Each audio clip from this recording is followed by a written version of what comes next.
An elderly man's journal chronicled the arrival. A stranger had come to the village, disrupting the usual quiet. The stranger didn't make a great first impression. He carried a farming tool, but his presence felt out of place. Personally, the elderly man would have preferred if he was gone, but the generous old man welcomed the stranger nonetheless. Just like the usual me, I decided to mind my own business. It has been 4 days since the man had come to our village. The villagers whispered about the newcomer. The elderly man, however, personally didn't care about the gossip. 1 week later, it has been 10 days since the man showed up. Now I know what he's been doing. The journal entry continued. Some boys who peeked over the fence had told him. They say he swings a sword every day, the entry noted. It seemed like he had a backstory, but that was it. Still, the elderly man didn't care too much about the stranger's past. He still swings his sword in his front yard. The journal entry stated matter-of-factly. Another month has passed. The man still swings his sword, and the villagers babble on, saying he's getting prepared for revenge.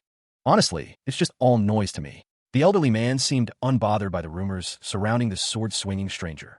He claimed to have no interest in the swordsman's training. Yet, the journal keeper knew curiosity would inevitably win, even if he resisted. He wondered about the swordsman's strength and the quality of his swordsmanship after so much training. The journal keeper found the swordsmanship disappointing, very disappointing. He felt foolish, even apologetic, for having any expectations. To villagers unfamiliar with swords, the swordsman might seem impressive, but the journal keeper knew better. The swordsman's skill was merely mediocre, nothing more. There had to be a story, something that pained the chest and burned the heart. The journal keeper resolved to stop caring about the swordsman's training. Meanwhile, a family had arrived in the village, a retired mercenary with his daughter and son. The journal keeper thought there wasn't a being more angelic than the mercenary's daughter when she greeted people with a smile. The journal keeper noted that the swordsman had swung his sword again that day, marking 3 years of practice.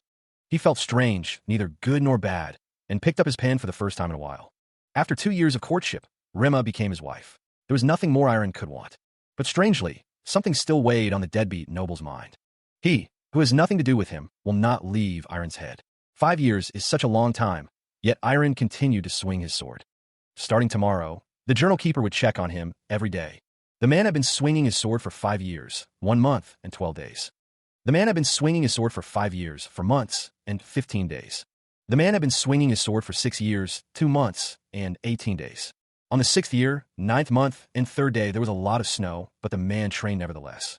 Iron had a child with Rema, his lovely daughter Laura. The villagers gathered to congratulate them. Continued his training. 7th year, and the 10th month, and the 27th day. The sword continued to cut through the air, day after day, year after year. Time continued to pass, marked only by the blur of motion. He trained relentlessly, the downpour doing little to deter him. 15 years had come and gone, and the elder reflected on his son's dedication. The old man mused that Iron was probably training, as constant as the rising sun. His training had become such an obvious thing that the old man considered putting a stop to it. The old man's thoughts were interrupted by a small voice calling out, "Grandpa." The young boy urged his grandpa to wake up, calling him sleepyhead. The old man was bothered by the boy, who told him to stop bothering Grandpa. Laura called out to her father, asking if he was awake. The woman asked if he would like to join them as they took the kids to the market in the other village, but he declined. He gazed out the window, lost in thought. Maybe a walk through the village was in order. The air was filled with the sound of something falling from the sky, or perhaps flying away. Someone approached, asking what the chief was up to. He replied, "Nothing much." The villagers greeted him warmly. "Chief, we caught a big one today. Would you like some?" The chief declined, encouraging them to enjoy it. What a thing time is. The village had changed quite a bit, the path worn by countless feet. The chief's boots crunched on the ground as he stepped onto just this place. Except just this place. The air grew heavy, a sense of foreboding settling in. A dark, shadowy figure stood before him, its presence casting a long, ominous shadow. It's been around 37 years now. The weathered gate stood as a silent testament to the passage of time. The chief's expression shifted to one of concern, or perhaps surprise. Someone ran, their footsteps echoing in the distance, pursued by the shadowy figure. The chief's hands clenched, a surge of energy emanating from him as he prepared to confront the darkness. A figure knelt, bound tightly to a weathered pillar. His eyes burned with rage, even as his grip remained firm on his sword. He was a sight that commanded attention, impossible to look away from. The silver halo faded, and the man gently laid him down, closing his eyes in solemn respect. His eyes, filled with sorrow, watched the scene unfold. A close-up revealed the pain etched on his face. A silent prayer escaped his lips, hoping for the departed's peace. A sudden gasp shattered the silence. His eyes snapped open, wide with shock. Iron sat bolt upright in bed, heart pounding, struggling to understand what he had just witnessed. Was it just a dream? The Pereira spiritual district stood as a testament to its purpose. The bustling streets were filled with people, but the guard's conversation was more animated. One guard exclaimed that they were discussing the children of Pereira's Baron. Another guard emphasized Princess Kirill, who at only 11, officially received a title. The guard with the spear questioned if she was appointed by the royal family themselves. Another guard insisted that it was true, emphasizing how rare enchanters were. The first guard agreed, stating that it wasn't even comparable to the wizards who fill the wizard tower. One of the guards scoffed, asking what it mattered, since the firstborn was the princess anyway. The armored figure reprimanded the others for spouting nonsense in front of the rookie. One of the guards chuckled, knowing the story but deciding to play along. He added that the more famous one was the offspring, Irene Pereira. Meanwhile, Iron Ferreira, nicknamed Deadbeat Noble, was known for a different kind of notoriety. He stayed in his room every day, doing nothing but sleeping, earning the nickname. Losing his mother in front of his eyes was something. Two guards stood watch, one asking what all the commotion was about. A woman with brown hair gasped, seemingly caught off guard by something. It was Amelia Pereira and Kirill Pereira, the second wives, standing together. Kirill demanded to know who told them to be so obnoxious during their shift. The guards apologized profusely, bowing before Amelia and Kirill. One of the guards was asked if he was not going to do it again, and what about what he did just now? Amelia told Kirill that was enough, but Kirill seemed to want to continue. Amelia remarked that they probably knew their mistake by now, asking if that wasn't right. The guards responded with a loud yes to Amelia's question. The guards continued to bow, sweat dripping from their faces as Amelia and Kirill walked away. The guards remained silent, still bowing in the direction the two women had left. The woman with brown hair told them to focus on their work instead of gossiping. Thoughts drifted to Princess Kirill, impressive in many ways, and Madame Amelia, equally intimidating. The future of this place seemed bright, yet a sense of unease lingered in the air. A low murmur filled the darkness, a sound barely audible. A groan escaped his lips, a frustrated sound in the still night. He sat upright in bed, a strange feeling washing over him. Something felt weird. I can't sleep, he thought, knowing he should be sleeping right about now. That dream, it lingered in his mind, a disturbing echo of something unknown. Things had been strange ever since that dream, the sweet taste and vivid screams. And most of all, his body felt restless, yearning for something he couldn't name. His body, it felt like it was crawling out of his skin, a desperate need for release. His body was itching for something, a primal urge he couldn't ignore any longer. I can't stand still, he thought, the need to move overwhelming him. The man with olive hair peered through the doorway, demanding to know who was there. He inquired if they needed something. The blonde-haired boy stood before him, as the man with olive hair hummed in thought, considering the situation.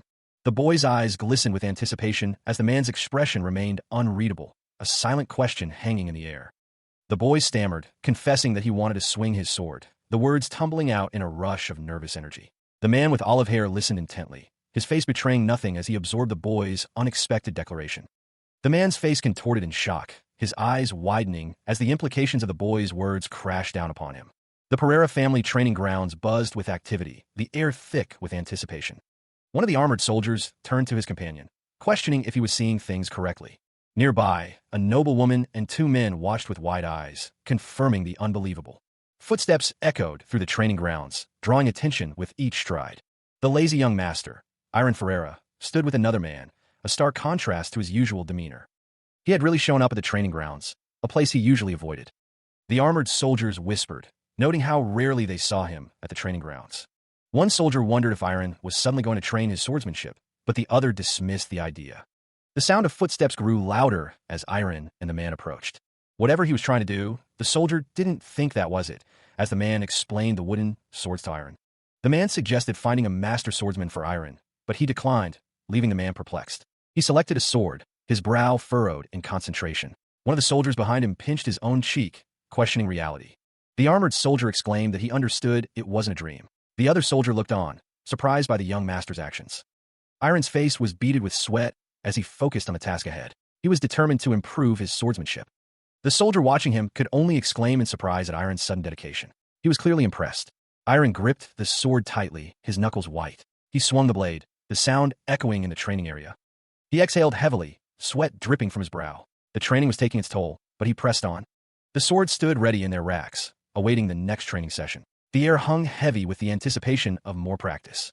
Iron grunted with effort as he continued his swings. He was determined to overcome his weakness. The sound of the sword echoed again as Iron practiced. The soldiers watched from a distance, whispering amongst themselves. One soldier remarked that Iron looked pathetic. Another countered that his initial stance was decent, wondering what made him want to train all of a sudden. The soldiers speculated that it was because the son of the Gyruin territory embarrassed Iron last month. He emphasized that the young master was quite embarrassed. He seemed to be storing everything inside himself, unable to say anything back then. That made sense to the onlookers, though they doubted he'd be able to do anything in his current state. One of the soldiers suggested they return to work, wondering how long the young master would keep this up. Another soldier speculated, betting he'd last only 30 minutes, chuckling to himself. A stern voice booms out, declaring that he can hear everything they are saying. One of the soldiers explains to Iron that swordsmanship is a very important fundamental art. The soldier continues, stating that it will be very difficult for him to train solely on his own, and offers to find a worthy mentor to begin training tomorrow. Whenever Iron swings the sword, not only his arms but the muscles throughout his entire body are screaming. But why does he continue to push himself? Why does it hurt so much? Iron falls to the ground, overwhelmed by the pain. He collapses. He gasped for air, the exertion leaving him momentarily breathless. Why did this make him feel so relaxed? The young master wondered, lying on the floor. The more Iron tried to copy what he saw in his dream, the more difficult it became. The weight in his heart was going away, little by little, with each swing. Whenever he swung his sword, something shifted within him. All his bad memories and other unresolved grievances were flying away with each strike. He couldn't stop himself, driven by an unseen force to continue his training. His eyes reflected the intensity of his focus, sweat dripping down his face. The concerned man rushed to Iron's side, grabbing his arm with worry etched on his face. The man exclaimed that the sun was already about to set, his voice filled with urgency. Iron, distracted, asked what he was talking about, his brow furrowed in confusion. The man stammered, calling him young master with a tone of desperation. He could barely feel anything in his throat. The man holding him stated that he had pushed himself too hard. The sun was truly beginning to set. The man wondered when it had gotten so late. The man holding Iron asked if he had been waiting the entire time. He wondered why he didn't leave or call him earlier. The man stated that he had been calling him for a long time, but Iron wasn't responding at all. The man requested that Iron let the others clean up after him and go back inside to rest. He said that training is great, but he cannot push himself like this next time. Iron agreed, though he was unsure if he would be training again or not. Iron lay in bed, his entire body sore. He wondered why he would think of copying what happened in his dream. He didn't think he would be able to fall asleep easily. 5 minutes later, Iron was already snoring loudly. He was fast asleep, drool escaping his mouth. A few days later, the sun shone on the castle. Iron was eating and drinking at a table. He still couldn't get used to it, no matter how many times he saw it. Are you going to the training grounds today as well? In order to satisfy the urges of his body, the lazy lord reluctantly swung his sword every day. Wandering thoughts went away whenever he swung his sword. Iron also thought he was gaining quite a bit from doing it, so he didn't think it was a bad thing. Bring me some more milk and sandwiches. A voice replied, "Oh, yes, I will bring it to you right away." Elsewhere, a soldier confirmed, "Yes, I'm looking forward to the results." Another soldier responded, "Don't expect too much. I'll be the winner either way." A wandering knight approached the soldiers. "What's wrong? I'm sorry, but could I ask you for directions?" An old man asked, "How do I get to the training grounds?" The old man questioned the wandering knight, "Who might you be, and why are you trying to get to the training grounds?" The knight responded, "I'm just a wandering knight, and I wanted to visit the training grounds while I—" The knight continued, "I wonder, am I here in this territory? Oh, and I was approved to do so, of course. I have a permit somewhere around here." One of the soldiers said, "Well, that's fine. Since our shift is almost over, we will take you there afterwards, since we're planning to go to the training grounds anyway." The knight replied, "Oh, thank you very much. Then, I will be in your hands." It was Pereira's training grounds. "Oh, well, let's check who wins the bet first." The soldier's brow furrows, a low hum escaping his lips. He wonders if the young master is truly present, questioning his own eyes. Another soldier confirms it, impressed that it's Iron's 4th day. One of the soldiers grumbles, tossing a pouch, demanding the other keep his promise. The dark-haired soldier admits that he underestimated Iron's dedication, attributing it to embarrassment from Lord Gyruin's son. The blonde soldier expresses his frustration at not being informed of this important detail, while the other tells him to calm down. Elsewhere, a hooded figure observes the training grounds, his expression unreadable. The observer notes that Iron's performance isn't too bad, and suspects he's not just passing time. The hooded figure thinks that his swordsmanship is too poor. He also lacks the strength to handle the weight of the sword, and can't catch his breath due to poor stamina. The observer wonders how long he'll keep this up, speculating that it started because of a neighboring lord, and that it's problematic to pick up swordsmanship for such petty reasons. The hooded figure believes he'll probably give up sooner rather than later. A sudden gust of wind whips through the training grounds. The soldiers look around, confused by the unexpected weather. One wonders what's with the wind. One of the soldiers looks up in disbelief. Iron also glances skyward, a flicker of surprise on his face. Soaring through the sky, a magnificent griffin descends, its powerful wings beating against the wind. He stares, mouth agape, as the legendary creature approaches. Iron wonders if it is truly a griffin. Perched atop the griffin, Miss Kirill Pereira calls out, her voice clear and strong. The griffin, a creature with the body of a lion and the head of an eagle, was displayed. It was said to have thick skin as strong as steel, an animal from legends that does not exist in reality. The soldiers watched, their faces etched with terror at the sight of the beast. The griffin stood tall, looming over Kirill, who remained unfazed by its presence. Reaching out, Kirill gently touched the griffin, as if making their own creations move. It was as if she was putting energy into them, as if they were alive. This was... Kirill called out to someone, pointing a finger. You over there? The soldiers looked around, startled by Kirill's sudden address, wondering who she was calling out to. Kirill stood beside the griffin, addressing the soldiers, who seemed to be trying to explain their actions. One of the soldiers explained that they had switched shifts with the afternoon workers without an issue, claiming they didn't do anything that would. Kirill, standing next to the griffin, retorted, No, that's not. What do you mean, no? You guys are blabbering your mouths off in the training grounds, let alone being disciplined. She stood before the griffin, arms crossed, her expression stern as she addressed the soldiers. One soldier visibly sweated, avoiding eye contact as Kirill continued her lecture. Her voice rose slightly, a hint of frustration coloring her tone. A soldier finally spoke, his voice hesitant. What? Kirill pressed on, demanding, What do you think? Quit doing stupid stuff like this. Her knuckles whitened as she clenched her fist, barely containing her anger. Do you think that swordsmanship is that easy? She continued her tirade, her voice sharp. Do you think something will change, even if you swing around a wooden sword a little? Kirill gestured emphatically, the griffin watching with apparent disinterest. Look, your swordsmanship is terrible. Do you know that rookie guard is so much better than you? The griffin remained impassive, its massive form looming over the scene. The soldier looked down, shamefaced, as Kirill's words stung.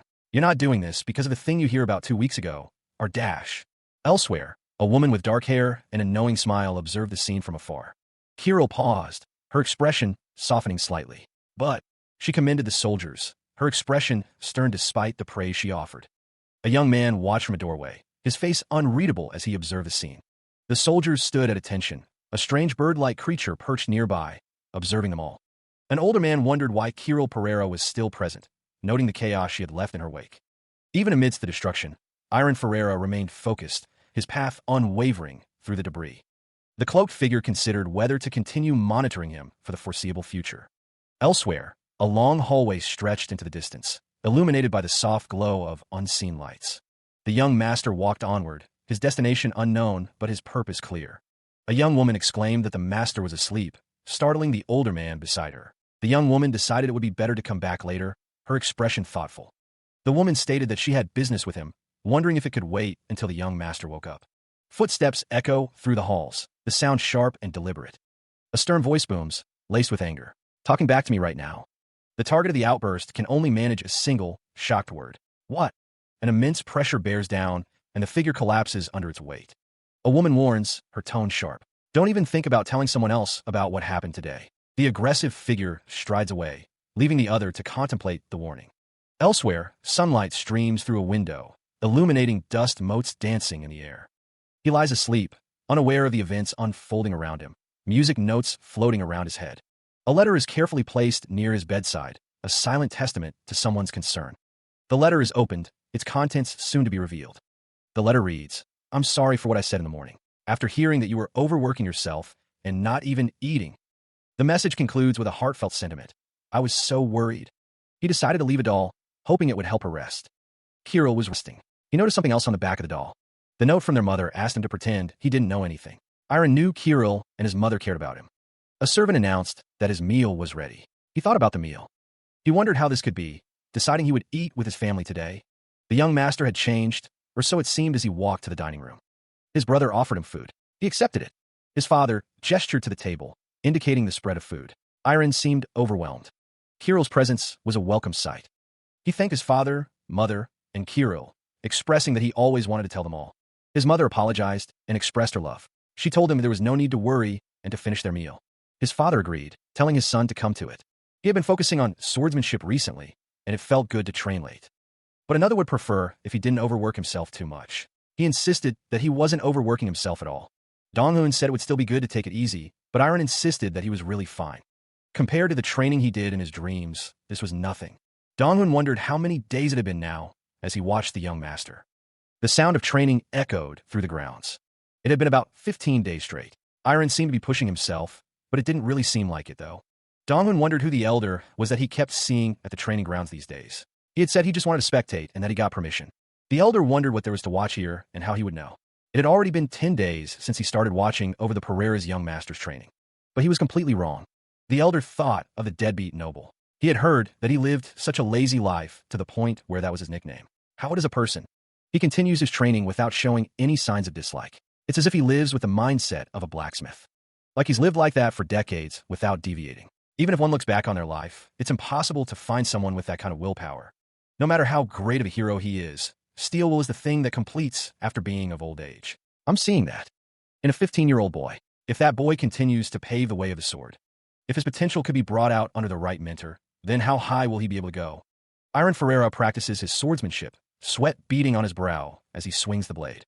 The caretaker sits quietly, stroking his beard as he contemplates something. The man with the beard addresses the caretaker, asking if he can ask him something. The caretaker nods, granting permission. The man wonders aloud if the young noble training over there has had any swordsmanship training. Iron pauses in his training, a look of surprise on his face. The man with the beard relays that the Lord said he'd get Iron's swordsmanship lessons soon, but the caretaker reveals that he has been practicing. The man asks if the caretaker knows who his training master will be. The caretaker reveals it's Knight Oranjuker. The man with the beard exclaims in disbelief. A flashback shows Iron drinking on the night before his formal training. The man thinks he can't leave that gem to a rascal who screams at soldiers.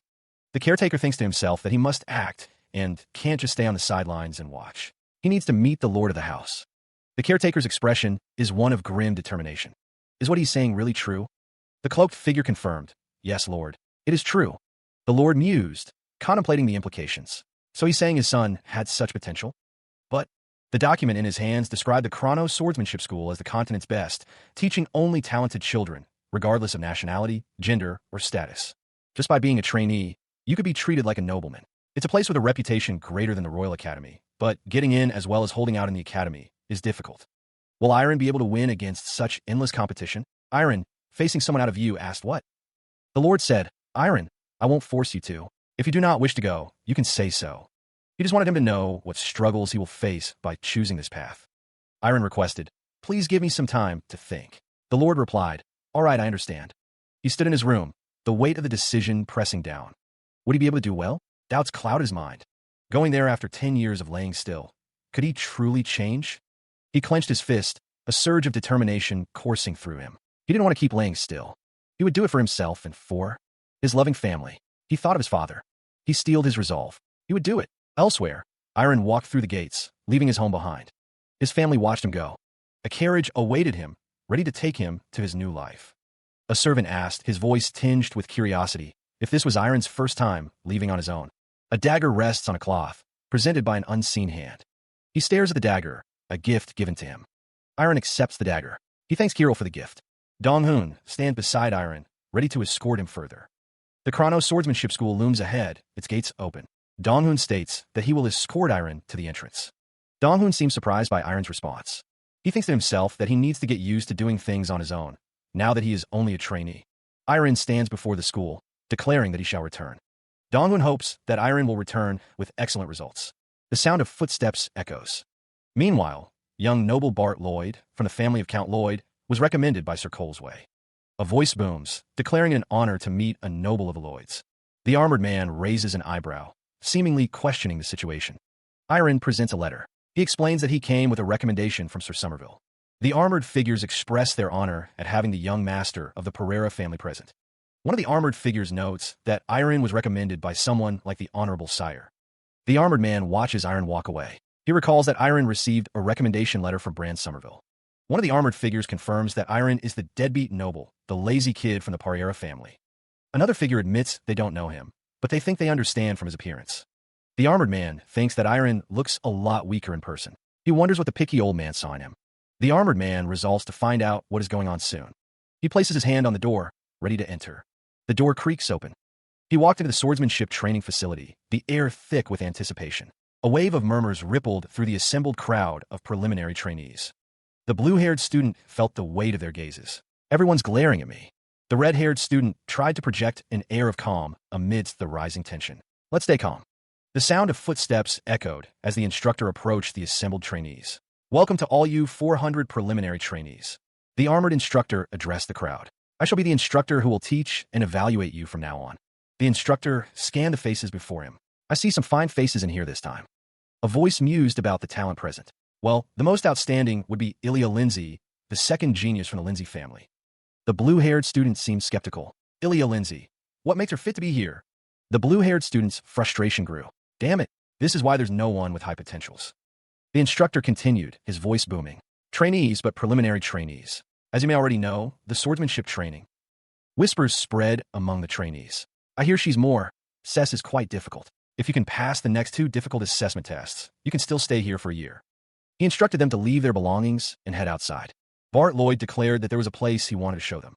The instructor explained that the area was for physical training sessions. Bart Lloyd planted his foot firmly on the ground, ready to begin. Bart Lloyd announced that they would be doing a physical fitness test and ordered everyone to run. The trainees surged forward, kicking up dust as they began the race. The instructor found the initial pace boring and told them to speed it up a little. Bart Lloyd praised their efforts, admitting he had underestimated them and urging them to raise the pace. The trainees strained, sweat dripping as they pushed themselves to keep up. One trainee, determined to keep up, resolved to run at the back and watch the situation. Another trainee thought to himself that the lazy lord was falling behind. The trainee collapsed, realizing that the lazy lord had earned his nickname. He felt his heart pounding, each beat a painful reminder of his limits. It was too much, he thought. He couldn't take it anymore. The world blurred into streaks of white as his vision tunneled. He stumbled, his body screaming in protest as the other trainees pulled further ahead. Bart Lloyd watched the trainees, his expression unreadable. The group continued to widen the gap, their figures shrinking in the distance. Iron thought he couldn't take another step, his legs heavy and unresponsive. But he pushed off the ground, a surge of determination coursing through him. Bart Lloyd's eyes widened slightly, a flicker of surprise crossing his face. A voice seemed to boom in Iron's mind, urging him to get up. Bart Lloyd's lips curled into a cruel smile. This is nothing, he thought, compared to the man who appeared in his dream. A figure stood, back turned, a silent testament to strength. He gritted his teeth, sweat dripping. Iron wanted to be like him. Iron clenched his fist, the desire burning in his chest. He wanted to be on par. His eye twitched, a fierce determination hardening his gaze. To do that, he pushed onward, the mantra echoing in his mind. He needed to keep running. Iron sprinted, his face contorted in effort. No more being a.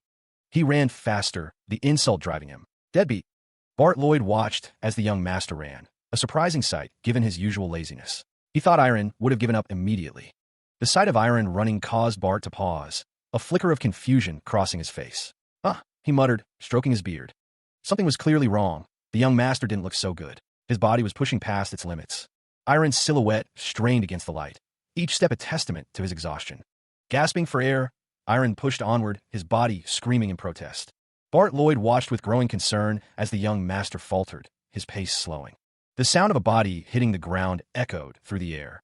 Reacting quickly, Bart Lloyd rushed forward, catching Iron before he could fully collapse. Looking down at the exhausted Iron, Bart thought to himself, he looks like he's going to faint. Bart cradled the boy in his arms, observing, what an interesting kid. Iron's eyes were closed, his face pale with exhaustion. He opened his eyes, finding himself in an unfamiliar room. Confusion clouded his features as he tried to recall what had happened. Instructor Run Tarhal, standing nearby, assured him, don't worry about your body. You're completely fine. I'm in charge of the recovery room.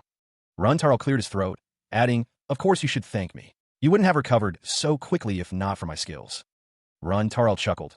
Looks like I'll be seeing you often, Irene Pariera. I was joking. Don't just reply so seriously. Run Tarhal held up a scroll, explaining, what's that?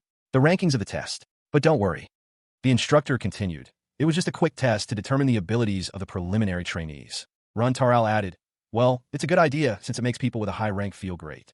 He continued, and encourages the ones with a lower rank to work harder, don't you think? Run Tarhal concluded, that rank will be completely different in a year anyways, so you don't have to worry. Run Tarhal wondered to himself, HM, what's with him? I was trying to comfort him. He watched the young master, finding Iron's lack of concern interesting. An instructor urged Iron to get moving, reminding him it was his first day. Iron simply responded with an oh okay, seemingly unfazed by the instructor's prodding. The trainees responded affirmatively to their instructor, who seemed pleased with their progress. Karaka introduced himself as one of the instructors, outlining the Chrono Swordsmanship School schedule. The school would notify them if there were any changes to the schedule. Free time was allotted after daily routines, and the drill hall, indoor fitness rooms, and other training areas would be open. If any preliminary trainee wanted to train privately, they were free to use the facilities whenever they wished. Iron was pleased, thinking he could use his sword there. Karaka smiled faintly, observing the new recruits. An announcement was imminent. The announcement echoes through the hall. Any kind of weapon training is forbidden. A wave of disbelief washes over the crowd. Elsewhere, the training grounds stand ready, awaiting the students. Bart Lloyd wonders aloud if the liberal arts class wasn't boring. His companion agrees, recalling how sleepy the theory class made him. Bart's classmate retorts that he probably couldn't understand a lot of words. He is told to shut his mouth. The training area is quite spacious indeed. Everyone is working so hard on the first day, but they'll get tired soon enough. Bart Lloyd observes the scene with a critical eye. The weights stand ready for use. The iron awaits. A student strains under the heavy load. The student's name is Ilya Lindsay. The rumors surrounding her were quite downplayed. Just looking at her overwhelms them. She doesn't look anything like a preliminary trainee, standing tall on a platform. She's on a totally different level, far above the other students. One student finds it all nonsensical, wondering how she can be so strong, being only a year older. Another student is surprised, noting that it looks like the deadbeat's training too.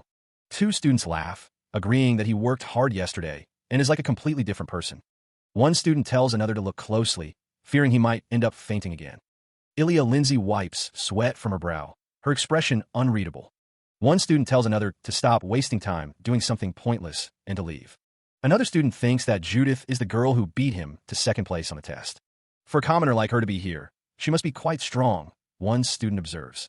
But Judith's face contorts with anger, declaring that she won't lose again. The student with blue hair leans in, confronting Judith directly. The blue-haired student seems shocked that Judith spoke to him. The student demands to know if Judith is dumb, asking if she met eyes with anyone else. The blue-haired student is surrounded by others who claim Judith disrespected someone from Count Lloyd's family. The students declare that Judith shouldn't disrespect someone like him, questioning why they follow him around. Judith tells the student to shut it, commenting on his bad breath. The blue-haired student is confused by Judith's comment. The blue-haired student is visibly angry. Meanwhile, Judith is approached by another student, who asks if it's all right with her. Ilya is shown lifting weights, with another student looking up at her in awe. Ilya is asked if they could have a talk. He looked around, utterly bewildered by the scene before him. Judith's eyes narrowed, a bead of sweat trickling down her temple. A distinct gulp echoed in the otherwise silent space. Ilya Lindsay spoke to Iron, her expression unreadable. Ilya continued, her finger pointing down, emphasizing her words to the young master. Elsewhere, two figures trained in the distance, their forms silhouetted against the light. The training continued, the sound of impact echoing through the halls as one figure fell. Iron's brow furrowed, his gaze distant as he pondered something. He seemed to steel himself, a new resolve hardening his features. Judith grunted with effort, surrounded by onlookers as she lifted weights. The two figures stood together, the sound of Judith's training completely lost to them. I couldn't hear a thing. Judith stopped mid-lift, turning to the blue-haired man as he was struck. Hey, where are you going? We're not done talking yet. I think, Iron strains against the weight, grunting with effort as he lifts. A voice calls out, the tone sharp and demanding attention. Sweat beads on Iron's brow as he continues his reps, seemingly oblivious to the interruption. The voice grows impatient, questioning if he's being ignored and demanding an answer. Iron, finally noticing the presence of the other man, apologizes and asks what the issue is. The red-haired man's expression hardens, making it clear he has no interest in drawn-out pleasantries. Iron's eyes widen slightly as he hears the name Ilya Lindsay. The red-haired man leans in, his face inches from Iron's, demanding to know what he said. The red-haired woman's eyes widened, her expression a mix of shock and disbelief. She questioned if he truly believed that she only taught him how to use the drill room equipment properly. Iron insisted that was all she had said. The woman's expression hardened as she accused him of trying to mess with her. Iron denied it, claiming it was his first time seeing her. The red-haired woman, clearly annoyed, told him to get rid of that expression. She said someone might think she was bullying him. Iron resolved to get back to training, focusing on his physical strength. Lying down, Iron recalled what the other girl had said. Bart approached, saying he had something to ask. He wanted to know what Iron and Ilya Lindsay had talked about. Bart also inquired about his conversation with the red-haired girl as well. A month later, someone sighed, lamenting that they had been repeating the same routine for a month. One of the group questioned the unreasonableness of not even being able to use their swords. He watches as Ilya Lindsay instructs someone to correct their posture while lifting weights. Iron Ferreira strains under the weight. Ilya's words a calm counterpoint to his exertion. Breathe evenly. Bart Lloyd stretches, dismissing the pair from his thoughts, focusing on his own goals. Ilya Lindsay reminds herself to remain calm, noticing Iron's posture faltering again. Irene Pereira is the complete opposite, pushing herself to the limit. Iron wonders how someone who never worked hard before can reach his level, even with Ilya's encouragement. The moment he gets used to it, he'll stray back to his old ways, back to being a deadbeat noble. Bart Lloyd tells the others to go to the tracks. His goal is second place. Bart Lloyd watches someone running outside. A woman runs with determination. Judith works really hard. She comes here to run earlier than we do. Commoners like her need to work that hard to be able to remain here. He declared that it was time to start running. Iron looked back, surprised by the sudden command. Bart Lloyd stated that if it was too much, Iron could follow slowly after him. Bart Lloyd's expression hardened, telling Iron to put in all his strength and follow him. Later that night, 3 months passed. The sound of footfalls echoed as the group trained. 2 men observed the training. One commented that they were really going all out. Another man noted that there were quite a lot of trainees this year. He added that the unrivaled trio still continued to train on their own. Iron, Bart Lloyd, and Ilya Lindsay pushed themselves to their limits, running and performing pull-ups. The man with green hair spoke, calling someone the deadbeat. He denied that assessment. Iron lifted weights, pushing himself. He could no longer be called a deadbeat. A speaker addressed the crowd, announcing that they had an announcement for them today.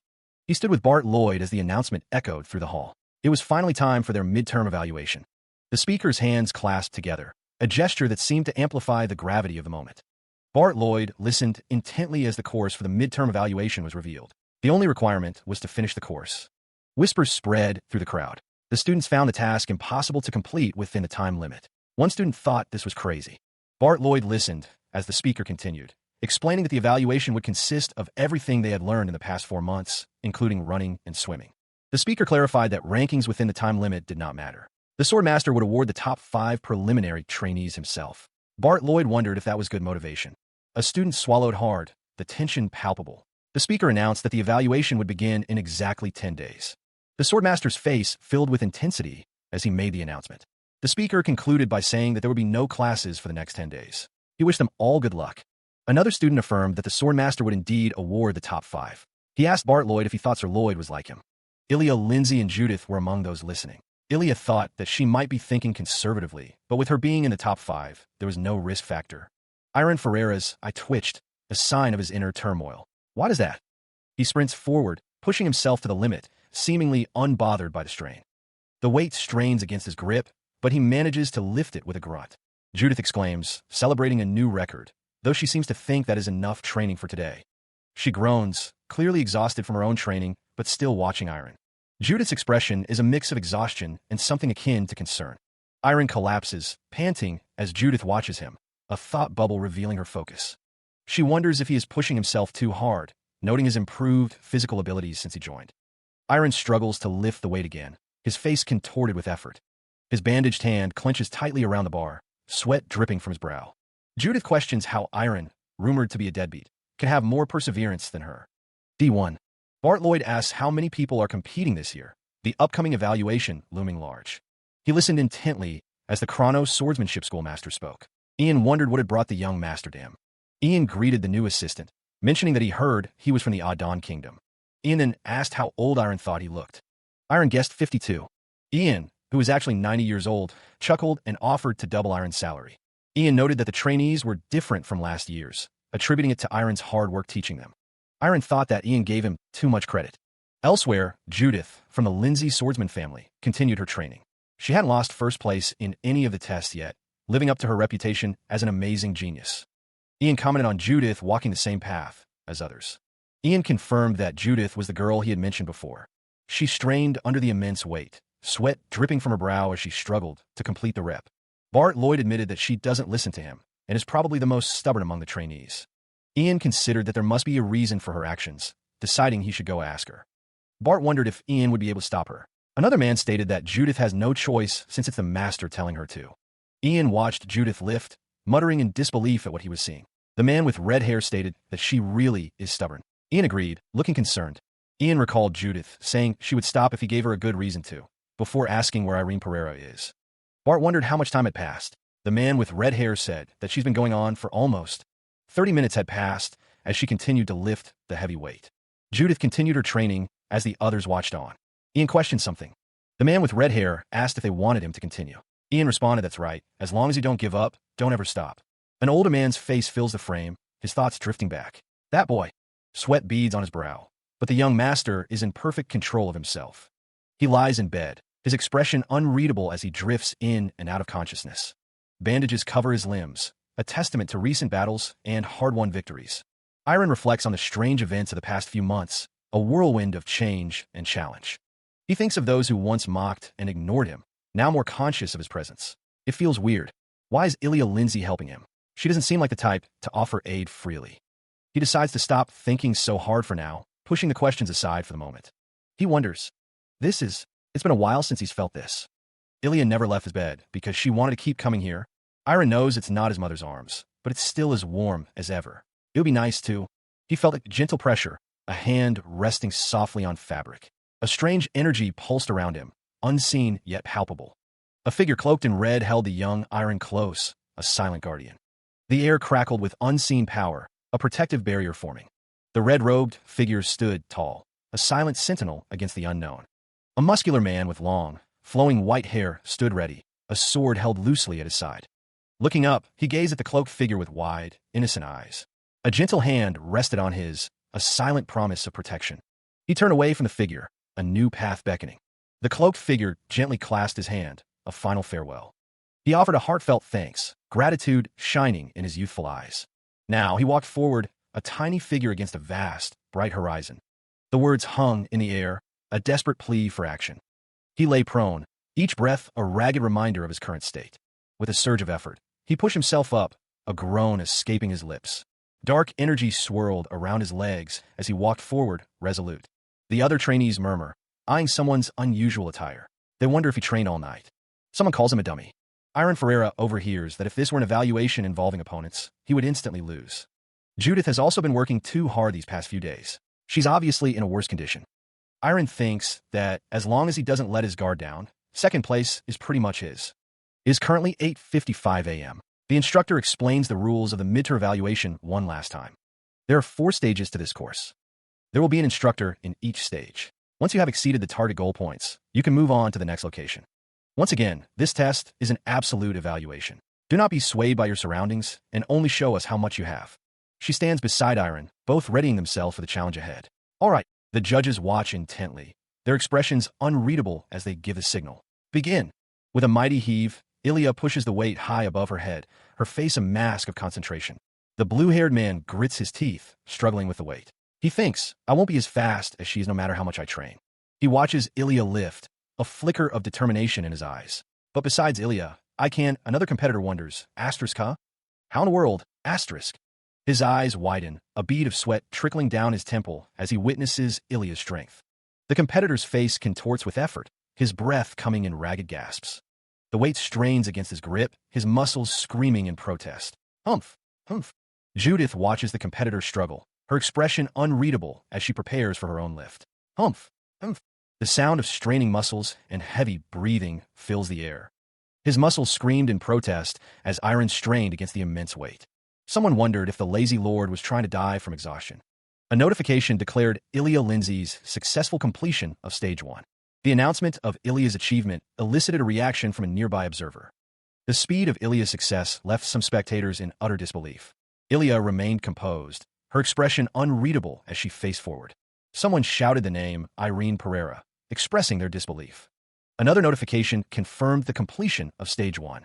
Iron continued to struggle, his face contorted with exertion. Someone told others to ignore Iron, wondering how the heck that happened. Another voice predicted that he's going to faint anyway. One of the spectators sarcastically told others to laugh all they want. He understood the challenge. Stage 2, the box jump. The lazy lord prepared himself. Iron was surprised at himself, not quite grasping what was happening to him. He landed hard, the impact reverberating through his body as he pushed himself onward. His body felt different, hotter, as if something was changing within him. It didn't feel like he was overdoing it, not like he used to. He felt invigorated. A thought crossed his mind. What if he ended up having a burnout? His eyes widened, a flicker of worry crossing his face as he considered the possibility. No, he wouldn't let that happen. He would push through. Faster. It wasn't enough. Quicker. He needed to push harder. Irene watching him. More. He slammed his foot down, the force of the impact visible. More. He needed to give it more, push past his limits. Irene looked on, a worried expression on her face as she watched Iron push himself. Irene Pereira's Stage 2 pass was underway. A weightlifter struggled with a heavy barbell, his spotter looking on with concern. The spotter's brow furrowed, sweat beading on his face as he watched the straining athlete. The weightlifter grunted with effort. The weightlifter strained against the immense weight. Another weightlifter pushed through his set, his face contorted with exertion. Elsewhere, an old man watched the training with a knowing smile. The old man's expression remained serene. Meanwhile, he gasped for air, pushing himself through Stage 3, long-distance running. He continued to run, his determination etched on his face. His feet pounded the ground, each step a testament to his resolve. He clenched his fist, his expression a mix of pain and unwavering spirit. He felt a strange sensation, a ripple in the air itself. The air crackled with unseen energy, a silent explosion of potential. Iron's eyes widened. It's weird, he muttered, clenching his fist. The feeling intensified, a surge of power coursing through him. He struggled to articulate the sensation, the words failing him. Sweat beaded on his brow as he steeled his resolve. I want to. Ilya Lindsay ran with purpose, her white hair trailing behind her. The word hung in the air, a declaration of intent.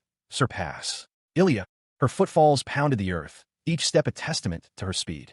Iron's expression shifted to one of surprise, his eyes widening in disbelief. She left a trail of dust and displaced earth in her wake, a blur of motion.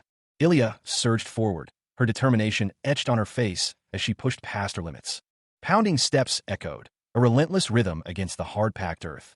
A voice called out, filled with a desperate question. Judith? The air crackled with the sound of exertion, a desperate struggle for speed. Driven by an unyielding will, the runner's inner voice screamed, I won't lose. Each footfall was a testament to her resolve, a refusal to yield. Collapsed on the ground, she gasped, It was so difficult for me to get here.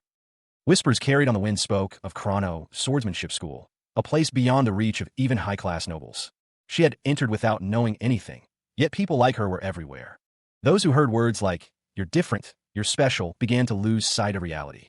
Her knuckles white against the ground, she retorted, You say, I'm acting cheeky.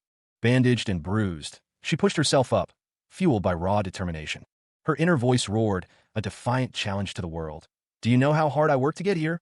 The words echo in her mind, a fierce promise to herself. She grits her teeth, a sheen of sweat coating her brow as she pushes onward. The vow intensifies, a burning declaration against any possibility of defeat. Stage 4, long-distance swimming. The challenge stretches before her, an endless expanse of water.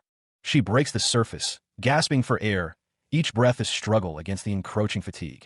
A surge of panic rises within her, a silent scream against the mounting pressure. Her leg cramps, a sharp, searing pain that threatens to halt her progress. Why did this have to happen now? The question explodes in her mind, a frustrated cry against fate. Her face contorts in pain and determination, a fierce battle waged within. Her eyes reflect the struggle, a desperate plea for strength amidst the overwhelming exhaustion. Despite the pain, she continues to swim, the distant shore a testament to her unwavering resolve. She knows she overworked, but the knowledge comes too late as her body begins to fail. She grits her teeth, pushing against the water's resistance with every stroke. The challenge is proving to be more than just a little difficult. The water stretches endlessly before her, each wave a reminder of the distance. Tears stream down her face, a mixture of exertion and frustration. The task ahead feels impossibly difficult, each stroke a monumental effort. Her body begins to sink, the depths pulling her down into the darkness. A wave of exhaustion washes over her, and she desperately wants to rest. Her vision blurs as she continues to sink, the surface growing distant. The water churns around her, a chaotic swirl of blue and white. She floats near the surface, supported by another swimmer. Gasping, she expels the water from her lungs, fighting for air. Who could it be? His brow furrowed, a sheen of sweat clinging to his skin. The water churned as Iron pulled Judith through the lake. Iron strained, his expression one of exertion. Judith, however, looked annoyed by the situation. Judith found the situation incredibly annoying, but Iron told her not to worry. Iron continued to drag Judith through the water, assuring her that they were almost there. Judith's hands reached the shore, pulling herself onto the muddy bank. Iron, panting, asked Judith if she was all right. Judith told him to leave it to her and go quickly, as a man ran in the background. Iron agreed. Iron's face showed his concern. Judith urged him to hurry as Iron ran away. Judith, sweating, watched him go. Judith swam away, thinking that Irene was an idiot. Hands pressed against the dirt, small rocks scattering under the pressure. He couldn't keep up, the trainee thought, his face contorted in exhaustion. He had worked so hard. A voice booms from above, telling the trainee that it's too early to get discouraged. The man with green hair states that they still have the second round of evaluation. The standards are much lower than the first evaluation, he adds. The man with green hair watches as the silhouetted trainees run in the distance. One thinks that this time, he'll definitely make it. As expected, there are a lot more successful candidates in the first evaluation than last year. The man with green hair continues, stating that there may be a lot of naturally talented kids, but the most outstanding thing in this midterm evaluation is...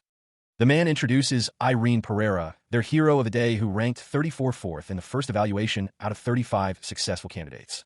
TSK, what a hopeless fellow, someone thinks. Why do something like that during the evaluation?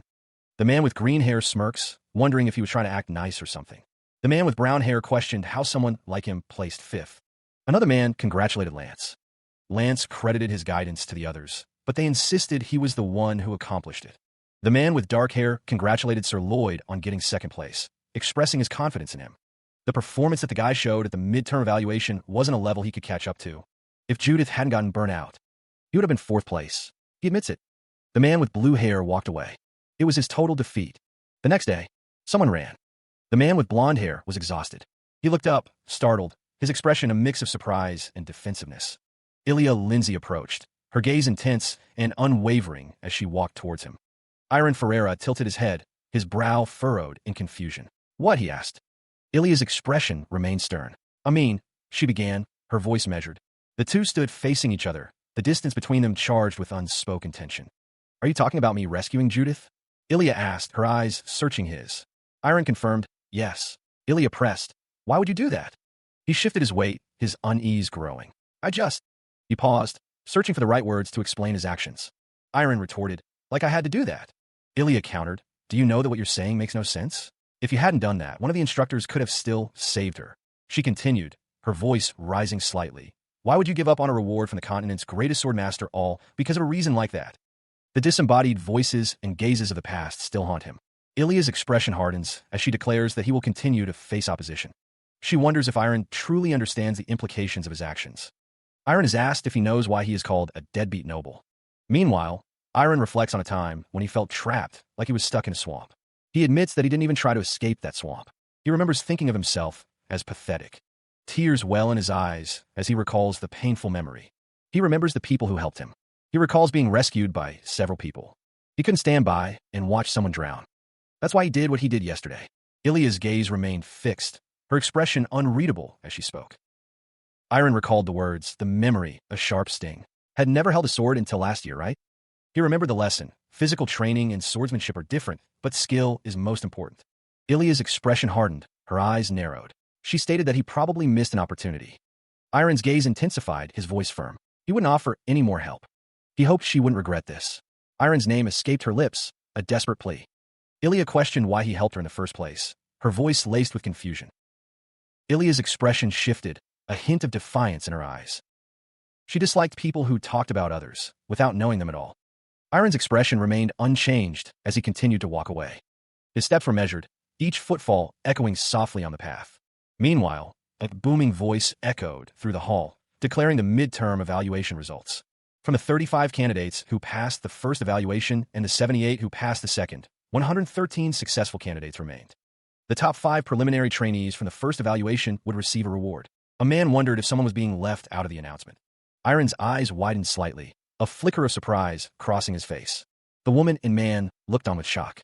Competition is quite a fun thing. As you chase after someone and struggle in hopes of not getting overtaken by the ones who chase after you, you begin to accomplish a lot. But if you get too invested in it, unable to decipher, the man with the white beard stated that one could miss important things. But Irene Pereira didn't do that. The swordmaster and all the instructors might think differently, he continued, that she was able to save a drowning classmate. Irene Pereira stood before the crowd. They agreed that this was an act worthy of praise. This is why this trainee has been called up to the podium. The crowd murmured in agreement. The crowd continued to clap, acknowledging Irene Pereira's actions and the praise being given. The applause continued to echo through the hall. He sat in his chair, finally understanding. It seemed that he had been too narrow-minded thus far. The sign read, Chronos Swordsmanship School, Swordmaster's Office.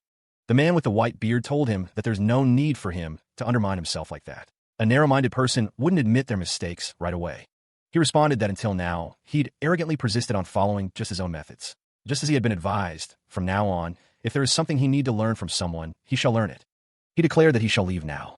He possessed great talent, acknowledged his situation, and actively worked to overcome his shortcomings. He even had the ability to lead those around him. The swordmaster, however, possessed the stubbornness and pride of a high-ranked noble. If he was in a different year, he would have gotten first place. Ilya sat in the swordmaster's office, awaiting his response. But sadly, this year is filled with many gifted people. As a prize, Ilya dared to ask for his guidance. The swordmaster considered her request. The swordmaster advised her not to be swayed by others anymore and to live her own life. He suggested she learn the way of her family's sword, stating that would be much more helpful. Ilya declared she wanted him to guide her. The swordmaster sighed, admitting it was a mistake on his part to think she would listen. Since his office was quite large, the swordmaster wondered if Ilya would mind training there. Ilya thanked him. The man with the white beard leaned back in his chair, his expression unreadable. Like to receive? It doesn't matter if it's not a physical item, so feel free to talk. The man's eyes narrowed, a flicker of annoyance crossing his face. Iron Ferreira's eyes widened, a single word escaping his lips. How? Iron looks down, apologizing for what he calls a ridiculous request. He admits he doesn't know who else to talk to about such things. He is reassured that he doesn't need to apologize. It's true, Iron never left his room until he turned 15. This is the first time Iron is socializing with his peers, and he seems nervous. He might be most confused now, as someone has reached out to the child who has always been ridiculed. The swordmaster says he will listen, but first, he wants to know exactly what happened. Iron thanks the swordmaster, saying his advice was really helpful. The swordmaster replies that he is glad it was. The swordmaster thinks it has been a while since he gave someone advice that wasn't sword-related. He never thought Ilya Lindsay would be the one to befriend him. The swordmaster steers the conversation away from Ilya, seeking to address the main topic. He considers the question of the main topic, deciding that a few words would not suffice. The swordmaster offers a lesson about the sword, emphasizing the value of his advice and encouraging Irene to ask anything. Irene seems unsure of what to ask. She apologizes, admitting she doesn't know what to ask. The swordmaster considers her words. As Irene explains, she only started using a sword a month before entering the school. Irene admits it's embarrassing, but she doesn't know what to ask and doesn't even know what she wants right now. The swordmaster calls her name, Irene. Irene apologizes again, understanding the opportunity before her to learn about sword training. The swordmaster acknowledges her statement, but says he can only give her this absurd answer. The swordmaster gestures emphatically as he speaks to Irene. The swordmaster questions why Irene is apologizing, telling her not to apologize so often. Irene stands tall, a swordsman's strength evident in her posture. Irene confirms her statement, but she decides to postpone his reward. The swordmaster's words echo, offering Irene a chance to return when he feels ready. Or, she muses, she could decide to teach him when she deems it necessary. Irene asks if that is fine with him, her expression unreadable. Irene walks away, his footsteps echoing in the training hall. The swordmaster watches him go, thinking to herself what a special child he is. She wonders why she keeps getting the feeling that he's of a different kind. About swordsmanship, he doesn't look anxious or nervous. Rather, he seems like he already has a clear goal. As if he's getting assistance from someone, the swordmaster realizes, looking at him. He reminds Irene of another special child she knew back then. Overwhelming talent and overflowing confidence seemed to define someone. That person also possessed an unpredictable personality, it was said. Well, they do give off different auras, though, someone mused. Meanwhile, grunting with effort, Irene pushed himself up from the floor again. Judith watched him, a mix of exasperation and concern on her face. Sheesh, training again? She asked, muttering. Still the same as always, I guess. He paused, sweat beading on his forehead. Since you're going to start sword training tomorrow, are you going to start swinging your sword around now? Judith's expression soured. What happened? She asked, clearly annoyed. Her frustration was palpable, her hands clenched at her sides. I'll make sure to repay my debt to you, so don't worry, Judith declared, her voice tight with emotion. Judith softened slightly. Anyways, let's stick together from now on. Irene looked at her, utterly bewildered by her sudden change in tone. He questioned Judith's sudden insistence on sticking together, given his solitary habits. Judith insisted that they could also train together, her expression intense. Her eyes glowed ominously as she gave her answer. Judith agreed, stating she wouldn't interfere with his training anymore, and wishing good luck. He pointed out that she was 3 years younger than him. Still, Judith found the situation to be not a bad feeling. A group of students sang a strange song about grilling and eating someone who drops their sword. One of the students admitted it was the first time hearing it. A student questioned if she was really the same person as Sir Lloyd, finding it odd. Judith asked if Irene became crazy after almost drowning, threatening to fry and eat him if he didn't know. Another student expressed getting goosebumps, finding the situation strange. The students' thoughts turn to Ilya Lindsay and Irene Pereira. She observes the other students, noting their strangely distant behavior.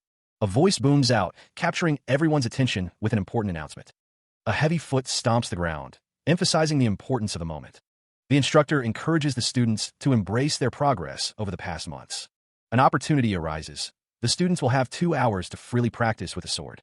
A student picks up a wooden sword, ready to test their skills under the watchful eyes of the assistants.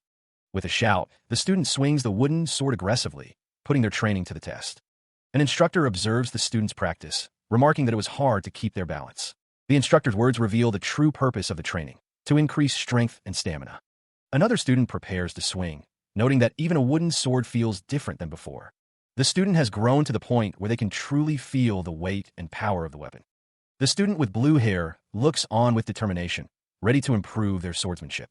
The training hall echoed with the sounds of footsteps on the stone floor. Judith gripped the wooden sword tightly, her expression focused and determined. Ilya Lindsay watched the others, her gaze sharp as she assessed their techniques. Another student advanced, their boots hitting the ground with a thud.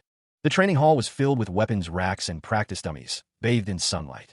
The wooden sword sliced through the air, a testament to the student's growing skill. Another student focused intently, gripping the sword with both hands, ready to strike. An older man watched the students, his expression a mixture of pride and anticipation. The man's gaze remained fixed on the training students, his lips pursed in thought. The sword swung with force, the impact sending vibrations through the student's arm. The air blurred with the speed of the practice swings. Another student completed their swing, the force of the blow echoing through the hall. A small group of students watched with varying degrees of concern. One student wondered aloud if the swordsman was truly skilled. Another student noted that the technique was rough around the edges. However, it was almost close to the standard sword-holding stance. Ilya Lindsay observed the practice with a stoic expression. One of the onlookers mentioned that the swordsman had never had sword training before. Another student realized that he was a beginner trying to act cool. The student with blue hair watched with narrowed eyes. Sir Lloyd's movements caught the attention of a student with red hair, who seemed surprised. Irene Pereira was challenged. A student challenged someone to a duel. The student with blue hair challenged Irene Pereira to a duel. A palpable tension filled the air, sharp as the claw marks. The sudden challenge left the onlookers stunned, their faces etched with disbelief. Irene Pereira's eyes widened slightly, a bead of sweat trickling down her temple. The weight of the challenge settled upon her, a visible shift in her expression. An elder watched with knowing eyes, his expression unreadable.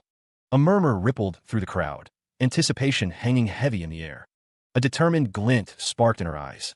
Irene Pereira accepted the challenge. All right. 2 swordsmen face each other, the crowd a silent backdrop to the impending clash. A man shouts, questioning the actions of the 2 swordsmen. Duels start after formal sword. The man with the beard wonders why Brett would want to duel Irene. It has to be done in order, but there are some times where you have to make an exception. The man with the red hair speaks with an old man. Swordmaster, the duel will begin. The duel is about to begin, the 2 swordsmen ready to fight. If either of you feel like you are in a dangerous situation, say so in advance so that we can intervene. Do you understand? Yes. The duel is about to begin. The duel began with a flash, a sword arcing through the air. The blue-haired swordsman initiated the first strike with incredible speed. The air crackled as the blade cut through it, a crimson streak. Irene Pereira gasped, the force of the blow taking him by surprise. The blue-haired swordsman pressed his advantage, unleashing another strike. With a desperate block, Irene barely managed to deflect the attack. The blue-haired swordsman's eyes narrowed, his expression unreadable. Irene panted, struggling to regain his composure after the onslaught. The blue-haired swordsman was now on the ground, recovering from blow. The sword was held ready, prepared to strike again. Another slash came, aimed with deadly precision. Irene cried out again, another hit landed. The clash of steel echoed through the training hall, a testament to the ongoing duel. Footwork blurred as the swordsman advanced, each step carrying the weight of intent. The swords met again, sparks flying as the 2 opponents tested each other's defenses. The force of the blows reverberated, a tangible pressure in the air. From the sidelines, observers muttered, surprised by the intensity of the exchange. Judith watched with a critical eye, her arms crossed as she assessed the situation. Judith's gaze narrowed. That guy, she thought, a hint of concern in her voice. He parried another blow, the force of the impact traveling up his arm. The swordsman pressed his attack, forcing him to take a defensive stance. He reacted, his expression unreadable as he prepared for the next exchange. His posture and movement were inefficient, a sign that he might not be taking the fight seriously. The assessment rings with a note of surprise and perhaps concern. Then, the clash resumes with renewed intensity. He presses his attack, his opponent struggling to comprehend his power. The blonde swordsman's eyes widen, sweat beading on his brow. He struggles to maintain his stance against the relentless assault. The speed of the exchange blurs the air around them. Iron's relentless advance leaves his opponent questioning everything. A cry of desperation escapes the blonde swordsman's lips. The force of the blows sends shockwaves through the training ground. He steps forward, continuing to press his advantage. The blonde swordsman struggles to parry, his movements becoming increasingly frantic. Panic sets in as the blonde swordsman realizes the direness of his situation. He held his sword to the other swordsman's neck, ending the duel. The defeated swordsman's weapon clattered against the tiled floor. The blonde swordsman gasped, realizing the fight was over. The announcement echoed. The duel had ended. The young master lowered his sword, facing his opponent. But the announcement declared the winner, Brett Lloyd. The crowd began to disperse. Elsewhere, a man addressed the crowd, stating that it was time for today's last routine. The swordsmanship test they had just witnessed would determine how the class would be divided, with lessons starting tomorrow. Ilya Lindsay, Brett Lloyd, and Judith were among the 10 people in Class A. The students awaited their class assignments. Ilya stood beside Iron, while Judith watched with a stoic expression. Brett Lloyd addressed the students. As they were at the top of the list, they would have tougher and more difficult training than other classes, so they should be prepared. Brett Lloyd continued reading the list. Next were Mark Woodluff, Alfred, and Amia Kickland. Those mentioned were part of the 35 people in Class B. Judith smirked, telling the blonde-haired student that she was in his class, a big sis. Brett Lloyd announced that the 54 mentioned people were part of Class C. The blonde-haired student was surprised, asking Judith what her name was. Brett Lloyd stated that the last person was Irene. Brett Lloyd paused, looking down at the list. The blonde-haired student was shocked to be in Class F. The student stood in disbelief. Judith's anger flared. She declared that Brett was incredibly annoying. Another man listened, suggesting that Brett only wanted to feel superior. Judith, still enraged, was told not to be discouraged. They could still win. The thought bubble described Brett as an annoying guy with too many henchmen. The blonde-haired man stared at Judith, who demanded to know why he was staring. Brett Lloyd told Judith not to be so angry, expressing gratitude for her concern, but admitting it bothered him. Judith, flustered, denied being concerned in the slightest. Judith told someone to stop hitting her, complaining of a bruise on that side. Meanwhile, a bedroom sat still, the sunlight streaming through the window. Brett wiped his brow, looking exhausted. He lay back on the bed, utterly spent. Brett stared blankly at the ceiling, his face pale. But then, he dodged it without realizing. It wasn't just about his sword. At that moment, his eyes and expression, everything else looked so unbreakably strong. He was totally focused on his vertical slice. Iron's eyes narrowed, a flicker of intensity in their depths. When I swing a sword, what kind of expression do I have? Not know any moves except the vertical and horizontal slice? Brett asks. Yes, sorry. There's no need to be sorry, since you've... Brett Lloyd, with a smile, invited the student to ask a question. The student wondered what was needed to keep up with the other trainees. Brett Lloyd dismissed the student's assumption. A hand gripped the hilt of a sword. The sound of a blade being drawn echoed. Brett Lloyd moved with incredible speed, the blade a blur. He declared that it was talent, not hard work, that mattered. The sword cleaved through the training dummy. The student began to argue that hard work was also important. Brett Lloyd dismissed the student's point, stating it didn't apply to him. The student, eyes wide, realized he needed to familiarize himself with basic sword skills within a week as Brett Lloyd watched. He laid down the terms, pass, and be promoted to Class C. Iron Ferreira, visibly concerned, wondered what would happen if he failed. Brett Lloyd stated that nothing would change. He would remain in Class F. The pressure mounted as Iron's face showed his anxiety. The instructor continued, saying that without talent, leaving the academy would be best. Brett Lloyd smirked, seemingly enjoying the pressure he was applying. Iron, determined, vowed to do his best. The instructor offered a sardonic encouragement, already knowing he would. The sound of training filled the air. Iron swung the sword with all his might, sweat dripping from his brow. Training day 2, he was told to bend properly. Brett Lloyd watched Iron, criticizing that he was putting too much strength in his shoulders. He continued his training, the third day marked by steady progress.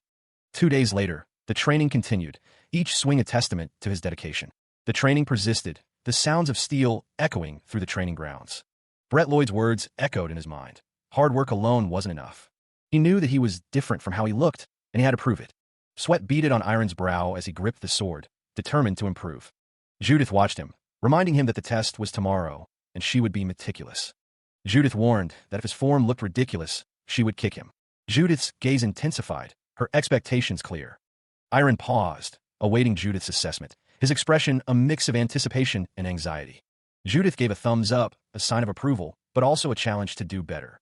Elsewhere, birds flew across the sky, indifferent to the training below. She holds a cup and a document, seemingly back in the recovery room. An understanding dawns, a realization taking shape. Judith confirms that she is back at the recovery room. Another man is present. Someone has achieved a significant milestone, ascending to Class C. Judith continued to devour the food, seemingly unfazed by the growing stack of empty plates. A blonde-haired man watched Judith with a mix of astonishment and amusement. He wondered how someone who moved so little could eat so much. Someone remarked that Judith looked like they've got hippo there. A man with blue hair wondered aloud how many plates Judith had already eaten. Judith continued to eat, oblivious to the comments. Another man leaned in, asking Judith if she had a crush on him. Judith stared back, seemingly unfazed. Judith was told that she looked pretty flustered. Judith retorted that if he really thought so, then sorry, but he's not her type. She then muttered, calling him a crazy B***tch. The man looked shocked and offended by Judith's harsh words. The man with blue hair told someone named Lance to stop this, and let's go. Someone responded, acknowledging the order from Sir Lloyd. He stood with his back turned, listening intently to the conversation. Judith admonished someone to stop talking badly about others, stating it does no good. The person replied with a simple, fine. Someone off-panel remarked that jerk has been pretty tame lately. Judith listened with a slight smile, her eyes glancing to the side. Brett Lloyd seemed to realize something, his expression shifting slightly. Judith was asked if she and Brett Lloyd had quarreled, as they had been pretty cold to each other. Brett Lloyd questioned if that was what Judith called a quarrel, looking down with a slight frown. Judith asked what he was saying. Brett Lloyd inquired if Judith had gotten to be friends with Ilya lately, since they're both in Class A. Brett Lloyd added that since they are both in Class A, she must see Ilya a lot. Judith retorted that she thought Brett Lloyd said they weren't fighting and told him to ask Ilya himself. Brett Lloyd scoffed, saying he was just joking and that Judith looked really funny right now. Judith, with a smug expression, responded, all right. She remains at the top of Class A, seemingly unchanged. The instructors also recognize her undeniable talent, though it seems everyone feels inferior. With her overwhelming presence and atmosphere, no one dares to approach her. Rumor has it that she goes to Soyeon Armory alone in the evenings, practicing the family's vision swordsmanship. The man with red hair insists that Brett Lloyd needs to get promoted quickly so he can go play with Ilya. Brett Lloyd is told to stop messing around. Brett Lloyd, looking determined, says he'll start now. The man with red hair acknowledges Brett Lloyd's statement. The man with blue hair stands with his arms crossed, a serious expression on his face. The man with red hair shouts as he begins his training. The sound of a strike echoes. He barely manages to raise his training sword in defense. Judith's eyes are sharp as she presses her attack. The force of her blow sends Brett staggering backward, struggling to maintain his grip. As expected, when Judith puts her mind to it, it's really difficult to take her attacks. He grunts, his face contorted in pain. It's at a freaky level. Judith continues her relentless assault, her movements a blur. The sound of metal on metal echoes through the training room. The speed of the attacks intensifies. Brett struggles to block another strike, his expression strained. Vertical slash. He is forced to parry another of Judith's attacks. He barely had time to react as the wooden sword descended. The force of the blow sent vibrations through his entire body. Judith grinned, her eyes gleaming with a hint of sadistic pleasure. Huh, look at this kid. The impact reverberated, a testament to her strength. Her expression was fierce, her intent clear, to push him beyond his limits. The force of the blow sent Brett Lloyd flying backwards.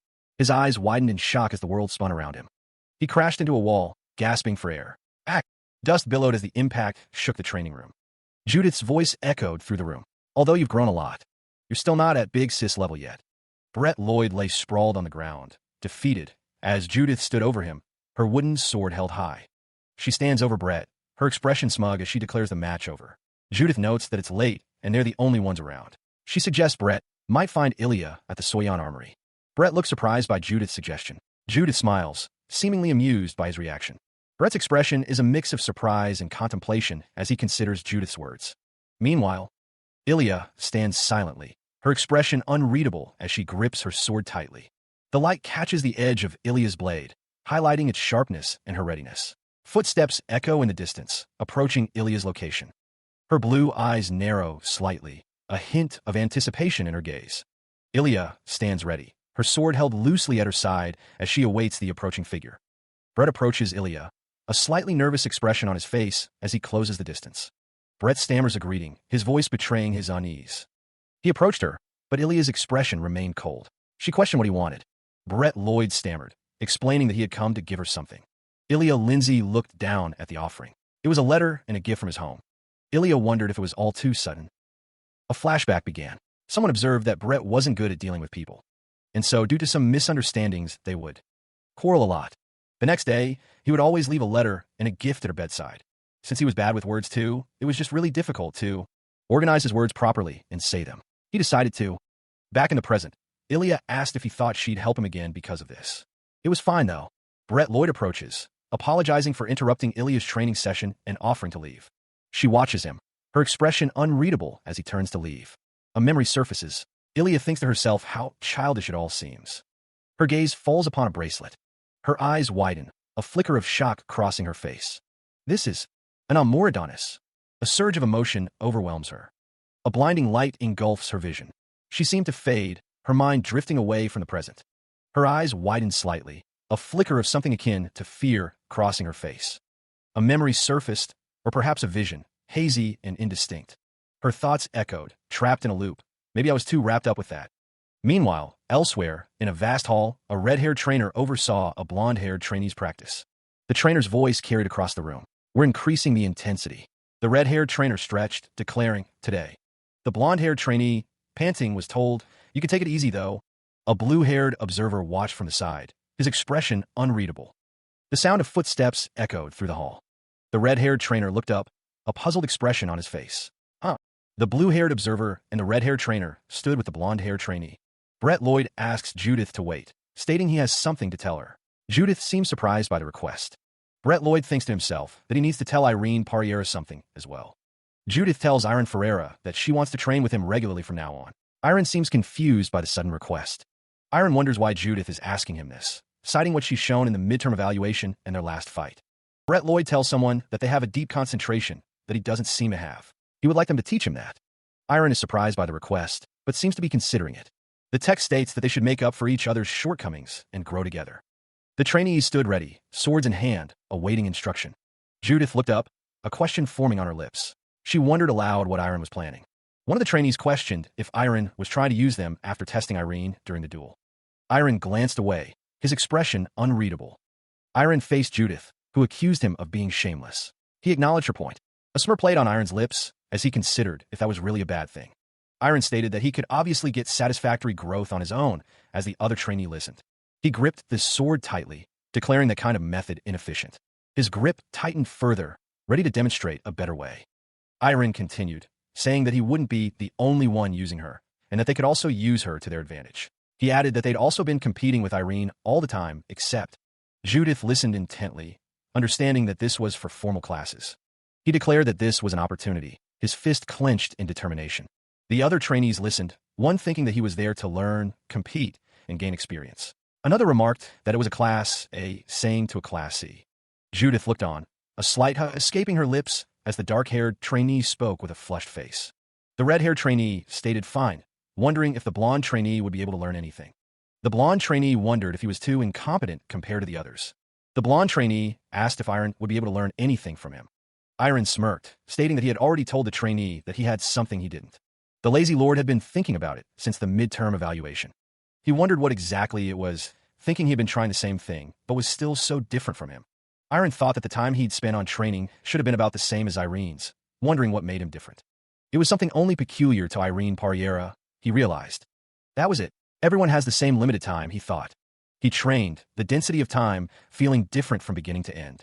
Irene Parriera, on the other hand, did not once lose concentration. One of the trainees wondered how he managed to stay so focused. Irene looked over, a bit surprised by the question. He didn't really know, he admitted, sweat beading on his brow. Another trainee chimed in, saying that's what geniuses usually say. Irene denied it, stammering that he wasn't a genius. The blue-haired trainee insisted that from what he saw, Irene was a genius. Judith stated that maintaining concentration wasn't an easy feat. She then announced she had private training today, so she'd get going, and that she'd be practicing with Irene tomorrow. The red-haired trainee protested, saying she never agreed to that. Judith offered her a piece of advice. She tells Irene Parriera to stop putting himself down with such words.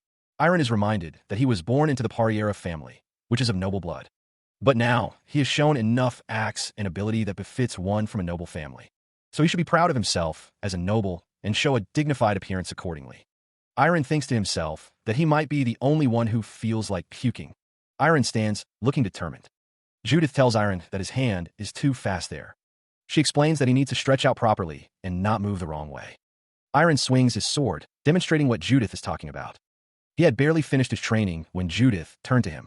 Two men watched Judith and Iron from distance. They noted her unusual behavior. Since she isn't cursing, probably a week? Judith and Iron sat down to eat. They enjoyed a meal together after their training session. Iron looked off to the side, a bead of sweat trickling down his face. Ilya approached, carrying a tray laden with food. She moved with a quiet grace. He paused, a letter in his hand. I read the letter. Ilya stood nearby as Iron read. She watched him with a stoic expression. Judith looked at Iron with a questioning gaze. He blushed, flustered by her attention. That's not it. The wind howled outside, a symphony of nature's power. Later that night, Iron lay in bed, his mind racing. Concentration, like Brett said, it's definitely something to think about. He pondered the challenge before him. How do I improve my concentration? He wished he could improve. A vision of a swordsman, bound but powerful, filled his mind. Would he ever get closer to becoming like him? Iron wondered, momentarily confused. The swordsman stood in a field, his presence commanding. Iron questioned if this was a dream. He could feel the sensation in his hands, a phantom weight and balance. The feeling was different from before, more intense and real. It wasn't just in his hands, but his entire body felt the echo of the swordsman's power. The sensation from that man was overwhelming, causing him to gasp. Iron jolted awake, sitting up in his bed, the lingering sensation still vivid. It was still night, but the first hints of dawn painted the sky outside his window. He needed to grab a sword before this feeling disappeared, before the connection faded. Elsewhere, the castle stood silhouetted against the pre-dawn sky, awaiting the new day. Judith questions what the blue-haired man has been doing at night. The blue-haired man stands with his sword, telling his opponent not to look away during their duel. The blue-haired man is confused, as Judith accuses him of being a greasy hypocrite for looking away. Someone finds Irene asleep. They ask what she is doing. Irene sits up, startled by the sudden noise. Irene stands, gripping a large sword. Irene lies on a bench, the sword beside her. The blue-haired man looks on, questioning what she's doing. The blue-haired man tells someone to look. Irene lies on the bench, looking up. The blue-haired man apologizes for interrupting, asking what Irene is doing. Irene explains that she is currently training to improve her concentration.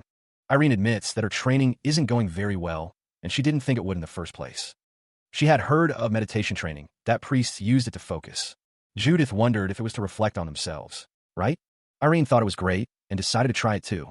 She hummed, deciding it wasn't as bad as she thought. She felt like she was becoming a little calmer, a little. Sir Lloyd's name was called out in a panic. It looked like she was asleep, Judith observed. Irene insisted she wasn't sleeping, but doing some meditation training. Judith asked if she meditated by snoring and drooling. Irene realized she had it. Her pose was the problem.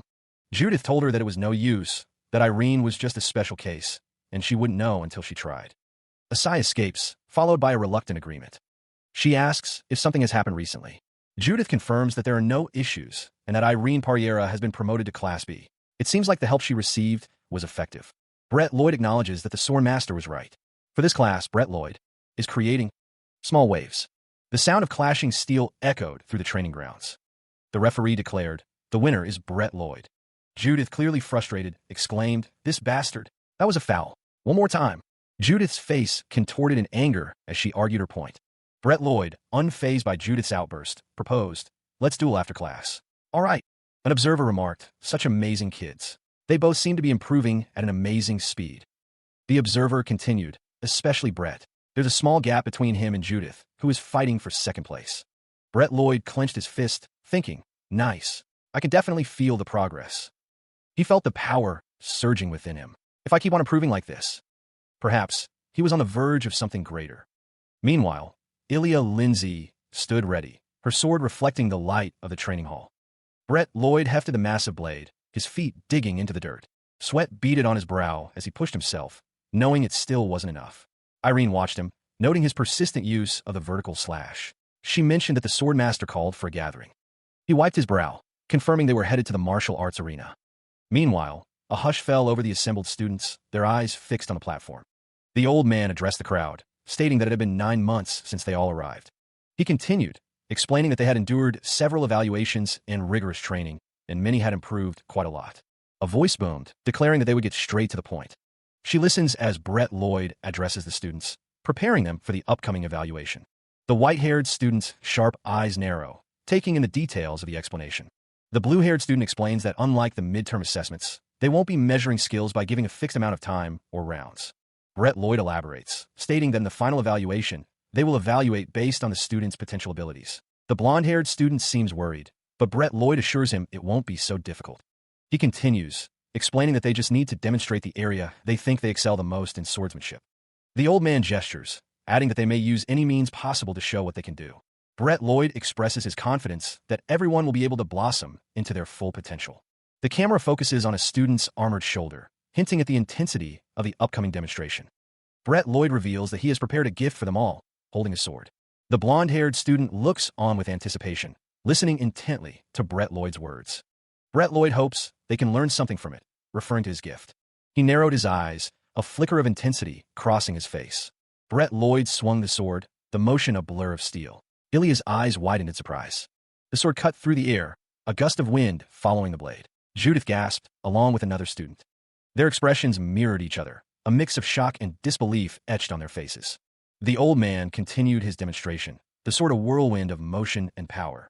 Each swing generated a powerful gust, the air itself seeming to bend to his will. The force of the strikes impacted the ground, sending tremors through the training area. The student with brown hair watched intently, his eyes following the path of the energy. The energy dissipated, leaving faint traces in the air and on the ground. Brett Lloyd's expression remained focused, his grip tight on the sword's hilt. The student's gaze remained fixed on the demonstration, absorbing every detail. He lowered the sword, his eyes gleaming with an unknown intensity. He had left behind a whirlwind of residual energy. The lingering power of the sword dance still crackled in the air. Brett Lloyd stood with his arms crossed, his expression unreadable. The sword master offered a simple farewell. "I wish you good luck." One student could only mutter in disbelief. "What did I just see?" Another student seemed lost in thought, contemplating my way of the sword. The display had clearly left a strong impression on the students. Elsewhere, the academy stood bathed in sunlight. Judith and Ilya sat together, a palpable tension hanging in the air between them. Ilya attempted to break the silence. "Gosh, how awkward. Am I speaking to a wall? Hello." Judith snapped back, her voice sharp. "Ugh, stop being so noisy. Just shut it." She continued, "Not in a good mood? Because of Irene, right? Why are you suddenly bringing him up?" Judith's expression hardened, a visible tick betraying her annoyance. He wondered if the examinee would be fine. Brett Lloyd affirmed that he would definitely pass. Judith questioned how Brett Lloyd knew that. The group continued walking through the academy. Judith asked what the criterion was for the final evaluation. Brett Lloyd stated that it was potential ability, according to the swordmaster. Brett Lloyd confirmed that it was potential ability. Judith considered that the test wasn't based on current ability, but on future ability instead. She wondered who in the school had shown the greatest potential. The greatest growth in the last 9 months was also a factor. Brett Lloyd affirmed that it was Irene, telling Judith to stop worrying and get up. Judith scoffed, denying that she was worried and calling it annoying. She thought to herself that she could relax and get first place. Judith questioned why Brett Lloyd was bringing Irene up now. Ilya Lindsay thought that Judith knew Irene was from the greatest family on the continent. She added that since Irene was learning the swordsmanship that put the Lindsay family in the ranks of prestigious families, there was no one else but Ilya who could get first place. Judith asked what Ilya meant, questioning if she was saying that because of that reason, no one else could get first place. Ilya replied that she was just saying. Judith, visibly annoyed, thought that if that's how it was decided, then why was she taking the test? She acknowledged that the power of their swordsmanship style could not be ignored. She questioned what was so great about Ilya's family, noting her brother's supposed genius. Judith continued, pointing out that Ilya's brother was defeated by a common orphan. Judith's expression shifted, a hint of bewilderment crossing her face. Ilya, unfazed by Judith's words, walked away, muttering about how bad this was. The other trainees watched Ilya's departure, murmuring amongst themselves. Ilya's thoughts were dark, resolute. She would not be affected by their words. Ilya continued her stride, ignoring the whispers and insults directed her way. A voice called out, warning them to stop arguing or risk being kicked out. Amidst the tension, another trainee vowed to take first place, determined to prove himself. The blue-haired trainee declared he didn't need his family's swordsmanship style. He believed that what he'd learned at the school alone would be enough to surpass everyone. Ilya continued to walk away, her name called out in a desperate plea. She heard Brett Lloyd mention the sky sword, the Lindsay family's sword style. Ilya, tilting her head slightly, questioned what he meant by that statement. Brett's expression shifted, a confident smirk playing on his lips as he spoke of his desire to witness its greatness. A voice declared that such a thing would not be happening. Ilya responded to Brett, noting the shame if she didn't show him the sky sword style. Ilya declared that she would take his first place. He heaved, each breath a ragged testament to his exertion. The weight of the sword felt heavier with each passing moment, a physical manifestation of his growing frustration. This wasn't it. Sweat beaded on his brow, his eyes reflecting a deep-seated turmoil. He couldn't shake the feeling that his efforts were in vain. He thought he was getting closer, but lately, the world seemed to blur around him, his vision tunneling as doubt crept in. Each step felt like a retreat, a surrender to the overwhelming sense that he was moving further away. The lines of the world blurred as he continued to run. He paused, catching his breath. Let's try focusing again. His eyes snapped open, a sudden realization dawning. Wait. He considered if there was a better way to train. The thought occurred to him, to meditate while holding the sword. He gripped the sword tightly, his brow furrowed in concentration. The sword sliced through the air with deadly precision. The training session continued, the clash of steel echoing through the training grounds.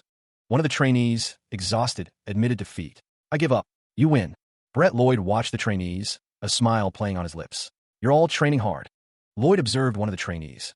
You seem more out of breath than usual. The final evaluation is. A flashback revealed the source of the tension. It's mainly because of your words. The trainee remembered Lloyd's words. The words you said to Ilya that day really impacted us greatly. Lloyd's expression shifted, a hint of embarrassment on his face. Sure, whatever. Another trainee, with red hair, grimaced. Blurg, stop making that face. It makes me want to puke. He is told to get his sword by Judith, who looks serious. The clash of metal echoes through the training hall. Judith and Brett Lloyd exchange blows, their swords meeting with a resounding crash. Judith's eyes widen, surprised by the force of the attack. Judith barely blocks the strike, realizing Brett Lloyd has become faster. Judith is pushed back, cursing under her breath. The air vibrates with the force of their blows. Brett Lloyd's attack lands, and Judith grunts in pain. Judith realizes that he is not just sharper now. Judith realizes that he has got strength as well. Brett Lloyd shouts as he attacks Judith with renewed vigor. Judith thinks that maybe it is possible. She panted, sweat beading on her brow after their intense sparring session. A vision of Brett Lloyd training flashed, his goal to surpass Ilya and claim the top spot. His eyes narrowed, remembering the lessons he had learned from someone. A determined smile played on his lips, a newfound resolve to aim higher. He vowed to control his temper, a promise to be less hot-headed. Brett Lloyd pictured himself winning, after becoming a full-time trainee. Meanwhile, Brett Lloyd wiped sweat from his brow, looking exhausted after the training. He suggested they stop for the day, cautioning against overdoing it before the evaluation. Judith seemed surprised by Brett Lloyd's calm demeanor. Huh? What's with you? You didn't get mad once. Brett Lloyd turned away, stating he had something to do. Judith questioned what he meant. He warned that knowing too much would only lead to getting hurt. Brett Lloyd's expression was unreadable as he turned away. He continued, the sword held firmly in his grip, a smirk playing on his lips. It was not impossible, he thought, the determination hardening his gaze. Now, he thought, ready to face whatever came next. It really felt like she could be on equal footing with him. And now, the sword gleamed, ready to be wielded. Irene's name echoed, a declaration of her presence. A confident smirk stretched across his face, his eyes gleaming with anticipation. He could face her sword head-on now, he thought, the challenge accepted. He muttered, his brow furrowed in concentration as he gripped the sword. He tried changing his stance, but there was no difference, frustration evident in his eyes. His expression was one of utter confusion and helplessness. He really had no clue what to do, the realization sinking in. He shifts uncomfortably, beads of sweat forming on his brow. Don't you feel stuffy? Judith smiles, suggesting a change of scenery. Come on, let's get some fresh air. Elsewhere, the pair walks through a field, the wind rustling through the tall grass. Judith gestures to a spot on the ground. You can sit here and get some rest. The sky stretches above them, vast and orange. Are we allowed to be here? Judith reclines, looking up at the sky. She shrugs, sure. We can just leave if someone says otherwise. Okay. Irene looks down, confused. Prepared for what? The final evaluation. He sits beside her, looking unsure. Oh, I'll just continue what I've been doing and try my best. Judith replies. That's a weak reply. Irene glances at Judith, a bead of sweat trickling down his face. How about you? Are you confident? Judith grins, stretching her arms behind her head. Don't you know how amazing this big sis is? Anyways, someone shouts at Ilya, questioning if the annoying Brad is confident. An unseen speaker declares that someone is really slow-witted, you know? Judith is told that she is hesitant. A blonde-haired character stands with their hands clasped, looking troubled. The blonde-haired character recalls dueling and teaching unfamiliar moves. The blonde-haired character smiles sadly, saying that you don't. The blonde-haired character thinks that they have to feel sorry for that, because they are an orphan. Judith recalls trying her best to stay alive as a kid, pickpocketing and stealing from stores. Judith looked around and realized that everyone else was living the same way. Judith reflects that when she lived that way, she had never done anything for someone to be grateful for, or received anything for her to be thankful for until now. She sat, listening intently to the unseen figure before her. It felt cheesy for Judith to even speak about it, but she had to say something. Judith looked at Brett Lloyd, her expression serious as she told him to do well. The words hung in the air, make sure to do well in the finals. Brett Lloyd was surprised by the offer of help. A full-time trainee offering assistance? Judith's expression hardened, her determination clear as she spoke. Brett Lloyd cleared his throat, a slight smile playing on his lips. Judith waved dismissively, telling him that with her around, he'd be embarrassed to death, so he should leave after 5 minutes. Meanwhile, the memory echoed. Judith. She walked away, her back to the viewer, as she told him he didn't have to be sorry. Brett Lloyd looked on, stating that he was the one who hadn't been around these past 2 months. The figure in the distance affirmed that it was him. He felt different, as if the experiences had reshaped him. Remembering how he used to laze about, Brett Lloyd was now sitting up. He sat, gazing at the sky, reflecting on his time at the academy. He felt as though he understood himself a little better now. These thoughts and feelings swirled within him, a potent mix of reflection and resolve. A small smile played on Brett Lloyd's lips as he considered his growth. Gratitude washed over him as he considered Judith, Ilya, the swordmaster, and the instructors. Brett Lloyd walked down the hallway, steeling himself for what was to come. He resolved to pay back everything he had learned from them. He realized that his problem was that he was just trying to imitate the look. Meditation, he understood, was the act of training the mind. He focused, seeking clarity and inner peace through meditation. He focused, drawing power from within as golden light enveloped him. The voice echoed, urging him to unleash his potential. Iron Ferreira stood, the sword held high, ready to face whatever came next. 2 weeks later, Brett Lloyd's voice boomed, signaling the start of a new phase. The crowd gathered, anticipation hanging heavy in the air as the final evaluation began. Leaves swirl around Iron as he stands poised, his sword held ready. With a sharp cry, he unleashes a powerful strike. The blow demonstrates excellent speed and accuracy. From the sidelines, one man asks if that wasn't the Latin B class. The other wonders if even among the lower classes, this won't greatly change the final ranking. Iron continues his practice, bringing his sword down on a stone. Again, the strike is delivered with a shout. The result is a clean cross-section, even with a diagonal slash. The man with white hair thinks that everyone is performing beyond his expectations, but it's still a little underwhelming. The man with red hair looks on, holding a stack of papers. A voice calls out, summoning Judith to the front. The speaker requests that she come forward. The swordmaster wonders if the trainees can receive their assessments together. The swordmaster awaits a response. Judith believes they can show their strengths more clearly through sparring. The other trainee agreed as well.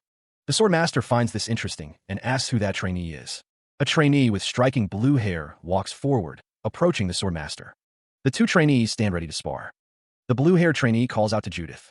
She held the sword, her expression unreadable as she waited. Her opponent steeled himself, muttering about composure and expectations. The training hall stood silent, awaiting the clash of steel. Judith's challenger declared their ambition with a fierce cry. The challenger lunged forward, their sword a blur of motion. He called out to Judith, his expression a mix of determination and challenge. Judith braced herself, preparing to meet the attack head-on. The air crackled with energy as the swords collided. Sparks flew as the blades met, a testament to their strength. The 2 trainees clashed, their swords locked in a fierce struggle. The force of the impact reverberated through the training hall. Judith and her opponent continued their duel, neither willing to yield. She moved with incredible speed, her foot a blur of motion. The onlookers watched with wide eyes, their expressions a mix of shock and anticipation. The blue-haired fighter cried out, bracing for the incoming blow. Judith's eyes narrowed, her focus absolute as she prepared to strike. The kick landed with a resounding impact, sending the blue-haired fighter reeling backward. The force of the blow sent tremors through the training grounds. The blue-haired fighter recovered quickly, launching a counterattack of his own. Judith met his attack head-on, their weapons clashing in a shower of sparks. Both fighters were determined, neither willing to give an inch in the intense exchange. The crowd gasped, witnessing the raw power and skill on display. The blue-haired fighter leaped forward, attempting a flying kick. Judith countered with a swift upward strike, meeting the attack head-on. She faced Brett, the air crackling with anticipation as they prepared to clash.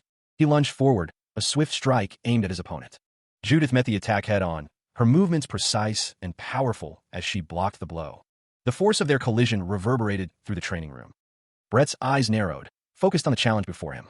Judith's expression remained intense, her determination unwavering. The clash of their skills echoed, a testament to their rigorous training. She retaliated with a powerful counterattack, pushing Brett back. The intensity of the match drew the attention of onlookers. A spectator watched with wide eyes, impressed by their skill. The impact of their blows sent shockwaves through the training ground. The sparring match continued, neither fighter willing to yield. The clash of blades echoed, a testament to the fighter's skill. Sparks flew as their swords met, a dance of steel and determination. An observer noted Judith's strong and merciless swordsmanship. He seemed to want to say more, but held back. Brett fluidly parried the heavy blows, his movements precise. His eyes narrowed, focused on the incoming attacks. With a grunt, he continued to deflect the strikes. The force of the blows sent vibrations through his guard. Judith pressed her assault, her blade a blur of motion. Brett cried out as he was struck. Judith's sword found its mark, a testament to her skill. Brett, enraged, cursed his opponent. Her face contorted in fury. Judith's breath came in ragged gasps. Brett Lloyd sneered, his voice dripping with arrogance. "You thought you could surpass me with just this?" The sound of impact echoed as Judith's fist connected with Brett's face. The force of the blow sent Brett Lloyd flying backwards through the air. Judith's inner voice screamed for more power. Stronger. Brett, still airborne, grit his teeth. Sharper, he thought. The impact of Brett Lloyd crashing into the wall reverberated through the room. Dust and debris rained down as the wall cracked under the force. The room filled with the echoes of destruction. The dust settled, revealing the extent of the damage. Judith, breathing heavily, stood her ground, her gaze fixed on the destruction. The aftermath of the blow hung heavy in the air. She stood over the fallen Brett, her expression unreadable as she watched him. The blue-haired man was a silhouette against the light, a distant figure in defeat. Judith's hand rested on the hilt of her sword, the blade reflecting the light of the arena. The match was decided, the spectators murmuring their approval of the brief but decisive contest. A voice echoed, acknowledging the victor as the slightly superior one. Brett, as expected, had fallen. His expression was one of frustration. The sword, a gleaming testament to the victor's skill, was held at the ready. An older man clapped, congratulating the two combatants on their spar. Judith offered a curt thank you, her face still flushed from the exertion. The older man, his white beard neatly trimmed, asked who was next, eager to keep the momentum going. Both Judith and Brett stood side by side, catching their breath after the intense match. The next name was announced, Ilya Lindsay. She stood tall, the weight of expectation settling on her shoulders. He had grown stronger, Brett thought, no longer the same as before. With this new strength, maybe he could finally achieve his goal. Back to back, Ilya and Brett faced forward, each determined. "I can beat you," Brett thought. From the shadows, a voice questioned, "What do you plan to show us?" Ilya stood before the elder, ready to demonstrate her skill. She would demonstrate her family's swordsmanship, Ilya resolved. The elder spoke, his voice booming. "The sky sword that slew the demonic Dragon King? All right." With a flourish, Ilya drew her sword, the steel glinting in the light. Brett watched, a smirk playing on his lips, ready to see what she could do. His expression hardened, a flicker of anticipation in his eyes. The blade sang as it sliced through the air, a testament to her skill. She stood poised, her sword held ready to demonstrate the sky sword. The air began to swirl, a visible manifestation of the technique. Brett Lloyd watched, his brow furrowed in confusion. Wind, he wondered. The wind intensified, becoming a visible force around the blade. The swirling currents picked up speed, creating a vortex of energy. The force of the wind seemed to crackle in the air. The ground trembled slightly as the technique reached its peak. She channeled the wind's power, her grip tightening on the sword's hilt. The energy intensified, crackling with visible force. Her eyes glowed with power as she prepared to unleash the full force of the sky sword. The wind coalesced into a blinding torrent of energy. The sky sword technique unleashed its full, devastating potential. She had unleashed a torrent of wind, the sky sword in action. The force of the technique buffeted everyone present, a whirlwind of power. The air crackled with energy. The force of the sky sword was immense, visible in the expressions of those caught in its wake. The wind intensified, a tangible manifestation of Ilya's skill. The sheer power of the sky sword left Judith and Brett struggling to maintain their composure. The wind howled.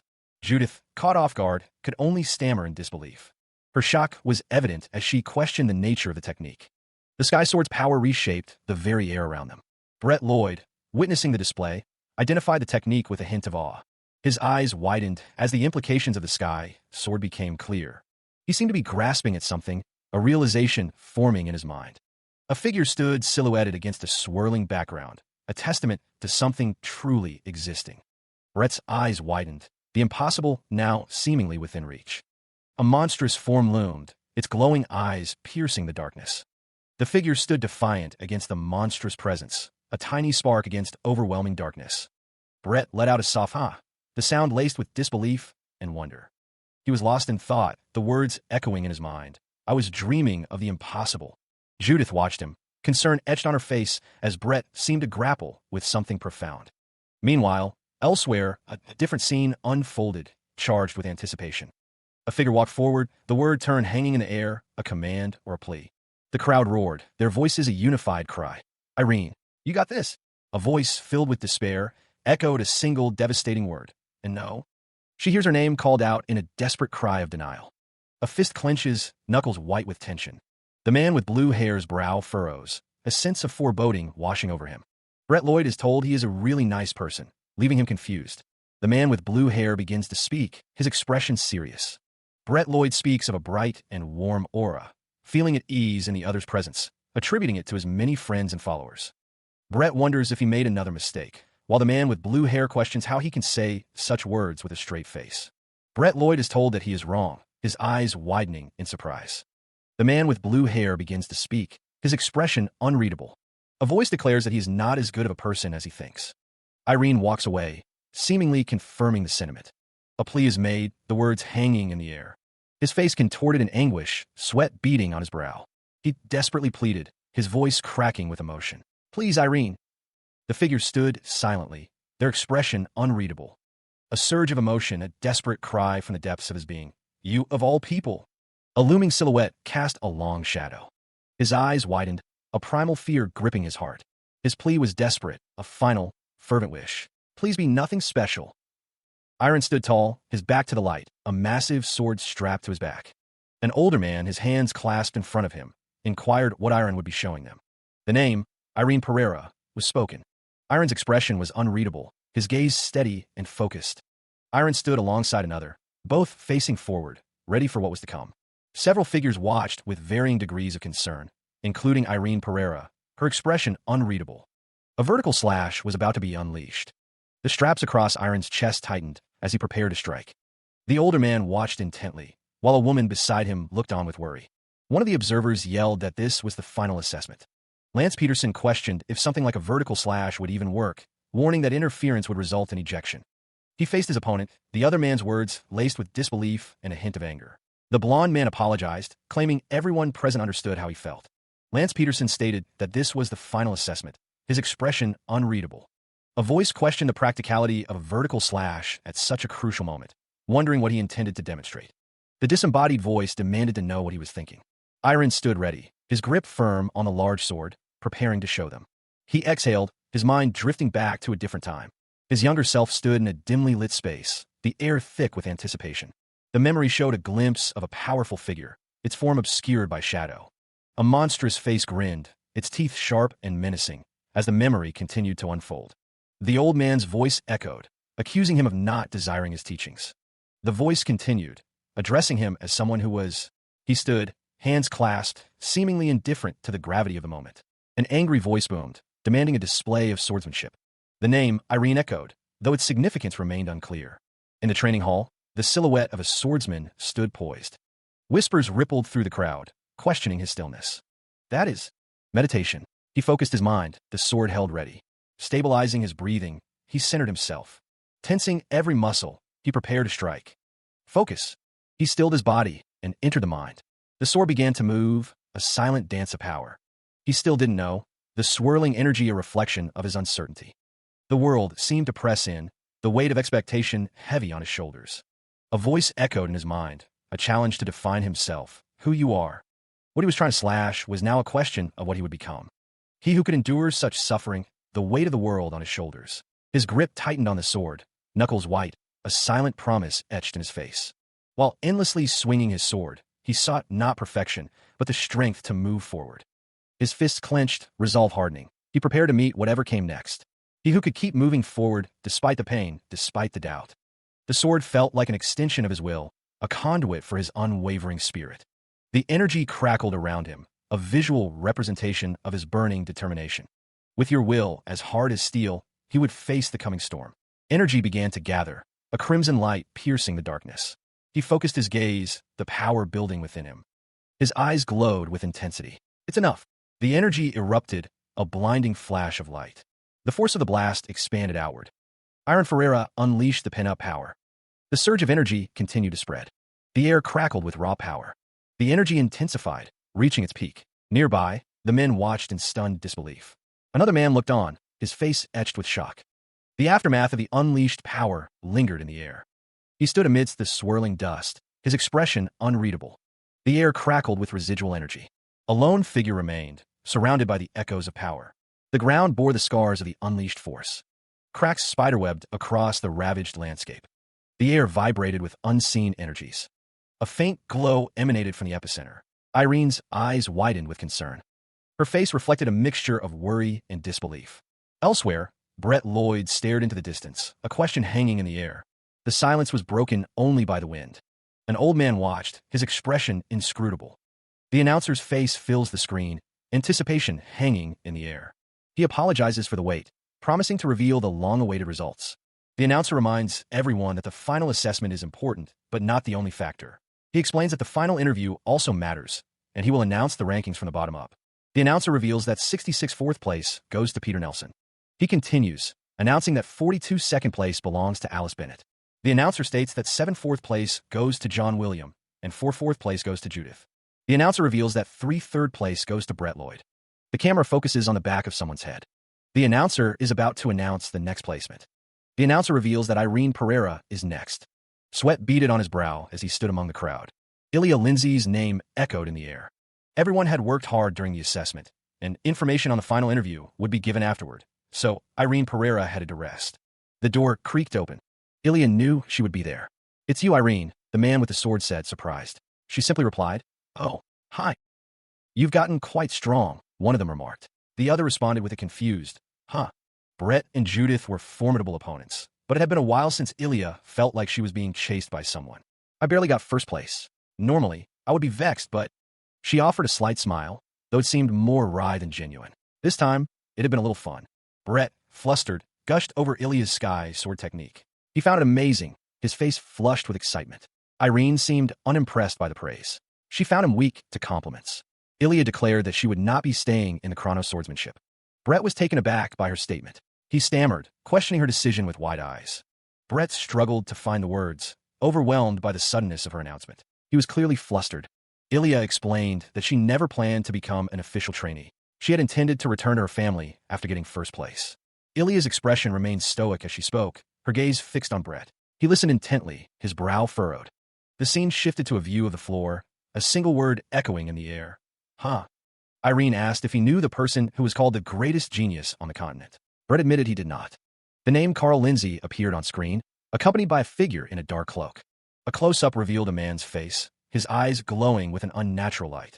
He stood cloaked in shadow, his expression obscured by the darkness. When he turned 7 years old, the world began to take notice. There was no one in the entire continent who didn't know his brother's name. His brother emerged victorious in spars with knights, a testament to his prodigious talent. And with his superior talent, the young master reached a height impossible for his age. He was recognized by many prominent figures and quickly became known as the continent's greatest genius. And in front of his growing brother, shouldering countless expectations from others.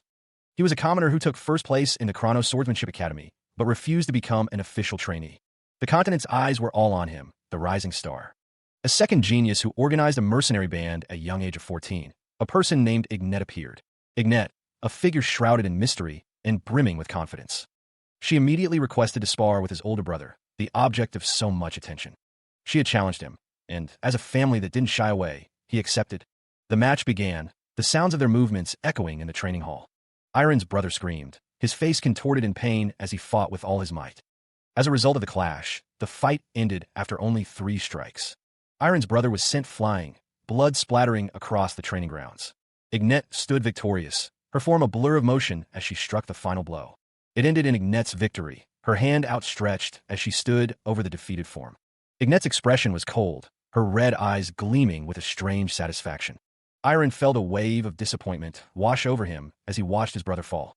The image of his brother kneeling in defeat was burned into Iron's memory. His brother, who he idolized, crumbled before his eyes, a sight that broke his heart. It made him embrace his brother and bawl his eyes out, overcome with grief and sorrow. As he watched his brother attempt to soothe him, Iron could only observe. He believed his brother would overcome the challenge, emerging victorious. But that was not to be. His brother failed to resurge. The weight of defeat crushed him. From that point on, he was met with cold eyes and harsh judgment. He fell into unbearable despair. Iron watched his brother crumble from a young age, burdened by condemnation and ridicule. He determined that the people's gaze was what caused his brother to shut himself in his room. Iron pledged that his decisions wouldn't be controlled by anyone. Ignet stood defiant, but before he knew it, Iron was already being controlled. A cloaked figure loomed over someone kneeling on the ground. Ilya Lindsay reflected on her past. The reason she entered the academy at 12 years old was because she wanted to be recognized as an official knight. She watched the knights, their movements precise and powerful.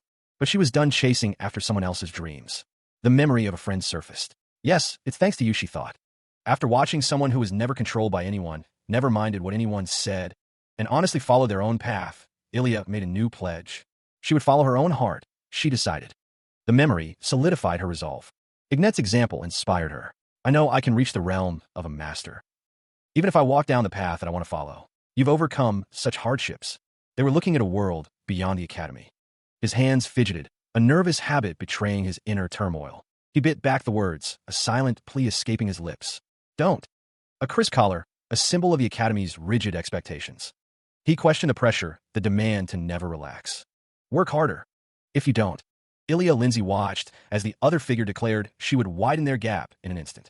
A flicker of defiance crossed his face, quickly replaced by doubt. He trailed off, the question hanging heavy in the air. Am I really okay? He gripped the sword tightly, knuckles white against the dark metal. The cathedral loomed, its stained glass windows filtering the light.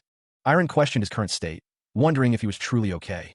The lazy lord hefted the massive blade, his expression unreadable. He stood amidst shattered stone, his boots planted firmly on the ground. The earth cracked beneath him, a fissure splitting the stone floor. Judith called out to Iron, but the area was off-limits due to construction. Judith remarked that Iron must be itching for a fight, knowing him well. Iron declared he was quitting, leaving Judith stunned and speechless. His eyes narrowed, the text emphasizing the sword's power after a year. Meanwhile, a voice declared that they had been training for several years. Judith wondered how long it would take her to reach that level, shaking her head. Iron smiled, questioning if he could even reach it himself. Judith stood beside him, remarking that only the chosen ones could do things like this, thanking him for everything until now. A hand landed on Iron's shoulder, causing him to flinch. Judith's fist flew forward, connecting with Iron's face. The punch landed with a resounding "Kuak." He was sent sprawling to the ground. Iron, stunned and enraged, demanded to know what that was for. Judith retorted, questioning how he couldn't even dodge her punch after dodging all her slashes. Her expression was fierce. He is met with a barrage of insults. Judith asks if his body hardened after his brain turned to stone. The force of the blow sends shockwaves through the air. Judith continues her tirade, questioning if he was chosen and if she should take him seriously. Her voice rises with each word, fueled by frustration. Judith scoffs, wondering what about her, who can't even beat a coward like him. Iron is struck, the impact reverberating through his body. Judith's voice booms, questioning what about everyone there who's learning swordsmanship. She continues, asking if he's saying they're wasting their time. The sound of impact echoes. Iron kneels, looking up at Judith, a bandage visible on his face. A voice booms, telling him to be proud that he beat the continent's greatest swordsman in battle when he was young.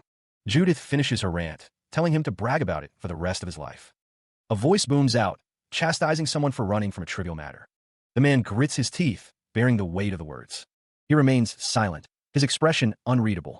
A few days later, Ilya Lindsay stands before an elder, who asks if she is satisfied with the results. A faint smile graces Ilya's face as she looks at the elder. She replies that it's not only because she got first place, a hint of pride in her voice. The elder observes that she seems much brighter now than during the midterm assessment. Ilya dismisses the praise, saying it's all due to his teachings. The elder waves off her gratitude, stating that it was all her and that she can leave now. The elder instructs Ahmed to call in the next trainee, signaling the end of Ilya's session.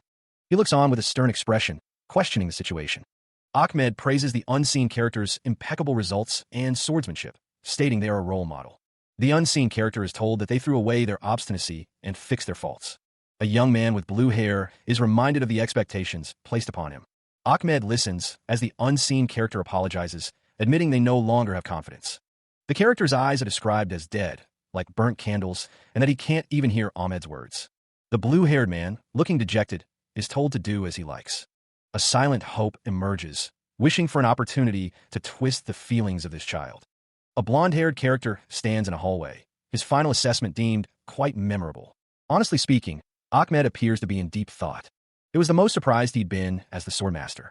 Ahmed stood in the library with Irene Pereira. He asked if she remembered their interview after the midterm assessment. Irene Pereira listened intently. She stated that she would listen carefully to his proposal.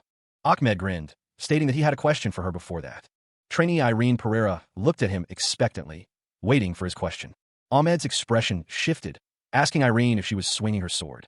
The old man's face fills the space, his expression unreadable. Before Irene can speak, he poses a question. The old man calls out to her. He addresses her as Trainee Irene Pereira. The old man's gaze is intense, his question hanging in the air. He asks her about her sword. Irene's hand clenches into a fist, her expression uncertain. She begins to formulate an answer. The reason for swinging her sword is a question that weighs heavily on Irene.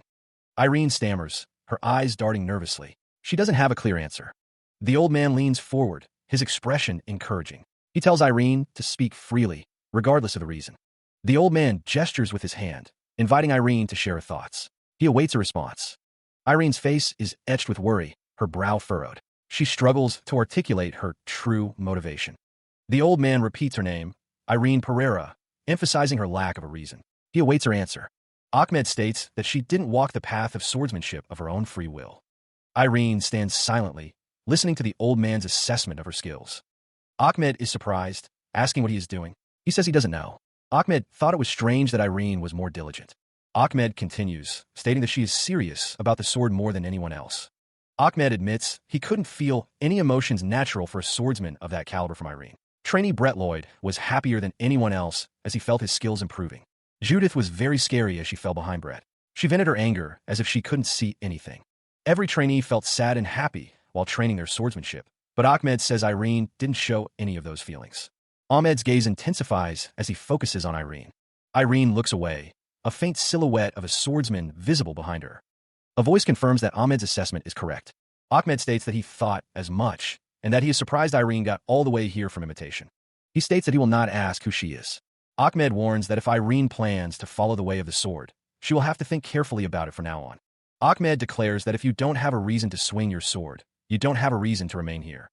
The words seem to resonate with Irene, who looks down in contemplation.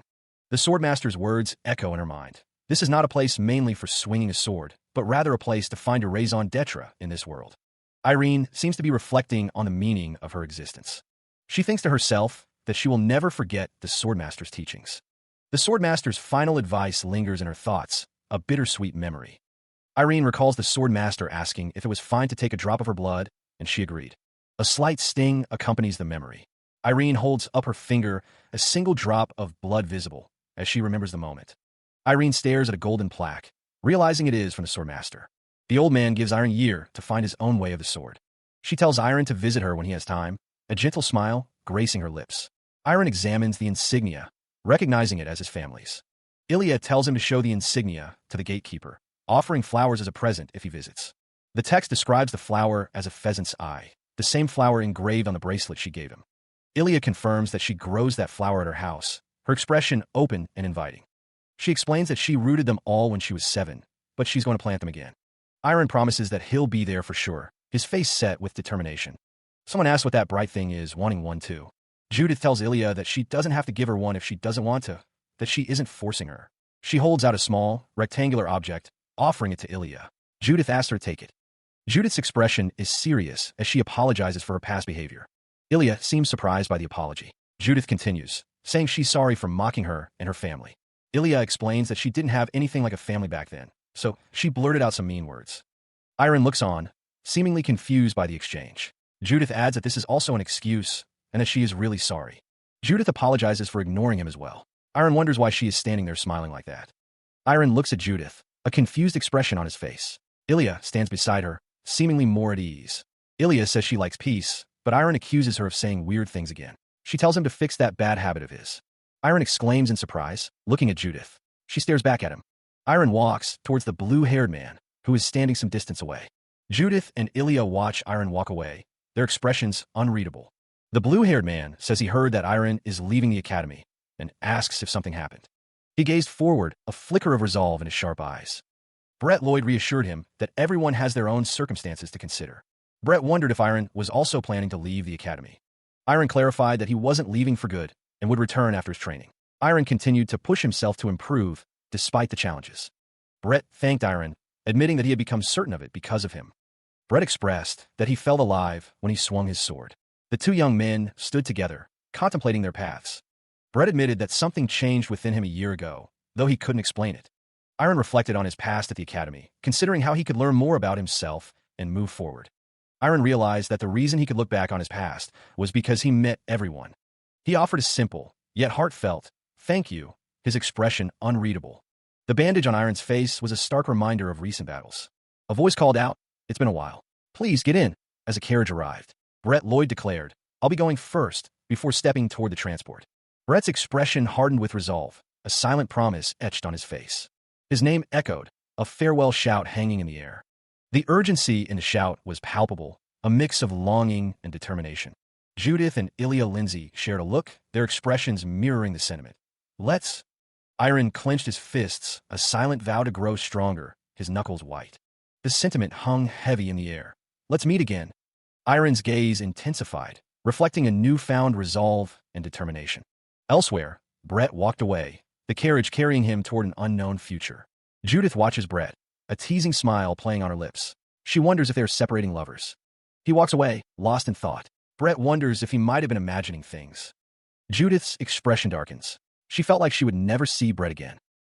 A servant arrives, bowing deeply. He announces that he has come to pick up the master.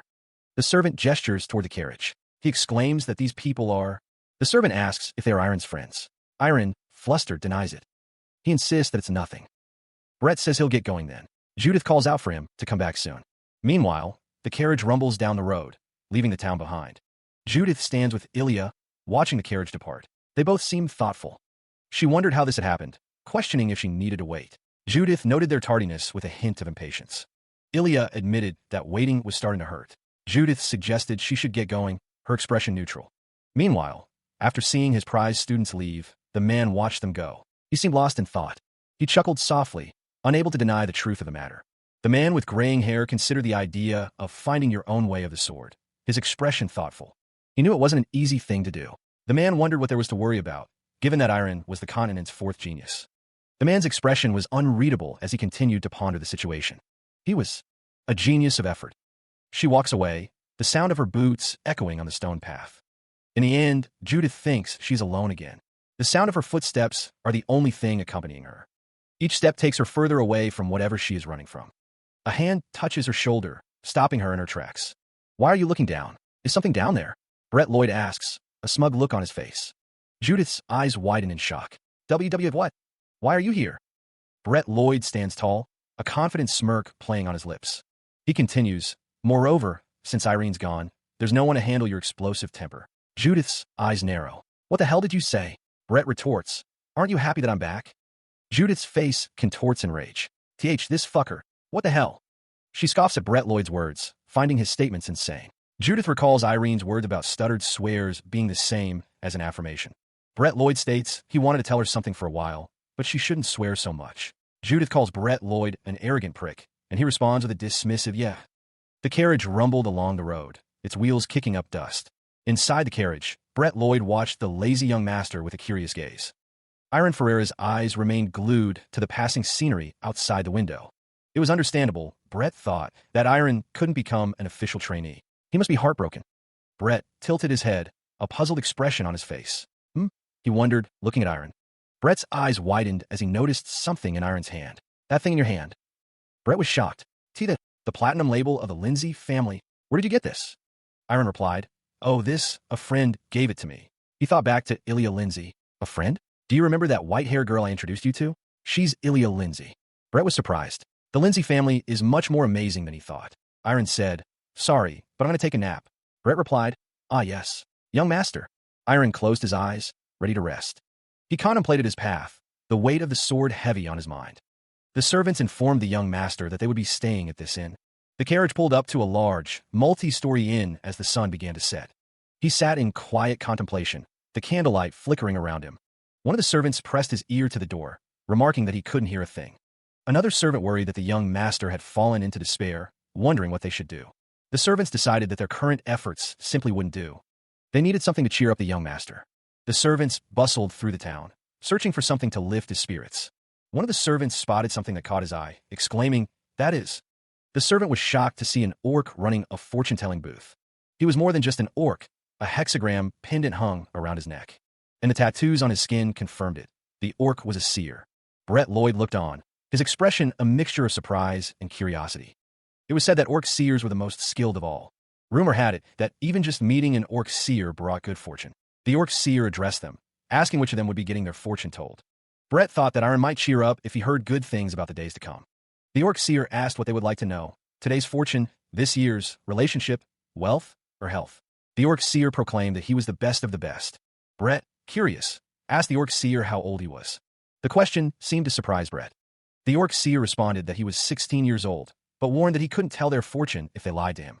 He is told he could be accepted into any night order. Brett Lloyd is asked if the orc is really a seer. Iron Ferreira looks on as the orc is called Young Master. Iron seems to have noticed something and says, "Wait." The orc hands Brett a wrapped object, and Brett thanks him. Brett turns away, clutching a gift. The orc's face is shown in close-up. It is said that the orc has a dense energy optimized for practical movements, enveloping his entire body. Iron stands in the town, looking back in the direction of the orc. Ilya and Iron are described as mysterious beings, and someone calls the orc a quack. The orc thinks that he can't do business there anymore. A horse-drawn carriage moves along a dirt road. He received an apology from Brett. The blonde-haired man admitted he didn't know he was a fake. Iron considered the apology, but his thoughts drifted to something else. Moreover, that note. The note read, "There's no need to be alone to stand alone." What could it mean? Iron's eyes widened slightly as he pondered. Could he have sensed the man in his dreams when he was talking about age? Brett continued, saying he thought Iron was strange from the start. He added that Iron was asking about his age. Brett scoffed, recalling that he was speaking to someone who was heading home after failing his exam. He called a quack to say he'd be accepted into any night order. Iron smiled, stating that he didn't fail. He had told Brett that. What? Brett was shocked, thinking he passed, but not right now. He'll be accepted on the Swordmaster's condition, that he finish the homework he's given him. Elsewhere, a driver with a long white beard drove a vehicle down a dirt path. Iron looked on, a question mark floating above his head. "Young Master, there's..." The announcement echoed. The Gyrowan family's carriage was approaching. Drawn by powerful steeds, the ornate carriage advanced down the road. He peeked from behind the wall, his eyes widening in disbelief. A gasp escaped him. It was really them. He knew they had to meet the Gyrowan family, the family most hostile to the Pereira family on the road. The family that plainly ignored and humiliated the young master. That face. He realized it was Aaron Gyrowan, the second son. Aaron Gyrowan and Sir Jack Stewart emerged from their carriage. Young Master, Master Aaron Gyrowan, and Sir Jack Stewart have come out of their carriage. Aaron chuckled, a smug look on his face. Aaron asked if he would like to stay here if he was uncomfortable, but he said it would be discourteous. Aaron Gyrowan speaks to Iron, his expression unreadable as he gestures. The wind rustles through the trees, a silent observer to the unfolding scene. Aaron continues to speak, his companion listening intently as Iron stands silently. Jack Stewart confirms something with a yes, his eyes fixed on Iron. Aaron thinks to himself, surprised by Iron's apparent growth. Aaron continues his internal monologue, noting Iron's improved physique. Jack remarks that Iron must be returning from the Chronos Swordsmanship Academy, but Aaron dismisses it. Aaron asks why Irene has visited their territory, stating he has come to deliver his father's message, and asks if Iron has been well. Jack agrees, impressed by the Academy's apparent influence on Iron, and asks if he will continue practicing swordsmanship. Iron responds to the question with a simple, understated, probably. Aaron states that it must be from Iron's family, and that it would be hard to learn anywhere else since he started so late. Jack Stewart grits his teeth, frustrated that Iron is a year younger than the young master. He seemed to agree with Aaron's assessment, but Iron's silence hung heavy in the air. Aaron Gyrowan pressed the issue, his tone laced with a subtle challenge. Was there anything else Iron wanted to say? Iron hesitated, a bead of sweat trickling down his temple. He stammered a negative response. Aaron declared that if Iron had nothing else to say, they would be leaving. He claimed the journey had been long, and he wanted a rest. Jack thought to himself that it was a childish taunt, but Iron's reaction made him wonder if he really was that deadbeat noble. A palpable tension filled the air as the two young men stared each other down. Aaron paused, his eyes fixed on Iron. He told him to wait. Aaron suggested that they just... Aaron, a smug grin spreading across his face, proposed that they shake hands before parting ways. Iron's eyes widened, a flicker of apprehension crossing his face. He questioned Aaron's motives. Iron's thoughts turned dark, realizing Aaron's true intentions. He cursed him internally. Aaron chuckled, explaining that swordsmen can discern each other's strength simply by shaking hands. He was still so green, Aaron thought, lacking true knowledge. Aaron continued, mentioning Louis Sagard and grip strength. Jack Stewart affirmed his statement. Aaron extended his hand, declaring that even his family's greatest knight agreed with his assessment. Aaron, as Iron Sr., wanted to see how much his skills had improved as Iron stared back. Iron's hand reached out, ready to meet Aaron's. Jack Stewart watched with a gulp, anticipating the clash. Their hands met. The handshake initiated with a resounding clap.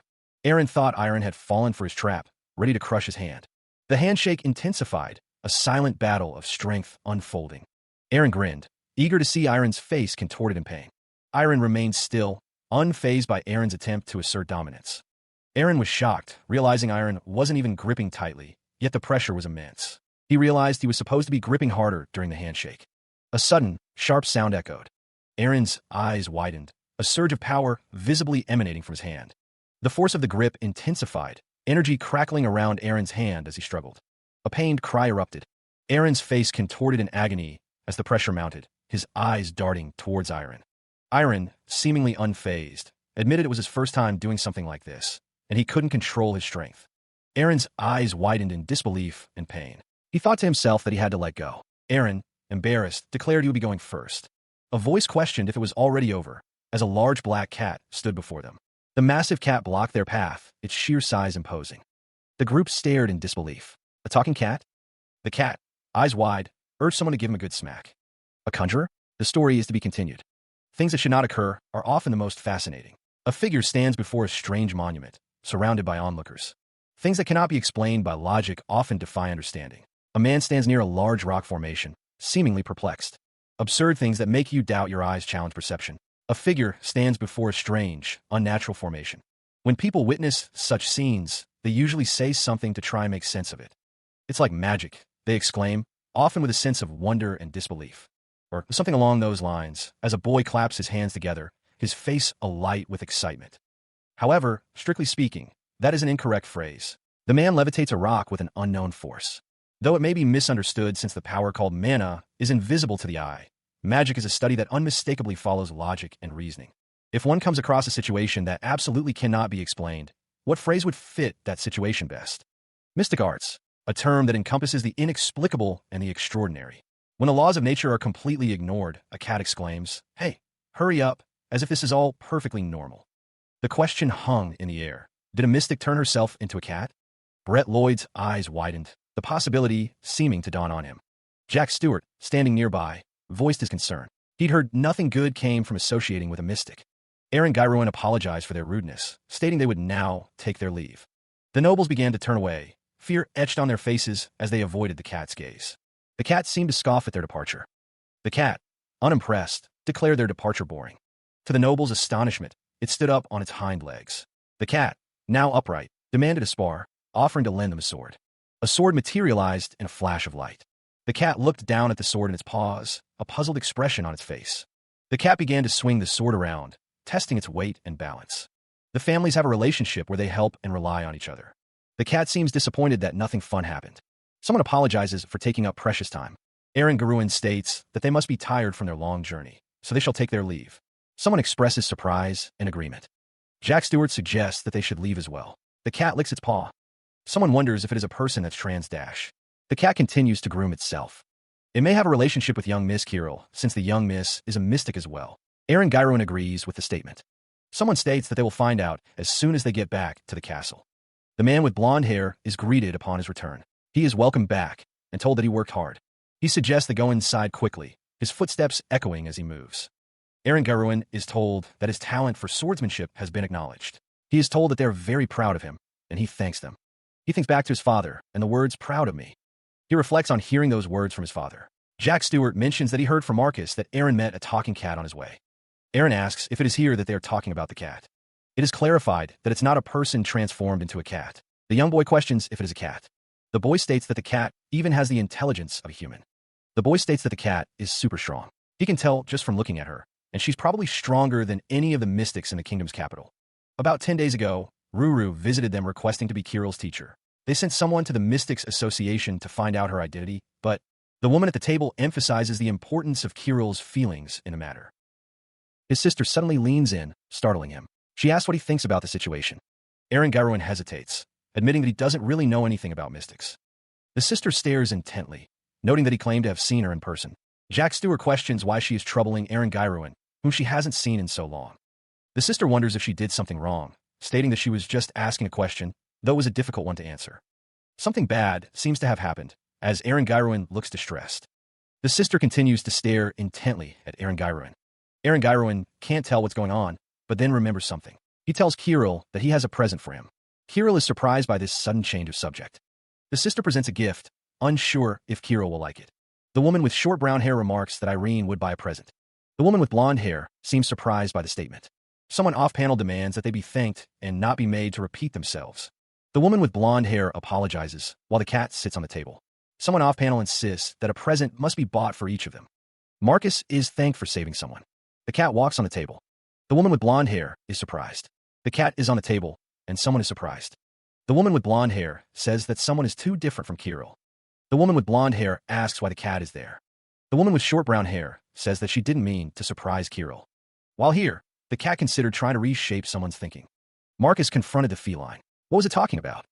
She realized she had spoken aloud what was supposed to be a thought. Marcus demanded the cat explain what it meant by that statement. The cat thought someone looked easier to win over than Marcus. Kiril loves her brother very much, she thought. If she won over Iron, wouldn't Marcus be won over as well? Marcus realized she wasn't supposed to say that out loud. The cat looked up, startled. Marcus shouted. She apologized, promising not to do it again. She declared she would never become his student. A voice echoes, filled with regret and a desperate plea for forgiveness.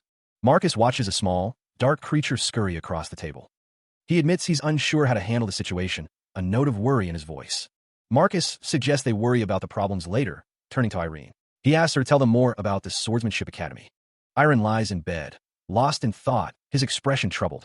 Iron's parents beam with joy over a simple gift, their happiness palpable. He reflects on how easily his parents were moved, even more so than by his acceptance into the academy. He thinks it should be a common thing for a normal family. Iron vows not to waste his time as he did before, a newfound resolve hardening his gaze. He vowed to himself that he would not procrastinate any longer. Iron looked up, a small smile gracing his lips as he heard the maid. A voice called from outside the room, asking, "May I come inside?" He responded, "Yes, come in." The maid stood before Iron, inquiring if he would be going to the training grounds tomorrow. She paused, concern etched on her face as she asked if he would really be all right. The maid's expression was filled with worry, her eyes wide with concern. She mentioned that it took over half a month to return from the academy, suggesting that he must still be fatigued from the trip. He dismissed her concerns, stating that he was more worried about not holding a sword for half a month. The maid wrung her hands, still visibly anxious about his well-being. Meanwhile, a man in a red suit stated that he would take his leave, and the man with gray hair acknowledged his good work. The man in the red suit walked away, leaving the other man standing in the large room. The man in the red robe looks off to the side, his expression unreadable. The man with blonde hair responds, "Yes, Viscount." Viscount Phil Gairuan clasps his hands, a strange question on his mind. Quite weird. Did something happen in the Pereira territory? Phil's expression hardens as he awaits an answer. The man with blonde hair explains, "We met young Master Irene on our way back." He continues, "Yes," as he was interacting with young Master Aaron. Phil's eye twitches, and he thinks to himself, such a thing happened. Viscount Gairuan slams his fist on the table, enraged. How does that make any sense? The force of Phil's blow sends papers flying. Phil grabs the man with blonde hair by the collar, demanding, "What in the hell were you doing while that was happening?" The man apologizes. Phil laughs, releasing the man. No, you must have had a reason not to meddle in such a situation." He couldn't believe what he was hearing, that the child had changed. Viscount Phil Gairuan slammed his fist, demanding to know how this was possible. It was as if Iron Ferreira had become a different person entirely. The Viscount scoffed, dismissing the idea that the Swordsmanship Academy could have changed him. Phil Gairuan admitted he never liked Iron Ferreira from the start. Even Iron's territory was becoming more prosperous with each passing day. The Viscount was told that even the easiest to harass among them was starting to grow stronger. Phil Gairuan wondered why Iron didn't just stay shut in his room. Meanwhile, two figures stood in a grand hall, discussing the need to step on the growing sprout. One of the figures asked Ryan if he had a plan in mind. Ryan Gairuin responded, "Of course." Ryan Gairuin, the eldest lord of the Viscount family, had a plan. A question hangs in the air regarding an upcoming expedition. The family head conference of the Hale Kingdom's 6 southern families looms, set on Pereira territory. A plan is hatched to drag that deadbeat noble all the way back to the bottom. Viscount Phil Gairuin dismisses Jack Stewart with a curt, "That's a Jack, you may leave." The Viscount's face contorts with expectation, declaring that Iron is the pride of their family. Phil Gairuin's expression darkens as he mutters about a crazy old man. A sense of foreboding settles as someone suggests that if things continue this way, Irene is in big trouble. The speaker ominously notes that someone is brighter, more competent, and several times nastier than the Viscount. The situation escalates. The eldest lord has gotten involved. Ryan Gairuin stares ahead, his expression unreadable. The armored soldiers march through the stone halls, their footsteps echoing. One of the soldiers grumbled about the early morning training. Another soldier warned that if they didn't manage themselves properly, monsters would start roaming the streets. The first soldier scoffed, dismissing the concern as outdated thinking. The soldier lamented that expeditions had deteriorated into mere status symbols for families. The soldiers gasped, their eyes widening in surprise. One of them exclaimed, "Lord Irene," as they watched a figure training. A voice boomed, announcing that he had returned. Another soldier greeted Lord Irene, mentioning he'd heard of his arrival yesterday and questioning his early morning training. He assured the observing soldier that this was just individual training. The soldier watched as the young master continued his workout. One of the soldiers wondered if Iron had been kicked out of the academy. His comrade agreed, but noted that Iron's physique had improved. One of the soldiers questioned if the weight plate was being used correctly. Another soldier suggested they try lifting a plate themselves, but quickly realized it was just for decoration. The soldiers struggled to lift the plate, grunting with effort. The other soldier wondered how the Lord was lifting the weight. He told his comrade to be quiet. A new voice boomed, asking if they had come to play around. It was Knight Oren Zuckran, looking displeased with the soldiers' behavior. The soldiers quickly addressed Sir Zuckran, explaining they were watching the Lord train. Oren Zuckran was shocked. The soldiers gasped, realizing Iron was doing chin-ups with a weight plate dangling from his waist. His posture was quite good, especially considering what happened in 1 year. One of the soldiers laughed, stating that it was nothing amazing for knights. The soldiers watching the training were shocked by what they saw. The soldiers wondered if what they were seeing was even possible. One of the soldiers asked Sir Zuckran if he could easily do the same. Another soldier yelled at the others, reminding them it was already 6:10 a.m. and demanding they fall in line. The soldier continued to yell at the others. Elsewhere, the sky was bright and clear. Iron walked through the training grounds. He carried his large sword with him. He continued his walk, while a cat watched him from atop a fence. The cat groomed itself on the fence. He wondered if she had come to persuade him otherwise. Someone told him not to mind her and to focus on his training. If he wanted to find his own sword, he couldn't continue swinging it like that man. He would train using the swordsmanship he learned in the academy. 1 week later, the soldiers gasped, wondering how he could be like that as they ran behind him. He was running faster than them, without breaking a sweat and with stable breathing. The soldiers continued to gasp as they struggled to keep up with him. One of the soldiers noted that his stamina had greatly improved. The soldier asked if he was really going to head back inside. "My lord," as he said he was going to train a little. They were the ones that were amazing. 3 individuals watched Iron, their expressions a mix of curiosity and admiration. They persevered through the Chrono Swordsmanship Academy's hard training, completely unassisted. If he never had that dream, then he would be. Ruru tumbles through the air, seemingly unconcerned with the laws of gravity. Ruru has been watching over the training for a week now. What is she thinking? A soldier whispers to Iron, warning him to be careful. The soldier explains that he's heard rumors that the cat, Ruru, gathers misfortune around her. The soldier's expression darkens. It's almost as if she's cursed, he thinks. No wonder the soldiers avoid Ruru, the soldier muses. It was because of the bad rumors. A voice calls out, asking if the young master has finished his training. The speaker stands in the distance, awaiting an answer.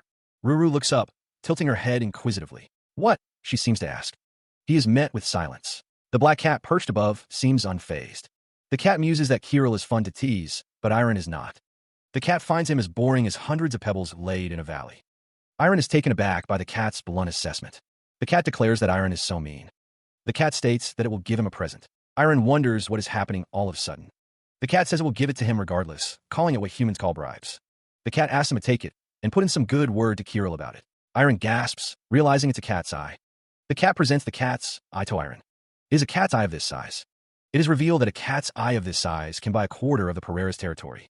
He is told that he is saying things that put him in a good position, or so he is thanked, though he was just stating its worth. The black cat thinks it's the mood that counts, and if this persuades the kid, he'll give him something nice too. Iron is asked why he wants the cat's sister to be his student so much that he's even willing to give him something like this. The cat is met with the response, "Oh wow, what an elaborate question." The black cat hums, holding the cat's eye gem. The cat states that he is doing this just cause. He wonders if the cat doesn't have a reason. The cat says that he just wants her as a student because he likes her and asks if he needs any other reason. The cat says that giving him something like this as a bribe is supposed to mean that he is saying that Iron doesn't know the value of money. He questioned the cat's motives, finding the offer somewhat insulting. The black cat scoffed, thinking humans cared way too much about gems and gold. The cat held up a glowing orb, seemingly unimpressed with such material possessions. The cat insisted there were many things more important than gems and gold. The black cat presented a wooden ball, its texture rough and worn. The cat explained that the wooden ball had a scent it absolutely adored, but there was no way to get more. The cat declared that it would never trade the wooden ball, not even for dozens of cat's eyes. The cat insisted that there was more to its collection of treasures. The cat revealed a foxtail, full of memories from before it learned mystic arts. The cat then presented a doll that it got from stray cat friend. The cat explained that these treasures couldn't be bought with gold nor gems, implying Iron was very wise. He never expected the cat to think about things like that, wondering if Kirill was one of those things you can't buy with money. The black cat declared that treasures like these were unique. The young master seemed to like the cat. The cat asked Iron to have Irene put in a good word for him with Kirill. He refused to take it. The cat was shocked, asking if he was even listening. Iron had also heard that there were more important things than money. The cat seemed confused, as this wasn't what he had planned. Instead of words formed because of a bribe, he'd tell her exactly what he felt. He didn't know about Kirill, but he thought he would be able to win her over with this. Even so, that didn't change that he was an easier opponent than Kirill. He continued to try to persuade him from now on. The next day, he was startled by Irene's sudden outburst, demanding he come quickly. Something was wrong. Wrong? Irene demanded to know what was wrong, staring intently at something near her food bowl. Irene stood nearby, watching Irene eat. That was the big problem. He felt nervous when no one was beside him while Irene was eating. What else could possibly be more problematic? Later that night, Irene was again exclaiming that it was really big. What was it this time? He wondered what the kitten lying down over there was thinking.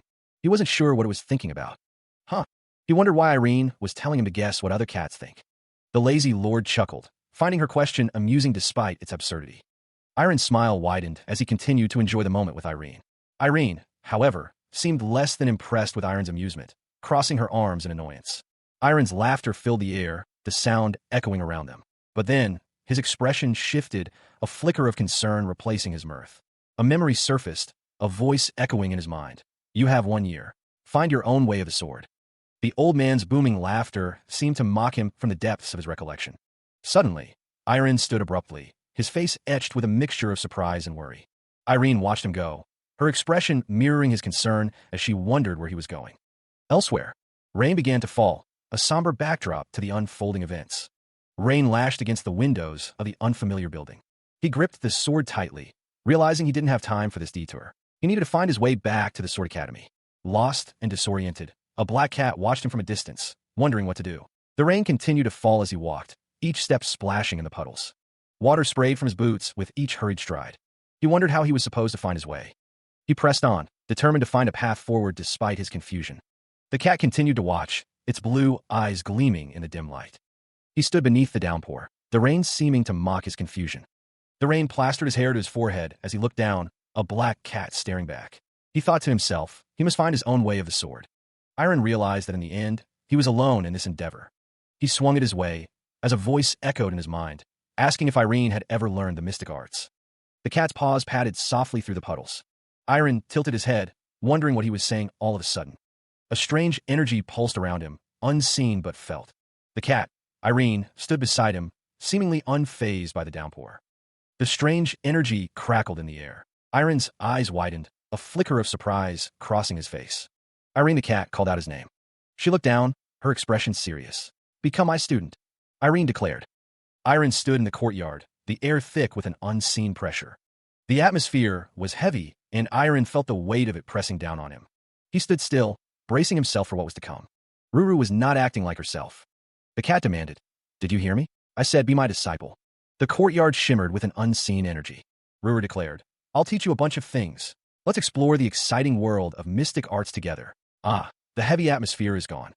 Iron was taken aback by Ruru's sudden request. "What? Why?" he asked. Iron questioned, "What do you mean, why? I'm a swordsman, not a mystic." Ruru responded, "It's okay. You just have to learn starting now. I'll teach you. She explains that it's not like magic, so he can't just learn mystic arts.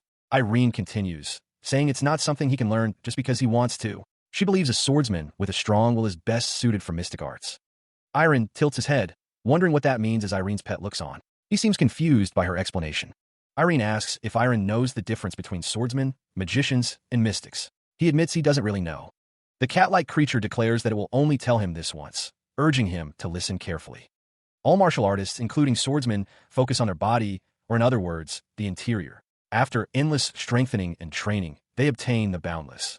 Swordsmen cultivate a mysterious power, aura. On the other hand, magicians focus on their words, the exterior. They analyze mana, the mysterious power found in nature, and try to understand the principles, laws, and logics of the world. Then what about a mystic? Many people say that they are an existence that makes stubborn demands to the world. They are an existence that asks for the impossible to happen. The blonde woman stood before a massive, red-feathered bird, a creature of impossible scale. That, Irene explained, is a mystic. Who are they calling stubborn? As a mystic, she had a lot to complain about, but in reality, most of what they say is true. But, she continued, Irene must understand one thing. Mystics need a will strong enough for it to be possible to change the entire world by themselves. They need an extraordinary and unrivaled heart that can't even be imagined by normal existences. Therefore, a mystic's power is proportional to the power of their heart. The cat-like creature glowed with an inner light. The vertical slash that you just showed me. It has the desire to cut something. The strange cat-like creature groomed itself, seemingly unconcerned with the conversation. Even the slightest assistance could awaken his mystic arts, which would definitely help his swordsmanship. Iron stood with the large sword at his side, apologizing. He still couldn't do it, much to the cat's dismay. The cat demanded that he stop slurring so much and speak properly about learning mystic arts. Iron found it hard to explain, but the sword he wielded was not his own. The cat looked up at him, curious. Perhaps, Iron thought, a solution might be at hand, a way to understand the sword power. If it was Ruru, she might understand the secret of his dreams, Iron mused, considering his options. The cat-like creature stared intently, as if about to reveal a great truth. The cat's head floated in the air, its expression one of surprise. Iron found it fascinating, wondering if it was something like possession that was affecting him. He had heard about many cases where some people had the soul, memories, or personalities of a completely different existence layered over their own. It wasn't the same as his case, but it was similar. But why did that stop him from learning mystic arts? He sat cross-legged, lost in thought, as Ruru watched him intently. The thought that even a mystic like Irene would react so strongly lingered in his mind. Iron clenched his fist, a determined look settling on his face. The idea that the sword was charming to others echoed in his thoughts. He couldn't bring himself to awaken mystic arts through someone else's will. Irene urged him to give it a shot, saying it would be fun. Iron declared his intention, a new goal forming in his mind. He wanted to develop his own sword. Irene tilted her head, questioning, Ichem, your sword? Iron confirmed, yeah, my own sword. Irene pressed, curious. Other than the one you just showed? That's your sword. Iron looked away, a bead of sweat trickling down his temple as he considered the question. He remained silent, lost in his thoughts. In the end, Iron sat in silence, Ruru watching him, the question hanging in the air. He was back to square one, the path ahead unclear. The cat watched, its blue eyes gleaming with an unknown intelligence. The cat seemed to think it was time for the master to give advice. The cat leaped from the railing, landing gracefully on the crates below. The cat seemed to think Iron was misunderstanding something, and that what he'd been doing was an effort. Iron stood in the training room, his expression troubled as he considered the cat's words. Iron insisted to himself that it was an effort. The cat watched him from afar, its gaze unwavering. To put it simply, it was a waste of time. The window offered a view of the training grounds.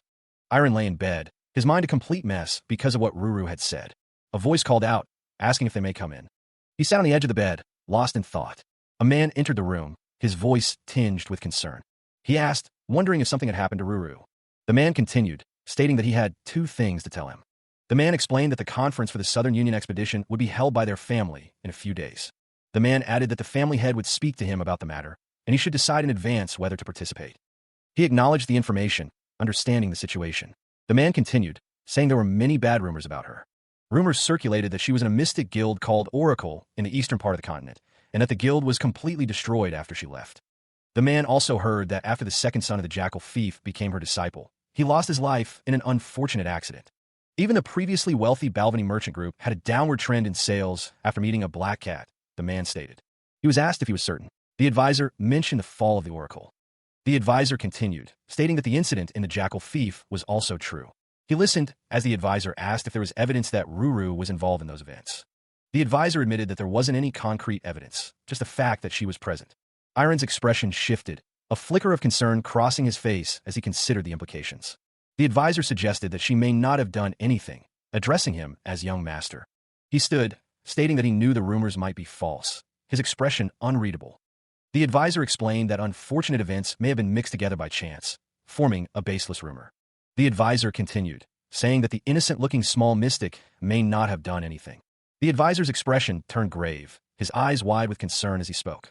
The advisor warned that there was no need for him to put himself in potential danger. He listened intently, his gaze fixed on the advisor, absorbing the gravity of the situation. He considered the words an apology for overstepping boundaries. The young master sat alone in his room, lost in thought. His expression was unreadable as he mulled over the recent conversation. The weight of the rumors seemed to press down on him. He recalled the words, a plea not to think badly of Marcus. Iron considered his own feelings, determined not to be swayed by outside influences when relaying them to Kirill. He thought about the assessment, that he didn't have the personality to harm others.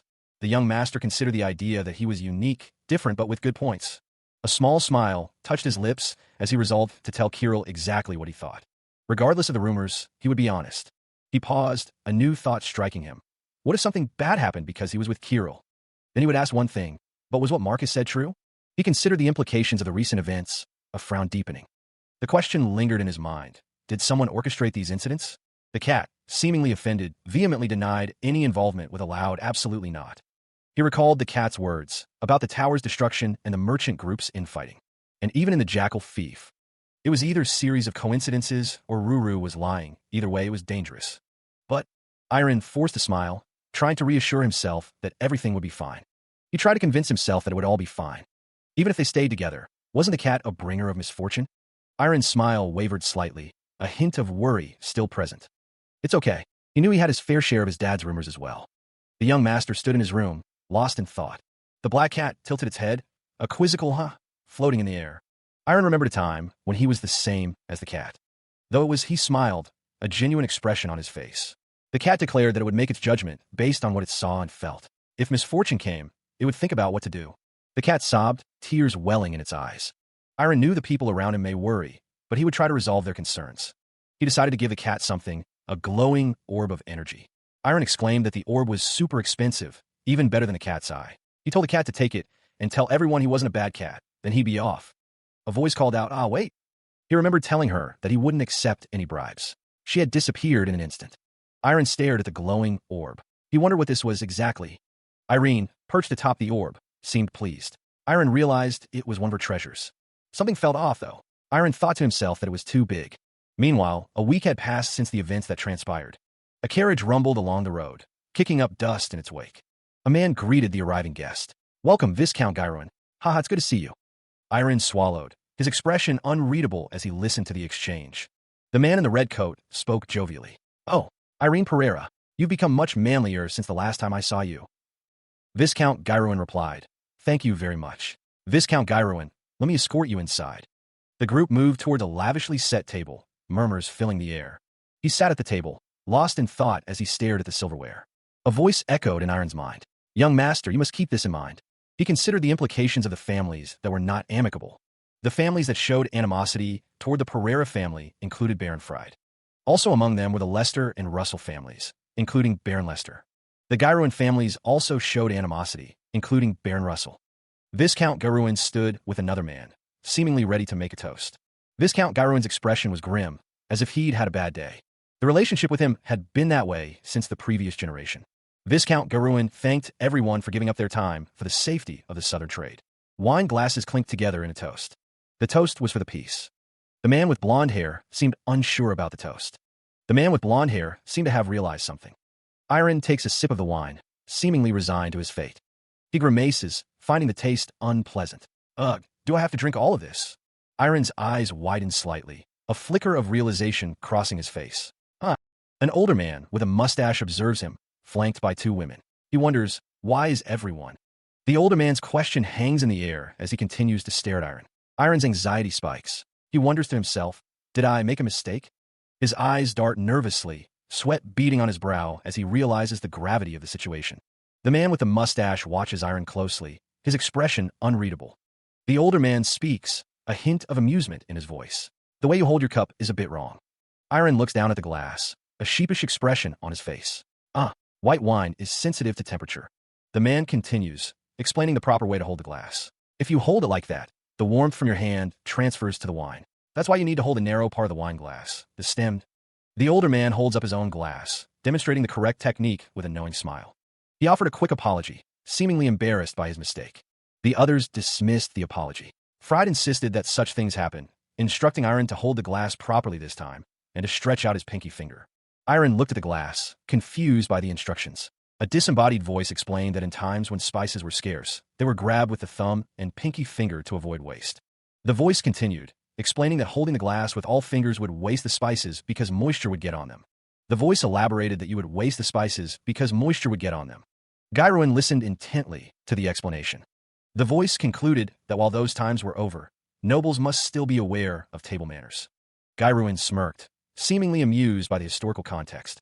Another voice added that those fine lines distinguish nobles from commoners. Fried smiled, agreeing with the sentiment. Iron remarked that the words were almost distorted in a weird way, but agreed that they were very right.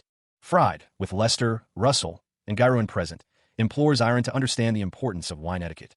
Fried clarifies that Iron should not misunderstand his intentions as Baron Pereira. Fried continues to emphasize the potential for misunderstanding, his expression serious. Iron chuckles, relieved that Fried was only thinking of Irene when he spoke those words.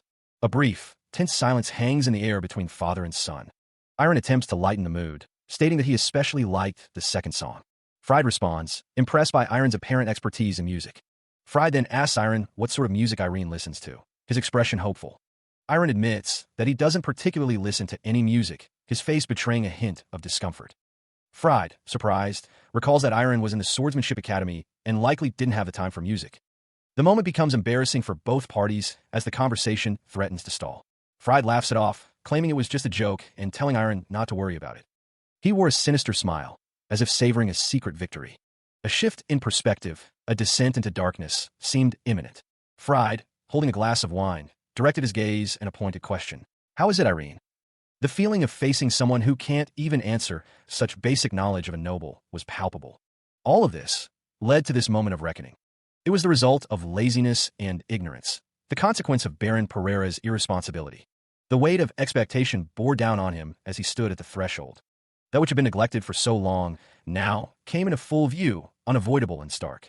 Iron's face was etched with worry. There was nothing. There's nothing that you can do. The words echoed in the air, a pronouncement of doom. Lester, his brow furrowed with concern, asked, Are you okay, Irene? The question hung in the air, unanswered, as concern deepened on Lester's face. He apologized, claiming to feel unwell and requesting to take his leave. The request hung in the air, unanswered as he turned to depart. His footsteps echoed softly as he walked away, head bowed.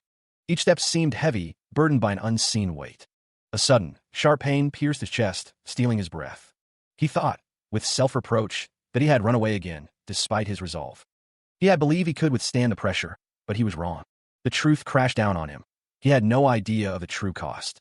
Gasping, he clutched at his chest, the pain a physical manifestation of his guilt. He wondered how much pain his father had suffered through the years. How much pain did Kirill and his mother endure until now? The weight of their suffering threatened to drown him. He choked out the words, a wave of self-reproach washing over him. Iron's hand slammed against the wall, the impact doing little to ease his torment. The words echoed in his mind, a stark declaration of his perceived failure. I'm such a bad son. His fist continued to strike the wall, each blow a physical manifestation of his inner turmoil. He swung the training sword, the weapon whistling through the air, yet even this felt hollow. Iron didn't know what to do, not even this thing that he was swinging. Irene stated that it's completely pointless, and overworking your body by only going through the motions is not effort. A mysterious voice declared that pouring your entire body and heart into fulfilling a purpose, that is effort. It means that using your heart is just as important as using your body, a wholehearted heart that supports. Wholehearted actions. What do you think, Irene? Can you really say that you poured your heart into your effort? The outburst echoes, a raw display of frustration and uncertainty. The young lord peeks from behind a wall, his expression a mix of anger and desperation. The air crackles with unseen energy, a prelude to conflict. He takes a fighting stance, ready to face whatever comes next. The admission hangs in the air, a confession of ignorance. Another young lord questions his presence, a hint of suspicion in his tone. His gaze hardens, a silent challenge in his eyes. The green-haired young lord compliments his stance, surprised by his swordsmanship skills. He proposes a spar, eager to test his skills against the others. The young lords of the Lester family, Kevin and Caesar, are introduced. The black-haired young lord mocks him, questioning his knowledge of even basic etiquette and swordsmanship. Martin, the eldest lord of the Russell family, observes the scene with a critical eye. The lazy lord is told that it is time to learn how to hold a sword. He laughs, agreeing that it probably is. The sound of metal echoes as someone asks what the other person really wants to do. Someone in the background says that they are impressed by the display of swordsmanship. A dark figure emerges from the shadows, beckoning someone to come at them. A figure with blonde hair and piercing blue eyes stands ready, gripping a large sword with determination. Iron Ferreira stands ready, his massive sword held before him. Two figures watch from behind. His expression hardens, a silent promise of the battle to come etched on his face. One of the onlookers expresses his annoyance. He questions if Iron will come at them, calling him an arrogant prick. He takes a step forward, the sound echoing in the courtyard as he prepares to fight. Iron thinks to himself that it has been a while since he held a sword, but this much is fine. He raises the sword, thinking that those who have only trained for 1 year are no match for him. Iron declares that he will properly put his opponent to shame. His eyes narrow, a fierce determination burning within him as he prepares to strike. He faces his opponent, who smirks, sword at the ready. Let's see what you're made of. The green-haired fighter declares, I'll let you have the first strike, before launching forward. Iron's eyes widen as the attack comes in hot and fast. The blow connects, sending Iron flying backward from the force. The attacker's sword continues its arc, a deadly dance of steel. Iron, reeling from the impact, can only manage a stunned, huh. The sword presses closer, the sound of its passage a menacing whisper. Iron's eyes are wide with shock as the green-haired fighter stands over him, a taller figure looming behind. The attacker stands over Iron, who is on his knees. Iron's expression hardens, a flicker of determination in his eyes. A voice booms out, challenging all comers. Who's next? The green-haired fighter stands triumphantly as Iron struggles to his feet, watched by the man in the background. He was down, the force of the blow still echoing in his ears. Kevin, watching from the sidelines, protested the attack. I didn't say start. Kevin's frustration grew as he challenged his opponent. Come at me again. Iron groaned, struggling to rise after the unexpected strike. Kevin, fueled by anger, declared his intention. Get up, Kevin. I'll do it. Kevin's anger flared. What? Forget it. This arrogant prick, I know it's because you let your guard down, but I'll just do it. Martin watched the scene unfold, a slight smirk playing on his lips. Oh, okay. Kevin, his face contorted with frustration, declared, I'll only feel better after I face you. Martin remained unfazed, his expression betraying nothing but confidence. The two onlookers muttered about the unfair attack. That coward attacked me when I wasn't ready. You saw it too, right? Why, yeah, I saw. Ha, that's shameless. One of the onlookers cursed Martin. Bastard. Look at him on his high horse after a foul play. Martin, unfazed by the criticism, held his sword, a confident smirk on his face. Martin won't lose. He's built differently. He asks if they shall begin, his eyes narrowed in anticipation. With a yell, Martin brings his weapon down in a powerful strike. The force of the blow sends tremors through the training grounds. Martin laughs, declaring that Iron is merely blocking. The clash of weapons echoes as Iron deflects the relentless assault. Each block sends vibrations through Iron's arms. Kevin and another man watch with anticipation, urging Martin to crush Iron. Martin pauses, a flicker of confusion crossing his face. Iron grits his teeth, wondering why Martin isn't crumbling. Dust and debris explode around them as the attacks continue. Martin's expression shifts to one of strained effort. Iron's eyes narrow, a glint of determination in them. He gripped the sword tightly, bracing for another strike. The force of the blow reverberated through his arms. The clash of steel echoed, a testament to the brutal exchange. Each block strained Iron's resolve. Martin's relentless attacks continued, each strike carrying immense power. Iron struggled to maintain his stance. The force of the impact sent tremors through Iron's body. He grunted with the effort of holding the line. Martin pressed his assault, his movements swift and deadly. Iron was forced to take a step back. Martin's expression twisted in anguish. He thought, shit, when did my hands become like this? His grip tightened on the sword, knuckles white with strain. The weight of his actions bore down on him. Kevin watched the fight intently, his brow furrowed. He wondered, what? Aren't you going to attack? Martin's face was etched with pain and regret. He thought, I can't go anymore. Tears welled in Martin's eyes as he fought against his own will. I don't want to continue. A desperate plea echoed in the air. Someone stop this fight. Despite his inner turmoil, Martin continued his assault. His sword crashed against Iron's defense. An unseen observer suggests ending the fight, declaring a clear victor. A smirk plays across his face as he watches the fight unfold. Martin is urged to stop before he injures himself further. Irene is complimented on her improvement, but she seems concerned. He thinks to himself that he would prefer real swords. Irene calls out to her big brother, her expression a mix of worry and surprise. Martin's expression is unreadable as he continues the fight. He compliments Martin's new, cool personality with a sinister smile. Martin holds his sword at the ready, his face betraying nothing.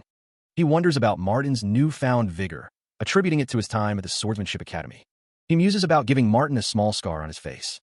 He decides against scarring Martin's face, remembering he is still a noble. He offered the first strike, a gesture of senior swordsmanship. The young master questioned if that was not to Irene's liking. Irene Ferreira stated that if she didn't like that, it was fine.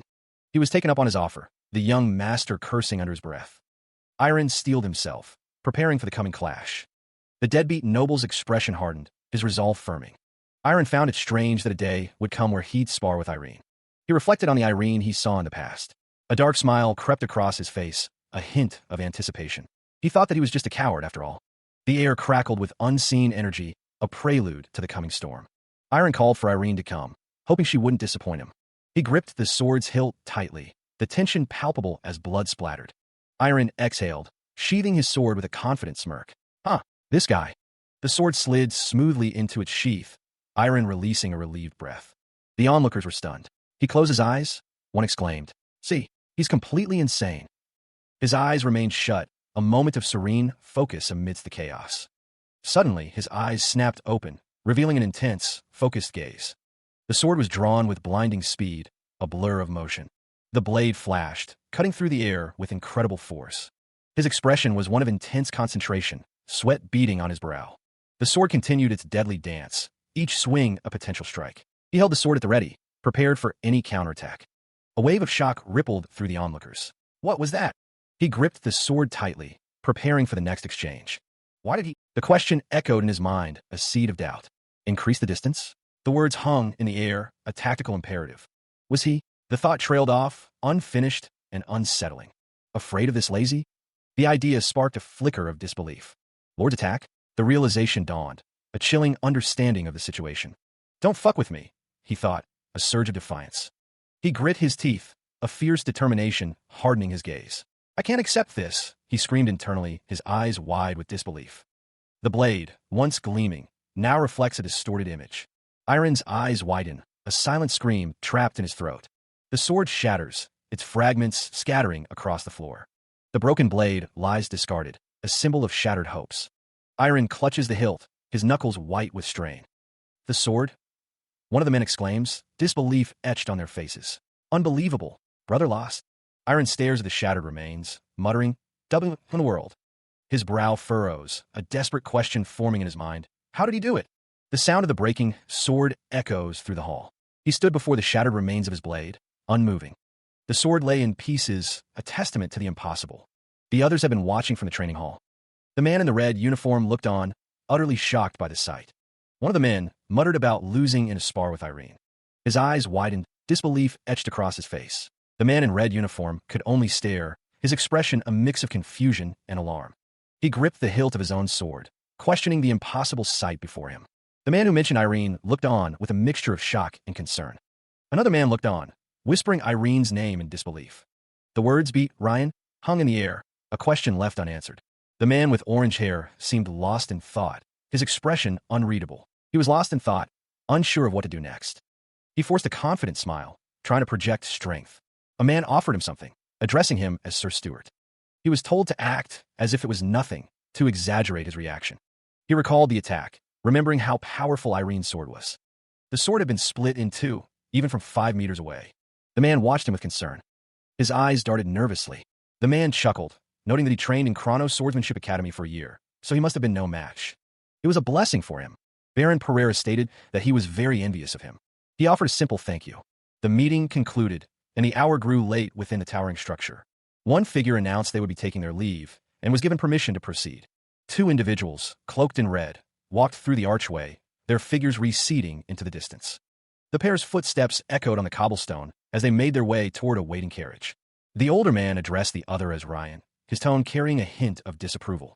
The older man mused that Ryan had lost a spar on purpose to raise someone up, and that their relationship with the Pereiras had been mended. The older man's expression hardened, hinting at a future confrontation.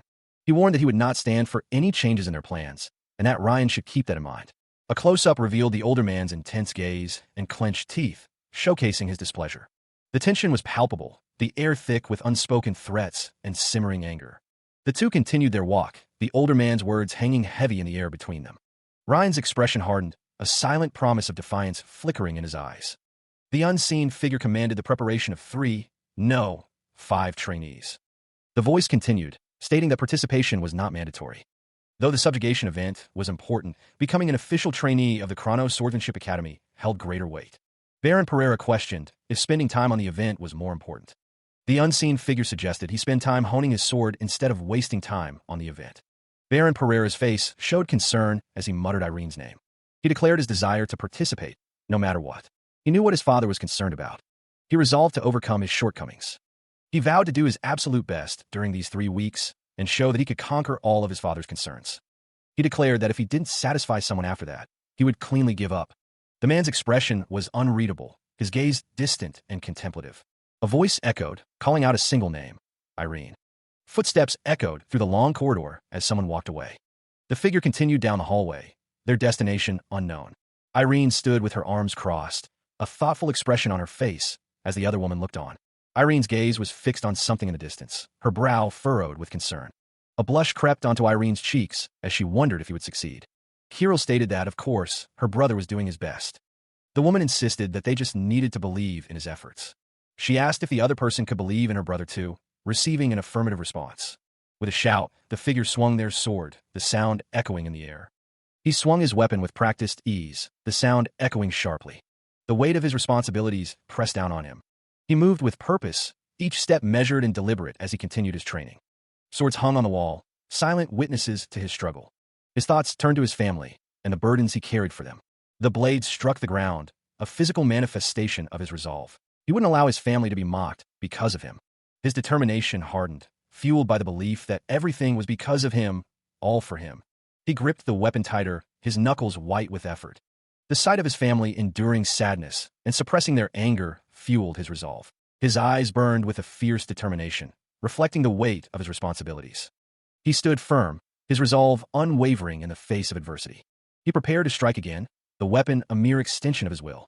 The intensity of the training was meant to ensure he never saw that sight again. He vowed to make it so that he'd never have to witness such a thing again. The young master continued his training, his breath coming in ragged gasps. He paused, sweat dripping from his brow, wondering if his current appearance was up to par. He wondered if his efforts still looked like wasted effort, despite his progress. The lazy lord stood on the balcony, looking out over the grounds, his sword held loosely at his side. Irene watched him from afar, thinking about the effort he was putting in. The cat wondered if the current him could learn mystic arts. Irene was determined to learn, no matter what it took. He was startled by Irene's voice, as she pleaded with him to teach her, promising to do anything he asked. Irene told her not to be impatient, and that he would teach her. Irene's paws patted softly as she approached him, eager to begin her training. She advised him to put his feelings in order for the day. He exhaled, trying to process the recent events. The voice echoed, stating that they would leave it to him. He was warned not to push himself too hard, as no one would enter the training hall today. Irene realized his father had restricted entry. Confusion etched on his face, he muttered Ruru's name. Meanwhile, Ruru, sporting new glasses, declared that attire is important. Irene listened, understanding that trivial things could alter his mindset. Ruru explained that, as she had said before, one's heart is crucial in mystic arts. Ruru continued, stating that one needs the heart to turn their wish into reality, especially to protect their family. Ruru stated that the most common and easiest way to make that wish stronger is through superstition. The concept of superstition hung in the air, surrounded by arcane symbols. She states that belief is more important than reasonable proof in mystic arts. The power of mystic arts depends on how strongly one believes in it. People of ancient times revered large stones or the sun as gods. The image shows a large stone structure with people gathered around it. It is said that they tried to fulfill their wishes through religious ceremonies, using religious beliefs. It is effective to sacrifice oneself as the price. However, it's best to avoid stuff like that. Instead of awakening, you're more likely to be swept into the whispers of a demon instead. Anyway, the method that fits you the best. Training filled with a strong wish. She seems to be training Irene, who looks surprised. He is suddenly struck, the force of the blow rocking him back. What are you doing? Irene demands, his expression a mix of shock and anger. Hurry up and pick up your sword. The disembodied voice booms, the urgency of the command hanging heavy in the air. He swung the sword, the metal whistling through the air with each practiced arc. His eyes widened, a bead of sweat trickling down his brow as he pushed himself. His grip tightened on the hilt, knuckles white as he continued the exercise. The courtyard echoed with the sounds of his training, each swing a testament to his effort. He paused, catching his breath, the exertion evident on his face. A voice interrupted his training, questioning the need to continue swordsmanship. The cat insisted it was completely different, hinting at a promise for greater strength. The cat proposed a contract, its expression suggesting a cunning plan. He knew he had to swing his sword with sincerity. The cat's words echoed in his mind, make it stronger each day. The cat had said that just training every day wasn't enough. By repeating actions related to his wish, his heart would strengthen. It would get stronger with each day that he fulfilled the contract. It was different from before. He had to pour his whole heart into it. Back then, Iron paused, catching his breath. This was proving difficult. He wondered if he just had to swing it strongly, with all his strength. He swung the sword, trying to put more strength into each strike. Or should he pour his love for his family into the swings? Was he supposed to remember his stupid past self and reflect on it? Or did he have to wish for amazing swordsmanship skills that wouldn't be ignored by anyone? He stood in the training hall, the air thick with the dust of practice. It was enough for now that he started to think about it. A peculiar image appeared, a cat wearing glasses and a red bow tie. As long as he worked hard, he would definitely be able to awaken. He swung the sword, the blade whistling through the air with each practice motion. Mystic arts awakens with effort. It might be completely groundless, but for the current Irene, such an awakening suits him, the sweat beading on his brow as he gripped the sword. Mystic arts lesson. He continued his training, each movement precise and deliberate. Day 2. Mystic arts lesson, day 4. Even as night fell, he pressed on, driven by an unseen force. The sky stretches out, vast and indifferent to the struggles below. He gasped for breath, the wooden training sword lying discarded on the floor. Mystic arts lesson, day 10. Iron struggled to keep up with the demanding training. It had already been 10 days, and he felt no closer to mastering the art. Sweat dripped from his brow as he questioned himself. Was he even doing this properly? Could it be that his efforts were in vain? Doubt began to creep in. Was he only wasting his time? The thought gnawed at him, a persistent whisper of failure. Elsewhere, Irene watched him, concern etched on her face as she noticed his flagging spirit. Then smashes the rock-hard heart into grains of sand. Her expression hardened with resolve. It's doubt toward yourself. Iron knew it was only natural, but that didn't make it easier. When the blazing passion that you once had disappears and your body becomes heavy, you start to have worthless thoughts. In those times, your thoughts tend to flow. That's why you don't do it alone, you do it together. Irene's words echoed in his mind, a reminder of their bond. When you don't believe in yourself, the words echo. Believe in others that believe in you, the voice urges. And when that person starts to struggle, pay them back the belief that they gave you. He turns, the words resonating within him. The cat's expression is one of concern as Iron looks away. But he probably doesn't have anyone that believes in him that much. Startled, Irene questions why he would think that. He admits that he was a coward who was busy evading and running from everything. There's no one who would like and believe in him, he thinks. In you, the cat seems to say. You before that you're like several hundred pebbles in a valley? He realized he had been mistaken in his previous assessment. Ruru insisted that he was still just a pebble, but a smooth, sturdy, and pretty one. Ruru added that, for reference, Kirill was a sapphire. Even though Ruru was a cat and not a person, she made a sound. From what a cat like her had seen, many people around him liked him, Ruru stated, telling him not to jump to conclusions. The young master's lesson was over for the day. Ruru told him to think it through in his room, and that she would be off then. He thought about someone who would believe in him. Father, mother, and Kirill, they waited over 10 years for him. If he didn't have the beliefs of his family, together, he probably wouldn't even have had the thought of picking up a sword out of his own will like this. The academy master, the instructors, and his friends were all there. He thought they all believed in the inadequate him, and Ruru too. Could he also become someone who others believe in, he wondered. Become someone who can give so much belief to others, he mused. He wanted to be, no matter what, someone others could believe in. A surge of power seemed to envelop him. A change was coming. Meanwhile, in another location, Irene sat reading a book, her brow furrowed in concentration as she absorbed the text. Suddenly, Irene felt a powerful mystic arts energy coursing through her. Ruru, sensing the shift, exclaimed, "Appa," in alarm. Ruru wondered what was happening and why Irene was in such a state. A voice declared that Irene had awakened mystic arts. Ruru was shocked, never having heard of an awakening like this, sensing that something was different. She acknowledges the situation, understanding that this space is exclusively for him. Irene has ventured into the depths of his heart, all in the pursuit of fulfilling his deepest desires. Ruru's eyes widen with worry, her paws clasped together as she contemplates the gravity of the situation.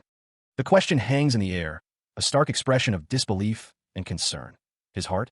It's a sanctuary, a space untouched by outside interference, perfectly suited for realizing his aspirations. Irene will continue her training within, persisting until he achieves a result that satisfies him completely. Ruru voices her mounting anxiety, wondering when he will emerge from this inner journey. He will only return once he has achieved a satisfactory outcome, but the timing remains shrouded in mystery. Tears well in Irene's eyes, a mixture of determination and apprehension etched on her face. A soft, drawn-out sigh escapes her lips, a visible manifestation of her inner turmoil. Ruru reflects on the uncertain timeline, realizing it could be tomorrow, a month, a year, or even longer. Ruru wonders if she has cursed someone again, desperately pleading with Irene to return. She had told him to return safely, but he was still in the dream. The familiar landscape stretched before him, a scene he had witnessed countless times. Irene's eyes widened in surprise. What was this wall? It was that dream, the one he always had. The figure of a man, swinging his sword, appeared in the distance. It was the dream of the man, swinging his sword. The man swung his sword, just like always, never changing.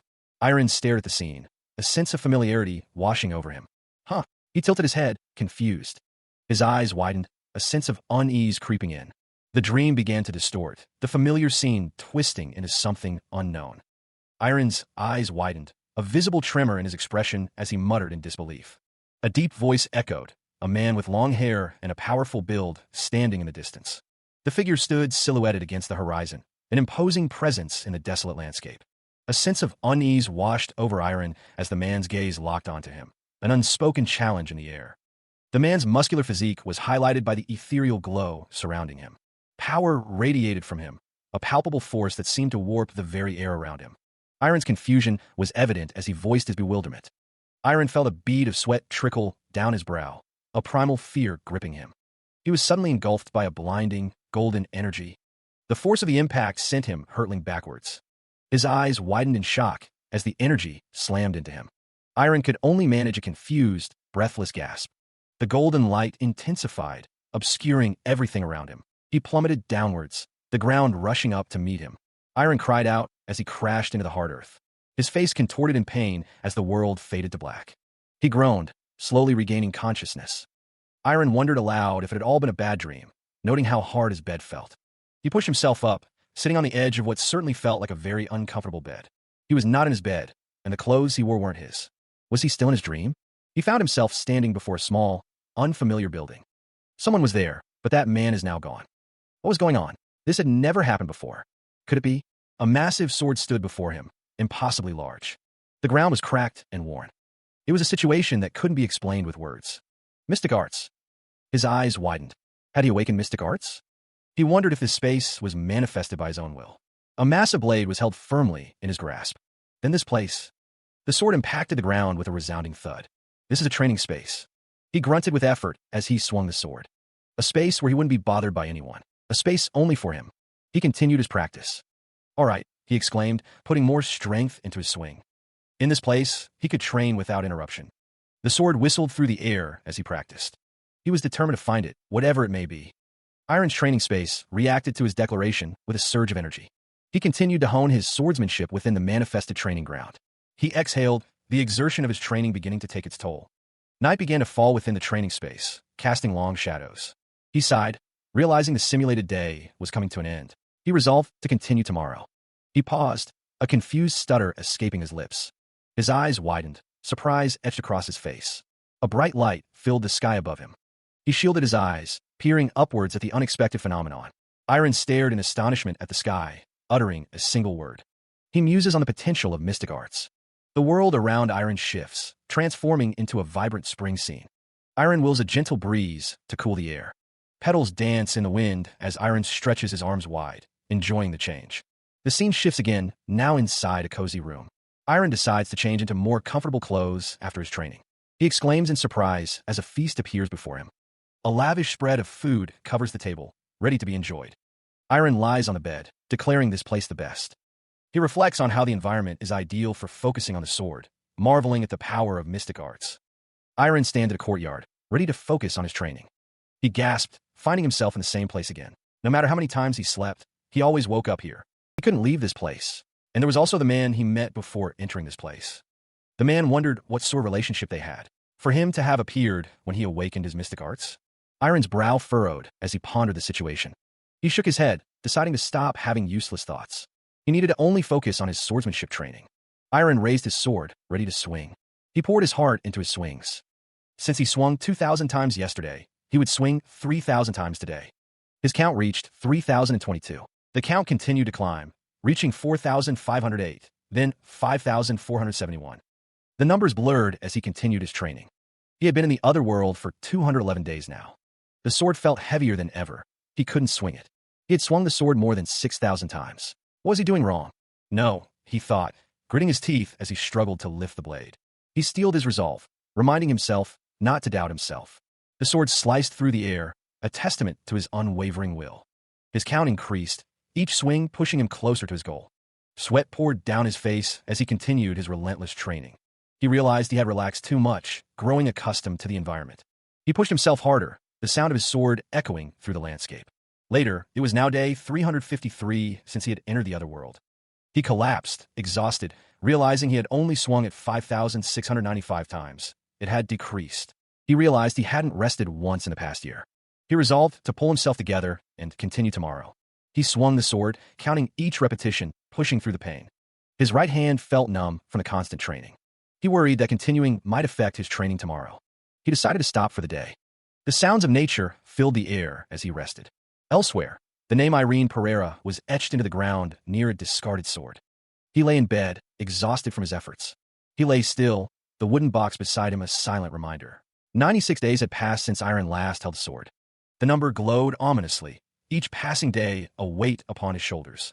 Iron's eyes fluttered slightly, a flicker of consciousness in the dim light. He lay in bed, staring up at the ceiling, a silent admission hanging in the air. To be honest, it was obvious that it would turn out like this, he thought, resigned to his fate. Iron reflected on his life, realizing he'd already lived more than half of it as a deadbeat. He stood, the sword before him, a stark reminder of his form as a swordsman. Iron gripped the hilt, the cold steel a familiar weight in his hands. His expression hardened, knowing this form wasn't made by his own will. It was. He stood in the training hall, the sword a burning extension of his soul. Power surged through him, transforming his very being. He lay in bed, reflecting on his current state, wondering what he had become with his own power. But after that man disappeared, everything came crashing down. A sword lay abandoned in the sand. He remained in bed, the sunlight streaming through the window. He didn't even know how long it had been since he came to this place anymore, wondering if he was wasting time. Iron's eyes narrowed. Well, it doesn't matter anymore. The darkness fades, replaced by a harsh, unwelcome light. A voice echoes in the void, barely audible at first. The voice sharpens, cutting through the fog of sleep. Irene. His eyes snap open, pupils dilating in the sudden brightness. He sits up in bed, disoriented. "Who?" he mumbles, still half asleep. His eyes widen further, the last vestiges of sleep fleeing. Irene's voice rings out, impatient. "Hurry and get up, Irene." The voice continues, now laced with a hint of steel. "You need to start your dawn training." Irene Pereira stands framed in the doorway, her expression unreadable.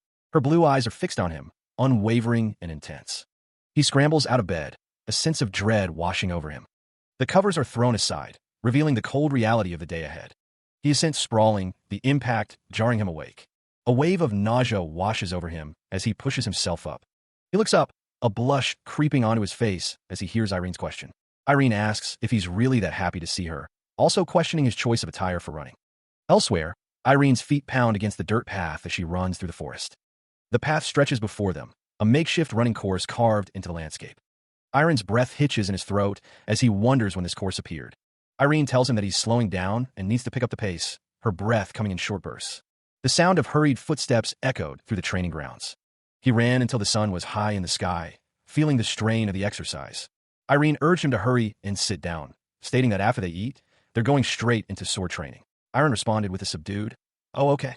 Iron stared at his hand, a bead of sweat trickling down his brow as he contemplated the upcoming training. Irene watched him, her expression unreadable as she observed his reaction to her announcement. Iron, mid-bite, looked up at Irene, questioning how she was here. Irene told him not to ask about useless stuff like that, and to hurry up and eat, or would they be late for training. Iron responded with an, "Oh, okay." Irene criticized him, asking if he had been playing around for a few days because his posture was a mess. Irene stated that he needed to fill his heart in order to get proper movements, and that Ruru taught him that. Iron wondered how she knew Ruru. Irene, her face shadowed, told him to quit asking useless questions. Her eyes glowed with power as she glared down at him, her expression fierce. Irene ordered him to do 2,000 more times, leaving Iron looking shocked and overwhelmed. He gasped, sweat dripping as he finished the grueling training session. Irene declared the training over for the day, her expression neutral. She simply stated that it was time to stop. Irene turned and walked away, her ponytail swaying. He watched her go, still catching his breath. He thought to himself that she wasn't real. Iron collapsed onto his bed, utterly drained. He decided that he wouldn't even bother trying to sleep today. He wondered how Ilya appeared in the world of mystic arts. Still, he drifted off. It wasn't bad. Irene's voice boomed, demanding that he wake up. He was yanked roughly from his slumber, a hand gripping his shirt. A voice boomed, demanding to know how much longer he intended to sleep. The speaker threatened him. The voice called out a name, Judith. Iron was being summoned. Judith, red-haired and grinning, declared that she knew he would be passed out. Irene remarked that it was unlike her to oversleep. The man with blue hair agreed, noting that it was new. Judith urged Iron to hurry and get a sword, eager to spar. The man with blue hair looked on. Judith warned that he wasn't even warmed up yet, telling him to think before he spoke. Judith and the man with blue hair bickered. Irene suggested they leave them be and go train over there. The shadow of Iron stood alone, leaves swirling around him. He wondered if his recent break was the reason for his current state. Irene watched him, a concerned expression on her face. He swayed slightly, but was definitely improving, or so he was told. Irene's encouraging words echoed in his mind, a silent promise of support. Iron's expression hardened, a flicker of determination in his eyes. He took a deep breath, trying to ignore the burning in his muscles. Irene stood with another man, her gaze fixed on Iron, a subtle challenge in her eyes. He steeled himself, remembering Irene's earlier words, a silent dare to prove himself. The weight of expectation pressed down on him, a tangible force. He thought back to his own self-criticism. He recalled the feeling of being incapable of relying on others for help. Irene's words echoed again, a reminder of his perceived weakness. He internally acknowledged his own laziness. The group ate together, Judith among them, a moment of levity amidst the training. He is being fed something, his expression one of slight disbelief. The text reads, "Believing in me this much?" His cheeks bulge, his eyes watering slightly. It seems he's being stuffed with food. Each footfall pounds against the earth, a relentless rhythm of exertion. He gasps, his body screaming for respite. Exhaustion claws at his resolve. His lungs burn with each breath, his legs heavy and leaden. The strain is immense. His boots continue to strike the ground, each step a testament to his will. He pushes onward, questioning the reason for this self-inflicted torment. Why does he continue to push himself beyond his perceived limits? Do I feel like? He grits his teeth, a flicker of defiance in his eyes. Could he possibly endure more? A primal scream tears from his throat, a raw expression of his unwavering spirit. He vows to never surrender, to never accept defeat. Fueled by sheer willpower, he surges forward, his determination burning brighter than ever. The sound of a foot stomping against the earth echoed. Dust billowed as the figure shifted, preparing to move. A surge of energy crackled around the blade. He clashed against his opponent, the force of the blow sending shockwaves through the air. With a determined expression, he declared, "All right, I'm going again." The sword glowed with an intense, ethereal light. The clash of steel echoed once more as the two figures continued their deadly dance. Sparks flew as their blades met, each strike carrying immense power. A desperate cry rang out amidst the chaos of the battle. The force of the impact sent tremors through the ground. The sound of clashing steel echoed through the training grounds. His opponent, blue hair slick with sweat, grinned. "You're a lot more stable today than you were before." The air crackled with anticipation. Iron's blade flashed, a silver streak against the light. He cried out, pushing his body to its absolute limit. The swords met again, sparks flying as the blue-haired man parried. The force of the blow reverberated through the training ground. The blue-haired man's expression remained focused, unwavering. Footwork became crucial, each step measured and precise. The two warriors exchanged a flurry of blows, neither gaining an advantage. The blue-haired man gasped, bracing for the next attack. The clash of their swords echoed once more. He moved with practiced ease, the blade singing through the air. The force of the impact sent tremors through the training grounds. The woman with white hair urged the fighter to hold out for more time. The woman with red hair cheered him on. It was the first time that Brett had continuously kept his distance. The man with blue hair watched with a smirk, finding the display impressive. The blonde-haired man smiled, saying it was thanks to someone else. A voice echoed across the battlefield, admitting that someone else was right. A voice admitted, "I was mistaken." The sword gleamed, reflecting the light of the training grounds. A voice declared that there was no need to struggle alone. Silhouettes stood in the distance, observing the ongoing battle. The blond-haired man gripped his sword tightly, his expression determined. The masked figure's words echo, a promise of strength through unity and trust. A hand offers a small, geometric object, a symbol of connection and shared purpose. The words blaze across the stark white background. You can overcome it. Iron's brow furrows, a flicker of determination igniting within his gaze.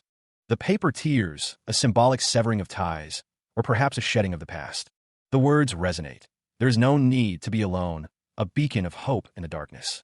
He stands firm, his feet planted on the ground, ready to face whatever lies ahead. The red-haired woman asks, her expression a mix of concern and anticipation. It's over, right? He simply answers, a quiet affirmation of the trials he has endured. Yeah. The word echoes, a testament to the countless times he has faced adversity. Times. Iron's smile is a hard-won victory, a testament to his resolve to stand alone. The image fades, leaving behind a sense of both triumph and solitude. He watched as his companions celebrated, one raising his fist in triumph. The man with blue hair reminded the others to not be nervous and to work hard. A voice responded with a simple, yeah. A woman smiled serenely, soaking in a pool. He looked up at the sky, a determined expression on his face. His gaze remained fixed on something distant. He walked forward, his sword held firmly in his grip. A confident smirk played on his lips. The sword plunged downwards with immense force. The impact reverberated outwards. His hands gripped the hilt, knuckles white with effort. He stood triumphant, the sword embedded in the ground. He exhales, the air around him disturbed by his exertion. It has been 1,237 days since entering this world, and the journey continues. He runs, his figure a blur against the landscape. 1,292 days in, he plants his sword, a testament to his resolve. The sword sings as he practices his forms, each swing precise. 1,375 days. Under the moonlight, his training continues, unwavering. He grips the sword, sweat dripping as he pushes his limits. The waves crash as he trains, the rhythm of the ocean mirroring his movements. 1,492 days since he arrived in this world. He stands firm, the sort of natural extension of his arm.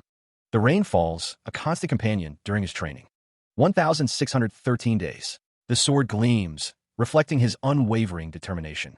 He stood silhouetted against the light, a lone figure. The 1687 fourth day since entering this world dawned. The wind howled through the dilapidated eaves of a forgotten structure. It was the 1755 fourth day since entering this world. The wind whistled through the skeletal branches of winter trees. He stretched, preparing his body for another grueling session. Rain lashed against the bare branches, a relentless rhythm. He continued his training, pushing past the discomfort. A single flower bloomed defiantly amidst the harsh landscape. The sun's rays pierced through the clouds, painting the sky with fire. He stood on a plateau, the setting sun casting a long shadow. He focused, pushing his body to its absolute limit. He focused on his hand, the light catching the calluses. The memories of the sword's place flooded back, a familiar feeling.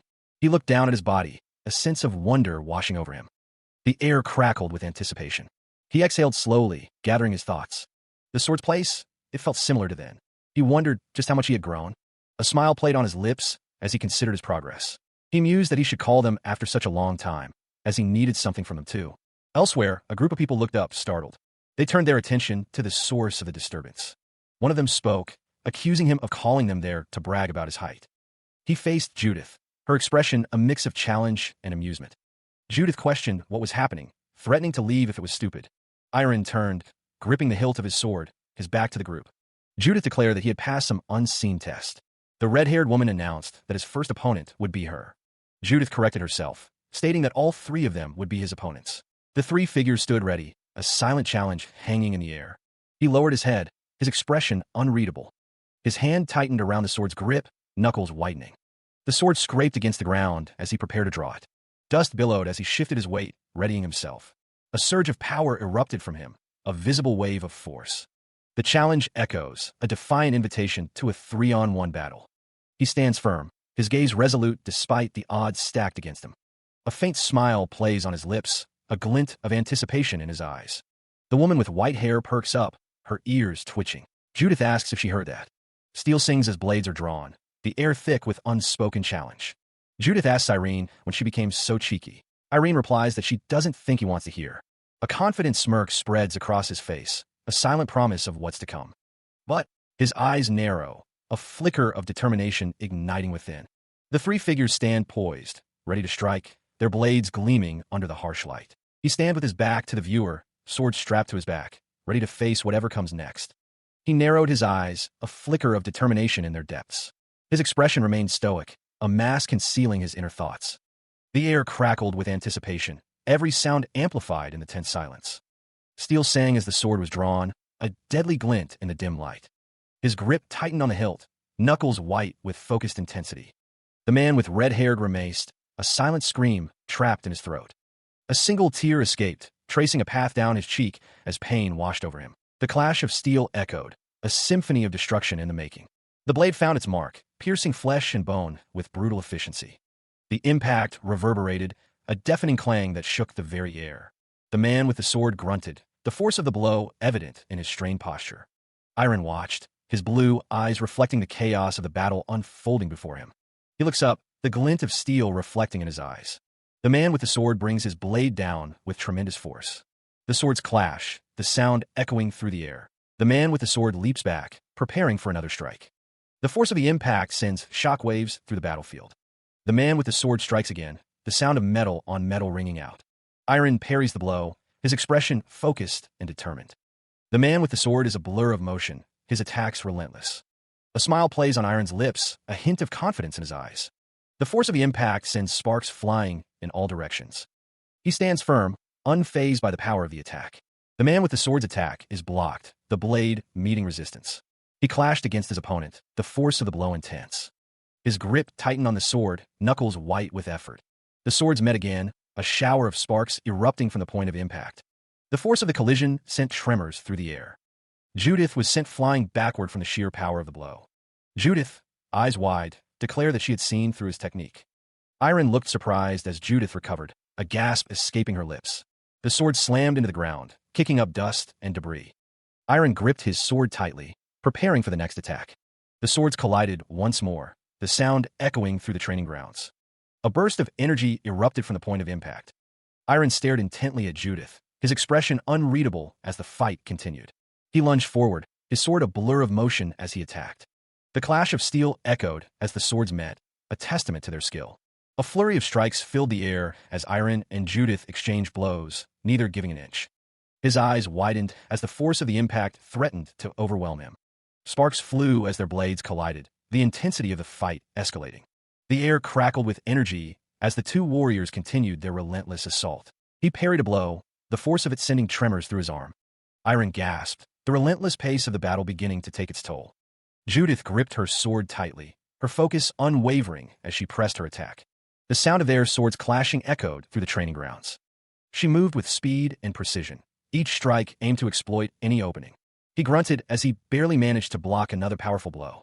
He swung his blade, the force of the blow kicking up dust. The strike connected with a blinding flash of light and energy. Judith's eyes widened in surprise.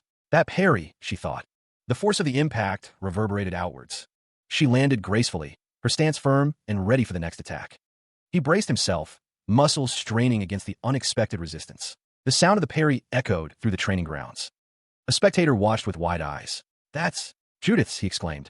The swords met again, the impact creating a shockwave. The air crackled with energy. Sparks flew as the blades clashed. The ground trembled beneath their feet. She stood firm, the parry echoing through the training grounds. The air crackled with residual energy from the blocked attack. A gasp escaped from the crowd as they witnessed the unexpected block. Judith, breathing heavily, questioned how she was performing her swordsmanship. Iron stood, shield raised, the impact still resonating through his arm. He wondered if the defense technique she used to parry his attack was Brett's. Iron looked at Judith, seeking confirmation, and she affirmed his suspicion. Another spectator watched, utterly bewildered by Judith's unexpected skill. Iron smiled, a hint of nostalgia in his expression as he recalled his training. He admitted that all he knew how to do was. The scene shifts, a visual representation of intense training. The flashback showed a woman lifting weights, juxtaposed with Judith's swordsmanship. The swordsmen sat in a circle, each meditating on their blade. A wave of energy seemed to emanate from the center of the group. A swordsman stood with his back turned, seemingly troubled. Judith and another swordsman watched him. The white-haired woman admitted to herself that she still hadn't mastered it. Iron sighed, thinking he wanted to obtain their swords, but wouldn't give up on finding his own. He wanted to make his sword and his will toward the sword even stronger. The blonde swordsman pleaded to be taught. Judith called someone a swindler and a shameless thief, accusing those who have it all of being selfish. She pointed accusingly, her expression furious. The blonde swordsman looked up, surprised.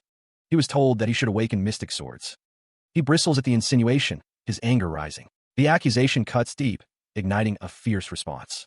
Iron stumbles back, surprised by the outburst. Why has Judith thrown her sword? Judith declares that she came all the way here through her own efforts. The woman with red hair seems to be in a fighting mood. Judith prepares to strike. Iron watches her intently, ready to react to her next move. Judith demands that he stop right there. She warns that she will hit him if he stops. Judith's anger is obvious. The man with blue hair watches as the sword is thrown. The tension in the air is palpable. Iron and Judith face each other, their expressions intense. The air crackles with anticipation. Judith lunges forward, her sword raised. The fight is about to begin. The sword gleams, ready to strike. The sound of metal echoes as the swords clash. She gasped, her chest heaving as she struggled to catch her breath. He, too, was winded, the exertion of the fight evident in his strained expression. A sigh escaped her lips, the sound heavy with resignation. Judith conceded, acknowledging Iron's victory with a strained, "Okay, you win." The clash of steel echoed as Iron stood over Judith, the victor of their duel. Judith, defeated, warned Iron, "I won't go easy on you when we meet outside, so be prepared." Iron simply replied, "All right." Iron smiled softly, a sense of accomplishment washing over him. "I did it," he thought. A wave of warmth washed over him as he realized, "I've really become stronger." Elsewhere, his sword stood planted in the ground, a silent testament to his victory. Lying in bed, Iron thought, "I think I'm ready to get out of here now." He closed his eyes, a peaceful expression on his face. "I hope tomorrow comes soon." He drifted off to sleep, anticipation filling his dreams. A lone structure sits nestled amongst the trees, bathed in moonlight. A surge of energy distorts the air around the small building. The distortion intensifies, blurring the surrounding landscape. The world dissolves into streaks of light and shadow. A blinding flash heralds a complete shift. A new location materializes, revealing an ornate, Gothic structure. He walked forward, the sandy ground crunching beneath his bare feet. A structure loomed ahead, and he wondered if it was the exit. The building was old, its stone weathered by time and the elements. He approached the door, finding no handle or keyhole to open it. Iron's brow furrowed, his expression thoughtful as he considered the locked door. Something was lodged in the ground before the door. He turned his gaze downward, noticing a large object embedded in the sand. It was the sword of the man in his dreams. He gripped the hilt, realizing what he had to do. With a mighty heave, he pulled the massive blade free. He held the sword aloft, understanding that it was the key. He considered the sword's size, realizing it now felt perfect. The sword felt right in his grasp, a tool for what must be done. Iron chuckled softly, a wry amusement coloring his expression. He recalled his initial goal, to escape the shadow of another's blade. But to get out, he knew he had to use it. The weight of past despair threatened to pull him under once more. A faint smile touched his lips as he considered his former self. But now, Iron knew better. He reflected on the man from his dreams, the catalyst for his change. It was all because of him. For the first time, he felt truly awake. He got out of bed and swung his sword. For the first time, he felt the raw, burning intensity of his resolve. He ran until he collapsed, pushing past every limit he thought he had. The strikes continued, each repetition a testament to his unwavering commitment. He remembered the faces of those who doubted him, fueling his relentless training. The swings grew stronger, each arc cutting through the air with newfound power. His mind flashed back to the figure, a goal he desperately wanted to reach. The strikes echoed in his memory, a constant reminder of the path ahead. He would become like that man, a beacon of strength and unwavering resolve. It was not his will, but something far greater driving him forward. He was the one who swings the sword, the master of his own destiny. The blade flashed, a symbol of his unwavering commitment to his goal. It is his will, forged in the fires of relentless training and unwavering resolve. He opens his eyes, a wave of emotion washing over him. He finds himself in a familiar place, a sense of confusion clouding his mind. Relief floods his senses. He's back where he belongs. His room remains unchanged, a comforting constant in his life. He realizes that not much time has passed since he was last here. He is overcome with gratitude and a desire to see his parents. A familiar meow echoes, a comforting sound in the room. He was not greeted by who he expected, but by a white cat. A man's voice booms, scolding the cat for getting back inside after he shut all the doors. Marcus calls out, his expression shifting from annoyance to shock. Marcus's eyes widen, his face contorted in a mixture of disbelief and dawning realization. Marcus wonders where his family is, noticing the changes in Iron's appearance. Marcus embraces Iron tightly, overcome with emotion at the young master's return. Tears stream down Marcus's face as he expresses his immense relief at Iron's safe return. Marcus, still emotional, questions what Iron is talking about, a thought dawning on him. His face is streaked with tears as he is embraced. Marcus is shocked, wondering how long he was asleep for. He sobs, overwhelmed by the realization. He realizes that time flowed at the same pace as the other world. He stared, eyes wide with disbelief, as if seeing a ghost. Dark thoughts swirled, the promises made to Ilya and the headmaster weighing heavily on his mind. Iron was back, but Marcus's relief was quickly overshadowed by a pressing question. Where were his parents and Kirill? Was his family safe? A woman, overcome with emotion, sobbed, relieved to see her son safe. What a relief, she whispered. He had been gone for so long. The woman, Irene, denied it. The man was thankful that Iron had returned safe and sound. He expressed his gratitude. Tears welled in Iron's eyes as he heard the words, "Thank you, my son." Marcus inquired about Kirill, his expression concerned. She was at the Caesar Principality, having become the disciple of a marvelous mystic named Skinna-Kitten. He was glad to hear that Kirill was doing well, a small smile gracing his lips. But a shadow of worry still lingered in his eyes. He reflected on the trouble he had caused his parents yet again. Iron vowed to do his best from now on, his expression a mix of regret and resolve. His father assured his mother that they were all right, though he admitted they had many worries because their son was trapped alone in a strange place. Iron's father continued, stating that it wasn't as if he had done nothing for the past 5 years, and that he had trained harder than anyone else. The young master's face was determined as he listened to his father's words. Iron's father asked if he meant swordsmanship training, but his mother reassured him that there was nothing for him to worry about. She insisted that there was nothing for him to be troubled about anymore. Iron declared that from today onwards, as the eldest son of the Pereira family, he would show an appearance befitting of that title. His father looked on, a hint of concern still etched on his face. Iron stated that since it was April, he would participate in next month's subjugation, the sound of a door opening echoing in the background. The sound of the door opening grew louder. A figure entered, questioning with whose permission Iron would participate. He hears his name called out. Kirill stands in the doorway, concern etched on her face. Her footsteps echo as she approaches, her expression a mixture of worry and disbelief. Kirill remarks on how much he has grown, her tone laced with a hint of sadness. He smiles, but Kirill questions how he can be so cheerful in such a situation. He admits he's just happy to see her after so long, his smile unwavering. Kirill asks why he is here, reminding him that he was supposed to be at the Caesar Principality. His thoughts are firm. He intends to participate in the subjugation. Kirill's expression hardens, her eyes filled with concern as she considers his declaration. Kirill's father and another woman appear, surprised by his statement. He insists he is not being unreasonable. He is confident that his brother doesn't need to be the one to participate. Kirill questions his decision, suggesting that someone should be stopping him instead. She reminds him that he was stuck in that terrible barrier for 5 years, and she doesn't want him sent to such a dangerous place. He assures Kirill that he is fine, despite her worries about him. Kirill insists that she has become stronger by training in the barrier. She argues that the subjugation is an event that raises the honor of the family. Kirill states that it doesn't matter how Iron looks at it, she doesn't want him to go. If she's really that confident, Kirill is challenged to prove it. Kirill proposes a spar to prove her worth. Kirill's outburst silences Iron.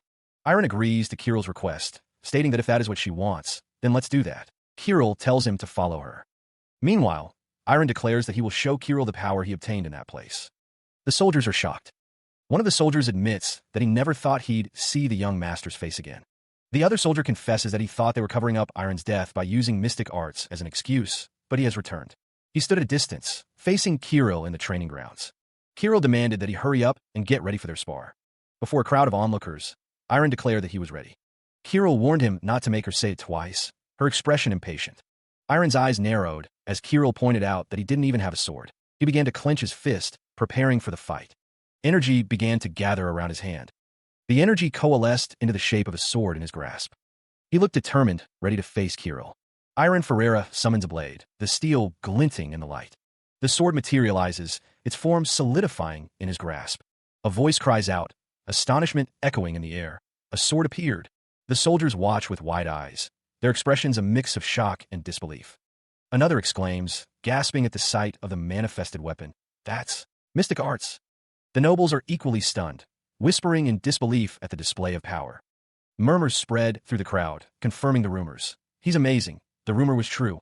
The young master smiles, a hint of amusement in his eyes as he hears the whispers. He thinks to himself, acknowledging his limited abilities, I don't have anything else other than the ability to manifest a sword. His thoughts are interrupted by a surge of power, a question forming in his mind. Why are you always? The sword hums with energy, ready for action.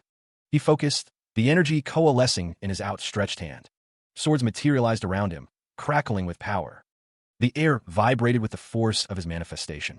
The swords floated, ready to strike at his command. Iron steeled himself. Now let's begin. He faced his unseen opponent, a lone figure standing in the distance. Iron's brow furrowed, sweat beading on his forehead. See, can we call this off? The swords pulsed with energy, awaiting his command. He braced himself, the swords blurring around him. Iron gasped, the pressure mounting. Cut! The swords launched forward, a blinding flash of power. Iron's eyes widened, overwhelmed by the force he now wielded. Such incredible power. He parried the incoming strikes, the sounds of metal echoing sharply. The force of the blow threatened to overwhelm him, but he held his ground. His expression hardened as he continued to deflect the relentless assault. The clash of swords created sparks, illuminating the intensity of the battle. A shout pierced the air. Irene, behind you. Iron's eyes widened, sweat beading on his brow as he fought to maintain his stance. He spun, the multiple blades blurring as he countered the unseen threat. Irene's sharp gaze focused, her expression a mixture of determination and concern. She prepared to defend herself, energy crackling around her outstretched hand. Irene unleashed a flurry of attacks, each strike carrying immense power. His footwork was precise, each movement calculated to maximize his offensive capabilities. The clash of energy and steel intensified, the outcome of the battle hanging in the balance. A surge of purple energy manifests, crackling with unseen power. He braces himself, a sword appearing in his grip as the energy intensifies. Iron's expression hardens, his eyes narrowed in anticipation of the coming attack. The magical energy takes a more defined form, swirling around a figure in a purple robe. Iron swallows hard, a bead of sweat trickling down his temple as he steels himself. The magical attack hurtles forward, a concentrated beam of destructive force. The beam slams into something, the impact echoing with a resounding crash. Elsewhere, two soldiers watch the unfolding events, their faces etched with concern. One soldier nervously asks if they shouldn't be stopping them, while the other wonders how they even could. But their superior officer looks on, swallowing hard as he witnesses the display of power. Wise the young lord. He stood firm, sword in hand, as a barrage of attacks descended. The swords rained down, each strike carrying deadly force. Kirill watched, her fist clenched, muttering that he wasn't even counterattacking. Iron's expression remained calm amidst the chaos. The swords continued to fall, surrounding him from all directions. Each impact sent tremors through the ground, yet he stood unyielding. The relentless assault left marks on the arena floor. Kirill's worry intensified, a sob escaping her lips. In her memory, she recalled a moment of tenderness with Iron, her head resting on his shoulder as he called her an idiot. Back in the present, Iron remained steadfast, the swords still attacking. He reassured Kirill, telling her she didn't have to worry so much. Kirill sobbed, remembering his words, and that he was doing it because he was truly confident. He was met with a warm embrace. Kirill apologized for taking too long. The embrace tightened, a silent reassurance passing between them. Sunlight streamed through a distant window, illuminating the scene. A warning echoed. This year's subjugation would be far more dangerous than before. The question hung in the air. Dangerous?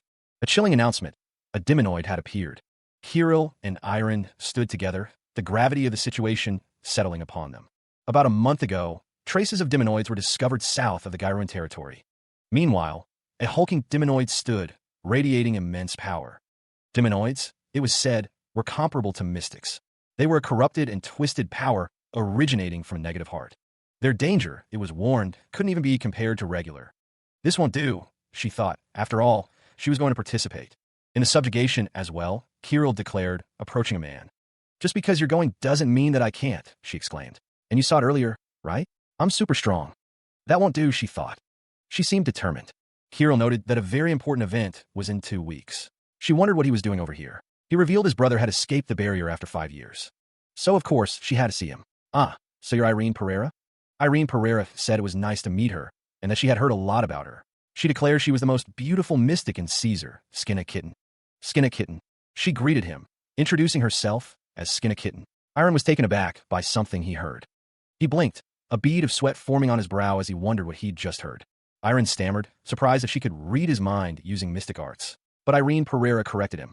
She declared that she was fair, wondering if someone as beautiful as her could be his little sister's master. Kirill, standing nearby, told him not to listen to Irene, calling her a complete mess in everything other than mystic arts. Irene scoffed, proclaiming herself the greatest in mystic arts, at least. She called Kirill a shy girl for complimenting her master in such a roundabout way. Kirill denied ever saying something like that. Her expression flustered as she looked away from Irene. Irene, overhearing their exchange, was shocked to learn that Kirill had talked about Irene so much for the last 5 years. Kirill demanded to know what Irene had just said, her face flushed with anger and embarrassment. Irene warned Kirill that if she wanted to keep her mouth shut, she should return to her room and stand by. Amazing. Irene gulped, clearly overwhelmed by the situation unfolding before him. An unseen observer marvels at someone's ability to handle Kirill.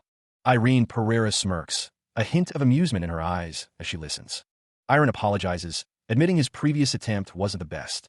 Irene resolves to become stronger than Kirill to be her master, asking for understanding. Irene indicates that she understands what he means. Irene tells Irene that he is different from Kirill, a statement that makes him smile. Irene asks if that is so, as a speech bubble indicates that someone came to give him something. A gloved hand presents a glowing, blue crystal pendant. The artifact is described as being able to detect a certain level. The artifact can even detoxify most poisons. Irene says that he cannot receive something so. Irene insists that it is valuable. He is urged to accept the gift, made by Kirill and Irene. For 5 long years, Irene poured her power into the necklace, longing for him to awaken. Irene says this is the first time she's seen herself so energetic since taking Kirill as her disciple, asking him to use it well. He accepts the gift, promising to use it well. Irene giggles, pleased with his acceptance. Irene is glad that he is a cool appa. Irene thinks he is much more than she expected. The blonde woman turns away, a slight smile gracing her lips. He smiles softly, looking after her. He is glad. He walks, thinking that his parents are fine. And Kirill found herself a great master. He stood before the table, a sense of unease settling in. His expression was unreadable, lost in thought. He reached out, his hand resting on the orb. Ruru, where are you? Elsewhere, the Garen Territory Provisional Base bustled with activity, armored figures moving supplies with purpose. Tents stood ready, a temporary haven amidst the wilderness, as one of the armored figures walked by. One of the armored figures sat on a box, taking a moment of rest amidst the ongoing preparations. Iron's expression was unreadable, his gaze distant as he considered the implications of recent events. Kirill pressed, questioning if he truly didn't know, adding that Ruru had disappeared after being at the estate for a few months. Kirill stated that she hadn't seen Ruru since, but that was all she would say on the matter. Kirill knew that Iron didn't think well of Ruru, but she insisted that it wasn't her fault. The blonde woman declared that it wasn't anybody's fault, since it was what she wanted. He paused, considering Kirill's words, before asking what she was asking him to do. The words hung in the air, a promise of a future meeting. A man with blonde hair offered a bittersweet sentiment. Don't hate her too much. A woman with a long blonde braid stood with her back turned. A voice, filled with resolve, echoed, I'll try. The name Ruru lingered, a whisper on the wind. A voice scoffed, thinking that bastard is. Elsewhere, a woman in armor questioned if he was trapped in a mystic barrier. The man with blonde hair dismissed it as an excuse for him to stay in his bed. The woman in armor agreed, wondering what he was thinking, participating in the subjugation. The man in armor hoped that if he still had the skill from back then, he'd get by. Someone hopes Irene doesn't get in the way. Another wonders where Irene has been and what she's been doing. The armored figure is glad to meet the other again like this. He asks if he is uncomfortable anywhere. That day's humiliation flashes before someone's eyes. Someone vows that they will pay for it, no matter what. Besides that, someone is surprised that another is participating. One of the armored figures thought the other would be scared of the demonoid and sit out. The Twilight Night Order, magicians, and priests from the kingdom's capital are mentioned. Moreover, the vice-captain of the Twilight Night Order is mentioned. It is revealed that Sir Hilburnett is in charge of this subjugation. The armored figure smiles. The armored figure states that they have nothing to lose and much honor to gain from this subjugation, and there's no way they wouldn't participate. Caravan is told to shut his mouth. Someone wonders if they can just stay in the rear and asks what's wrong. The armored figure recoiled, surprised by the declaration. The vice-captain's words hung heavy in the air. The vice-captain's announcement caused confusion among the ranks. What was going on? The dark-haired man apologized for ruining the mood. He stated that all the nobles gathered there. The nameplate identified the speaker as Hill Burnett, vice-captain of the Twilight Night Order. It was best for them not to participate in this subjugation, the voice warned. The brown-haired man's expression shifted to one of shock and disbelief. Tension crackled between the bearded man and the blonde-haired man as they faced each other. Hill Burnett declared that he would take on this demonoid subjugation with only the forces he had brought with him. The armored figure questioned how Hill Burnett could decide on such an important matter on his own. Someone exclaimed that they couldn't believe this was happening. A voice warned that a demonoid was on another level compared to monsters. Hill Burnett stated that even children. He declares that the southern nobles may know everything, but Hill Burnett's body feels heavy, as if burdened by a great weight. He states that the forces under his command are unaware of this. He continues, boasting that he and his forces have armed themselves with devotion and loyalty to their nation. He asserts that they are more than prepared enough to destroy the wicked demonoid. His fist clenches, as if ready to strike down any opposition. He laments that he must be together with those who only care about individual honor. He scorns those who value individual honor over the welfare of the continent and the peace of the kingdom. He declares that prioritizing individual honor is something he is disinclined to do. He demands to know if someone has something to say. His gaze is intense, daring anyone to challenge his authority. He appeared shaken, his face contorted in a mask of disbelief. The armored figures behind him breathed heavily, their fear palpable. Iron watched the scene unfold, his expression unreadable as the other man looked on. His gaze remained steady, focused on the unfolding confrontation. One of the armored figures knelt before the other, questioning the situation. A voice boomed, demanding to know their identities. Hill Burnett's eyes narrowed, questioning their audacity. The armored figure remained kneeling, a silent challenge to the imposing figure before him. The pressure mounted, the man's face etched with strain. The kneeling figure declared himself, Ryan Guerin, eldest son of the Guerin family. Hill Burnett demanded to know what Ryan Guerin wanted. Ryan Guerin apologized, admitting he had been too lax with a demonoid as their opponent. The armored figure stood firm, resolving that he would not repeat it. A hand reached out, a silent promise to mirror the vice captain and the Twilight Night Order. A plea escaped his lips, begging for another chance to prove himself worthy. He chuckled, offering an apology, realizing his joke had been a bit excessive. There was no way he would do something as crazy as permitting their participation. He huffed, wishing for a world where the people of each territory could live their lives in peace. Although, he was serious about saying that they should not let their guards down. There's no backing down against the demonoid, he thought, steeling his resolve. He hoped that they would be in their best condition by tomorrow when they went to battle. The scene shifted, the name Ryan Guerin hanging in the air. Hill Burnett was considered a fine individual, though his methods were questioned. It was a problem that he was the only one, a sentiment echoed by many. The vice captain was informed that he had a guest waiting to see him. An older gentleman greeted Lord Miller, noting it had been too long since their last meeting. Wandering knight of the Gerber Kingdom, Tom Miller, was about to make his entrance. An invitation was extended, a courteous offer to come inside and be welcomed. A lantern flickered, casting light on the scene as the conversation continued within. Hill Burnett laughed, questioning if the other was being too harsh on the newcomer. The discussion turned to whether Tom Miller was one of the 27 fourth-generation trainees of the Chrono Swordsmanship Academy.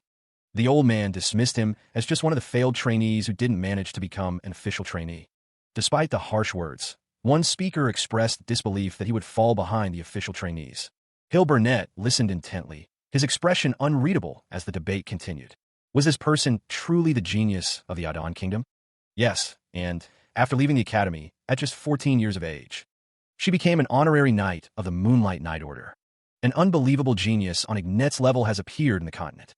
Hill Burnett hummed, considering the implications of the news. A man with black hair sighed, admitting his jealousy that the Hale Kingdom had such talent. According to his disciple, he heard that an unbelievable monster could stand toe-to-toe with Ilya Lindsay. The man with black hair laughed, stating he was too old to be fooled by jokes like that. Hill Burnett scoffed, calling the other man a dolt for not knowing. Hill Burnett revealed there was a trainee who was on par with Ilya Lindsay at the final evaluation. His disciple, who witnessed his power with his own eyes, said that it was truly shocking. The stone floor showed signs of recent damage. The man's eyes widened, sweat beading on his brow. Hill Burnett admitted it was the first time he'd heard of it. Was that trainee currently in the academy? Since the trainee was from the southern region of the Hale Kingdom, Hill Burnett assumed he must be participating in the subjugation. The man wondered what his name was. The armored figure struggled to recall a name. The armored figure suddenly remembered. A hand held a glowing object. Irene's name was spoken. It was Irene Pereira. The party continued down the dirt path, the trees providing some relief from the sun. The road stretched out before them, a long journey ahead. One of the men called out, suggesting they take a short break and have something to eat. The armored soldiers agreed, eager for a respite. One of the men sat down heavily, exhausted from the journey. One of the armored figures remarked on the swordsmanship on display. A blade flashed, cutting through the air with practiced ease. The armored figures discussed the swordsman's skill, wondering if he was showing off. The swordsman, Ryan Guerin, was indeed a cut above the rest. Another man complimented Ryan on his swordsmanship. A man on a cliff warned someone to stop pulling attention to themselves, noting the growing gap between their family and the Pereira family. The armored figure stood tall, gazing out from the high vantage point. It was beyond him to drag Ryan Garen down by force at this point. However, monopolizing all the active roles in this subjugation could revitalize their family status. He needed to somehow get the vice captain's attention. The vice captain was heading toward Ryan Garen, perhaps to give him personal guidance. Ryan Garen must have left a strong impression on him yesterday. The armored figure smirked, realizing Ryan was coming this way. He would show off some flashier swordsmanship, the armored figure thought. The armored figure tilted his head, a confused expression on his face. No, he was being overly conscious of it, the armored figure thought. It was okay, there was plenty of time, he reassured himself. Why was the vice captain going to that bastard, Ryan Garen? The armored figure stood firm, the metal of his greaves gleaming. He towered over Iron, the subjugation commander's gaze intense. The armored figure remained silent, his presence heavy. The eyes behind the helmet narrowed, scrutinizing every detail. The armored figure considered the rumors surrounding the young noble. The commander recalled that he was trapped due to mystic arts. The armored figure wondered what was going on, and why he refused to enter the chrono. The commander knew Iron had returned to his estate after the Swordsmanship Academy. He also wondered about the mystic arts and Kirill. The armored figure admitted he couldn't figure him out at all. The commander addressed Iron Pereira directly. The commander told Iron to call him Subjugation Commander, since he was leading the subjugation. The commander stated he would be direct with Iron. All of the young men, excluding him, were training their swordsmanship using the break time. The subjugation commander observed the scene, noting that they were working hard. Hill Burnett questioned why Iron was relaxing by himself. He wanted to ask if there was a reason for it. Iron apologized if he looked insincere in the commander's eyes. Iron thought that swordsmanship training in his current state could not be called effort. Hill Burnett, looking surprised, asked what he meant. Iron began to explain, saying, "That's..." He continued, stating it would go against his heart. Iron stood tall, his expression resolute. Hill Burnett listened intently, his gaze fixed on Iron. He declares that it would go against his heart. Hill Burnett calls it a show-off, while Caravin tells him to shut up. Hill Burnett finds Iron's answer amusing, a slight smile playing on his lips as he looks up at the sky. Hill Burnett asks if he can explain it in more detail. Iron states that the reason he participated in the subjugation is to subjugate the Demonoid. He continues, saying it is also to take an active role and increase his family's honor in the process, his gaze distant. Hill Burnett considers Iron's words, deeming it an honest answer, and not bad. His eyes narrowed. Hill Burnett states he is currently thinking deeply about what he has to do, his expression serious as he stands with his subordinates. Iron thinks that as someone who lacks experience in subjugations, he must focus on something else. He has decided that there is something else he has to focus on other than swordsmanship training, his figure silhouetted against the light. Iron believes that effort is only complete when you put your whole heart into your actions. He thinks that swordsmanship training, while not pouring his heart into it, would not be considered effort. Iron clarifies that is what he meant. Hill Burnett thinks to himself, calling him this kid. Hill Burnett declares that it is time for the subjugation commander, his expression unreadable. He gave the order, his voice booming, telling everyone to get ready. The name hung in the air, unspoken but present. Iron Pereira remained silent, his expression unreadable. The words hung in the air, a silent demand. The armor shifted, a silent promise of movement. Elsewhere, figures moved through the forest, their purpose unknown. Iron stood surrounded, the atmosphere thick with unspoken tension. Hill Burnett cautioned patience, telling Ryan that a chance would come. A sinister smile spread across Hill's face, hinting at a darker plan. Iron's expression remained unchanged, a subtle smirk playing on his lips. The air crackled with unseen energy. He noted Iron's armed state with a hint of fascination. He stood, clad in armor, sunlight glinting off the metal. Hill Burnett dismissed any unnecessary formalities. He found it surprising that it was to no avail. Iron was thinking of three things, the first being that he had never killed before. The second thing Iron considered was that nothing is more dangerous than a soldier's unpredictable actions. He would try his best not to become a nuisance to the subjugation team. Hill Burnett spoke of the demonic energy that emanates from demonoids and their underlings. The two stood together, Hill Burnett smiling as Iron listened intently. Iron found them much more realistic than he expected, and thanked him. He is told not to put too much on his shoulders from the start, especially leaving things to the veterans, which Iron will keep in mind. Sir Hill Burnett brought along priests to quickly detect demonic energy. He tells Iron to worry about the other things, prompting a hum of thought. A lone knight strides forward, his armor gleaming in the dim light, ready to face whatever horrors lie ahead. A pair of eyes, narrowed and intense, focus on something unseen, a silent question hanging in the air. What are you looking at? Golden eyes, sharp and alert, pierce through the darkness, searching for any sign of danger lurking in the shadows. A monstrous figure looms, its eyes glowing with malevolent intent, a harbinger of destruction descending upon the land. Three knights gaze up at the towering monster, their faces grim as they prepare to defend their realm from the encroaching darkness. Blue eyes widen in horror as a torrent of blood rains down, a gruesome spectacle that signals the beginning of a brutal battle. Purple eyes reflect the carnage unfolding before them, a silent testament to the horrors of war and the sacrifices it demands.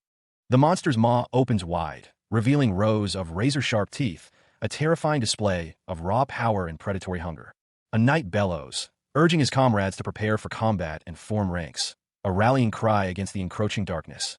The monster lunges forward, its massive claws outstretched, ready to tear through anything that stands in its path. Panic spread through the ranks as a massive creature appeared. Soldiers were ordered to protect the magicians and priests. He barked orders, demanding the magicians and priests fall back to a safe distance. The knights would counter the threat immediately. Hill Burnett declared he would leave the lesser creatures to the Knight Order. His focus was elsewhere. Sir Hill Burnett knew he was the only one capable of killing that giant. The fate of the battle rested on his shoulders. A flash of light heralded the arrival of a knight, ready to engage the monstrous foe. The knight charged forward, a blur of motion against the towering giant. The battle was joined. Steel clashed against flesh, the knight's blade seeking a weak point in the giant's armor. The giant roared, its massive jaws opening to unleash a devastating attack. With blinding speed, the knight dodged the attack, preparing to strike back. The knight's eyes narrowed, focusing on the task at hand. This was it. The sound of tearing flesh echoed through the battlefield as the knight's attack landed. The knight's blade found its mark, slicing through the giant's defenses. He brandished the massive blade, its dark metal glinting ominously. Iron Pereira's gaze hardened, his blue eyes focused with grim resolve. Two armored figures stand ready, swords drawn, prepared for battle. The two men in red cloaks look on with shock and concern. The armored man shouts in alarm, his eyes wide with fear. A monstrous figure looms, its presence radiating immense power. The armored figures stand their ground against the looming monster. Iron prepares to strike, his expression grim. A man shouts Iron's name, his face contorted with worry. The monster roars, its fangs bared in a terrifying display of aggression. The monster's menacing face fills the frame, its red eyes glowing. Someone shouts a warning, but the attack is already underway. The monster's strike descends with terrifying speed and force. He meets the monstrous attack head-on, blade at the ready. The ground shatters as the monster's blow connects with the earth. A voice cries out his name, a desperate plea amidst the chaos. Iron. The monster snarls, its red eyes burning with savage intent. Dust and debris fill the air, obscuring the battlefield. He glares, his eyes narrowed, ready to counter the beast's next move. The monster's claws tear through the air, a deadly swipe. A primal rage emanates from the creature, a terrifying presence. He stands firm, facing the monstrous onslaught head-on. Energy crackles as the battle reaches its fever pitch. Red streaks cut through the air as the monster lunges forward. Its massive form fills the space, a dark and looming threat. The air vibrates with the force of its unseen attack. Jagged lines of energy explode outward, a sign of impact. The monster's thick hide ripples, absorbing the blow. Iron is knocked back, but quickly regains his footing. The monster looms, a silent predator ready to strike again. The beast prepares to unleash another devastating attack. His eyes glow with determination, a surge of power building within him. Arcs of blue energy crackle around him, a sign of his resolve. The monster braces for impact, sensing the shift in power. Iron unleashes his energy, a blinding flash illuminating the battlefield. Debris explodes outward, a testament to the raw power unleashed.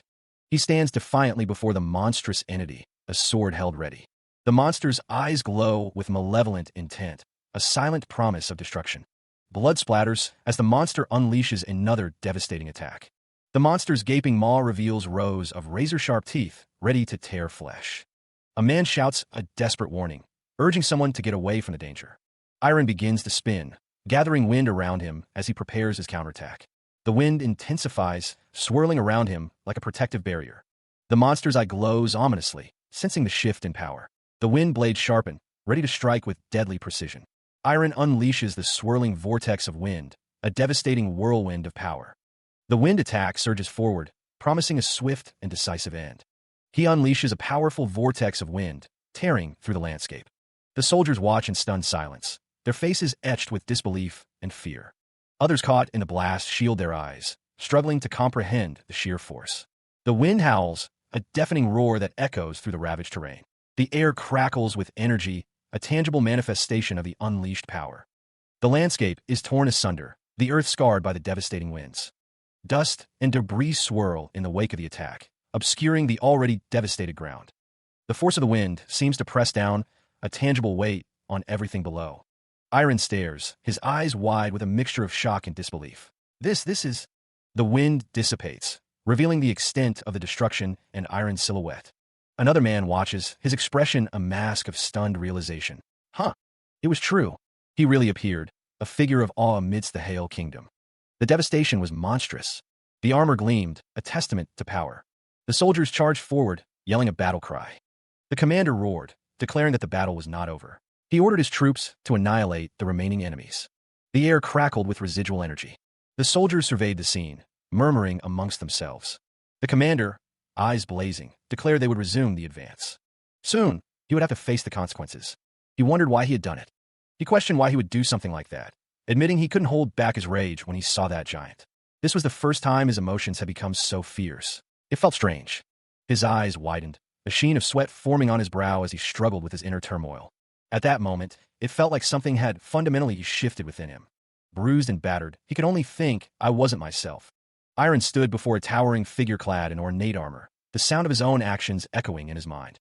The young master faced the armored warrior, the weight of his recent actions pressing down on him. The armored figure loomed over him, his expression unreadable. Pereira, he stated, his voice deep. Iron looked up, the words of Pereira hanging heavy in the air. Do you realize what you just done? He lowered his gaze, shame washing over him. I apologize, he mumbled. The young master continued, his voice barely audible. I acted rashly without following orders. Pereira stared down at Iron, his expression stern. Even after speaking with the subjugation commander about how I should act before, Iron's head hung low, the weight of his failure crushing him. I cannot hold back my emotions and acted alone. I apologize. Pereira chides him, stating that he can't even joke around with Iron. The man commands Iron to raise his head, reminding him they are in the middle of subjugation. Pereira states that their sole objective is to eliminate the demonic beasts threatening the kingdom. The man congratulates someone off-panel, saying, good work. Pereira thanks Iron for swiftly killing the giant, preventing much harm to the subjugation force. He congratulates Iron on his first stage, promising to listen to the details later. Pereira declares that Iron's performances from now on will be closely watched, and Iron responds with a thank you. Elsewhere, Iron sprints across the battlefield, calling out to his father. He assures his father that he is fine, though a little dirty from the battle. Iron's father embraces him tightly, overcome with emotion. A wave of pride washes over Iron's father. Iron's eyes widen, a mixture of surprise and deep emotion etched on his face. He is embraced, a moment of gratitude shared between them. The embrace continues, a silent understanding passing between the two figures. The moment lingers, a quiet farewell hanging in the air. A distant figure offers a quiet expression of thanks. The word father hangs in the air, a silent echo of connection. Elsewhere, a figure in a red cape stands, awaiting instructions. The cloaked figure is addressed. Jack. A stern face asks if that is ready, the question hanging heavy with implication. The figure in the red cape confirms that it is ready, a sense of anticipation building. The order is given, do it right now. Jack, sword in hand, prepares to execute the command. The group continued forward, their footsteps echoing in the stone corridor. The artifact hummed faintly, a sign of its power. The man holding the artifact confirmed its purpose. Yes, that's right. He explained that it was created by his little sister, a mystic, and her master. It was designed to be of help. The man knew that mystics were amazing, but to think it could detect demonic energy faster than the priest's divine artifacts. A question hung in the air. Was that really possible? Suddenly an alarm. Enemies! The warning cry rang out. They were coming from the left. Everyone, prepare for combat. Spearmen, stand by on the left flank. The soldiers braced themselves, ready to meet the coming assault. The enemy approached through the dense forest, their presence growing stronger. The demons emerged, their eyes glowing with malevolent intent. Demonic hands burst forth from the earth, an ominous sign of what's to come. Twice now, it couldn't be a coincidence. Pereira's voice booms with urgency. He shouts, demanding the demonic beasts be wiped out. The air crackles with unseen energy, a palpable tension hanging in the balance. Meanwhile, knights stand guard over a fallen foe, their swords gleaming in the light of victory. He acknowledges the unseen commander's orders, his expression resolute. Pereira instructs him to report any detection of demonic energy immediately. He nods, understanding the gravity of the situation. The two figures walk onward, their mission clear and the stakes high as they venture forward. The man with blonde hair looks off into the distance, his expression unreadable as he contemplates their next move. He remains stoic, his gaze fixed on the horizon, preparing for whatever lies ahead. Later that night, the sky ablaze with the colors of sunset, the decision is made. They'll end the march here for today and set up camp. The cooks busily prepared food, while armored knights stood guard. One of the knights wondered aloud if he was really only 21 years old. The other knight questioned if he was already an expert. He sat cross-legged in the forest as the knights discussed his abilities. The knights continued to discuss how he battled the demonic beast and how he seemed stronger than most mid-sized monsters. Where had such a person been hiding all this time? He examined the food with a spoon. Pereira stated that the food had detected poison. It had a detoxifying effect, so he just had to wait until it returned back to its normal color. He realized someone was targeting him. He expected it to a certain extent, since it was a normal occurrence to compete against the other families. They speculate about who would be so open about their actions. The Garen family is the most likely suspect. The man with the beard decides not to tell his father. He doesn't want to worry him unnecessarily. He decides to keep quiet about it to the extent that he can handle it alone, examining a vial. The vial glows with a mysterious blue light, its contents now fully prepared. A gloved hand carefully picks up a folded piece of paper. A close-up reveals a sharp, inquisitive gaze, hinting at suspicion. He notices something hidden beneath the bowl, his expression shifting to concern. The note flutters open, revealing a dire warning. There's poison in the food, be careful. Silence hangs in the air as the gravity of the message sinks in. The knight in armor observes the note, noting that the handwriting is uneven. He wonders if it was intentional or done in haste. Iron Ferreira wonders who could have left such a warning, his mind racing with possibilities. Elsewhere, a figure in a red cloak watches from the shadows, their motives unknown. He remains silent, his expression unreadable as he considered his options. He wondered if he was making the right decision, given the circumstances. The vice captain approached, a smile on his face. He asked if Iron was eating. Iron confirmed he had just finished. The vice captain declared it was time to spar. The vice captain's armored hand rested on the hilt of his sword. Iron judged that the vice captain needed to see the extent of his full power. Dust kicked up as the vice captain and Iron moved to a sparring ground. A crowd gathered, murmuring excitedly about the upcoming spar. The crowd noted that the vice captain was sparring, and his opponent was Iron Pereira. Someone in the crowd urged others to come quickly, announcing there was a fight. The vice captain commanded Iron to bring out his sword. Iron drew his sword, preparing to face the vice captain. The sudden appearance of sword draws gasps from the onlookers. An urgent call echoes, demanding haste to witness the unfolding event. The cloaked figure declares that the spar will serve to confirm their skills. The figure proposes deciding the match with a single, powerful strike, confident in their strength. He stands firm, his gaze unwavering as the challenge intensifies. The man with dark hair smirks, finding Iron's composure to be more than he expected. The cloaked figure wonders if the swordsman's confidence comes from familiarity. The cloaked figure exclaims, finding the situation marvelous. The foot remains planted, unmoving. The force of the blow is more than anticipated. A grimace contorts the man's face. A gasp escapes as the impact registers. He exhaled, a soft sound escaping his lips as power gathered. His spirit seemed unbreakable, a radiant aura surrounding him. It felt as hard as steel. Something felt strange in the air. His spirit was getting bigger, the energy around him intensifying. And bigger, the light emanating from him growing brighter. The light enveloped him, a blinding display of spiritual power. The figure stood silhouetted against the brilliant light, a formidable presence. The air crackled with energy, a palpable tension filling the space. If he didn't get serious, the consequences would be dire. He would be devoured, consumed by the overwhelming power. The pressure mounted, a terrifying force threatening to break him. One of the onlookers murmured that the vice captain was getting serious. He arrives, seemingly late, questioning if the event has started. A figure in armor looks up, clearly confused by something above them. The spilled contents of a bowl cascade down, creating a dramatic visual. Elsewhere, figures are seen training in the distance, their movements swift and precise. Sweat beads on his brow. The man's expression a mix of concern and determination. The armored figure scrambles to clean up the mess, profusely apologizing for the accident. He orders them to stop, his tone firm, as the others react with surprise and confusion. From now on, Iron Pereira is given permission to act independently, without his orders. The man with blonde hair reacts with shock, his eyes wide with disbelief. He acknowledges the man's skill, admitting that he does not fall short of expectations. The scene shifts to a quiet, secluded area, possibly a camp or training ground. He lay in bed, lost in thought, as Pereira slept soundly beside him. The memories surfaced, when he was subjugating the giant demonic beast. It was similar to when he sparred against the subjugation commander, though slightly different. The feeling of losing control of his body, dominated by intense emotion, was the same as before. He remembered the day he first saw that dream. The silhouette of a figure holding a sword loomed in the rain. Was it because of him like he thought? He thought he'd escape from him for sure. So why had he appear before him again? Something's different. That man. The old man stood in the rain, his gaze intense. The dream shifted, altering the landscape of his mind. A figure stands in the rain, one who has never shown emotion. The rain continues to fall, obscuring the figure's face. Iron stands in the rain, pondering the recent changes. Why is he enraged by this shift in reality? Iron's eyes widen, a gasp escaping his lips as the realization hits him. A figure sits in contemplation, a sigh escaping his lips as he considers the situation. Iron examines his hand, a sense of unease washing over him as he considers the implications. The change has already taken place. The die is cast. A lone figure walks towards a cluster of tents, his destination unknown. Iron looks off into the distance, his expression unreadable as he contemplates the future.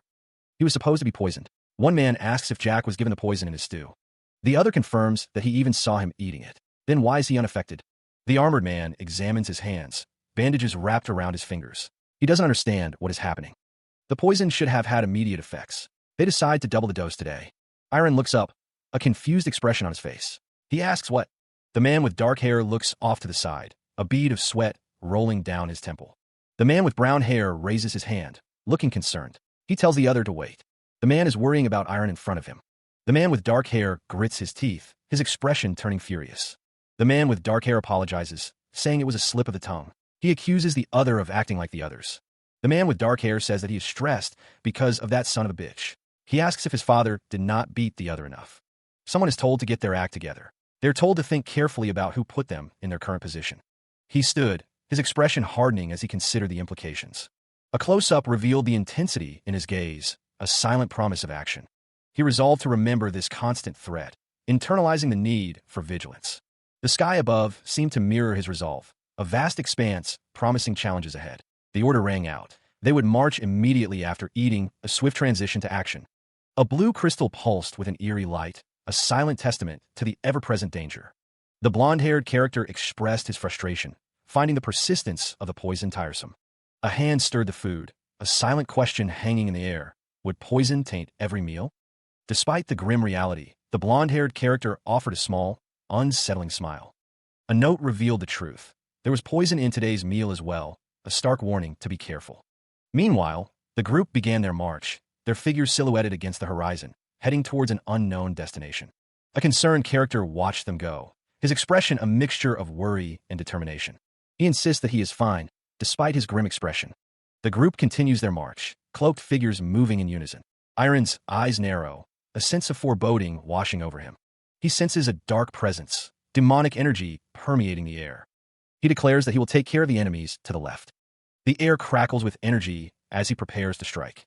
Demons emerge, their red eyes glowing with malevolent intent. Iron's gaze hardens, his resolve unwavering as he faces the threat.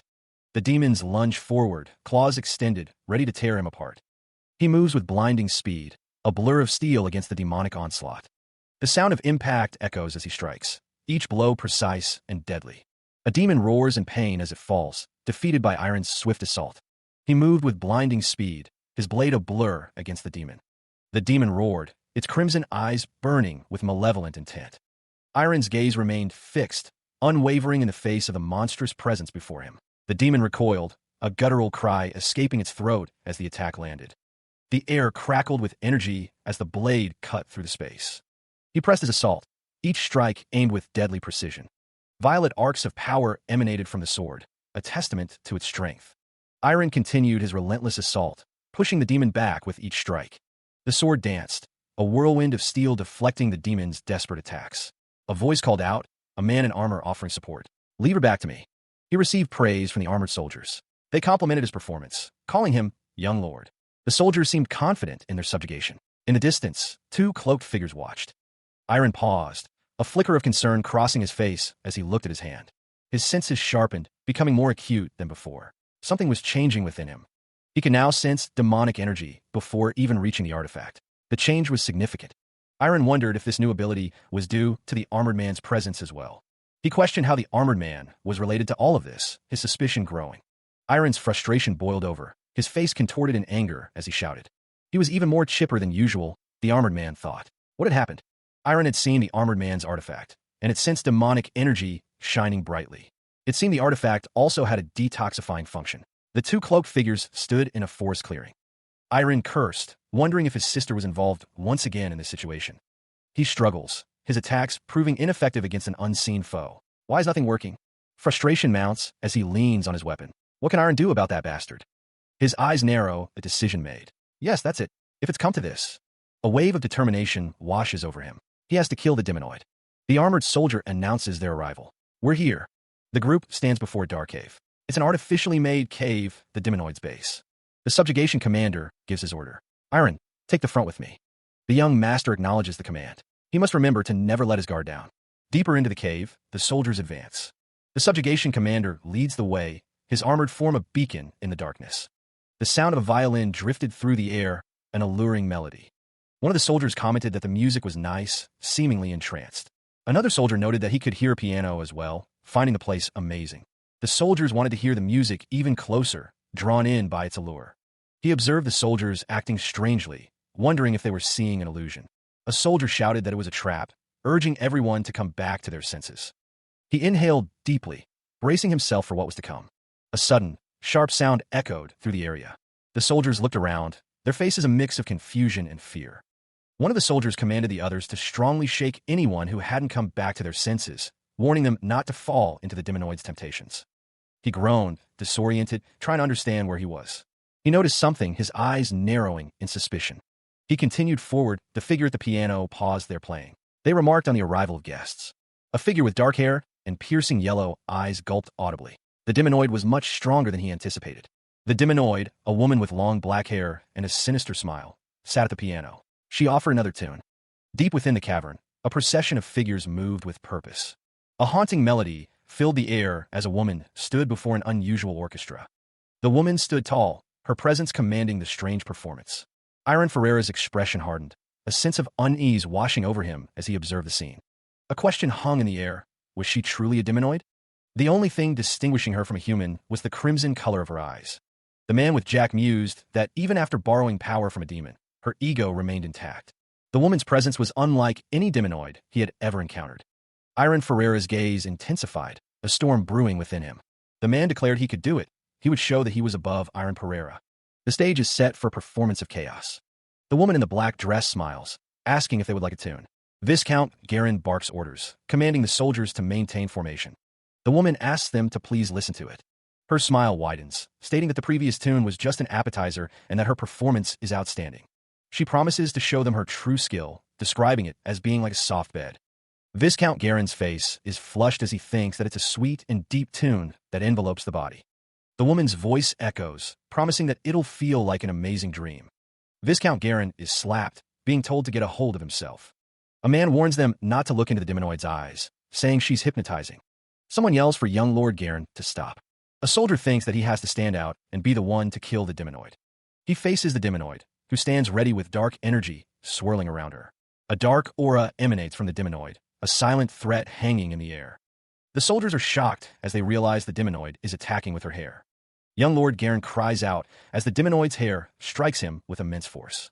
He is sent flying backwards, struggling to maintain his footing against the assault. The demonoid's hair whips around him, a relentless barrage that seems impossible to cut through. The demonoid coldly asks what he thinks he's doing, her eyes gleaming with malice. She mocks his efforts, confident that her hair cannot be cut by such simple means. The demonoid's shadowy hair lashes out, a dark and menacing force. Young Lord Garin grits his teeth, determined to withstand the onslaught despite the impossible odds. The soldiers rush forward, shouting Jack's name as they attempt to intervene and protect him. The soldiers plead with young Lord Garin to fall back, warning him of the extreme danger. The two men could only watch in horror as the demonoid descended. The dark figure plummeted towards them, a trail of black hair following behind. Iron Ferreira coughed as the demonoid held a blade to the silver-haired man's throat. Nice to meet you, Jack.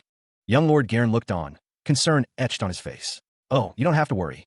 The demonoid's voice echoed, declaring, I'm not going to kill Jack. I'm a pacifist after all.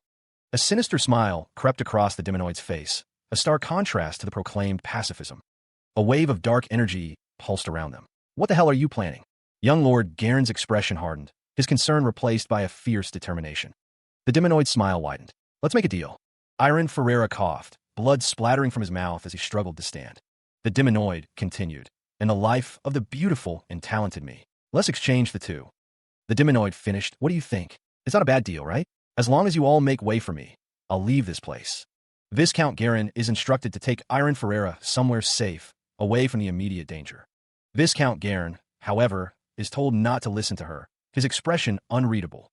Viscount Garin's brow furrows, concern etched on his face as he listens to the conflicting orders. Viscount Garin shouts, declaring that the Garins do not negotiate with filthy Demonoids. The Demonoid responds with amusement, finding the situation unfortunate. A dark thought surfaces, a pitying sentiment directed towards Jack. Viscount Garin's face contorts in pain, sweat beading on his forehead as he struggles against an unseen force. A voice echoes, speaking of sacrifice for the family and saving something. Viscount Garin trembles, the words, "that moronic young master of yours," hanging in the air. A question arises, a sinister suggestion to change the conditions. The Demonoid's eyes glow with an unnatural light, a sign of immense power. Viscount Garin struggles, unable to move, fear gripping him. Viscount Garin's face contorts in anguish, desperately calling out, "Ryan, get back here now." Another man, eyes narrowed, commands, "All forces, prepare for battle." The order echoes with grim determination. Dark energy crackles, a visual manifestation of the impending conflict. A figure gasps, seemingly overwhelmed by the oppressive atmosphere and the surge of dark power. Viscount Garin's desperation intensifies as he cries out again, "Ryan, no!" Two figures stand before a looming, ominous presence, the air thick with foreboding. The ominous presence pulsates with malevolent energy, a dark symphony of destruction about to unfold. The order rings out, "All forces charge." A wave of armored soldiers surges forward, weapons raised. Amidst the chaos, a figure desperately tries to halt the advance, shouting, "Wait! Stop! I said stop!" The man who ordered the battle preparation demands, "What are you doing?" His expression is a mix of anger and disbelief. Another man roars, his face contorted in fury, "Get out of the way!" Viscount Garin struggles to breathe, his face slick with sweat as the battle intensifies around him. He stood before his assembled knights, the urgency in his voice palpable. Viscount Garin's face contorted with rage. He would not stand for this nonsense. His anger reached a boiling point, the Viscount's face a mask of fury as he screamed. Viscount Garin's desperation was clear. He had to save his son, and he wouldn't back down. A woman with long black hair confirmed that the deal was still in effect, a sinister smile playing on her lips. She swore on the name of the one she served, Lastronim, as she called upon dark powers. Two men exchanged a tense look, one with green hair, the other with black, both aware of the consequences of failure. The Twilight Knight Order was commanded, their authority as the subjugation commander absolute.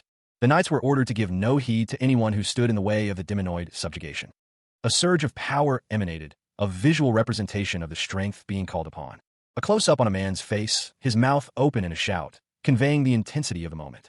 The woman with long black hair found the scene amusing, her red eyes gleaming with dark delight. The woman watched the man before her, a strange feeling in her heart. She wondered how events would unfold, a sinister smile creeping across her face. The woman mused about what ludicrous thing they would do next, anticipating the spectacle. She tilted her head, suggesting they watch the events together. Meanwhile, a lone figure stood against a horde of enemies, the air crackling with energy. The woman watched from afar, her silhouette framed against the chaos. The knight gripped his sword, wondering what was up with the woman. He wondered since when he had been like that, questioning if he was keeping his eyes closed. The woman considered the situation, her expression unreadable. The knight opened one eye, finding the situation weird. The sword pointed downwards, ready to strike. The woman's eyes widened, a sense of anticipation building. Her red eyes burned with intensity as she unleashed a furious assault. The force of the blow reverberated, shaking the very air around them. A figure with crimson eyes lunges forward, her expression a mask of fury. The blade sings as it cuts through the air, aimed with deadly precision. A burst of dark energy explodes outward, a sign of immense power unleashed. The force of the impact reverberates, shaking the very foundations. An armored leg braces against the ground, a testament to the strength required to withstand the blow. Debris rains down as the structure gives way, pulverized by the sheer force. The man with long black hair stares in disbelief, his eyes wide with shock. Iron grits his teeth, his expression hardening with determination. The woman with red eyes kneels, muttering about her recovery. She sneers, dismissing the injury as insignificant. A shadowy figure crackles with dark, purple energy, poised to strike. Tendrils of dark energy lash out, seeking to overwhelm their target. The dark energy impacts against polished armor, a testament to its craftsmanship. The woman in the black dress realizes she needs to use the hostages as a shield. Iron Ferreira's blue eyes narrow, his expression hardening with resolve.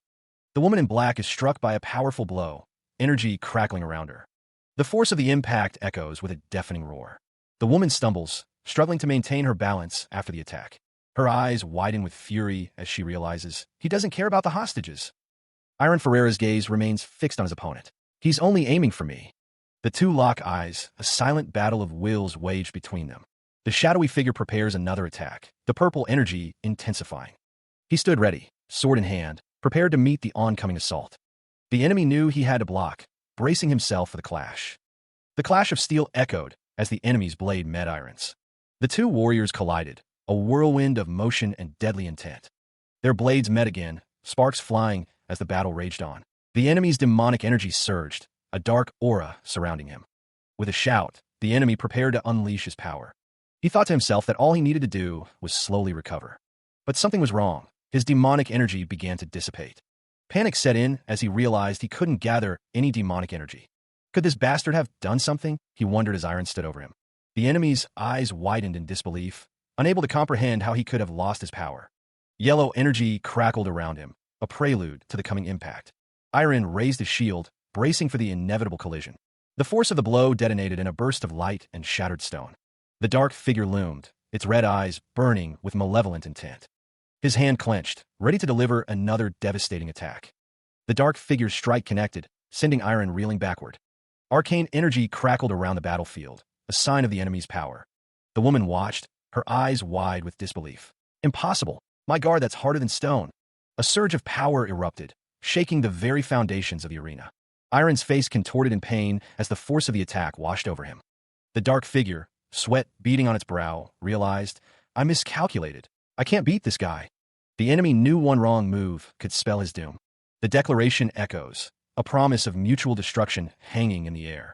A blinding flash erupts, the force of the impact shaking the very ground. The energy expands outward, a sphere of pure power threatening to consume everything. Golden light flares, illuminating the battlefield with an almost divine radiance. He stands firm, his gaze unwavering despite the overwhelming power before him. The two men watch with wide eyes, their faces etched with a mixture of fear and disbelief. The air crackles with unseen energy, a silent prelude to the next attack. Dust and debris swirl around the combatants, obscuring the battlefield in a haze of destruction. A dark energy explodes, sending shockwaves rippling through the already devastated landscape. His armor gleams, deflecting the worst of the blast as he prepares to counter. The figure lunges forward, a blur of motion and deadly intent. Golden gauntlets meet the darkness head-on, a clash of titans echoing through the ruins. A deafening roar echoes as the unseen force unleashes its power. The monstrous figure bares its fangs, a terrifying display of raw aggression. Energy crackles, the air itself vibrating with unseen force. A blinding flash erupts, consuming everything in its path. The monster's eye widens, a silent scream trapped within its gaze. Panic sets in as she realizes her lower half is missing. Where could it be? Another burst of energy explodes, shaking the very foundations. Her eyes wide with terror, she knows she must escape at any cost. Driven by pure instinct, she throws herself forward, desperate to survive. A looming silhouette stands against the chaos, an unknown figure watching. The figure remains motionless, an ominous presence amidst the destruction. The silhouette's eyes glow, a silent promise of something terrible to come.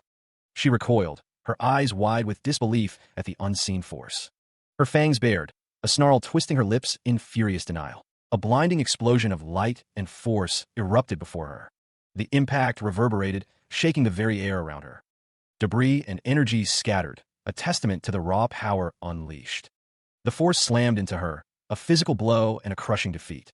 Her singular eye widened, the pupil shrinking in utter disbelief. How could this happen? Crimson streaks painted the scene, a visual representation of her humiliation. What a disgrace. Her face contorted in rage, a crack splitting her visage as she thought, to think I was defeated.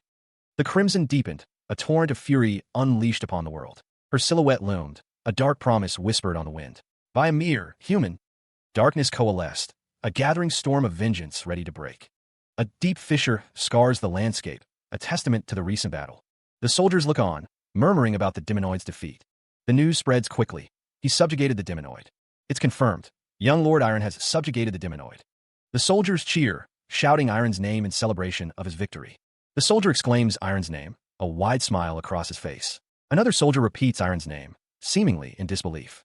Iron stands, his back to the crowd, the weight of his victory settling upon him. The Twilight Knight Order's temporary headquarters stood at the Garen estate. One knight chuckled, marveling that the subjugation ended without a single injury. Iron considered the rumors surrounding him, surprised that they were so far from the truth. Another knight mused that they would be returning once the vice captain wrapped up that matter. A man, flanked by armored knights, offered his apology. At that moment, he claims he wasn't himself, but the armored man scoffs. The silhouetted figure asks if the vice captain didn't see it as well. He insists he was under that Demonoid's mind control. Though he greatly values his son, the man in the red robe speaks with a pained expression. He laments that it was all because of that wicked Demonoid's brainwashing. Deplorable bastard. The man with the scar states that everyone present knew he was in his right mind. He admits he doesn't have a decisive evidence to prove his crime. Elsewhere, a man lies in bed, seemingly lost in thought. He stares up at the ceiling, his expression unreadable. Sitting up, he thinks about that sword back then. It wasn't for his family's sake. The memory surfaces, a dark recollection of power. That sword. The sword's purpose was singular, its edge stained with a dark history. The blade descends, poised to strike. Iron's face is filled with determination. The sword was meant for slaying the Demonoid, a task of grim necessity. A figure emerges from the darkness, his long white hair flowing. I guess it really is because of that man. Iron's brow furrows, lost in thought. Who in the world is he? The memories swirl, a confusing torrent. To keep confusing me like this? Meanwhile, a servant approaches Iron. Young lord, you have a guest. The man in the red cloak stands tall, his expression unreadable. Steward. The visitor strides forward, his cloak billowing behind him as he approaches. The man in the red cloak stands before Iron. Young Lord Iron. Iron looks up at the visitor. Ah, yes. Why have you? The man continues. I visited because I have something to tell you about the subjugation. The man in the red cloak began, thanking the young lord. Iron, taken aback by the sudden gratitude, asked for clarification. Hill Burnett explained that when he was taken hostage, no one cared about his life. The vice captain paused, then stated that was not the full story. Hill Burnett continued, recalling that he cared little for the hostages. The vice captain admitted that he only acted to kill the Demonoid, and would have died if not for Iron. Hill Burnett expressed his gratitude once more, his expression grave. The vice captain revealed that there was something else he had to say. Hill Burnett stood before Iron, ready to confess a dark secret. The vice captain confessed that he was the one who put poison in Iron's food. Both men stared at each other, the revelation hanging heavy in the air. He sits across from Hill Burnett, who admits to doing something unforgivable. Hill Burnett believes his actions are something no human, let alone a knight, should ever commit.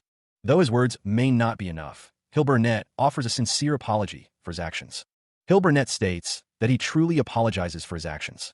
Hill Burnett says he will accept any punishment that Iron deems fit. Though he had his suspicions, Hill Burnett is still taken aback by everything that has transpired. Hill Burnett says he is not in the mood for conversation and asks Iron to leave for the day. He turns away, declaring that he will not simply let this go. Hill Burnett says that everything jumbles right now, so please go. He resolves that he will not let it go. Hill Burnett believes nothing will change even if he does. He is in his head and will brood over it that much. The cat emits a soft sound, almost like a question. He approaches the feline, concern etched on his face. Ruru looks up, her large eyes filled with worry. You been well? Iron kneels, his expression softening. Where have you been until now? I've been looking for you. He reaches out to the cat, a gentle smile gracing his lips. Ruru. Iron's thoughts drift to the past. He reflects on his perceived failure as a teacher. Ruru sits, her back to him, seemingly lost in thought. He believes she blames herself for his entrapment in the mystic arts world. Ruru's inner turmoil is evident. Kira wouldn't have been so depressed. It's all my fault. I'm sorry, really. Iron reaches out, attempting to comfort the distressed cat. No, Ruru, you've done nothing wrong. The cat stands, seemingly burdened by the weight of superstition, a black cat of misfortune. Even superstitions hold power, and a groundless story becomes reality if enough people believe it. If enough people make a hero out of them, mystic arts can change principles. He walked forward, a sense of unease washing over him as he moved. Ruru floated, surrounded by a faint purple glow, warning that he would bring misfortune. Suddenly, a hand reached out, grabbing Ruru with a triumphant gotcha. Iron held Ruru close, the small cat struggling in his grasp. What are you doing? Let me go, Iron. Iron smiled, unfazed by Ruru's protests. What are you talking about? Didn't I tell you that black cats are a symbol of misfortune? He continued to hold Ruru, his smile widening. Not anymore, since we'll be together from now on. Tears welled in Ruru's eyes. My belief will be stronger than the beliefs of everyone else. Iron's expression softened as he looked at Ruru. I missed you, Iron. He held Ruru close, a gentle expression on his face as he sat. Ruru's paws rested gently in Iron's hands. So, something like that is possible. As I thought, mystic arts is fascinating. Lying down, Iron mused, I didn't expect my friends from the Swordsmanship Academy to appear either. He listened intently as the cat spoke, its words carrying a strange weight. The cat's declaration hung in the air, its blue eyes wide with a strange intensity. The cat confessed that it had disguised itself as the white cat and sent the slips of paper. Iron was shocked by the revelation, staring at the note in disbelief. It warned of poison. The cat, addressing Iron directly, stated that it had something to ask. The cat continued, saying that when it saw Iron face off against the demonoid, he felt unfamiliar. The cat seemed to ponder something, stroking its chin thoughtfully. Iron's expression was serious as he listened, the cat's words clearly weighing on him. The cat speculated that it might be hatred toward demons. Elsewhere, a figure stood silhouetted against the dark, ominous landscape. If he's someone from around 150 years ago, that is. The figure stood with a large blade, its face obscured by shadow, hinting at a dark past. Iron wondered about a person from 150 years ago. He dismissed the thought as unimportant, questioning why it mattered what that person was thinking. What was more important, he thought, was that he had gotten super strong. The cat declared that Iron's heart was being swept all over the place. But that was all right, Iron mused. He might be swept along sometimes, as the cat stood beside him. Iron thought that he may lay down his sword from fatigue, but in the end, he'd always lift it back up headstrong. If it was too hard, then the cat would help him lift it. Iron laughed, thinking about how he had gotten super strong, as the cat flexed its muscles. Iron asked if the cat saw his muscles and thought they were sick, right? He was so glad Ruru was with him. Iron reflected that his worries would only have grown if he was by himself. He thought about how it was really a huge help to be with someone whom he could trust, and that he still had some unresolved business. Iron remembered his promise with the headmaster and Ilya and his friends. A group wonders about the well-being of others, their faces etched with concern. Heavy footsteps echo, the armored figure's presence commanding attention. The armored figure continues to walk, the sound of metal on stone filling the air. Frustration boils over. The figure exclaims, "Damn it," as they turn away. The other families are aligning themselves with Viscount Garen's claims. The figure contemplates the implications of the other family's actions. Something like a generous precedent cannot be set. A messenger arrives, announcing, "Vice Captain, you have a guest." Vice Captain Hilburnett is informed that someone has come with news. Fueled by rage, the noble hurls his teacup across the room. The shattered porcelain rains down as a servant apologizes profusely for the poor tea. The noble explodes, demanding the servant leave his sight immediately. The servant stammers an apology, quickly retreating from the room. The noble seethes, clasping his hands together as he reflects on recent events. He realizes that was the last chance for his family to make a comeback. Everything has gone wrong because of Iron Pereira, he thinks furiously. A knock echoes through the room, interrupting his thoughts. The noble slams his fist on the desk, reiterating that he wouldn't be seeing anyone today. A voice from behind the door taunts him, noting his upset state. He was beyond furious, the veins in his neck throbbing. Hilburnett arrived, a smug look on his face. "I've come to finish our discussion." The noble remained seated, his expression cold. "I don't believe we have anything else to talk about, though." He continued, his voice rising with suppressed anger. "I don't have a lot of time, so I'll get straight to the point." A disembodied voice echoed, revealing the source of the noble's ire. "I heard that the Garen family added poison to young Lord Pereira's food." The noble's face contorted in rage. "What the hell are you?" he roared. He accused, his voice shaking with fury. "Are you trying to corner me without a shred of evidence again? This is extremely unpleasant.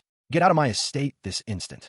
Hilburnett stood calmly before the enraged noble. He remained unfazed by the outburst. Hilburnett challenged him, his eyes gleaming. "What will you do if I have evidence?" The noble's face was a mask of fury, sweat beading on his brow. He was losing control. The noble's rage reached a boiling point, his expression one of pure, unadulterated fury. Hilburnett revealed his source. "Sir Jack Stewart told us he is the witness of the incident. Because Jack confessed, an appropriate punishment will be carried out." The statement was met with disbelief. He insisted that Jack Stewart was lying and acted alone. The noble demanded the truth. The demand for the truth hung in the air, thick with tension. He found the Viscount unsightly to the end, it seemed. Viscount Garen erupted in fury, questioning how he could be betrayed. The armored figure stood firm as the accusations flew. The demand to tell the truth echoed. Hilburnett declared that he would request an official investigation from the kingdom. If Jack Stewart was lying, the Viscount simply had to comply. However, If everything was the truth, he'd be best off owning up to his crimes. The armored figure stood beside Hill Burnett, a silent presence. Viscount Garin warned that if he didn't want to lose everything he'd built up, that is. The armored figure began to advance, the sound of their approach echoing. The heavy footfalls grew louder, signaling an imminent confrontation. He is welcome back, the matter finally resolved, but another task looms. Viscount Garin is instructed to ensure his preparations for return are complete. A voice echoes with a singular, driving purpose, to bring Iron Pereira into the Twilight Night Order. The intensity rises, a desperate plea not to lose him, no matter what. Viscount Garin's expression hardens, a resolve settling over his features. The question hangs in the air. He went to Chrono Swordsmanship Academy? Hill Burnett is informed that Iron refused admission, a fact that surprises him. It is revealed that Iron was officially admitted 5 years ago. Viscount Garin realizes he was too late, a hint of regret in his eyes. Hill Burnett is told that he truly has an amazing son. Hill Burnett is reminded that his son is the treasure of the kingdom. No, the treasure of the continent. Hill Burnett expresses his happiness that others see Iron in that way. He walked along the path, the weight of his thoughts heavy. Was Ian, the Swordsmanship Academy headmaster, truly that amazing? His skills were said to be among the greatest. The old man's words echoed in his mind. He's the one who pushed me in the right direction.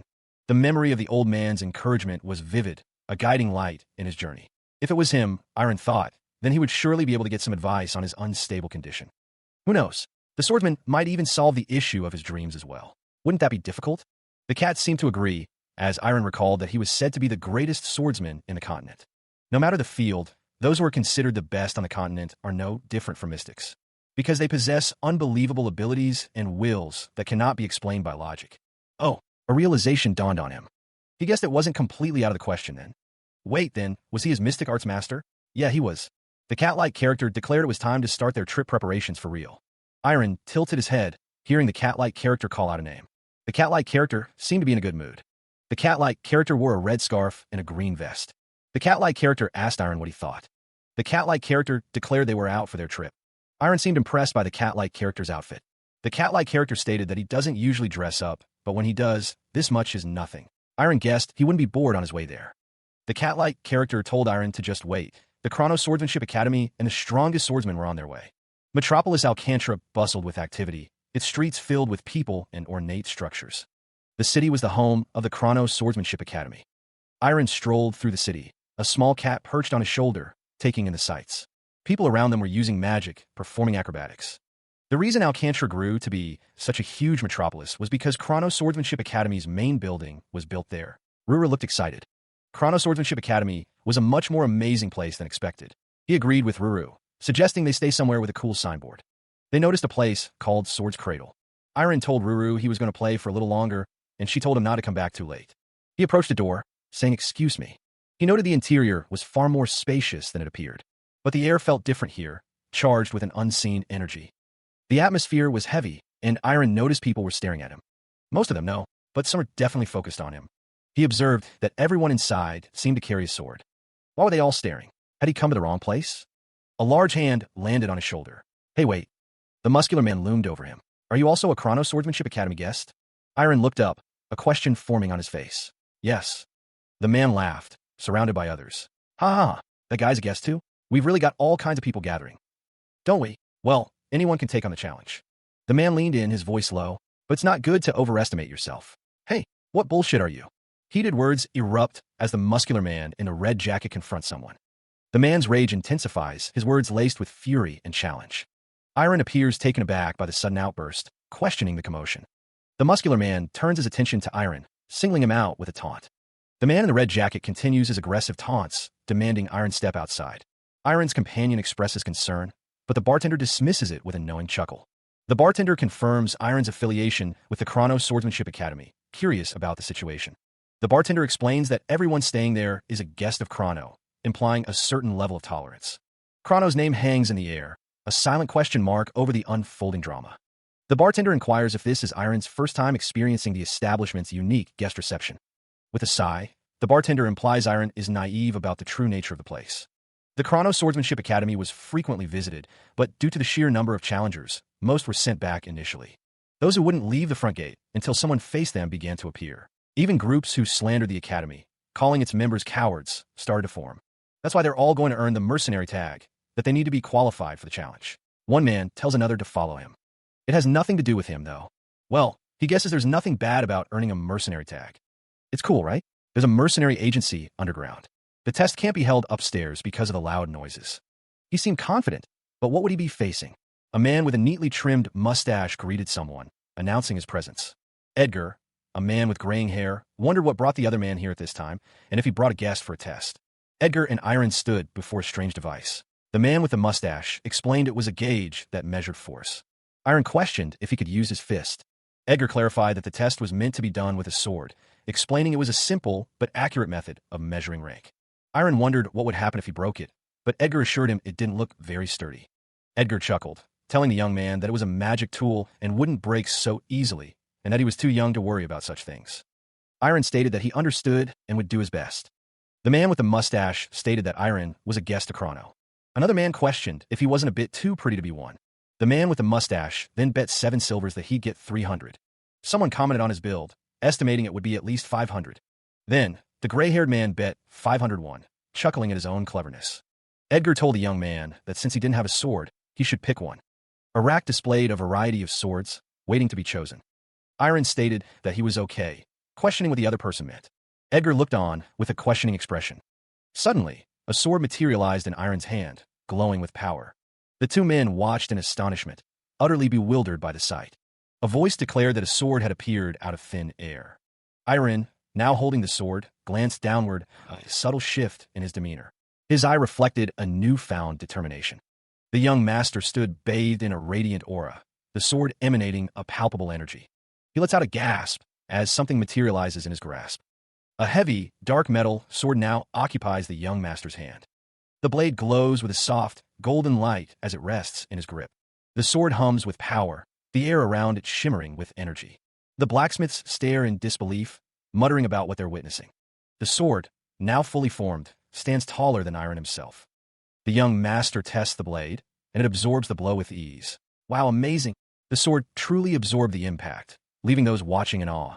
Edgar, utterly bewildered, asks how he brought out that sword. He thinks to himself that it must be mystic arts, similar to magic. The blacksmiths exclaim in shock as the sword disappears completely. He wonders what his score is, unsure of the criteria, but hoping it's good. The two men stared, their eyes wide with disbelief at the impossible score. The floating display showed the number, 10,772. The score was so high it was almost unbelievable. 10,000? The man with gray hair chuckled, asking if he passed, and the man with the mustache confirmed that he did, of course. The man with the mustache explained that a silver tag was the highest tag one could receive for their first mercenary tag. Iron sat on his bed, looking at the silver tag. He thought it was pretty. Tomorrow was finally the day, the cat seemed to think. The cat licked its paw, cleaning itself in anticipation. Iron sat cross-legged, a small smile on his face. He wondered if he could meet Judith tomorrow. A woman with red hair stood confidently, a sword at her side. She wanted to meet her soon. The next day, he walked with purpose, though the crowd moved elsewhere. The cat on his shoulder seemed curious. Apparently, people were participating in a sword sparring event called a guest reception. The cat seemed excited about the prospect of watching the event. He chuckled, agreeing to the cat's enthusiasm. He wondered if the cat was really that excited about the event. He figured they could watch for a bit and see what it was all about. The arena was packed with spectators, the air buzzing with anticipation. The cat was practically vibrating with excitement, declaring how fun it was going to be. The crowd was larger than expected, a sea of faces eager for the sparring event. Some onlookers muttered about how young the participants seemed to be. He overheard someone saying that his abilities were being underestimated. He looked up, a flicker of recognition crossing his face. A voice echoed, questioning if he knew the person he was looking at. The man with a bandage on his face smirked, a glint in his eye. The man with a bandage recalled that Iron was in the same generation as him, gripping his sword. The man introduces himself as Lance Patterson, a student at the Swordsmanship Academy. A nearby cat seems impressed by Lance's introduction, thinking he looks pretty strong. Another man, standing with his sword, agrees, thinking Lance will be strong. A voice booms out, addressing the guests of Kronos' Swordsmanship Academy. The speaker declares that he is the one they will be facing, identifying himself as Lance Patterson, the 27 4th batch's official trainee. The crowd erupts in disbelief, shocked that they are expected to fight a trainee who isn't even a graduate. The audience is in uproar, questioning if they are being serious and demanding a graduate to fight instead of a trainee. Someone tries to calm the crowd, explaining that the 27 4th batch is known as the Golden Batch of Trainees. Another voice chimes in, stating that their seniors have always been the ones to face the guests. Two men discuss how things have been changed up this time, as the Swordsmanship Academy wants the trainees to gain experience fighting people from the outside. Lance Patterson acknowledges that he might not be an adequate opponent as a trainee, so there will be a condition. He states that if any of the people who fight him disappoint, he'll call his senior right away. Lance Patterson thinks it's simple enough, a smirk playing on his lips. Iron Ferreira stands his ground as Lance Patterson approaches, his greatsword dragging on the ground. One of the onlookers comments that they just need to take Iron down and get a graduate here. Lance Patterson agrees, looking forward to their fight.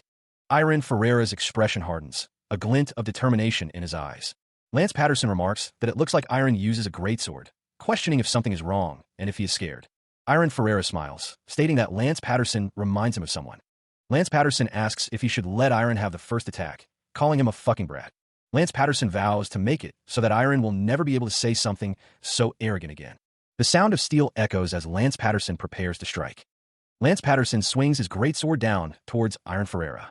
Iron Ferreira's eyes narrow as he prepares to meet the attack. He grunts as the force of the blow sends him reeling. Lance Patterson raises his weapon, a look of surprise on his face. Iron thinks he definitely swung his sword. He swung his sword. The force of the impact is visible as the blade cuts through the air. The sound of the impact echoes. The attack sends Lance Patterson flying back, a look of disbelief on his face. The force of the blow sends Lance Patterson crashing into the ground. Iron cries out. Meanwhile, a blonde-haired man exclaims that he's strong. Lance Patterson struggles to sit up, muttering to himself. Lance Patterson thinks that Iron's strength and speed is on a completely different level, and says all right then. He requests the next challenger, a small bandage visible on his face. A defeated man lies on the ground, admitting his loss. The sound of his body hitting the ground echoes through the arena. Lance Patterson is sent flying, questioning what just happened. Two onlookers express their disbelief at Iron's strength, wondering how a trainee could be so powerful. One reminds the other that there are geniuses in the 27th batch. The armored man's eyes widen in shock as he witnesses the display of power. The man in armor is hailed as the hero of their village, the only one who can do this. Lance Patterson looks on, a mixture of surprise and concern on his face. The armored man notices someone approaching, a hint of fear in his voice. The armored man believes that the strong recognize the strong. A figure in dark armor begs someone not to approach, promising to improve. Elsewhere, Iron Pereira stands in a courtyard, seemingly unaware of the armored figure's pleas. A man with a bandage on his face asks if Iron remembers him, a hopeful smile on his face. Iron replies to Lance Patterson, acknowledging that it has indeed been a while since they last met. The man with the bandage expresses his surprise at seeing Iron, while another man wonders what is happening. Lance explains that it would be a long story, as it has been 5 years since they last saw each other. Lance asks if Iron had his own circumstances, as a small cat sits nearby. Lance expresses his regret that Iron didn't arrive earlier, as he could have met Judith and Brett. A man in dark clothing looks shocked, his eyes wide with surprise. Lance reveals that Brett is in the Swordsmanship Academy, a fact that seems to surprise the others. Lance explains that Brett rejoined a while ago, wanted to give it a good try, and recently went on a training journey with Judith. Lance expresses his relief that this happened, but also his disappointment at not meeting Brett. He urged Iron to come down quickly, his tone suggesting urgency and anticipation for their next sparring session. Lance Patterson grinned, eager to begin their next round. He was confident that Iron had grown stronger. Iron replied with a simple, affirmative response, his expression suggesting a calm readiness for the challenge ahead. Elsewhere, two figures stood in the distance, one with a sword. They seemed to recognize Iron, or at least someone who looked like him. A realization dawned on the man with brown hair. He now understood why Iron had failed the final evaluation. Lance Patterson cheered Iron on, reminding him not to hold back just because he knew his opponent. A small cat seemed to echo his sentiments. Lance Patterson was shocked to hear the cat speaking human language. He questioned if it belonged to Iron. The cat corrected him, stating that he was Iron's teacher. He added that Iron had learned things like this from him. Iron stood bathed in light, a sword materializing seemingly from nowhere, a testament to his unusual training. Lance Patterson was astonished by the sudden appearance of the sword, wondering if it was magic. He quickly dismissed the idea of magic, concluding that it was probably sorcery instead. The cat stated that if Iron's teacher was a cat, it was probably sorcery. Iron's reaction was one of amusement. He listened to the unseen speaker, a slight smile playing on his lips. The voice questioned if his current strength was the result of 5 years of training. The man holding the sword admitted that he hadn't been slacking off either. So, the man with the sword prepared to strike. A voice echoed, promising no forgiveness if he wasn't any good. The man with the sword lunged forward, his blade ready. Iron's eyes narrowed, focusing on his opponent. A smirk played across the swordsman's face. The swordsman yelled, ready to strike, as Iron looked on. The swordsman's attack gained momentum. Iron met the swordsman's attack head-on. The swords clashed in a burst of energy. He parried the blow, the force of the impact reverberating through his arm. The clash of steel echoed, a testament to the speed of their exchange. Each strike was met with another, a whirlwind of motion and power. The onlookers watched with bated breath. One exclaimed that the swordsman was pushing him back, while another cautioned to look carefully, noting that he was blocking all the attacks. The attacks continued, each parry more strenuous than the last. Sparks flew as the blades met, a brief flash of light in the heat of battle. He felt a growing unease. Something was happening, something he couldn't quite grasp. One of the onlookers sensed that something was off about the fight. He couldn't believe it. There was no way this could be true. He resolved to confirm his suspicions, his grip tightening on his sword. Focusing his energy, he prepared to turn the tide of the battle. With a surge of power, he unleashed a counterattack. He coiled, muscles tense, ready to unleash the next strike. A boot shifts, the wearer prepared to meet the attack head-on. Iron, sporting a bandage on his nose, hears his name called out. A memory surfaces, using Brett's swordsmanship? He stood his ground, the man with the bandage on his face noting that it was Brett's swordsmanship. Iron held his sword at the ready, wondering how this was possible. The man with the bandage on his face looked shocked. Iron held his sword, recognizing that pose. The man with the bandage on his face shouted, "No!" The man with the bandage on his face swung his sword. The man with the bandage on his face couldn't let him prepare that crazy sword attack. The man with the bandage on his face looked shocked. The man with the bandage on his face swung his sword again. The man with the bandage on his face grunted as he swung. Iron and the man with the bandage on his face continued to fight. He recalled the last time he witnessed Brett's swordsmanship, 5 years prior. The man with the bandage wondered if it was possible to learn that swordsmanship just from seeing it once. The man's expression remained focused, his lips pursed in concentration. The clash of steel echoed through the training grounds. The swords blurred as they met, a whirlwind of motion. A figure with blonde hair declared, "It'll be my turn." Iron's eyes widened in surprise at the sudden interruption. The blade cut through the air, leaving a trail of red. The blonde-haired person moved with incredible speed. The force of the impact reverberated through the arena. The sound of tearing echoed as the attack landed. Someone muttered, "Impossible," as they stood their ground. He could not believe what he was seeing, his eyes wide with disbelief. The air crackled with unseen energy, a testament to the swordsman's skill. The swordsmanship was unlike anything he had ever witnessed before. The swordsman moved with blinding speed, a flurry of red energy surrounding them. He realized the swordsman was far more skilled than he initially thought. Iron lay defeated on the ground, his sword cast aside. He struggled to rise, questioning if he was good enough. The red-haired woman watched, her expression unreadable as she declared the fight done. The swordsman's technique was revealed, Judith's swordsmanship. Iron's eyes widened in shock as he recognized the style. The swordsman stood over him, ready to deliver the final blow. He could only manage a weak laugh, accepting his defeat. She advances, the blade a silver flash against the dim light. He felt overwhelmed, but confidence in his defense remained. The swordsman thought he was sure he wouldn't lose to anyone now that the two of them aren't around. Am I still not good enough? The swordsman stands tall, his blade a dark reflection of his resolve. Also unable to win against you? The swordsman's attack crashes down, dust and debris exploding outwards. The force of the blow sends tremors through the air. He is sent reeling from the impact, struggling to maintain his footing. The air crackles with energy as the swords clash. The swordsman's relentless assault forces him to cry out. The observer notes that the blondie is being pushed back and yells no. He knew that if he let his guard down, he would lose instantly. A fierce cry echoed as the unseen opponent pressed their advantage. The force of the blow sent sweat flying from his brow. The opponent's sword descended with terrifying speed and precision. The sound of the impact reverberated through the training grounds. He struggled to parry, the force of the blows threatening to overwhelm him. His face contorted in pain and frustration, a bandage already marred with blood. Another strike landed, and Iron cried out as he was forced back. He knew that the current version of himself couldn't win against this opponent. The sword continued its relentless assault, each strike carrying immense power. Meanwhile, Judith watched with concern alongside the other companions, their expressions grim. The clash of steel echoed as the fight continued, the outcome uncertain. The shadow loomed, a testament to strength gained through relentless training. But the man's burning gaze revealed that his opponent had also pushed himself to the limit. From the sidelines, Judith called out, requesting a brief pause in the relentless sparring. The two figures stood apart, their silhouettes stark against the bright hall, catching their breath. Judith steeled her resolve, muttering that she needed to do this just one more time. The man with the sword gripped his weapon, sweat glistening on his brow as he prepared to continue. He declared that he wouldn't stand down. He needed just one more match.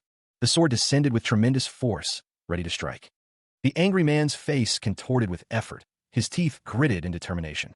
His opponent's blue eyes narrowed, focused on the incoming attack. The sword swung upwards, meeting the descending blade with a resounding clash. The man with the sword and shield stood firm, ready to defend against the onslaught. She stood her ground, the clash of steel echoing around the arena. Iron's eyes narrowed, his focus absolute as he faced his opponent. The sunlight glinted off the sharp edge of the blade. Judith leaped forward, her sword a blur of motion. Reflected in Iron's blade were the faces of those watching the duel. The swords met, a high-pitched whine filling the air. The force of the blow sent tremors through the arena as Judith pressed her attack. The sound of the impact reverberated. Iron's armor glowed faintly as he parried the strike. Elsewhere, a man with a bandage on his face watched the fight intently. A slight smile played on his lips as he observed the duel's progress. Meanwhile, a small cat cheered, delighted that Iron was winning. The match concluded with a handshake, though just what the hell he had done remained a mystery. The armored man watched, surprised that the trainee would lose. The cat's eyes widened, electricity crackling around it. The man with dark hair wondered who was present. The cat thought that it was the person the teacher had talked about. The old man with the white beard was surprised by what he was seeing. Iron Pereira, to think they'd meet again like this, thought the headmaster. The headmaster greeted them, asking if they had been well. He confirmed that he had been well. The two men smiled. The headmaster seemed to be thinking. A talking cat? Well, that's not what's important right now, it seems. The headmaster's expression is stern, his gaze fixed on someone before him. The headmaster admits that he lost. The headmaster chuckles, remarking that he didn't think Lance Patterson would win. Lance's brow furrows, a bead of sweat trickling down his temple. The headmaster observes that Lance Patterson hasn't been slacking off. The headmaster raises his sword, declaring that now that a swordsman has met another swordsman. Iron Ferreira and Judith look on with surprise, as does the talking cat. The headmaster asks Lance Patterson if he's not tired from sparring. The headmaster states that he doesn't remember taking in such a weak disciple. The headmaster Chrono stands ready, his sword gleaming in the light. He is the one called the continent's strongest sword. A nearby observer can't believe he'll be able to witness the headmaster's swordsmanship. He believes this is a stroke of luck. Iron Ferreira faces his opponent in the courtyard, the air thick with anticipation. The headmaster declares that he is coming. His face contorted in a grimace, the headmaster beckons his opponent to come. Iron prepares to go all out. The clash of steel echoes as the swords meet. Iron's blade meets the headmaster's, sparks flying as they lock in combat. The force of the blows sends tremors through the air. Iron and the headmaster continue their furious exchange, neither giving an inch. The clash of steel echoed as the duel continued. He pressed forward, his movements precise. The headmaster remained unfazed. Your attacks are too simple. He recalled the headmaster's words, focusing on momentum. He aimed to increase his speed and power. The headmaster chuckled, unimpressed. But such simple attacks are... The headmaster's thoughts were focused on forcing his hand and making a gamble. The headmaster moved with blinding speed. He was struck, the force sending him reeling backward. The headmaster watched, amused. How interesting. Did you just use Brett's swordsmanship? The level of mastery is quite high too. However, the headmaster noted, his flow was cut off. He cried out, the impact taking its toll. He clashed with the headmaster, their swords meeting with a resounding clang. The headmaster observed Iron's movements, finding a flaw in his technique. Your transition to defense is too clumsy. Iron's attack intensified, his sword a blur of motion as he pressed forward. The headmaster parried the blow, the force of the impact sending a shockwave through the air. The headmaster continued his critique, explaining the importance of smooth transitions between different sword techniques. The headmaster stood firm, his expression unwavering as he prepared to face Iron's next attack. Iron, undeterred, charged forward once more, shouting his determination. I'm coming again. The sound of steel echoed through the training grounds as the two swordsmen continued their duel. Iron's eyes narrowed, his focus absolute as he sought to overcome the headmaster's superior skill. From the sidelines, a man watched intently, a flicker of recognition in his eyes. Iron, could it be? Iron's determination burned bright, his resolve hardening with each passing moment. The clash of their swords grew more intense, each strike carrying the weight of their ambition. The clash of steel echoed as the duel intensified. A nearby observer watched with wide eyes, recognizing the technique. No way, even the sky's sword. The force of the blows sent shockwaves through the air. The headmaster watched, offering a terse assessment. HM not bad. Blinding light erupted as their swords met. Iron Ferreira's blade clashed against his opponent's, sparks flying. The headmaster observed the exchange with a critical eye, but it's a little lacking compared to everything else you've shown me. The armored figure watched intently, a question forming in his mind. I'm sure this isn't all you have, right? The headmaster's gaze remained fixed on the fight, his expression unreadable. The armored figure's eyes widened, a sense of anticipation building. The figure stood ready, sword pointed towards the sky. The armored figure gripped his sword tightly, prepared for what was to come. He stood, eyes closed, as if bracing for an unseen impact. The headmaster and Iron stopped their exchange, an abrupt pause in the clash of steel. The headmaster closed his eyes, a flicker of confusion crossing his face. A realization dawned. It was that sword. Iron's gaze remained fixed, his expression unreadable. The two figures stood motionless, the tension palpable in the air. The headmaster stood, his sword radiating a faint blue glow. The headmaster's eyes widened, a question forming in his mind. Iron's sword gleamed, ready to strike. Energy crackled around the combatants, a prelude to renewed conflict. The air shimmered with anticipation, the calm before the storm. The headmaster's face contorted in a mix of shock and dawning recognition. A powerful energy emanated, drawing the attention of the crowd. He stared in disbelief, uttering a stunned, "W-ish." The sword pulsed with a bright, otherworldly light. The onlookers gasped, recognizing the sword's power. My God! Iron gripped the sword, thinking he hadn't planned on using it. The headmaster spoke, his voice filled with awe. Marvelous! So you found your sword. The headmaster's expression was one of both surprise and respect. Another man watched, sensing Iron's inner turmoil. Yes, your heart is swaying. Iron's eyes widened, a flicker of surprise crossing his face. The headmaster addressed the crowd, apologizing and ending the reception. He turned, his cape billowing behind him. Follow me. The man with blonde hair continued, suggesting a proper conversation was in order. The headmaster sat at the head of the table, Iron to his right. A small, cat-like creature popped up on the table. My name is Ruru. I'm Iron's mystic arts. Kira Finn smiled. Nice to meet you. Oh, should I be speaking formally? You can speak comfortably. Let us masters get along, the headmaster said. Iron, this is your first time meeting her, right? The headmaster introduced Kira Finn as the vice-headmaster of Chronos Swordsmanship Academy. Ruru sat between them. The headmaster turned his attention to Iron. From the 27th fourth batch, Iron Pereira. Now, then, shall we hear what you have to say? Iron sat silently, his expression unreadable. He wondered what the headmaster wanted to know. The headmaster pressed him. And what's troubling you? The headmaster's gaze drifted to the books on the table. I see. Mystic arts. I see that dream influenced you greatly. He leaned forward, his expression serious. Let me get straight to the point. I cannot present you with a fundamental. Iron's eyes narrowed. The headmaster's words hung in the air. Leave this place. The headmaster assured him that he could continue his training there. He continued, stating that if Iron couldn't control his will when faced with demonic monsters, he could simply avoid them altogether. But was that truly the right path to take? There were many paths a swordsman could take.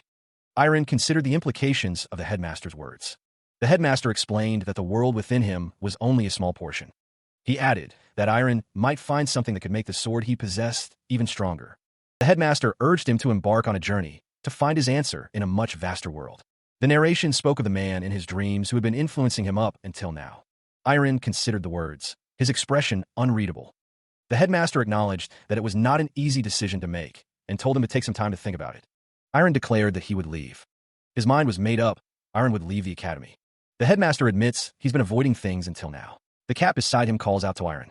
He declares that he doesn't want to run away anymore, a newfound resolve hardening his gaze. Sunlight streamed through the windows, illuminating the polished floor. The headmaster, his back turned, listened intently. He inquired about Iron. The headmaster considered the young man's progress. He thought, I can't call him a swordsman. The headmaster's gaze softened, a hint of optimism in his eyes. The headmaster chuckled, a low rumble in his chest. Oh, you're too cold. Let's give him more time. The headmaster's thoughts turned hopeful. If it's that child, then I'm sure Iron would find the answer to his situation. The next day, Iron stood with another man, who lamented his departure. The man said, what a pity. You should stay for a while longer before leaving. Iron, a hint of nervousness in his expression, replied, ha, I feel like I might not be able to. The other man looked surprised. West, he asked. The man explained that the 5 Western kingdoms were known for their swords, swordsmanship academies, and famous coliseums. Iron simply responded with an oh. He figured he should go there too, hoping to help somehow. Iron thanked the other man, stating that he would be on his way now. The young master walked away, leaving the hall. The sound of footsteps echoed as he departed. Lance Patterson watched him leave, a thoughtful expression on his face. His name was spoken. A woman with silver hair called out to Lance, addressing him as master. Lance thought to himself not to let his inferiority complex get in his way. He needed to overcome it and grow from there. The woman's gaze was intense. She encouraged him to act just like he always had. Lance Patterson stands before the vice-headmaster, who affirms the need to grow the spark.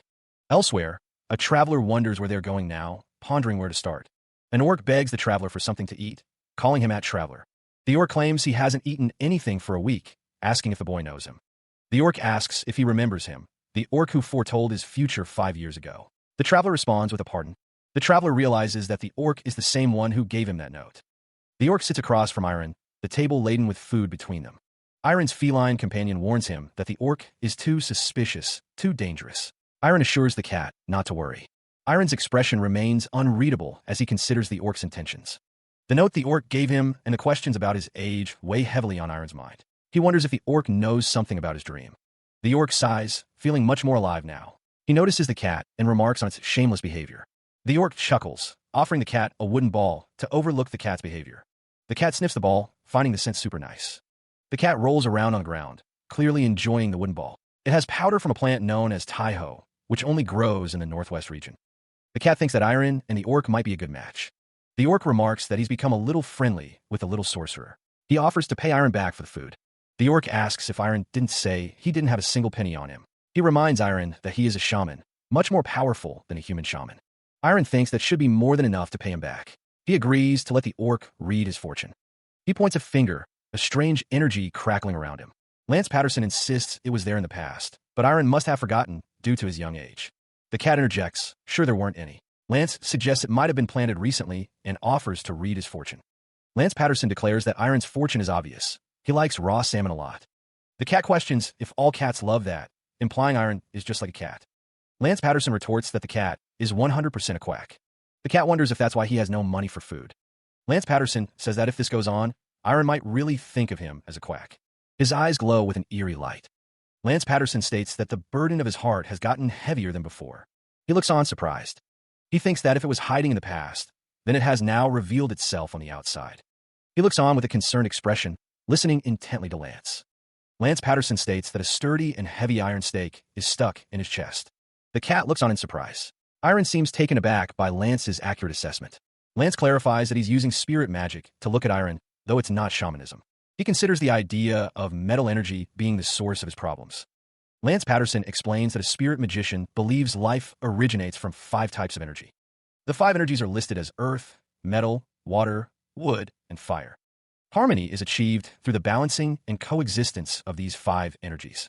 Iron wonders if his metal energy has abnormalities. Lance Patterson looks on, seemingly unsurprised. Lance Patterson confirms that he is referring to the iron stake that is ruining the energy balance within him. Lance gestures with his hands as Iron asks what he needs to do to get rid of it. Lance Patterson states that one of his energies is too strong.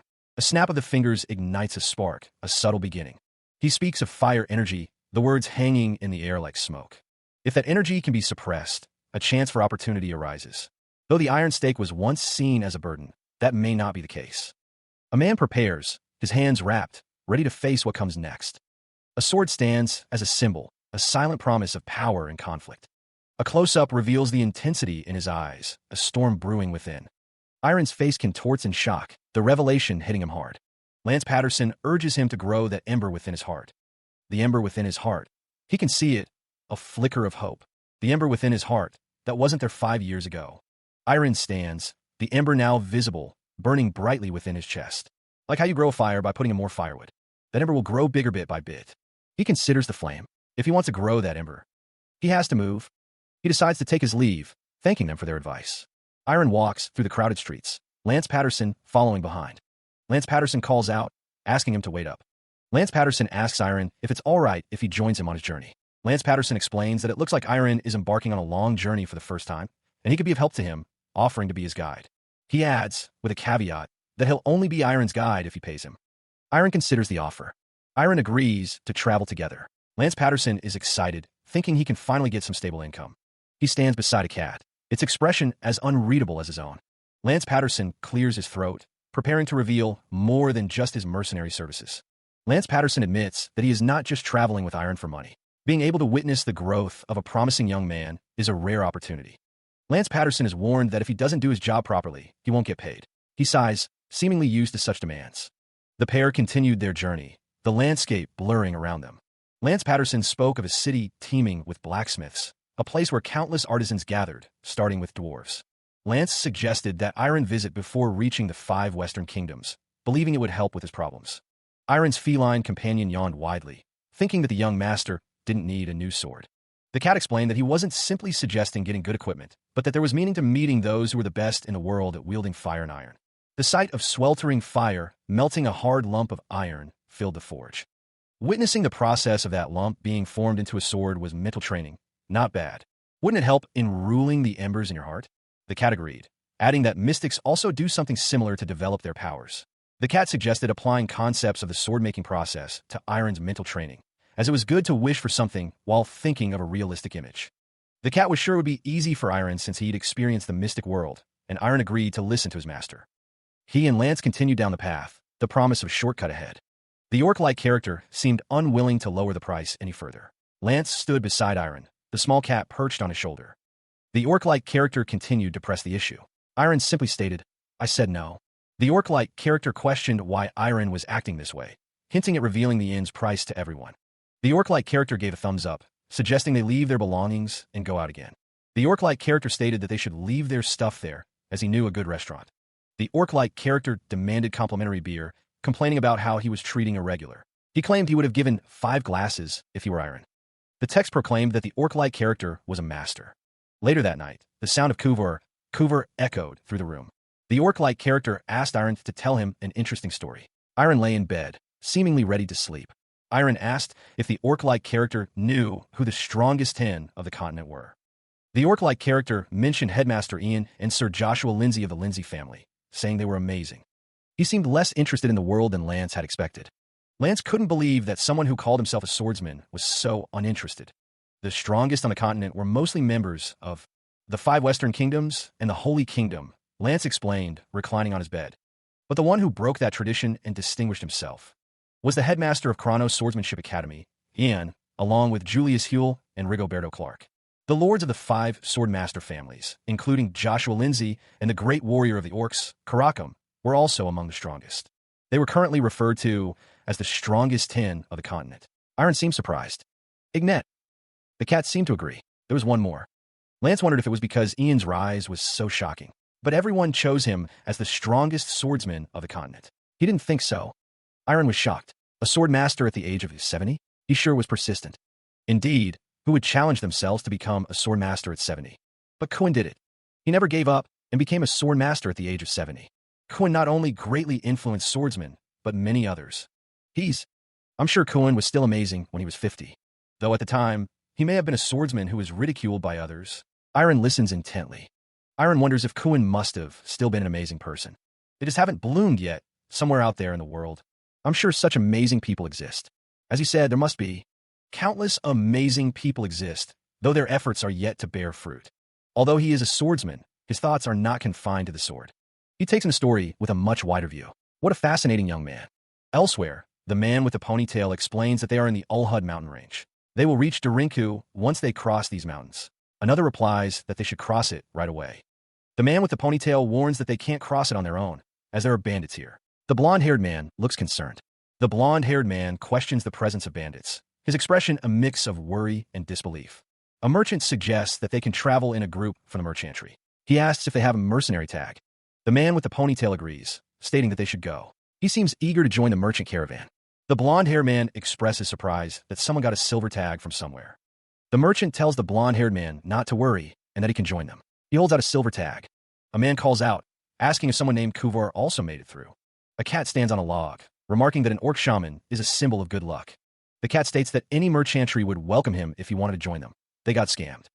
The armored man sits with the cat, who says he can leave his shoes, armor, or anything else to him. He'll do anything for money. He is told that they are about to leave soon. A girl with white hair responds with a yes.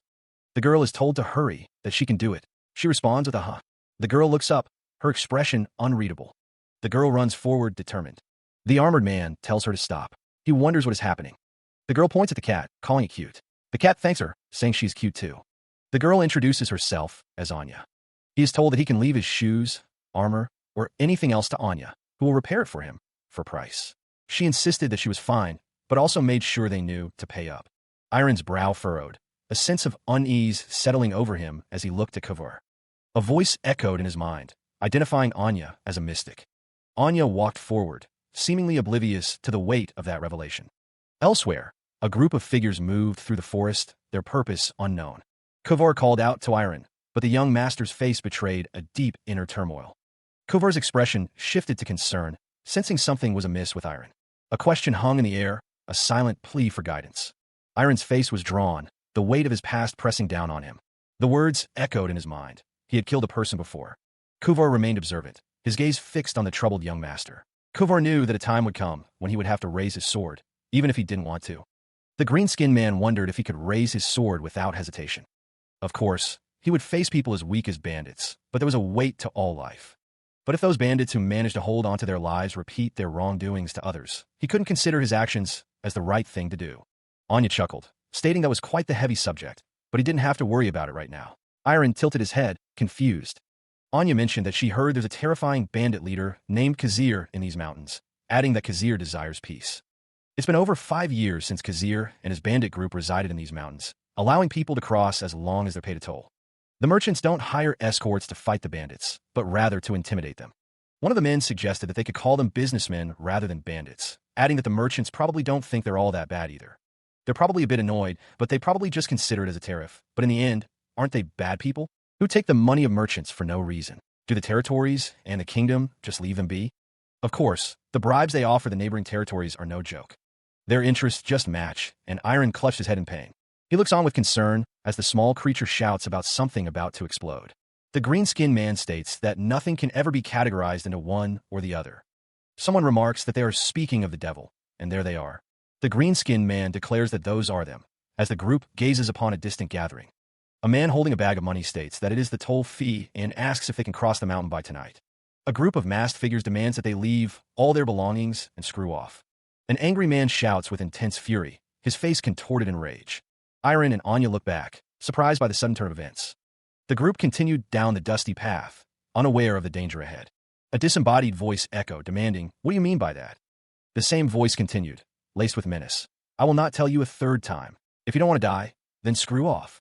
Kuin chuckled nervously, stating that this wasn't funny. A stern voice challenged, questioning their purpose. "Problem with that? What are you?" Anya, noticing the shift in atmosphere, asked, "What's going on, Kuvar?" Iron reacted, a visible shudder passing through him as demonic energy began to manifest. Anya, concerned, noticed Iron's reaction and asked what was wrong. The man sensing the demonic energy spoke. "That man? I feel demonic energy from him." The source of the demonic energy intensified, radiating from a man. Anya questioned, "What? Demonic energy?" Kuvar responded, stating that he could endure it since the energy was weak. She wonders what Rura meant by suddenly changing as it relates to Iron.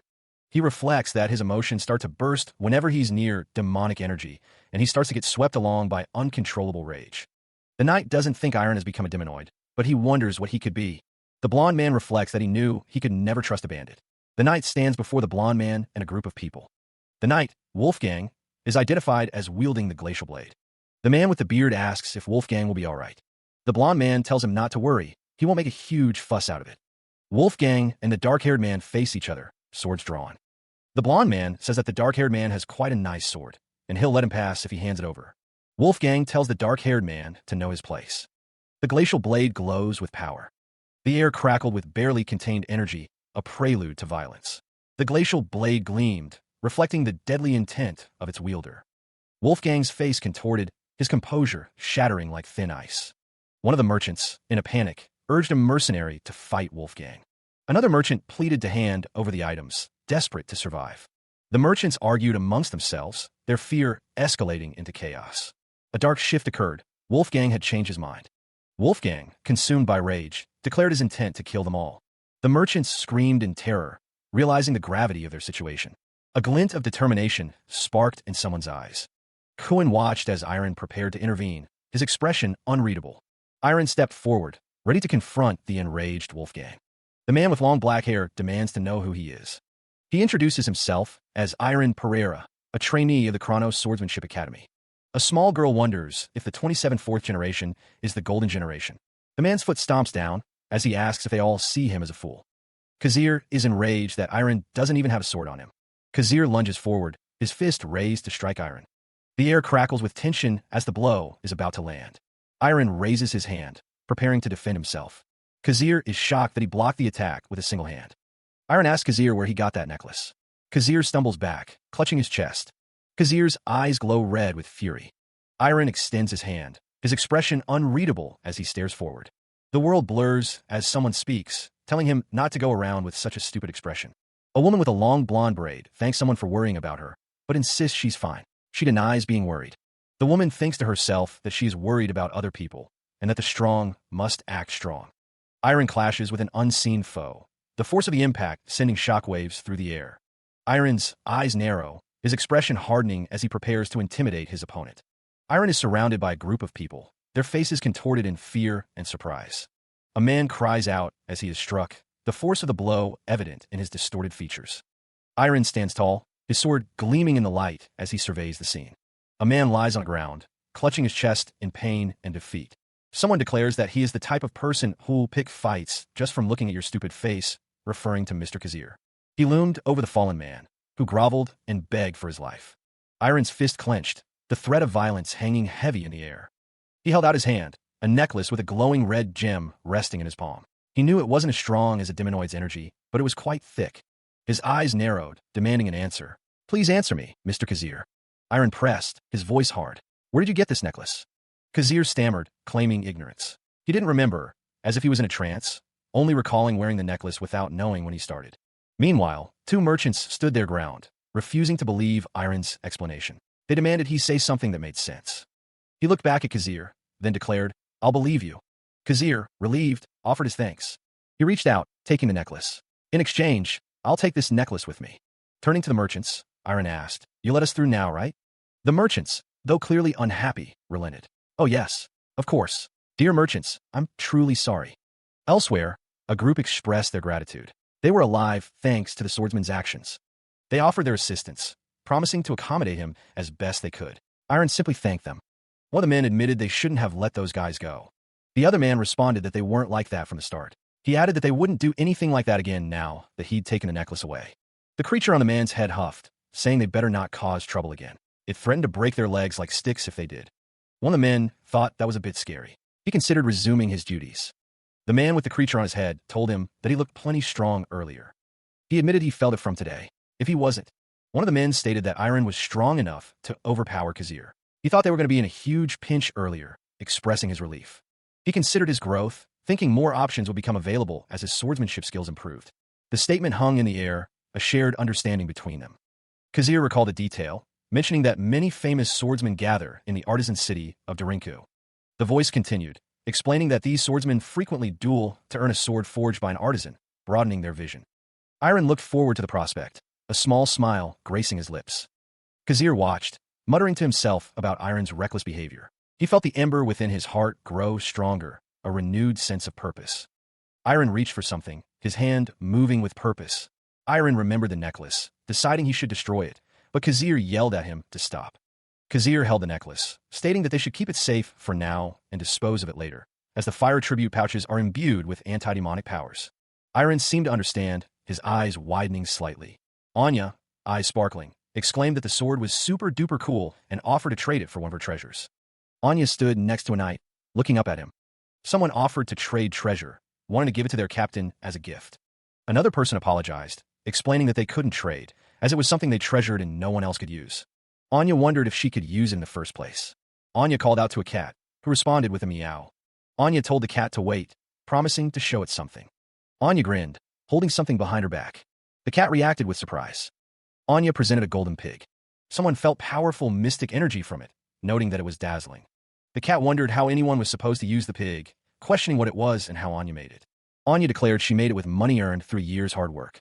She offered to trade the golden pig for Iron's sword, presenting it to him and Kazir. Iron refused the offer. Anya insisted she could make the pig even bigger. Now, Anya put more money into the pig. The golden pig grew larger. Iron exclaimed in surprise. Anya was amazed by the pig's growth. She asked Iron again to trade his sword for it. Anya urged him to think about it, insisting he couldn't get this much gold anywhere else. Iron snapped at Ruru and Kuvor to snap out of it. He asked Anya if she really couldn't. Anya looked down, seemingly upset. Anya said she would come back again later, carrying the golden pig. She thought it would be even cooler if she made it even bigger while traveling to Darinku, hoping he might change his mind then. Kazir remarked on what an interesting girl she was. Iron agreed, saying he liked her. The moon hangs high in the inky sky, stars scattered around it. He's called over by Kazir. The orc declines a drink. Kazir gestures to the man beside him, indicating he has news about Darinku.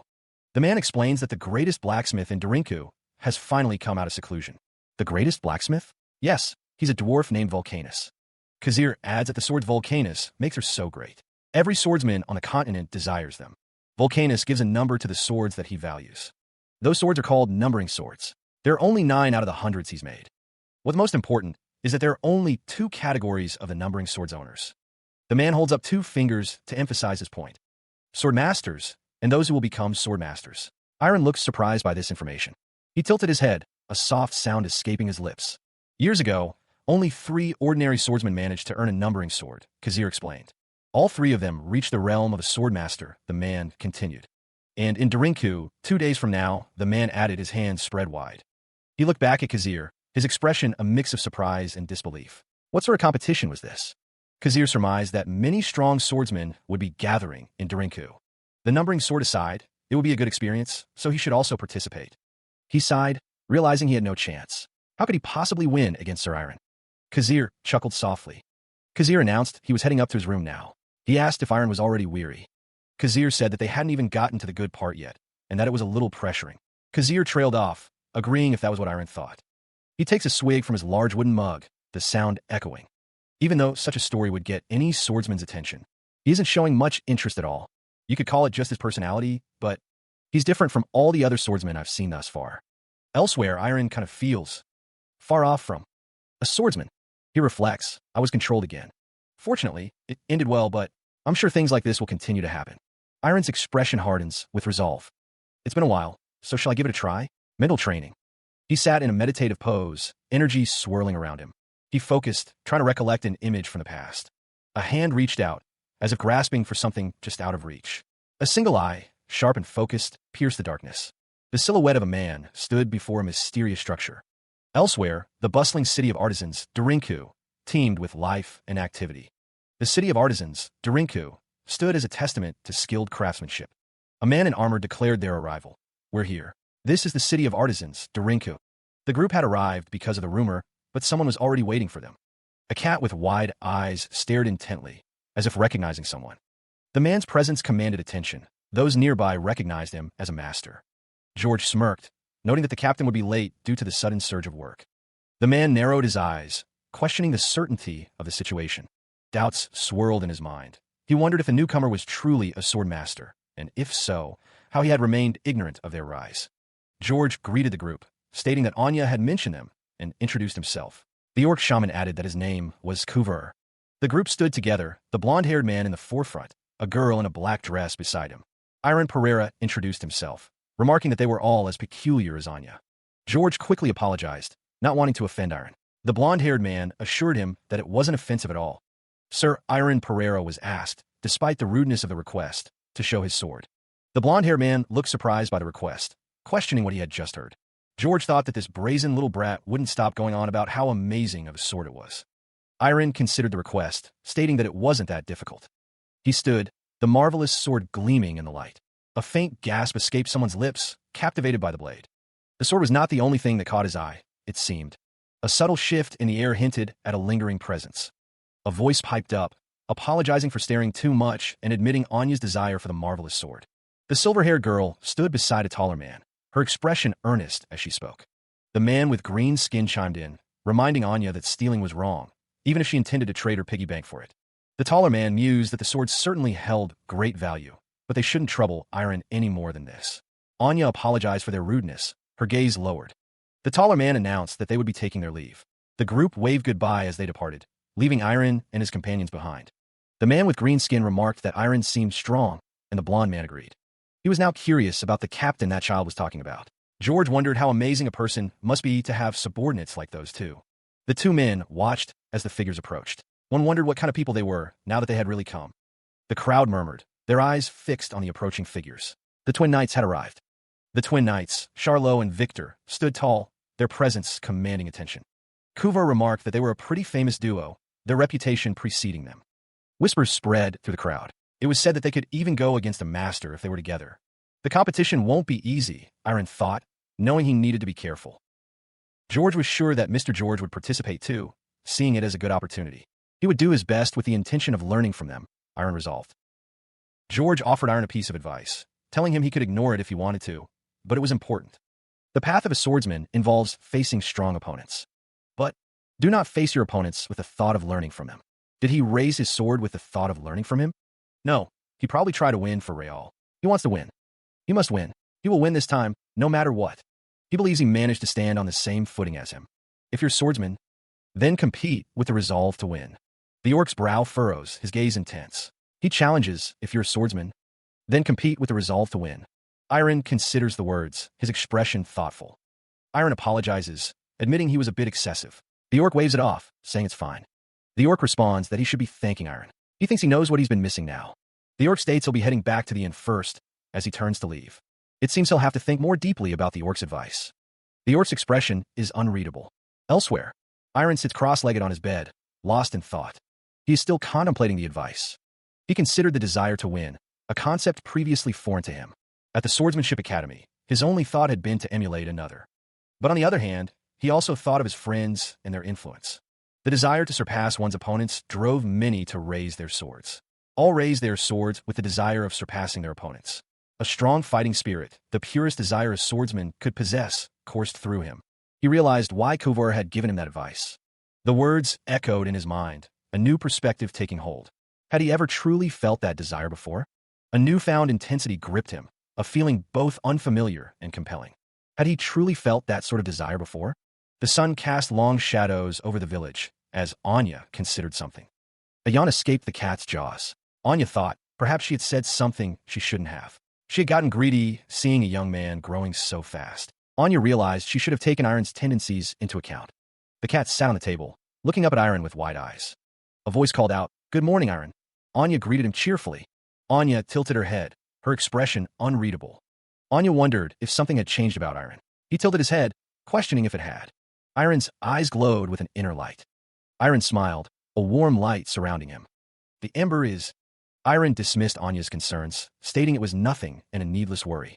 The question hung in the air. Was it time to depart? Sunlight streamed through the arched window, illuminating dust motes. Elsewhere, the Darinku drill hall stood ready, prepared for the coming competition. A gasp rippled through the crowd. Someone recognized the fighter, Crotch, the dual blade. The single strike was here, clad in formidable armor. Two figures sat observing the unfolding events, one clutching a small, stuffed animal.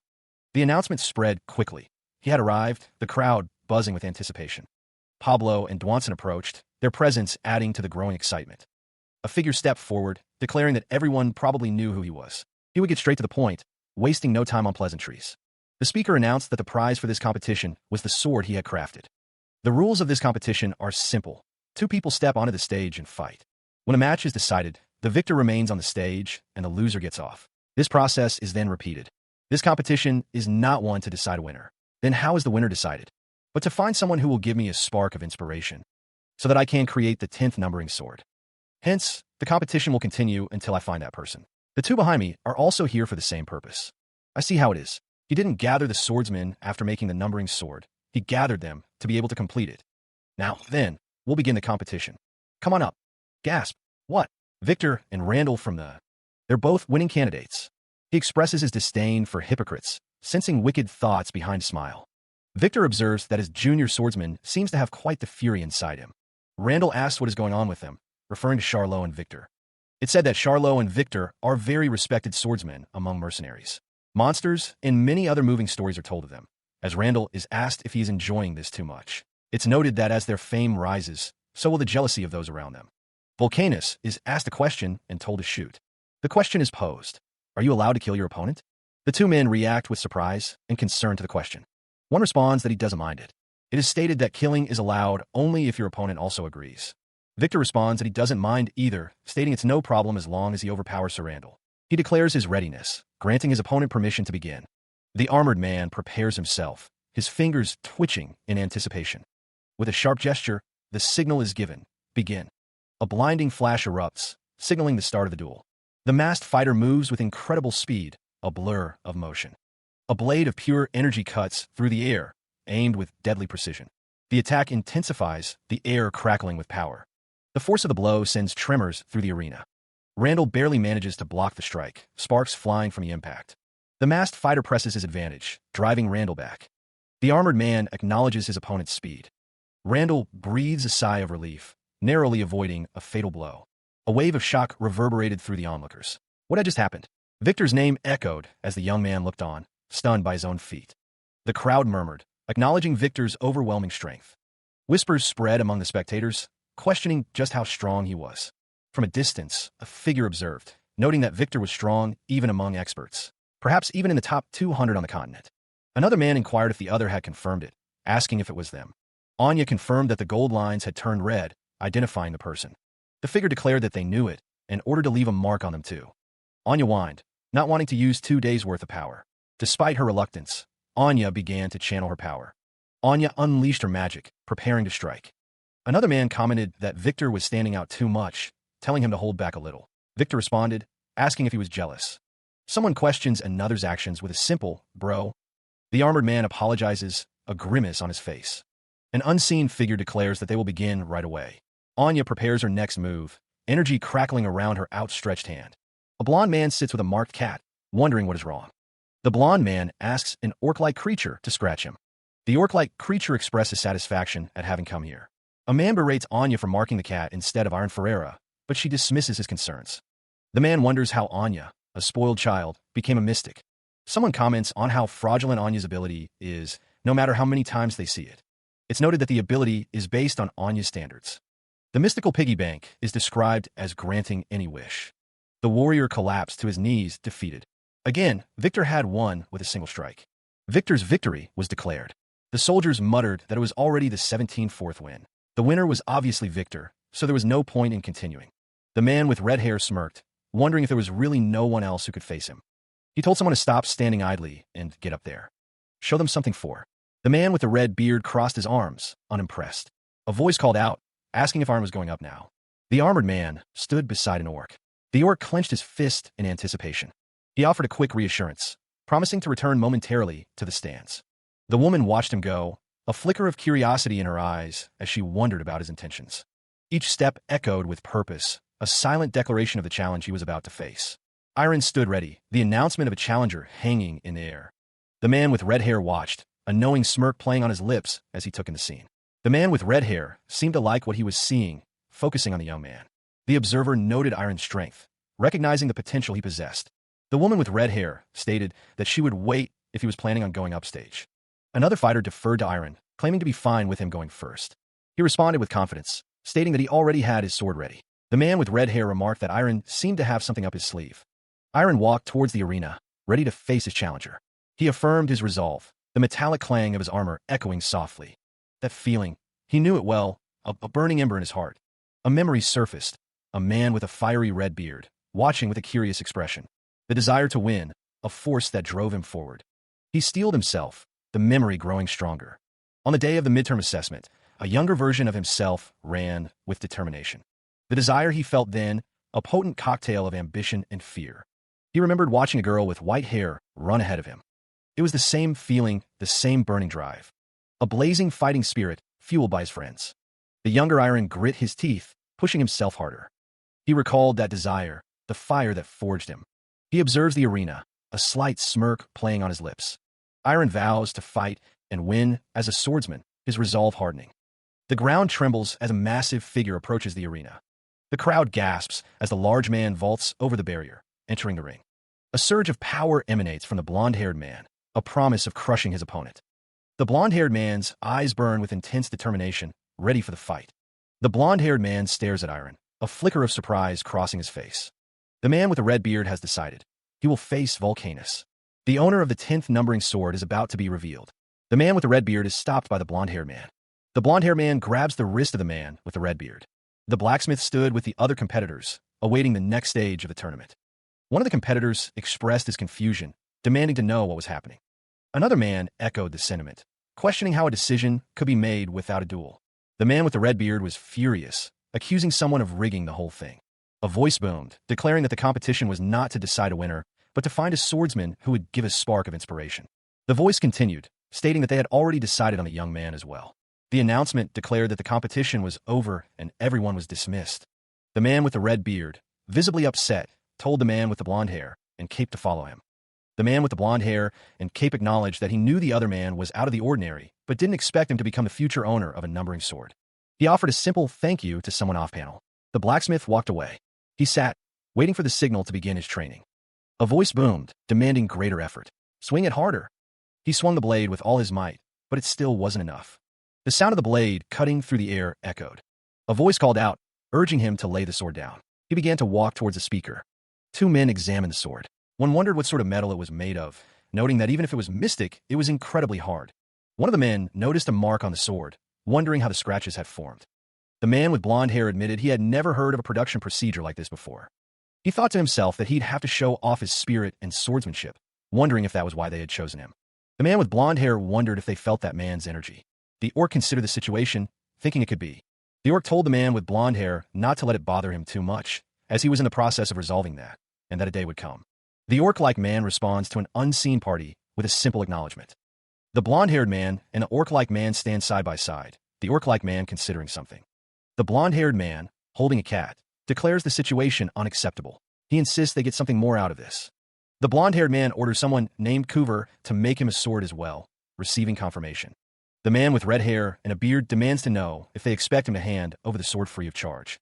The man with red hair and a beard states that he has two more conditions for handing over the sword. The orc-like man explains the conditions, making equipment for Iron and Ruru and allowing them to observe the blacksmithing process. The man with red hair and a beard questions why they have to comply with such outrageous conditions, asking to be direct. The man with red hair and a beard asks if they're trying to use Iron for their stagnated skills. The man with red hair and a beard seems to be caught off guard by the accusation. Pablo Dwanson is aware that they have also been vacant for quite a long time as well. It is implied that they were just trying to take the opportunity to use Iron. He stood amidst this swirling energy, a presence that inspired awe in others. A red-haired man questioned the green-skinned figure's right to interfere as the person in question remained silent. The green-skinned man was considered a top-notch guide, his expertise highly valued. The red-bearded man grumbled, clearly annoyed by the situation. Iron, now clad in shining armor, found it surprisingly light. He finally felt ready. A voice declared that the armor suited both Iron and his companion well. Elsewhere, the blacksmith's workshop stood silhouetted against the night sky. Inside, the blacksmith hammered away at the glowing metal, his brow furrowed in concentration as another armored figure looked on. Iron's expression hardened with resolve, his eyes focused on the task ahead. The blacksmith continued his work, shaping the metal with practiced skill. The forge blazed with intense heat, sparks flying as the metal was worked. Iron's eyes reflected the fiery glow, a hint of anticipation in his gaze. Magical energy crackled, a prelude to the work ahead. He stood before the workbench, contemplating the task. The hammer rested on the table, ready for use. His hands gathered the mystical energy, preparing to shape the raw materials.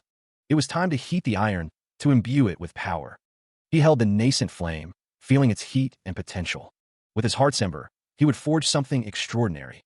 The metal glowed white-hot, ready to be shaped by his will and the hammer's force. Meanwhile, 1 month passed, the forest growing greener as the days went on. The dark-skinned man inquired about Iron's mental training, a small cat perched on his shoulder. Iron felt it was getting better, resolving to work even harder. It occurred to someone that they hadn't seen any swordsman lately. The pair walked, the narrator noting that most of the swordsmen had the numbering sword as their goal and lost their reason to stay. A voice expressed how unfortunate it was, as they wanted to spar. Someone said it was okay, and that they were going to get the numbering with all kinds of swordsmen. The dark-skinned man said that Ruru was right, and not to be too disappointed. He suggested they go see the completed sword. A blacksmith laughed, apologizing, saying it didn't. The blacksmith said it looked like he'd be able to make the numbering sword right away, but the materials were so hard to handle. Iron asked how long they were supposed to wait. The muscular blacksmith vowed to forge the greatest sword within a year. The blacksmith was told to stop with the nonsense. Iron confirmed that he would wait. The figure suggested that Iron get the blacksmith to sign a contract. Iron stated that if the blacksmith said so, then it couldn't be helped, trusting him to do his best. Elsewhere, Iron and the figure walked along a path, discussing their next destination. The figure stated that their next destination was a city called Latayon. It was the place where most swordsmanship academies were concentrated. The figure with the cat on his head seemed surprised. Before they could continue, someone shouted for them to stop. The cat smells blood up ahead, its whiskers twitching with anticipation. Charlot and Victor continue onward, unaware of the scene that awaits them. Victor's eyes widen, a look of shock spreading across his face as he notices the scent. Two hooded figures stand in the shadows, observing the unfolding events with cold detachment. Charlot questions Victor, wondering what has him so disturbed as the cat perks up. A gauntlet, stained with blood, rests on the ground, a silent testament to the violence that has transpired. The scene is gruesome, the air thick with the metallic tang of blood and the stench of death. Victor stares in disbelief, struggling to comprehend the horror before him. The hooded figure grins, blood splattered across their armor, reveling in the carnage. A severed head is displayed, the speaker declaring that it's Randall's head. Charlot and Victor stand over the body, the weight of the situation sinking in as they realize the gravity of what has occurred. A voice cries out in anguish, demanding to know what has been done, lamenting the loss of life. The green-skinned man insists they were merely disposing of a bandit. Two figures, bloodied and weary, walk away from the scene. Anya states that there were many people targeting them, so they worked hard to take care of them all. A close-up reveals a bloodied eye, filled with intensity. A voice booms, demanding payment for their efforts. Iron Ferreira's eyes widen, a thought dawning on him. Could it be? The words hang in the air, hand over the numbering sword. Two menacing figures grin, one wielding a large sword. Anya, perched atop the green-skinned man's head, declares that it's not completed yet, so they don't have it either. A man, face contorted in rage, accuses them of lying and hiding it with mystic arts, insisting they really don't have it. The green-skinned man questions if they're seriously trying to ruin their lives for just one sword, warning that they'll be wanted throughout the continent. Another man thanks them for their concern, but assures that no one will suspect them of anything. Anya, perched atop the other's head, mentions their positive reputation. The scene shifts to a flashback, depicting a young knight attacked by bandits seeking his sword. Victor and Charlot attempted to intervene. The flashback continues, revealing that Victor and Charlot's efforts were almost enough. The red-haired man asks what Anya thinks. Anya expresses disbelief, questioning how Iron could act in such a manner. The words hang in the air, a silent prelude to a pointed question. Anya reveals that she has heard many things about Iron during her stay in Darinku. The narrative shifts to praise, speaking of gentlemen who gained the respect of many swordsmen. Iron demands to know why they're doing something like this. A stern warning is issued. Without a proper answer, the sword will remain unattainable, even through death. Iron's expression hardens, his gaze intense. The flashback returns, the red-haired man stating that the numbering sword is more important than anything else. Iron dismisses the sword as just a sword, questioning if something like that is more important than their lives. The words echoed with conviction. The numbering sword was no ordinary blade. The sentiment hung heavy in the air. They understood nothing of its true significance. It had been 30 years since they had risen to the realm of an expert. They had done anything necessary to overcome the wall of a master. They had dedicated their entire lives to it, body and soul. Even after all these years, they still couldn't overcome it, trapped in hell. It wasn't just them. Countless swordsmen struggled, unable to overcome the final hurdle. They put their lives on the line for decades just to overcome it. The weight on their shoulders and the pain that they suffered was immense. It was unbelievable, the feeling that coursed through them. The intensity of the moment was almost unbearable. They would never understand the sacrifices made. A monstrous rage contorts his face, teeth bared in a feral snarl. Raw power explodes outward, a blinding flash of crimson and violet.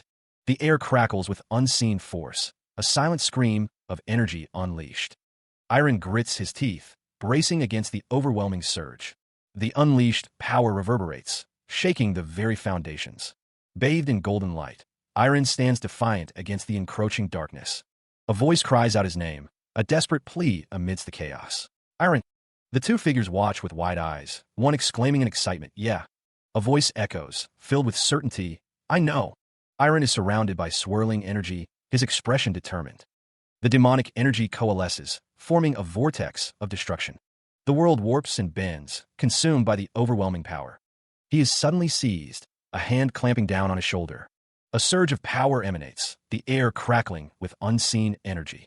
The force intensifies, a blinding light piercing through the darkness. The energy continues to build, a palpable presence in the air. A figure descends, boots hitting the ground with a resounding thud. Iron and another man look on, their faces etched with concern and worry. Another man's eyes widen, his expression a mixture of fear and disbelief. A voice booms, identifying the figure as the kingdom's Black Knight Order captain. The air vibrates, the energy crackling with increasing intensity. Iron stares upwards, his face a mask of shock and apprehension. The holy Crescentia stands tall, bathed in ethereal light. A figure in a dark blue cloak strides away, their destination unknown. Ignat Crescentia seems shocked by something he sees. The young man's eyes widen, a sense of dread washing over him. A woman stands tall, clad in shining armor. Charlot's gaze is intense as he calls out to Victor. A voice declares that a line has been crossed. Two knights stand bloodied, bearing the marks of a fierce battle. Someone questions why Countess Crescenia is in such a place. The figure wonders if there is still hope remaining for the two. Countess Crescenia offers someone a chance to speak. The red-haired man's face contorts in anger, teeth bared. Are you planning on getting in our way? The sword-wielding figure stands ready, their blade gleaming with a dark, ominous light. The dark-haired figure narrows their eyes, a cold command in their voice. If you have anything you wish to say, spill it all out right now. Their eyes glow with an intense, almost frightening power. My last form of mercy to you. A surge of energy erupts, a blinding light filling the space between them. The two red-haired men brace themselves against the onslaught, their expressions a mix of fury and desperation. The dark-haired figure's eyes widen, a silent scream building within them. One of the red-haired men, Victor, roars in defiance, his face bloodied and enraged. A primal scream echoes through the air, a sound of pure, unadulterated rage. The sword-wielding figure is engulfed in a dark aura, their power reaching its peak. The dark-haired figure's voice drips with disappointment. What a disappointing answer. The sword is planted firmly in the ground, radiating an ominous energy. He pauses, a flicker of thought crossing his shadowed face. It seems something has caught his attention. A blinding light erupts, accompanied by a deafening roar. The force of it shakes the very air. The woman with long black hair moves with unnatural speed. Her movements are a blur of motion. The woman's eyes narrow, her gaze fixed on her opponent. She declares, "You need a more pathetic death." A surge of power explodes outward, shaking the ground. The air crackles with raw energy. The man with red hair recoils, his eyes wide with shock and pain. He is clearly overwhelmed. A strangled cry escapes the man's lips as he struggles. He's caught in the onslaught. The force intensifies, a visible wave of destruction. The air vibrates with unseen power. The man is struck, the impact sending him reeling backward. He is clearly outmatched. The woman with black hair stands poised, her sword gleaming. She prepares to deliver the final blow. The man cries out in disbelief and pain, bloodied and battered. He can't believe what's happening. The woman's strike lands, a final burst of energy. The battle seems to be over. A dark projectile hurtles through the air, aimed with deadly precision. The armored figure plummets, blood staining their pristine white armor. The swordsman stands firm, his blade gleaming with a cold, sharp edge. With a swift, brutal strike, the dark-haired warrior brings his blade down. The force of the blow sends dust and debris flying into the air. The warrior's dark hair whips around as he continues his assault. His eyes narrow, focused on the fallen opponent before him. Victor's face contorts in pain and rage as he screams his defiance. The dark-haired warrior stands over Victor, his sword still dripping crimson. The sound of crushing metal echoes through the battlefield. The swordsman, covered in blood, prepares for another strike. She watched, her expression unreadable as she uttered a single word. The woman's words echoed, a rhetorical question hanging in the air. The woman stood over him, her sword glinting in the harsh light of the desert. Victor's scream tore through the air, a sound of pure agony. Blood splattered, painting the scene in crimson as Victor's life ebbed away. Her eyes narrowed, a cold focus in her gaze as she looked down at her fallen opponent. The blade flashed, a violet streak cutting through the air with deadly precision. Victor's vision blurred, the world fading as he stared up at his attacker. His weapon lay discarded, a testament to his utter defeat. Victor's mind struggled to comprehend his situation, his last thoughts a confused jumble. His face was marred with blood, a grim mask of defeat and pain. She delivered her final judgment, her tone laced with cold indifference. Wounded and kneeling, Victor wondered how he could appear human. A figure loomed over him, her long black hair flowing in the wind. Victor gazed up at the woman, his expression unreadable. The sound of something heavy echoed. A wet, splashing sound filled the air. The woman declared that he was deserving of death. Elsewhere, Iron Ferreira's eyes widened in shock. A strange energy pulsed. The woman stood atop a cliff, overlooking the scene below. A trail of blood marked the ground. Iron stood with Charlot, who muttered about sword masters. The orc-like man couldn't believe she defeated two experts barehanded. Such merciless strength, the disembodied voice declared with awe. The captain's hand was covered in blood, a testament to her brutal efficiency.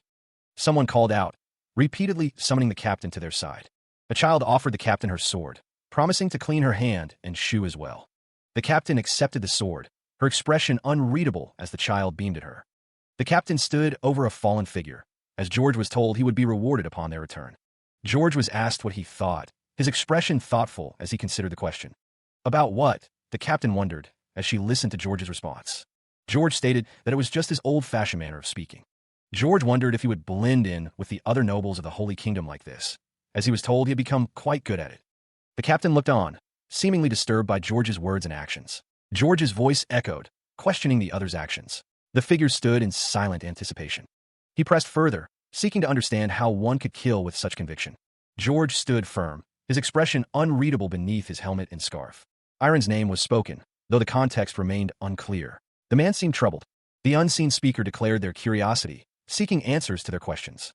George continued, suggesting that killing should be something a human is unwilling to do, questioning how one could do such a thing without hesitation. The man's brow furrowed, admitting that such a thing was something he could not do. The intensity in his eyes was palpable, hinting at a deeper conflict. The woman in dark armor stood resolute, her expression unreadable. George's expression softened as he asked if the other knew him. The woman in dark armor declared that from today onwards, things would change. Iron Pereira was appointed as a member of the Black Knights. She stared ahead, her dark eyes narrowed, a hint of displeasure etched on her face. The blond man's expression tightened with concern. The order directly under the Holy Kingdom, Arvilius.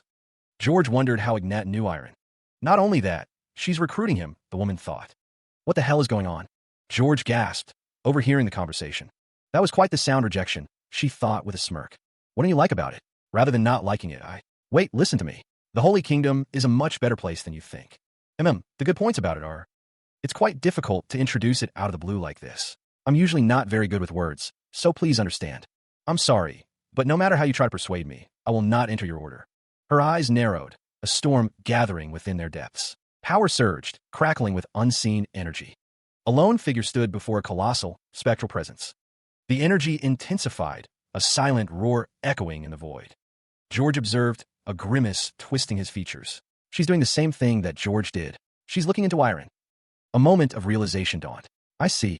The woman in armor sighed, a weariness settling over her features. The blond man's eyes widened in surprise. And not just some lump of iron, but steel so refined that it made even that arrogant volcanist drool. The man with silver hair stood beside a young girl. There's no way that I wouldn't want someone like that either. Her gaze intensified, a knowing smile playing on her lips. But looking at you with my own eyes. The disembodied voice echoed, a challenge hanging in the air. You still have not become that steel's master. The woman's sharp eyes met the blond man's gaze, a silent understanding passing between them. A voice echoes, declaring Iron Pereira's name with a heavy sigh. The woman in armor makes her decree, appointing someone as a member of the Black Knights. He stands firm, rejecting the offer with resolute defiance. George states that this is not an invitation, but coercion. A forceful declaration booms, leaving no room for argument. There is no choice in the matter. The woman's expression hardens, questioning if he intends to bring chaos upon the continent. George grits his teeth, struggling against a power he feels he cannot control. He shouts, making it clear that he is not interested, calling the woman a witch. The cat observes the scene, noting that Iron is becoming stronger day by day and will overcome this easily. The woman expresses her amusement, stating she's taken a liking to a talking black cat. The cat's eyes widen, its expression intense as it prepares to speak again. George insists that Iron isn't going anywhere, his voice strained with effort. The cat firmly tells the woman not to do anything pointless and to go back to her country. He looked up, a determined glint in his blue eyes. The woman with black hair stated that she didn't believe him, even as he did his best. Iron Pereira declared that he would prove it to her, his expression unwavering. He vowed to prove that he could rule the steel within his heart. The woman challenged him to tell her how he would prove that to her. The woman recalled confronting a knight of the Hale Kingdom named Hill Burnett before. The fighting spirit he emitted was as ferocious as those of Deminoids. The woman hadn't noticed it back then, but that fighting spirit stimulated the lump of iron within her heart. She thought that if Countess Chrysenia showed her a fighting spirit of that level. Iron's expression was serious as he waited for her response. The woman wondered if that meant. A voice booms, challenging Iron Pereira, a trainee of the Chronos Swordsmanship Academy. The challenge requests a duel with Captain Ignat Chrysenia of the Holy Kingdom. The figures stand in the distance, the challenge hanging heavy in the air. The green-skinned man encourages, it's okay. Iron can do it. Ignat, a name whispered with a hint of fear, is known for killing countless Deminoids. The green-skinned man believes Ignat likely has a spirit as powerful as those of Deminoids. The green-skinned man worries that Iron might not be able to endure it. Iron is asked if he has some sort of plan to face such a powerful foe. Iron's name echoes, a call to action and a reminder of the challenge ahead. He admits to feeling strange since earlier, a sense of unease settling in. He clenched his jaw, a storm brewing within. Why was he so angry? The woman in armor stood tall, her expression unreadable. Was it because of her past with Ilya? He frowned, his brow furrowed in frustration. No, it wasn't that kind of emotion. Iron's unease grew, a chilling sensation creeping through his veins. He didn't know why he felt this way. But, right now, the gauntlet tightened, a metallic gleam reflecting the harsh light. The woman in armor observed him, her gaze unwavering. It looked like he'd finished his preparations. Her dark eyes narrowed slightly, a hint of anticipation in their depths. The duel would begin as soon as she started emitting energy. Iron's expression hardened, resolve etched onto his face. Yes. Well then, the woman's feet shifted, a subtle movement before the storm. Energy crackled around the woman in armor, a visible manifestation of her power. The air vibrated, the energy intensifying as the duel was about to begin. A blinding flash erupted, the raw power of the energy display filling the arena. A surge of power emanates, a crimson aura enveloping him. The air crackles with unseen energy, a silent storm brewing. The aura intensifies, now a radiant gold, as power gathers. The woman scoffs, confident that he cannot control the power. Her brow furrows, a flicker of doubt crossing her gaze. The air vibrates, a prelude to something immense. Iron grips his sword, resolve hardening his features. His eyes narrow, the moment of truth arriving. He understands that he must channel his emotions. The world seems to warp, reality bending to his will. He can feel the power coursing through him, raw and untamed. The angrier he becomes, the stronger he feels. He felt the energy coursing through him, a visible aura forming. The larger his heart's ember grew, the more power he could wield. The energy intensified, crackling around him like a living flame. His eyes glowed with determination, focused on the challenge ahead. With an ember as large as this, anything was possible. He gasped for air, the effort of controlling the power taking its toll. Each breath was a struggle as he reached for his sword. His hand gripped the hilt, ready to unleash the pent-up energy. I can change it, he thought, his resolve hardening. A guttural sound escaped him as he pushed his limits. The power surged, threatening to overwhelm him, but he held firm. Energy crackled around his legs, a sign of the immense power he now commanded. He steeled his resolve, determination burning in his heart. Power surged around him, a visible manifestation of his will. The air crackled with energy as he prepared to unleash his full strength. A fleeting image, an Orcish face contorted in rage, a feline companion wide-eyed. Another memory flickered, a man with silvering hair, a woman with piercing golden eyes. A vision of a woman with long, dark hair, a knowing smile playing on her lips. He channeled their strength, their memories fueling his own. Iron roared, ready to face whatever lay ahead. The ground crumbles as he plants his feet, preparing for a swift counterattack. His opponent descends with incredible speed, a blur of motion against the sky. The deadbeat noble slides back, the force of the blow carving a furrow in the earth. Iron's eyes widen, barely able to track the incoming strike. The female warrior's blade crashes down, meeting Iron's defense with a deafening impact.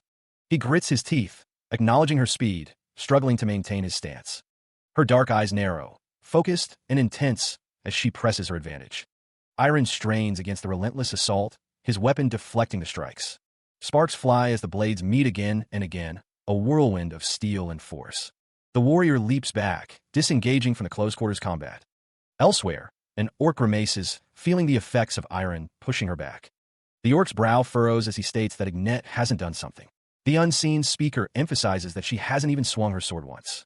The female warrior stands poised, her dark hair flowing as she grips her sword. A blond man cries out, seemingly caught in the midst of a powerful attack. The warrior advances, her armored legs carrying her forward with purpose. Her eyes narrow, focused intently on the unseen opponent before her. A blinding clash of steel erupts, energy crackling between the two blades. The force of the impact sends shards of rock and debris flying in all directions. The warrior is sent flying backward from the force of the parry. The blond man cries out in pain, the impact of the clash clearly affecting him. A man with gray hair watches with a knowing smirk, observing the unfolding battle. The orc marvels that she parried Iron's greatsword with one hand. He clashed against his opponent, the force of the impact reverberating outwards. The strike sent shockwaves through the immediate area. The ground beneath them shattered from the sheer power of their exchange. The female warrior's blade gleamed, reflecting the harsh light. He cried out, struggling to maintain his footing. Iron thought to himself, he had to regain his balance. The female warrior's voice cut through the air. "Where are you looking?" The female warrior loomed over him, her blade poised to strike. A voice echoed, questioning if they were in the middle of a duel. Another strike landed, sending debris flying. He looked up, his expression a mix of pain and defiance. The female warrior declared, "It's over." His grip tightens on the sword, knuckles white against the steel. A grimace contorts his face, a desperate attempt to regain control. The female warrior grunts, her expression unchanged despite the clash. A fierce cry echoes as her power intensifies, a prelude to the strike. He strains against the force, his eyes wide with exertion and fear. Her footwork is precise, each step a calculated move towards victory. The air crackles with energy, a visible manifestation of her strength. The female warrior's blade descends, a swift and decisive blow. His eyes widen in pain and fury as he spits out an insult. The warrior's strike connects, sending him reeling backward from the impact. The force of the blow shatters the ground, a testament to her power. He is sent flying, the battle's momentum shifting decisively against him. The force of the blow reverberated, shaking the very air itself. Iron's name echoes in the aftermath of the devastating strike. The attendant watches with concern, the small monster at his side equally worried. The female warrior's expression remains unchanged, her gaze unwavering. The impact left a visible mark, a testament to the warrior's strength. The man with gray hair asks if she intends to finish him off. The warrior's actions have proven his worth, just as he claimed. The gray-haired man finds him an interesting fellow and asks for pardon. The female warrior begins to speak, a slight smile playing on her lips. The attendant tends to Iron, who actually tried to win against her. The warrior fought with all his heart. He stirred, his eyes fluttering open as he mumbled a question. Iron was awake. An Orcish figure leaned over him, relief evident on his face. His gaze darted around, trying to get his bearings. He gasped, seeing a woman in armor standing over him. The woman in armor spoke, a hint of concern in her voice. Iron's eyes widened, alarm bells ringing in his head.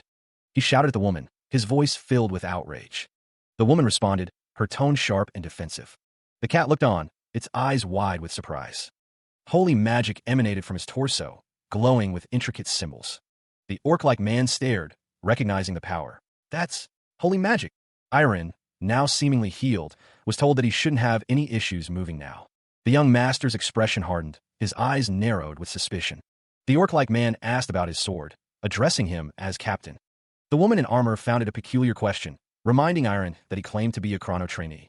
The armored woman smirked, stating that she understood what that geezer Ian would say. She continued, saying it was too deep for a brat like him to think up, and that her sword was. The sword, a weapon destined for one to become a king, gleamed ominously. The orc-like man reacted with fury, calling the woman crazy.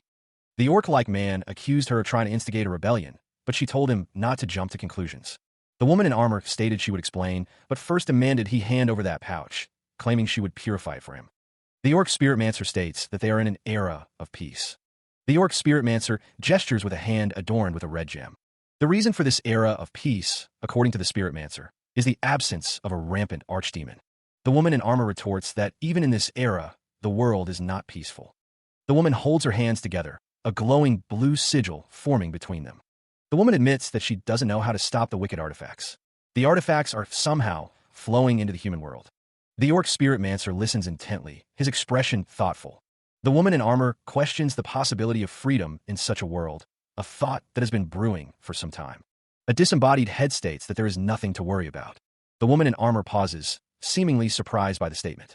A disembodied head says that it's not bad to savor current happiness, but one must try harder to protect precious relationships. The cat stares intently, its blue eyes narrowed in what seems like disapproval. The name Pereira hangs in the air, carried on the wind blowing through the open window. Who? The armored figure stands silhouetted against the night sky, posing a question. Do you trust? The young man, still bearing bandages, looks up with a mixture of concern and uncertainty. The woman in armor gazes off to the side, her expression unreadable in the dim light. Trust in myself. The armored woman's gaze hardens, a flicker of determination in her eyes. The young man's jaw tightens, a resolve forming in his expression. She held conviction in herself, knowing she could walk her own path. He felt it without a single shred of doubt, a certainty in his core. The woman declared she would make the same offer if they ever met again. A subtle smile played on her lips as she considered the possibilities. But to Iron Pereira himself, the situation was far more complex. The sound of something falling echoed in the distance. Someone jumped down, disappearing from view. When Ignette killed Victor and Charlot, a line had been crossed. He felt what she did was righteous, a necessary act. Iron considered her actions to be the natural thing to do, a logical consequence. But on the other hand, he was hesitating, unsure of the path forward. He was angry, a simmering rage threatening to boil over. The dark-skinned man spoke, a hint of bitterness in his tone. A wave of envy washed over the scene, unspoken yet palpable. He looked down at his bandaged hand, a faint smile playing on his lips. A horse-drawn carriage makes its way across the plains, a small speck against the vast landscape. The carriage driver, a muscular man with green skin, keeps a steady hand on the reins. Inside the carriage, he watches a cat perched on a nearby table. The cat stares back with wide, inquisitive eyes. Iron's brow furrows, a bead of sweat trickling down his temple as he looks down. The air crackles with unseen energy. He stands before a forge, hammer in hand, working the metal with practiced motions. His breath comes in ragged gasps, exhaustion etched on his face. The forge glows, but the heat feels diminished. There isn't much change. He extends his hand, palm open, as if reaching for something just out of grasp. A faint light emanates from his palm, but it flickers weakly. The ember isn't as strong as last time, either. The sound of metal echoed, but something felt different this time. He pushed on, determined to overcome whatever obstacle lay before him. The sun began to set, painting the sky with vibrant colors. Meanwhile, a voice called out, informing Iron and Ruru that dinner was ready. Iron paused, surprised that so much time had already passed. The man wondered if he had made any progress with his training. He admitted that he didn't see any visible progress, but knew it wasn't for nothing. The man seemed pleased with Iron's efforts, nodding in approval. Someone seemed to be listening nearby, curious about the conversation. Ruru remained quiet, undisturbed by the call for dinner. He overheard that she was concentrating and wouldn't wake up easily. The orc-like man, holding a ladle, stated that it depends on the individual. The conversation continued, with someone suggesting that posture is most effective for Ruru. The orc-like man smirked, seemingly amused by the topic.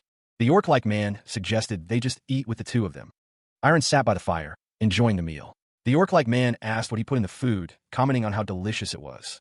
The response was simple: it's a trade secret. Elsewhere, under the moonlight, a figure trained with intense focus. The figure, an orc-like man, continued his training. Someone observed that he was amazing. He was devoting himself to his training without wasting a single second. The orc-like man already knew that he was sincere. But he's truly an upright lad.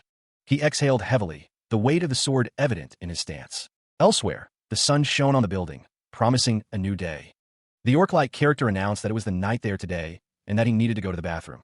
Iron sat at the table, looking pensive. "A bottle of whiskey, please." He heard a voice, and wondered who it was. "Right back at you. Why don't you hold back on the food ordering? We always have leftovers."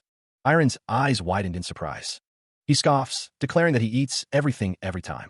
His companion wonders if it's a good thing to puke after eating excessively. The young master is interrupted mid-sentence. Both men react with surprise. Someone asks what's wrong. The two men are at a table in what appears to be a restaurant.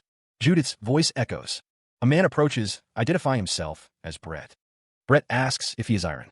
Suddenly, Judith shouts for them to stop. Judith demands to know who they are and what they are trying to do to Iron, as a small dog thinks that they shouldn't harass Iron. The dog thinks the cat is talking. The orc's expression hardens as he stares intently, his brow furrowed in what seems to be deep thought. Brett observes the orc, commenting that he is quite strong, while Judith stands beside him, looking surprised. Ruru, a small, cat-like creature, agrees, stating that the orc is super strong, as Brett and Judith stand side by side.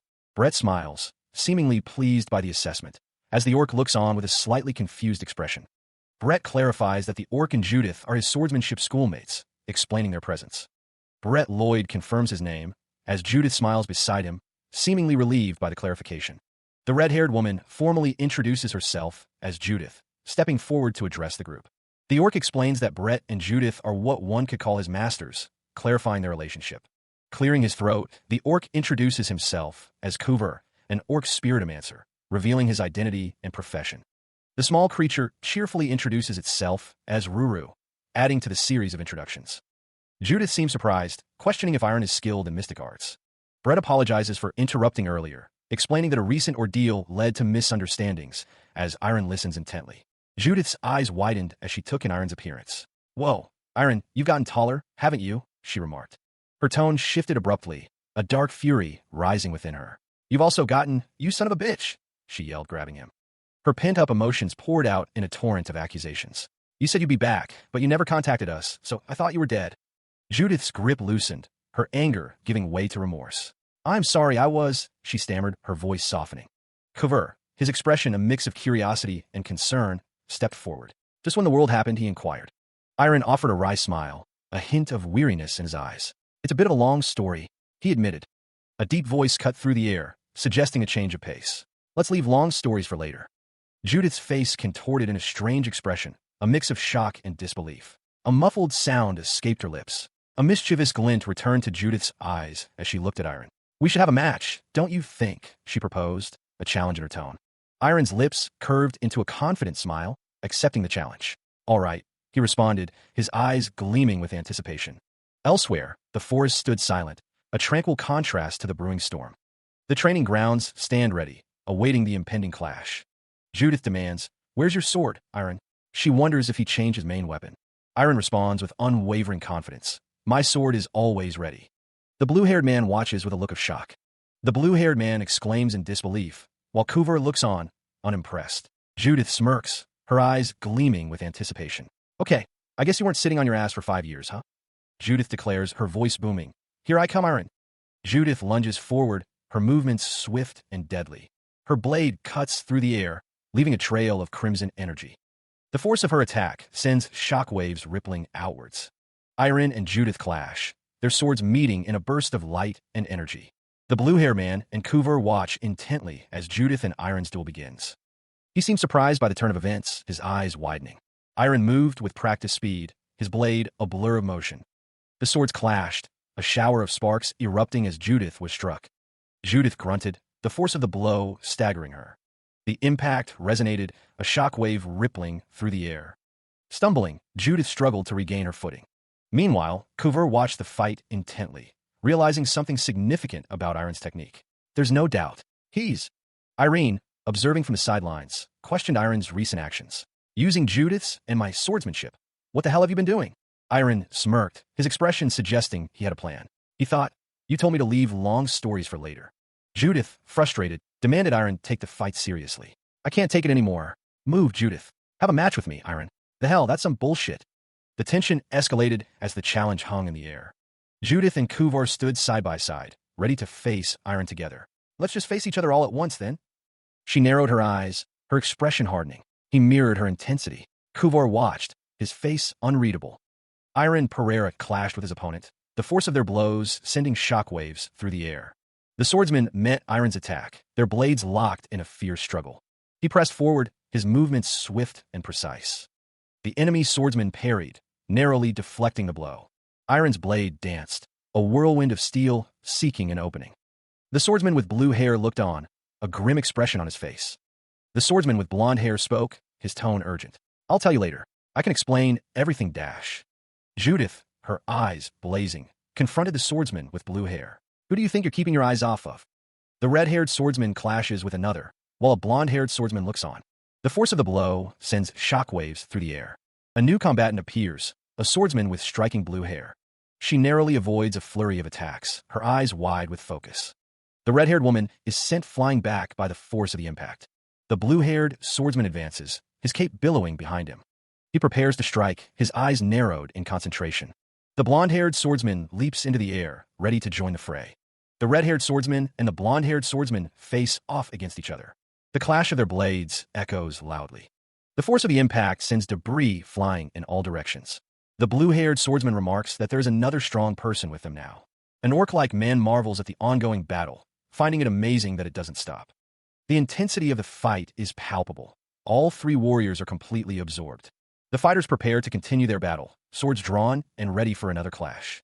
The warriors are thoroughly enjoying the intensity of the fight. Judith, grinning, admits that the others are stronger than she expected. Iron chuckles, acknowledging that they are also far stronger than he imagined. One of the fighters declares that the battle isn't going to end, while another suggests wrapping it up for the day, questioning if they are crazy for wanting to continue. She notes that the sun is setting, indicating it's time to head back. Judith urges Iron to show them how to wrap things up then. Iron seems confused by the request, while Judith recalls the vertical slash he performed during the final assessment. Iron stands ready, his sword held firmly, prepared to demonstrate his skill. He focused, the air around him charged with unseen energy. Judith watched, surprised by the speed. "Already," she exclaimed. The sword flashed, cutting through the air with incredible force. The strike echoed, a testament to its power and precision. The force of the blow left a visible scar on the training ground. Judith observed the damage, remarking, this is as unreal as always." The young master knelt, catching his breath. "It's become faster and more refined," he noted. Judith smiled, impressed. "I guess you've been practicing to death again, huh?" Meanwhile, a blonde-haired man stood, radiating power. Been that long since I've been able to do this. Elsewhere, Judith, accompanied by Iron and 2 others, traveled through a dense forest. Iron spoke to the blond man. Guess what? I returned to the Swordsmanship Academy. He heard from the headmaster and Lance about recent events. A small cat looks up, as if listening to the conversation. Judith stands on a small hill as the cat approaches her. She acknowledges the compliment. The cat offers Judith a large, red gem as a gift. Judith insists she is fine, but the cat urges her to take the gift. Judith's companions remark that it's unlike her to refuse gifts. The cat thinks to itself that black cats are a sign of misfortune and worries about being cursed. The cat sits with the gem, looking sad and teary-eyed. Judith gasps, telling Ruru that she has it wrong. Judith and her companions stand together, looking concerned. Elsewhere, the night sky hangs over a building. The building stands tall under the moonlight. She sat at the table, listening as Iron spoke. He wondered where Ruru and Kuvar were. Iron clarified that they were good people, despite being an orc and a cat. Someone, impatient, urged Iron to just spit out what happened already. Iron paused, considering where he should even begin the story. He thought he should start from before he even enrolled in the Swordsmanship Academy. Iron's expression was serious as he prepared to recount his past. A dream of a man swinging his sword. And so, Iron took the headmaster's advice and decided to go on a journey. The journey began. Judith stared intently, listening to Iron's story with a serious expression. He admitted that his story might sound a bit ridiculous to her. Iron tilted his head, a puzzled expression on his face. Judith confessed that she was initially pissed at his story. She had always considered herself the nastiest among her peers, but she was baffled when she met him at the Swordsmanship Academy. Judith admitted that she felt a little scammed when she heard it wasn't just his will, but the help of the man in his dreams. After thinking it over, he came to a realization. Judith explained that it meant he worked his ass off every single day to beat that man who does nothing but swing his sword. He had been alone for such a long time. Iron looked surprised as Judith reached out and touched his shoulder. Judith smiles, telling someone they've worked really hard. The topic of conversation shifts to fighting against that man. The man's expression is unreadable. He grits his teeth. The blonde-haired man smiles. He states that he raised her. Judith looks at the blonde-haired man with a questioning expression. The blue-haired man asks what they're talking about. The blue-haired man says he raised someone into a decent human being, while the blonde-haired man is called a crazy son of a bitch. Judith tells someone to watch their language and asks who they think they are to order her around. The blue-haired man says that such behavior is not good. Brett seemed much brighter, his expression more relaxed than before. Judith suggested to Iron that they travel together, since they were both on personal journeys.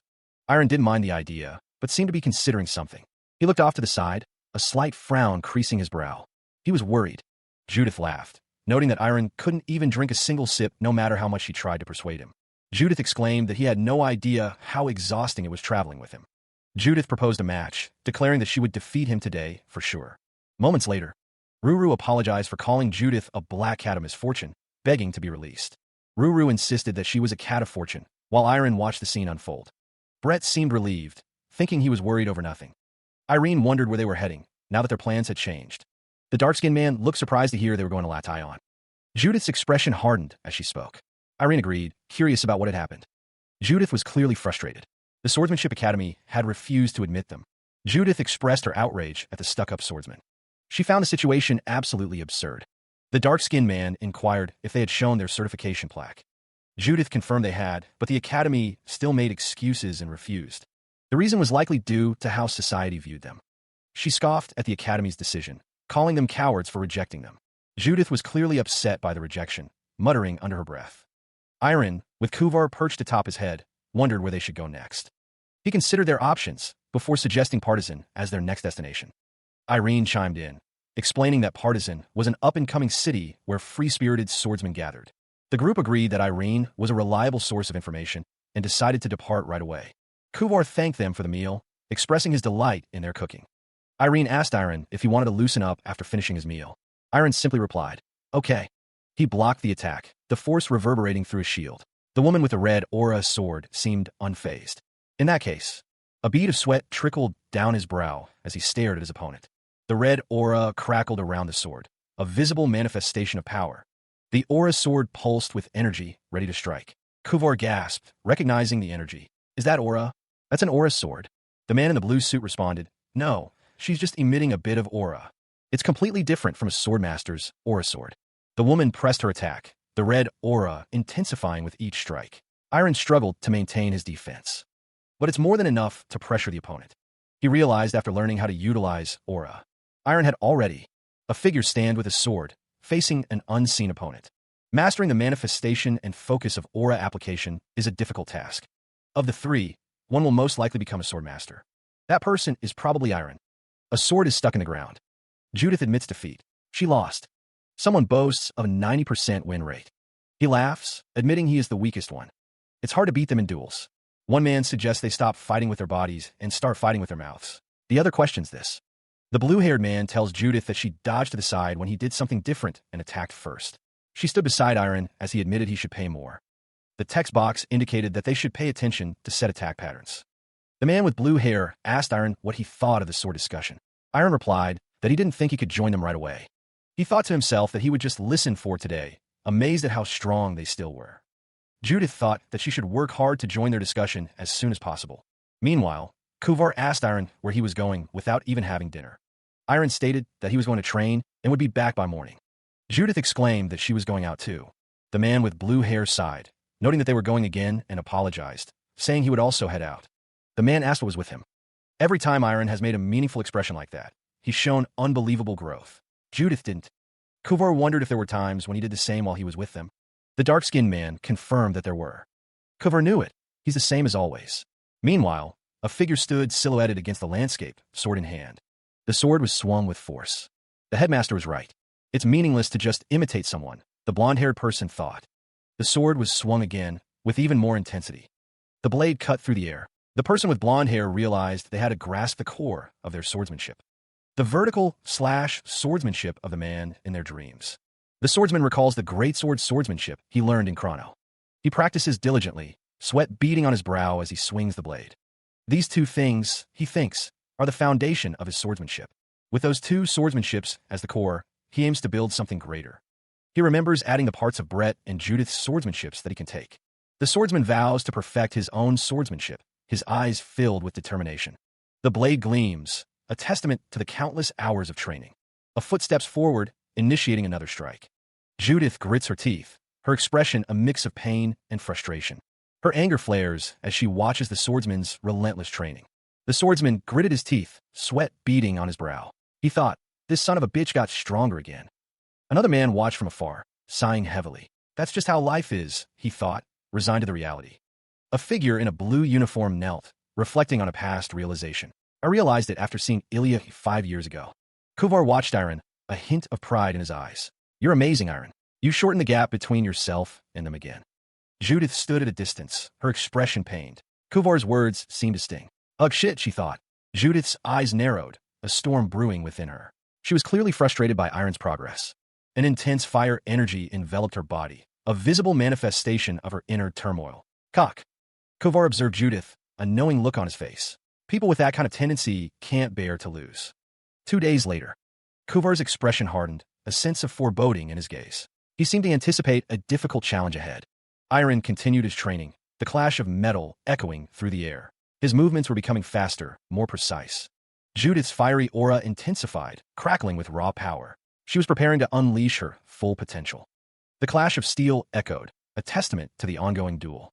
Judith's blade met Iron's, a whirlwind of motion and power, leaving him stunned. Judith, flushed with victory, exclaimed her triumph. Her devotion to victory was absolute, driving her forward. Kuvar observed that Judith had taken reference from Iron's movements.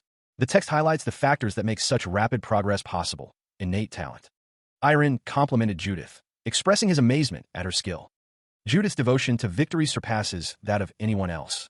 The text emphasizes that they are causing each other to grow. The ground was barren, a testament to the power unleashed. Judith, perched in a tree, proposed destroying their enemies, while another voice questioned the difficulty. A cat observed that they still didn't know the level they were at.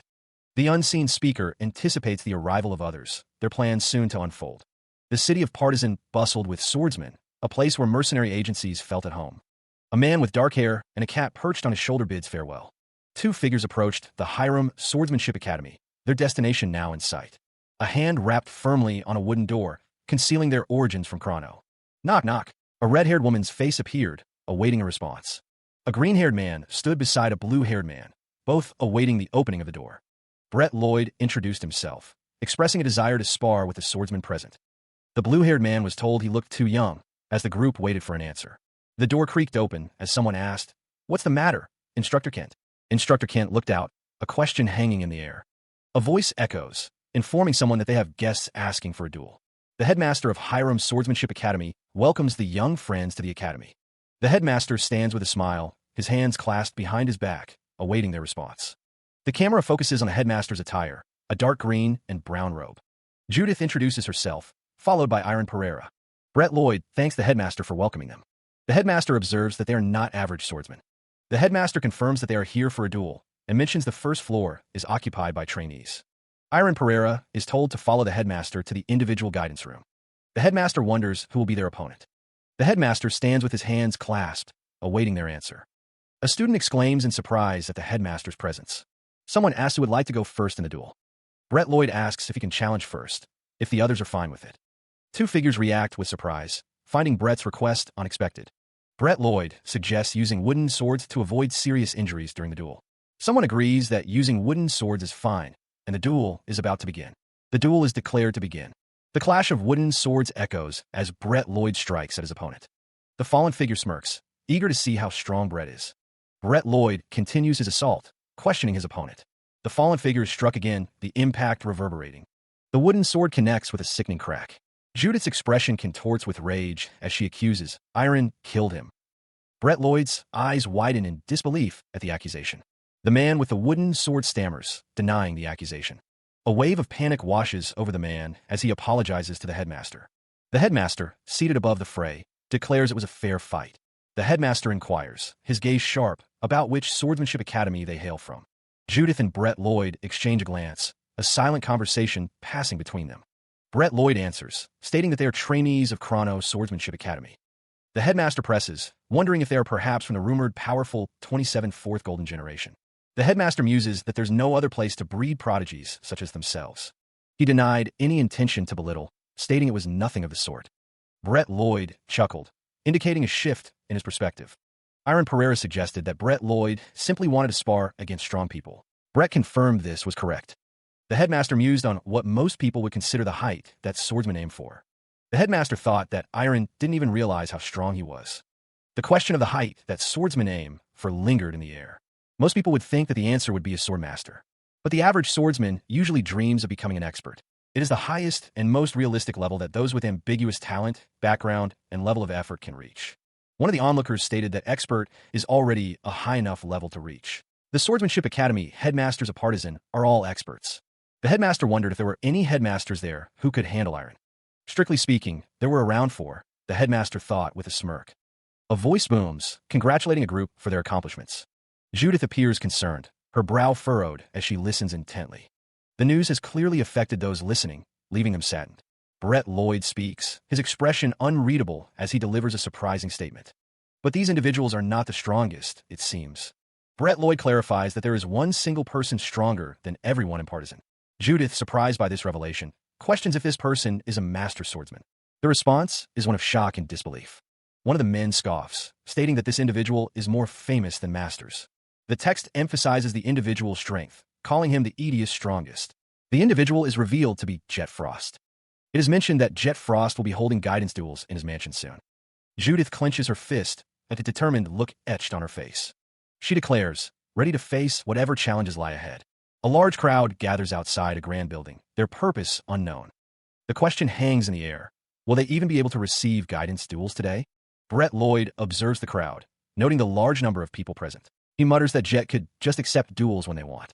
Judith questions Brett's presence, as he states that Jet is much stronger than him. The unseen speaker believes duels against Jet are very helpful to them as well.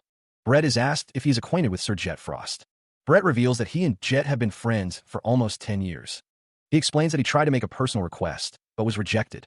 A man introduces himself as Glenn, Sir Jet Frost's butler. Due to the unexpected number of examinees, only those who pass will be allowed to continue.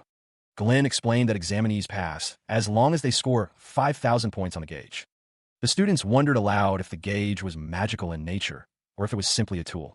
One student remarked that he had scored a little over 10,000 points the previous time he took the test.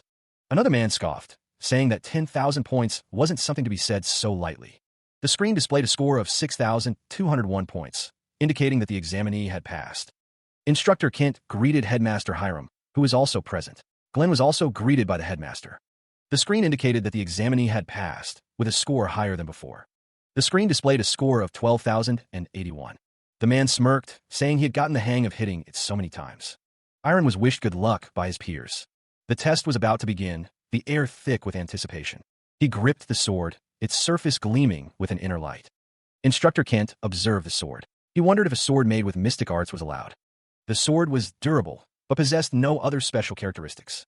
Kent stated that it might go against fairness, so he would prepare a sword of similar shape for Iron. Kent told him to begin whenever he was ready. Iron confirmed he was. With a burst of speed, he swung the sword. The two onlookers were shocked by the display. One of them couldn't believe it. The scoreboard displayed 18,817 points. He passed.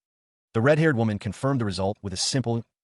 Judith peered through the doorway, her expression unreadable as she watched. Brett Lloyd also watched from a doorway, his gaze intense and focused on the test. The numbers on the display ticked upward, reflecting the culmination of Iron's efforts. A voice declared the outcome, the simple word echoing with significance: pass. Glenn smirked, addressing Brett. Ha, bastard, you don't even lose once. Aren't you a bit much?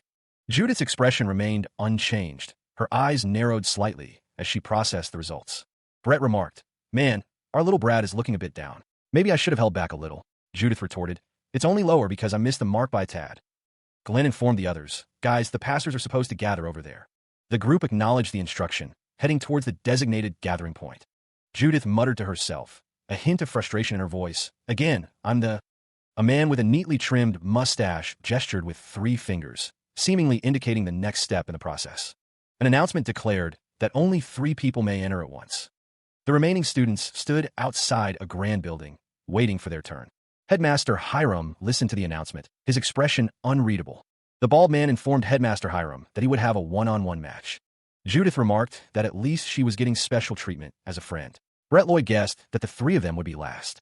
Someone whispered, hoping for a chance to speak with the headmaster. The whisperer's face was partially obscured, but his intent seemed malicious. Brett Lloyd's expression was one of concern as he listened to the hushed conversation. Headmaster Hiram reassured the bald man, telling him not to worry. A sudden burst of energy crackled in the air. The energy intensified, a sign of an imminent attack. Headmaster Hiram gasped as he was struck, a sword pointed towards him. He held his sword, stating that he was no match for the other man. Hiram thanked the man, Glenn, for his help, who responded with confidence. Hiram noted that only one team was left, and he would finish quickly. Glenn considered that the next challengers wanted to propose something. Hiram listened intently, his expression thoughtful. In exchange, they wanted him to give them individual. Glenn found the request interesting. Swordsmanship guidance for a month if they won. Glenn decided he would have them do a spring cleaning on the mansion. A sinister smile crept across Glenn's face. It sounded perfect. Hiram listened to Glenn's plan. He is questioned as to why he didn't reveal the other's expertise. All 3 are obviously experts. Sir Hiram reveals that he was the one who told him that someone drank his fruit wine. He complains that there wasn't much left. Thank you for readily accepting our possibly rude request. Brett Lloyd announces that he is a 27 fourth-generation trainee of Chrono Swordsmanship Academy. Judith declares that she is a 27 fourth-generation trainee of Chrono Swordsmanship Academy. She is a 27 fourth-generation trainee of Chrono. Iron Pereira is from the Swordsmanship Academy. They are in your care. A figure with white hair stood in the hall, a long sword at his side. The man's brow furrowed, his gaze intense. The one they call the Golden Generation? He wondered. A voice echoed through the halls, announcing an imminent arrival. Here we come. His eyes widened, a bead of sweat trickling down his face as he stared ahead. The air crackled with energy as the impending attack drew closer. A figure with blonde hair lunged forward, weapon raised, ready to strike. The impact sent shockwaves through the hall, dust and debris flying. The force of the blow reverberated, shaking the very foundations of the structure. The white-haired man grunted, bracing himself against the assault. The blonde-haired attacker thought, he's so damn strong. The white-haired man stood his ground, the force of the attack barely moving him. Brett Lloyd lunges forward, his cloak billowing behind him as he attacks. Iron Ferreira narrows his eyes, preparing to meet the incoming assault. Blades clash, energy crackling in the space between them. The 2 fighters exchange blows, each strike carrying immense force. Judith unleashes a torrent of red energy, enhancing her attacks. Iron's eyes widen in surprise as he realizes he's being overwhelmed. The combined assault sends the lazy lord crashing to the ground. Iron, struggling to rise, grits his teeth. Those 3 have great teamwork. He thinks to himself, I'll have to force this into a one-on-one first. Iron shouts, attempting to regain control of the situation. Judith and Brett close in, determined to press their advantage. The ground shakes as the battle intensifies. He lay on the ground, a dark figure looming over him. Iron's face contorted in frustration, his teeth grit. The fabric of his clothing strained as he tried to rise. But the force of the blow sent Iron flying backwards. The dark figure swung, it soared down with incredible speed. His opponent thought, "They're not even giving me time to think." The impact of the sword created a shockwave. Glenn watched the fight with a smirk. Jet Frost chuckled, finding the situation amusing. Iron gritted his teeth, realizing he'd be forced to be their mentor at this rate. He vowed he wouldn't let that happen, no matter what. His eyes narrowed with determination. The other students watched with concern etched on their faces. The air crackled with unseen energy, a prelude to the coming clash. A lone figure stood silhouetted against the distant windows, radiating an ominous aura. The red-haired woman moved with blinding speed, a blur against the ornate backdrop. The white-haired man acknowledged her strength, preparing to respond in kind. He felt the intensity of his opponent's aura, making it difficult to approach. The woman's crimson eyes burned with fierce determination, focused on the battle ahead. A guttural yell tore through the air as she prepared to strike. The woman with red hair charged forward, her sword glinting under the dim light. The white-haired man met her attack, his blade a streak of light. Steel clashed against steel, the force of the impact echoing through the hall. She threw. Iron and the other man watched in disbelief as the woman threw her sword. A foot slams down, the sound echoing through the training hall. He watched as the thrown sword hurtled towards him, point first. The opponent had disappeared from sight. A bead of sweat trickled down Iron's brow as he scanned the room. A voice boomed, warning him to look above. The opponent descended rapidly, sword drawn and ready to strike. Iron's eyes narrowed, his expression hardening with resolve. The opponent's blade flashed, aimed at a swift and decisive blow. He wondered if it would be a thrust or a slash. He thought he just needed to block it once. The opponent's eyes glowed with an eerie light. Iron grunted as he parried the attack. He deflected the blow, the force of the impact reverberating through his arms. The clash of steel echoed, a testament to the power behind the strikes. The air crackled with energy as the fight continued. The blade gleamed, a deadly extension of his will. A voice cut through the din. The figure in blue stated, "That's one." The figure in blue watched intently, his expression unreadable. A voice cried out, "No, you don't." The sound echoed, a desperate plea in the heat of battle. A red-haired figure moved with blinding speed. The red-haired figure screamed. The red-haired figure's hand reached out. The sound of impact reverberated. He moved with incredible speed, a blur of motion and steel. The red-haired figure's blade flashed, a crimson arc against the light. The sword sliced through the air, a sharp shrack echoing in the chamber. The red-haired figures stood firm, their expression unreadable as they held their ground. "Blue hair, you said her name was Brett?" The silver-haired man inquired, his gaze intense. Brett Lloyd listened intently, his expression shifting slightly as the man spoke of his skills. Brett Lloyd affirmed, stating that he was devoted to this guidance duel in his own right. The silver-haired man declared that he swung his sword to the point that Brett could barely take it. Iron listened, his expression thoughtful as he considered the implications of the duel. The critique stung, the words hanging in the air. Brett Lloyd's words prompted a reaction from the red-haired woman. "Pardon? What part of it is?" she questioned. The woman continued, her gaze intense. "Did you forget how to thrust or something? By only making slashes with your sword." Brett Lloyd elaborated, stating that Iron was restricting the full potential of his weapon. The sword, held loosely, seemed to echo the sentiment. Iron looked up, listening intently. Brett Lloyd continued, "Since you're the only one left, I'll play with you a little longer." Brett Lloyd grinned, his eyes gleaming. "I'll let you attack first. Your attacks were quite heavy." He challenged Iron, inviting him to come at him with his strongest attack. The red-haired woman watched, a strange sound escaping her lips. "Attack first? Ha ha." The blue-haired man and the brown-haired man with a beard joined in the laughter. "Peep wah ha ha ha ha ha." Brett Lloyd remained unfazed, stating that drill halls can break during duels from time to time, so it's fine. Iron, his expression hardening, understood. He resolved to go all out then. He stood, his hand gripping the sword as the aura intensified. Brett Lloyd watched, a flicker of surprise crossing his face. The aura blazed around Iron, a visible manifestation of his power. Brett Lloyd realized Iron was controlling the immense power. He recognized that Iron was extremely strong, even when holding back. They had an opportunity to learn from such an amazing person for a month. The aura intensified, swirling around Iron with incredible force. Brett Lloyd knew he must win that opportunity, no matter what. Iron's eyes narrowed, the power surging within him. A voice cried out, commanding them to stop. Iron paused, a flicker of surprise in his eyes. The group stood before an elder, awaiting further instruction. A promise hung in the air, a commitment to guidance and care. A grimace betrayed the man's discomfort, while the other looked on with a smug expression. The next day, Iron and Brett found themselves in a strange, circular room, its purpose unknown. A voice echoed, revealing the room's function, a training ground for the next month. The man smiled, his hand resting on the wall, a source of unseen power. Iron and Brett were caught off guard as the room's magic took effect. The explanation came. Gravity could be manipulated by magic within this space. Iron felt the crushing weight as the man assured him his aura efficiency would improve.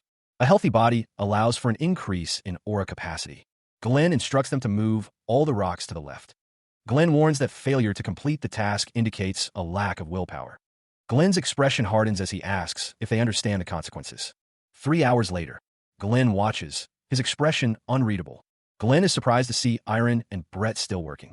A nearby man with a clipboard notes that this is their third round, surprising Glenn. The man with the clipboard mentions that they finished before 11 a.m. and wanted to keep moving. Iron strains under the weight of the rocks, sweat dripping from his brow. Glenn observes that they're getting carried away with their training. Glenn decides to see how far they can go. He strained against the weight, his muscles burning with each repetition. Judith matched his pace beside him. Training day 5 dawned, and the pair continued their grueling regimen. Brett hauled weighted barrels behind them. Judith gritted her teeth, hauling the heavy barrel with visible effort. Her determination was unwavering. Meanwhile, Glenn watched the trainees, a bead of sweat trickling down his weathered face. His expression remained unreadable, a silent observer of their progress.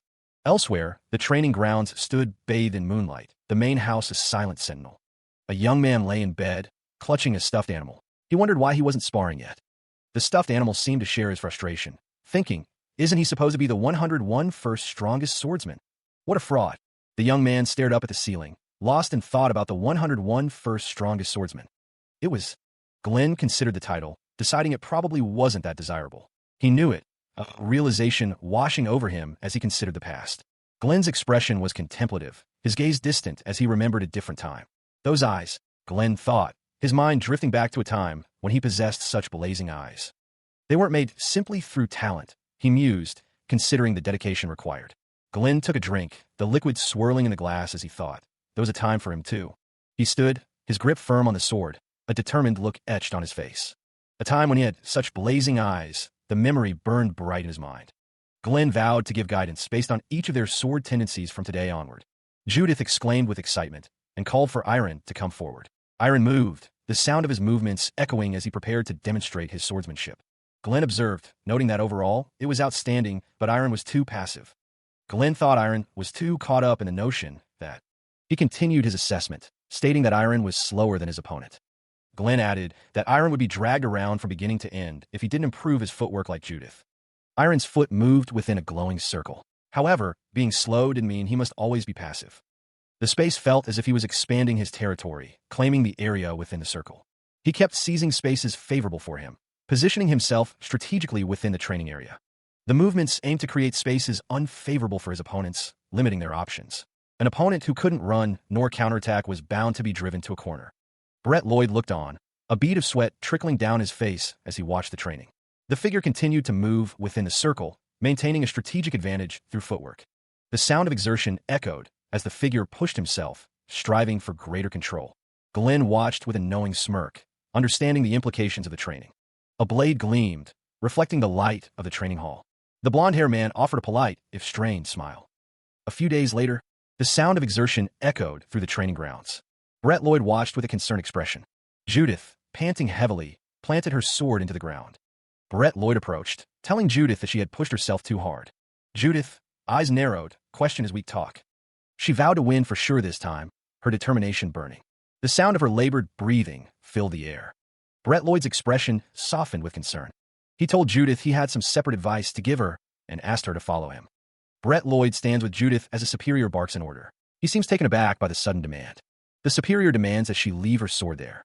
Judith agrees to the order, though she seems hesitant to comply. The superior tells her to eat first, as this is going to take a while. The man with white hair gives his understanding. Brett Lloyd looks on with a smile. The sound of something shattering echoes through the halls. Someone slams their fist on the table, demanding to know what is going on. It sounded like Judith was yelling, Brett Lloyd observes. Judith storms away, radiating anger. Brett Lloyd is asked where she is going. She angrily tells them that it is none of their business. Someone asks what he talked about with Judith. The man's gaze lingered on the bottle, a familiar weight settling in his chest. Whenever I look at you all, he poured the liquid into a glass, the clinking sound echoing in the room. I'm reminded of my youth. The memory flashed, a time when simply holding his sword brought joy. He had reached the stage of expert at a young age, praised as the talent that would become the next swordmaster.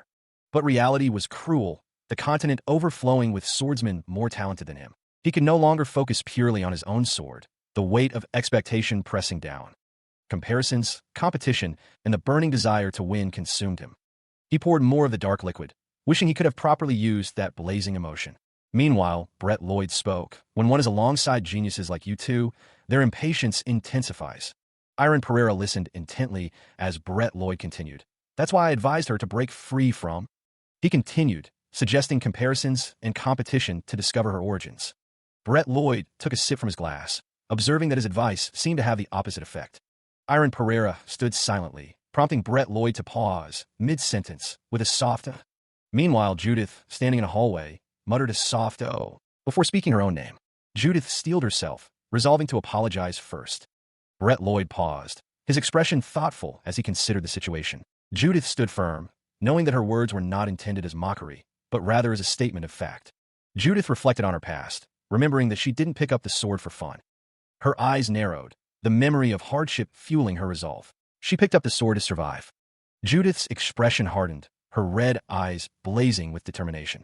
For her, competitions and the results of battle are. Judith remembered her past, the harsh reality that these were directly connected to survival. The abstract image reflected the harshness of her past. She grit her teeth, her expression a mask of determination. Brett Lloyd thought that if he could defeat those more talented than him, he could endure anything. The man with white hair believed he could endure any sort of suffering. Judith declared that strength may come from that process. A blinding light emanated from an unseen source. 1 week later, the group stood before a vast coliseum. Brett Lloyd thanked the man with blue hair for everything. The man with blue hair stated that it was not yet time, and that they should head to the land of proof. The man with white hair smiled. The Colosseum was described as the pride of the Calyard Kingdom, one of the 5 Western kingdoms. It was already an exceptional Colosseum, but its level had increased exponentially. Word had spread of a swordsman's recent appearance. If one was in Chrono's 27th fourth generation, surely they would know her. He seemed to recognize the name, his eyes widening slightly as he considered the implications. A figure stood by the window, the sound of fluttering drawing closer. The woman by the window was Ilya Lindsay. She was the current champion of the Land of Proof. A rough hand grips the man's shoulder, shaking him violently. A voice booms, demanding he wake up. A man in a helmet stands by, as one of the aggressors declares that it will only take one punch. 2 men confront Iron, furious at what he's done to their boss. They demand to know how he dared. A voice echoes, pleading for everyone to calm down. Iron stares back, unflinching, as the man glares at him with palpable anger. Senior reporter Hins steps between them, stating that going any further won't be good for either side. One of the men explodes, demanding to know who Hins thinks he is to interfere, threatening a beating. Hins warns them to be careful. Hins calmly explains that the moment they extend their arm, they'll appear in tomorrow's weekly paper. The man with dark hair grits his teeth, asking if Hins is aware that this bar would become quite famous because of this incident. Iron listens to Hins, a slight smirk playing on his lips. The town bustled with activity, people moving about their day. Senior reporter Hins decided to formally introduce himself to the swordsman. Hins, of the Weekly Arena, noted the swordsman's attire and inquired, "May I have your name?" The swordsman revealed, "It's Iron Pereira." Hins observed that Iron must not be from the West. Iron questioned why Hins was helping him. Hins replied that people should help each other when they're in need. Hins instructed Iron to follow him. Iron wondered why he was trying to meet the champion, asking if Hins was a fan. Hins clarified that she's his friend, whom he hasn't seen in a while, surprised that Iron knew of the champion. The sound of footsteps echoed as someone wondered how long Ilya had been there. It had been 2 months since Ilya became the champion, and a while since such a powerful individual appeared. He seemed taken aback, his eyes widening slightly at the revelation. The man was astonished. Ignet, the champion of the Land of Proof, was also quite famous, it seemed. The topic of which of the two was more exceptional was also the talk of the town, it was said. Ignet had defended her spot as champion for 5 months, and if she defended it for 4 more, it would be quite the feat. Iron's expression hardened, his gaze fixed on some distant point. That was the mansion where the champion resided, a sprawling estate of wealth and power. A voice thanked someone, the words echoing softly in the grand hall. He walked purposefully, his destination clear in his mind. The man wondered if he could really meet with Ilya Lindsay when even the feudal lord was sent back. A knight stood guard, his armor gleaming in the sunlight. "What's your business here?" he demanded. Iron Pereira announced. "My name is Iron Pereira." He held out a platinum plaque. Iron requested a meeting with Ilya Lindsay. Behind the gate, a knight apologized. They needed to confirm the plaque's authenticity. Iron confirmed that he had the plaque. He was ready to show it. The knight stood tall, clad in red armor, unmoving. Emma Garcia, Lady Ilya Lindsay's bodyguard, greeted Iron. The knight's armor gleamed in the sunlight. The gate remained a barrier. Emma Garcia spoke with a firm expression. She was ready to deal with Iron. Emma Garcia apologized, but asked him to turn back. The gate remained closed. The gate loomed large as Iron heard the news. Ilya Lindsay had refused him. Iron frowned, absorbing the information. Ilya Lindsay was acting as a knight, not as the Lindsay family's young lady. Emma Garcia confirmed that she hadn't told Ilya Lindsay his name. She had other plans. Iron planned to tell her when he went up. He seemed determined. He was determined to get his message across, no matter what. A voice announced that Iron Pereira, her friend, had arrived to see her. The ornate gates slowly creaked open, granting passage. A figure stood at the entrance, gesturing for him to come in. From behind a curtain, a figure spied on the unfolding scene. He approached a large, ornate door and knocked, hoping for a response. Iron's expression was a mix of anticipation and slight nervousness. He called out, hoping to find her Ilya. Ilya sat at a table, composed and elegant. Elsewhere, Ilya sat with another person at a table in a spacious room. Ilya thought to herself that she would listen to the excuse of a latecomer. Iron smiled, stating he was sorry and would tell her everything. He had watched her match and eventually ended up here. The young master listened intently to Ilya's response. It looked like a lot had happened. The deadbeat noble stated his reason for being there, too. Ilya Lindsay acknowledged that he watched her match as soon as he arrived. Iron admitted that although he was happy that she had become so strong, she seemed a bit precarious to him. He continued, stating that this was only his guess, but it was the reason why he was there. The reason was because of Ignet? Ilya's gaze narrowed, her expression unreadable. Her eyes sharpened, awaiting his explanation. Ilya questioned what he meant, her tone laced with suspicion. The dark energy thickened, a palpable force threatening to consume everything. The man with blonde hair thought of Ilya Lindsay, unable to forget a single moment from their time together. Ilya Lindsay's expression was unreadable, her gaze sharp and unwavering. In this moment of reminiscing, the feeling intensified, a weight upon his heart. That year held immeasurable value, a treasure trove of memories and experiences. The people he met during that year were precious, their bonds forged in shared trials. Among them, she was the first to reach out, offering solace to his solitary soul. The memory of their shared struggles and triumphs was etched in his mind. Those memories were even more precious now, shining like beacons in the darkness. He recalled her words after the final assessment, a promise of independence. Ilya Lindsay's expression softened slightly, a hint of concern in her eyes. Nothing would change, the man thought, even if he chased after Ignet's back. She admits to herself that she still hasn't escaped the gazes of others. Ilya's rage burns, blaming others for the situation, wishing them torn to shreds. She thinks back to doing her best again and again so that they could no longer slander her brother and the Lindsay family. And this is the result. The silver-haired woman stands with her sword, energy crackling around her. The aura sword seems to be telling Ilya something, guiding her actions. She believes that the path she has walked so far is the correct one. Iron declares that he is not the wrong one, his expression resolute. Ilya shouts, declaring that the one who's wrong is the pastor, demanding if there's anything else to say. It seems like she's going to maintain her champion spot, no matter what it takes. Iron wonders if no matter what he says to try and persuade her, it won't matter. Ilya's eyes narrow, her expression intense and unwavering. She looks up, a glint of light reflecting off her blade. Ilya seems taken aback by something. There are only 120 days left to beat Ignet's record. A hand clenches into a fist, determination hardening. Whatever it takes, she resolves. Ilya Lindsay's expression hardens with resolve, her eyes narrowing. He will pull her down from that champion spot. Iron Ferreira's eyes burn with a competitive fire. Ilya's eyes narrowed, a hint of skepticism flickering across her face. Iron declared that in the champion defense match held 4 months from now, he would win against her. Ilya, her expression sharp, questioned if he was out of his mind. He retorted that he was completely sane. Iron continued, stating that if he beat her there, Ilya responded that he would take her words a little more seriously. Iron, his voice rising, asked if she seriously thought she could win against him. Ilya admitted that she knew she couldn't win against him the way she was right now. Iron apologized for talking about unpleasant things after their long-awaited reunion. Ilya admitted that it was a bit embarrassing. She bid farewell, acknowledging that he was still her most precious friend. Brett Lloyd glanced away, his expression unreadable as he listened to the farewell. Meanwhile, Judith lay in her bunk, while two others sat at a table below, their conversation unheard. Judith knew Ilya would become stronger, but the realization still stung as she rested in bed. A small cat slept soundly nearby, oblivious to Judith's internal turmoil. Judith admitted to herself that Ilya was at a much higher level than she was right now. But in 5 years or 10, the cat remained still, a slight snore escaping as Judith's ambition began to stir. Judith shot up, declaring that she would beat them all in the future, her resolve hardening. The cat, startled by Judith's outburst, exclaimed that she had been scared. A sudden shift in the air, a palpable tension hangs heavy. Judith, eyes wide, is accompanied by a wide-eyed cat. Brett Lloyd wonders where Iron has been. The dark-skinned man questions if he went to see Miss Lindsay. The question hangs in the air. Did he challenge her? Is he serious? Brett confirms that he will challenge Ilya in 4 months. The man with blue hair asks if he even understands what that means. Judith declares her belief that Iron will win. The dark-skinned man acknowledges Iron's strength, but reminds him his opponent is a sword master. Brett and Judith stand side by side, listening intently. Iron declares that the fact his opponent is a sword master doesn't matter. Judith believes this challenge is one that he must do. The declaration hung in the air, a silent promise to himself. Judith's expression hardened, a fierce determination blazing in her eyes.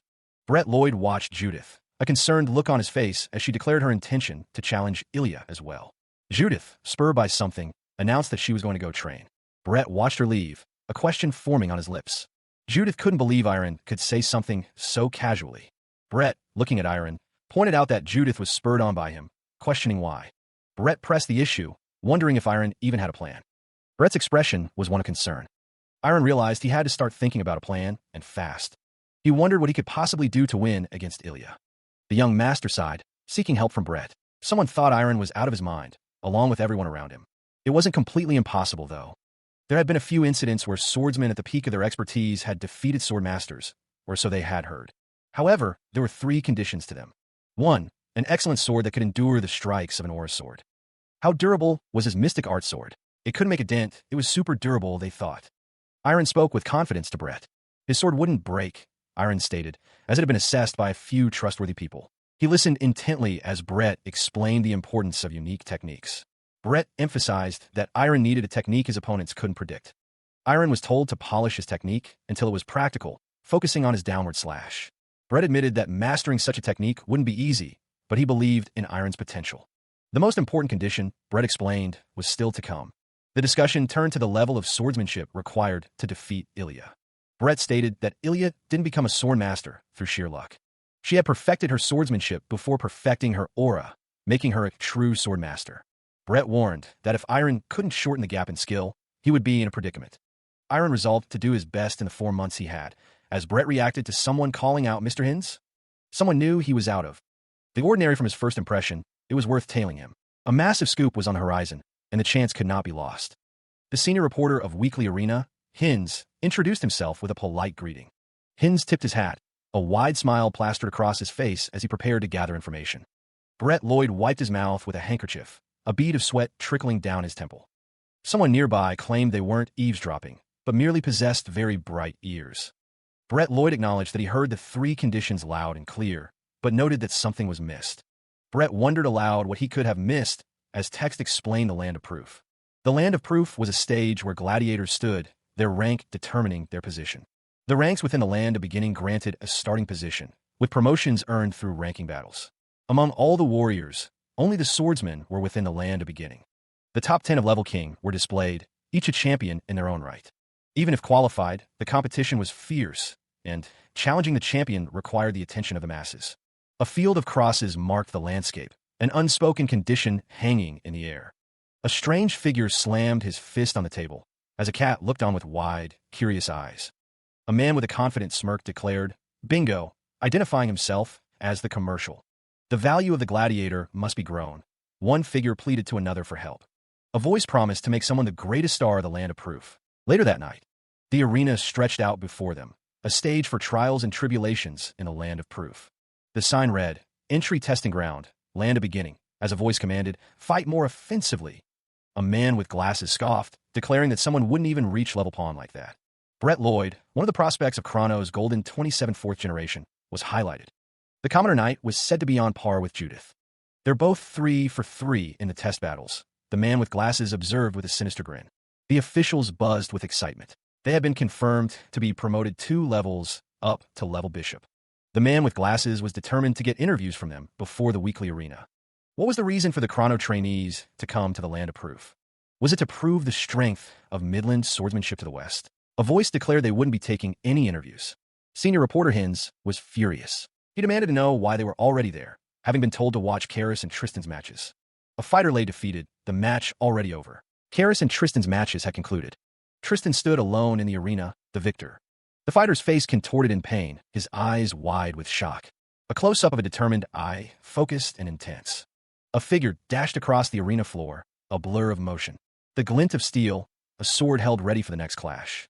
The armored figure stood firm, sparks flying as metal clashed against metal. The news had spread. Both fighters had lost to a young man. The polished surface reflected the somber mood. The man in green asked, "Mr. Iron Pereira, correct? I heard you were a trainee of Chrono's 27th fourth generation." One man asked, his expression intense. "Have you heard of that name before?" "There's no way Hins would lie. Just write it down. Do you know Miss Judith?" The man in green implored. "Please let me ask you a question about Mr. Brett Lloyd. What is the reason the 3 of you visited the land of? In interviews, you must always—" The man in green urged, "Be confident and vigorous." Brett Lloyd stated, "Then I have nothing to tell you about the people concerned. In exchange, I will tell you about my aspiration. No, my pledge." He declared himself a proud swordsman of Chrono. Brett Lloyd vowed to defeat all his enemies with a single strike. His eyes narrowed, a confident smirk playing on his lips. The swordsman's objective was not training, but verification. His expression hardened, resolve etched on his face. It was Brett Lloyd's ambition to become the champion. The Chrono Brats may have looked young, but they reached level. The bishop arrived as soon as they did. Their matches were amazing. Iron Pereira was making headlines. He was one of the 27th fourth generation, but had apparently left the Swordsmanship Academy. For some reason, his goal was to be the champion. That was some grand aspiration. One crazy son of a bitch makes things entertaining. Let's see how far he goes. A heavy wooden door stood closed. It was a good start. The masses were showing a response. That's a relief. Senior reporter Hins would be on his way to write a follow-up article. Hins was told to leave it to him. He wondered if Judith was out again, training individually for the time being. Brett Lloyd approached Iron. There was something he wanted to ask him. Brett Lloyd noted that Iron seemed a bit impatient, just like his interview in the land of beginning. He questioned the other's extreme efforts, wondering why he was pushing so hard to win against Ilya. Brett Lloyd's expression was serious, his eyes narrowed as he awaited an answer to his pointed question. The response began, a single word hanging in the air, hinting at a deeper, more complex explanation. A voice, filled with disbelief, questioned the possibility of a demonoid transformation, seeking confirmation of the dire situation. The unseen speaker believed that the deepening of negative emotions, such as inferiority, played a key role in the transformation. Or perhaps, the speaker continued, it was rage that fueled the dark metamorphosis, twisting the person into something monstrous. The transformation was progressing, the speaker explained, and the trigger was indeed a demonoid transformation. There were times the speaker mused when one overcame their own negative emotions, like in Jet's case, but this was different. Brett Lloyd recalled feeling dark energy similar to demonic energy when he went to see Ilya, a sense of foreboding washing over him. Iron realized that if he didn't stop her now, Ilya's demonoid transformation might keep progressing, spiraling out of control. Iron decided to keep this a secret from Judith for now, unsure of what she'd do if she found out the truth. He listened intently as Brett Lloyd spoke, the blond man's words carrying a heavy weight. Beating Ilya in 4 months wouldn't be easy. Iron declared that he could, his resolve firm. But a voice boomed, questioning why he hadn't revealed something so critical. The cat, Ruru, perched above them, scolding Iron for keeping secrets. Brett looked on, surprised by the interruption. Kuvar's name echoed in the air. Brett pressed him, asking if he knew that he needed to achieve explosive growth in a short period. The cat nodded, ready to offer away. The cat declared that it was possible with mystic arts, its eyes glowing with arcane energy. The cat announced it was time for special training for Iron, its form shifting slightly. Iron listened intently, his expression serious as he absorbed the cat's words. The cat's advice echoed, swing with a powerful wish in mind. Elsewhere, the moonlight streamed through the window. Ilya sat alone in a grand room, lost in thought. She thinks of Iron, his name echoing in her mind. Ilya sits at a table, a troubled expression on her face. Why, she wonders. A man's voice echoes, saying it's not too late to stop. The disembodied voice continues, expressing disappointment. He thought she would understand. A hand holds up a ring, its design intricate and delicate. Ilya looks at the ring, lost in thought. The past weighs heavily on her. A voice suggests that they are simply misunderstanding each other. Ilya's expression is somber, her eyes downcast as she reflects on the situation. A voice declares that they should go see the Reverend. Elsewhere, a man asks about John Drew, the elf reporter who introduced him. The man with blonde hair states that someone is apparently a famous teacher here. Brett Lloyd is seen with a cat, seemingly reading a letter. He has a week until his next match. A crowd of people are shouting for Sir John Drew to accept them as disciples. The man with blue hair says he has come with reporter Hinz's introduction. Brett Lloyd was made aware and is asked to come this way. Brett Lloyd exclaims in surprise, the cat looking equally surprised. The scene shows a large, extravagant estate. Brett Lloyd is told there is some way to the lobby, so he will be escorted by carriage. Someone asks if they wish for the master's teachings. Brett Lloyd confirms that he is trying to receive swordsmanship guidance from him. Unfortunately, that may be a bit difficult. The man with blue hair says that his master is very satisfied with his life right now and won't budge even with exorbitant amounts of money. He still likes money, though, a voice mused, observing the man. That's plenty, the blonde-haired man stated, looking down at something unseen. Please wait here, a voice requested from off-screen. The voice continued, stating that he would bring his master. Ruru? A cat wondered, licking its paw. I don't think it'll be too hard since he likes money, the cat thought. Oh, what's this? The blonde-haired man asked, looking down. We have quite a young man here. The door opened with a flash. The Viscount of House John Drew, had arrived. It's nice to meet you. My name is Iron Pereira, the man said, smiling. Yes, you've come through Hinz's introduction? Yes, that's right, Brett Lloyd confirmed. Iron Pereira grinned, his eyes gleaming with anticipation. I'm sure you've prepared an abundant lesson fee? Iron Pereira asked, his voice dripping with anticipation. Wait. He declared he would pay for Brett, as a small, talking cat looked on. The cat, perched on the table, seemed to be the topic of discussion. A magical sound effect filled the air. The talking cat presented a pile of shimmering gold, questioning if it was enough. The gold glittered, but he already possessed a great deal of it. Iron seemed unsure if the amount of gold was sufficient. The talking cat offered even more gold, its eyes gleaming.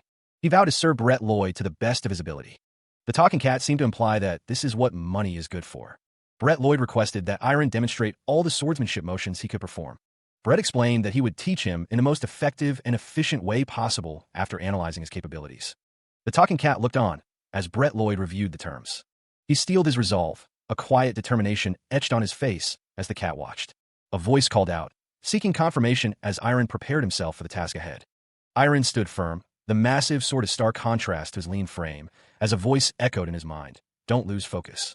A voice urged him to remember his purpose, the earnest feelings he held for another, driving him forward. The cat's expression intensified, as if sensing the weight of the task before Iron. A voice resonated, emphasizing the importance of channeling his desire into every movement. Iron's brow furrowed, his eyes narrowed with concentration as he prepared to unleash his swordsmanship. The disembodied voice continued, urging him to fill each swing with his deepest wish. Meanwhile, Ilya Lindsay stood alone in a grand hall, bathed in ethereal light, her figure small amidst the imposing architecture. Ilya Lindsay clasped her hands, her expression troubled as she confessed, I don't know. Doubt clouded Ilya Lindsay's thoughts as she questioned the very meaning of her past actions, fearing they might be meaningless. She stared into the distance, her expression a mixture of sadness and uncertainty. A tear escaped her as Ilya Lindsay questioned her path. She wondered if she was even going down the right path anymore. Elsewhere, Iron Ferreira swung a training sword with practiced ease, the blade whistling through the air. A voice called out, simply saying Ilya's name. A voice echoed, offering a simple command, do not be afraid. A hand reached out, a gesture of comfort or perhaps guidance. The touch was gentle, yet carried an undeniable weight of authority. Iron continued his training, his movements becoming more fluid and powerful. Each swing of the sword generated a visible force, the air itself seeming to bend to his will.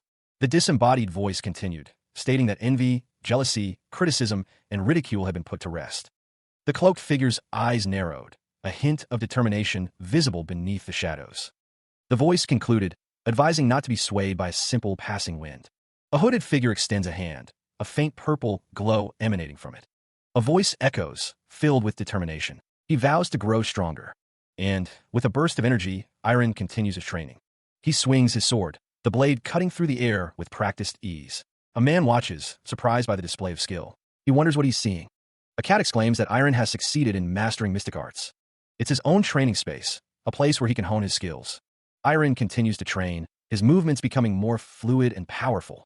The force of his swings creates gusts of wind, further proof of his progress. The hooded figure encourages him to keep devoting himself to his training. Until all the wind in the world disappears, he must continue to strive. The hooded figure's expression is one of intense focus, watching Iron's progress. Ilya Lindsay, her expression determined, vows, "I'll save you." The silver-haired woman cradles Brett Lloyd in her arms. No matter what. A voice questions if he is tired, noting that he has been swinging nonstop for a week. A week? Iron is shocked to realize that much time has passed. He stands, processing the passage of time. Iron notes that his senses have become clearer. He believes his senses have heightened. Brett Lloyd suggests they deal with the most pressing matters first. Pressing matters? Brett informs Iron that he has a gladiator match today at 2 p.m. Iron looks surprised. Let's begin the level bishop. The scene shifts to the arena where Dominic will face Iron Pereira. The ambitious chrono swordsman, Iron Pereira. He stood ready, the weight of his past pledge heavy on him.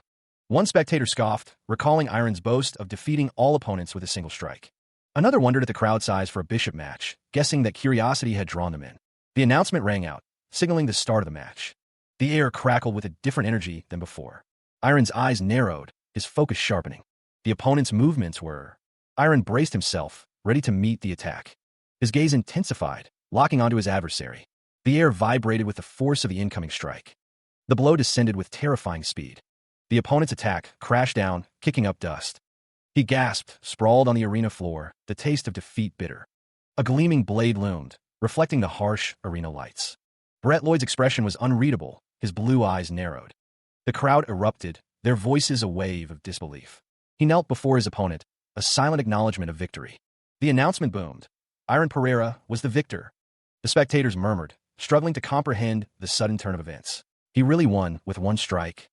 Cheers of congratulations echoed through the arena. Brett Lloyd was surrounded, the crowd congratulating him on the victory. A single strike, just as you said you would in the previous interview. Brett Lloyd simply stated, "It's nothing much. I simply kept my word." He would continue to do so, pushing forward with unwavering determination. His goal remained clear, to reach level queen, no matter the obstacles. Iron walked through the crowd, his recent victory drawing both attention and muttered threats. At a nearby table, onlookers expressed their shock at Iron's victory over Dominic, a high-level bishop ranker. The newspaper reported that Iron had even subjugated a demonoid, according to an interview with Hilburnett. The crowd buzzed with anticipation, eager to witness his next match. The sentiment was echoed by many. They wanted to see him fight again. A man approached Iron, claiming to have identified what he was lacking. He observed that Iron's swordsmanship was too formulaic, lacking irregularity in his movements. The man offered to teach him some practical techniques from then on. The man gestured, ready to impart his knowledge to Iron. The man wiped the blood from his lip, a flicker of amusement in his eyes. He stared back, his expression a mix of shock and disbelief. The man chuckled, extending a hand. "What are you?" he asked, a sinister edge to his voice. His tone shifted, now light and dismissive. "Haha, sorry. It was just a joke."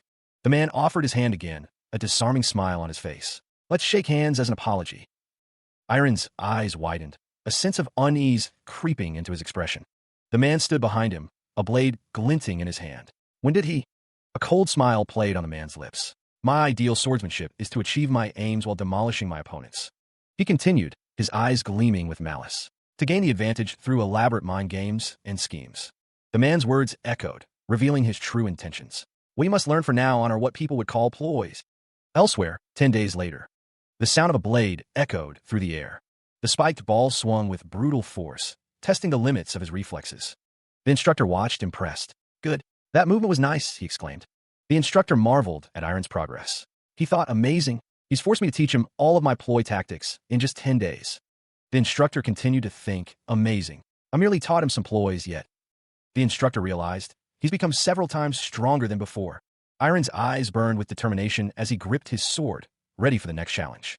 Elsewhere, the night sky stretched above, a silent witness to the passage of time. He lay in bed, his expression peaceful as he slept, unaware of the trials to come. His gaze hardened, a flicker of resolve in his eyes as he remembered the training. He thought, this place. His eyes narrowed, a storm brewing within. He stood on the path, the road stretching before him. "It's been a while," he mused. A figure stands, muscles taut, gripping a blade above his head. He appears older than before, a sign of the trials he has faced. Is he gradually aging, or is it simply the weight of his burdens? Why did they appear before him this time? He wondered, his brow furrowed in thought. What is it they want to tell him? He pondered, his expression unreadable. He began to walk forward, his resolve hardening with each step. If they're trying to help him, he will accept without resistance, he thought, his eyes narrowed. Regardless, he would not be controlled by them any longer, he vowed. Through his own will, in the way that he desired, he would forge his own path. He would move forward no matter the cost. But if they were trying to hinder him, he would not allow it. He lay in bed, the events of the day weighing heavily on his mind. He can even do mental training while asleep now. Such astounding dedication. The sword moves with incredible speed, a blur against the arena sky. The blade strikes the ground with a resounding clang, marking the end. The match is over. The winner is Iron Pereira. Iron stands tall, the victor in another hard-fought match. Iron Pereira has yet again struck down his opponent with a single strike. His opponent lies defeated, groaning in pain from the decisive blow. It's been 3 days since he was promoted to level Rook. The knight in shining armor watches the match, his expression unreadable. Iron Pereira continues to win again and again. The crowd roars with excitement, their cheers echoing through the arena. Iron, Iron. The crowd chants his name, celebrating their champion. Iron, I knew you. Confetti rained down as the crowd roared its approval. A woman with red hair watched the celebration with a stoic expression. The crowd believed no one in the land of opportunity could match him.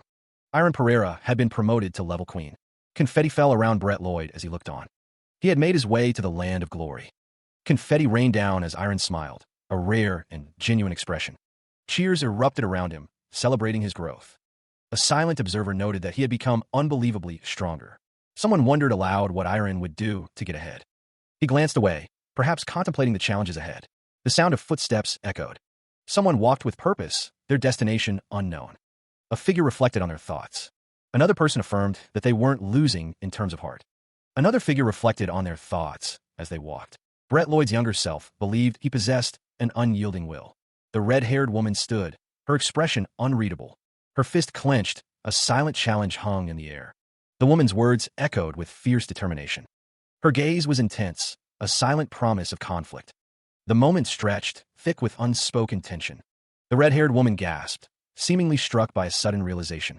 A book slammed onto the table, the sound cutting through the air. The hooded figure offered the book back, apologizing. The red-haired woman accepted, saying it was all right.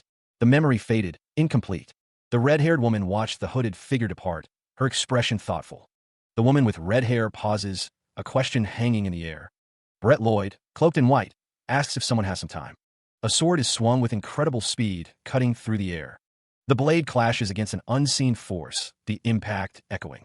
Stone shatters as the force of the blow explodes outward. Brett Lloyd's expression is grim as he deflects the attack. The unseen opponent clicks their tongue in annoyance. Another strike lands, the sound of impact sharp and clear. The figure in red armor continues their assault, unrelenting. Brett Lloyd stands firm, his eyes narrowed in concentration. He held his sword at the ready, eyes narrowed in concentration. His opponent declared that he would swing down like this. The opponent launched himself into the air, questioning his own strategy. The attack came down with tremendous force. The swordsman was caught off guard by the speed of the assault. The force of the blow sent him reeling. He was sent flying through the air.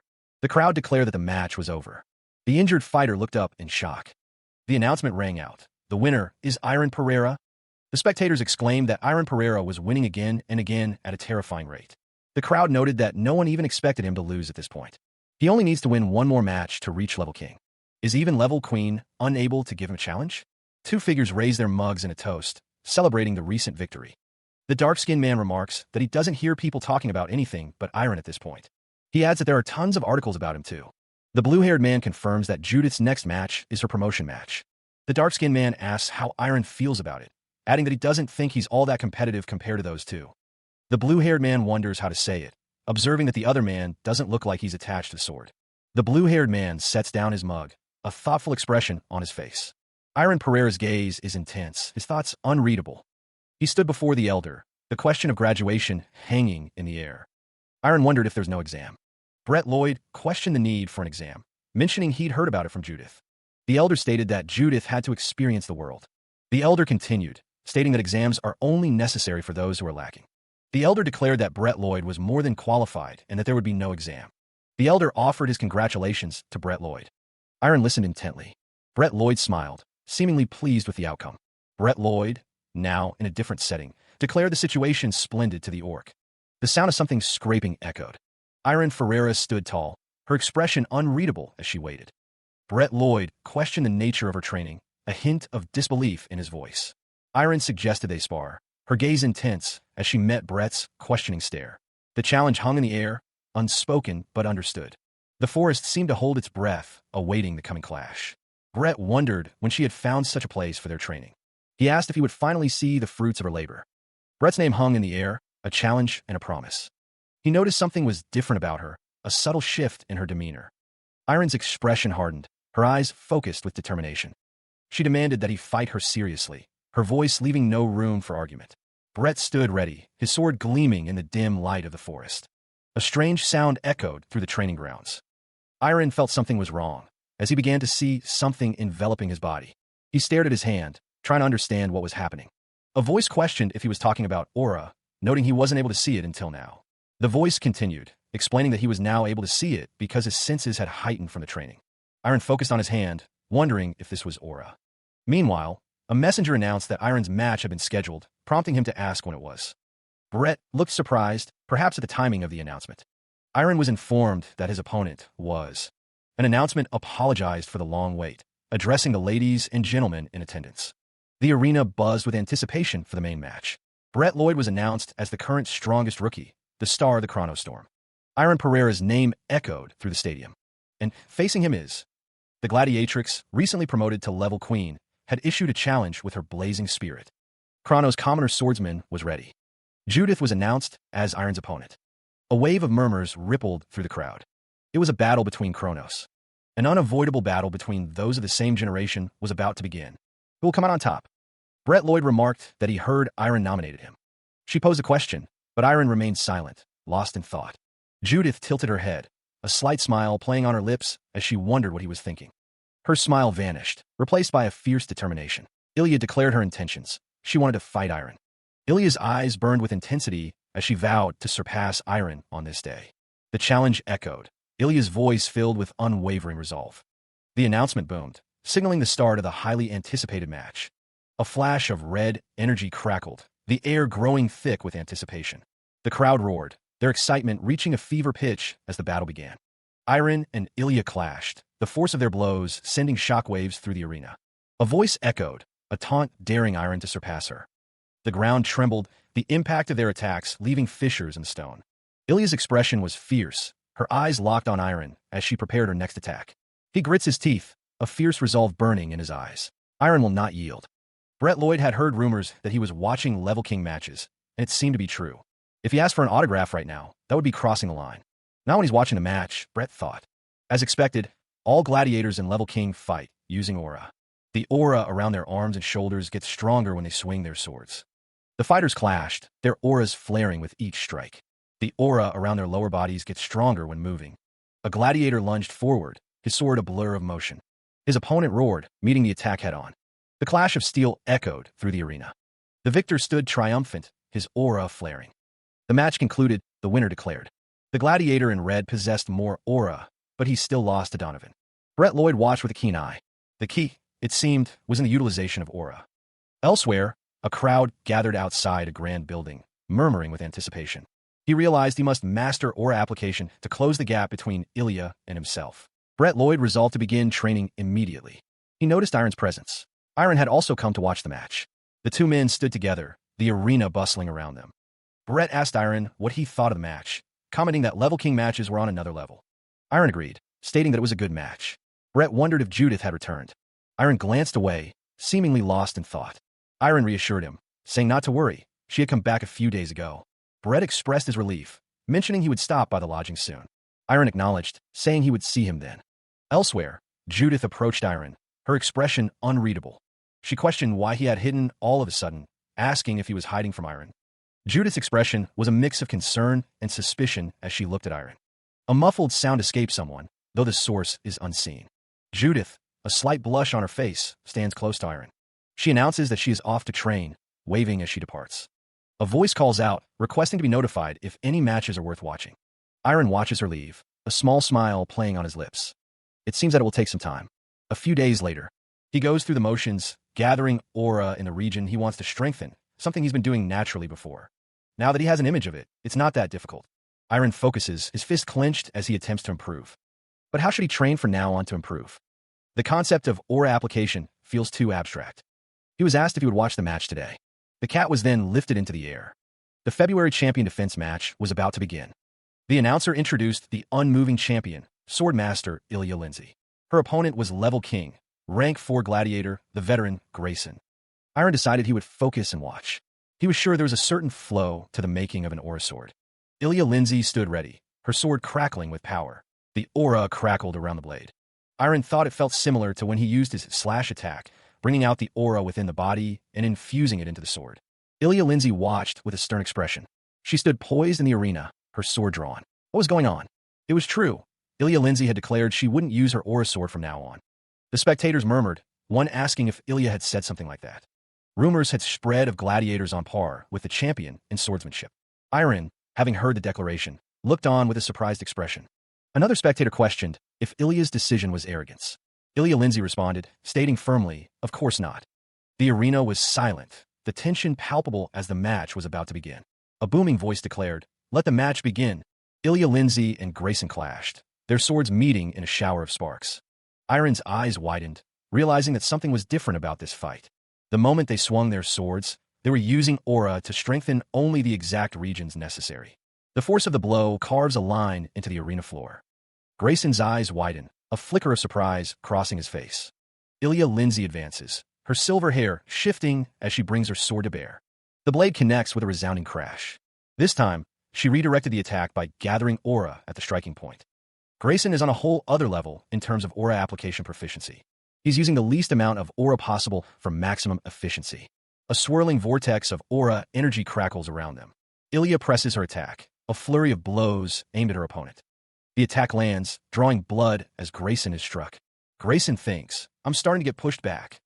Blood splatters as Grayson reels from the force of the blow. His opponent was above him in power, speed, stamina, everything. Ilya moved with blinding speed, a testament to the gap between them. The man grimaced, thinking that if only he was a little younger. No, even if he was younger, it would not have mattered. Could he have won? He readied his sword, the energy crackling around him. The man ran forward, determined to win the match. Ilya stood tall, her expression unreadable as she watched her opponent. Ilya Lindsay had defended her seat as champion. Brett Lloyd cheered for Lindsay. 3 days later, someone wondered why Brett Lloyd wanted to meet Grayson, who was probably still upset after losing his match. Brett wanted to ask him for a favor, but he wasn't sure if Grayson would listen to him. Unannounced, Brett and the orc walked toward Grayson's house. He reassured the orc that Grayson and he were good drinking friends. Brett explained that Grayson was a sucker for alcohol. He'd be won over as soon as they offered to treat him real big. The orc was thankful he had Kuvar. Grayson thought he might be able to learn how to train in aura application from him. The orc pointed out that they were almost there. That was the place. Brett's expression shifted, a bead of sweat forming on his brow. The orc asked what was wrong. Brett felt something. Grayson sensed demon energy from there.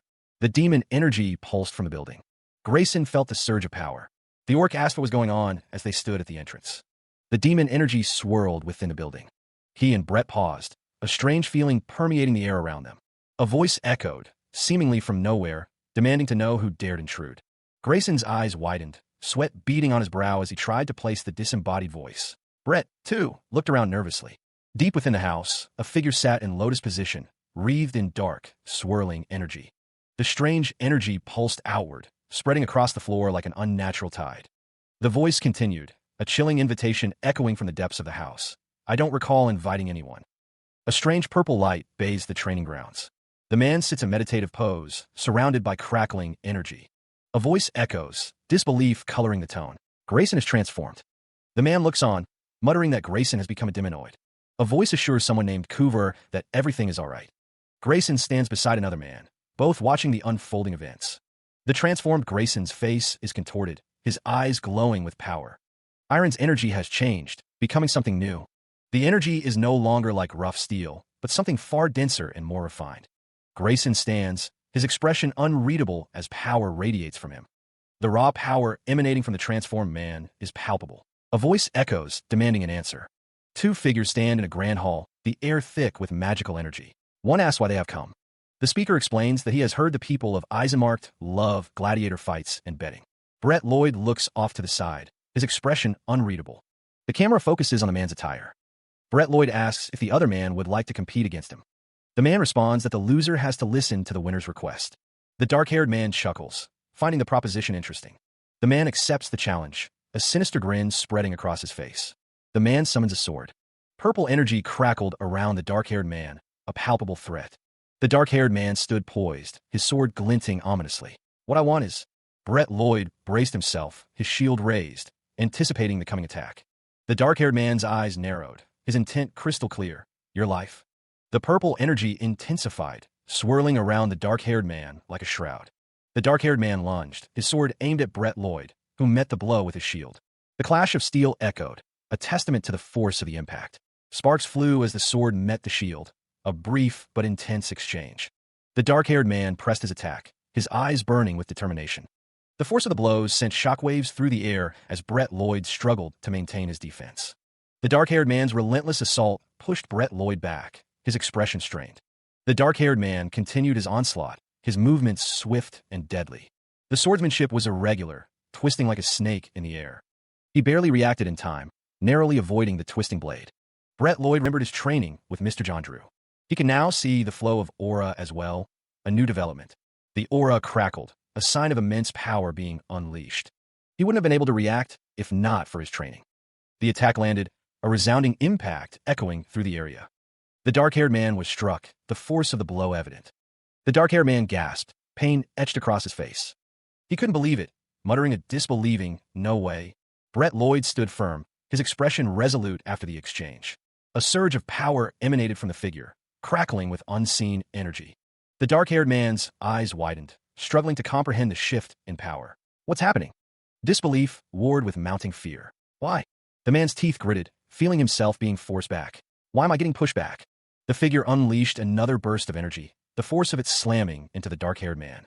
Even drawing on the power of a demon, he could not overcome the force. I still can't win. The dark-haired man grunted, struggling against the overwhelming power. The energy intensified, swirling around the figure. The dark-haired man's eyes burned with defiance. Never! He refused to accept defeat, his body crackling with dark energy. I can't acknowledge it. A voice cried out in warning. Iron, dodge! The man's expression was fraught with worry, but he spoke calmly. Brett Lloyd stood firm, bathed in a purple glow, his resolve hardening. He narrowed his eyes, his determination unwavering in the face of the oncoming threat. He declared that he was no longer afraid of demonic energy. Golden energy crackled around him, a sign of his resolve. Dark energy pulsed in response, a malevolent force rising to meet him. The air crackled as he prepared to unleash his power. His eyes focused, the intensity of the moment etched into his gaze. A surge of power erupted, shaking the very foundations around them. The energy exploded outward, a cataclysmic release of force. The man watched with wide eyes, fear etched on his face. A scream pierced the air, a testament to the unleashed power. A blade, radiating a violet energy, is held aloft. The sword clatters to the ground, its power extinguished. Grayson stands shirtless and scarred, his head hung low. A voice echoes, declaring a return. Tears stream down Grayson's face, his expression a mix of pain and resignation. A stark message declares the end. Brett Lloyd faces Grayson, his expression unreadable as they stand in the grand hall. Grayson clutches at his shoulder, wincing in pain. Weakly, Grayson offers a quiet, "Thank you." Elsewhere, a green-skinned man looks on with concern. The message is clear. Grayson's ember is dying, and this is the end for him. Brett Lloyd's face is grim, his expression reflecting the gravity of the situation. The orc-like man stared intensely, stating that he saw the match yesterday. The man held a flame in his hand, expressing stimulation from seeing the fight against Ilya. A voice declared a desire to become as strong as the person they were addressing.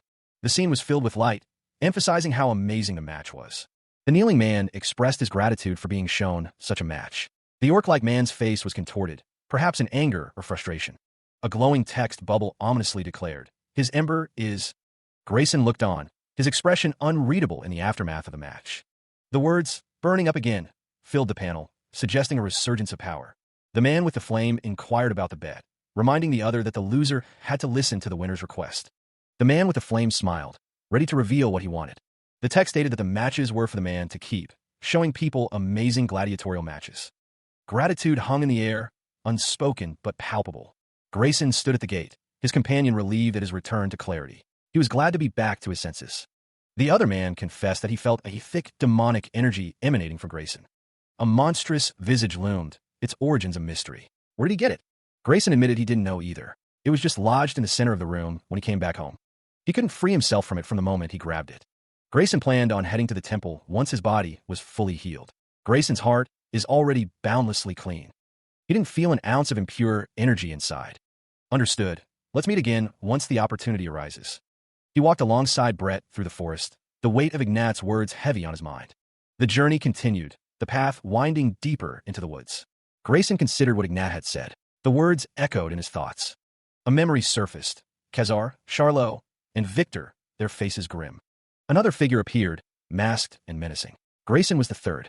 The orc-like man recalled Ignat's words, the memory stirring unease. The memory continued, a voice declaring that peace may have already been broken long ago.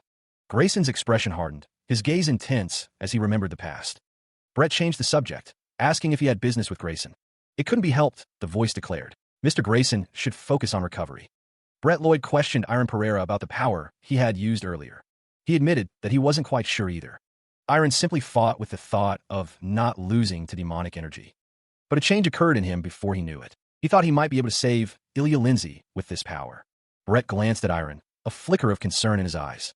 An anti-demonic energy, Brett mused, that purifies demonic energy, and even a flame that gives life. If Master sees Iron, how would they react? He crossed his arms, his expression stern. Iron scolded Ilya for skipping meals and not eating properly. Ilya responded, questioning why he had been so naggy lately, her tone defensive. Ilya's expression changed, a hint of surprise in her voice. Oh, he's here. Over here, she exclaimed. Iron, noticing Ilya's change in demeanor, wondered aloud. Who's here? Ilya greeted the newcomer with enthusiasm. It's been a while, she said, a cheerful smile on her face. Brett, now at the table with Iron and Ilya, felt his sudden heat. He thought to himself, strange. It's getting hot all of a sudden. Brett decided to break the tension. I'm going to go order some beer, he announced, rising from his seat. Brett inquired about Ilya's well-being and training progress. How are you these days? Is training going well? He asked. Ilya, enjoying her meal, responded with a muffled greeting. Huh? Hey, she managed to say between bites. Brett, his gaze drifting towards a bowl of soup, reflected on his recent performance. No, I think I've been stagnating lately, he admitted to himself. He continued his internal monologue, revealing his struggles. Handling aura wasn't as easy as I thought. Iron, holding a mug, seemed to be pondering something, a slight furrow in his brow. He muttered. The meal sat untouched as Brett paused, chopsticks in hand. Ilya watched him, growing impatient. Ilya couldn't believe what she was hearing. Had he really never learned aura application? Brett explained that it had only been a few weeks since he'd been able to see aura. What he had shown them so far was something else entirely. Ilya was stunned by this revelation, her expression a mix of disbelief and confusion. Iron watched the exchange silently. Ilya sighed, finding the situation absurd. She accused Brett of being strong from self-study, which irritated her. In Chrono Swordsmanship School, the theory of aura application was taught in the latter half of their education. Iron listened intently, his gaze fixed on Brett as he absorbed the information. Brett explained that only a few could actually put that theory into practice. He had manifested aura from the final assessment, making him a natural. Brett admitted he had no idea about the theory. Ilya looked down, a hint of frustration on her face. Ilya's expression hardened, her eyes narrowed as she considered the implications of Brett's words. Ilya declared that she had no choice, her tone suggesting a decision had been made. Brett and Iron looked at Ilya, waiting to hear what she had decided. The tension in the room was palpable. She declared that she would teach him the chrono aura application. Ilya continued, raising her voice, threatening to beat Iron senseless if he couldn't keep up. Iron, looking slightly intimidated, responded with an "Oh, okay." Elsewhere, two figures walked through a dark forest, their destination unknown. There were a total of 6 concepts of aura application, starting with the accumulation of a mysterious power within. Ilya stood, sword in hand, explaining that strengthening comes from displaying the accumulated power. Next, hardening is required to endure the strengthening. Then, enlightenment is needed to heighten all your senses, and focusing aura in one place to exhibit even greater strength.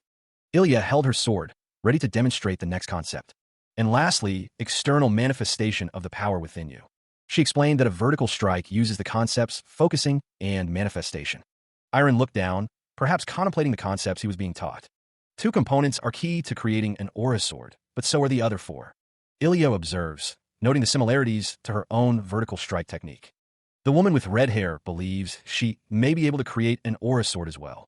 Iron Ferreira stands with his aura sword, ready to strike. Reinforce the basics, using theory as the foundation. Later, 1 month passes. He stands in a vast hall, focusing his energy. He focuses his entire body to accumulate aura, drawing power from within. The young master clenches his hands, preparing to manifest the aura. Once enough aura has accumulated, he focuses it all into his hands. He prepares to manifest it onto the sword. Iron grits his teeth, channeling his aura into the blade. He struggles again, the aura refusing to properly manifest on the sword. The energy crackles around the blade, unstable and resisting his will. It feels as if the sword itself is absorbing the aura, preventing him from controlling it. Yet, somehow, the sword feels more robust than before, as if strengthened by the failed attempts. Iron grips the sword tightly, his brow furrowed in concentration as he tries again to channel his aura. A voice calls out, informing Iron that his match has finally been decided. The messenger approaches, his expression serious as he delivers the news. The announcement is made. Iron's opponent is Ricardo Pinto. Ricardo Pinto's face is revealed, his red hair and intense gaze promising a formidable challenge. Ricardo Pinto is the former champion of a land of proof. The crowd murmurs, acknowledging that he's one of the strongest. Experts acknowledge Ricardo's skill, but suggest he's not just that this time. Inherited from his father, sword master Harrison Pinto, it gleams ominously. Volcanus's first numbering sword stands ready, a testament to its power.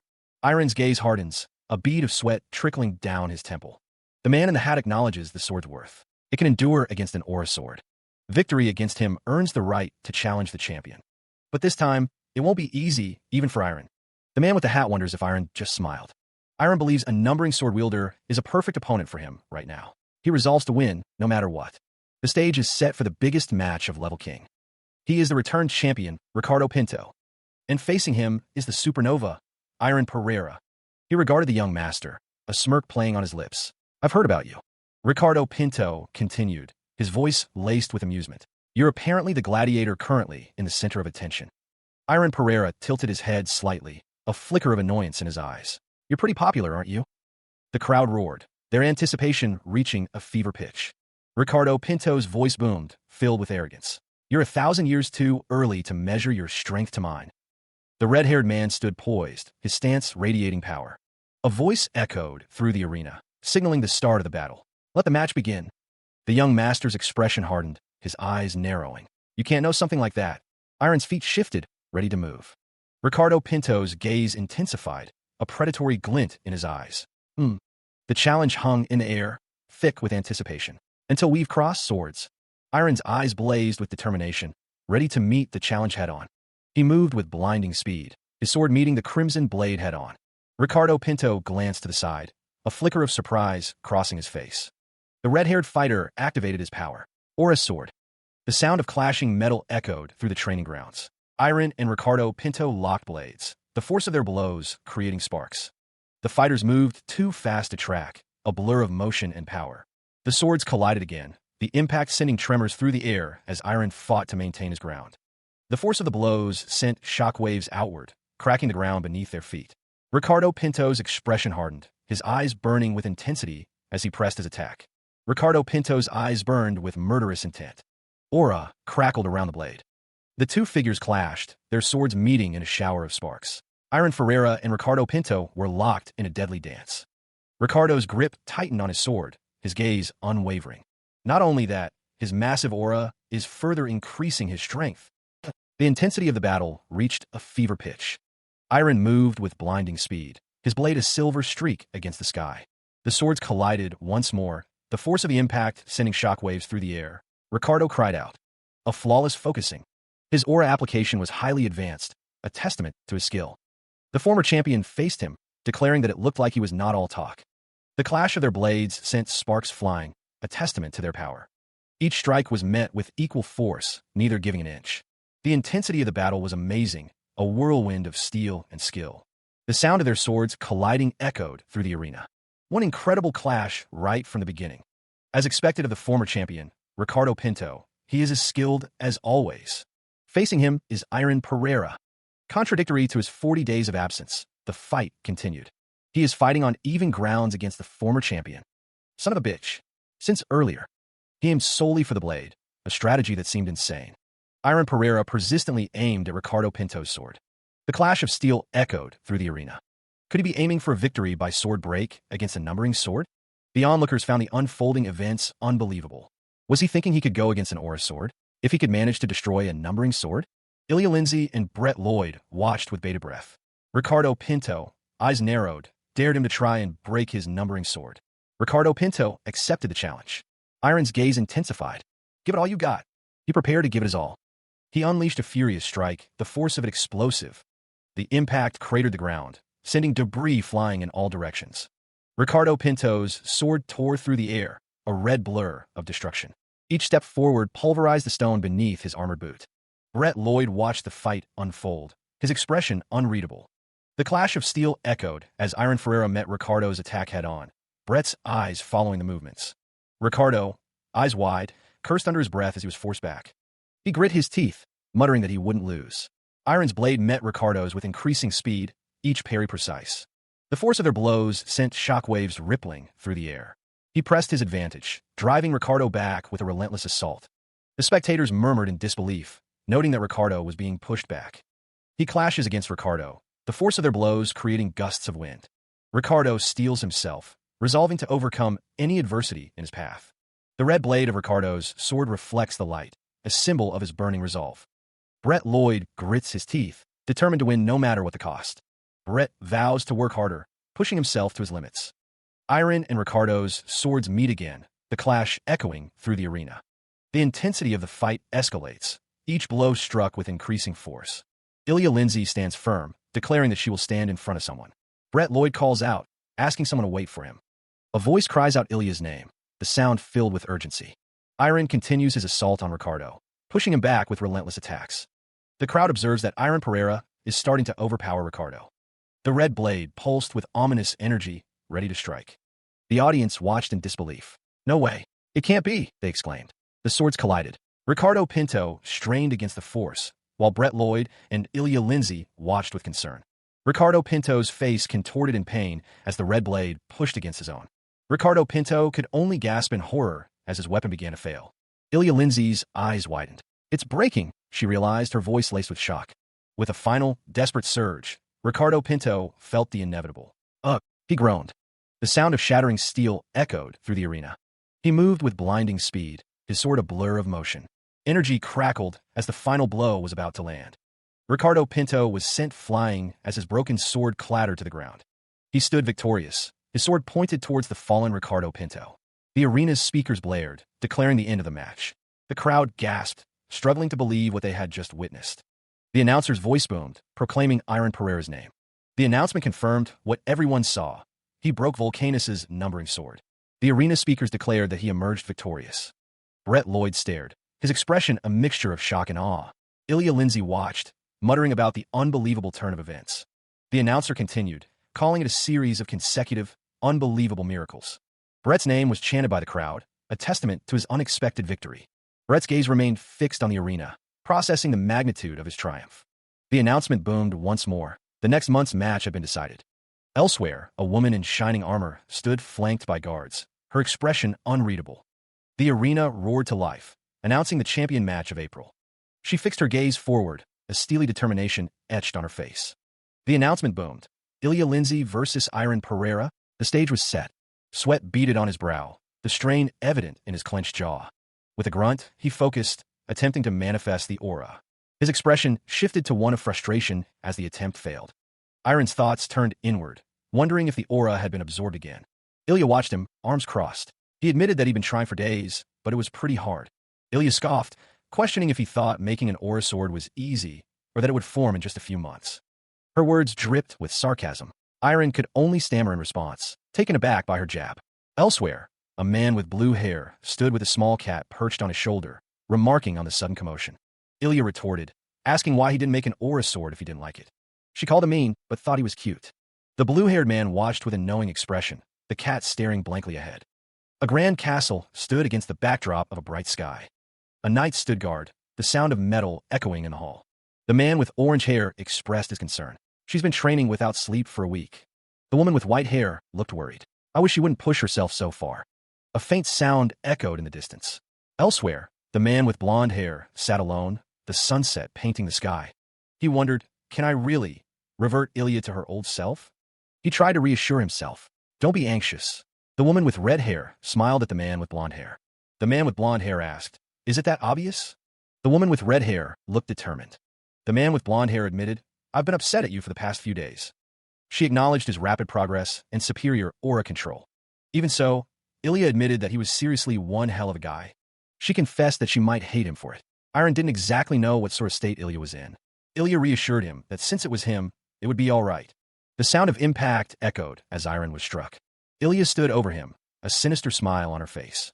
She told him that he just had to do his best. Meanwhile, Iron looked off into the distance, a small smile on his face. The moon hung high in the night sky. It was finally tomorrow. Iron lay in bed, hoping he would do well. The thought echoed, a silent promise of what was to come. The world blurred as focus shifted. The scene sharpened, revealing a familiar training ground. Brett Lloyd noticed something was different. It's changed a little. He felt it too. Iron's intense, chilled rage had become thinner. The shirtless man's own rage seemed to calm in response. Brett's eyes widened slightly. He was different. Brett could sense it. The shirtless man stood silently. The shirtless man's voice boomed. Looking at me, his gaze intensified, a challenge laid bare. The air crackled with anticipation. Brett's eyes widened in alarm. He was definitely trying to say something. The rising rookie of Level King. The Eye of the Storm. Champion, Ilya Lindsay. She stands alongside another, the declaration hanging heavy in the air. Only one can claim the throne. Iron's gaze is intense, his heterochromatic eyes narrowed with determination. The announcement booms, signaling the start of the championship match. Iron moves with blinding speed, a trail of energy following his every step. Ilya's expression hardens as she faces Iron, ready to meet his attack head-on. The clash of their weapons sends shockwaves of energy rippling through the arena. His eyes gleam with focused intensity as Iron presses his attack. Iron's strike explodes with power, sending a burst of light in all directions. He continues his assault, his foot a blur as he aims another devastating blow. The crowd watches in stunned silence, marveling at the sheer speed of the fighters. Iron's attack connects, the force of the impact shaking the very ground. Energy crackles around his leg as Iron unleashes the full force of his power. He clashed against Ilya, their blades meeting in a shower of sparks. The force of the impact cracked the stone beneath their feet. Energy crackled around Ilya's blade, a visible manifestation of her skill. The fighters separated, leaping back from each other. The observers watched with rapt attention. One exclaimed, "That's," as he noticed Ilya's technique. Another observer explained that Ilya condenses the aura before takeoff, increasing her speed through an instantaneous outburst of aura. The crowd recognized it as a technique of the highest difficulty. Ilya moved with blinding speed, her movements enhanced by the aura. He braced himself against the onslaught, meeting her attack head-on. His eyes narrowed, focusing intently on Ilya's movements. The impact of their next clash sent shockwaves through the arena. Ilya's footwork was precise, each step imbued with the power of manifestation. Ilya Lindsay advances, her blade held ready, a determined look on her face. The force of her attack shatters the air around her, the energy crackling. Iron Pereira is caught in the blast, the impact throwing him backwards. A spectator cries out, wondering what is happening in the arena. The champion, Ilya Lindsay, has pushed her opponent back with incredible force. It's a sight no one has seen before, the champion showing signs of panic. The crowd roars Iron Pereira's name, sensing a shift in the battle. Another spectator wonders if he will actually bring down the champion from a reign today. The air vibrates with the intensity of the ongoing battle. Ilya Lindsay prepares another attack, her expression focused and determined. A spectator recognizes the technique, fear evident in his voice. Iron Pereira is caught in a vortex of energy, struggling to maintain his footing. He was caught in a whirlwind of dark energy, unable to escape. The vortex pulsed with menacing power, threatening to consume him entirely. The dark energy pressed in, a tangible force seeking to crush him. Crimson energy flared, a sign of the immense pressure he was under. The vortex continued to spin, a chaotic dance of destruction. The ground cracked and splintered beneath the force of the swirling energy. A spectator exclaimed, shocked by the display of power. That guy, he just used the sky sword. Ilya, her expression twisted with fury, cursed under her breath. Crazy son of a bitch. Debris and dust billowed into the sky, obscuring the arena. The arena was in ruins, a testament to the destructive power unleashed. Another spectator watched with concern, wondering how much longer the fight would last. How much time are you going to take? A voice booms, commanding someone to reveal their power. He is told to bring out his aura sword. The white-haired character is in disbelief. He wonders what just happened, noting the champion's attack was blocked. His shock is palpable as he struggles to comprehend how the champion's attack was neutralized. A disembodied voice urges someone to bring out their aura sword. The blonde-haired character stands firm, shield raised, a determined look etched on his face. The white-haired character's eyes widen, a bead of sweat trickling down his face as he watches the unfolding events. The blonde-haired character warns that if the aura's sword isn't drawn, the current sword will break. A surge of energy emanates from the sword, a visible sign of the power being channeled. The energy intensifies around the sword, the blonde-haired character finding the display unbelievable. The champion has drawn her aura sword, ready to unleash its power. The aura sword pulses with power, a sign of where this truly begins. Ilya urges Iron to push harder, betting everything on him. The aura sword flickers, its energy unstable and difficult to control. Iron's eyes widen, straining to maintain his focus. The aura sword crackles, its form wavering dangerously. He struggles to keep the blade steady, his body trembling with the effort. Iron grits his teeth, sweat beading on his forehead as he pushes his limits. The aura sword flares, a brief surge of power before the struggle continues. Watching from afar, the red-haired woman expresses her doubt, believing he cannot win. The orc-like man and the cat look on with concern, fearing the worst. Despite his pain, Iron hears the encouragement and lets out a yell. With renewed resolve, he unleashes the aura sword's full potential. The clash of power sent ripples through the training grounds.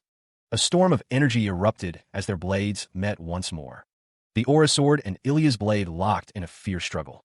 His eyes burned with determination, matching Ilya's own unwavering gaze. Each strike carried the weight of their resolve, shaking the very ground beneath them. Debris scattered as the force of their collision reverberated outwards. An observer could only gape, astonished by the display of power. They were equals. The expert struggled to comprehend the scene. He couldn't believe he was showing such a match. Iron's expression hardened, his focus absolute. Ilya channeled her energy, her movements precise and deadly. The two warriors clashed again, their power escalating with each passing moment. Ilya steeled her resolve, knowing she couldn't afford to show any weakness. The pressure mounts as the audience's scrutiny weighs heavily on the duel. The man with light blue hair observes that Ilya seems to be growing impatient. A cat watches with knowing eyes, aware that Ilya is superior in skill. Despite the odds, Iron is holding his own, fueled by training and dark energy. He moves with explosive force, dust and debris scattering around him. For the current Ilya, Iron is her worst enemy. The man with light blue hair acknowledges that Iron is her worst enemy. Iron's resolve hardens as he continues his advance.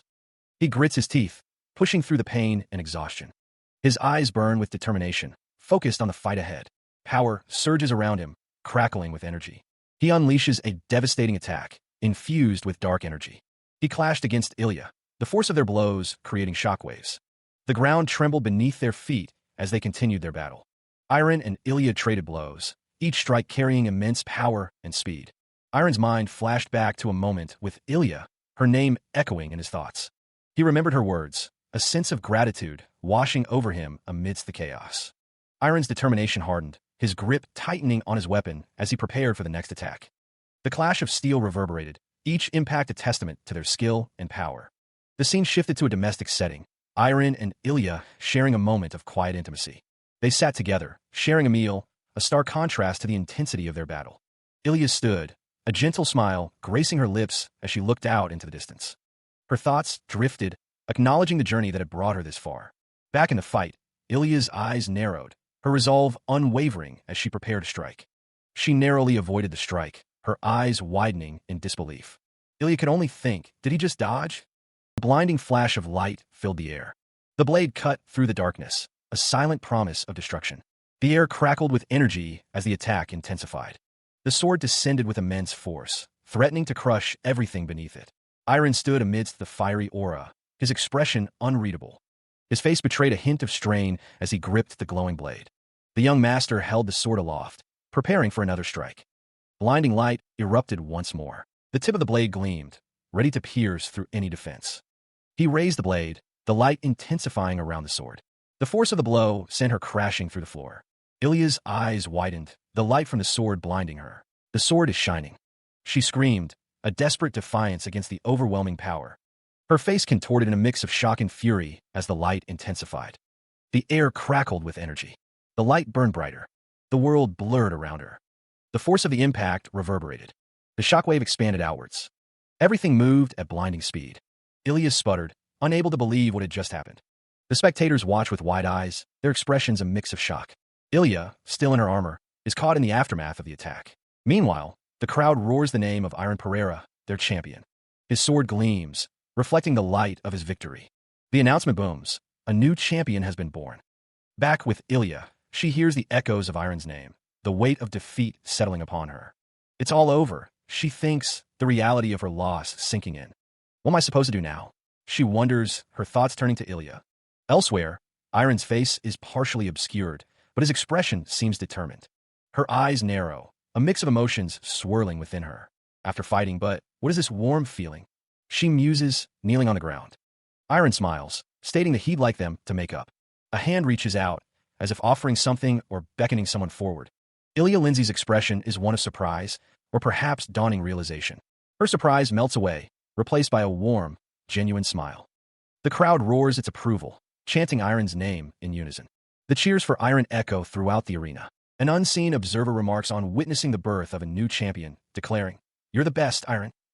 Elsewhere, a bald man confronts a hooded figure, his expression one of annoyance. The bald man demands an apology for being bumped into.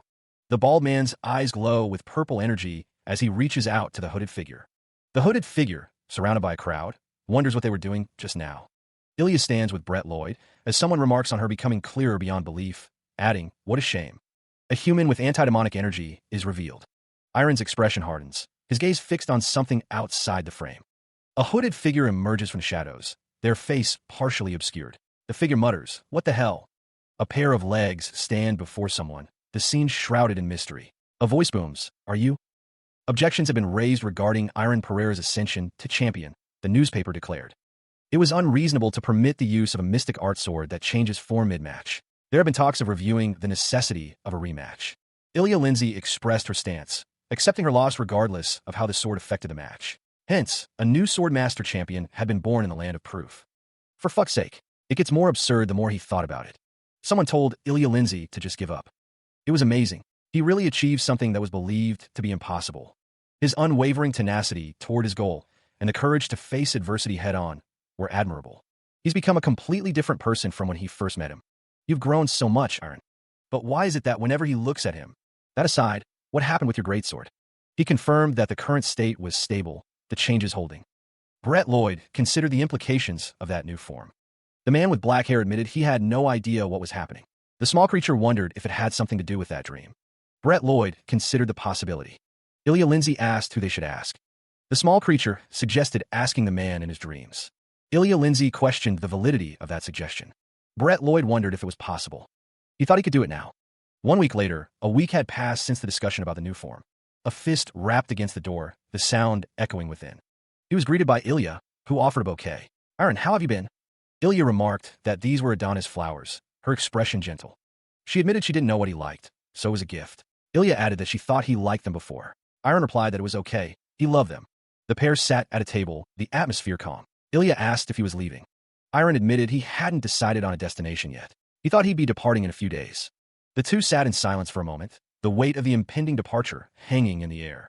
Brett asked Ilya what about her, his expression unreadable. Ilya wondered what he was going to do from now on, her gaze intense. He clasped his hands together, a thoughtful expression on his face. To be honest, he began, his voice low. Iron admitted he didn't know, his eyes meeting Ilya's. The weight of past decisions settled heavily. She realized how far astray she'd gone. A memory flickered, a figure with long hair, sword in hand, ready for battle. Another vision, a lone figure walking away, leaving everything behind. After the path she had walked so faithfully, the memory shifted again, showing a figure in shining armor. Now, all that remained was emptiness. I don't see anything. A vast, empty sky stretched out before her, offering no guidance. She felt lost, adrift. She didn't know where to go anymore. Ilya's expression was one of deep uncertainty. What should she do now? A voice cut through her despair, offering a lifeline. "Come with me." Ilya's eyes widened, a flicker of surprise crossing her face. What? The invitation hung in the air, a potential turning point in her uncertain future. He admitted he was in the same boat, still lost on what to do. But the only reason Iron could keep moving forward was because there were people who believed in him, giving him strength. Ilya Lindsay thought it was the same case for her, a blush rising on her cheeks. Just like how he was able to come this far, because she believed in him. She would believe in him this time. She resolved, her gaze meeting his. Iron asked Ilya to come with him, extending an invitation. Ilya accepted with a simple, soft okay. Meanwhile, Brett Lloyd was against it, his expression firm. The red-haired character questioned who Ilya thought she was, going off on her own only to join them now. But they were all from the same Swordsmanship Academy generation and friends, as Iron remembered Ilya Lindsay. Ilya was asked to be honest. Did she really consider them and Judith her comrades? She is told that the only comrade she trusts is Iron. Brett asks if Iron is the only one she trusts. Ilya seems to be annoyed by the question. Ilya states that Iron is first. She stands between Iron and Brett, looking at the latter. A man wonders if they can truly get closer only through exchanging each other's secrets. Brett reveals that Ilya believed in Santa until she was 14. Ilya is visibly upset by this revelation. Back in Chrono, there was a time when she didn't swear for months and actually acted kindly. Ilya is seen smiling while holding a stack of towels. A stocking with the name Judith hangs nearby. Ilya later came to realize that it was all to get a present from Santa. She's embarrassed by this fact. Ilya calls Brett a crazy fucker, clearly angered by his revelation. Brett tells her to talk about her own secret, escalating the confrontation. The sound of an argument fills the air as Ilya demands to know why Brett is exposing someone else's secrets. Iron and Brett look on as Ilya confronts Brett about revealing her secrets. She demands answers, her frustration palpable as she interrogates the spirit. Her face contorts with rage, demanding the spirit hurry up and spill. The spirit cowers. Ilya, also known as Judith, attempts to calm herself. Meanwhile, a crescent moon hangs in the dark sky, casting an eerie glow. He sleeps soundly, unaware of the events unfolding elsewhere. Elsewhere, two figures stand silhouetted against the moonlit landscape, their purpose unknown. Iron walks forward, his expression earnest. He pleads to know who he is now. A vision appears before him, a muscular man with long, flowing hair. The man's feet are bare, planted firmly on the ground. He asks what he was trying to say before. The muscular man stands tall, gripping a massive sword, his gaze intense. The sword hums with power, a silent promise of battles to come. He stood some distance away, observing the unfolding events. Brett Lloyd smirked, acknowledging Iron's swordsmanship. He proposed a match. The challenge was laid bare, the intensity rising between the two men. Iron, now with long hair, raised his sword, ready to accept the challenge. He prepared to strike, the anticipation building with each passing moment. The swords collided with a resounding crash, sparks flying in all directions. Brett grunted as the force of the blow reverberated through him. Iron's power intensified, his movements becoming even more ferocious. The warrior's expression hardened, his determination unwavering. Another powerful clash echoed, the force of impact visible in the air. The dust settled, revealing the aftermath of their intense exchange. Brett Lloyd acknowledged his opponent's strength, impressed by the display. He gripped the sword tightly, sweat beading on his brow as he struggled. Brett Lloyd knew very well how hard his opponent had worked to achieve that strength. The determination burned in Iron's eyes, a silent promise to become just like him. The clash of steel echoed through the training grounds. Brett Lloyd strained against the force of the blow, his stance faltering. He thought to himself that he also worked extremely hard. Brett Lloyd roared, pushing back against the pressure, his face contorted in effort. Iron's gaze remained intense, unwavering in the face of Brett's struggle. The force of their collision reverberated through the air. Sparks flew as their blades met, a testament to the power behind each strike. The intensity of the battle reached a fever pitch. The sound of metal on metal echoed once more. He narrowed his eyes, the intensity of the fight etched on his face. Iron's sword blazed with power, ready to meet Brett's challenge head-on. Muscle strained, Iron prepared to unleash another strike. Brett's determination hardened, a promise forming on his lips. "I'll be..." From afar, an old man watched the fight, his expression unreadable. A woman with brown hair stood beside the old man, cheering for you. Iron's eyes burned with resolve, a silent promise forming on his lips. A towering figure with a long, flowing beard watched with knowing eyes. The bearded man's voice echoed, a declaration of support ringing in Iron's ears, cheering for you. Muscles tensed, a fist clenching with determination, ready to face any challenge. The bearded man stood beside him, a silent promise of unwavering support. Iron's gaze sharpened, a flicker of determination in his eyes. He jolted awake, the lingering echoes of the man's words still ringing in his ears. "Wait!" Elsewhere, a group gathered, their conversation hinting at the support Iron was receiving. Iron's brow furrowed, the memory of the words prompting a question. What did he say after that? He had vanished, just like smoke in the wind. But it felt strange, as if he would never appear again. The man in the back spoke, suggesting their next destination be Drakali, if everyone agreed. Ilya Lindsay questioned where that was, and Brett Lloyd responded that it was an orc city in the northwest. The man from before added that it was also his hometown. He continued, mentioning that his teacher also lived there. The teacher's name was Sage Gruger. Brett Lloyd suggested that the teacher might know about the questionable man in Iron's dream. The blonde-haired man looked surprised by the suggestion. Brett Lloyd stated he was fine with it, asking Ilya Lindsay what she thought. Ilya Lindsay chuckled, saying she didn't care, since she'd be with the two strongest people every day. The white-haired woman said she liked it too. The dog-like creature expressed its excitement, never having visited an orc village before. The next day, the carriage carrying the group rumbled out of the city gates, leaving civilization behind. Ilya Lindsay bid farewell, asking that her regards be given to her parents. The woman with red hair reassured her, wishing her a safe trip. Ilya realized she had forgotten to say goodbye to the priest. The woman with red hair informed Ilya that the priest had left the city a couple of days ago. She had been asked to say goodbye in his stead, as he had something urgent to attend to. Ilya considered this news, then declared she would get going. The dog-like creature announced that they were leaving, wishing everyone well. The crowd watched as the carriage departed. Murmurs spread through the crowd, noting that the champion had left. The champion was gone. A voice echoes with determination, declaring the intent to try again. The imposing structure of the arena looms in the distance, a testament to past trials. Elsewhere, the group settles around a crackling campfire, the smoke rising into the air. Brett Lloyd assures Kuvor that he will drive the carriage when they set off again. Kuvor wonders what is the matter. Ilya Lindsay states that it had been tough being their guide every time, and that they should leave today's. Ilya Lindsay offers lunch to Brett Lloyd, who asks her to please. A while later, Ilya Lindsay presents a dark, unappetizing skewer, but Brett Lloyd is hesitant, questioning if they can eat it. Sage Gruger reassures them that it's okay, as Iron Ferreira has made some soup. Suddenly, Brett Lloyd and Kuvor violently expel purple liquid from their mouths, their faces contorted in agony. A voice cries out in alarm, declaring that the soup is poison. He was struck by a sudden realization. Ilya, looking concerned, questioned if her soup was poisoned. Ilya insisted that she should be the one cooking. She demanded that the other person move aside. Ilya relented, simply stating, "Fine." Ilya explained that if one thinks of the sword as part of their body, it will be easier to manifest. He repeated to himself, "The sword is part of my body." Iron held a string of small, white flowers in his hands, examining them closely. Nearby, a small cat with a flower crown slept peacefully.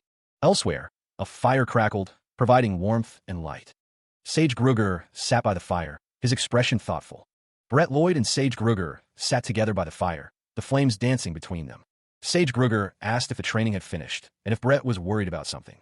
Brett looked towards Sage Gruger, a slight frown on his face as they spoke near the fire. To be honest, he admits he can't hide it from them. Brett Lloyd confessed that he was a little worried about returning to his hometown. Sage Gruger admitted that what he was about to say might sound cowardly.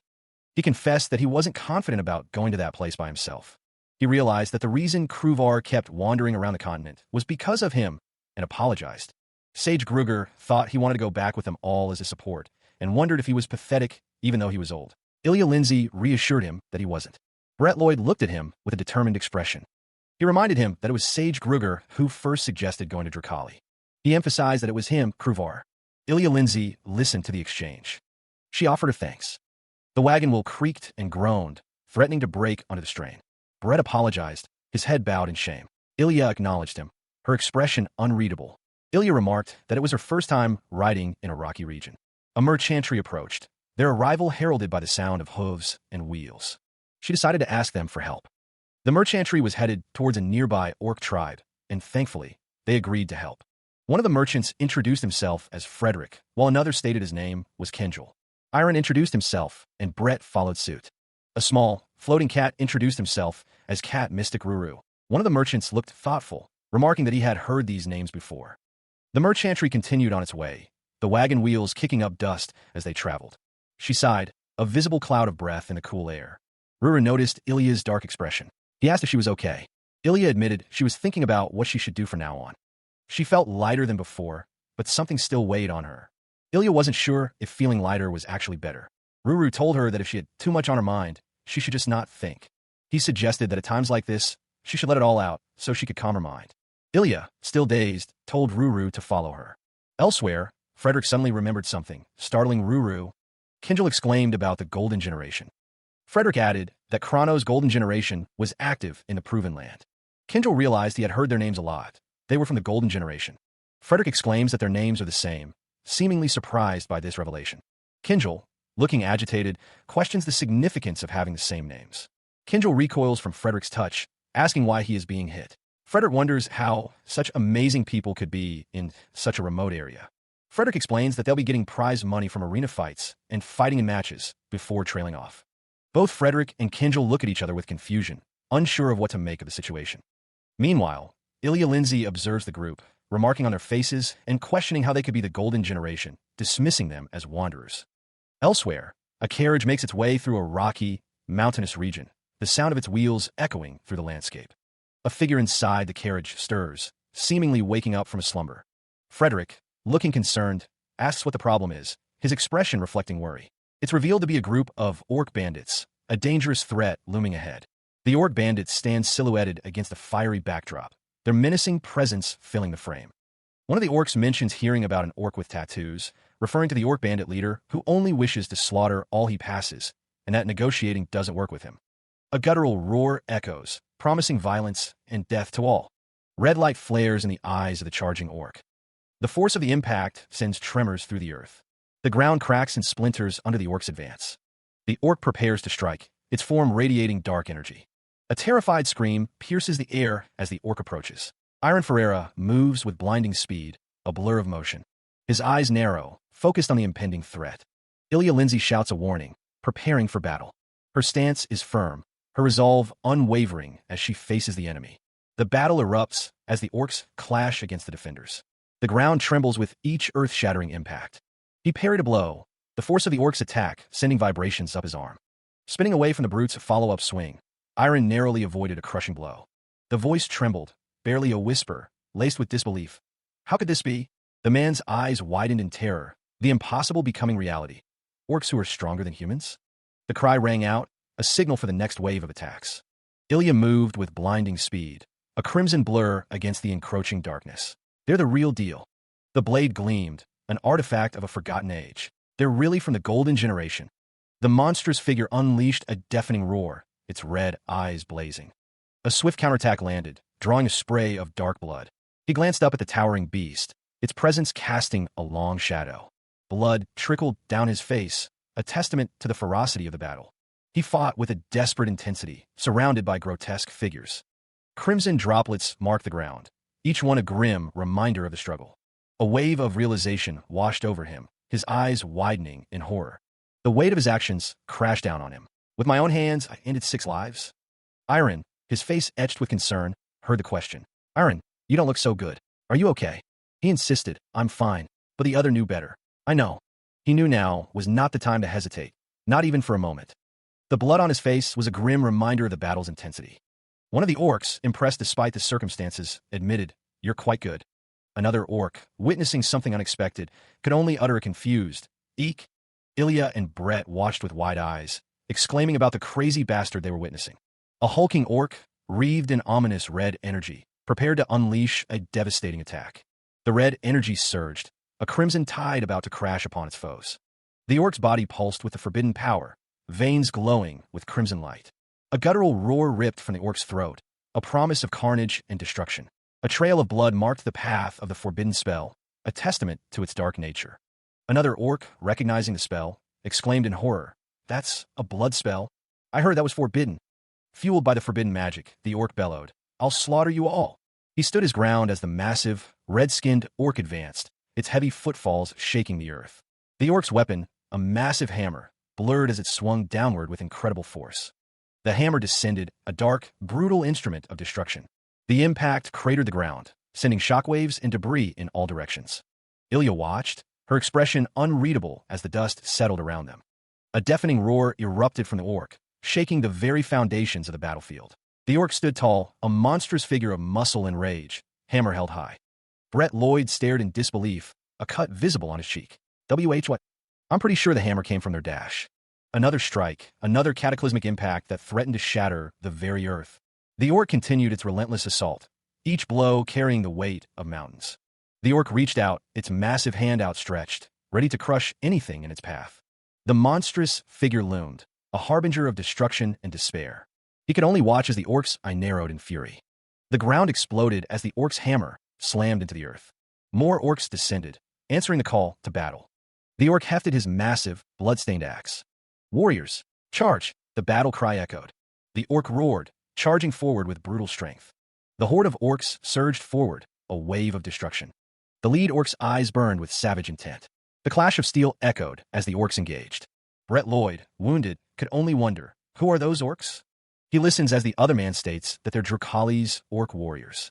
The imposing figure is revealed to be Orc Karakam. Brett Lloyd stands before the orc Kruvar. Karakam declares that this is his last mercy as a father. The man with dark hair looks on, sweat dripping down his face. Karakam commands them to leave and never set foot there again. Karakam's face contorted in anger, his eyes narrowed with disapproval. His son wished to speak with Tarakan, but that would not happen. The sound of footsteps echoed as someone approached, asking them to wait. Karakam was unmoved. He questioned if they could even consider talking to his son first. The armored figure demanded to know who they were. The man's expression was firm, his gaze unwavering as he stood his ground. The man revealed his name, Iron Pereira. Karakam listened intently, his expression unreadable as Iron spoke. Iron explained that this was something to do with his teacher and friend, not a stranger. Karakam questioned if he was prepared to carry the burden together with his friend. The young master declared that if it was for Kruvar, he was willing to do anything. The orc responded, addressing him as a human swordsman. Kruvar challenges his unseen opponent, daring them to prove their worth. The response is immediate, a furious declaration of intent echoing through the air. A surge of power emanates, crackling with raw energy as the attack begins. The force of the blow slams into Iron, the impact visible even from a distance. The figure is sent hurtling backward, a small silhouette against the swirling energy. Iron recovers, meeting the assault head-on with a blade of his own. The weapon glows with an eerie light, poised to strike with deadly precision. The clash of steel echoes as Iron and Kruvar engage in close combat. Kruvar gathers energy in his hand, preparing another devastating attack. The energy coalesces into a massive hammer, crackling with destructive power. The hammer descends, a blur of motion and raw force aimed directly at Iron. The impact is earth-shattering, the force of the blow threatening to overwhelm everything. He is shocked, the hammer seemingly moving on its own accord. Iron deflects the blow, sparks flying as the weapons collide. Kruvar acknowledges Iron's skill, finding it not bad. The brute notes Iron's ability to cover himself in aura to defend. Iron properly utilizes the gold energy, preparing for the next attack. Then, Iron is sent flying backwards from the force of the blow. Kruvar questions if Iron will be able to withstand his power. The force of the impact sends shockwaves through the battlefield. Despite being thrown back, Iron manages to stay on his feet. Kruvar declares the end, demanding Iron give up. Iron, though battered, prepares to continue the fight. He stood his ground, facing Kruvar, the clash of their weapons echoing. The force of their blows sent shockwaves through the air. Kruvar and Iron continued their exchange, each strike carrying immense power. Kruvar, surprised by Iron's resilience, wondered, who knew another sword would appear? Is he a mage? Kruvar acknowledged Iron's strength, thinking, I acknowledge you. It won't be easy to win against you if I don't use all of my strength. Iron's expression hardened, his resolve unwavering as he prepared for the next attack. Kruvar declared, but this is the end. I won't say it again. His voice boomed with finality. Kruvar unleashed a surge of power, commanding, leave this place with Kruvar. Kruvar threatened, if you don't, then I'll make sure you'll never be able to hold a sword ever again. Kruvar's weapon glowed with an ominous light, ready to strike. A voice cried out, stop. The newcomer's arrival disrupted the battle, their presence radiating intense power as they yelled, anymore. An enraged voice echoes, promising swift retribution for further transgressions. A surge of power emanates, crackling with visible energy. The energy intensifies as Ruru's name is called out. The power manifests, arcing around a figure. The energy crackles, a tangible force. Eyes widen, reflecting the intensity of the power. The figure stands firm, surrounded by the surging energy. Power radiates outward, emanating from the figure's feet.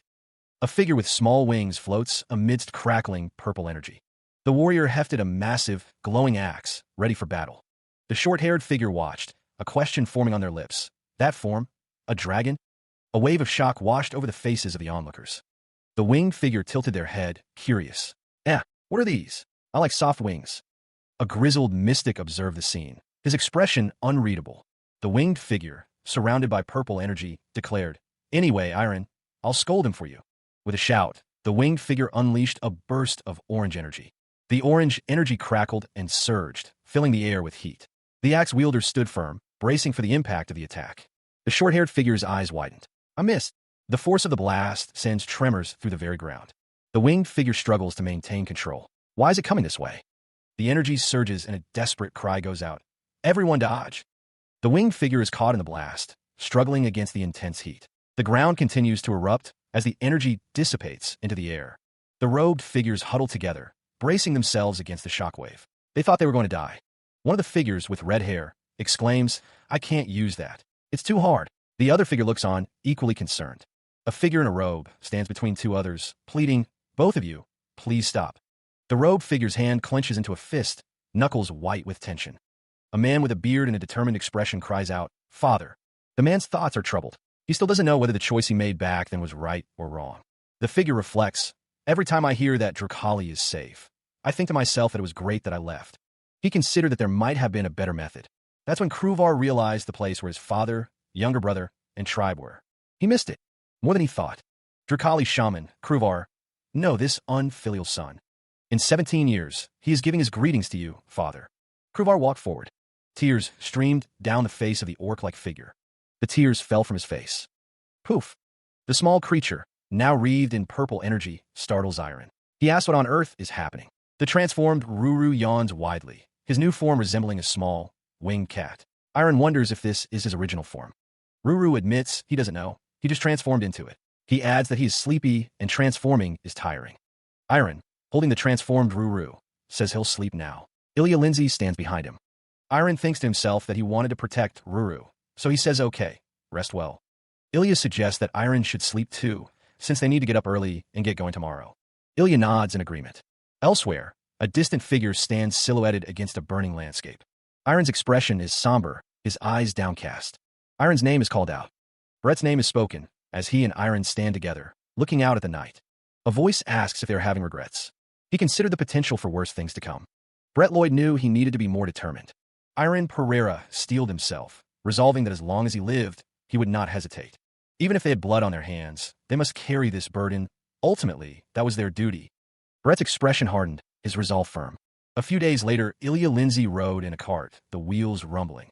The city stretched before them, magnificent in its scope. They had arrived at the city of Orcs, Drakali. The group stood in a large room. Brett announced that this was how it turned out, and he would be back. Ilya asked Kruvar if he was going to be okay. Kruvar reassured her not to worry, asking who he was. A voice calls out, stating that they will be right back. Ilya questions if the entrance inspection isn't a little harsh. The unseen speaker believes Kruvar needs to take responsibility, as he was the crown prince. An orc figure requests that the party members come with him. But another voice interjects, saying Sir Tarakan is waiting for them. The group is led through a grand hall, their footsteps echoing. Brett asks if Tarakan isn't Kruvar's younger brother. Ilya relays a rumor that Tarakan is the roughest and most aggressive of orcs, suggesting they should be on guard.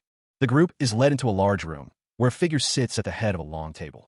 The figure at the table says it is nice to meet them. The orc at the head of the table introduces himself. "I'm Tarakan." Tarakan thanks them sincerely for bringing his brother there. Ilya wonders if he is kind, contrary to what she has heard. Tarakan hesitates, thinking about Kruvar's inspection. Now that he thinks about it, Tarakan asks how much they know about their situation. Brett Lloyd listens intently to Tarakan. Ilya states that they don't really know the details and asks what is going on. Tarakan wonders where he should even begin. Meanwhile, the chief, his father, had 2 wives. Silhouettes of the chief and his wives are shown. His official wife, his mother, could not get pregnant for a long time. So she gave up on having a child. During that time, his second wife gave birth to his older brother. And naturally, his brother became his heir. However, the year when his older brother turned 10, he began his tale with the simple statement that he was born. And that's when, according to Tarakan, the chaos started to unfold. The face of a child, perhaps Tarakan himself, filled with an unknown potential. The powers started to divide, one supporting his brother, who was officially the crown prince. Tarakan was the son and heir from the official first wife. Despite their relationship, the tension between both sides was extreme. So, in the end, a hooded figure emerged from the shadows. His brother left in order to stop it, whatever it may be. 17 years later, the consequences of that departure began to take shape. Tarakan's father, a figure of authority, walked with a heavy heart. In a state where both sides were in a state of reluctance, the weight of the past bore down on them. His brother walked away from the throne, a solitary figure against a grand backdrop. He appeared before them, a figure emerging from shadows. The orc-like figure's expression was stern, his tusks prominent. Tarakan continued, explaining that his brother mustered up a lot of courage.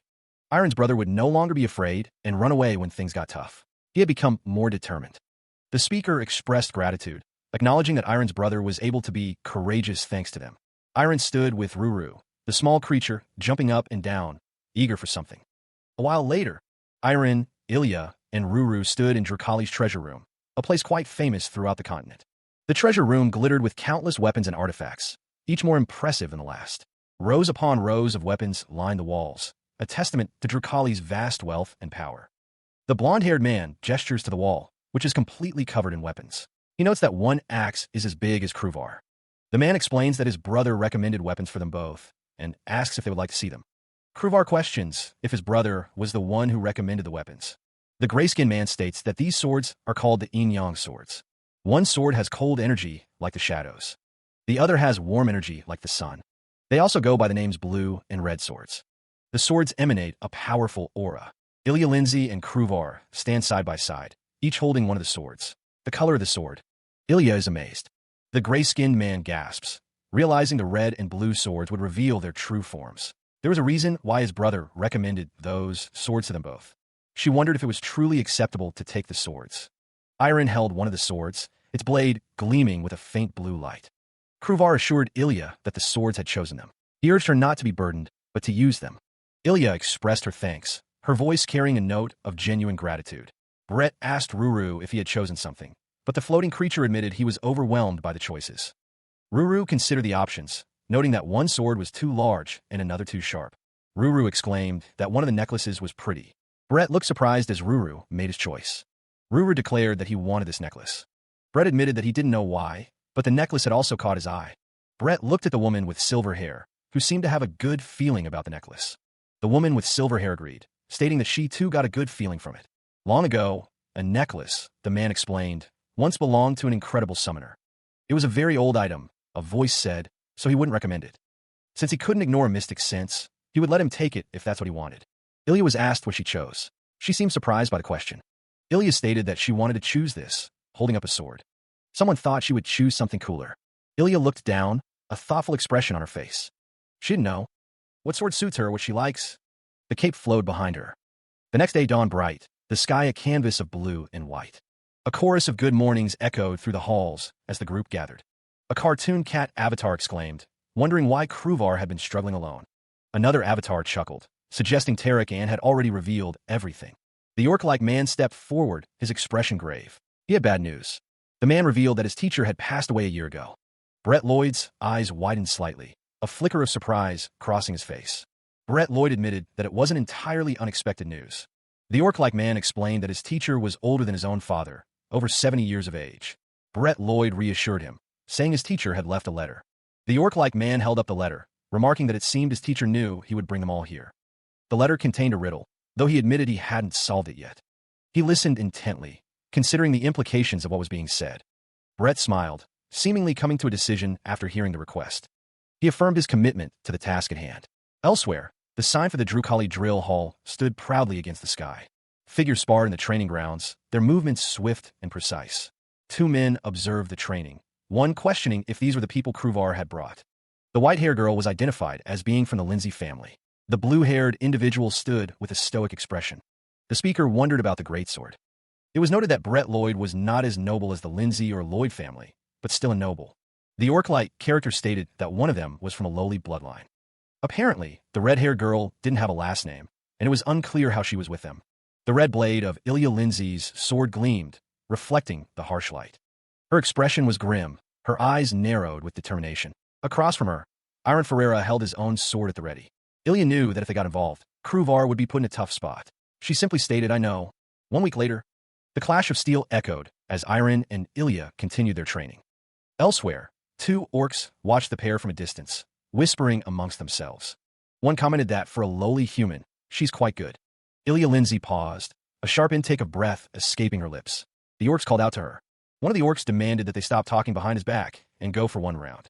Ilya stood at the base of the steps, silhouetted against the setting sun, and asked if they were picking a fight. Two orcs exchanged surprised glances, taken aback by the unexpected words. Ilya retorted, revealing the source of her newfound linguistic skills. The orcs expressed their disdain, finding it disgraceful that she knew their language. Ilya's eyes narrowed, a fiery determination burning within her gaze. She paused, a silent warning hanging in the air. Ilya refused to let the insult pass, her resolve hardening with each step. Gunt, the vice commander of the Red Axe Battalion, announced himself, his voice booming with authority. Iron's expression turned grave, recognizing the name as one of Kruvar's warnings. Iron's brow furrowed, a bead of sweat trickling down his temple as he listened intently. The Orcish warrior accused her of insulting their entire race. Gunt, as a warrior of the Drakali, declared he could no longer tolerate such disrespect. The orc demanded she pay the price for her imprudent words, demanding she stop the bullshit. She bared her teeth, a predatory glint in her crimson eyes. Gunt towered over Ilya, the setting sun casting long shadows behind him. The orc's voice boomed, a deep rumble that echoed across the platform. He demanded she manage her subordinates properly. Gunt's expression hardened, his tusks glinting in the fading light. He didn't think they represented the orc race. Ilya's eyes narrowed, her voice dripping with sarcasm. She suggested he take responsibility for his own subordinates. Gunt proposed a competition to determine who the real warrior was. He declared he would make her regret her arrogance. The tension crackled between them, a silent promise of violence hanging in the air. Ilya seemed confident. The air vibrated with anticipation as Gunt's name was shouted. The two figures stood poised, ready to clash. Iron watched from short distance away. Gunt declared that Sir Gruger had come. Iron stammered, unsure how to explain what was about to happen. Meanwhile, Gunt lay sprawled on the ground, defeated. Iron stood over him, the victor. A blue-skinned orc stands tall, the air crackling with unseen energy. Another orc approaches the blue-skinned figure, his expression unreadable from this angle. The orc in the red robe demands, his voice laced with concern, "What is going on?" Kruvar's face is etched with worry. He thinks, to think he resurrected Gruger, what's she planning? The blue-skinned orc addresses Gunt, his tone calm but firm. "Hello, Gunt. Calm down." The orc with dark hair assures Gunt, "There is nothing that you need to worry about." The blue-skinned orc speaks, his voice echoing, "I'm just here to talk to my disciple." The dark-haired orc continues, "Who I haven't in a while, and to also thank the nobles who came with him." The blue-skinned orc declares, his intentions unclear, "I'll go back after I finish what I came for." The blue-skinned orc's expression is stern, his eyes narrowed. The blue-skinned orc commands, his voice booming, "So those who I haven't invited, please leave." A figure expresses gratitude for the return of their disciple.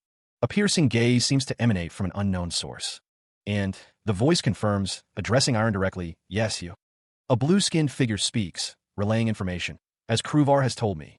A voice declares, "I'll be frank. I can interpret your dream." Iron appears contemplative, listening intently to the disembodied voice. The voice continues, describing a figure, "The man who you've been so curious about, Dash." The words hang in the air, "Your past self." A face split in two declares, "It's you from a long time ago." Time ago. Ilya Lindsay looks at the blue-haired man beside her, listening intently to what he has to say. The conversation takes a philosophical turn, with talk of a past life. The blonde-haired man in armor listens, his expression unreadable.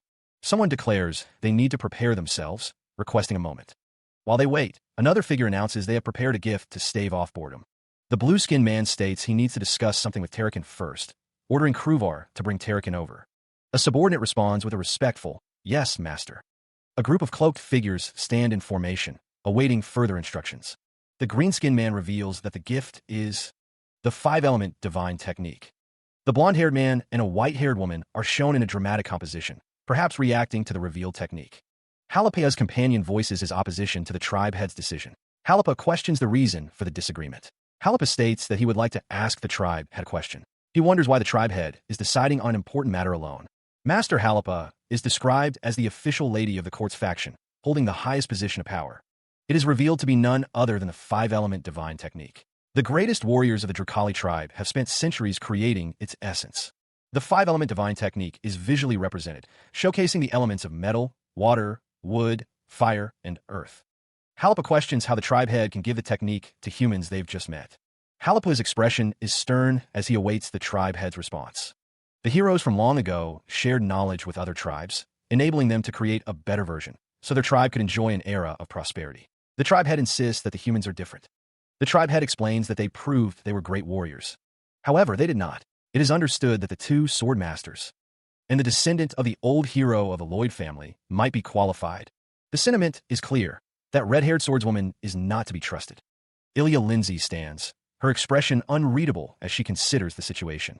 Ilya's anger flares. She believes that someone has insulted their whole tribe without hesitation. The blue-haired character urges Ilya to speak honestly about the situation. The tribe head insists that they were insulted by Judith first. A Drakali tribe member states that before deciding what is the truth, it's a fact that she didn't prove to be a qualified warrior. So, he will request a meeting to discuss the matter further. Another Drakali tribe member listens intently, his expression thoughtful. However, It'll be best to know that he won't disregard what was said earlier. Gunt is told to put his warrior's honor on the line and tell the truth at the meeting. He agrees.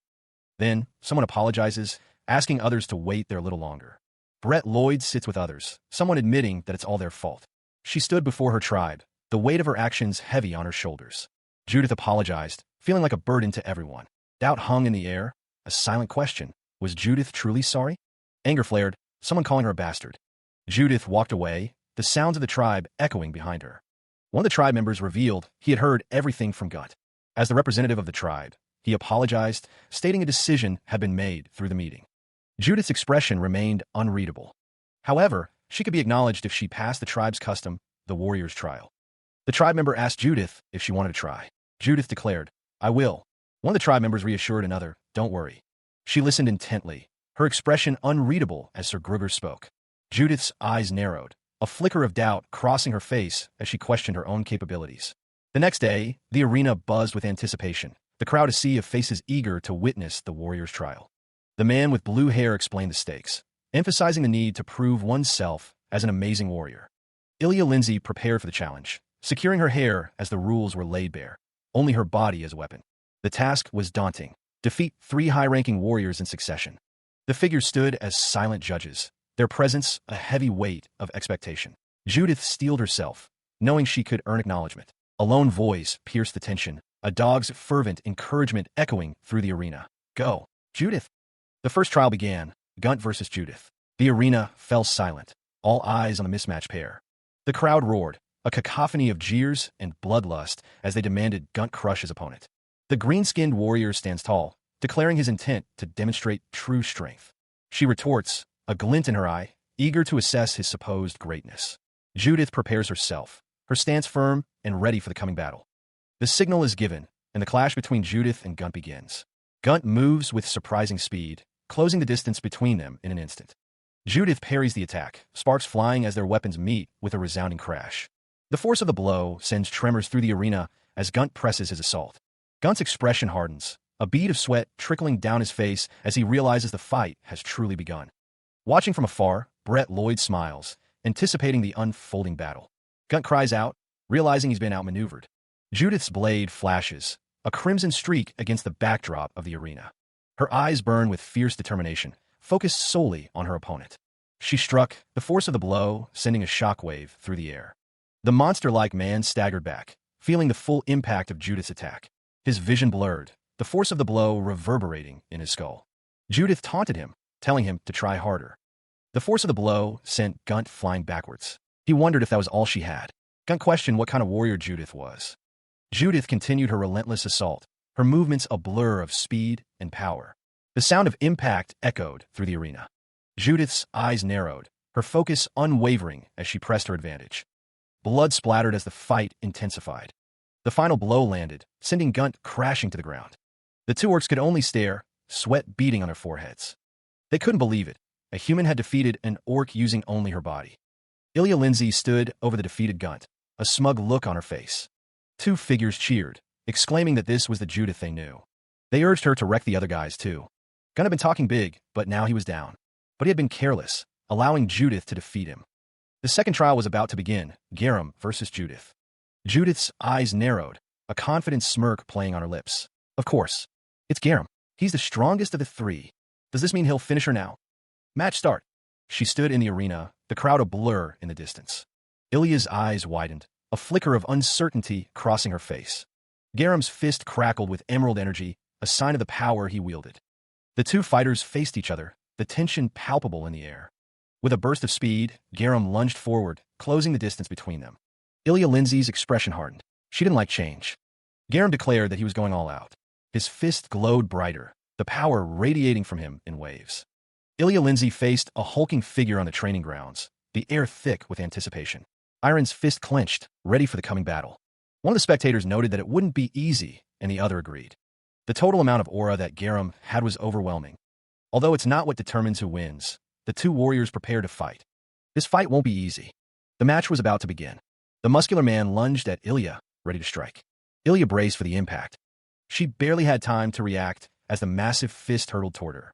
The differences in their reach were too great, Ilya realized, but she needed to get closer. The blow connected with a resounding impact. The force of the strike sent her flying. She crashed against the cliff face, struggling to regain her footing. Pushing off the wall, Ilya launched herself back into the fray. The muscular opponent brought his foot down, aiming to crush her.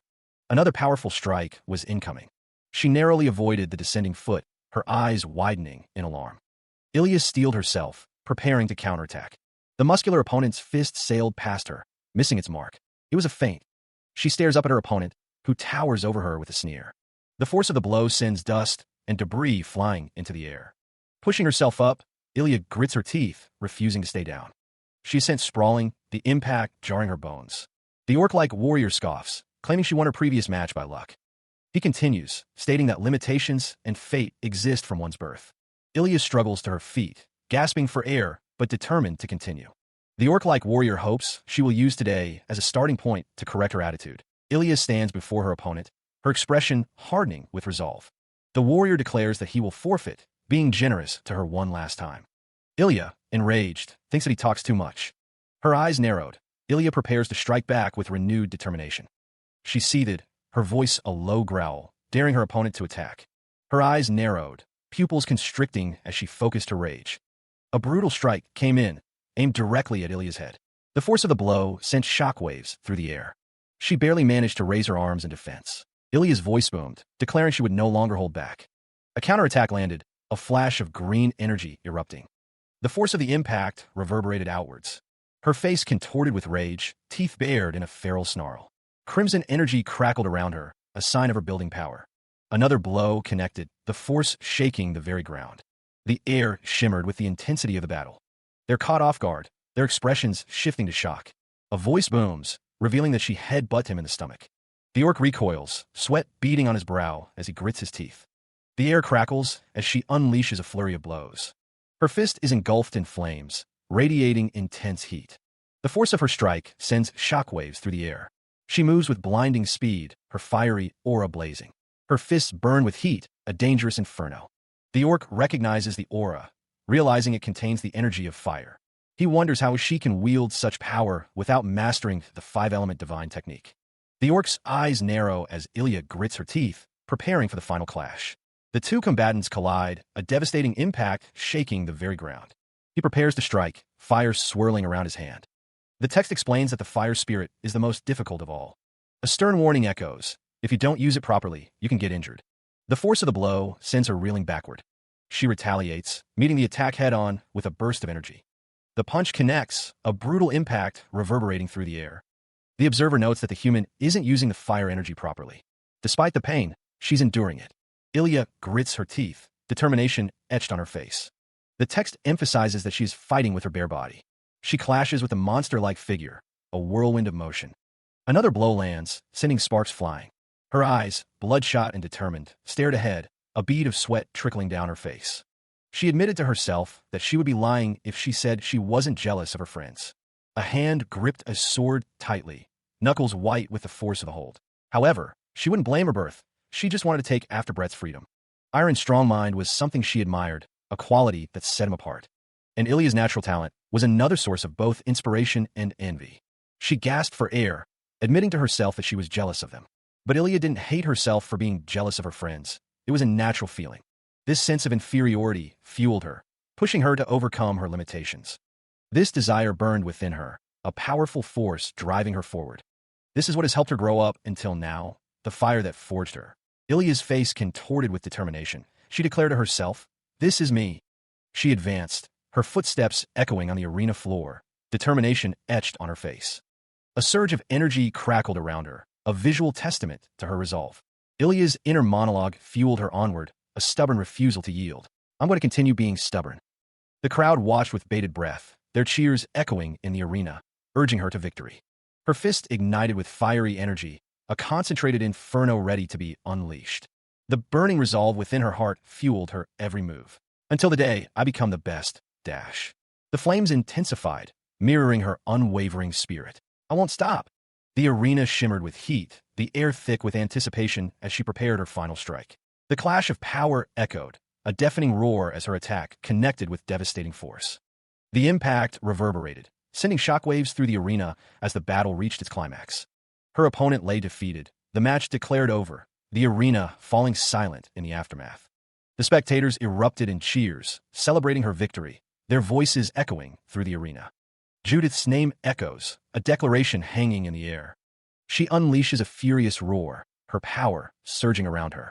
The situation seems impossible, but they still have Farhan left. The orcs chant Farhan's name, urging him to finish her. The command rings out, avenge your fallen brothers. A hulking orc strides forward, his shadow looming large. A question hangs in the air. Father? Two imposing orcs stand ready, their expressions grim.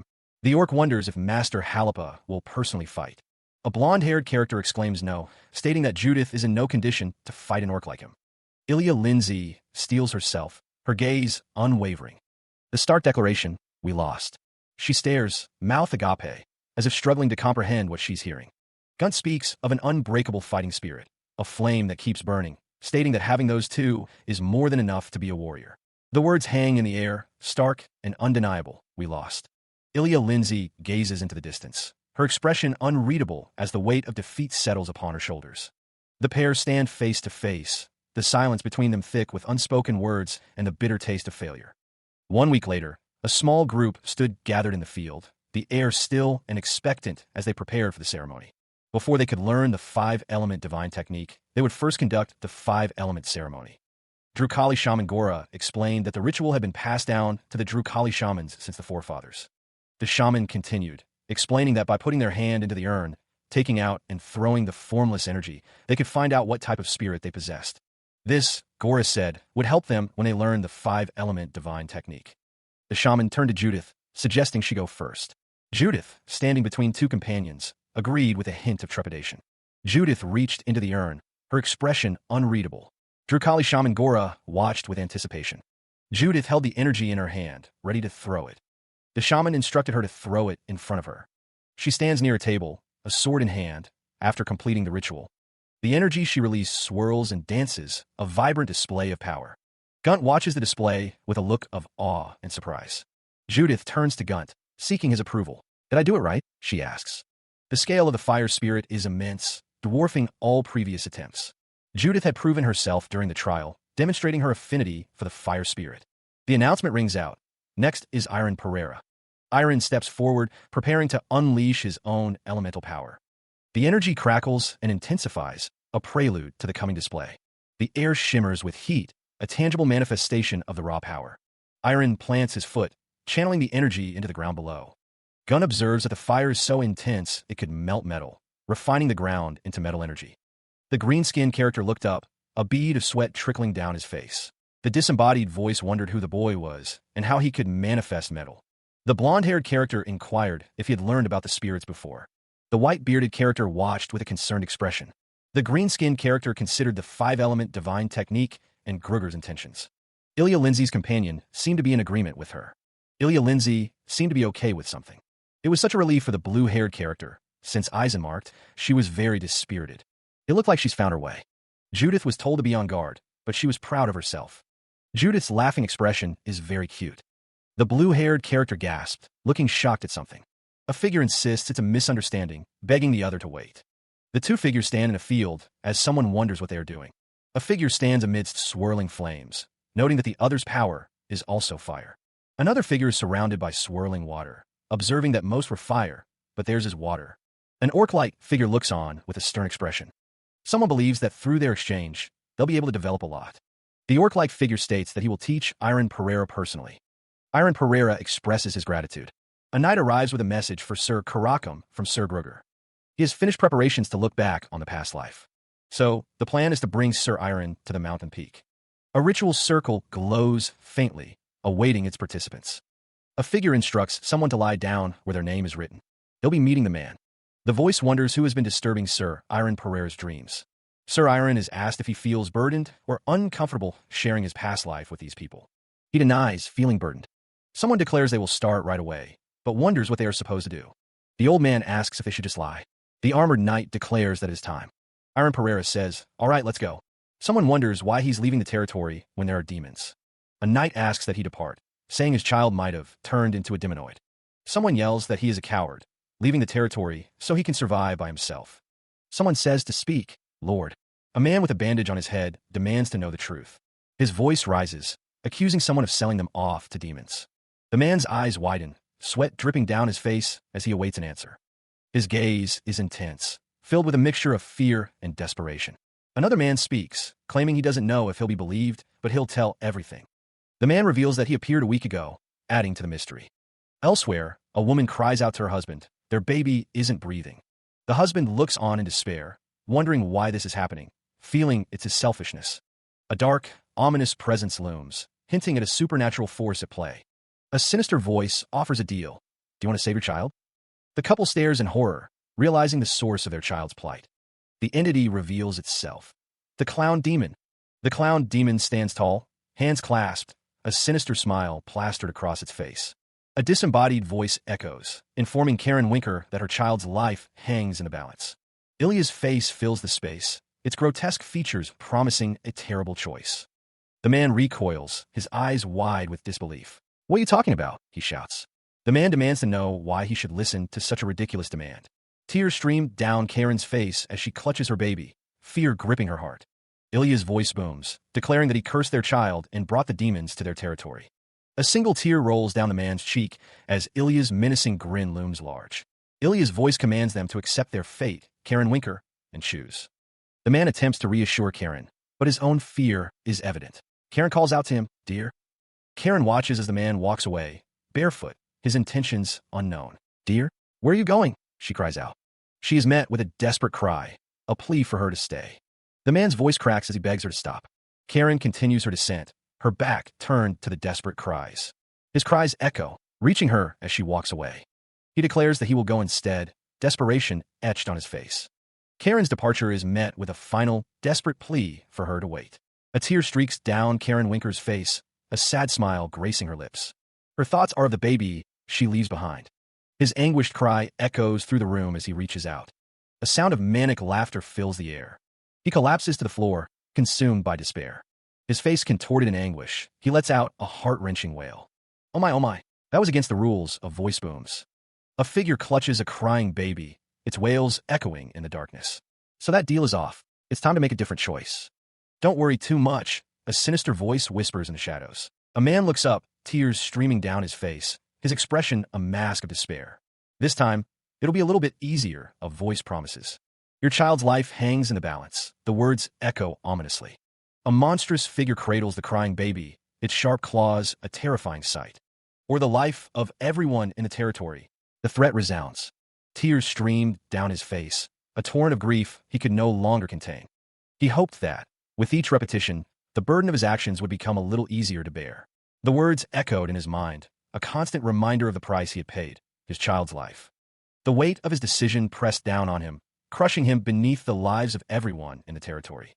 He recalled that day, the day he lost both his wife and his son, a wound that never truly healed. He convinced himself that it was the best decision he could have made, a necessary evil for the greater good. He remembered being called cursed, but that wasn't the end of it, not by a long shot. He knew that if he stayed, more horrific things would inevitably happen, a future he desperately wanted to avoid. He steeled himself, resolving not to ask for help, determined to face the consequences alone. He pleaded with an unseen force, begging not to be stopped, driven by a purpose only he understood. Ilya Lindsay walks along a path, seemingly alone. A disembodied voice echoes, questioning his solitude. How was there no one following after you? The shadowy figure sits perched on a rock, observing Ilya. It wonders why Ilya's lord went through so much for him. The shadowy figure expresses its frustration. They don't even know how to be grateful. Those bad people. Don't you just want to kill them? The shadowy figure continues to berate Ilya, suggesting that his efforts and sadness will only be understood once they lose their own families. The shadowy figure offers Ilya a new deal. So with that being said, I'm going to offer you a new deal. The shadowy figure looms over Ilya, its intentions unclear. Ilya stares back, his expression unreadable. The shadowy figure's hand extends, offering a contract. Sign a contract with me. How about it? The shadowy figure urges Ilya to sign, promising power and vengeance. Sign it. Become a demonoid and slaughter all of them. The shadowy figure tempts him further. You can toy with them as much as you. Ilya seems surprised by the offer. The shadowy figure notes how cold he is. The shadowy figure expresses disappointment. You're a lot less fun then. The masked figure mused, wondering if they had chosen the wrong person. The figure continued, regretting not gathering the demons and going to the next territory. The unseen figure watched as Ilya was sent flying. Ilya, confused, demanded to know what the figure meant. She questioned if the figure was referring to gathering the demons. The masked figure chuckled, stating that Ilya was finally looking at them in the eye. The figure revealed that the demons had mobbed the territory. Ilya, in disbelief, asked if her child's curse was all the figure's doing. The unseen figure gleefully confirmed that they had done it. The figure continued, revealing that Ilya was never cursed from the beginning. Ilya, shocked and betrayed, clutched at her chest. She realized that the figure had been fooling around with her from the start. She was clearly suffering, her face contorted in anguish and confusion. Ilya's mind raced, desperately trying to understand. Just why? Why did you do it? The questions continued to pour out, raw and desperate. What did I do wrong? For what reason? The masked figure mused, perched high above. Reason? A reason, huh? If you really want one, then. The figure admitted with chilling nonchalance. I was a little bored. A sinister smile stretched across the mask. And at that moment I saw you. It was like fate. The cloaked figure knelt on the ground, utterly devastated. What? The masked figure prepared to depart. I'm going to get going. It was fun thanks to you. The figure issued an invitation.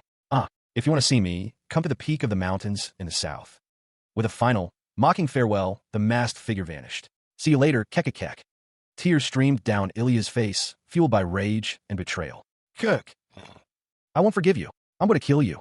Her voice trembled with fury, a promise of vengeance hanging in the air. Wait for me there. She vowed, no matter how long it took, she would find them. Tears welled in her eyes, but her resolve remained unshaken. No matter what, she would see this through to the end. Her expression hardened, a steely glint in her eyes. The old man reassured Ilya, stating that they weren't territorial and she could ask questions freely. Elsewhere, a man with a scythe walked by as villagers whispered about a newcomer. The village head was questioned about where the newcomer had come from. One villager welcomed the newcomer, but admitted they didn't think he was from around there. That was a relief to Ilya, but she knew she had to do more. It didn't seem like rumors had spread to this village, but she knew that could change. Good, she thought, steeling herself for the task ahead. Ilya resolved to develop her strength and find him, no matter the cost. The air crackled with each swing, a testament to raw power. She raised the heavy sword above her head, muscles straining. Ilya paused, sweat dripping, as a figure watched from a doorway. Nearby, a man scoffed at the display. Ridiculous, he exclaimed. The observer had come to see her, hearing she'd been swinging her sword for half a year. That look in her eyes wasn't something you could get easily. She must have a story. Ilya's breath came in ragged gasps, her expression a mask of determination. A devastating one at that.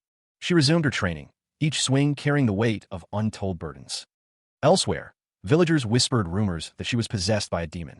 Suddenly, a man's voice boomed, demanding she leave this instant. The air thrummed with unseen energy. The sword gleamed, its polished surface reflecting the ominous sky. The armored man refused, his voice echoing with finality. I can't teach you swordsmanship. A single word hung in the air, heavy with regret. Sorry. She hefted the blade, a strained laugh escaping her lips.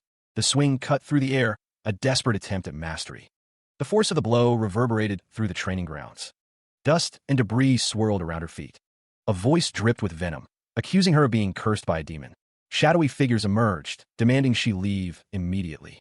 The weight of the sword felt heavier with each passing moment.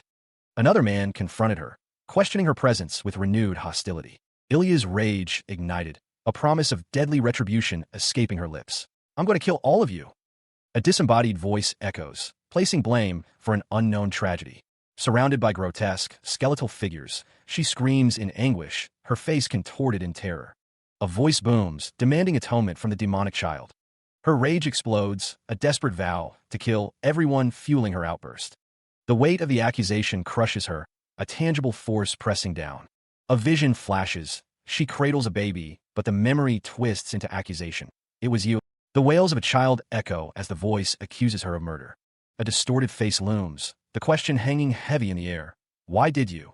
Desperation consumes her, a plea for death escaping her lips. Tears stream down her face as she screams, the torment unbearable. Elsewhere, a serene sky offers a stark contrast to the inner turmoil.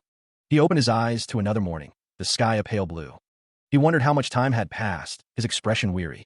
Rest was meaningless to him now, a luxury he couldn't afford. His gaze hardened, urging himself to hurry and train. He knew they were still alive, somewhere out there. The man stood with a massive sword. As a small girl asked if he wasn't tired, her voice filled with concern. His eyes narrowed, a silent acknowledgement of his fatigue. The girl approached, holding something in her hand. She offered him a flower, a small gesture of comfort. The girl stood before him, offering the flower with a silent expression. Someone yelled at Lola, demanding she get away from there immediately. The unseen person scolded her, saying she couldn't just go into someone else's house. She looks up at the man, apologizing profusely for her actions. He looks down at Lola, a mixture of concern and curiosity etched on his face. Lola asks her father what's wrong, her voice filled with worry as she mentions a man. A hand delicately holds a vibrant yellow flower, its petals catching the light. The unseen figure is smiling, though the reason remains a mystery. A man with long hair holds the flower, his expression unreadable as he gazes at it. A question echoes in the darkness. What is this feeling? A hand extends, offering a flower, a gesture that feels somewhat familiar. The memory stirs, a glint of recognition in his eye. He knows what it is, the unconditional devotion. A small child reaches up, hand in hand with his parents. He is lifted into the air, surrounded by love and laughter. These feelings trace back to when he was young. The loyal support from the people who lived in his territory, a bond forged in shared hardship. He stands among them, a leader cherished by his people. He raises his sword, ready to defend those he holds dear. And above all, his lovable wife. A family portrait, bathed in soft light, evokes feelings of warmth. Golden light streams down, carrying with it the weight of memories. A single flower blooms, representing a warm emotion, a cherished feeling. These moments, fleeting and precious, drift like leaves in the wind. A voice echoes, lamenting the loss of a son, the apple of one's eye. It's been a while. Elsewhere, a muscular figure stands, a massive sword held before him, a symbol of strength and focus. The text speaks of a holistic focus on the sword, a singular dedication to the craft. The swordsman moves, leaves scattering as he trains, each swing precise and powerful. Leaves fall, carried by the wind, mirroring the passage of time and the fleeting nature of life. The sword cuts through the air, a flash of steel against a backdrop of snow and barren trees. A breath is exhaled, a moment of respite amidst the harshness of the training. The swordsman stands tall, the sky above him, a testament to his unwavering dedication. A figure, sword in hand, moves through the darkness, their purpose unknown. Bare feet tread on the unseen ground, each step echoing in the silence. The figure continues, the air thick with an unseen, oppressive energy. The figure walks with purpose, their silhouette stark against the gloom. A voice booms, accusing the demon child. What are you planning on doing again? The disembodied voice continues its tirade, labeling the figure an irresponsible coward. The figure stands before a multitude of faces, each one a mask of judgment. The long-haired man begins to speak, his expression grim. He states, I thought that the demon was the one that sent all of you. The man's eyes widen, as he realizes something has changed. The faces loom closer, their expressions twisted in malice, as the man continues to speak. He concludes that it was the one who was engulfed with negative feelings of hatred and anger. A voice echoes from the past, confessing, it was me. A figure stands silhouetted, the air crackling with unseen energy. The figure steels himself. But now it's all right. I think I can move forward now. He can feel it, the presence drawing ever closer. He's in front of my eyes. His eyes narrow, focusing on the unseen enemy before him. A blade of pure energy materializes, humming with power. The man grips the weapon, muscles straining with anticipation. The energy blade crackles, ready to strike. The blade descends, a flash of light cutting through the darkness. The attack connects, sending shockwaves through the battlefield. The scene blurs with speed and violence, a maelstrom of energy. A voice cries out in anguish, Karen Winker? The creature's grin widened, a sinister question hanging in the air. Below, Karen Winker's eyes narrowed, her voice a low growl. You're still doing your wicked deeds. She raised her weapon, determination etched on her face. Things will no longer go the way you want. The creature recoiled, a silent scream trapped in its throat as the attack began. A strangled shriek escaped the creature as Karen Winker's power surged. The hunter's blade flashed, cutting through the darkness with blinding speed. The force of the blow sent shockwaves through the air, the sound echoing like thunder. A realization dawned. She had sliced through the very essence of darkness. Panic flared as the creature realized it couldn't block her relentless attacks. Desperation clawed at the creature's throat. I need to run away. The creature gasped, its breath ragged. You think I'll let you run away?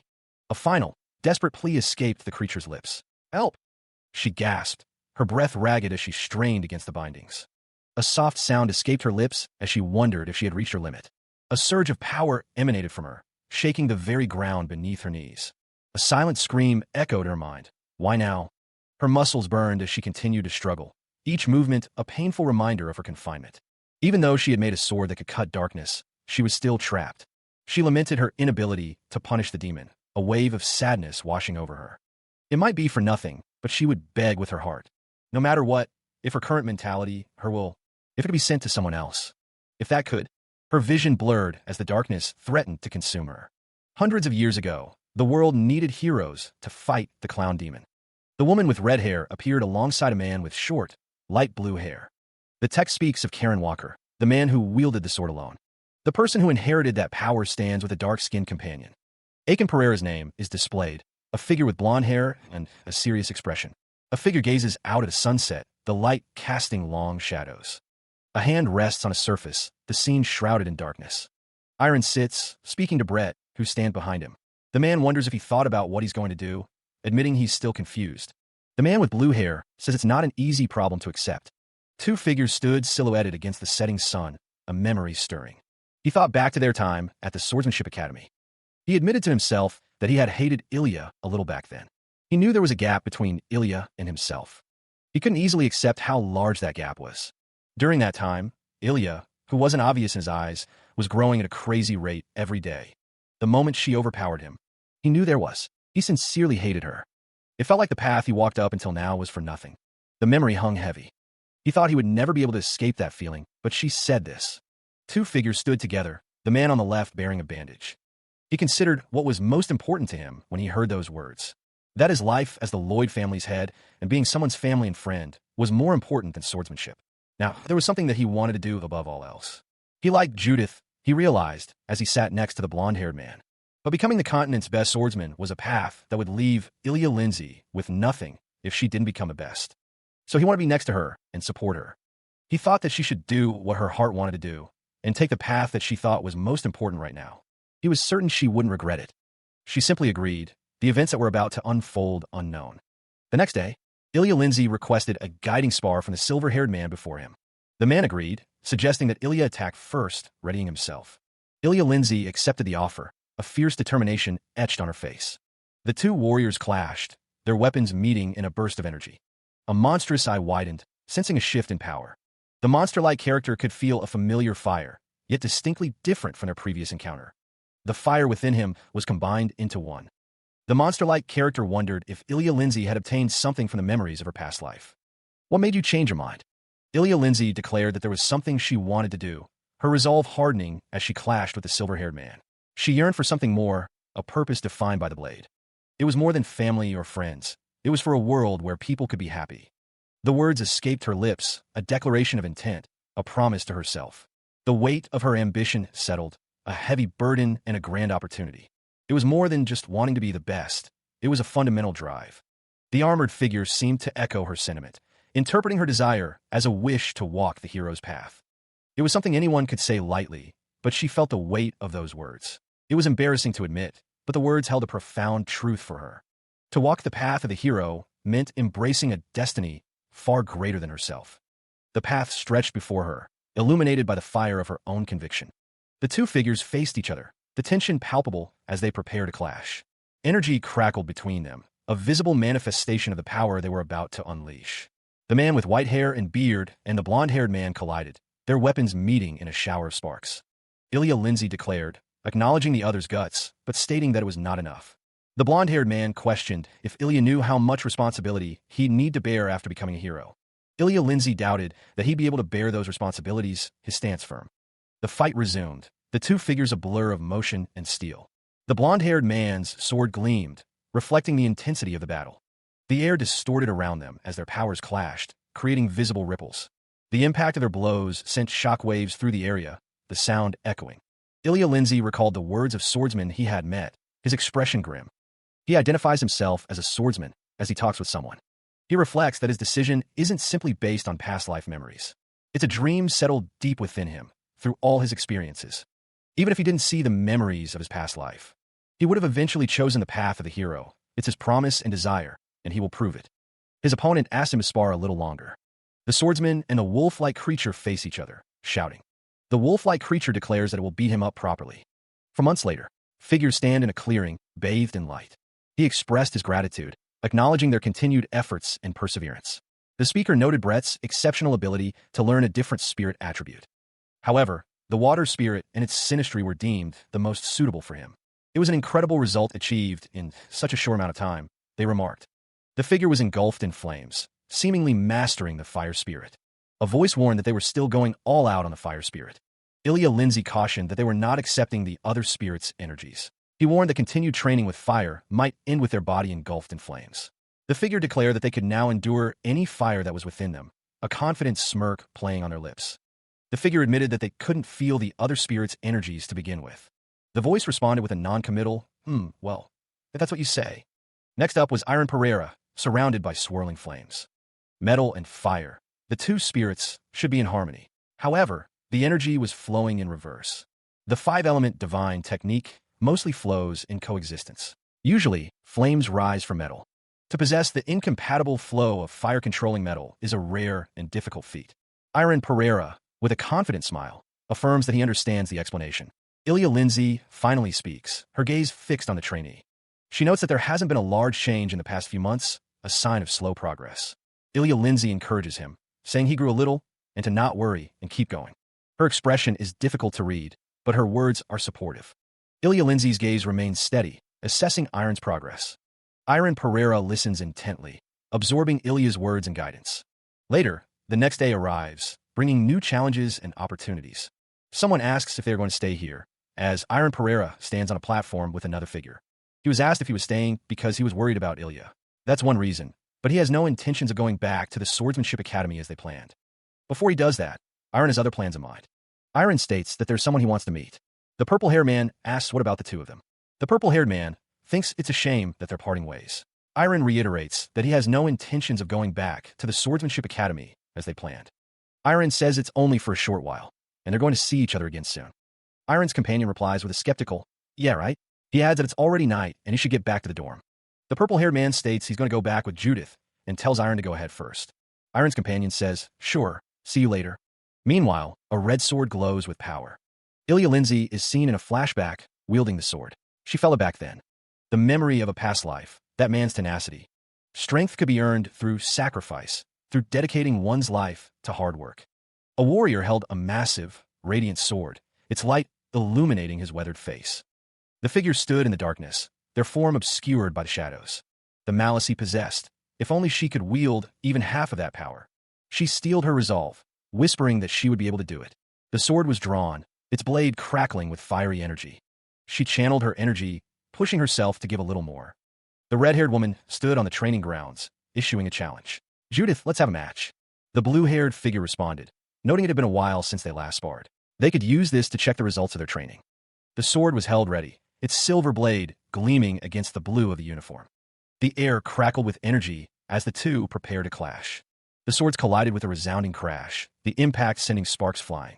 He smirks, noting that his opponent seems like a different person. Ilya declares that he chose the wrong time to fight her. A burst of energy emanates outward, accompanied by the words, "Right now." The energy intensifies, with Ilya's fire spirit declaring that she's fired up. He realizes that Judith's fire spirit is gradually getting hotter. He thinks that it's too much for his water spirit to handle. Ilya's attack intensifies, flames engulfing her weapon. The blue-haired fighter attempts to block, but the force of the attack is overwhelming. The impact sends him flying backward. He crashes to the ground, defeated. Rain begins to fall, the sound echoing in the air. Someone calls out, asking if he is okay. She stood on the ledge, the wind whipping around her cloak. Had she done something wrong? Ilya faced the man, who looked apologetic. He said, "I'm sorry. I didn't know it would turn out like this." The man's eyes narrowed, his expression earnest. He insisted, "I really didn't do it on purpose." Ilya's eyes widened, her expression unreadable as she listened to the man's words. Her brow furrowed, a bead of sweat trickling down her face as she tried to process what was happening. The man's lips parted slightly, his face etched with a mixture of hope and anxiety. He took a step closer, his hand outstretched as if to offer comfort or perhaps something more. Ilya's eyes darted to the side, her expression shifting to one of disbelief. "What? Like what?" she asked. The man confessed, his face flushed with emotion. "I like you." His confession hung in the air, the weight of his feelings palpable in his earnest gaze. The man's cloak billowed slightly as he awaited Ilya's response, his heart pounding in his chest. Ilya recoiled in horror, a scream escaping her lips as a wave of energy slammed into her. A wave of confusion washes over the scene. Ilya stands over Iron, who is on the ground. She demands to know what he is doing, calling him crazy. Iron insists that he isn't joking. He says that Ilya knows he doesn't joke about things like this. Ilya, taken aback, asks if he really likes her. Her expression is one of disbelief and shock. Ilya questions why it has to be her. Iron asks if he really needs to say it. His face is flushed, a nervous anticipation building. Ilya's mind races, replaying moments with Iron. His feelings are absolute. Everything she does. Iron's expression hardens with resolve. Ilya stammers, questioning if she looks pretty. She's told to stop asking questions and to reply now. What does he want her to do? She asks him to think about her. A mysterious necklace rests on the floor, its gem catching the light. A small, cat-like creature eyes the necklace warily. It senses a strange energy emanating from the object.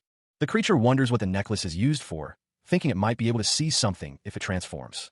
A surge of power courses through the air, bathing the room in a violet glow. Wings sprout from the figure's back as it stands over the necklace. The surge of power makes it feel stronger. 3 hours later, the figure lies sprawled on the floor, exhausted. It laments that its spells don't work at all. The figure thinks it should ask Gora to teach it spiritomancy. A creaking sound makes it wonder who is there. Iron Pereira stands in the doorway, having heard the commotion. Iron announces that the figure has finished training. Sunlight streams through the window, illuminating the room. He lay in bed, a small creature nestled beside him. The cat tilted its head, regarding him with wide, curious eyes. He stared up at the ceiling, lost in thought. Do you remember? A vision of a woman with dark hair flashed before his eyes. The woman's words echoed in his mind. She would offer him, not to steal inside of him, to join. He turned his head slightly, his gaze still distant. Yeah, I do. The question hung in the air. What do you think me right now? The cat's intense stare seemed to penetrate his thoughts. Would he be able to stand proudly in front of that person? The cat's expression remained unreadable, a silent judge of his inner turmoil. Iron's lips curved into a small smile. Already know my answer. Did you decide where we're going next? Yeah. The woman with dark hair stood poised, a blade gleaming in her hand. The woman's face was etched with determination. What am I doing right now? She wondered if her actions would be okay in the long run. There was no need to obsess over it. Ilya told herself she should forget about it. But Ilya kept thinking about Ignet, her mind unable to let go. The image of Ignet haunted her thoughts, a constant reminder. Ilya remained silent, lost in her contemplation of the past. Ilya's name echoed in the air, a summons to the present. Iron asked if she had time right now, his expression unreadable. Iron inquired about her well-being and the progress of her training. Ilya responded that it was the usual for her. She could feel it. She could feel the warm energy that Iron possessed, a comforting presence. Iron stated that he didn't think about his worries and concerns at all. She considered the request, her expression unreadable. If it was okay with her, he wanted to continue to be by her side. The pair stood together, cloaked and silent, as Iron Pereira expressed his desire. Ilya Lindsay turned to Iron, her brow furrowed with a question. Who is it? The name Ignet Cresinia hung in the air, a phantom from the past. She wanted to go see her, the thought echoing in her mind. When Ilya saw Ignet, she was jealous of her. She thought Ignet possessed something that she didn't. Iron's expression was troubled as he recalled his own past. He couldn't control his anger in front of her. It was an embarrassing and weak side of him. But now it's different, he thought. Now he could stand proudly in front of her. Iron wasn't sure what changes it would bring, but he asked Ilya, "But will you come with me?" She realized the truth, a clarity washing over her clouded thoughts. Ilya had been avoiding something, a confrontation she dreaded. She lacked the courage, the confidence to face Ignet directly. She had been running, fearing she would crumble from the weight of her own terror. Ilya knew that if she didn't face it, nothing would ever change. Iron's offer resonated within her. Ilya smiled. Yeah, I'll go with you. The emblem on her cloak glinted softly as she moved. The next day, a carriage waited, figures gathered before a looming cliffside. A red-haired girl embraced her cat, tears welling in her eyes. Ruru, I can't see you anymore. What am I going to do?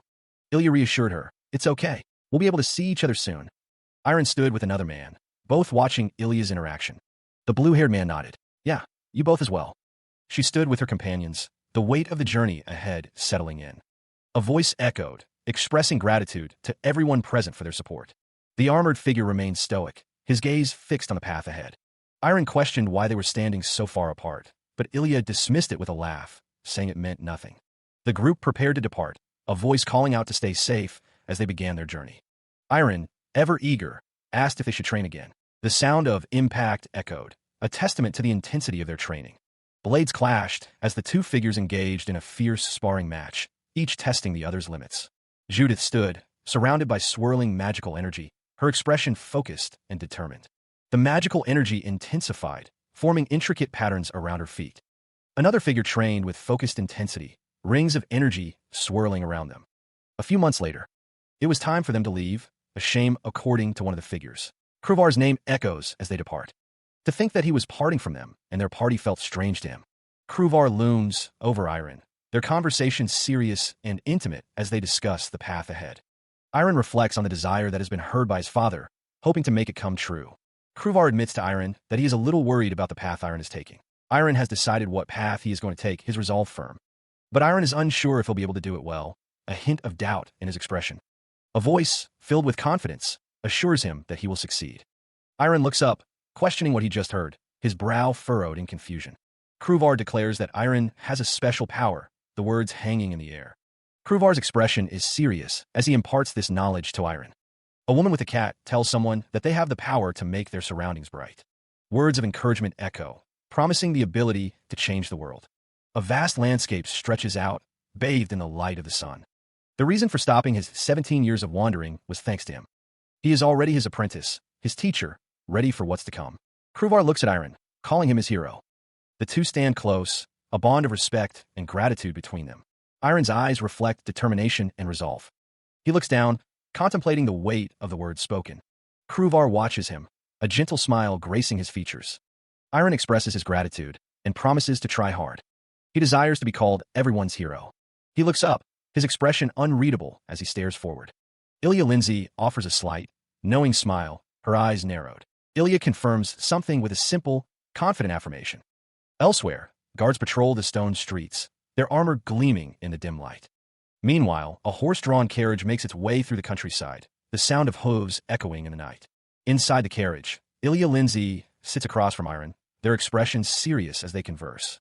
Ilya stands tall, her gaze intense as she considers the question. Iron's eyes dart to the side, a flicker of uncertainty crossing his face. Ilya Lindsay presses him, demanding to know his true opinion of her. He hesitates, struggling to find the right words to answer Ilya. He was taken aback by the sudden question. Ilya demanded to know why he asked. Iron cursed himself internally, realizing he'd rushed things. Ilya turned away, awaiting his answer. She paused, anticipation hanging in the air. Ilya decided she would tell him later. Iron's face flushed with embarrassment as he considered the implications. The moment stretched, thick with unspoken feelings. Iron shifted uncomfortably. Ilya was surprised to find Iron sitting so close. He thought to himself, I can't. Ilya's face was flushed, her expression a mix of shock and something else. The two were now face to face, close enough to feel each other's breath. She allows Iron to do as he pleases, her expression unreadable. The words hang in the air, a silent challenge or an invitation. Elsewhere, the Chronos Swordsmanship Academy stands tall, a monument to skill and tradition. A voice echoes, remarking on the passage of time, a year and a half. Suddenly, Iron and Ilya are startled by a sound, their eyes widening in surprise. The sound carries, and a lone figure stands in the distance, seemingly unfazed. The figure stands amidst shattered earth, a sword held loosely at their side. Energy crackles around the figure, a silent promise of power. The figure speaks, a confident declaration of victory before the battle even begins. A chilling threat hangs in the air, a promise of brutal retribution for continued defiance. Swordmaster Kan stands revealed, his gaze intense and unwavering. Iron and Ilya recognize the name, realizing they face the continent's strongest swordsman.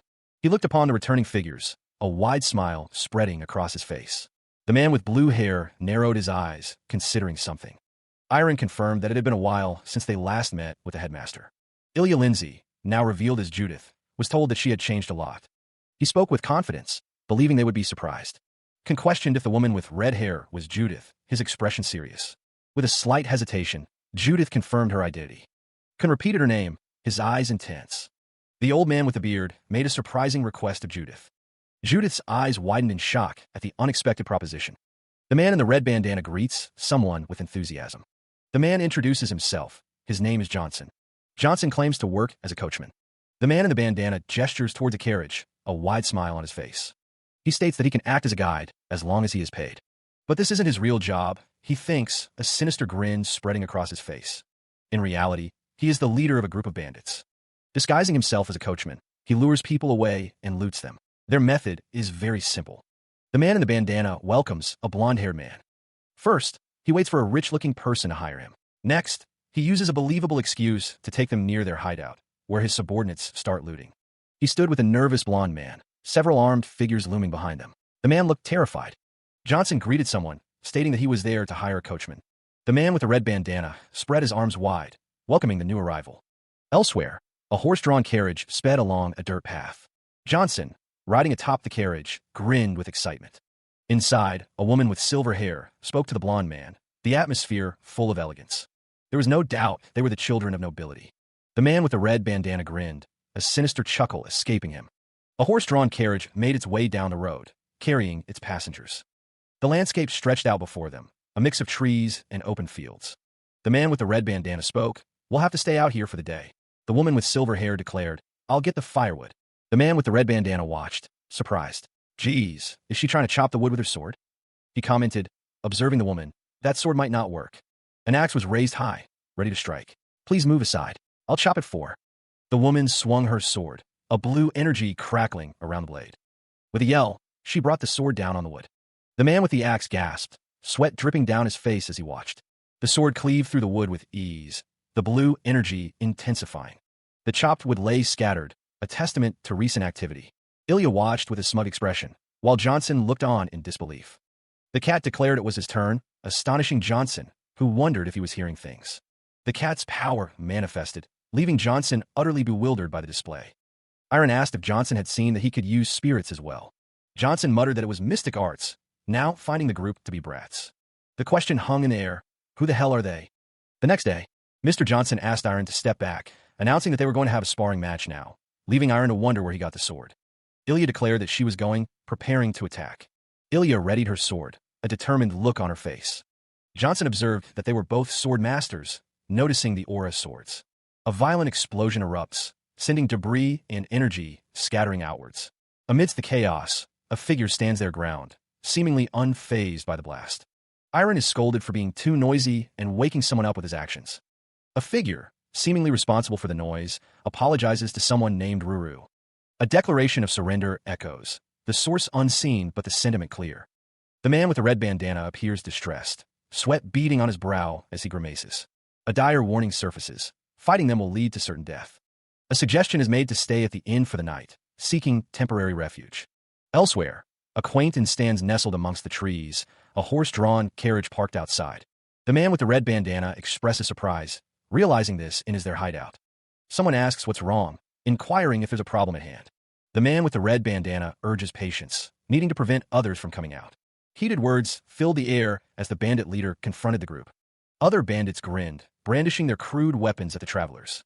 The bandit leader's face contorted with rage as he hurled insults. The bandit leader continued his tirade, directing his anger at Iron and his companion. One of the bandits questioned the leader's actions, concern etched on his face. The bandit leader ignored the question, his fury reaching a boiling point as he screamed. Without warning, the bandit leader struck out, his hand connecting with a sickening thud. The force of the blow echoed, a brutal display of the bandit leader's power. Iron's eyes widened in shock, his expression a mixture of disbelief and horror. The bandit leader's threat hung in the air, a chilling promise of violence. The bandit leader warned them to run away unless they wanted to die. The bandit leader suddenly apologized, his demeanor shifting as quickly as it had turned violent. A voice praises someone, declaring, "You're amazing." Ilya Lindsay calls Johnson cool, but Johnson waves it off, saying it was no big deal. A small cat-like creature thinks Johnson deserves a bonus. A voice wonders aloud, "Huh? Bonus?" Johnson clutches two golden mouse-shaped objects, a look of intense determination on his face. Johnson explains that he contacted the restaurant at the inn and ordered only the finest food from the chef. The cat-like creature declares that he even prepared a special tuna steak just for Ruinim. A voice exclaims with delight, "Oh," at the sight of the food. A blond man asks Johnson if he isn't pushing himself too hard, but Johnson insists he will continue to serve his clients to the best of his ability. A few days later, Johnson, exhausted, collapses on the ground, a large sack beside him. He thinks to himself that a bit more looting and he can quit for the rest of his life. He hefted the heavy sack, a manic grin spreading across his face. The thought of earning more money spurred him onward. The man paused, his expression shifting to one of curiosity. Something had caught his attention in the distance. Iron Pereira inquired about Ilya Lindsay's well-being. Her expression was unreadable. Ilya admitted to feeling a bit better, but confessed that she's still worried about something. Iron gently took Ilya's hand, offering silent support and comfort. The gesture was tender and intimate. Ilya reflected on the past, suggesting that Ignat might have seemed like a big deal when they were younger, but that was no longer the case. Ilya blushed slightly, suggesting that meeting someone might change everything. Her eyes softened. From his hiding spot, Johnson watched the pair. He chuckled to himself, observing that kind of relationship. Johnson considered watching a little more, anticipating a kiss. He was eager to see what would happen next. Ilya and Iron remained seated, their hands still clasped together. The atmosphere was peaceful and intimate. Johnson's face contorted in disbelief. He couldn't believe they were just holding hands, and nothing more. The man collapsed dramatically onto the ground, overwhelmed by the anticlimactic scene he had just witnessed. He sits by the fire, head hung low as Iron asks if he's okay. Ilya, face unreadable, states that she's going for a walk. Iron's companion observes that there is some serious trouble, wondering if Iron will go after her. Iron replies that Ilya has a lot on her mind and probably needs some time alone. Johnson, consumed by anger, curses them under his breath. Elsewhere, a horse-drawn carriage makes its way across the landscape. Iron and Ilya are greeted and asked to have a seat while preparations are made. A man in armor expresses his excitement, declaring that this dungeon is going to be amazing. He continues, betting that it'll be the greatest one in 100 years. It is revealed that the Holy Kingdom is also joining the dungeon expedition. A man questions why the Holy Kingdom would join. This was no ordinary dungeon, but an ancient one, created during the demonic Dragon King's time. Treasures of great value were said to be buried within its depths. That's why the Calvin Kingdom tried to conquer it quickly upon its discovery. The dungeon sat between the kingdoms of Calvin, Palanque, and Labat. But the Calvin Kingdom faced opposition from its neighboring kingdoms. To avoid conflict between the three kingdoms, the Holy Kingdom deployed their Knight Order to mediate the issue. A man approached another, asking if he could ask him something. Which Knight Order did the Holy Kingdom deploy? The man wondered if he was a swordsman. In that case, he must have heard of them. The Black Knights were led by Ignet Crescenia. The blonde-haired man's expression was serious, his gaze intense. The silver-haired woman mirrored his intensity, her eyes narrowed. He inquired, wondering if mercenaries were allowed to participate.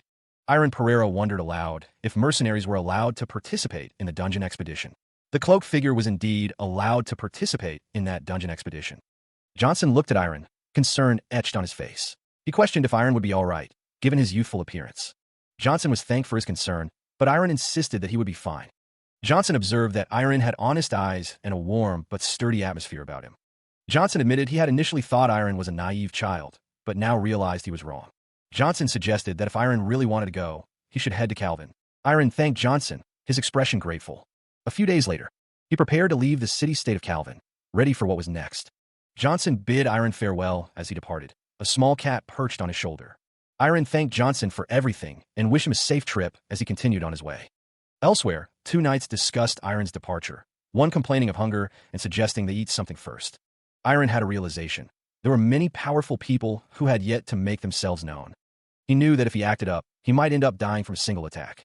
Iron resolved to be kind from now on, understanding the dangers around him. The situation was dire. Someone slammed their hand on a table, cursing those Palanque and Labat bastards. The woman with glasses declared that the dungeon was discovered on their territory. It was vice commander of the Calvin Knights, Amira Shelton, and they were determined to send their best attack force.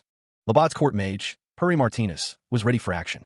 The crest of Palanque's sword master, Sevian Virox, is displayed. And to complicate matters further, the Holy Kingdom is also involved. At this rate, all the loot from the dungeon will be taken by them, she thinks. She realizes she needs to recruit a good mercenary to go head-to-head with them. Johnson is informed that the mercenaries who applied for the expedition have arrived. The man asks how they are, inquiring if there are any skilled ones among them. The man in the helmet seems concerned about that. It's fine, he thinks, deciding he's going to personally go see them for himself. Two figures stand in the center of a large arena. Several cloaked figures stand in a line, awaiting their turn. One of the figures asks if they're the mercenaries who applied for the expedition. The figure responds, introducing herself as Calvin's vice commander, Amira Shelton. She drew her sword, a glint of steel promising a swift test. Ilya began to introduce herself, but her words were cut short. Amira Shelton dismissed the formalities, demanding a display of abilities. Her eyes narrowed, a challenge blazing in their depths. Ilya understood, her expression hardening with resolve. A soft hue escaped her lips as she prepared to fight. Ilya moved with blinding speed, a blur of motion against the stone floor. A surge of energy crackled around her, a visible manifestation of her power. Amira barely managed to block the attack, the force of it sending tremors through her stance. A grunt of effort escaped her as she struggled to maintain her ground. From Amira's perspective, Ilya was impossibly fast. She strained against the onslaught, her expression a mask of intense concentration. She narrowly avoids the blow, the force of it shaking the ground. Ilya Lindsay struggles to keep up with her opponent's speed, frustration evident. Amira prepares to strike, her movements fluid and precise as she closes the distance. Ilya's eyes dart to the side, spotting something in the distance. The attack lands, sending tremors through the arena as the ground cracks beneath the force. Ilya manages to block the next attack, the impact reverberating through her guard. A sword plunges into the ground, a symbol of the intense battle. Ilya, panting slightly, pauses to ask, "What's your name?" The woman responds, identifying herself as a Lindsay family knight from the Adon Kingdom. Ilya Lindsay states her name, her expression unreadable. Meanwhile, the man with blue hair smirks, believing the skies are helping him. He thinks Ilya Lindsay is joining his side. The man wonders who the other person is. A voice introduces himself as Iron Pereira from the Hale Kingdom. The man is surprised to hear the name Iron Pereira. Iron Pereira, who became a sword master after defeating Ilya Lindsay. Iron smirks. If they both join, Calvin won't be lacking compared to other nations. But the discussion turned to Ilya Lindsay and whether she would join the dungeon expedition. The figures considered the implications, wondering if Ignet Crescenia was the reason for her potential involvement. They worried personal feelings might negatively impact the expedition. A hand reached out to touch a cat doll. The person felt a need to observe Ilya Lindsay's behavior closely. Amira Shelton settled down, deciding to take a break from urgent matters. A small cat sat nearby. Suddenly, Amira Shelton was startled by the cat doll's voice. Amira Shelton exclaimed, surprised that the cat was talking. "Hey, aren't you Iron Pereira's cat?" she asked. A hand reached out to pet the cat, who seemed to enjoy it. Amira Shelton expressed her fondness. She liked Amira because she looked like one of her friends, she said. The cat doll admitted to liking Amira a little, especially when she was angry. It then urged her to hurry up and teach it what she was doing. Amira Shelton wondered if it would be difficult to teach the cat, since it was, after all, a cat. She wondered if it would be hard with its paws. The cat doll declared that wasn't a problem and began to glow with magical energy. Amira Shelton asked if she looked okay, but seemed surprised by what was happening. He could feel the magic power, even though he wasn't a mage. Amira Shelton knew this hobby had to remain a secret. He needed to project the image of a strong and cool vice commander. A few days later, a small, floating figure assured him not to worry, as he was good at keeping secrets. There was still time before the expedition started, so they could freely enjoy their time in Jabbit territory. A woman with blonde hair informed Amira Shelton that there would be a banquet tomorrow night with all the members of the expedition party, reminding him not to forget and make sure he came. Amira Shelton stated that he understood. He was then told that Ruru needed to come too. The cat doll was being petted. The cat doll was asked if it could perhaps come in its other form. A hand gently stroked the cat doll, its eyes wide. Amira Shelton considered the request to change form, and then agreed. He said he'd see them then. The woman with blonde hair agreed, saying yes, until then. A figure sat on a bench, glowing with a faint light. His combative spirit had controlled the fire within him until now. A combative spirit, similar to the anger he felt because of his jealousy towards Ignet. A combative spirit to overcome the will of the man in his dreams, Karen. But no longer. He wanted to control the fire inside his heart with a combative spirit. He knelt, remembering his last realization from his previous life. The will that stemmed from regret and sorrow burned brightly. His good will was now directed towards the world. He resolved to move forward in his own way. A surge of power emanated from him. His eyes reflected a newfound determination. A voice questioned if he planned on watching them. An exclamation echoes through the forest, the source unseen. A figure stands partially obscured by trees, posing a question. "Did you know? When did you realize?" The unseen figure continues to speak, revealing that it's been about 20 minutes. The man with dark hair asks, his expression intense. "Are you a swordsman or a mage?" Iron Pereira responds simply, "A swordsman." The man with green hair narrows his eyes, questioning Iron. "I don't recognize you. What country are you affiliated with?" The swordsman responds, stating that he is a mercenary affiliated with Calvin. Iron says, "Okay, I'll be going now. Sorry that I bothered you." The man with green hair thinks to himself, impressed. To think his senses are sharp enough to notice my presence, even in my deep meditation. The man with green hair smirks, thinking that Iron is not an average boy. The man resolves to win Iron over to their side during the dungeon expedition. Night cloaked the building, a single window glowing warmly. A figure stood silhouetted, the words hanging in the air. "Welcome back." The man's voice echoed, formal and commanding. Sir Virox. Palinkay's best knight and swordmaster, Sevian Virox, regarded someone out of view. Sevian's expression hardened. There was something that he needed someone to do.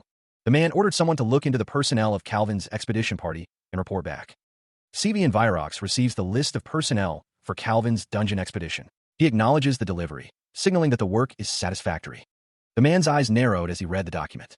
Sevian Virox seems surprised to see Ilya Lindsay's name on the list. He muses that the only reason Ilya Lindsay would participate in a dungeon expedition is because of her family. Ignat Crescinia stands tall, clad in armor. The man observes that, even though she's a sword master, she's still acting on her emotions. He wonders if the land of proof affects her heart. The champion who defeated Ilya Lindsay was one of her peers at the Swordsmanship Academy. Ignat Crescinia is seen in a town, having heard that the two of them left to travel together. The man realizes that he knew he was an unusual guy, and that it's him. A blonde-haired holy swordsman is ready for battle. The swordsman's name is Iron Pereira. This dungeon expedition is going to be very interesting, someone thinks. A man smirks, seemingly amused by the prospect. The next day, murmurs fill a grand hall, where many people have gathered. Ah, so two sword masters have joined us. Amira, Shelton asks, walking down the stairs with another person. Someone asks, anyways, what happened to the Holy Kingdom? Gregory Griffin, commander of the Calvin Knights, says they have yet to arrive. I see. The fact that they aren't going to make an appearance at the banquet where all the kingdoms have gathered together for the first time means that they intend to show off their power. Ah, Amira, don't think about it too much, someone says. Sir Gregory has been waiting for a while. Puri Martinez, court mage of Jabot, asks, have you been well? Rumors of hasty support and hired mercenaries hung in the air, thick with suspicion. A figure, adorned with a crown, dismissed concerns with a wave of his hand. She was told that enough was enough. The conversation cut short. The man with green hair stated that they had come together to be in harmony. The man in the red jacket scoffed, questioning the sincerity of the gesture. The man with green hair pointed out Amira Shelton, drawing attention to her presence. The mercenaries who were joining them were presented, including a small girl with horns and wings. The girl with horns and wings bounced, seemingly unaware of the attention she was drawing. A soft escaped the girl, her attention caught by something unseen. The man in the red jacket observed the girl, noting her incredible magic power and the presence of horns and wings. As expected, the observers focused on the girl, wondering how she managed to do that. A murmur rippled through the crowd, a wave of hushed speculation. He tilted his head, brow furrowed in thought. Hey, it's her, right? The other man nodded, his expression serious. I'm certain. It's Ilya Lindsay. A woman watched Ilya Lindsay from afar, a thoughtful expression on her face. Wow, amazing. Did she come here because of Ignat? Does she plan to avenge her brother? Another man watched Ilya, concern etched on his face. Ilya, I wonder if she's okay. The woman with white hair took a deep breath, her expression unreadable. The blonde man's face contorted in frustration. Fuck, this again. Ilya? Two men reacted with shock, their eyes wide. Ilya swore, one exclaimed. One of the men sighed, clearly annoyed. Seriously, they don't leave you alone. The figure in the center of the group seemed displeased. So freaking annoying. Ilya Lindsay crossed her arms, a scowl on her face. Fuck, she thought. Ilya. She watches the character with silver hair, who seems confused by something. The character with silver hair is told that there's no need to impress anyone. Ilya Lindsay tells the character with silver hair to swear at them instead. Ilya demands that the character with silver hair repeat what she says. Ilya Lindsay sits, her expression intense, as she stares at the other character. The character with silver hair is told to hurry and that they'll feel better. The character with silver hair is told that this is better than keeping everything to themselves.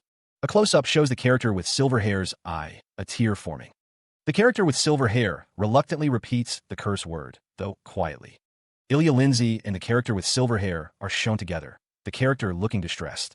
Ilya praises the character with silver hair and tells them to say it louder. The panel fades to black. She seemed to think the situation wasn't as dire as it appeared. Ilya Lindsay gestured impatiently. She told the others to stop standing around and take their seats. A man with short blue hair chuckled softly, standing next to a bearded man with a jeweled hat. The commander of the Calvin Knights was about to give his greetings. The long table stretched out before the assembled dignitaries. A man thanked everyone for attending. A child in a large hat considered the upcoming dungeon expedition. A hand rested on a document, perhaps outlining the details of the expedition. The air crackled with unseen energy. A woman and a man in military garb looked alarmed. The ground is shaking. A dark portal opened in the floor. Arcane energy surged from the opening. A figure descends from a swirling portal, energy crackling around them. Heavy, armored feet step forward, the sound echoing ominously. The portal pulses with energy as more figures begin to emerge. Someone recognizes the distinctive armor, a gasp escaping their lips. The name of a kingdom appears, bathed in ethereal light. Avilius, the Holy Kingdom. A group of armored figures stands ready, a man in red among them. A young girl looks up, her expression unreadable in the chaos. The words echo with dread, Black Knights. The sound of impact reverberates through the air. Ilya Lindsay watches with a concerned expression, her eyes wide. Another figure emerges from the portal, their silhouette imposing. A close-up reveals a face contorted in fear, the eyes filled with terror. her face contorted in fury, a deep rage simmering beneath the surface. The portal flared with raw power, a testament to the forces at play. Ignette Chrysenia stood tall, her armor gleaming in the light of the portal. A name echoes in the hall. Ignette Chrysenia. Servants stood by the table, awaiting further instructions from their superiors. One man insisted that the portal should have been created outside the hall, not inside. The other admitted it was a mistake. Ignette Chrysenia listened intently as the respectable commander of the Calvin Knights, Sir Gregory Griffin, spoke. The apology was sincere, acknowledging the disrespect caused by a subordinate's mistake. One of the men at the table waved off the apology, stating that he saw it as a rare spectacle. The table was set with fine china and crystal, prepared for a formal gathering. The speaker explained that the whole order had arrived as soon as their previous mission had been completed. Ignette Chrysenia asked if it would be all right for them to head into their rooms and rest first. She states that she was unaware of the previous mission. Ignette Chrysenia excuses herself from the table, leaving Gregory Griffin and another man looking surprised. A voice expresses alarm at Ignette's departure, fearing what might happen if she goes a certain way. The man with glasses looks on with wide eyes. Gregory Griffin appears to be in shock. Two men exchange a worried glance, their expressions mirroring the growing tension. A woman with white hair looks on with a blank expression. The woman with white hair states that someone has changed since she last saw them. Ignette walks away, her back to the others. A figure in dark armor stands, listening intently to the blond man's words. Ilya Lindsay wonders why someone isn't present, a bead of sweat forming on his brow. The question lingers, where did Iron Pereira go? One man wonders if someone has changed a lot. Another asks if they know each other. At the table, Ignette Chrysenia notes that it has been a while, marveling at how quickly someone has changed. Crimson eyes narrow, demanding to know what's happening. The question hangs in the air. What has happened? A woman with long black hair stands, her expression unreadable. The intricate details of the armor are highlighted. Ignette Chrysenia states that he can feel her energy from over here, his expression ferocious. Vigor surges, as an eye observes the unfolding events. He observes, noting the other man stands before her, unflinching. Iron Pereira's expression hardens, his eyes narrowed in determination. The observer realizes Iron is stronger than he initially believed. Iron Pereira remains silent, his gaze fixed on an unseen point. Ilya Lindsay's expression is smug as she asks if he intends to tell her. Her eyes narrow, a hint of amusement flickering within them. Surrounded by cloaked figures, Ilya Lindsay declares she will watch him more closely from now on. A figure walks away, the hem of their garment trailing behind. Iron Pereira stands beside another woman, both looking in the same direction. She didn't. The woman beside Iron Pereira looks surprised, her eyes wide. Even glance at me. He stands, his expression unreadable as he looks off panel. A voice calls out to him, accusatory. Anya points a finger in his direction. Anya declares that he is Ruru and introduces herself. Anya thinks about how much she missed Ruru and wonders how he changed into that form. Anya stares intently, her expression unreadable. Anya declares that she is not talking to him, her arms crossed. He is accused of bothering both Ignette and Anya. Anya exclaims that she never did that, her eyes wide with surprise. Anya questions what he means, accusing him of opening the portal and bringing Ignette and bothering Iron. She asks if he doesn't remember. Anya seems to be remembering something, her expression shifting to one of realization. Anya wonders what she should do, realizing that Ruru is her first friend and that she doesn't want to fight with him. Anya apologizes, saying she won't do that anymore, but declares that she is still angry. She wondered what she could do to make Ruru less angry. Anya didn't know, suggesting they think about it until their next meeting. She decided she would think about it until Ruru wasn't angry anymore. Anya was told that they needed to go now. Anya knew she was in trouble. Meanwhile, Iron wondered if it had been 18 months, confirming the rumors of him becoming a sword master. He thought about his incredible rate of growth. Iron considered himself insane. Unlike before, Iron could stand in front of Ignette without trembling, and to be honest, it felt great. He felt it at the same time, in order to accomplish his will. He gripped the sword tightly, energy swirling around the blade. Iron thought to himself, I'm still lacking a lot. He steeled his resolve, determined to make his ideals become reality. Iron swung the sword with renewed vigor, the blade cutting through the air. He was determined to make sure his dreams don't stay as just dreams. Iron held the sword steady, focusing his energy. Iron vowed, I'm going to do my best. His eyes shone with determination, a fire burning within. The sword glowed brightly as Iron continued his training. Iron stood firm, his resolve unwavering. Later that night, the moon hung high in the sky, a silent witness to his dedication. She stood silhouetted against the window, the moonlight bathing her back. Ilya Lindsay gazed out at the night, her expression unreadable in the dim light. Her silver hair framed her face as she contemplated the scene before her. A few days later, Before the dungeon expedition, the leader addressed the assembled soldiers, preparing to brief them. The expedition would be split into 2 teams, each raiding different sides of the dungeon simultaneously, the leader explained. Expedition Team 1 would consist of Labat, Palanque, and Calvin, the man continued. Their commander would be Sir Puri Martinez, the speaker declared. Expedition Team 2 would consist of all members of the Black Knights, led by Ignat Crescenia. One soldier asked another what was wrong with Sir Virox's expression, wondering if he had heard something. 4 days prior, a meeting convened to decide the expedition team commanders. Ignat Crescenia made her desire for the position clear, but Sevian Virox strongly opposed her. Ultimately, their disagreement escalated into a physical confrontation. The result was inevitable. It ended with Ignat Crescenia's overwhelming victory. The difference in strength was enormous, leaving Sevian battered. Sevian Virox's outburst only reinforced the decision to appoint Ignat. Ignat believed that as long as she was present, competing against the Holy Kingdom would be too difficult. Sevian, despite his loss, resolved that he needed to win against Calvin and Palanque. Judging from Sevian's condition, Ignat didn't need to worry about Palanque, but the problem was those from Calvin. From Calvin, a woman tells Iron Pereira to trust her, calling him reliable. The stone archway-marked dungeon entrance stood before them. A large group, carrying banners, marched toward the ominous opening. Amira Shelton, visibly anxious, questioned if they were really going in. A voice reminded her that, as vice commander, she shouldn't show her nervousness. A booming announcement declared, Expedition Team 1 is entering. The team, clad in armor, advanced into the dungeon's depths. The man with the beard held a staff topped with a grotesque skull. His expression was unreadable, his gaze fixed ahead. Iron Pereira stood alone, a sword at his side, deep within the dungeon. A voice echoed, questioning if this was a trial. The man with the beard revealed that he knew it wasn't a normal dungeon, but an ancient temple. The strange phenomenon manifests within the ancient temple, heralded as trials. Those who enter the temple will face a trial given by God. What is needed in the sudden darkness is resolve. An armored figure, clad in red and gold, advances deeper into the temple's heart. One must confidently walk their own path, but those who are anxious are engulfed by darkness and lose their way, ultimately destroying themselves. Iron Pereira grimaces, a bead of sweat trickling down his temple. He mutters, "We're going to have a lot of stragglers from the beginning." A disembodied voice echoes, questioning if this is God's trial.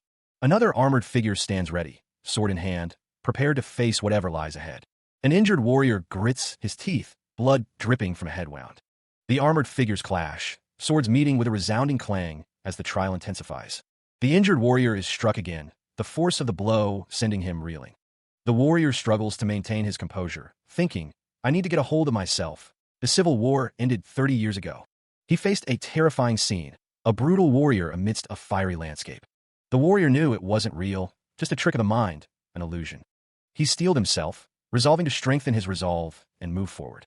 It seemed like the exit was just ahead, a beacon in the darkness.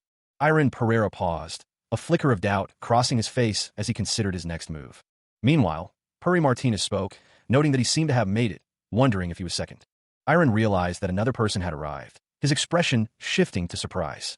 He wondered who else could have arrived before him, a hint of frustration in his voice. The woman with white hair observed that it was not Iron, her expression unreadable. Ilya Lindsay is surprised, questioning if it's Iron. She seems to be in disbelief at the situation. An unseen character wonders how she managed to arrive so quickly. The man's eyes widen, his expression a mix of shock and concern.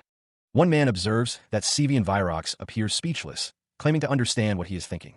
Another character admits to being equally shocked by recent events. Ilya Lindsay is described as the one whose mind is in the most disarray, and that Ruru Iron will come soon. The speaker recalls seeing something properly at the hall that day. It's noted that Ilya Lindsay was completely ignored by Ignat. The character seems shaken, leading to the question of whether she had a change of heart. The city stretches out before them, a testament to their journey. A lot of time has passed, but less than half of their group have made it out. The elder considers the scene before him, finding it less than impressive. He muses on the kingdom's size and how unexpected the current situation has become.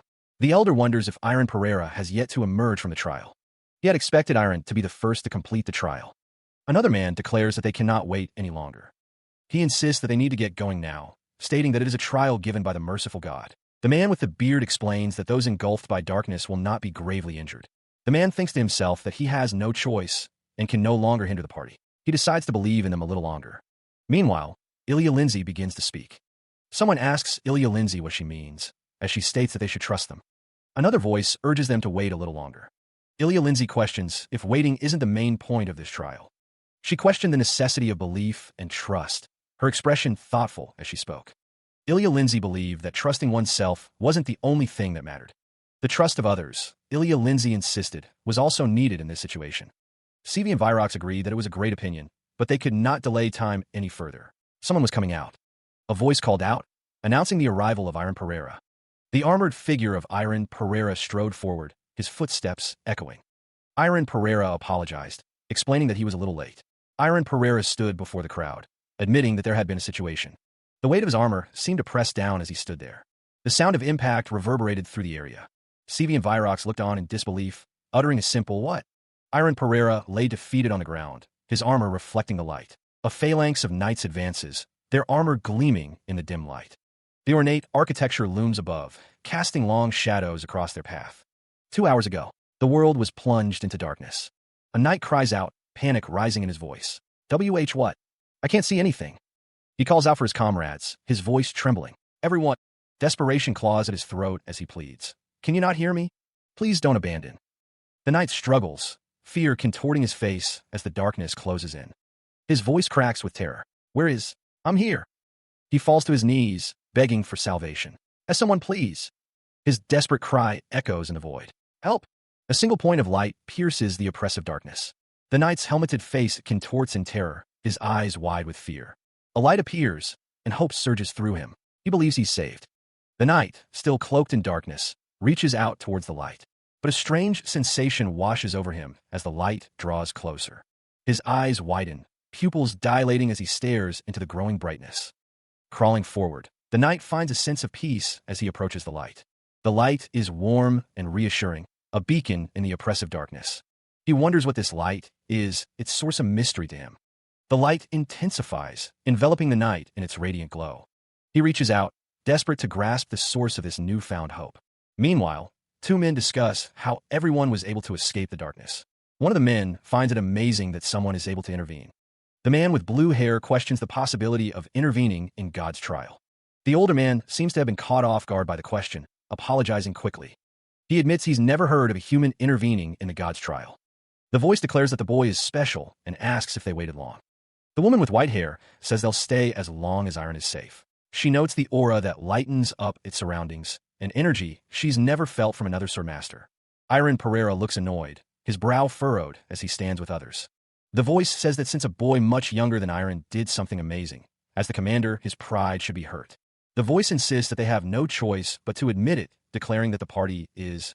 A young man with blonde hair smiles confidently. Iron Pereira is told to get ready quickly, as they will resume the expedition soon. A close-up shows a detailed piece of armor. The knight is warned that they don't know what will pop up, so they should be careful while moving forward. A figure braces for impact, energy crackling around them. A surge of power emanates from the ground. The message rings out. A large number of golems are at the front line. A command is given. Everyone, into position. The front line is where they must be, the man with the staff declares. Magical energy surges, preparing for the coming onslaught. The air crackles with anticipation as the battle draws near. The man with the staff prepares a spell, his expression grim. Orbs of green energy materialize, ready to be unleashed. The magical projectiles streak forward, seeking their targets. The golems stand ready, their stone bodies impervious to most attacks. The energy explodes on impact, a dazzling display of power. One of the warriors cries out, the force of the golems' attack evident. A figure leaps into action, a blade flashing as they strike at the towering golem. A disembodied voice echoes, giving clear instructions. Destroy the red stones on their heads and obliterate the golems. A man shouts, his expression determined as he watches the battle unfold. The warrior's blade cuts through the air, striking the golem with immense force. The golem crumbles as the figure's attack lands, shattering the stone body. Another strike lands, the force of the blow sending shards of stone flying. The golem reels from the impact, its form breaking apart under the relentless assault. The golem is reduced to rubble, its menacing form now nothing more than scattered fragments. Iron Pereira asks, his voice carrying over the battlefield, "Is everyone all right?" A reassuring voice responds, confirming that everyone is safe and there are no casualties. The order is given. They will keep advancing, pushing forward despite the dangers. The group advanced through the dungeon, the path ahead seemingly clear. Iron Pereira noted that they had cleared all 5 battles safely. He wondered why they were cruising through, questioning why he kept having this strange feeling. The strange feeling intensified, a sense of unease washing over him. Their footsteps echoed through the halls, the silence amplifying the tension. Iron Pereira's expression shifted to one of concern, a sense of foreboding growing within him. The path ahead was littered with bones, a grim reminder of past battles. The bones crunched underfoot, the sound adding to the unsettling atmosphere. Chains hung from the ceiling, adorned with skulls and bones, creating a macabre spectacle. The chains formed a barrier around a raised platform, hinting at something important within. The air crackled with an unknown energy, the ground vibrating with an ominous presence. The woman with glasses gasped, realizing what this place was, as Iron Pereira exclaimed in shock. The group's unease grew as they surveyed the scene. The discovery was unsettling. They were all human skeletons. One of the armored figures stammered, recognizing the ominous nature of their surroundings. Another armored figure voiced the growing urgency. They needed to escape. He urged everyone to remain calm and avoid panic in this dire situation. The group knew that anxiety could spread quickly, exacerbating their already precarious situation. The ominous feeling intensified as the armored figures felt the weight of their predicament. Iron Pereira's expression reflected the growing dread that gripped the group. Deeper within the dungeon, the armored figures stood guard, their anxiety palpable in the oppressive atmosphere. A strange energy pulsed, a silent warning of the dangers that lay ahead. The ominous energy intensified, painting the scene in shades of dread and foreboding. The dungeon's depths seemed to writhe with unseen horrors, promising a grim fate. A strange energy crackles around the weapon, a silent promise of violence. The figure in shadow speaks, remarking on someone's foolish decision to arrive on their own. Sevian Virox smirks, a glint in his eye as he acknowledges the situation. Before a dark throne, the shadowed figure stands, power radiating from them. Sevian's expression shifts to disbelief, the situation perhaps not as advantageous as he thought. The shadowed figure continues, their words hanging heavy with implied threat. A young man's eyes narrow, his expression hardening with resolve as he prepares for battle. The shadowed figure declares their intention to bestow the gift of death. The figure stands tall, a looming presence promising destruction and despair. The weapon glows with menacing energy, ready to unleash its deadly power. A sinister presence makes itself known, its dark laughter echoing. The entity's power is immense. It thought all the demons had vanished. Sevian Virox looks on in disbelief, questioning how this could be possible. Just by facing this high-ranking demon, everyone could sense its evil. The malevolent entity looms, its presence radiating palpable dread. That dark energy spread throughout the party in an instant. The dark energy surges, enveloping everything in its path. Fear and anxiety grip Sevian Virox as he struggles against the encroaching darkness. The entity's grin widens, reveling in the terror it inflicts. Tendrils of dark energy lash out, seeking to ensnare their victims. Screams of agony pierce the air as the dark energy consumes all. He screamed, the sound raw and desperate against the encroaching darkness. The demon, a malevolent force, began its torment, relishing their suffering. Dark energy crackled around the group, a tangible manifestation of their fear. The oppressive energy tightened its grip, a silent scream etched on his face. Desperation rising, the knight cried out, "Sir Sevian, please save me." The man's face contorted in agony, a strangled ugh escaping his lips as the torment intensified. A voice echoed, laced with dark power. "Hey, I own you. So who are you talking to?" The demon's hand reached out, a gesture of cruel dominance and control. A surge of dark energy pulsed outward, a wave of oppressive power. The dark energy enveloped the victim, consuming him in a vortex of pain. Sevian Virox stood frozen, a silent scream trapped within his armored form.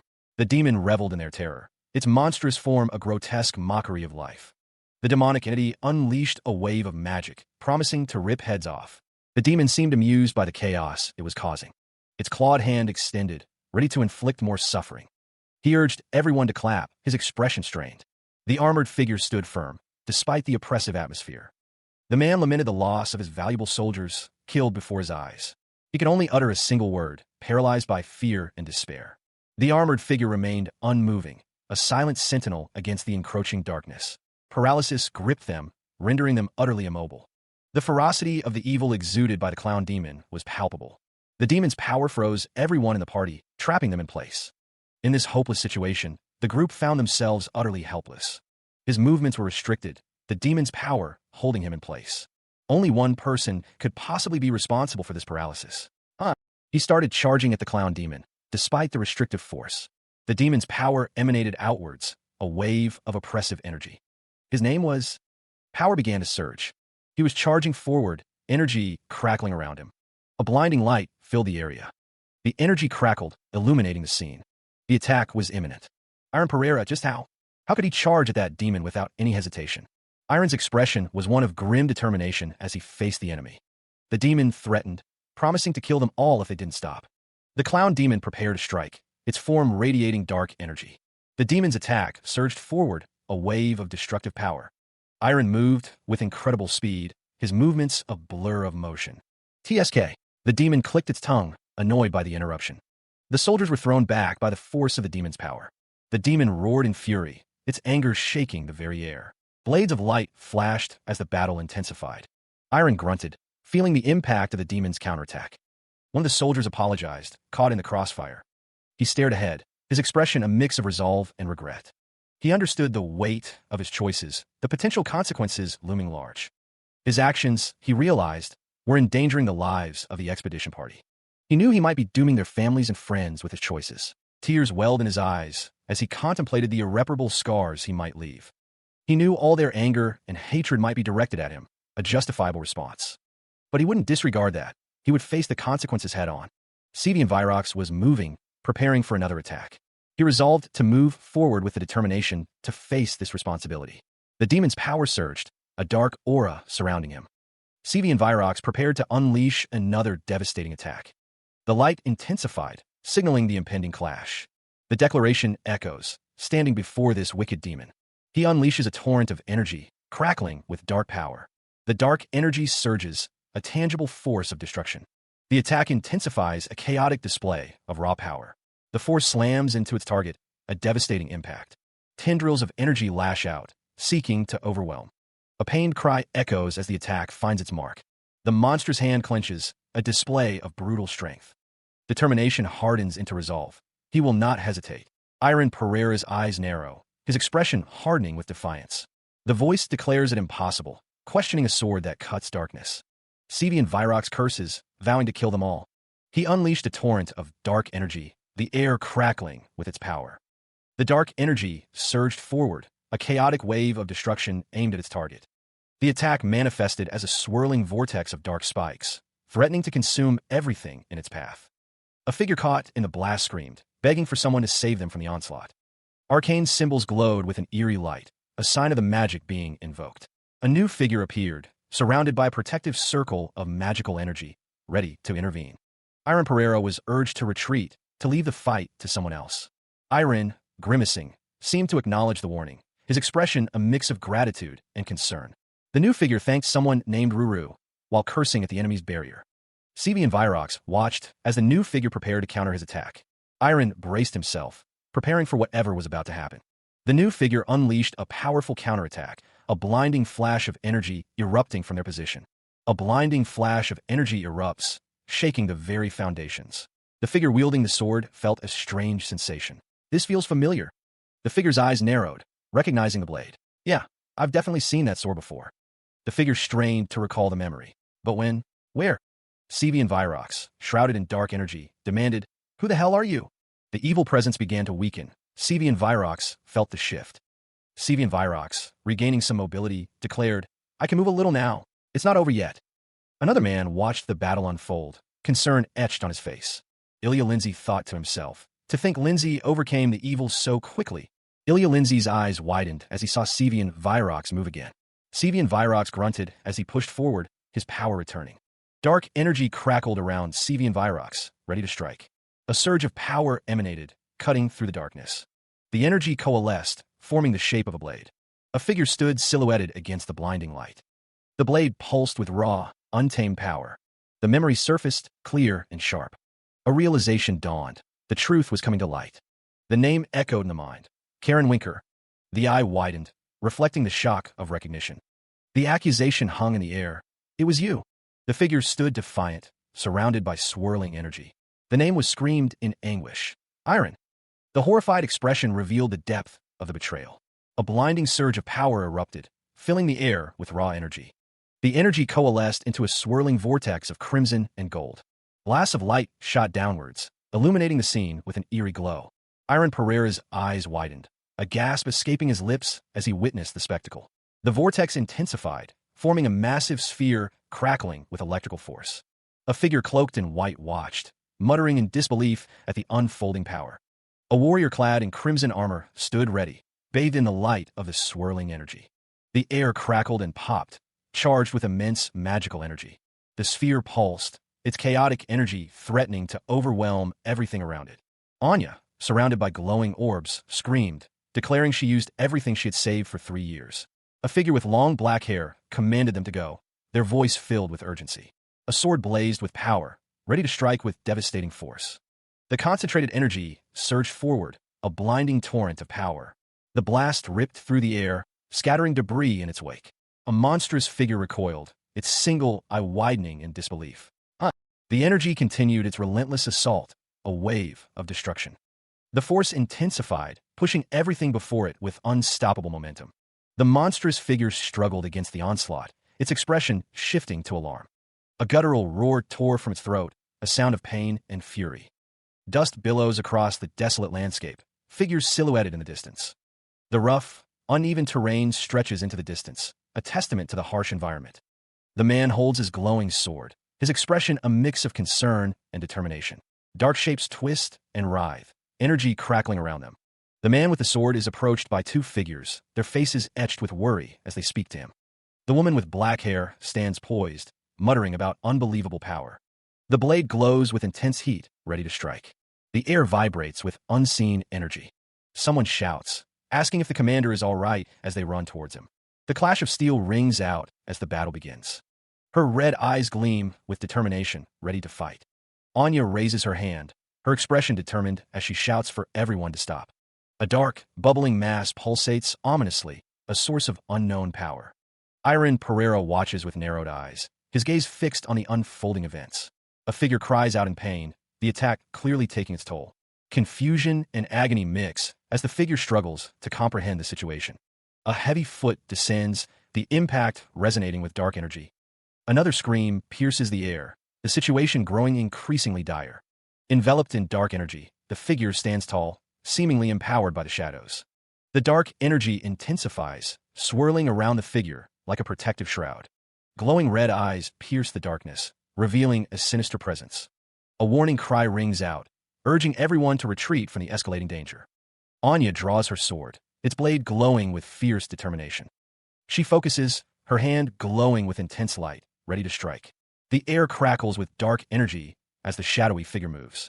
The figure's attack comes with a chilling farewell, goodbye. A massive, clawed hand descends, wreathed in dark power. The shadowy tendrils lash out, seeking to bind and crush. The fist clenches, ready to deliver a devastating blow. The world seems to warp around the concentrated darkness, a vortex of power. The attack intensifies, the air vibrating with unseen force. Anya braces herself, preparing to meet the onslaught head-on. The dark energy surges, threatening to overwhelm everything in its path. Meanwhile, Iron Pereira watches with a grim expression as Anya faces the dark figure. A bare foot rests on the rough, uneven ground. The bearded man's voice echoes in the darkness. Where is this? His grip tightens on the hilt of his massive sword. The man's brow furrows, his eyes squinting in the gloom. How much time has passed? He recalls a recent pursuit. I was chasing that demon. A blinding light flares in the distance. He raises a hand to shield his eyes from the sudden brightness. That light is... Silence descends, punctuated only by the sound of dripping water. Elsewhere, a figure stands bathed in golden light, clad in armor and a flowing cape.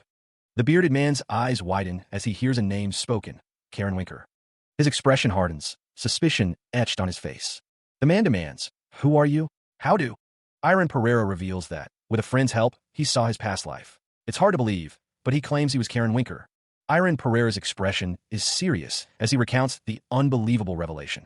The scene shifts to a memory, where a bearded man questions the concept of a past life. The man, holding a large sword, realizes the implications. He is dead. Iron Pereira's face is grim as he recalls the past life of Karen Winker. The bearded man's face is obscured, but his expression seems contemplative. The man reflects on wandering the world for a long time, his muscular physique on display. After a certain point, the man wasn't able to see, his past shrouded in mystery. A close-up of the man's eye reveals a deep sadness, hinting at the territory he grew up in. The memory shows a grand castle and city, the man's homeland, named Gaslord. Iron Pereira listens intently as the story unfolds, his expression a mix of shock and understanding. The man's past is revealed. His territory disappeared several hundred years ago, his family and citizens gone. He understands. However, the warrior stood firm, his resolve unwavering despite the odds. A surge of power emanated from him, a radiant aura surrounding his muscular frame. His thoughts crystallized. Those we needed to protect were still alive. The warrior extended his hand, a beam of light connecting him to the young boy. His gaze hardened, a silent promise etched upon his weathered face. The boy's eyes glowed with newfound power, a destiny unfolding before him. A quiet moment passed between them, a transfer of will and responsibility. He thought that such a splendid boy has the same will as he does. The boy looked up, accepting the weight of the task with solemn determination. The warrior spoke, entrusting the boy. He would leave the rest to him. The warrior's hands glowed, the last vestiges of his power flowing into the boy. The boy stood ready, prepared to face the challenges that lay ahead. A surge of power erupts, the force of it palpable. The blade glows, feeling unlike anything before. Iron Pereira feels the sword as an extension of himself. The swordsman's feet barely touch the ground as he moves. Iron Pereira's eyes narrow, his focus absolute. The sword is raised, ready to strike with blinding speed. The blade cuts through the air, leaving trails of light. A burst of energy explodes outward from the sword's path. A figure is caught in the blast, struggling to maintain their stance. The masked figure cries out, "Wait!" He demands, "How did you get into this space so quickly?" Iron Pereira, bathed in light, thinks, "Give me strength." A name echoes in the light, Karen Winker. Golden light illuminates the scene. A blade gleams, reflecting the radiant glow. The masked figure's voice booms, filled with impatience. "Wait, wait, wait." The figure commands, "Calm down and listen to me." Karen Winker states, "No reason to." A dark message appears. "All your friends are trapped in darkness." The masked figure asks, dripping with malice, "Don't you want to save them?" A dire warning echoes. "If you lose, your friends will be trapped within the darkness forever." Karen Winker is told, "So don't you need to be careful?" The figure wonders aloud. Is he thinking? He's a human too. The masked figure continues, "If I buy some more time, is it more advantageous for you if you waste time?" A monstrous eye peers out from the darkness, its gaze intense. A voice echoes, questioning how the truth was discovered. Iron Pereira scoffs, declaring that such lowly methods will not work on him. His expression is one of smug confidence. A figure moves with incredible speed, a blur of motion against the dark background. The air crackles with energy. A blinding light erupts, accompanied by a sharp, piercing sound. The force of the impact is palpable. Amidst the explosion, a figure with black hair and piercing red eyes stands defiant. The air shimmers with heat and energy. Ilya Lindsay stands tall, her expression unreadable. She is clad in dark armor, ready for battle. A sharp intake of breath, a gasp of surprise or pain. Something unexpected has occurred. The monstrous eye narrows, a voice cursing the presence of a woman. Frustration is evident. Iron Pereira stands alongside Ilya Lindsay, questioning how long she intends to keep him waiting. Tension fills the air. Ilya Lindsay's expression hardens as she demands to be told something. Her eyes burn with intensity. Ilya Lindsay presses her advantage, demanding to know how someone else reached the demon first. Her voice is laced with anger. A close-up of her red eye reveals a cold, calculating gaze. The figure believes they are still stronger than their opponent. She wondered how he managed to reach the source of devilry first. A dark vortex swirled, crackling with ominous energy. The energy intensified, arcing and crackling violently. The vortex pulsed with raw power. Ilya's name echoed in the air. Ilya Lindsay's expression hardened as she considered the implications. She recalled the darkness that even the vice commander of the Black Knights, George, couldn't break through. She demanded, "How did you do it?" Anya looked on with a concerned expression. The man with white hair scoffed, asking what the hell she was saying. Ilya stared back, her expression hardening as the man with white hair asked why she thought he couldn't do it. Ilya stated that she would ask him again later. A voice declared first. She stood alongside Anya and another figure, their expressions a mix of determination and anger. A voice declared with burning intensity, "We need to end that sickening bastard." Elsewhere, silhouetted figures stood their ground as a massive explosion erupted before them. The figure remained in the shadows, their purpose still unknown. A dire command echoes through the battlefield. The sickening must end. Explosions of power erupt as the figures unleash their fury, a single word cutting through the chaos, "Bastard." A dark figure stands silhouetted against the light, its form radiating an ominous presence. The call to arms rings out, a desperate plea to maintain the offensive. They cannot give him an opening. The ground trembles as the unseen force intensifies, a vortex of energy building. A masked figure looms, its expression hidden, but the intensity in its eyes speaks volumes. A desperate cry echoes, a chilling promise delivered with murderous intent. Leave safely after killing me. Power coalesces around the dark figure, energy crackling as it prepares to unleash its might. A declaration of intent hangs in the air, a challenge issued to all who stand against them. All of you. The dark figure descends, a storm of energy swirling around it, ready to strike. Chaos erupts as the attack lands, a maelstrom of power unleashed upon the battlefield. He began to speak, the words catching in his throat as crimson energy flared. Ilya Lindsay and Anya watched, the question hanging in the air. Had he truly torn off the mask? The declaration echoed, a promise of annihilation, as the red energy intensified around them. The crimson power surged, a visual testament to the impending destruction. The figure stood at the epicenter, bathed in the malevolent glow of self-destructive energy. A collective thought, a horrified realization, spread among the onlookers. Self-destruction was imminent. Anya braced herself, the red energy swirling around her, a stark contrast to her white hair. The explosion erupted, a cataclysmic burst of power that threatened to consume everything. Fear etched on his face. The blonde-haired character realized they couldn't escape the blast radius. He shouted a desperate command, urging others to move aside as the energy intensified. Amidst the chaos, Anya clashed with the figure radiating red energy, their swords meeting in a shower of sparks. The figure plummeted downwards, a sword extended, a harbinger of destruction. A surge of blue energy erupts, consuming everything in its path. The blue clashes violently against the crimson force, creating a blinding flash. Streaks of light scatter outwards, the raw power threatening to tear reality apart. The crimson energy intensifies, its destructive potential reaching a fever pitch. A blinding light descends, signaling the imminent release of catastrophic energy. A sphere of violet energy pulsates, its surface crackling with contained destruction. The violet sphere shatters, the sound echoing through the ravaged landscape. Fragments of the shattered sphere spread outwards, each piece radiating residual power. The ground trembles as the violet shards rain down, reshaping the terrain. Jagged pieces of violet crystal litter the landscape, a testament to the unleashed force. The air crackles with lingering energy, the aftermath of the devastating explosion. Amidst the destruction, a figure stands, seemingly untouched by the cataclysm. A figure stands amidst the destruction, the echoes of battle still ringing. His crimson eyes glow with an unsettling intensity, reflecting the carnage around him. Elsewhere, Anya stands beside a man in armor, his expression grim as he questions someone unseen. The figure's gaze hardens, his expression unreadable as he listens intently. A voice booms out, defiant and unapologetic, "I don't know, bastards." He launches himself forward, a blur of motion amidst the devastation. His eyes are shadowed, his face obscured, but his intent is clear. Meanwhile, a voice echoes in the darkness, filled with confusion. "What's this? I can't see anything." A faint sound, a questioning HM, hangs in the air. Elsewhere, a small village comes into view, its inhabitants going about their daily lives, unaware of the events unfolding elsewhere. A voice whispers, filled with wonder. "This place, what, really?" Children cheer, their faces alight with joy. "Then we can eat 2 meals a day now?" A voice booms with confidence, declaring, "Of course." The speaker's expression is intense, their mouth open as they speak. Ignette beams, holding up 3 fingers. She's gotten work from Grandpa Jack. Ignette is celebrated as the best, her efforts clearly appreciated. Someone pleads for more work, their livelihood seemingly dependent on it. The man with the beard explains that the store can't operate anymore, as looters struck again. A heavy silence hangs in the air, thick with unspoken worries. Ignette frets, realizing it'll be impossible to take care of everyone at this rate. Ignette slumbers, a letter resting in her lap. The ornate seal on the letter gleams in the dim light. A disembodied voice declares that someone has skill as a swordsman. He presents a letter, its contents promising a path to greatness.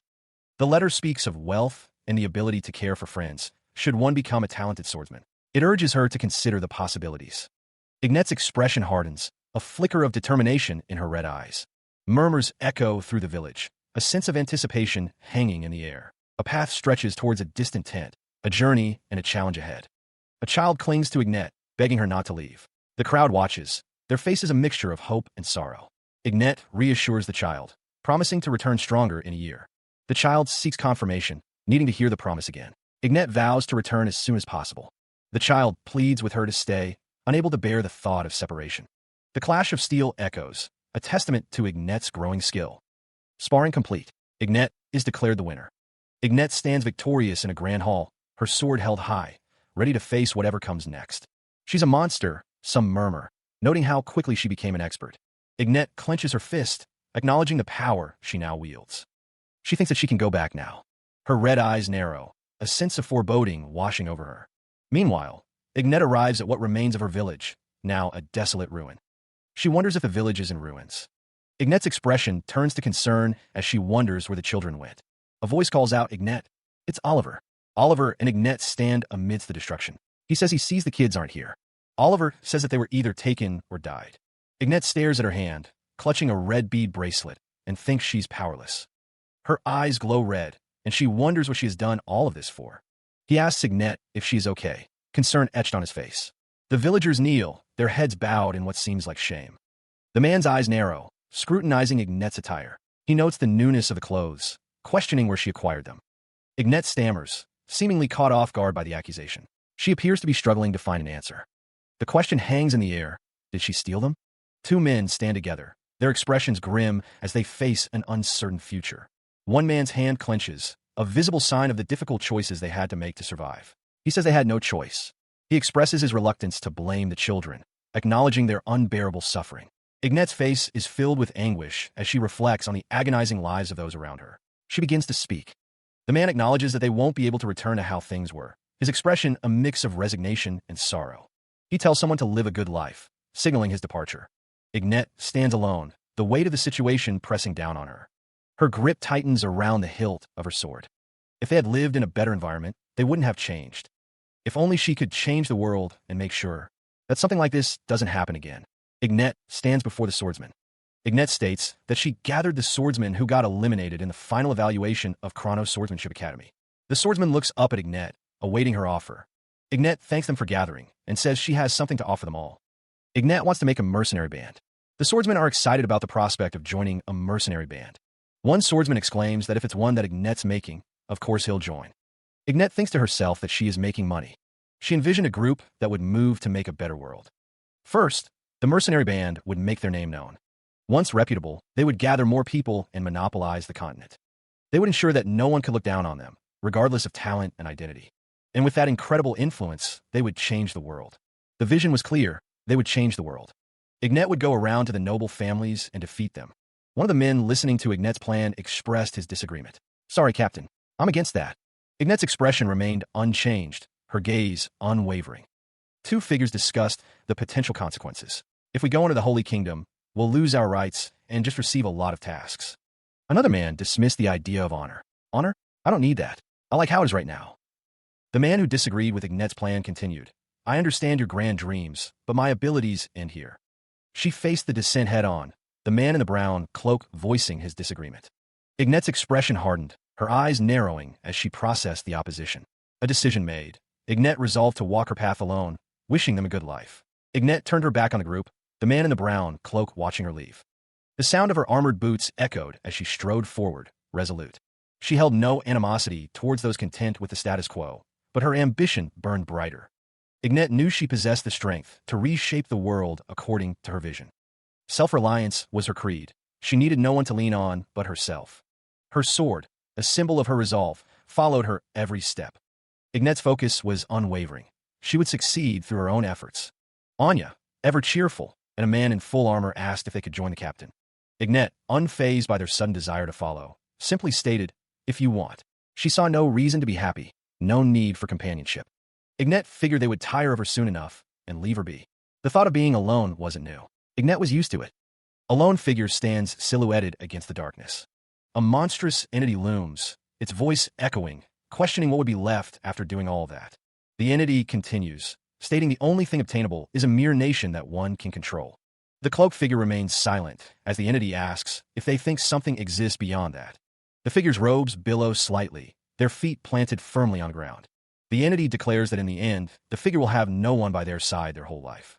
The entity asserts that the figure doesn't know anything. The cloaked figure's expression remains unreadable, shrouded in shadow. The entity seems to be taken aback, questioning what. The cloaked figure retorts, stating if they were scared of something like that. The cloaked figure stands defiant, energy crackling around them. Ignette moves with purpose, her cape billowing behind her. Ignette's expression hardens as she thinks to herself, I would have never started. A voice calls out, "Hey, boss." Anya and a man with white hair look on as Anya asks, "Commander, are you all right?" Is awake. Ignette lies on the ground, looking up as someone shouts, "Commander." Ignette sits up, supported by the man and Anya. She says, "Uck." Ignette asks, "How long was I unconscious for?" Anya responds, "It's been 2 days. In the current situation, the expedition party hasn't suffered any other casualties. However, due to the post-mortem curse left by the demon, a barrier was formed, and all members of the expedition party cannot leave the dungeon." Silhouetted figures stand in the distance. There were soldiers about to be engulfed by darkness. It was thanks to Iron Pereira that everyone was now safe. Iron's expression was one of quiet satisfaction. His aura could affect others beyond himself. It was truly remarkable. The woman with black hair turned to the man with silver hair. She stated that she understood what it was. The reason she threw herself at the demon was because she trusted him. If it's Iron Pereira, he'll be able to protect everyone. Ignette stood before a gathering of robed figures, her gaze unwavering. The man with blonde hair exclaimed that this was his favorite thing. Anya replied that she would make sure to set aside his ruru. She stared ahead, her expression unreadable as she considered the task before her. Elsewhere, a crowd of people beamed, their faces alight with joy and anticipation. Ignette's gaze remained fixed, her mind seemingly far away from the cheering crowd. George instructed someone to gather everyone from the expedition party, his tone serious. A voice echoed, questioning the reasoning behind the order. Ignette knew she would need their help, a silent acknowledgement of her limitations. George pondered the commander's request for assistance, a hint of surprise in his expression. The air crackled with unseen energy, a palpable sense of anticipation filling the space. A lone figure stood on a raised platform, dwarfed by the crowd below and the swirling energy above. Ignette explained that to leave the dungeon, they needed to get rid of the barrier, but she currently lacked the strength to do so alone. Ignette declared her intention to recruit helpers right now, a decision made with unwavering resolve. The most effective power to break the demon's curse was revealed to be divine power. She was warned that this power could not be recklessly taught to outsiders. However, Ignette believed there wouldn't be a problem if she was the one giving her power away. Ignette declared that she would teach them her secret sword technique from that moment forward. One of the men questioned if she was referring to the hero's sword. It was a sword technique that many heroes of the past had used, according to legend. Silhouettes of warriors engaged in fierce sword fights danced in their minds. Even without divine power, it was a trump card that could allow one to fight against the demon. A lone warrior stood against a monstrous demon, his sword ablaze with righteous fire. The thought echoed. She was going to teach them such a valuable technique. A man with long hair knew that even if she taught them, it wouldn't be easy to learn. One of the students exclaimed that they never thought they could learn the hero's sword, and it was an honor. Others chimed in, eager to learn it as well, begging her to teach them too. She smirked, a glint in her eye as she considered her offer. Ignette noted that many people wanted to learn. She explained that it would increase the possibility of success, so she would allow everyone to learn it. She then asked Anya and Ilya if they wanted to learn too. Anya and Ilya stood before Ignette, awaiting their turn. Anya looked back at Ignette. The woman with glasses wondered what Ilya Lindsay was going to do. It seemed that learning swordsmanship from Ignette would hurt her pride a lot. Ignette smiled, seemingly aware of the internal conflict brewing within her students. The woman with glasses exclaimed that Miss Lindsay was being informal with the commander of the Black Knights. Ignette smirked, her expression suggesting she found the situation amusing. Ignette turned her attention to Anya, asking what about her. A close-up of Ignette's outfit. Anya stated that she would do her best to break the curse. Ignette declared that they should start right away, noting that first, in order to learn it, she needed to. She explained that demonic energy is what demons use. It is destructive darkness that cajoles and destroys. Humans are the target of this destructive energy. Divine power is the opposing energy that can overpower demonic energy. Belief in God shines radiantly, so demons are incompatible with it. And humans can also overcome demonic energy. A human's can replace a god's blessing. The sword gleamed with power. Ignette held the sword, its power radiating around her. The power of the heart, and especially a guardian's will, wishes to protect the world. You manifest your energy and push it forward with the sword's domain. A man looked on, his expression unreadable. Ignette declared that this is the sword that protects the world and destroys demons. She didn't know how to begin, the explanation sounding impossible to execute. Ignette stood with another figure, the sword between them. Of course, it wasn't going to be easy. Even if you understand the basics, the man thought having your will complete a sword formation is very different. The energy flared as the figure gripped the sword, determination etched on their face. The sword glowed intensely as the figure held it aloft, power radiating outwards. Ignette was speechless, the display leaving him in awe. The man with the sword asked, his eyes gleaming, if this was the hero's sword. A woman confirmed, that's right, but elsewhere, 3 weeks later, they were the only ones who were able to manifest the heart sword in 3 weeks. She listened to the other person speak, waiting for them to finish. At first, Iron Pereira was the only one who could perform the heart sword. But Ilya is showing an incredible rate of growth right now, surprising everyone. Is it because of the innate talent of the Lindsay family, or is there another special reason? Ilya exhaled, focusing her mind on the task at hand, determined to succeed. I don't have the desire to protect the world from demons, but what's important is the Guardian's will. The Guardian's will brings out the heart sword, a manifestation of inner strength. The will is to protect those I treasure, a powerful motivation for wielding the sword. Ilya's eyes narrowed, her resolve hardening as she focused on her Guardian's will. One man turned to the other, concern etched on his face. What's wrong? He asked. The other man looked out at the barrier. Did you hear a sound coming from the barrier just now? He asked. The first man replied, a sound? A surge of energy erupts, tearing through the surrounding atmosphere. The energy intensifies, a blinding light spreading outwards. The light continues to pulse, a sign of immense power. Oliver exclaims that it is the barrier, his eyes wide with shock. A foot clad in ornate armor steps forward, the sound echoing. The ground trembles slightly, a subtle vibration running through the area. A man with glasses looks on with concern, sweat beading on his brow. The silhouette of a crowd watches from below, the sound of their murmurs rising. A figure stands, bathed in light, seemingly unaffected by the surge. The soldier's expression is one of shock and disbelief, his eyes wide. Ignat Crescenia kneels, a voice echoing that she was alive. She apologizes for being unpresentable, her head bowed in shame. Holy Kingdom Abilius. Commander of the White Knights, Julius Wool. The expedition party had set up camp in the Tabit territory. One soldier urged the others to organize everything quickly. As soon as the commander's meeting finished, they would be returning to the territory. Another soldier responded affirmatively, expressing relief. The soldier acknowledged the Holy Nation's reinforcements, which allowed them to exit the dungeon quickly, but something was amiss. It was strange to think that all the reinforcements were sword masters. The knights who came together with Julius Huel didn't seem to be the White Knights. The soldier continued, explaining that the reason they ended up coming here was because the place was once a demon's den. It couldn't be a simple coincidence. A dark figure loomed. As explained before, the dungeon was the demon's den, so there was no separate reward for the dungeon raid. However, as the person in charge of the reinforcements, they would pay the fixed payment to everyone on one condition. 3 figures stood together, the weight of recent events heavy in the air. Ignat Crescenia warned that no one should speak of what happened within the dungeon. The man with the earring listened intently, his expression unreadable. He believed that if words spread about the dungeon, it would cause chaos within the continent, but he would not refuse the compensation. More importantly, what the hell is happening? The man's gaze intensified, a bead of sweat trickling down his temple. He knew a few faces here. Why are there paladins? Who died several years ago here? The Holy Nation. What the hell are they planning? Later that week, the man sat perched on the edge, lost in thought as leaves swirled around him. Back then, the moment the demon was about to self-destruct, a memory burned in his mind. A figure lunged forward, sword raised against the impending explosion. The light intensified, a blinding flash of power. He couldn't forget the powerful figure she showed when she stood at the front without hesitation. He froze at that moment, overwhelmed by the memory. Even though he was determined to defeat the demon, doubt lingered. He felt weak, a stark contrast to the figure in his memory. Iron sits on a bench, muttering that he needs to work harder. Someone approaches Iron. He was being looked for. It is Sir George. Sir George notes that it has been a while, asking Iron if he's been well. Sir George's request is sudden, but Iron needs to go with him somewhere. Sir George insists that Iron accompany him right now. Iron asks where he needs to go. Sir George explains that the commander has recommended Iron and Miss Ilya for the subjugation party. He wonders if Ignat recommended them. There's a high possibility that there are demons hiding in various places within the continent, so a subjugation party will be formed shortly to defeat the demons. And for the result of the Holy Nation's investigation, they've reported that there's a high possibility that the clown demon is still alive. Iron looks shocked that Ignat recommended them for the subjugation party. Sir George and Iron stand before an unseen figure, awaiting a response. Sir George questions, asking if these are the knights that were recommended.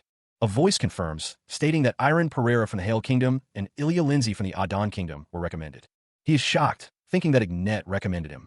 Ignat stands silently, her expression unreadable as she listens to the conversation. Sir George demands to know why, noting that Ignat hasn't even looked at him this whole time. Ignat remains silent, her gaze fixed, as Sir George presses her for an explanation. The question hangs in the air, why now? Sir George states that it's not that he doesn't trust the commander, but he thinks they need additional verification. Sir George's expression is stern as he awaits Ignet's response. The sound of footsteps echoes through the hall. Sir George stands firm, while Anya watches from behind. The Crimson Knights stood at attention, their armor gleaming in the light. Iron's eyes narrowed as a voice echoed through the hall, challenging him. Let's see your abilities. He looked up, his expression a mix of curiosity and determination as he faced his challenger. The hall stretched out before them, the assembled knights watching with bated breath. The Crimson Knights stood silently, their presence adding to the palpable tension in the air. The elder, his hand resting on the hilt of his sword, spoke calmly. Do you have any questions before we begin? Iron, his gaze fixed on the elder, inquired. May I know your name, elder? The elder's lips curved into a slight smile as he revealed, it's Quincy Myers. Quincy Myers' expression remained unreadable, his eyes hinting at a long and storied past. Quincy Myers continued, his voice low. You seem heavy-lipped, so don't go around disclosing my name. A woman with white hair looked on, a flicker of surprise crossing her face as she heard the name.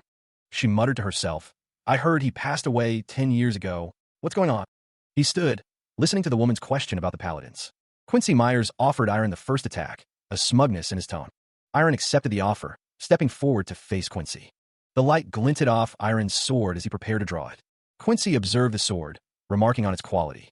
He mused on Iron's age and the sword's aura, but knew it wouldn't be enough. Iron gripped the hilt of his sword, a determination burning in his eyes. Quincy watched as Iron prepared to draw his sword, a strange energy crackling around him. Iron thought to himself that he needed to show something beyond just that. Quincy's brow furrowed, a hint of intrigue in his expression. Iron's aura intensified, swirling around him like a vortex. Iron stood ready, his sword now fully drawn and radiating power. He knew it from the first time he saw them, that all the paladins were extraordinary people he couldn't even compare himself to. And among these powerful people, Ignet stood out. Ignet stood confidently, a beacon of strength. Left behind, he thought. He, too, would one day stand with them. He wanted to stand where they are. And, one day, Ignet, he would reach that level. He would. The declaration hangs in the air, a promise of impending conflict. Blades ignite with fierce energy, ready to strike. The wielder stands firm, the fiery, sort of beacon of power. He steels himself, focus sharpening his gaze. The heart sword's fire intensifies, fueled by an unknown energy. The legendary 5-element divine technique is about to be unleashed. A veteran observes, his expression unreadable. The sword dances with elemental power, a whirlwind of destruction. An odd voice acknowledges the sword's magnificence. The desire to clash with such a weapon burns intensely. A surge of resolve demands total commitment. The observer prepares to unleash his full power. A commanding voice echoes, ordering an immediate halt to the proceedings. The speaker's face is etched with a stern disapproval, his eyes narrowed. Far down the hall, two figures stand, observing the unfolding events with unknown intent. A subordinate calls out in surprise, questioning the arrival of the commander. The individual acknowledges the powerful force, admitting they felt it as well. Another voice dismisses the need for further sparring, deeming it unnecessary. Iron Pereira is commended for his skill, his sword recognized as exceptional. He responds humbly, accepting the praise with a simple, yes, thank you. One of the older men marvels at the sword, stating it has been a while since he has seen such an exemplary blade. The woman with long black hair clarifies that the verification process is not yet complete. It is stated that Ilya Lindsay needs to undergo the process as well. The scene shifts, focusing on the lower half of a figure walking away, their cloak billowing behind them. She considered the woman before her descendant of the Lindsay family. Ilya Lindsay had also conquered the darkness that the demons spread throughout the dungeon. The group watched, their expressions unreadable as they waited for the next development.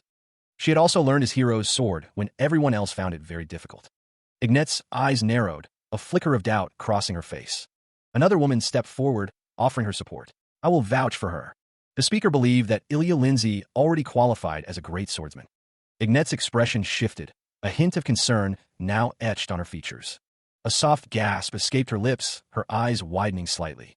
She looked down, lost in thought, a subtle unease settling over her. A voice echoed, pleading for patience. Please wait. Ilya Lindsay sprinted through the halls, her determination evident in every stride. Iron calls out, questioning if the person he sees is Ilya. She continues to run, her cape billowing behind her. She wonders what she is doing right now, her mind racing. Why is she running away? She wonders, her steps echoing on the stone floor. When she was acknowledged, something shifted within her. Why did she feel so agitated? She questions, her brow furrowed in thought. She had thought she would be okay, But clearly, she was wrong. She thought it didn't bother her anymore, but the reality is different. But still, the feeling persists, a nagging unease. She's being swayed by it, her expression a mix of frustration and determination. A group of figures, cloaked and silent, stood in the halls. The hem of a dark cloak trailed across the tiled floor. Footsteps echoed through the silent space. Two older men exchanged a worried glance. Had they been staring too much? One of the men stood beside a woman with dark hair, his expression unreadable. One voice mused that the situation was complicated, perhaps due to that time of the month. Ilya's name hung in the air, unspoken but heavy with implication. Iron declared that they should return to talking business, cutting straight to the point.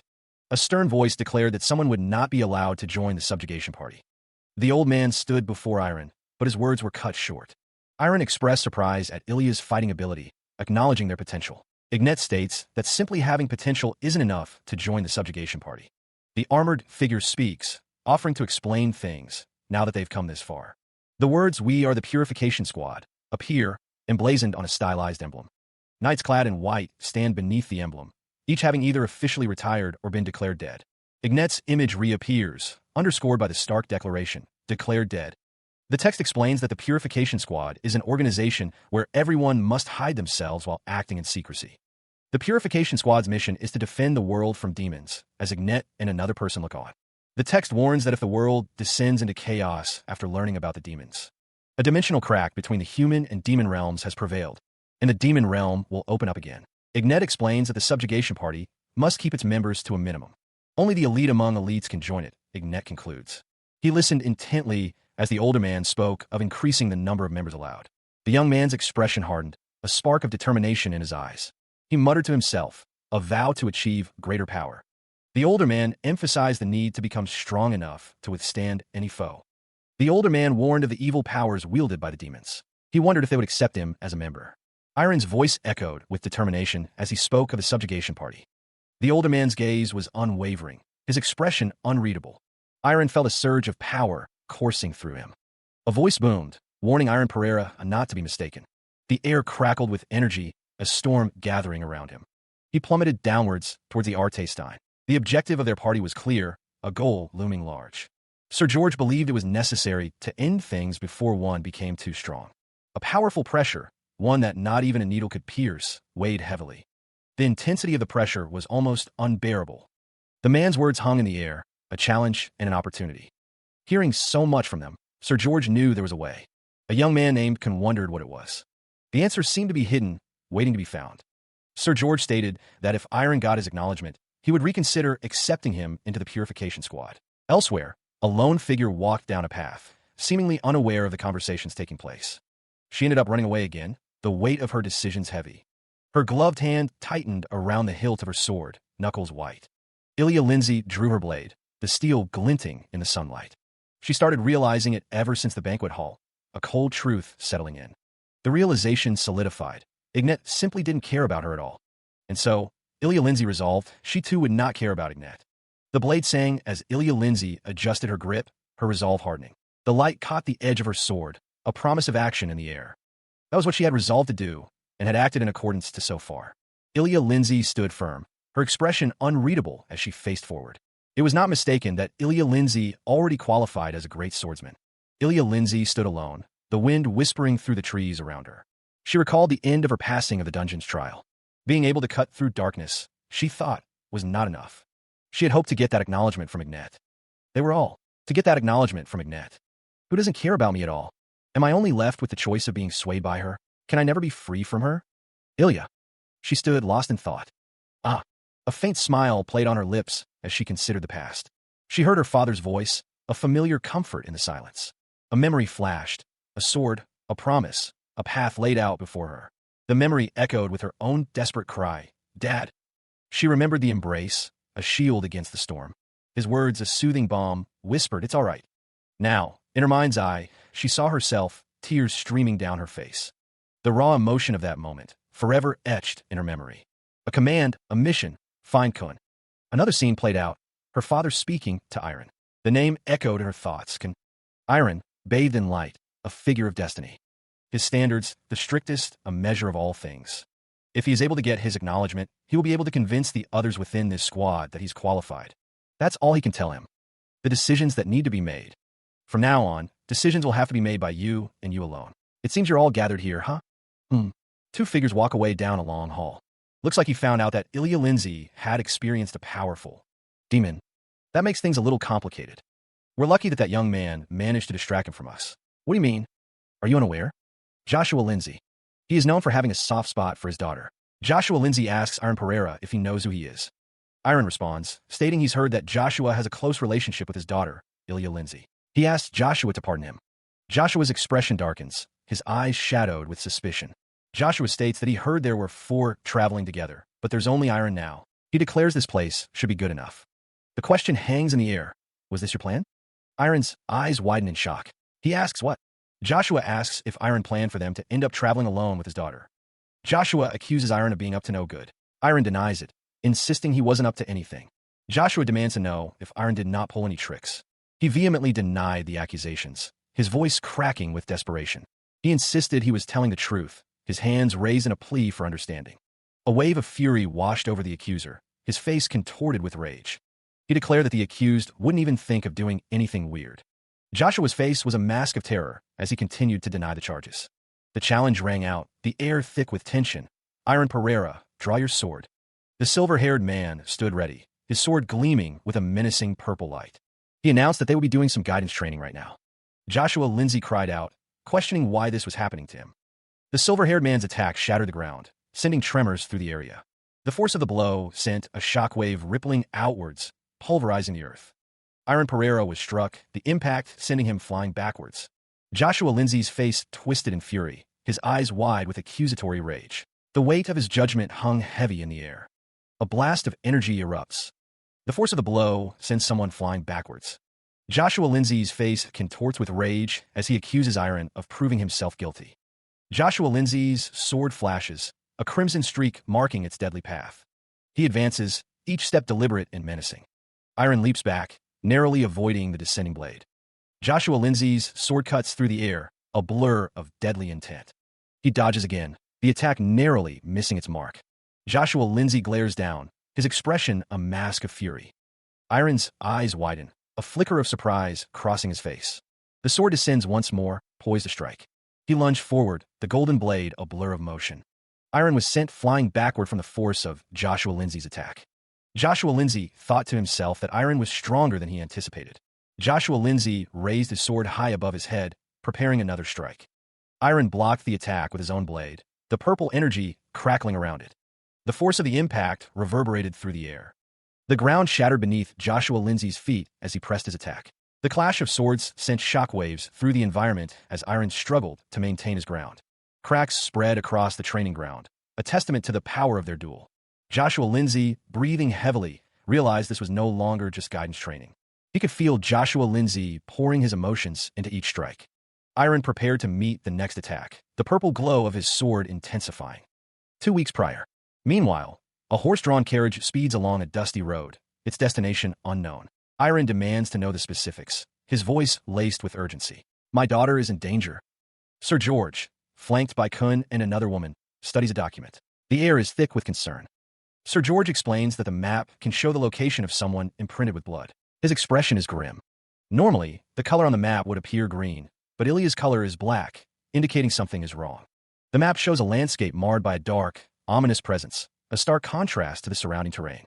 Sir George believes Ilya is in a place with an energy more dense than magic power, a place where demonic energy is dense. The revelation hits hard. Iron, consumed by worry, urges the horseman to go faster, desperate to reach his daughter. Joshua Lindsay's face contorted in rage, his voice a furious shout. A voice responded, trembling with fear and subservience. Elsewhere, in Puri Martinez's office, a tense discussion unfolded between the parties present. Puri Martinez stood silently, observing the exchange. Joshua Lindsay, relieved, stated that they had escaped the dungeon and Ilya was safe. Joshua Lindsay chuckled, remarking that the rumors of Iron's love for his daughter must be true. Puri Martinez recalled that Iron was very against it when a young miss said she was going to develop herself. Puri Martinez noted that after the young master went missing, Iron had been more sensitive towards the young Miss's safety.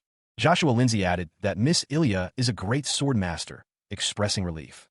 Joshua Lindsay continued, stating that since she has a reliable mystical cat by her side, there's not much to worry about.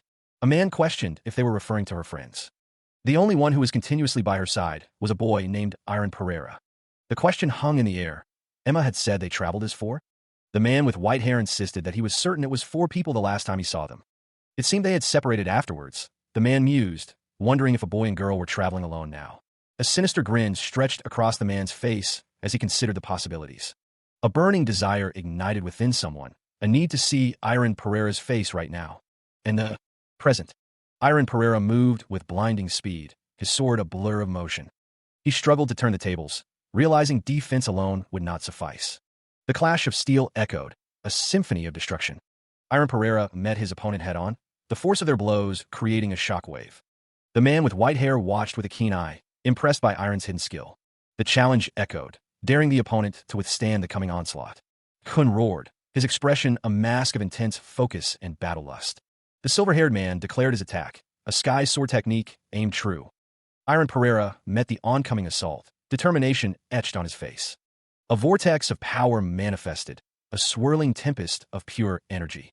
The force of the sky sword technique ripped through the earth. The sky above reflected the intensity of the battle below. The heavens themselves seemed to watch the clash of titans. A voice, filled with disbelief, questioned the impossible defense. Kun's eyes widened in shock, unable to comprehend what he was seeing. Iron Pereira's gaze hardened, his resolve unyielding in the face of such power. Rage boiled over, a furious curse erupting from the depths of defeat. He roared, accusing someone of bewitching Ilya and stealing her sky sword. The silver-haired man unleashed his fury, the word die echoing his murderous intent.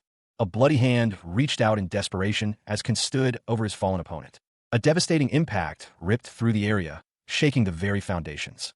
The force of the blow radiated outwards, a wave of destructive energy. The attack blurred the world, a torrent of speed and power. The ground shattered, revealing a dark abyss as someone plummeted downwards. Iron Pereira lay defeated amidst the rubble, his body battered and bruised. Meanwhile, Kun, standing in a serene field, admitted to himself that he had become too enraged. A voice cried out Iron's name in anguish. Kun's expression shifted to shock, his eyes widening in disbelief. He watched as Ilya called out, running after them with another woman. Iron, still recovering, was being helped up by Emma, who urged him to get a hold of himself. An angry woman confronted Kun, demanding to know what he was doing with Iron. He responded that it was just guidance training. The woman's face contorted in rage, questioning if he called that guidance training. Emma called out for help to stand Iron up, grunting with the effort. Iron confirmed he was okay and could walk by himself, though he still leaned on Emma for support. Kun thanked Iron, saying it was a spar that he learned a lot from, to which Iron responded with a simple yeah. He apologized for asking this, but asked if he could ask for more guidance training next time. Ilya thought to herself that she had a reason that she needed to become stronger. Iron's expression was one of determination. Iron pleaded. Ilya Lindsay's frustration was palpable as she confronted her father, Joshua Lindsay. Kun interjected, assuring Ilya that he would be her opponent while she remained there. He added that she should come to the empty lot every night at 7 o'clock. Joshua Lindsay thanked Kun, a slight smile on his face, seemingly relieved by Kun's offer. Joshua told Emma that he needed to rest and would leave Ilya to her. Emma acknowledged his statement with a yes, sir. Iron Pereira's name hung in the air, a silent testament to the situation. Joshua and Ilya stood together, and she acknowledged that Ilya had improved thanks to him. Joshua seemed nice and well-mannered and skilled compared to his age, or so it seemed to those observing him. Ilya, however, still couldn't acknowledge him, her expression a mix of anger and frustration.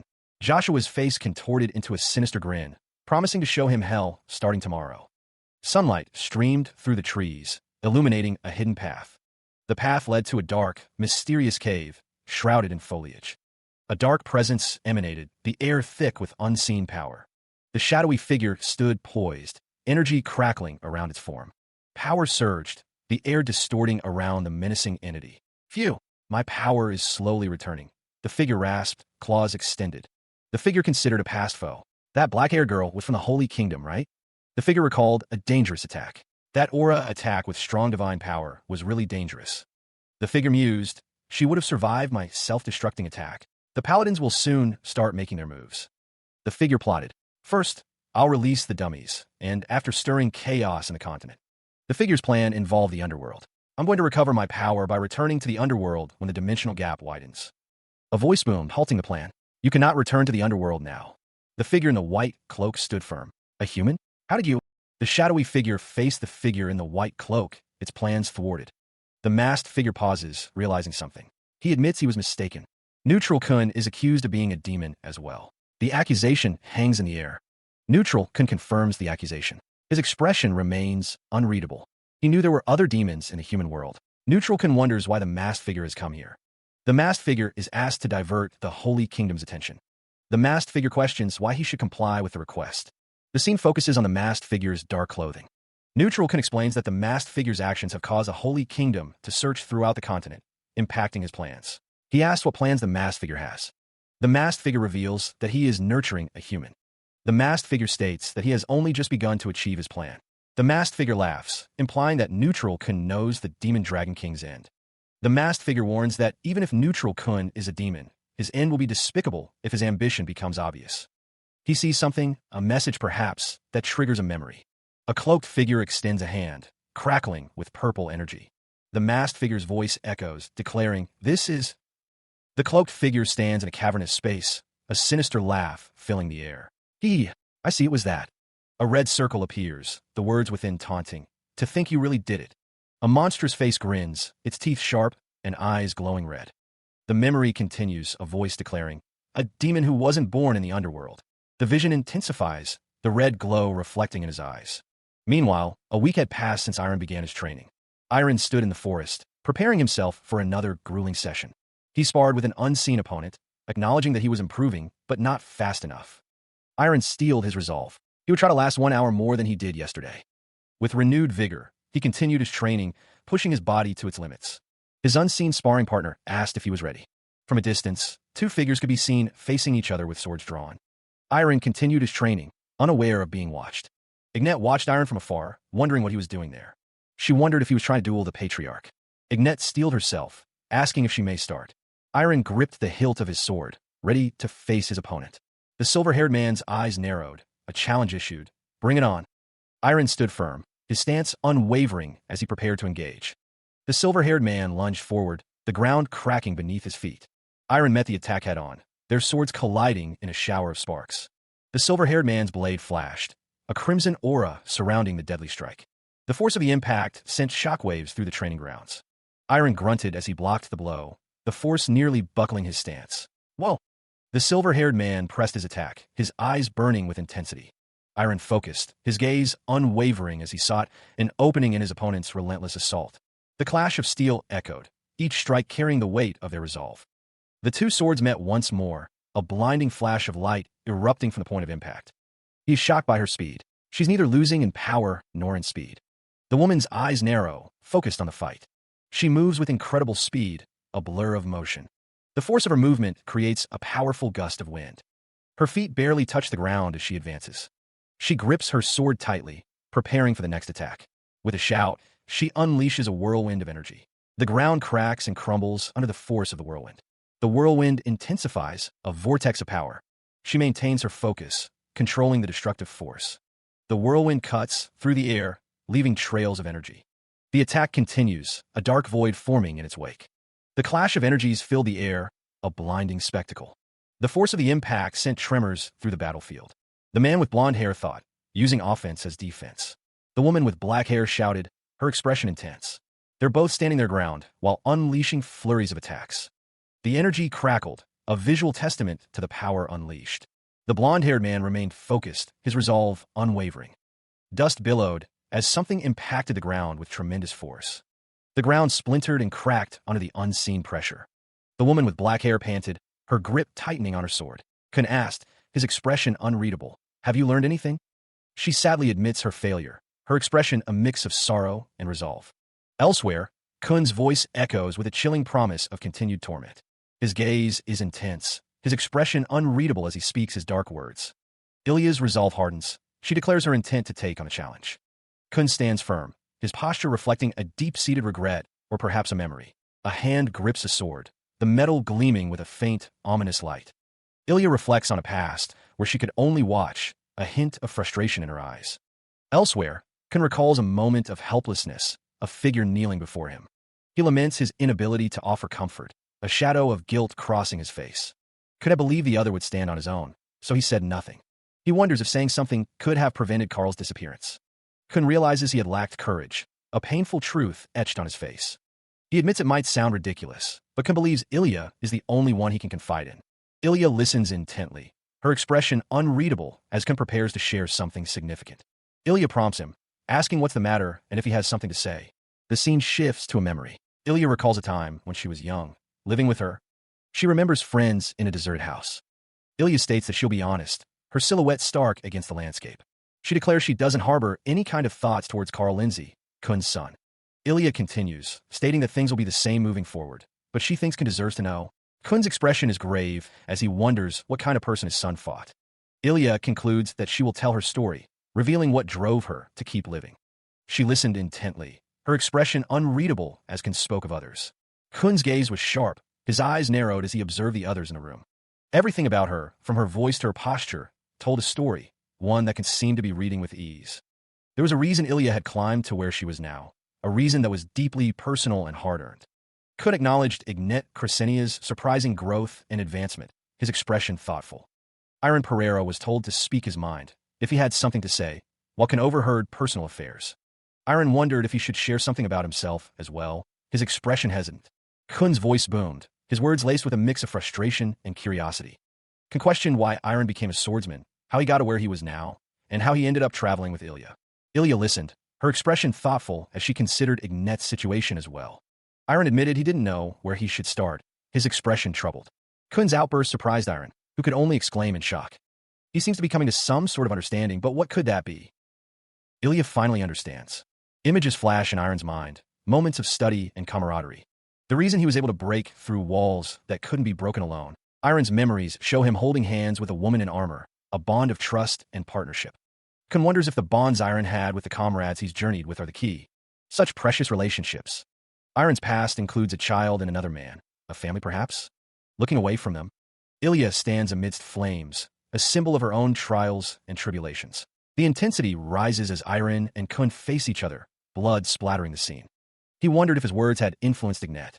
He would be glad if she awakened because of him, but that meant the gap between them had only grown larger. He didn't want to fall behind. One day, he vowed that he would catch up with her. Elsewhere, the woman with black hair congratulated the captain on her awakening, receiving a simple thank you in return. Iron, the woman with black hair, urged him to join the subjugation squad within 3 years. 1 year. A voice echoes with unwavering resolve, a promise hanging in the air. The building stands silhouetted against the night sky, a silent witness to ambition. Kun sits in quiet contemplation, a glass and bottle resting on the desk before him. The speaker marvels at Ignat's rapid growth, astonished by her recent awakening. Confidence radiates as the speaker declares Ignat will grow even more in the future. The speaker acknowledges Iron's own incredible qualities, seeing him as comparable to Ignat. Kun remains seated, the scene unchanged, lost in his own thoughts. Silence hangs heavy in the air, broken only by the unspoken words in Kun's mind. A subtle tremor, a ripple in the air, hints at suppressed emotion. Regret colors the speaker's words, a lament for someone who vanished. The speaker's expression is obscured, but the weight of their unspoken feelings is palpable. The speaker believes that, had they not disappeared, they would have been as incredible as the others. He reached out, his fingers grasping at the container as it tipped. The sound of dripping liquid echoed in the silence. Carl! Kun's brow furrowed, his eyes filled with a desperate worry. His voice cracked as he wondered aloud. Where on earth did you go? A knock echoes through the room, disturbing the silence. Kun, seated at a table, looks up, his expression questioning. A voice calls out, identifying herself as Ilya. Kun's expression softens slightly, though his eyes remain guarded. He worries that showing any weakness will only make her more anxious. Ilya states her purpose, seeking his advice. Ilya's expression is serious as she looks forward. She has realized something important. Ilya reflects on her past, realizing she wants to stand up for herself, even if she doesn't know how. She considered the weight of his words, the silence hanging heavy. Her expression remained unreadable, thoughts swirling beneath the surface. It seemed she had misunderstood something, the situation perhaps.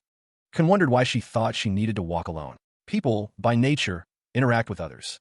No one can live on their own, but she knew that relying on others for everything wasn't the answer. What was important, she mused, was that when interacting with others, the topic needed to be about herself. Kun had heard from Puri Martinez that she had cursed out the nobles who were slandering her. She seemed taken aback by the revelation, caught off guard. Kun clarified that he wasn't scolding her. Instead, he wanted to praise her, adding, "Good job, you did well." Kun asked Ilya if they had said those things for her sake, but she simply responded, "No." She wondered if there was something she could learn from their criticism. Ultimately, their words were useless to her, she decided. It was right to ignore those types of words. Couldn't believe there were words that Ilya mustn't ignore. Those words felt applied to Iron. The man with blonde hair believed in words for another's sake. Words for another's sake. The kind of words that make you reflect on yourself and grow need to be remembered. If you think that it's useless to you, ignore it. And if it's great advice, then you need to humbly accept it. Ilya considered what was most important. You need to focus on yourself, not anyone else. Ilya thought that was correct. The path Ilya needed to walk from now on, Ilya needed to decide for themselves. Ilya thanked their dad for his advice, understanding thanks to that. They declared they would be going out for a bit. Ilya's name echoed in their mind. Their relationship with Ignat weighed heavily on them. The scrutiny of everyone else also added to the pressure. They resolved not to take it to heart anymore. There was someone more important to them right now. Ilya ran with determination, and right now, they breathed heavily. They wanted to tell. Iron gripped his sword, his expression unreadable. How they felt. She seemed nervous, her expression a mix of anticipation and worry. The forest shimmered with an ethereal glow, the source unseen. Iron's brow furrowed slightly, a flicker of surprise in his eyes. Ilya's name hung in the air, a silent question. Ilya's breath hitched, her hands clasped tightly in front of her. Iron, meeting Ilya in the forest, questioned, "You here?" Iron took a step forward, his expression unreadable. Ilya's mind raced, her mouth unable to form the words she wanted to say. "Can I say this now?" she wondered. Ilya worried about her appearance, wondering if she looked strange after rushing to meet Iron. Ilya feared that Iron would only ever see her as a friend. Iron's face showed confusion as he looked at Ilya. She clasped her gloved hands together, a visible struggle within. Ilya admitted to herself she was still hesitant to reveal her true feelings. Iron stated he wanted to see her, which is why he came to the forest. Ilya smiled softly at his words. Iron continued, noting they haven't really run into each other recently. Ilya could only respond with a soft hug. Ilya agreed, but internally resolved to hide these feelings for a little bit longer. Iron, oblivious to her inner turmoil, asked if her sparring with her dad was going well. Ilya responded, of course, determined to wait until she had the confidence.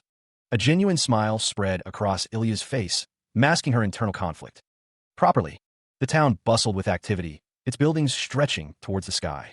Carriages and people moved through the streets, each on their own path. Elsewhere, Ruru, a young girl with white hair, stood with a cat, seemingly upset.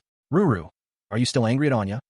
She denied it, but her expression suggested otherwise. "And not anymore. I'm not angry." The cat seemed surprised by her denial. "What? We were always friends." Meanwhile, Iron spoke with Sir George. "Then I'll be going now. I'm not sure when we'll meet next, but please be well." George replied, "Yes, you too, Sir George." The name Iron Pereira hung in the air, a silent promise.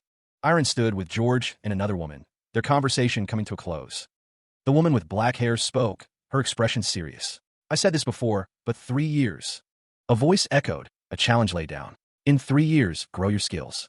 Iron smiled, confident in his abilities. "I said this before, but I will definitely join you within 1 year." The woman laughed, finding his confidence amusing. "Easy person. Have you met him before?" The speaker admits to only knowing of him through hearsay. The woman with black hair stands with 2 others, listening intently. The group begins to move, their destination unknown. According to the Holy Kingdom's information, Kun is at the Chronos Swordsmanship Academy. The woman with black hair calls out to someone. The woman with black hair stares intently, her expression unreadable. Ilya Lindsay is asked if she has something to say. Ilya Lindsay looks on, her expression thoughtful. The woman with silver hair says goodbye. A few days later, a massive force erupts from the ground. The earth shatters under the unseen power. He stumbled, a wave of dizziness washing over him, threatening to unbalance him. He thought, to lose your balance over something as measly as this? Iron recalled a voice saying, "Iron, that rascal. I saw everything that day." The reason Ilya Lindsay ran out as soon as she heard what he said, it was because she wanted to see him. A memory echoed, "I won't ever approve." A surge of power crackled around him. His attacks are getting more violent. But if I can't withstand something like this, I can't catch up to Ignat. An opportunity like this is rare. I can't miss it. You're holding out. I can be more rough. A voice echoes with desperate urgency, pleading for something. The young Iron grips his sword, his expression a mask of determination. The air crackles with unseen energy, a prelude to a devastating strike. A figure wreathed in dark energy unleashes a furious attack. Iron's eyes widen in shock, his face contorted in disbelief. A desperate cry pierces the air, a single word of anguish. Elsewhere, Ilya, sword drawn, calls out, questioning if that is too much. One of the men urges Ilya to say something. as Ilya wonders if Iron wanted her to. Iron confirms that Ilya is right, looking up at her. Ilya notes that Iron looks exhausted and suggests they take a break. The two sit together, taking a moment of respite. Ilya asks Iron if he wants to come to her family estate with her, leaving him surprised. He listened as Ilya Lindsay stated that they needed to return soon. Iron acknowledged her statement, understanding the need to return. Ilya suggested that he train for a year, offering her father as a sparring partner. Ilya smiled, seemingly eager for Iron to accept her offer of training. He agreed, but Ilya pressed further, asking if he would come with him. Suddenly, a powerful force interrupted their conversation, declaring that it wouldn't be happening. The massive wing of a creature filled the sky, casting a shadow over the landscape. Iron's eyes widened in shock as he looked up at the approaching presence. The creature descended rapidly, its form becoming clearer as it approached the ground. The red-maned, winged beast landed with a thud, kicking up dust and debris. Ilya stood unfazed by the creature's arrival, a confident smirk on her face. The massive creature loomed over them, its presence dominating the scene. A griffin lands, carrying a figure on its back, as two others watch from below. The silver-haired woman wonders if the griffin is a fantasy beast, and if the rider is a mystic. A blonde-haired woman smiles, her expression radiating warmth and cheerfulness. The blonde woman rushes forward, embracing Iron tightly, as Ilya watches with a surprised expression. Ilya's eyes narrow, her curiosity piqued by the unexpected display of affection. Ilya's surprise intensifies, her expression a mix of confusion and suspicion. The text indicates that the blonde woman is close enough to hug him as soon as she sees him. Iron introduces Ilya Lindsay as his younger sister, reminding Ilya that he had mentioned her before. Ilya recalls that Iron had indeed mentioned having a younger sister, her surprise now turning to understanding. Kirill Pereira introduces herself as the daughter of the Pereira family. The silver-haired man responds, his face partially obscured. Joshua introduces himself, offering a polite greeting. Joshua explains that he came because Iron hasn't been home in 2 years. Iron seems to be aware of the situation, responding with a simple about that. He admits he's already decided on his next destination. Kirill mentions Chrono Swordsmanship Academy, and Joshua confirms he's heard Kun is there. Iron thinks that even if he can't be acknowledged right now, he should arrange a day where he can get his qualification verified in the future. Kirill smiles, thinking they'll be away from each other for a while. Iron looks off into the distance, his expression unreadable. Kirill thinks about how close Ilya is with her brother.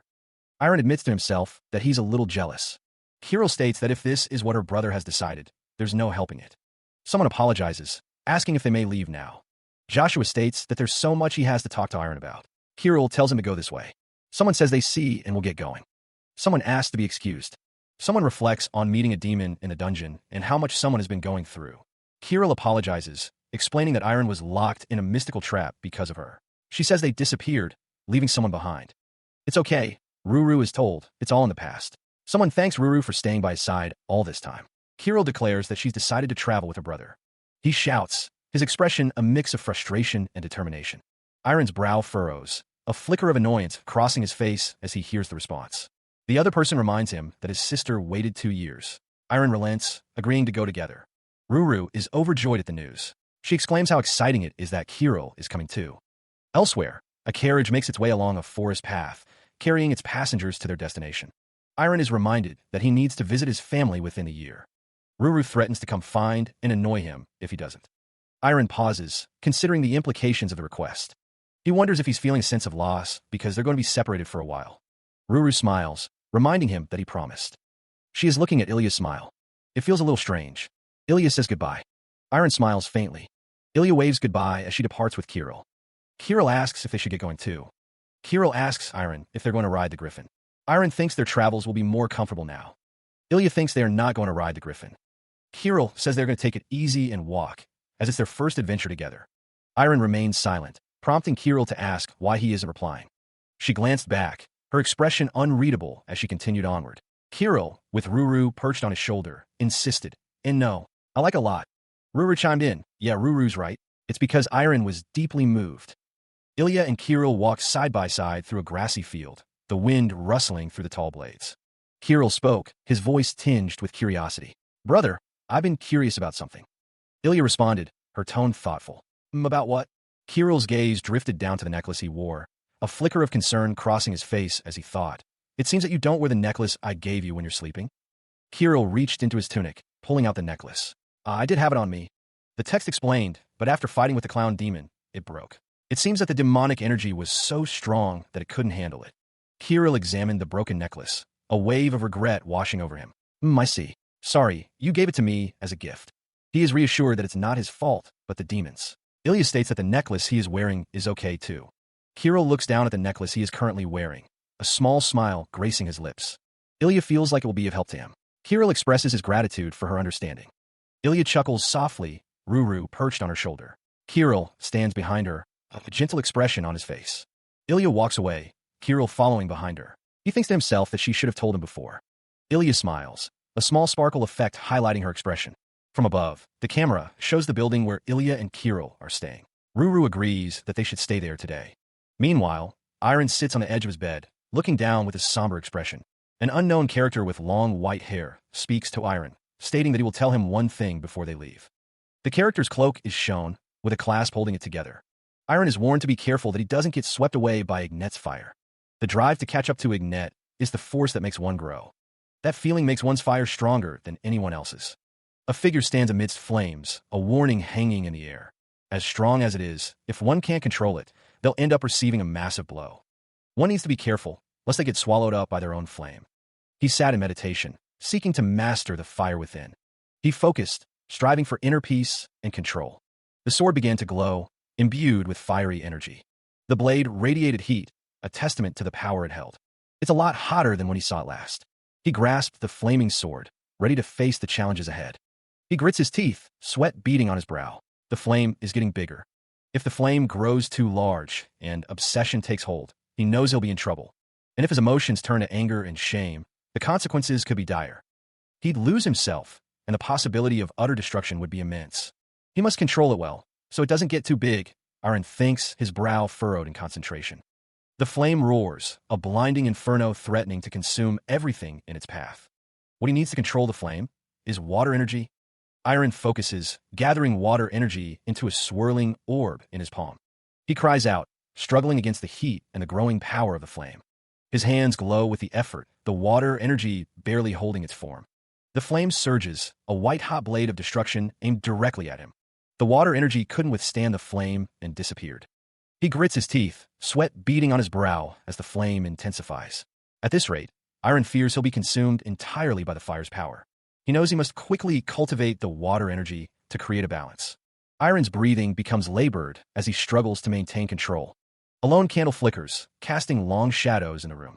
His hand clenches into a fist, knuckles white with strain. Elsewhere, Iron sits on his bed, exhausted, dark energy swirling around him. Iron hears a knock at the door. "Yeah, come in." Kirill Pereira stands in the doorway, concern etched on her face. "I knew it. Were you training this whole time?" Kirill continues. "I told you to take it easy when you're traveling with me." Iron replies, "Okay, Kirill. Thanks for worrying about me." Iron thinks to himself, "Yeah, I shouldn't rush too much." He appeared troubled, a bead of sweat trickling down his face. Iron sat on the edge of the bed, exhaling slowly. He thought to himself that he should take it one step at a time. The weight of his training settled heavily upon him, a palpable pressure. Ruru exclaimed with excitement. They had finally arrived at their destination. The Chrono Swordsmanship Academy loomed before them, its ancient stones whispering tales of legendary warriors. Iron and Ruru approached the academy entrance, ready to begin their journey. "Shall we head in then?" Iron Pereira's arrival did not go unnoticed. A student recognized him, exclaiming his name in surprise. The murmurs spread like wildfire. "Huh, it really is Iron." The crowd began to whisper amongst themselves.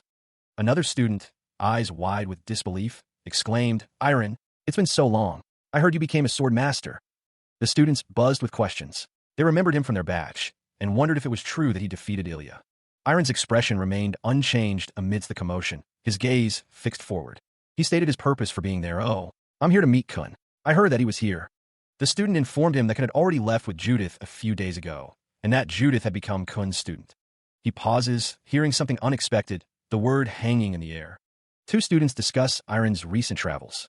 One asks if he heard that Judith and Brett traveled with him. The other confirms, asking what about it. The first student exclaims that Judith and Brett suddenly started dating each other. He wonders what happened while they were traveling. The second student is shocked to hear that Judith and Brett are dating. The headmaster appears, remarking that he came because it suddenly got noisy, and asks if it was Iron. The headmaster stands in front of Iron, his presence commanding attention. The headmaster smiles, telling Iron that it has been a long time since they last met. The headmaster sits across from Iron in a study, the room filled with books. The headmaster tells Iron that he is currently in the midst of training, so he can learn the energy of water that can calm the flames. He can feel the flames within him getting bigger.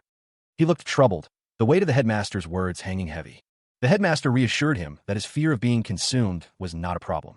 Iron asked the headmaster to repeat himself, as the headmaster understood his fear of being swallowed by the flames. The headmaster explained that countless people had felt a sense of shame due to overcompetitiveness. Iron listened intently, absorbing the headmaster's words about shame and destruction. He wondered if the headmaster could truly understand his current situation. The headmaster assured him that he was already doing a great job just by keeping those flames in check. However, the headmaster admitted that this was probably not the answer Iron was looking for. The headmaster turned his attention to another, asking if the person's name was Kirill. Kirill confirmed her name, standing attentively before the headmaster. The headmaster stated that he had heard Kirill was quite an exceptional mystic. The headmaster inquired if Kirill was capable of summoning even the legendary animal, the griffin, and if they could ride it somewhere, as he thought they needed to move locations. Kirill confirmed she was able to. He agreed, a cheerful smile gracing his features. Of course, it was possible. Ruru imagined Kirill summoning a griffin, soaring through the sky with ease. The majestic griffin descended from the heavens, its wings catching the light. The wind howled as the griffin approached, its presence commanding the very air. Its shadow stretched across the land, a testament to its immense power. This was a place where one would learn the energy and sort of something. Meanwhile, Kirill stared out at the lake, a hint of uncertainty in his eyes. It looked pretty normal, though. Nothing seemed out of the ordinary at first glance. The headmaster, standing before Iron and the others, declared that he would show them a demonstration. The headmaster prepared to show the demonstration. The surface of the lake shimmered, reflecting the sky above. Power surged around the headmaster as he prepared to unleash his technique. He channeled his energy, focusing it into a single, devastating point. The force gathered, ready to be unleashed upon the unsuspecting lake. With a mighty roar, the headmaster's power tore through the water. The lake split, the water rising in colossal, shimmering walls. The sheer force of the blow echoed across the landscape. Water cascaded upwards, defying gravity in a display of raw power.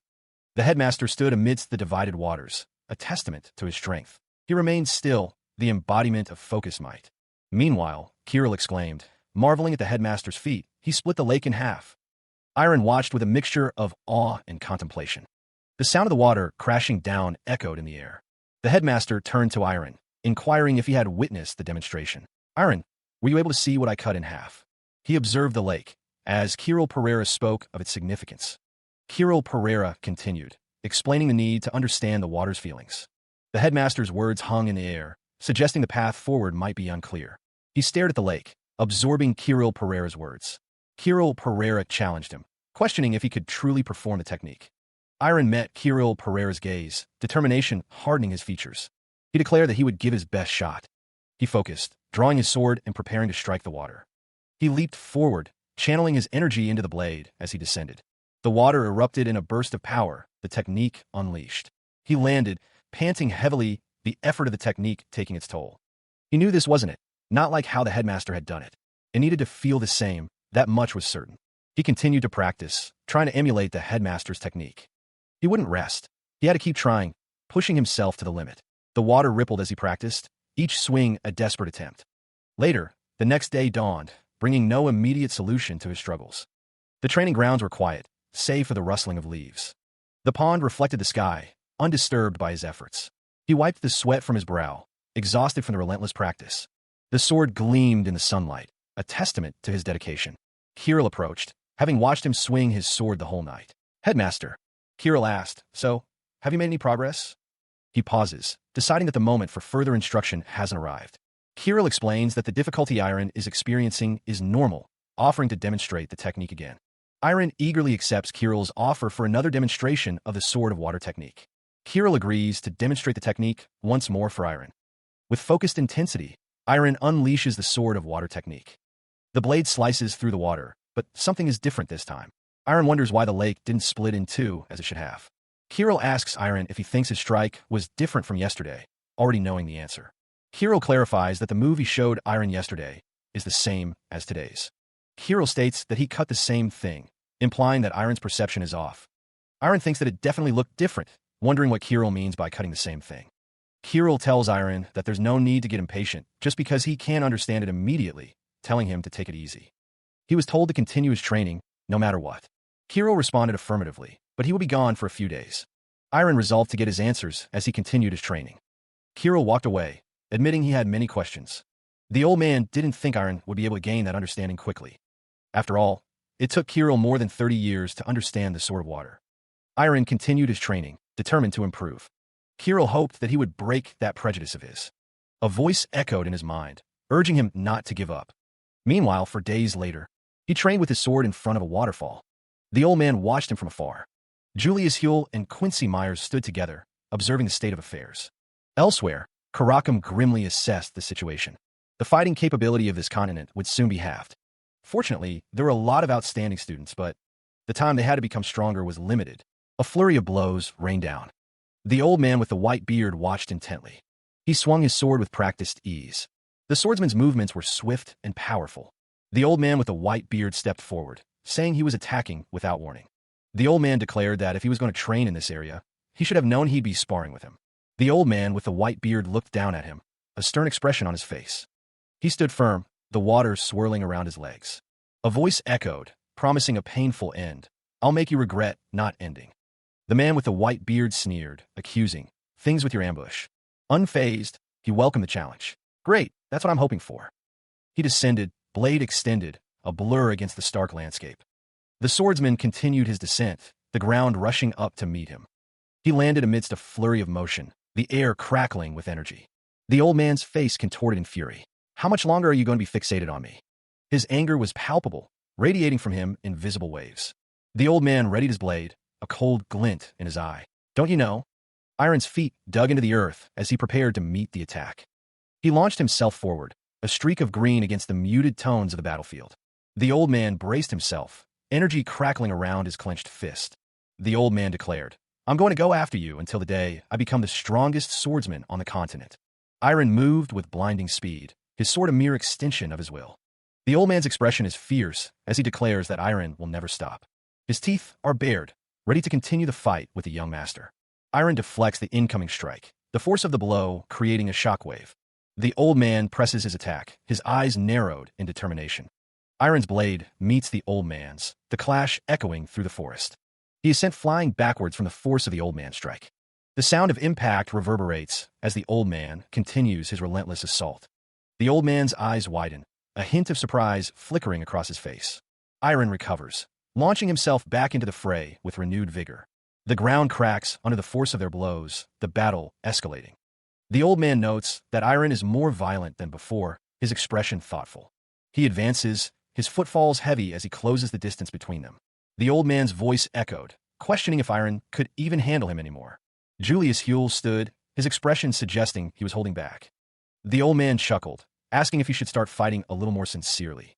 Julius Huell's eyes narrowed, a hint of challenge in his gaze. Energy crackled as the fight intensified.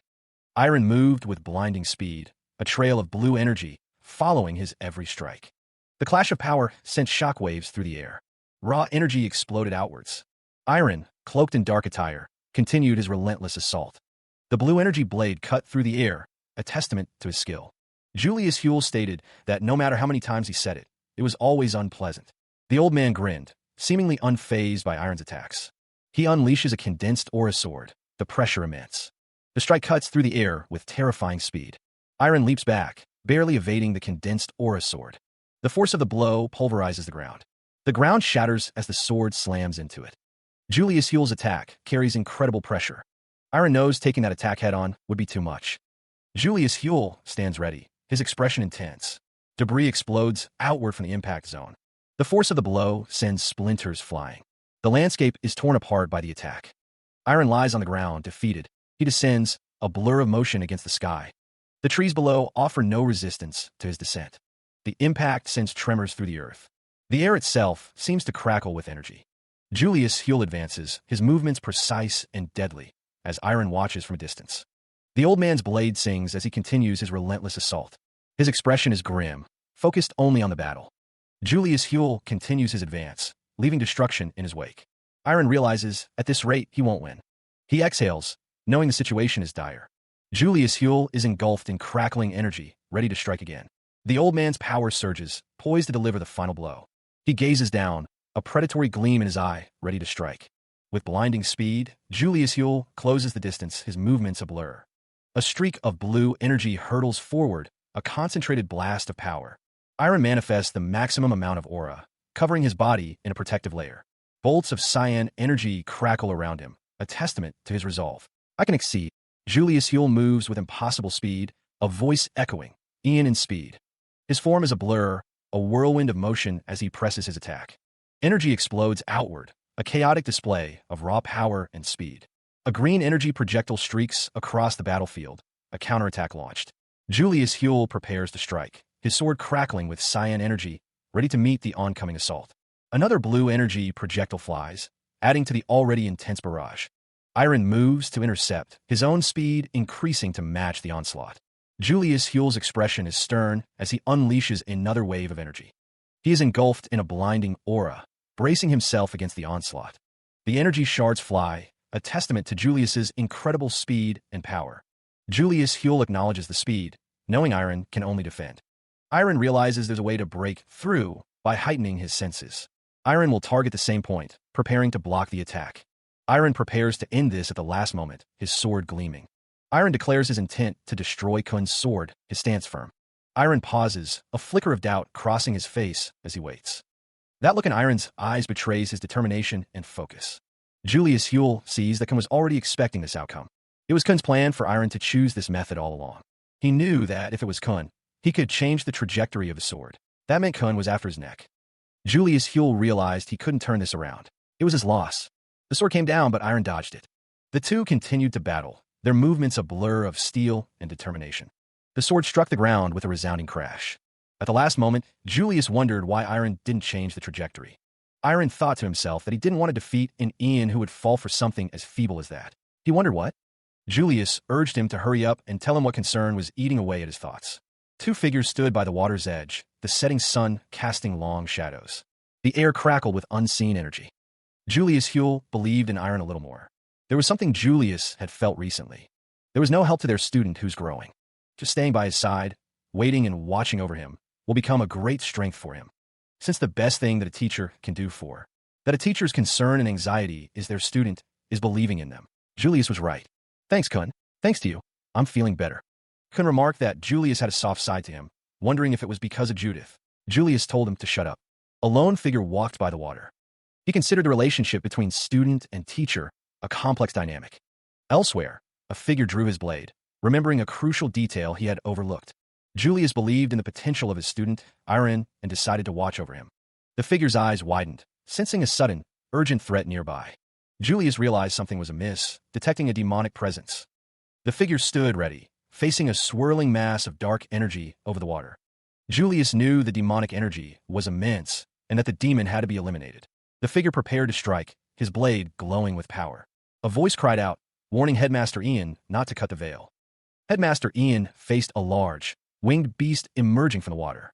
Someone demanded an explanation from Kirill about the unfolding situation. Kirill admitted she was unsure herself, as the creature had suddenly appeared in the middle of the lake. Kirill, perched atop the red-furred beast, declares that what's important is that Iron is inside. Headmaster Ian's face contorts in a mixture of shock and disbelief, his eyes wide with concern. Elsewhere, a cascade of dark energy descends, its ominous presence palpable in the air. The dark energy coalesces into a swirling vortex, crackling with raw power and an unknown threat. The oppressive energy continues to gather, blanketing the area in an aura of dread. Standing ankle-deep in water, Iron grips his sword, his breath coming in ragged gasps. Iron's eyes widen, sweat beading on his brow as he stares at something unseen. A voice echoes, laced with malice. You didn't forget about me, did you? Before Iron stands a dark figure, its eyes glowing red, a sinister grin plastered across its face. Under the moonlight, Iron stood firm, the blade held high. He gripped the sword tightly, his brow furrowed in concentration. Iron's breath hitched, frustration evident on his face. The memory of Headmaster Ian's words echoed in his mind. No progress in 2 days. Headmaster Ian's voice continued in his thoughts. The swords are no different. Iron's grip tightened on the hilt, his frustration mounting. He couldn't grasp what he should be doing, the path forward obscured. Iron wondered if he should change his training method, seeking a new approach. With newfound resolve, Iron stepped forward, ready to try something new. It was still too early for him to be discouraged. He stood waist-deep in the water, the training ground silent around him. 2 days later, The moon hung high in the sky, casting an ethereal glow on the training grounds. The water rippled, disturbed by his continued efforts. He swung his sword, attempting to cleave the water with practiced motions. The blade sliced through the surface, creating a momentary disturbance. But the water remained unbroken, resisting his every attempt. He gasped, sweat beading on his forehead as he paused to catch his breath. Iron thought to himself, frustrated, that he still couldn't slice the water. He wondered if he should try a different method, knowing he couldn't keep wasting time like this. He knew he needed to quickly learn how to use the water sword. A dark presence begins to materialize, its essence coalescing ominously. The shadowy form takes shape, swirling with an unnatural energy. The darkness intensifies, a vortex of power forming in the air. Tendrils of shadow writhe and twist, solidifying into a more defined shape. The swirling mass of darkness continues to solidify, becoming increasingly menacing. The shadows coalesce, revealing hints of a sinister presence lurking within. A voice echoes from the darkness, laced with a chilling familiarity. "Kakik, it's been a while." He stares, his eyes widening in disbelief and dawning horror at the sound. Before Iron stands a figure wreathed in shadow, a blade glinting in its grasp. The voice taunts, dripping with malice. "You didn't forget about me, did you?" The dark figure grins, its malevolent intent now fully revealed. He grips his sword, shock etched across his face. "The clown demon," Iron exclaims, disbelief coloring his tone. "So you really were alive." A heavy foot splashes down into the water, the sound echoing in the strange space. A wide, sinister grin stretches across the villain's face, his eyes gleaming with malevolent amusement. Iron raises his sword, the blade shimmering in the unnatural light. "What are you planning to do now?" he demands, his voice laced with caution. The sword cuts through the water, leaving a trail of disturbed ripples in its wake. The villain's foot continues its descent, the water parting around it like a curtain. The villain appears behind Iron, a dark silhouette against the strange light. "Down, my friend," he says, his voice dripping with false sympathy. "Unfortunately, you can't kill me here."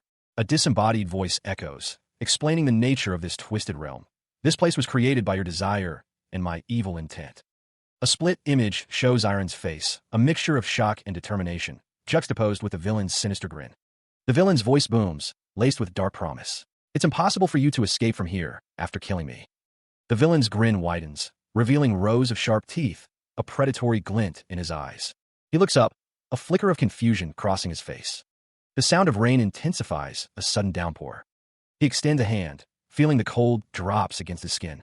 The rain falls harder, obscuring the already dark sky. He wonders why it is suddenly raining in this strange realm. A sinister voice echoes, declaring the start of a new bet. The disembodied voice continues, promising the water sword as a reward. The voice warns that failure within the time frame means defeat. The voice taunts, predicting a painful death by drowning. The sound of rain intensifies, as the voice promises a new outcome. The voice proclaims that it will be a battle of desire and evil intent. The clown demon declares they will battle to see who is stronger. He stood firm, the clown demon's words echoing in his mind. "I'll watch you from afar, so do your best, my friend." The sound of water echoed around him, the arena a swirling pool beneath a darkened sky. Iron steeled his resolve. He thought, "I don't need to think too deeply into this." Sweat beaded on his brow as Iron considered the clown demon's words. Like the clown demon said, if half of this place was created by my desire. Iron's eyes narrowed, focusing on the task ahead.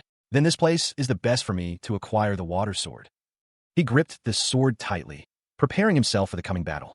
The air crackled with anticipation. "Let's start again." Meanwhile, a lone figure stood on a distant shore, observing the unfolding events. The barrier shimmered, its power resonating through the water. Headmaster Ian, perched atop his winged companion, received a report. "Headmaster, I have evacuated all of the people around the lake." A voice echoed, "Good job, Kirill." Ian observed the barrier closely. Is the barrier still as it was before? There seems to be no visible changes. He finally understood why he couldn't sense the demonic energy. The barrier wasn't created by just demonic energy alone, Ian realized. That barrier. Headmaster Ian's expression grew more concerned as he considered the implications. The headmaster surmised that the barrier might have been created by Iron himself. The revelation hung heavy in the air. Kirill looked on with worry, her gaze darting between the barrier and the stoic cat beside her. A dark premonition filled the air. "No, then that'll happen again." Kirill's eyes widened with fear as she saw Iron trapped within the barrier, a haunting reminder of past struggles. "Don't worry, Kirill," she told herself, trying to project confidence. "Iron is a lot stronger compared to back then," she thought. The cat watched the scene unfold, a flicker of uncertainty in his eyes. "And I'm not sure why." Despite his reservations, the The cat remained optimistic. But I'm certain that Iron will quickly overcome this and come out of there. The air crackled with unseen energy, a silent prelude to the coming storm. The energy intensified, a visual representation of the power surging within the barrier. A surge of power erupted, a brilliant display of raw energy unleashed. He moved, attempting to slice through the encroaching water. His breath grew ragged as he failed to break through. The water had already reached his thighs, a grim sign. He steeled himself, refusing to give up so easily. He couldn't slice it this time, either, the water unrelenting. He prepared to strike again, the water rising ever higher. The water had reached his waist now, a desperate situation. He gasped for air, the water continuing its inexorable climb. Just how fast did time fly? He wondered if anything had changed. His eyes widened, a sudden thought striking him. Did he miss something?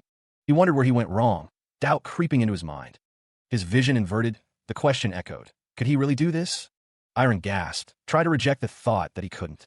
He told himself to calm down, insisting he didn't have time for such thoughts. The water continued to rise, and he urged himself to hurry up and move. The crushing weight of the water pressed in, a silent threat. He pushed on, telling himself to just go a little further, just a little more. Restlessness grew, the oppressive rain amplifying his self-doubt. He struggled against the current, the water's force unrelenting. A voice urged him to be swept away by his feelings and fall into despair. The pressure mounted, the voice declaring he was in his own suffocating hell. The oppressive atmosphere intensified, the sounds of struggle echoing. Crimson energy crackles, a silent promise of unending slumber. The unseen force declares, "Then you shall sleep forevermore." The water rushes, a torrent of sound and pressure. He breaks the surface, gasping for precious air. The water churns around him, a relentless tide. Turbulent currents pull him under once more. He struggles against the relentless pull, desperate to escape. His face contorts in a grimace as the water envelopes him. He thinks, I need to quickly resurface and swing my sword. But a blinding light pierces the depths. He plummets further into the abyss, wondering how did the water? He reaches out, bubbles escaping his lips as the water distorts his vision. Darkness closes in, and a desperate thought echoes in his mind. His fingers grasp at something, anything, as the crushing pressure mounts. I can't die in a place like this. His eyes widen, a bead of sweat trickling down his temple as he fights the overwhelming force. The depths swirl around him, a silent, suffocating prison.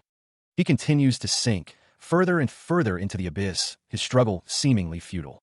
He plummeted through the water, the surface growing ever more distant. From the depths, a sinister laugh echoed, a sound of cruel amusement. A dark figure loomed above, its presence radiating an ominous power as Iron fell. The smiling face reveled in his despair, the darkness consuming him. A voice declared that there was no chance of Iron Pereira winning now. Vision fading, he could no longer see anything around him. Iron wondered if he was dead now, the cold water surrounding him. A voice echoed, declaring his struggles as futile. Something caught his attention, a faint light in the distance. A hand reached out, grasping for something, anything. A monstrous face appeared, its single eye wide with surprise.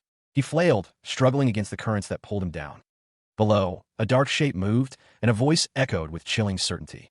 The shadowy figure mused that the darkness should have consumed him by now. The figure wondered how Iron had regained consciousness, questioning if the water was a lie.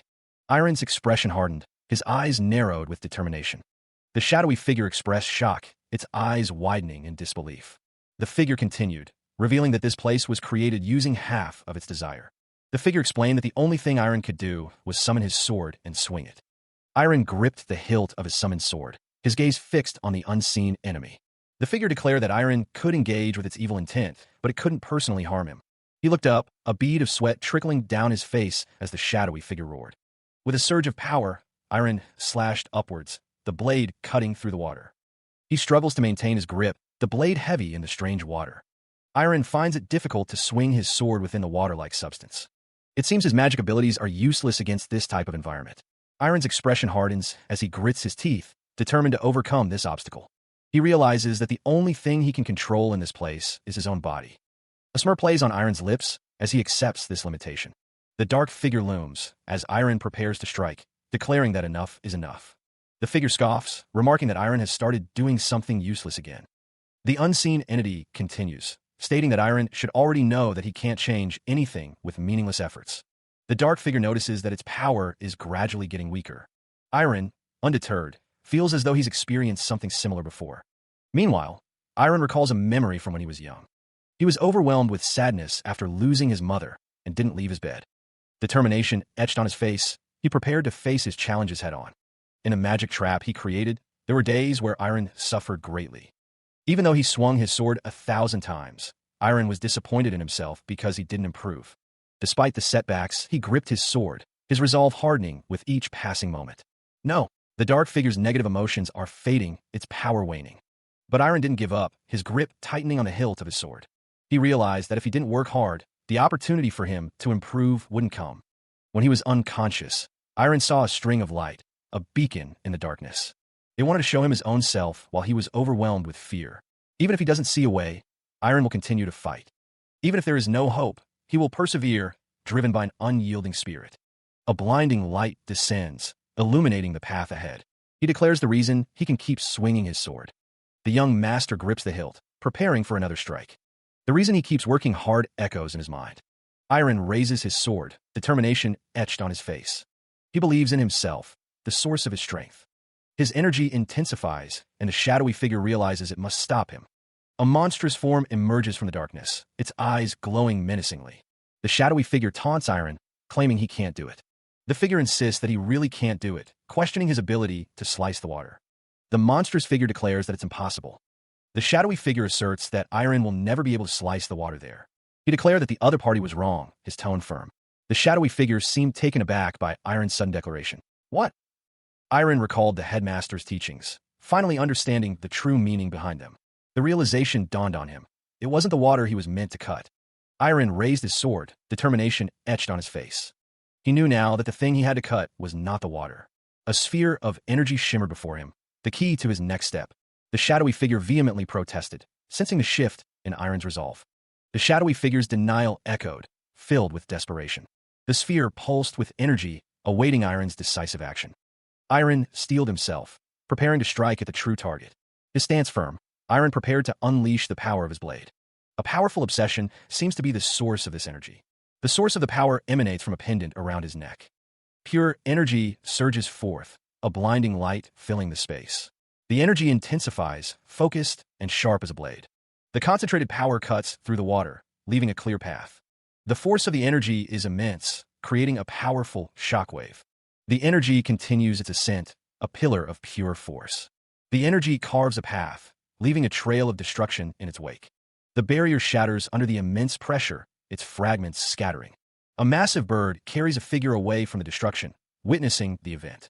Standing amidst the chaos, Iron holds his sword, the source of the power. Kirill spots him and calls out to Iron, her expression a mix of surprise and relief. He stood waist-deep in the water, the surface rippling around him. Iron emerged from the water, a sword held loosely in his hand. Kirill shouted, relieved, "This stupid idiot of a brother. Do you know how worried I was?" She admitted she trusted that Iron would be okay. Headmaster Ian observed that something had changed while Iron was stuck in that barrier. Headmaster Ian waded through the water, approaching Iron. Headmaster Ian asked, his expression serious, if he had learned the water sword. He wasn't too sure, Iron thought. Iron glanced to the side, his expression thoughtful. Iron noted that the stuffy feeling in his chest felt lighter than before, as Headmaster Ian smiled. The details of their clothing were visible, Iron's necklace catching the light. Heard from Headmaster Ian, Iron learns that he is connected to a demon. Ian dismisses the topic, deciding it's meaningless to dwell on it further. The headmaster slides a golden token across the table. It is Iron's graduation token. Iron looks at the token, confused by the gesture. Iron admits he still has much to learn, questioning if he is worthy to receive the token. Headmaster Ian chuckles, assuring him that he is qualified enough. Graduating is a new beginning, so the headmaster advises not to put too much meaning behind it. Headmaster Ian explains that graduating from the Chrono Swordsmanship Academy means they can exchange their thoughts on the sword as equals. That also means Iron has the right to meet Kun, who is on the same level as Headmaster Ian. He is told to go and find Kun. Headmaster Ian assures Iron that if it's the present Iron, Kun will acknowledge him. Iron nods, acknowledging the headmaster's words. High above, a griffin soars through the sky, carrying a familiar young man. He wonders aloud what his friend is like. The voice assures him that she can be rough, but she's an important friend who always supports him and believes in him. The griffin rider is told that Judith is over there. The griffin descends, confirming their arrival. A furious voice echoes across the landscape. The griffin lands, revealing Iron and Kirill as they approach the source of the commotion. A small cat greets them as they approach Judith. Judith recognizes Iron, her anger momentarily diverted. Her opponent demands more power. Iron and Kira look on, surprised by the scene unfolding before them. Judith, eyes glowing red, prepares to unleash her full strength. A voice, filled with rage, screamed Iron's name. The woman charged forward, intent on violence. Her eyes burned with fury as she promised death. Iron's face registered shock at the sudden threat. The shout echoes with a familiar name, filled with rage and challenge. Iron. The red-haired figure charges forward, a blur of motion and fury. Her threat is clear, her eyes burning with murderous intent. I'm going to kill you. The blonde-haired person stares, a question mark hanging over their head, a mixture of shock and disbelief etched on their face. The world seems to warp and distort around them. Meanwhile, a few days ago, the scene shifts to a different time. A sword plunges into the earth, a testament to grueling training. The red-haired person kneels, exhausted, as a figure looms over them, questioning their resolve. The disembodied voice emphasizes the importance of passion and desire as the driving force. The man with the beard shouts, urging them to bring out their will to be the best in the world. He continues, declaring that he isn't even tired, fueled by an unending will to win and tenacity. Iron's form crackled with emerald energy, the power barely contained. Die, Ian, the voice bellowed, a challenge and a command. Ian's face contorted in fury, his shout echoing across the training grounds. Son of a bitch, Baldy, D. A woman with red hair watched the display, her expression unreadable as Ian continued to shout, of course, by all means. The emerald energy intensified around Iron, his stance firm. People like us who have a shitty personality need to do this. His feet moved with practiced precision, each step calculated, so that we can barely catch up to those talented bastards. The words hung in the air, a testament to the relentless drive. Feel toward your rival. The red-haired woman's gaze sharpened, her eyes reflecting a mix of concern and determination. Iron's face was a mask of fury, his teeth bared in a silent snarl. His grip tightened on the sword, knuckles white as he channeled his rage. The red-haired woman watched, her expression hardening. You annoying bastard. She continued, her voice laced with frustration. When I do my best to catch up to you, you're already far away again. That's it. You thought of someone. The man's face contorted in rage, his voice booming with fury. His anger intensified, the words laced with venomous intent. He declared a new rule, demanding a specific insult be used whenever Iron's name was spoken. An underling affirmed the command, then questioned the identity of this Iron. The woman's face twisted in fury, her mouth agape in a scream. Her rage was palpable, a visible force. The insult echoed, fueling her fury. Her eyes widened, pupils shrinking as she screamed in anger.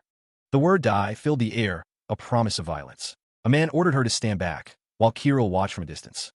The sound of steel echoed as a sword was drawn. The blade shimmered, ready to strike. A figure launches a powerful kick, the force of it echoing. Someone calls out, Judith, calm down. Why are you acting like this right now? Judith's face contorts in rage, her voice a furious shout. Shut up. Her burning resolve echoes, a vow made with unwavering intensity. Judith's eyes blaze with fury, her declaration ringing with defiance. I will never stop. The man with the sword continues his assault, the blade cutting through the air. He moves with speed and precision, his movements a blur of steel and determination. Judith's eyes narrow, her focus sharpening as she anticipates the next attack. Her gaze intensifies, burning with an unwavering resolve. Steel clashes against steel, the impact sending sparks flying as the battle intensifies. Judith's inner turmoil surfaces, a desperate desire fueling her every move. I want to win. I don't know how many years it'll take. Her eyes lock on her unseen target, her vow ringing with fierce determination. But I'm going to beat Iron. Her fist clenches around the hilt, fire energy crackling around the blade. The man observes, noting that her fire energy is getting stronger. The red-haired woman unleashes a wave of fire, engulfing the blade in flames. She slashes downwards, the fiery blade cutting through the air with immense force. Iron grits his teeth, realizing that the attack looks tough to withstand. He knows that without an aura sword, it'll be difficult to block the hit. Judith screams, channeling even more power into her attack. The golden light of his sword clashes against the fiery energy. The impact sends sparks and debris flying in all directions. Iron struggles to maintain his stance, the force of the blow pressing down on him. The ground cracks and splinters under the immense pressure of the attack. Judith leaps back, preparing for another strike, her eyes burning with determination. The force of the blow was miscalculated, far exceeding expectations. Iron calls out, concerned for Judith's well-being after strike. The force of the impact leaves Judith disoriented and struggling to regain her composure. Ian commends the swordsman, noting his success against an aura sword. The headmaster acknowledges Judith's progress, observing her development. Ian believes that practical experience trumps theory, a sentiment he voices aloud. The swordsman expresses his gratitude, acknowledging Iron's contribution to Judith's training. Iron reflects on the effectiveness of his methods, surprised by his own success. Judith is called out again, the voice laced with concern and urgency. The impact has left Judith prone, her eyes closed as she struggles to recover. Ian reassures everyone, stating that Judith is not so fragile as to be defeated so easily. Someone mentions Judith's extensive training, but is quickly hushed, the topic deemed too sensitive. She had fainted, collapsing from the strain of the battle. Kiro began to administer first aid. She asked for help moving Judith. Iron inquired if the door was unlocked, intending to get Judith to rest in bed. Kiro confirmed it was and stated that she would head over there first. Meanwhile, Ian questioned if Kiro was still a child, despite her capabilities. Ian referred to Kiro as his little sister, Kiro Pereira, and noted that her personality was quite strong. Iron asked if they should get started now, his expression unreadable. Ian acknowledged that he was aware of what was happening since Ian told him, and asked if Iron needed him to acknowledge him. Ian stated that they should not drag this on and put an end to this now, his hand gripping his sword. Ian challenged Iron, asking if he was scared. Iron responded that he was not in the slightest and would be in Ian's care. Ian, his blade crackling with energy, declares that it is time to begin. The headmaster's stance is low, his eyes fixed on his opponent. He sees the flash of energy as Iron reacts to the challenge. Iron's movements are lightning fast, deflecting the incoming strike. Ian presses his attack, his sword leaving trails of emerald light. The old man's cape billows as he continues his relentless assault. Iron's eyes widen, barely keeping up with the speed of the strikes. Sparks fly as the two swords meet, a testament to their skill. Ian's footwork is precise, each step calculated to maximize his power. The clash of their blades creates a blinding explosion of light and force. Iron marvels at Ian's incredible speed, realizing he is being constantly stabbed. He searches for an opening, but finds none. The headmaster's movements are too precise. Ian watches him, a knowing look on his face. The water sword is the sword that refines what's inside. The headmaster's words echo in Iron's mind. Ian continues, if you can create harmony with your fire and water energy, then no matter the situation, it'll make you feel calm and collected. Ian finishes, his expression unreadable. Iron struggles, sweat beading on his forehead. I can't focus too much on trying to catch up to Kun's speed. He takes a breath, trying to center himself. Don't be impatient, and remember the feeling of the water. Iron grits his teeth, remembering the headmaster's words. I was looking forward to this since you're Ian's apprentice. Ian floats in the air, crackling with energy. But for someone who's here to be acknowledged by me, you're very... Ian's eyes narrow, a hint of disappointment in his gaze. He seems unimpressed with Iron's efforts. The air crackles with energy, a visual representation of the headmaster's power. Aura that flows like water. Iron's expression hardens with determination. He must find a way to overcome Ian's speed and power. Ian unleashes a powerful attack, the force of it almost overwhelming Iron. The fight intensifies. He clashed against the headmaster, the force of their blows sending debris flying. Ian roared, his expression intense as he gripped his sword tightly. Iron's face was set with determination, his eyes focused on his opponent. The young master's sword struck the ground, creating a powerful shockwave that cracked the earth. The headmaster held his sword at the ready, his gaze unwavering. Their energies collided once more, a blinding flash of light erupting between them. The clash of powers stretched skyward, a testament to their incredible strength. Ian stepped forward, each footfall cracking the ground beneath him as he advanced. The headmaster thought to himself that Iron was beyond what he expected, but simply not talented with metal energy. Iron's sword glowed with fire energy, and he could feel the heat radiating from it. But the thing that stood out the most was his water energy, a force that Ian could clearly sense within him. The swirling energy feels familiar, a voice echoing. It reminds me of Ian. The voice continues, observing that the energy is not something a child could easily comprehend. The energy crackles around Ian, his expression unreadable as he stares into the distance. Meanwhile, a question hangs in the air. Judith, you made him your rival? Judith lies in bed, a woman watching over her, the thought lingering that something is not completely impossible. A voice warns that a path more difficult than their own will be walked. A figure stands ready, a sword gleaming with power as they prepare for what's to come. A surge of energy crackled through the air. A black cat sat perched on a tree stump, observing the training. A woman with blonde hair watched the training, remarking, "Are they still training?" She added that they had been going at it the whole time without taking a break. Two figures stood in a field, the setting sun casting long shadows behind them. Iron's face was flushed with exertion, sweat beading on his brow. The older man raised a hand, declaring, "Let's stop here." Iron looked at the older man, protesting. "Huh? I could still go on. Please continue." The older man raised his hand, telling him to quiet down, and that he would be the one to judge. Iron listened intently, a bead of sweat trickling down his cheek as the older man spoke of something that geniuses like him and Ian would never. Elsewhere, Judith was surrounded by an aura that suppresses her opponent. The flame Judith wields grows more fierce by the day. She's putting her everything into training that one type of aura, though the pain she must go through will be much worse because of that. Headmaster Ian watched, knowing the peak she will reach at the end of the road will be on another level compared to Iron. Ian's expression hardened. "Just watch." Ian spoke with certainty. "There will come a day where you will lose." Iron listened intently as Ian continued. "Aren't something I can copy. She's different from me, who has grown up with many people guiding me." Iron's brow furrowed. "Even now, I don't think that I'm ahead of Judith." Iron's expression was thoughtful. He resolved, "I will hold my position and do my best, so that I won't be a burden of a friend to Judith." Ian looked at Iron. You get told you're annoying a lot, right?" Iron tilted his head, confused. Ian stated, "I'll head back now. Thank you. I've learned a lot." Ian tossed something toward Iron. "Oh, right. Take this. If he shows them what he's got, even the Holy Kingdom won't be able to throw him out." Iron Pereira has done well, and a coin glints in the light. Someone is pleased with the simple first aid. Meanwhile, Judith is up, greeted by someone. The blonde-haired person confirms that Judith is Iron's younger sister, expressing gratitude for making her body feel lighter. Judith looks like she's able to move about now. The teacher stands tall, observing Judith. Ian will be back soon after having a chat with Iron.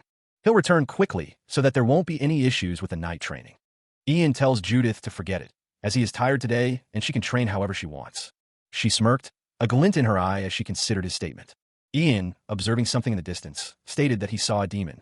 Judith questioned if that also had to do with his previous life. A brown cat stared at a necklace, seemingly contemplating its existence. Ian smiled, noting that Judith had become pretty strong and was totally different from how she was back in Drakali. Judith, with a touch of sarcasm, remarked that both she and Ilya grew so strong in that time, firing him up. She heard that what she heard today would help a lot with tomorrow's training. Ian asked Judith to tell him about herself, mentioning he heard she and Brett were going out now. Judith was told by her classmates that she stopped by the swordsmanship. Visibly flustered, Judith exclaimed that those bastards were speaking about unnecessary things, questioning how the academy knew. She's asked if she is free tomorrow, standing before the academy's gates. Iron awaits her answer. Iron explains that he won't have much time once his training with Kun begins, his expression serious. He adds that he also has to return to his territory, further limiting their time together. Judith's face flushes as she imagines watching plays and eating tasty foods together, a large question mark floating above her head. She wants to hear the answer to her question before committing to anything. Onlookers whisper, speculating that Iron is asking her out. The gossipers claim that the two have been acting strange since their trip together. Iron confirms that he got it, and they will meet tomorrow at 2, a smug look on his face. Judith seems flustered. The next day, Iron and Judith stand together, bathed in the warm glow of the academy's lights, as music plays softly in the background. Musical notes float in the air, creating a romantic atmosphere. He walked alongside Judith, musical notes seemingly dancing in the air. The pair continued their stroll, passing by children playing on the cobblestone path. A waiter carried a tray, seemingly oblivious to the budding romance nearby. Judith and Iron sat across from each other, enjoying a meal in a fancy restaurant. Later that night, the moon hung high in the sky, casting a soft glow over the city. Judith admitted that she had fun, while Iron listened intently.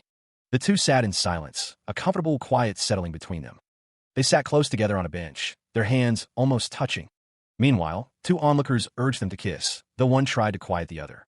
Iron asked if his actions made Judith uncomfortable, but she denied it. Judith's face flushed red as she considered Iron's question. Judith vehemently denied that she disliked him, but couldn't bring herself to say why. She grabbed him, her expression a mix of frustration and determination. The air crackled with unspoken tension as they drew closer. Their faces were inches apart, the moment thick with anticipation. Meanwhile, the onlookers watched, their faces a study in shock and disbelief. "You, just say yes to whatever I'm about to say." "Got it," Judith demanded. She glared at him, awaiting his answer with barely contained impatience. Judith continued, stating that she'll be able to take leaves once she gets close to the teacher and that he'd better come see her then. "Got it." She added that there was much to do but training, so he shouldn't even dream about going out to play or drink. "You still have to come see me." "Got it." Judith warned him to finally train hard, even when he gets back home. If she doesn't see any improvements whenever he comes to visit, she won't be able to say anything to the teacher. She pressed him further, demanding he acknowledge their relationship. "About us GG going out, okay? Anyway, make sure to prove that US going." She declared that going out will be of use to her training. Got it. Irene, flustered and overwhelmed, could only stammer, why yes. Judith, seated beside Irene, tells him not to ask for details. The young master simply agrees with a laugh. The red-haired woman seems taken aback, questioning if he means a griffin. Irene confirms that it is pretty fast when you ride it, but wonders why she brought it up so suddenly. The young master asks her to stop by the Lloyd territory and hand Brett a letter for him. Irene states that it will be good to see Brett anyway, as he looks at Judith. Judith simply says thanks. Elsewhere, Judith tells Irene, standing near a large winged creature, that it's morning training time and to get lost. Holding a small animal, Judith tells Irene that he has to come to play again soon. Irene says that he has to focus on training starting now, referring to the animal as Ruru. Judith tells Irene to be ready, as he will be surprised by how quickly she has caught up to him.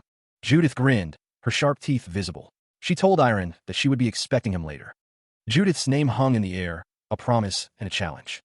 A muscular man stood with his hands on his hips as Judith declared she would be leaving. He told her to go.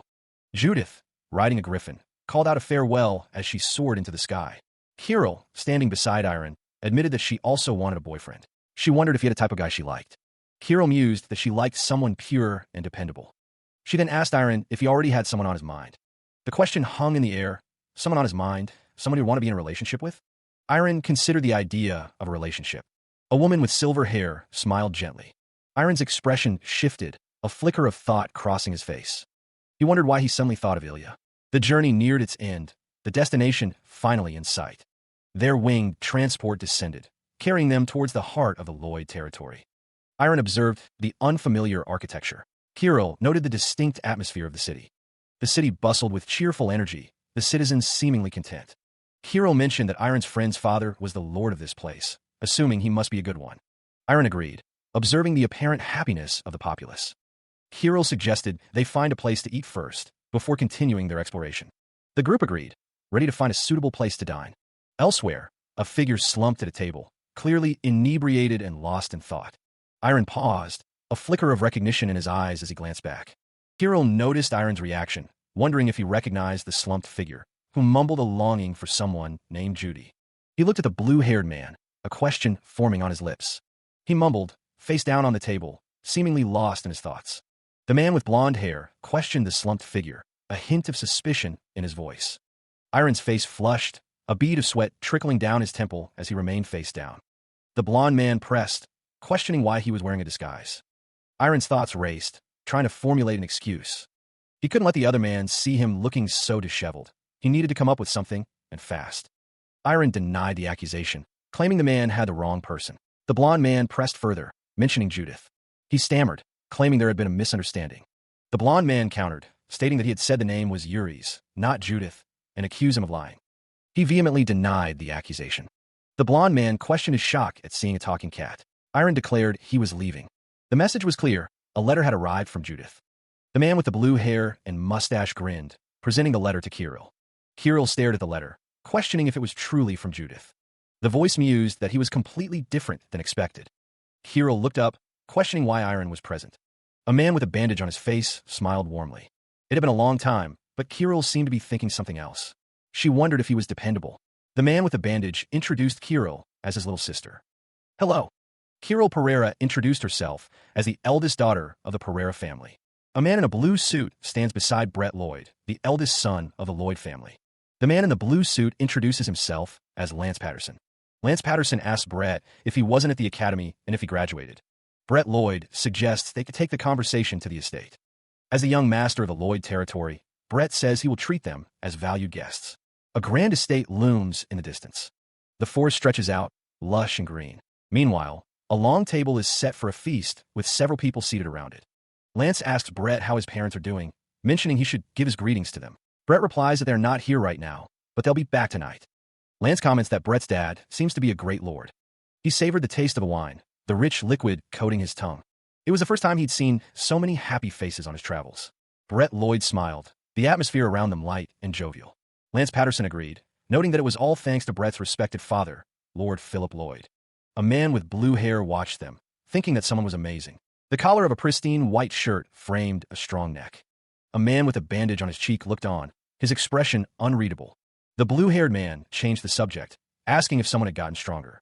He then proposed a duel, a confident smirk playing on his lips. Brett urged Iron Pereira to duel the blue-haired man before him, wanting to experience how strong a swordmaster was. Iron agreed, his eyes narrowing slightly as he accepted the challenge. Meanwhile, a woman at the table announced she was full and sleepy, adding that she'd have some rooms prepared for them to stay in. Brett Lloyd and Lance Patterson stood in the courtyard, awaiting the start of the duel. Brett Lloyd called out, asking if Iron was ready for the fight. He responded with a simple, confident affirmation. He knew his opponent was a sword master, and that he couldn't win. Iron focused, preparing to endure the coming onslaught. His goal was to endure as long as possible and land one good attack. The duel began, the clash of steel echoing through the courtyard. The force of the blows sent shockwaves through the air.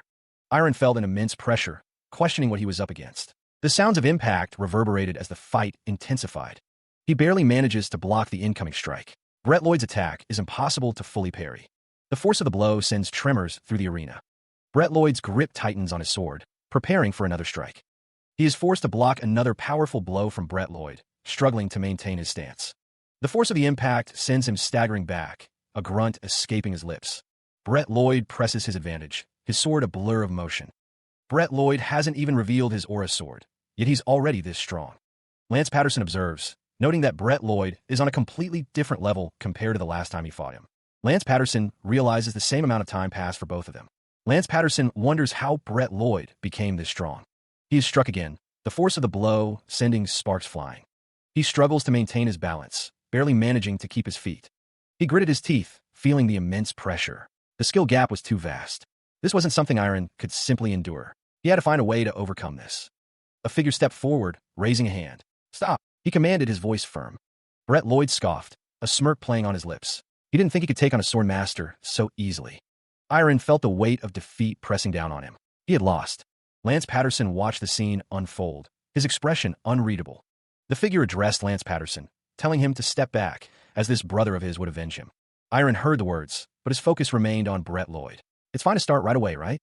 Lance Patterson's brother responded with a confident yell, urging him to come at him. The challenge was laid down, the tension palpable as the two figures faced off. Brett Lloyd prepared to meet the new challenger, his expression a mix of amusement and anticipation. Iron remained in a defensive stance, ready to react to whatever might happen next. He stood, observing Brett Lloyd, ready to counter the incoming assault. Brett Lloyd took a stance, preparing to unleash his water-based attacks. Iron moved with precision, ready to intercept the incoming water. Brett Lloyd wondered if his attacks were truly water-based. The water surged forth, a torrent of power aimed at his opponent. The attacks collided, water against an unseen force, a clash of energies. The force of the deflection sent debris flying, a testament to the power involved. The air crackled with energy as the attacks continued to be deflected. The deflections were precise, each one a calculated move to negate the water's force. The impact of the attacks reverberated through the training grounds. The swirling energies created a vortex of power, a testament to the intensity of the battle. Brett Lloyd realized his attacks were being completely nullified. The sword blurred, deflecting the incoming water with practiced ease. He launched another wave, the water swirling around him as he moved. The blade met the water again, dispersing the attack in a burst of spray. The deflected water cascaded harmlessly to the side. Brett Lloyd pressed his attack, the water aura around him intensifying. It was as if he was striking water, the attacks having no effect. Iron observed, "You seem pretty flustered. What do you think? This is the new aura technique that I've been polishing up." The water continued to be deflected, the aura technique proving effective. The sword moved again, a golden flash against the blue water. Brett Lloyd, frustrated, exclaimed, "I wasn't fooling around either." Iron's expression remained calm, a slight smirk playing on his lips. Iron thought, amazing Brett.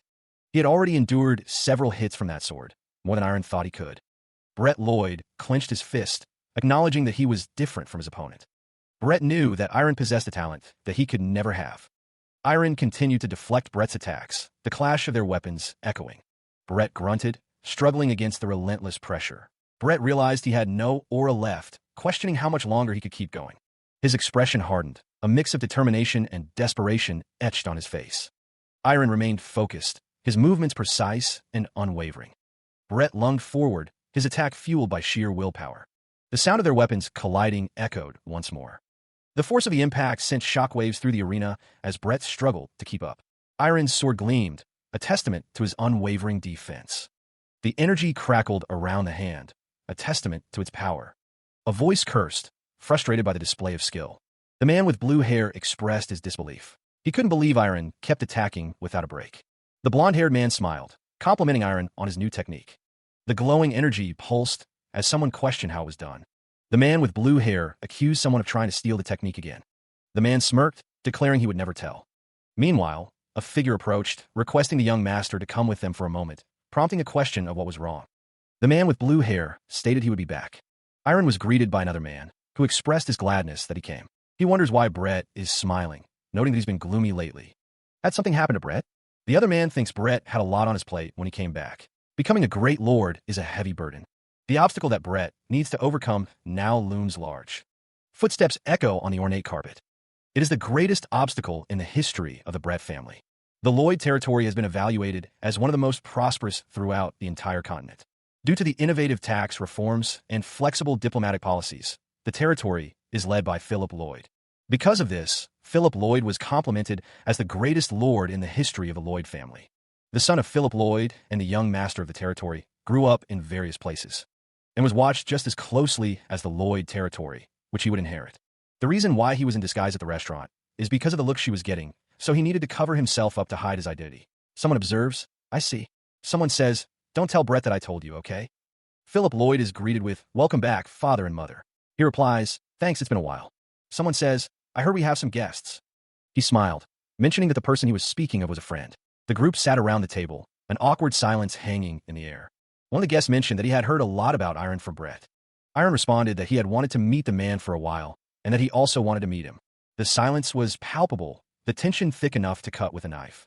Philip Lloyd chuckled, suggesting that they all needed to get to know each other more. Iron gestured towards the table, saying that there wasn't much, but they should dig in.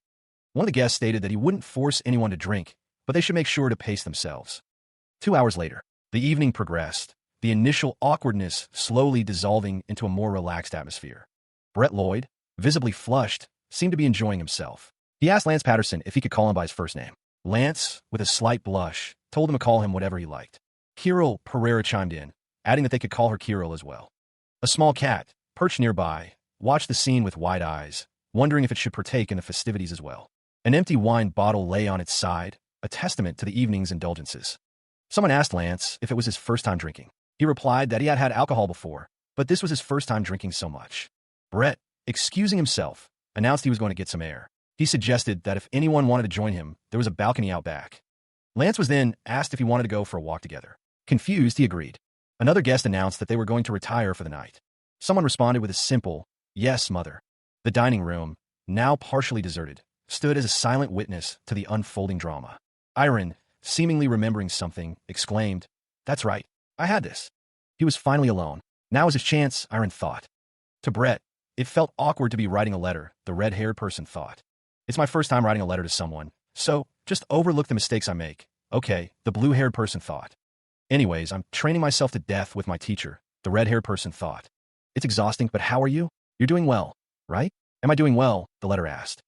"I'm not sure," the blue-haired person thought, fidgeting with their fingers. "I don't," the blue-haired person thought, exhaling a puff of smoke. Elsewhere, 2 figures stood on a balcony, overlooking the city. The 2 figures remained on the balcony, the city lights twinkling below. The words hang in the air, a simple acknowledgement of beauty. Philip Lloyd speaks of conviction, a burden shouldered for the world's sake. The intricate details of Philip's attire hint at his noble status. Philip Lloyd reflects on his motivations, the reason he wielded the sword. Philip Lloyd states that he sees his younger self when he looks at Iron. Philip Lloyd was once focused on fulfilling his dream. Philip asks if the other man has missed anything. Philip Lloyd speaks of the dangers of chasing a big dream. The 2 men stand together on the balcony, the city lights twinkling below. Philip Lloyd warns that you lose something more valuable than that dream. The gold trim on Philip's uniform glints in the dim light. Philip Lloyd turns to Iron, directly asking what he thinks about all of this. The words hang in the air, a question about missed opportunities. He stares, a flicker of surprise in his eyes at the unexpected inquiry. He can only manage a single word, a soft, questioning what? He wonders why he can't seem to articulate his thoughts. Philip Lloyd apologizes, wondering if he asked a difficult question. He stammers, try to reassure Philip that everything is fine. Philip Lloyd presses, asking if he has rested properly recently. He admits he's tried. Philip Lloyd suggests taking things slow. He hesitates, admitting he doesn't think so. Philip Lloyd tells him to rest comfortably while he's here. He placed a hand on Iron's shoulder, a gesture that felt both supportive and subtly probing. Philip Lloyd stated that he didn't mean to brag, but he tended to pay close attention to his guests' rooms. Philip Lloyd advised Iron to relax and think about what they had just talked about, suggesting it would help him in various ways. The words "for yourself" and "for your dream" hung in the air, a silent echo of Philip's advice. Iron's expression was thoughtful, a hint of a smile playing on his lips as he considered Philip's words. He lay resting in his room, the grand space feeling both familiar and distant as his mind wandered. He wondered why he couldn't answer the Lord's question, a nagging thought that lingered in his mind. He questioned if he had really missed something, a sense of unease settling over him as he pondered the past. He resolved to try resting, hoping it would bring clarity to his troubled thoughts. His mind drifted back to when he acquired the water sword, when he abandoned that meaningless obsession, and when he let it go, sure he'd be able to obtain something. He found himself in the mystic space, a realm of introspection and self-discovery. He stood alone, questioning why he was here again, the familiar landscape stirring a sense of purpose within him. The space distorts once more, the sensation familiar, yet unwelcome. He registers a sound, a distant echo intruding upon his senses. The sound intensifies, triggering a sharp jolt of alarm. That's a realization dawns, tinged with dread. A figure swings a massive blade, the image both vivid and surreal. A voice echoes, resonating with a desperate plea, "Me." The figure continues to swing the blade, locked in a relentless struggle. The vision fades, leaving only darkness in its wake. He gasps, jolting awake from the unsettling vision. Iron sits up in bed, the remnants of the dream lingering. It was a dream, he thinks, but why did he suddenly see that space? The lingering unease intensifies. Don't tell me that even in Karen Winker's dream, I graduated. The image of the figure swinging the blade flashes again, a haunting reminder. He questioned if his dream state training truly counted as progress. The young master's expression was troubled as he considered his situation. The thought that he might not even be able to accomplish it weighed heavily on him. Nothing had changed since that dark trap, a realization that stung. He remembered the intensity of his training, the burning desire to improve. He knew he needed to let go of this obsession, this all-consuming drive. The fact that he was still holding on to these negative feelings bothered him. He told himself to take it slow, to proceed with caution and patience. Energy crackled around him, a manifestation of his inner turmoil. His movements were precise, honed by countless hours of practice. Each step was deliberate, a testament to his unwavering focus. The world faded, leaving only the echoes of his struggle. He moved with practiced ease, executing the sword technique flawlessly. The headmaster watched, his expression unreadable as he observed the young lord. The training grounds stretched out before Iron, a testament to his dedication. Iron thanked the headmaster, acknowledging the knowledge he had gained. The headmaster's gaze remained fixed on Iron, a hint of concern in his eyes. The headmaster noted that despite the aura application technique, Iron hadn't changed. The headmaster acknowledged Iron's talent, stating that he could reach beyond the expert level if he set his mind to it. The headmaster questioned why Iron had stopped developing himself. Iron paused, considering his response to the headmaster's question. The headmaster stood patiently, awaiting Iron's explanation. Iron declared that becoming a great lord was more important than reaching the highest level of swordsmanship. Iron's expression hardened, revealing his resolve. He moved with purpose, a surge of energy emanating from his form. The power flowed around him, a visible manifestation of his training. The young master had returned, his presence announced in the grand hall. Whispers followed him. He had become quite the man, hadn't he? One man commented that it wouldn't be easy. Another agreed, stating that it wouldn't be, since he's the interim lord. A proxy awaited the returning party, ready to hear their requests. Iron stood beside an older man, who seemed to be caught off guard. One of the men admitted that he knew Iron had yet to gain trust. The other man expressed disappointment, suggesting that the true lord wouldn't have let someone go. The difference in skill was probably the reason they already expected this to happen. The air crackled with unseen energy, a prelude to what was coming. He channeled the power, arcs of lightning dancing around him. The energy coalesced, forming a destructive force. His face contorted in fury, teeth bared as he unleashed the attack. Iron groaned, clearly exhausted from staying up all night. He sat on the edge of the bed, still feeling the effects of sleep deprivation. Philip Lloyd entered the room, concern etched on his face. He had heard about Iron's condition from his father. Philip's words hung in the air, a gentle reminder that Iron hadn't been taking care of himself. Iron insisted he was fine, crediting the advice he'd received for his improved condition. Philip, however, remained unconvinced, seeing through his facade. Suddenly, a voice boomed, declaring that Brett Lloyd would look after Iron today. Philip told Iron to come out after getting ready, promising to wait outside. Iron, face to face with a horse, voiced his apprehension, revealing it was his first time riding. He was assured that he had been given the most docile horse. The horse neighed softly as Iron tried to settle in the saddle. Philip Lloyd encouraged him to just not think and ride. The horse began to move, its hooves clicking against the ground. The horses galloped across the landscape, their powerful legs eating up the ground. Philip Lloyd pointed out the beautiful sunset. Iron, still getting used to riding, could only respond with a confused huh. The sun began to set, casting long shadows across the land as he rode. The next day, a blonde woman approached, suggesting it had been a while and they should go on a date, brother. Iron was told there was somewhere they needed to go today. He had also made some new friends here. And there's a black cat like me. The next day, he appreciated Philip's thoughtfulness. The woman in red believed it would be great to see this together. This was nice. If it was the Iron before, he wouldn't have been able to purely enjoy it. He felt more lighthearted after resting, a sense of peace washing over him. Elsewhere, a strange energy crackled around him. That's the hole? He realized this was his mind realm. That hole was deeply rooted there within his mind. That hole was all of the negative emotions that build up because he was anxious about not being able to accomplish his dream. The dark energy pulsed. Dark energy coalesces, drawn inexorably into the void. He stands at the precipice, observing the swirling darkness below. The water rushes in, a cleansing torrent against the encroaching shadows. The dark energy is being washed away, diluted by the purifying water. The light begins to return, pushing back the oppressive darkness. His mind is gradually feeling more at ease, the turmoil subsiding. Meanwhile, Iron sits in a chair, his expression serene as the remnants of the mental journey fade. He opens his eyes, a flicker of confusion momentarily clouding his gaze. He murmurs, still caught between the waking world and the depths of his mind. Philip asks if Iron is awake, noting that he thinks he's had another realization. Iron apologizes, explaining he fell asleep without knowing. A voice asks if the performance is finished, adding that they asked the hall because of him. Management had waited for them, understanding the situation. Philip Lloyd placed a hand on Iron's shoulder, noting his improved appearance. He asked how he was feeling. Iron responded that his head felt clearer and he felt refreshed. Philip Lloyd smiled, relieved at Iron's recovery. He suggested that they head back. Kirill Pereira added that if they stayed any longer, others would get upset. Iron could sense their concern even without them saying it. Iron's expression softened as he considered their kindness. He knew their kind hearts and good were genuine. Iron expressed his gratitude, realizing the depth of their care. He reflected on how much everyone thought about him and took care of him. Iron resolved that from now on, he wouldn't neglect those around him. He would express his feelings more. The group prepared to leave, their expressions thoughtful. He tells Iron to stop saying such cheesy things. Brett understands how he feels. The air crackles with unseen energy. Iron's expression hardens, his eyes narrowing. Brett asks what's wrong, but Iron is already focused on something else. He felt it. Faint as it was, he definitely felt it. A dark energy emanates. It was demonic energy, he is certain. The air vibrates. Elsewhere, a winged creature flies through the night sky. The creature senses the demonic energy behind that mountain. The creature flies towards the source of the energy. The winged creature soared through the sky, its destination still some distance away.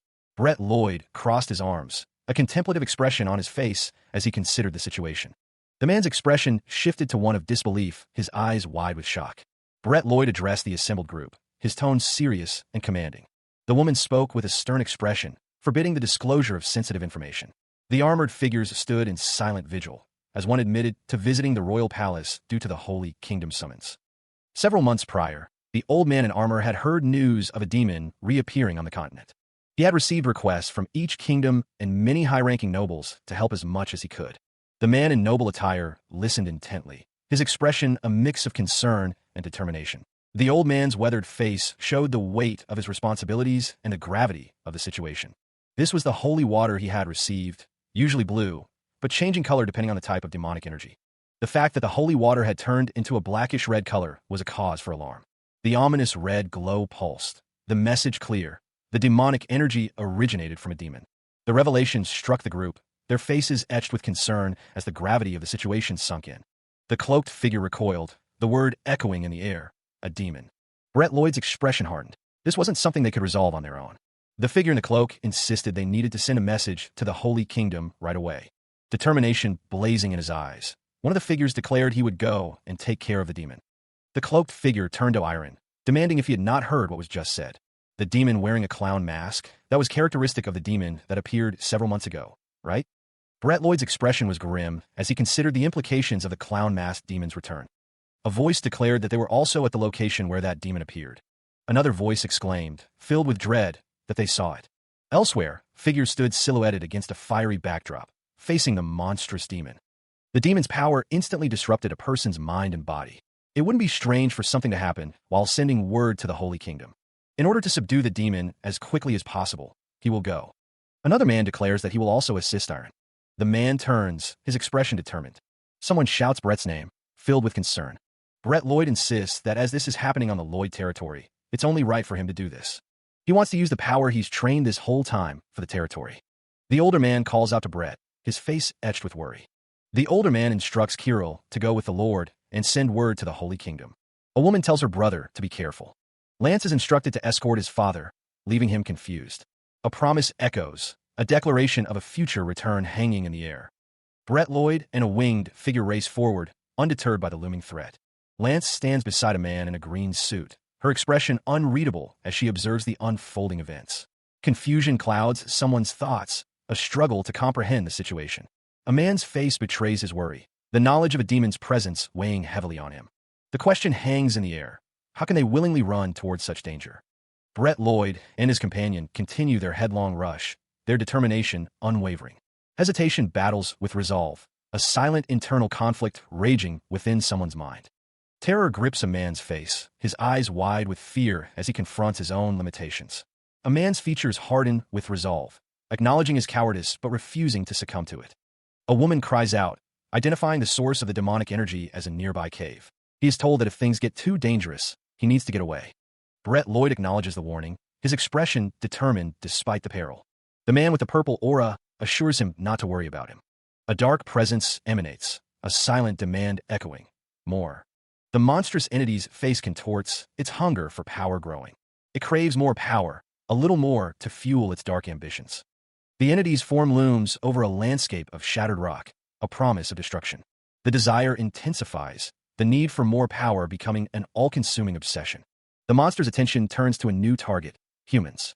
Its massive form shifts, preparing to unleash its power upon the unsuspecting prey. A surge of energy crackles, the air thick with anticipation of the coming onslaught. Brett Lloyd and the man with the purple aura are running away from a monster. The hulking monster senses something, its eyes narrowing with anticipation. A palpable presence fills the air, thick with unseen energy. The monster grins, relishing the thought, a human has arrived. Its jagged teeth gleam in the dim light, anticipating the arrival of prey. A disembodied voice echoes, declaring the existence of 3 entrances.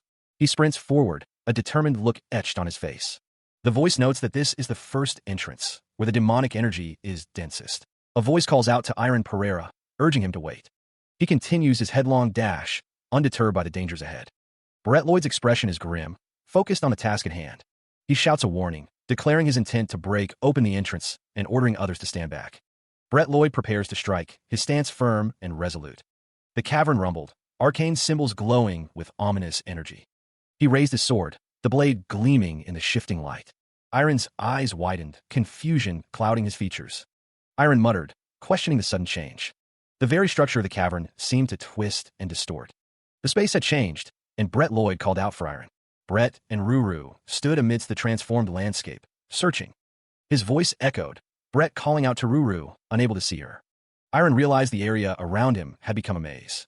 The text declared the cave a space created by the demon. Both Iron and Brett looked concerned, separated by the maze. The cavern walls loomed, jagged and dark, as an unsettling silence descended. Reality warped. The very space around them seemed to twist and contort. Ruru's voice echoed through the stone labyrinth, calling out, Iron, where are you? Brett Lloyd's voice joined hers, strained with worry. Iron, can you hear me? Brett, Ruru, I can't see you. The blonde-haired character moved cautiously through the transformed area, now a bewildering maze. A chilling realization dawned. This cave was a space created by the demon. Frustration etched across Brett Lloyd's face as the situation grew dire. The stark truth glared. It was a maze. Ruru, her determination hardening, declared, This isn't working. I'm going to fly up and look for Iron. Brett Lloyd, his expression a mix of concern and urgency, shouted, No, Ruru. He warned, the second we split up, we'll be separated. We can't fall for the demon's plan to separate us. He grunts, realizing the situation is not ideal, but not terrible. To think he had figured out the maze's rules. But it's already too late. The moment you step foot into the maze, you are already at my mercy. First, I'm going to hunt the blonde who's all by himself. Brett is confused by the statement. Shall I start making my way slowly? What's she doing? He found out my location, and he's heading this way.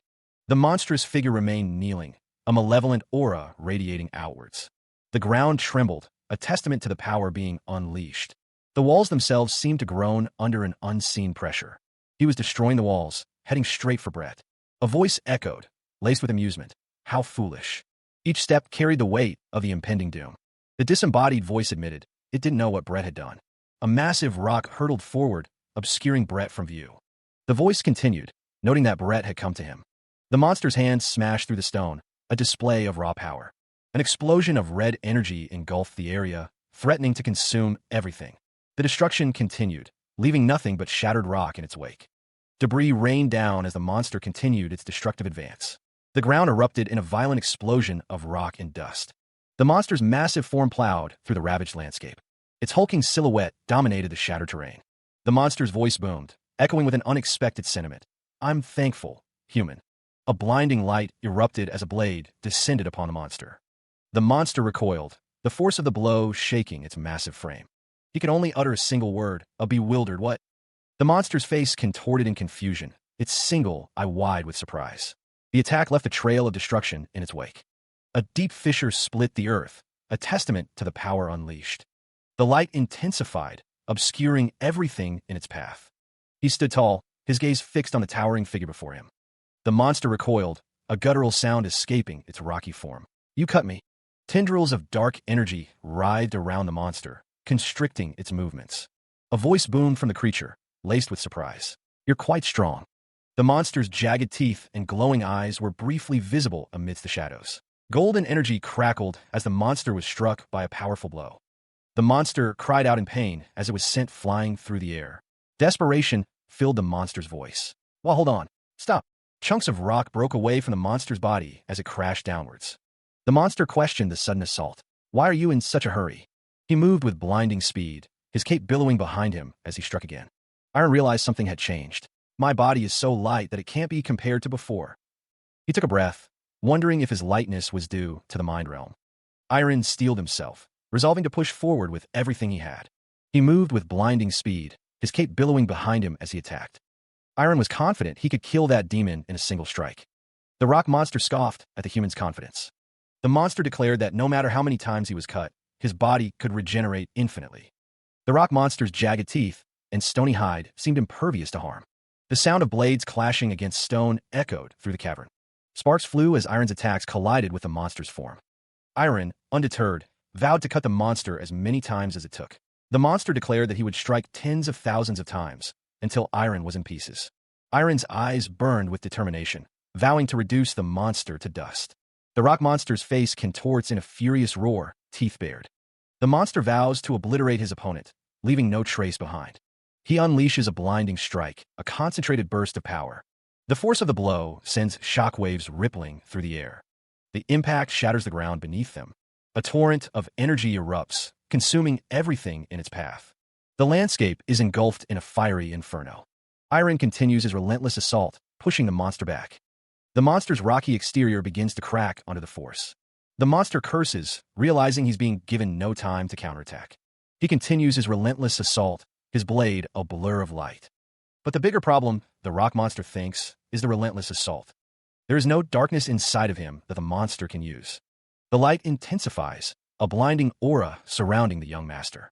Iron stands firm, his expression unwavering as he prepares another strike. The monster wonders how a human like him can exist. There's no way for the monster to deceive him. He continues to press the attack, his movements precise and deadly. The blade flashes, another strike aimed at the monster's core. The impact sends shockwaves through the cavern.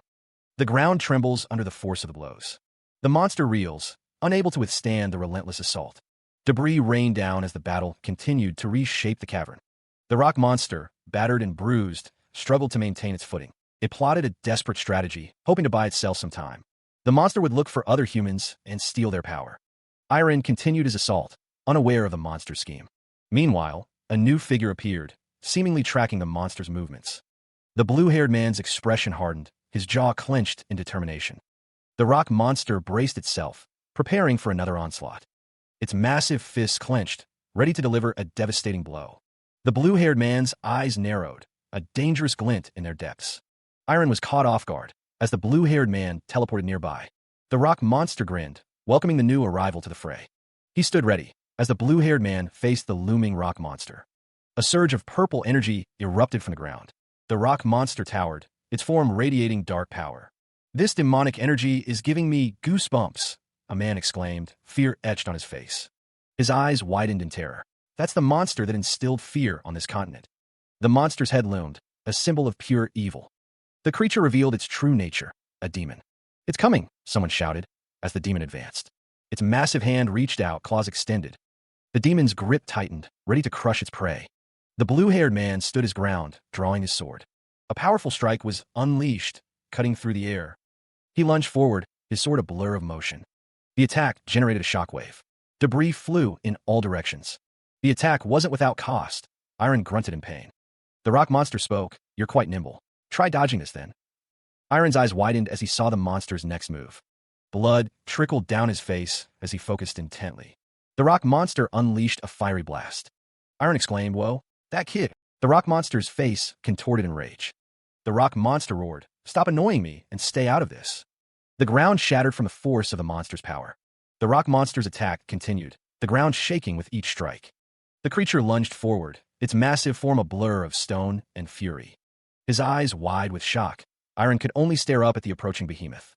The monster taunted, its voice booming, "By kid." The attack landed, sending Iron flying backward amidst a spray of blood.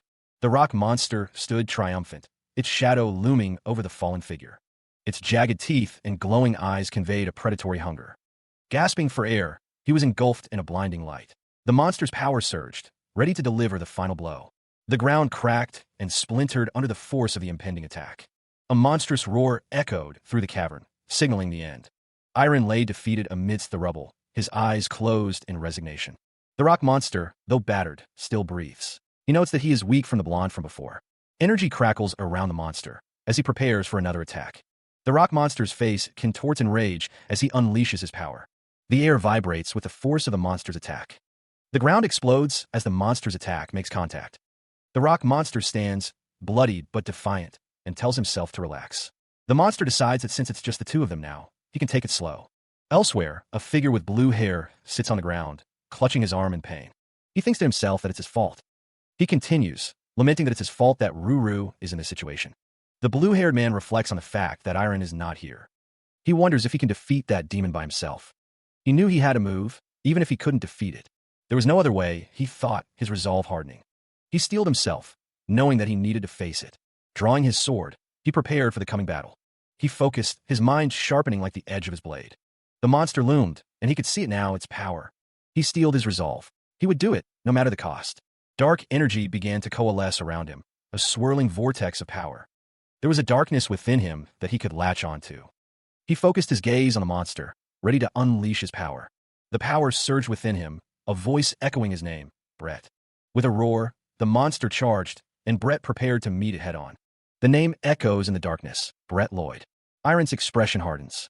He knows too, doesn't he? The words hang in the air, a promise of pain. You will never. A man with a beard stands before Iron, the air thick with unspoken threats. He must be able to become like you. Iron grits his teeth, the pressure building. You're Dao. He draws his sword, a whisper escaping his lips. Father. A monstrous figure looms, its fist crashing down on Iron. The force of the blow sends him reeling. He tumbles down the rocky slope, losing his footing. The impact sends blood flying as Iron cries out. A voice echoes in his mind. Get a grip. The demon created that too. He is warned not to deceive him, not to falter. His sword lies on the ground, discarded. He declares that he won't forgive. He stumbles forward. He struggles to rise, his expression pained. He vows that he won't, as the voice taunts him, comparing him to Brett Lloyd. He glares, his face contorted with rage. The voice mocks him, suggesting he ran home because he couldn't reach the zenith of swordsmanship. The old man's face is revealed, his expression cruel and mocking. Iron shouts his denial. The old man declares he really wants to become a great leader. The old man's face fills the frame, his eyes wide with manic glee. He could feel the words pressing in, a violation of his mind. Everything the voice was saying seemed to cut deep, resonating with a hidden truth. Iron's eyes narrowed, a storm brewing behind them as he fought back against the intrusion. The voice continued its assault, questioning if his true feelings had been hidden until now. Iron stood defiant, his sword drawn, a question hanging in the air. His true feelings? The disembodied voice taunted him, claiming it was getting to him and that everything was a blatant lie. He was struck down, the force of the blow sending him reeling. The voice continued its psychological assault, reminding him of the gap he felt between himself and his friends. A monstrous figure loomed, the voice suggesting that this was his true dream. The voice twisted the knife, claiming his dreams were just a reason to run back home, a claim Iron vehemently denied. He gasped for air, the weight of the past pressing down. The voice echoed, reminding him, "But when you came home, you felt helpless." His eyes widened, a silent scream trapped within. Your childhood memories were filled with you growing up while being accepted by everyone. You felt relieved going back to the place where you were happy every day, without any apprehension and worries. But when you returned, you realized everything had changed. The tremendous responsibilities you have as the young lord were very different from when you were young. He walked forward, the weight of expectation bearing down on him. The looks of excessive expectations which can't be compared to before. And a huge wall. His expression shifted, a flicker of defiance in his eyes that you can never overcome. He stood small beneath the looming shadow, a figure dwarfed by unseen forces. The weight of something terrible pressed down, a feeling instinctively recognized. A monstrous voice echoed, declaring his worthlessness to the territory. The monstrous maw opened wide, a cavern of teeth and shadow. He felt himself sinking deeper into an abyss of helplessness he couldn't shake. He stood on the precipice, the darkness swirling around him. Iron knew the truth of the monster's words, the weight of it crushing him. He knew he couldn't become the best at anything, and the expectations terrified him. A voice screamed for him to stop, but Iron only wanted to leave everything behind. He yearned to go to a place far away, anywhere but here. The dark energy grew denser, the monster's form becoming more defined. The voice commanded him to despise himself more. He is consumed by dark energy, a force threatening to overwhelm him. The dark energy takes the form of a monstrous figure, looming over Iron. A voice echoes, demanding that he allow the darkness to make him stronger. Iron grits his teeth, refusing to yield to the encroaching darkness. But I can't do that. The dark energy surges around him, but Iron's resolve remains unbroken. Elsewhere, Iron stands on a balcony, overlooking a familiar landscape. The town sprawls before him, bathed in the warm light of the sun. Even though time has passed, the scene remains unchanged. The townsfolk go about their daily lives. The happy, unchanging faces of the residents are the reason why Iron came back. Iron reflects on the beautiful scenery he's been seeing ever since he was young. He realizes that the world he wants to protect is here, in this town, with these people.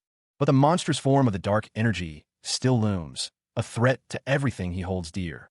He declared that it was all for the sake of the territory. From the shadows, observers watched, knowing he wasn't ready. They resigned themselves to the situation, stating that it couldn't be helped. The observers noted that the situation was unfolding exactly as they had anticipated. Iron steeled himself, declaring that they could test him as much as they wanted. His eyes narrowed with determination. He vowed that he was going to overcome this challenge. The figure declared that type of humiliation was nothing to him. Iron screamed, his face contorted in pain and fury. The monster reacted in disbelief, realizing that the darkness was shrinking. The ground trembled as the battle raged on, unseen. The monster's form shifted, its single eye burning with rage. The monster realized that the blonde guy had defeated its clone. He moved with incredible speed, knowing there was no time to waste. The monster roared, declaring it no longer needed whatever it possessed. The attack tore through the monster's defenses, sending debris flying. A wave of energy crashed into the monster as it screamed, "Die." He pressed the attack, his expression grim as he unleashed another strike. Blades of pure energy sliced through the air, aimed at the monster's heart. The energy blades found their mark, tearing through the monster's rocky hide. The monster staggered back, reeling from the force of the assault. A single, glowing eye widened in disbelief. What? The monster couldn't believe it. For a guy who could only scratch me. How? Its red eyes burned with fury. The monster's face contorted in rage. He stood firm, his gaze unwavering. I can't give up. No matter where he was or what he did, he knew he wasn't alone in this world. He had friends, allies, and even a cat. There would always be people who trusted and supported him. Even if it was for them, he couldn't stop here. He couldn't stop here, not now, not ever. The monster roared, demanding silence from the human. Its massive form shifted, ready to strike. The air crackled with the monster's rage. Flames erupted, fueled by its fury. But Iron stood firm, his resolve unwavering. He would not yield, not now, not ever. He stood against the blast, a maelstrom of ice and fire erupting before him. His eyes narrowed, the determination etched into his face a stark contrast to the chaos. The monster's ragged breathing echoed through the battlefield. The creature was on the verge of collapse, its massive form trembling. Its clawed hands slammed into the ground, struggling to maintain its balance. The monster roared, welcoming death with open arms as its end drew near. The ground cracked beneath the monster's weight as it braced for a final stand. Iron moved with blinding speed, a blur against the backdrop of destruction. The monster's massive arm crashed down, a desperate attempt to crush its foe. The monster screamed, demanding its opponent simply die. He dashed forward, closing the distance between himself and the colossal beast. His eyes burned with resolve, ready to deliver the final blow. He gripped the sword tightly, knuckles white against the worn leather. The blade gleamed, reflecting the harsh light of the cavern. A guttural sound echoed through the chamber.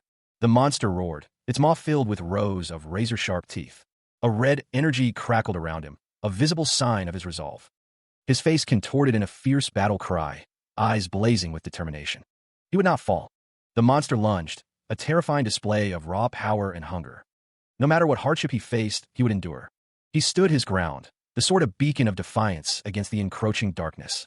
He was going to overcome it. With a final surge of strength, he unleashed a blinding strike. The air crackled with raw power, energy surging in all directions. A blinding light emanated from the center of the attack. The energy intensified, cutting through the darkness. The blade glowed, ready to deliver a final blow. Iron grit his teeth, determination etched on his face as he prepared to strike. The attack ripped through the air, a wave of destruction. A scream echoed as the attack landed. The impact radiated outward, a shockwave of pure force. The blade continued its descent, leaving a trail of devastation. A nearby man watched with wide eyes, his face a mask of shock. He stood firm, his resolve unwavering. I will. He held the glowing sword, its light reflecting off the cracked earth. The ground, scarred and broken, bore witness to the ongoing battle. A figure lay prone, a silent scream echoing in their mind. Never. Iron's face contorted in anguish, the words escaping his lips. Give up on myself. Iron's expression hardens, a steely glint in his eye. A blinding flash erupts as the knight's blade meets resistance. The air crackles with raw power. Dust and debris explode outwards from the point of impact. A crimson streak cuts through the gloom. The knight challenges Iron, demanding proof of his supposed skills. The knight's face contorts with rage as he presses his attack. The challenge echoes, demanding that Iron Pereira prove his worth. The knight's assault intensifies, each strike carrying immense force. Iron's eyes narrow, a flicker of determination crossing his face. The air vibrates with the clash of steel. He was immediately assaulted by a swirling vortex of energy. Brett Lloyd watched, his expression unreadable as the attack unfolded. Iron's eyes narrowed, focusing on the incoming strike. The swords met with a blinding flash of golden light. The impact reverberated through the air, a shockwave of pure force. He twisted, narrowly avoiding the brunt of the attack. Brett Lloyd's brow furrowed, a flicker of surprise crossing his face. Another clash, another burst of light and raw power. The crowd murmured, recognizing the technique. He launched the aura from his sword. Brett Lloyd recalled the common knowledge. Most swordmasters don't use that skill because it's very difficult and it wastes a lot of energy. He wondered, is he more skilled than I thought? Brett Lloyd gripped his sword tighter, his gaze intensifying. The clash of steel echoed, a testament to the ongoing struggle. He moved with practiced ease, his armor gleaming under the harsh light. The swords met again, a blinding flash of blue energy erupting. The force of the impact sent shockwaves through the training ground.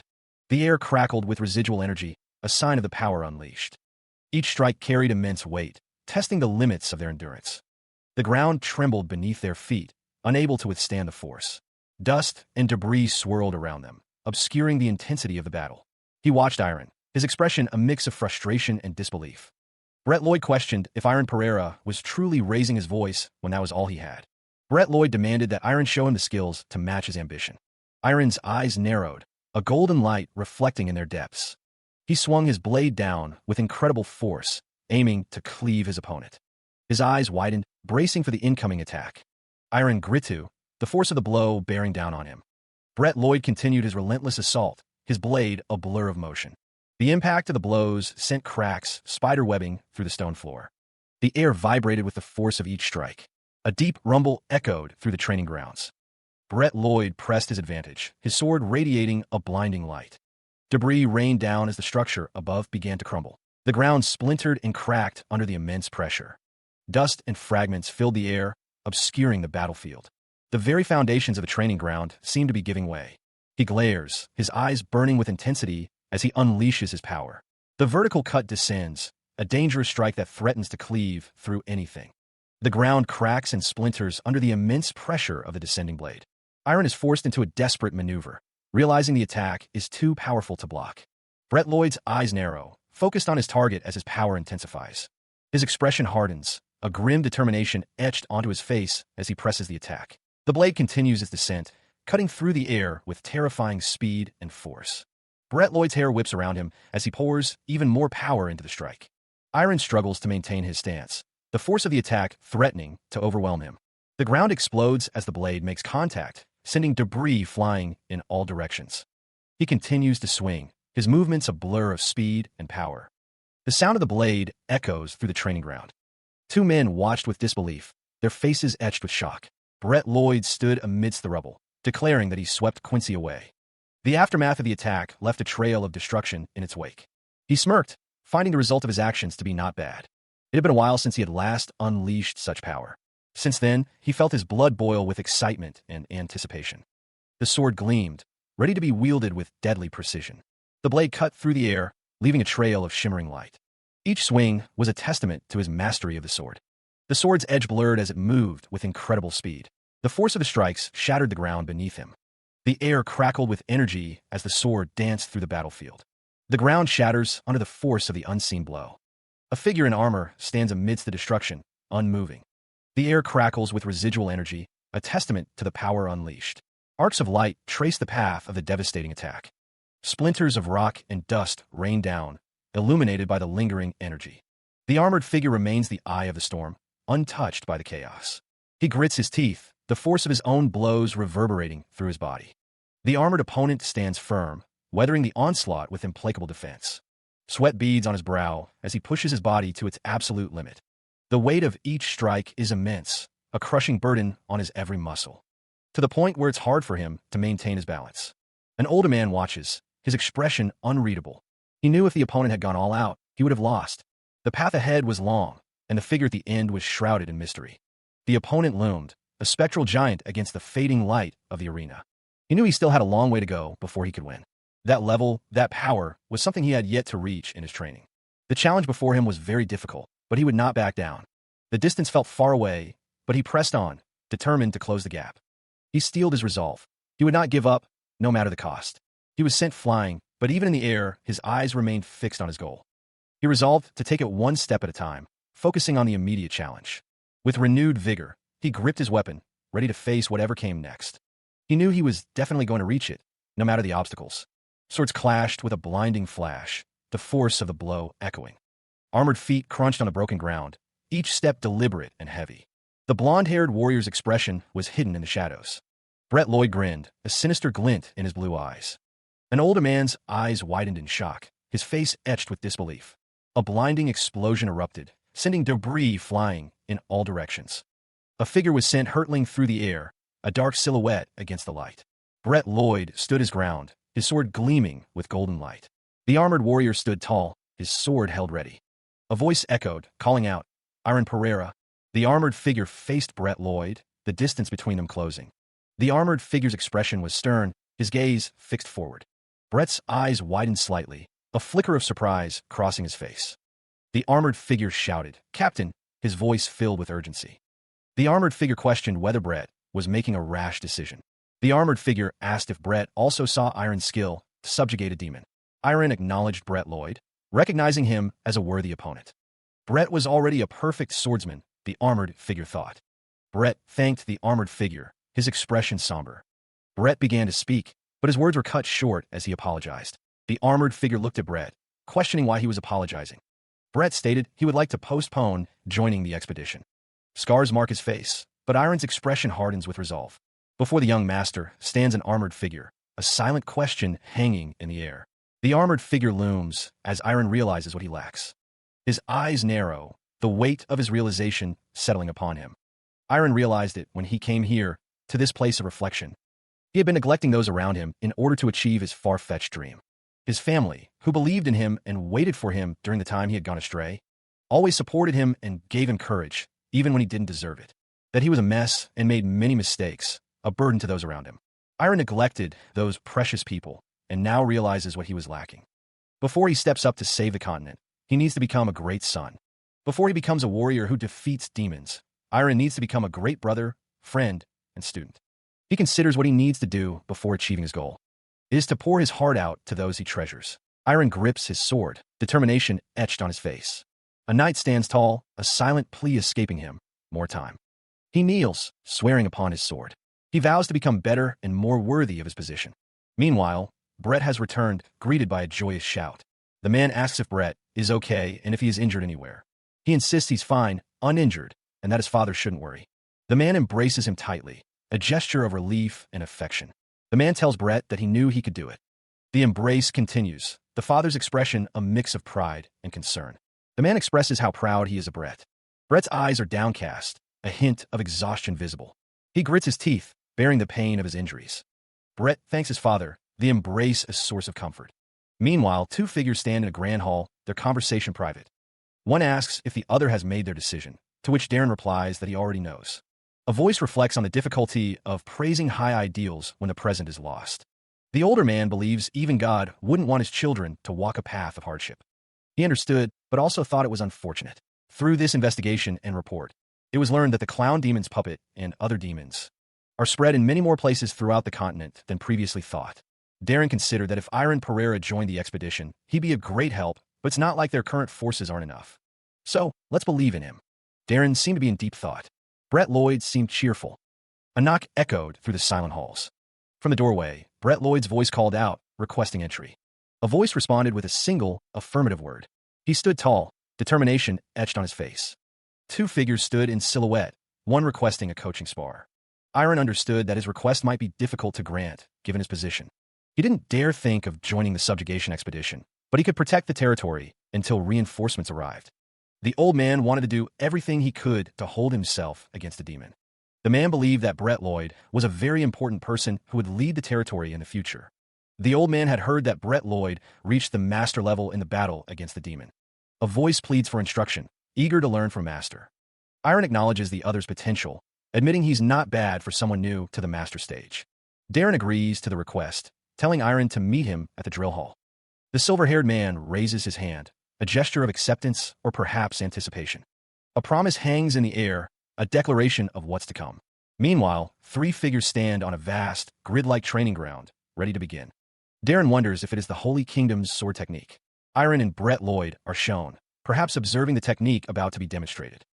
Darren assures them there's no need to feel intimidated, as he prepares to demonstrate the Holy Kingdom's technique. He explains that since both Iron and Brett have reached master level, they'll have their own styles. Darren states that they can decide for themselves if it's something they want to take, referring to the technique. The technique he is about to show involves intricate hand movements and the manipulation of aura. The technique is a sword technique that can only be used if one can utilize the aura sword. Iron and Brett listen intently as Darren explains that the Holy Kingdom's holy knights are capable of using divine power like aura. Thanks to that, they're able to use more aura compared to swordsmen from other kingdoms. With that large amount of aura as the foundation, they condense the aura that veils the aura sword once more. They materialize it into whatever shape they desire, creating an aura that resembles the shape of an orb. Iron observes the technique, noting that it's similar to the technique that Ignet used. Darren explains that the technique is the one that Ignet used, and that you can shoot out the materialized aura. Depending on the amount of aura, you can change its form again, as Darren demonstrates the technique. The materialized aura takes on a sharp, pointed form, ready to strike. The technique allows one to stretch their form and materialize an aura barrier. He manipulated the energy, showing the precise control needed for the technique. Depending on the variation used, the situation of the fight could be completely changed. He declared the demonstration at its end, standing tall in the training hall. Darren invited them to try it, if they were interested in learning the technique. Brett, eyes wide with determination, eagerly accepted the challenge. Iron focused, a faint blue aura beginning to materialize around his blade. Not long after, Brett gasped for air, sweat beading on his brow as he struggled to maintain the aura. The aura flickered around his sword, a testament to his effort and strain. He had successfully focused his aura at the tip of his sword, but the effort was taking its toll. Brett knew he couldn't do much more. Any wasted energy would cause him to collapse. He stumbles, the effort of maintaining the aura clearly taking its toll. The consumption of aura was unbelievable. Brett grits his teeth, sweat pouring down his face as he strains. Darren notes that focusing aura to the tip of the sword isn't easy. Brett Lloyd isn't someone who gives up quickly. He pushes forward, the aura around his sword shimmering intensely. He declares that he will succeed. Darren watches with a knowing smile, observing Brett's determination. Brett's expression is strained, but a flicker of resolve remains in his eyes. Elsewhere, Iron observes the scene from a distance, surrounded by onlookers whispering amongst themselves. A lone figure sits in a dimly lit room, seemingly oblivious to the events unfolding outside. It is said that Brett is a swordmaster too. He sat alone, a bottle on the table, the only student. Even when the demon appeared, figures raced to confront the threat, a swirling vortex of power. He was the only one who froze, paralyzed by fear. He felt so pathetic, a failure in his own eyes. He hated this part of himself so much, this crippling sense of inadequacy. His face contorted in frustration, a silent scream trapped within. A memory surfaced, a voice echoing in his mind.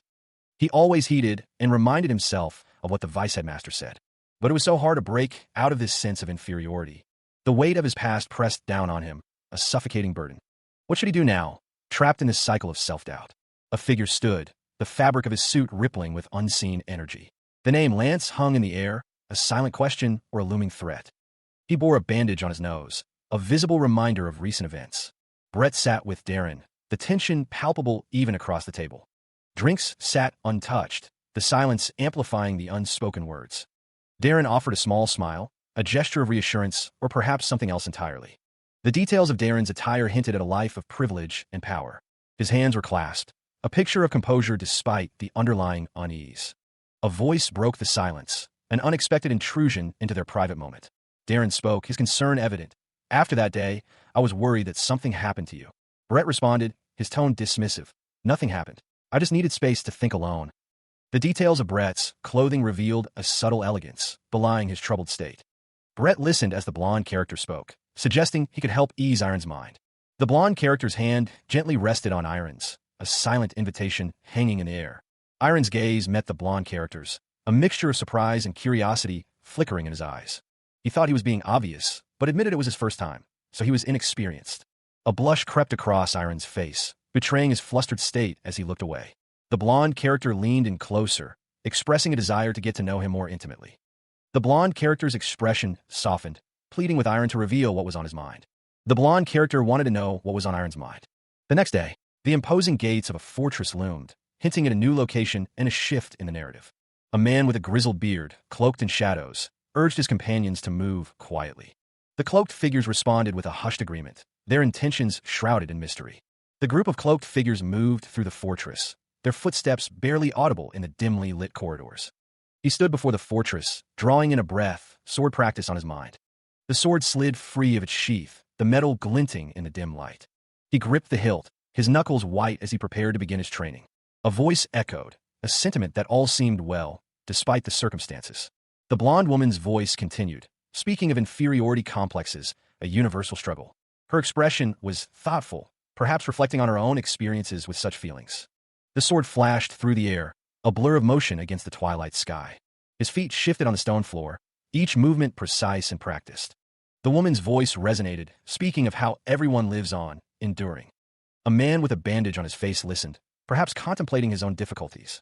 The disembodied voice continued, suggesting that everyone has their fair share of struggles. The voice questioned why it would be difficult to go on alone, a challenge laid bare. A cheerful face beams, wondering aloud if they shouldn't work together. The cowl of a dark cloak obscures the wearer's face, hiding them in shadow. A disembodied voice expresses gratitude, appreciating the shared thoughts of another. The voice continues, thanking Kirill, stating that his words were comforting. A muscular man stretches, his expression unreadable as he prepares for action.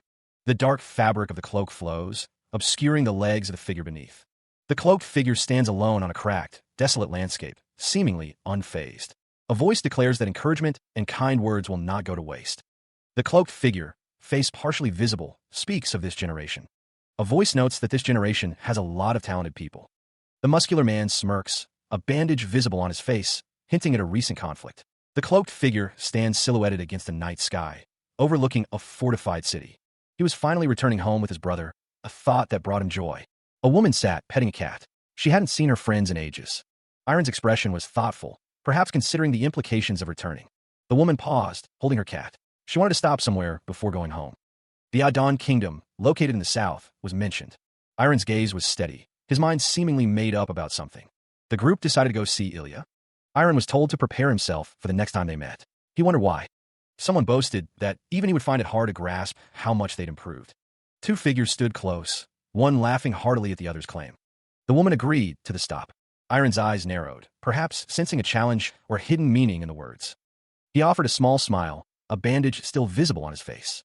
The group prepared to depart, their large, avian mount ready for flight. They said their goodbyes. Their farewells echoed as they took to the sky, promising to take care until their return. The creature's powerful wings beat, stirring up dust as it ascended. The blonde-haired man seemed surprised by something. Anyway, that's unexpected, he remarked. He wondered aloud who would have thought Iron would want to see Ilya first. The blonde-haired man knew he wouldn't be able to leave the estate for a while after returning. And a woman with silver hair smiled brightly, her expression cheerful. He wondered if it was because they had a special connection, as he kept thinking about her. He wanted to. Soaring through the sky, a griffin approaches its destination. The Lindsay family estate looms in the distance, a grand display of wealth and power. The man observes that there are a lot of people going in, and they need to get in line. He steps out of the carriage, ready to face whatever awaits him. Iron straightens his coat, preparing to make a good impression. He is shooed away, dismissed as a vagrant. He wonders what the gar means by hobos. The voice explains that today is the birthday of the lord of the Lindsay family, Joshua Lindsay, and the first day in 8 years that external guests are able to visit. But for him to enter the Lindsay family's estate, a voice booms, demanding to know if he is done and questioning who he thinks he is. He was immediately met with hostility. The man before him judged Iron by his clothes. A commotion stirred near the gate, drawing the attention of onlookers. Someone identified the source of the disturbance, the troublemaker of Stennin. The man with the beard knew exactly who had caused such a scene. The man causing the commotion was identified as Bill Stinton, the eldest son of the Stinton family and swordmaster Joseph. Bill Stinton scoffed at Iron, insulting his swordsmanship and his sword. The woman with him seemed annoyed. Bill Stinton was infamous for causing trouble everywhere he went, but to do so in front of the Lindsay estate was another level. The bearded man seemed to recognize Iron. His eyes narrowed as he studied Iron's face. Kirill tried to calm himself, realizing the boy looked familiar. Bill Stinton glared, ready to cause more trouble. The words, Sir Joshua Lindsay, echo, the pronouncement hanging heavy in the air. He stands, his expression unreadable, as if piecing together a forgotten puzzle. Bill Stinton confronts Iron Pereira, questioning his presence at the estate.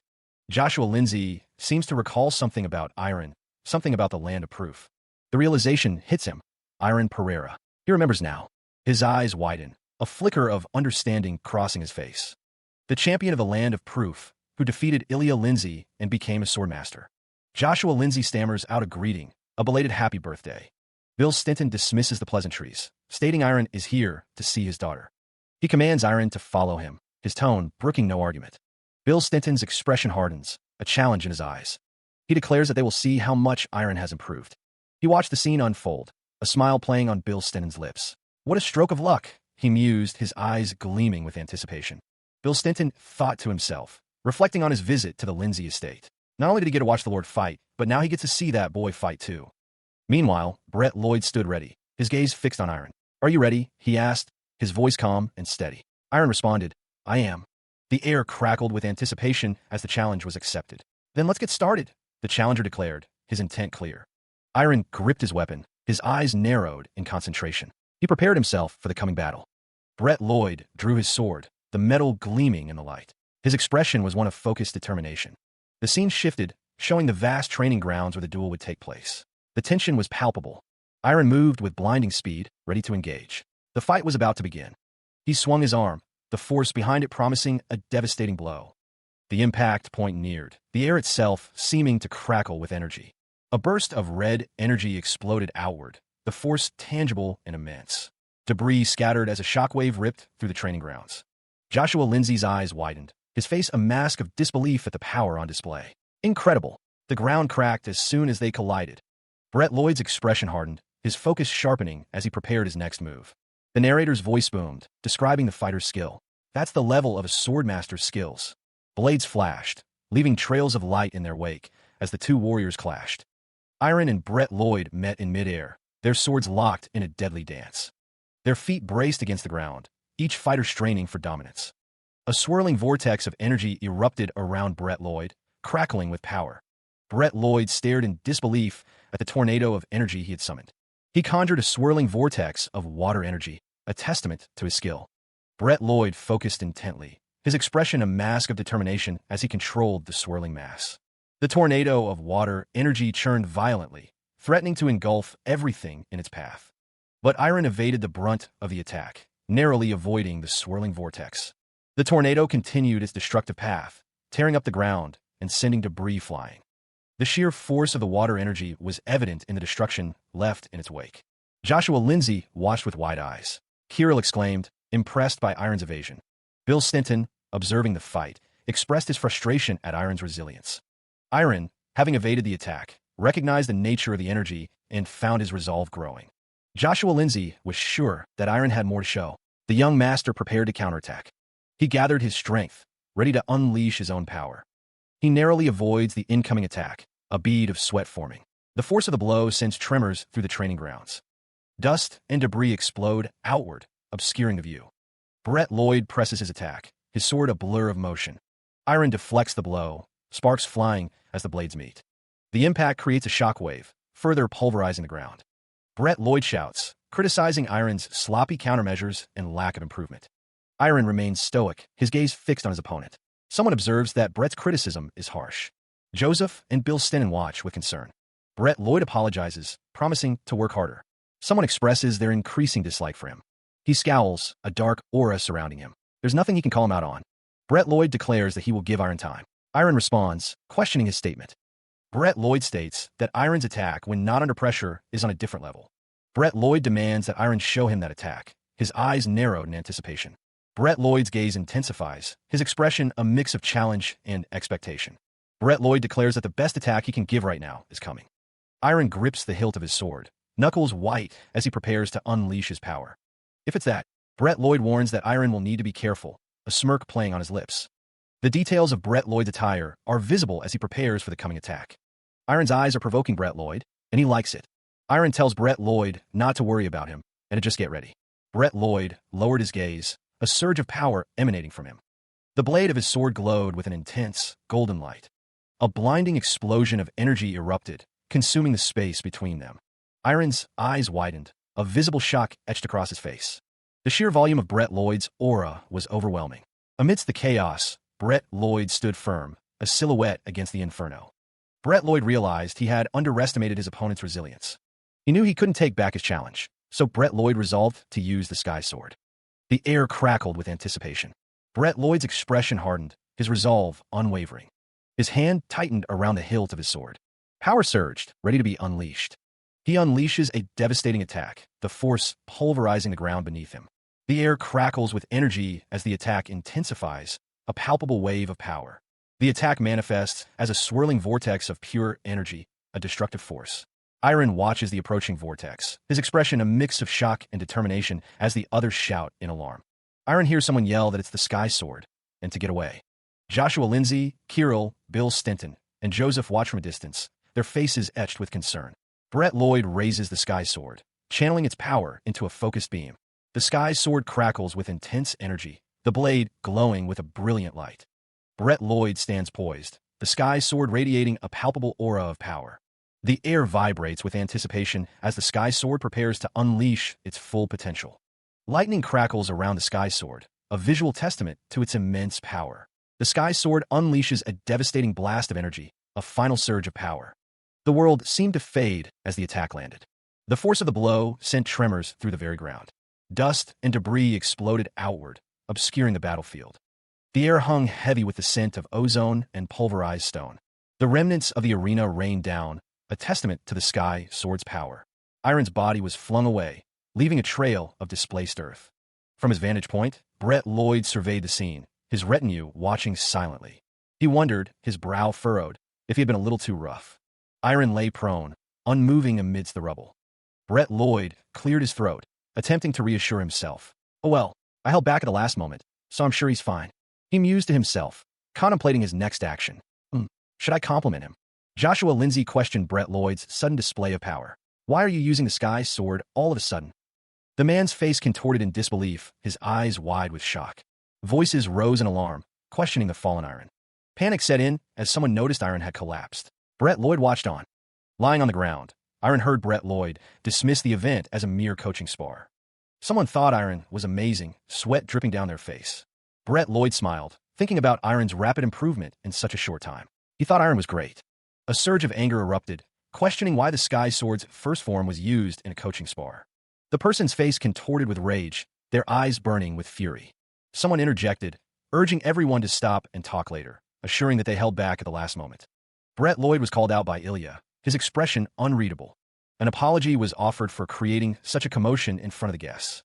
He looked on, apologizing for the commotion caused in front of the guests. A voice offered to escort someone to their rooms. A figure in a purple robe stood in a grand room, silent. Brett Lloyd watched the aftermath, declaring it an incredible spar. In that moment, Iron Pereira and his opponent had reached the level of sword master, perhaps even beyond. Brett admitted that just by watching their spar, he had learned a lot, but he couldn't stop there. Brett was going to use this chance to make connections with the Lindsay and Pereira families. Everything was dark, and he realized he had fainted while sparring. The Lord's sword was truly incredible, its power evident. Compared to Iron, he still had a long way to go. Fainting during a spar was the same as dying in a real fight. Even if it was a spar, he needed to do his best to not faint. The woman's eyes widened, a chilling realization dawning within her. The darkness seemed to press in, a suffocating void surrounding everything. The blond man mumbled a name, his eyes still closed in slumber. Ignat. A voice, filled with disbelief, echoed in the air. What? His eyes snapped open, wide with terror, as a hand seized him. Ignat's face contorted with rage, her voice a venomous hiss. Ignat. Her grip tightened, knuckles white as she exerted her strength. Iron's eyes fluttered open, the world swimming back into focus. He blinked, trying to shake off the lingering fog in his mind. A voice echoed in his ears, laced with concern. What? Iron's eyes widened, a flicker of panic crossing his face as he sat up. A memory surfaced. Ignat, her name a crimson echo in his thoughts. Ilya's hand reached out, a comforting gesture amidst the confusion. Ilya watched him, her expression a mix of worry and understanding. Ilya, Iron mumbled. He struggled to articulate the strange sensation. I spaced out. I couldn't control my expression. Ilya offered a gentle smile, trying to reassure him. Hey, Iron, you fainted during... She explained. Yeah, I'm okay. I just fainted for a bit. Sorry about my dad. I'll apologize in his stead. Ilya reassured him. It's okay, it was just a spar. He heard the woman's voice, mentioning Kirill and Ruru in the same breath. The woman with silver hair smiled, noting that he came here on the way to his territory. She admitted she didn't expect that, figuring he would have forgotten to come. The woman chuckled softly, a hint of amusement in her eyes as she looked at Iron. Iron stared back, a bead of sweat trickling down his face as he tried to understand. The woman leaned in, her expression serious as she asked him to explain why he said her name. He could only respond with a questioning that, as he looked up at her. The woman stated that he had just woken up and said Ignat's name, a question mark hanging in the air. Iron began to recall that he had fainted while sparring with Ignat a long time ago. The woman's words echoed in his mind. The spar he just had felt similar, so he unconsciously said her name. The woman waved her hand dismissively, stating that it was nothing and she was going to leave now, as she was busy with guests. Iron, still confused, could only manage a huh? Yeah, as the woman turned to leave. He watched as Ignat walked away, a request hanging in the air. Iron agreed to talk after the banquet. The sound of something hitting a surface echoed. Iron sat on the edge of his bed, lost in thought. Iron reflected on how happy he was to see her, but her visits always felt fleeting. A faint smile touched Iron's lips as he remembered their brief conversation. The silence in the room was thick with unspoken words. A voice boomed, demanding answers about Ilya. Ignat's face contorted with fury, her eyes narrowed in anger. Ignat grabbed Iron's shirt, demanding to know what happened. Iron, taken aback by Ignat's sudden outburst, insisted that nothing had happened. They had simply talked. Ignat pressed him, demanding to know what he meant. The accusation hung in the air. Ignat had seen Ilya leaving his room. Ignat looked furious, her expression a mask of anger. She stood, her expression unreadable, but the air crackled with intensity. The atmosphere around Ignat Crescenia was thick with unspoken accusation. Iron Pereira recoiled, his brow furrowed in disbelief. No way. We just had a pleasant conversation, though, didn't we? A chibi version of Ignat demanded. Tell me what you talked about.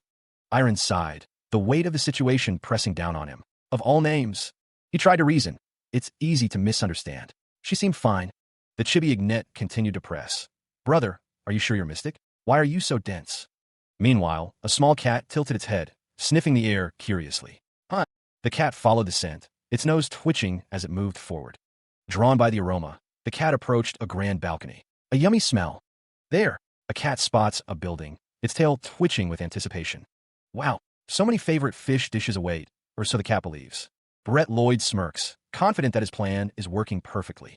He gestures, inviting the cat to join him, promising an abundance of food. Yes, sure. The cat is really hungry, and the offer is too tempting to resist. Please eat slowly. There's lots of food, Brett Lloyd says, watching the cat approach the table. He has a small request for Miss Ruru, though what it is remains unsaid. The cat, oblivious to any ulterior motives, happily devours a fish. Someone wants to apologize to Miss Kirill about what happened before. Brett Lloyd's expression hardens, a sinister smile spreading across his face. He wonders if Sir Aaron needs anything and what he might like. Unaware of the machinations, the cat continues to feast, thinking Aaron doesn't need anything. He mused about making Ilya happy, lost in thought. Brett Lloyd offered the cat a piece of fish, his expression unreadable. The sound of footsteps echoed as Brett Lloyd was asked why he brought him here. Aaron stood nearby as the cat looked up at the group. With a flourish, Bill Stinton formally introduced himself from the Stinton family. Bill Stinton explained that he heard Aaron had a mishap with Miss Ilya Lindsay. He offered his help to make it up to her. A small, chibi-style figure exclaimed, demanding to know why Ruru told him that. The cat, looking flustered, thought that they would need the help. Aaron listened as Bill Stinton apologized for his rudeness, while someone questioned his sudden change of heart. To be honest, Bill Stinton's bluntness was met with surprise. You're being too honest. He declared himself Stinton's troublemaker, stating it as a matter of fact.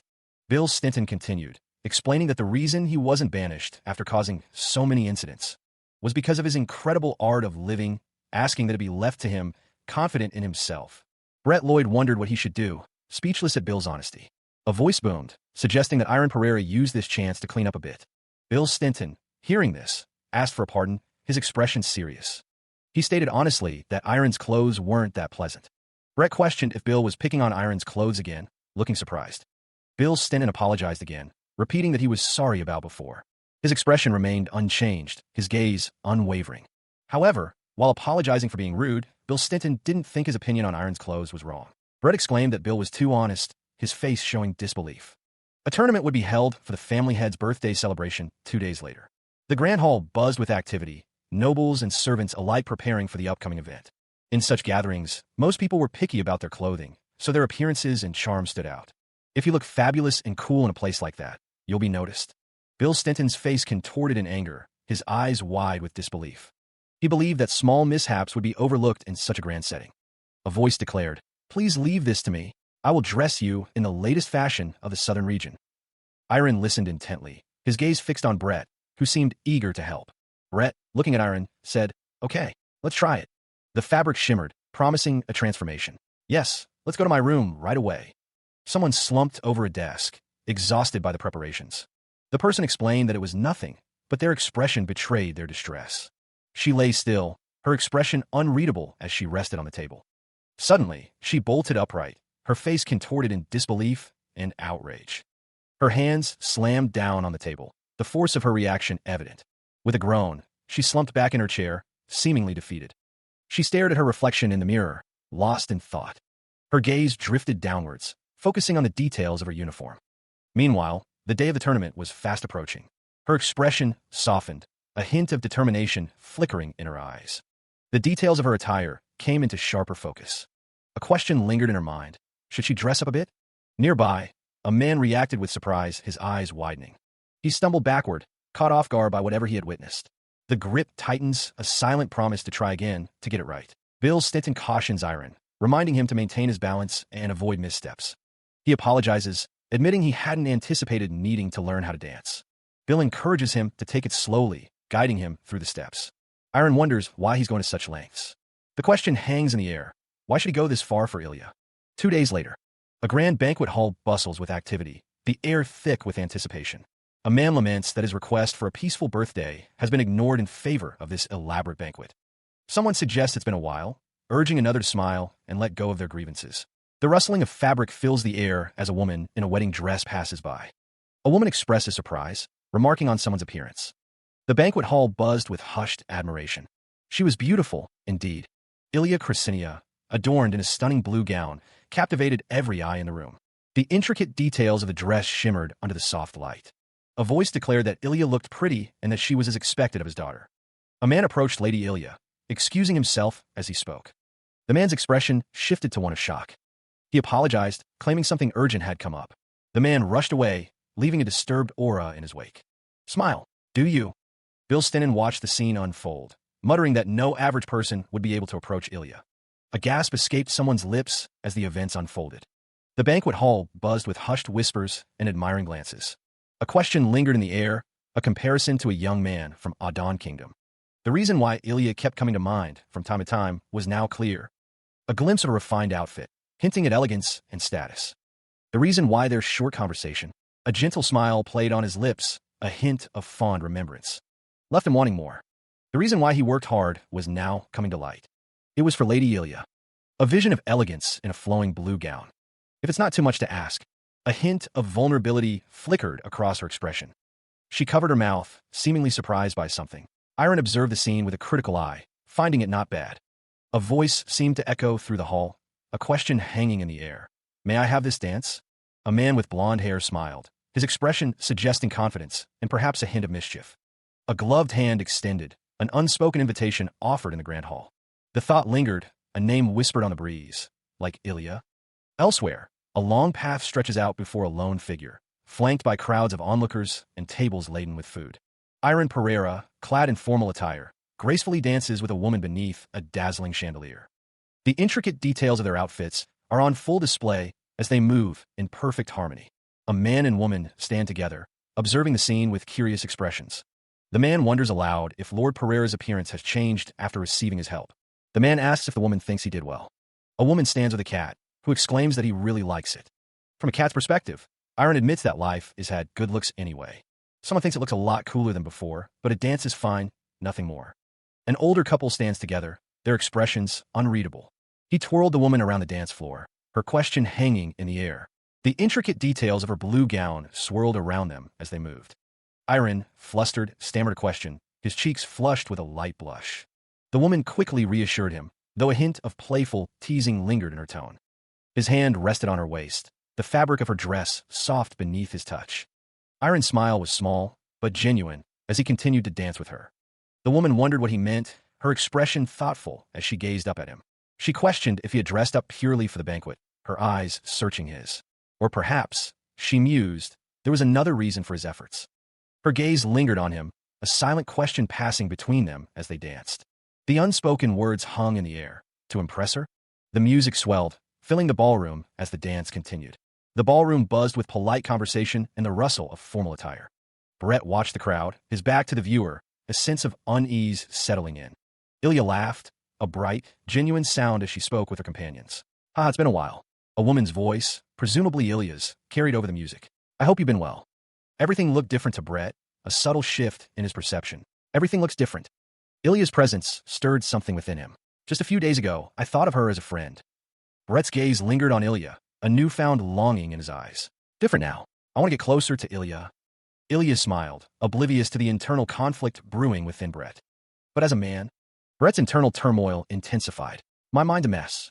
He considered his options, a need for clarity washing over him. Should I go get some air? The sounds of the party faded as Brett contemplated his next move. The grand architecture stood tall, a silent witness to the unfolding drama. He watched as two women confronted Iron, their expressions sharp with anger. Brett's unease grew. The woman with dark hair pointed a gloved finger, her voice rising. Excuse me, who are you? I was here first, so back off, she exclaimed.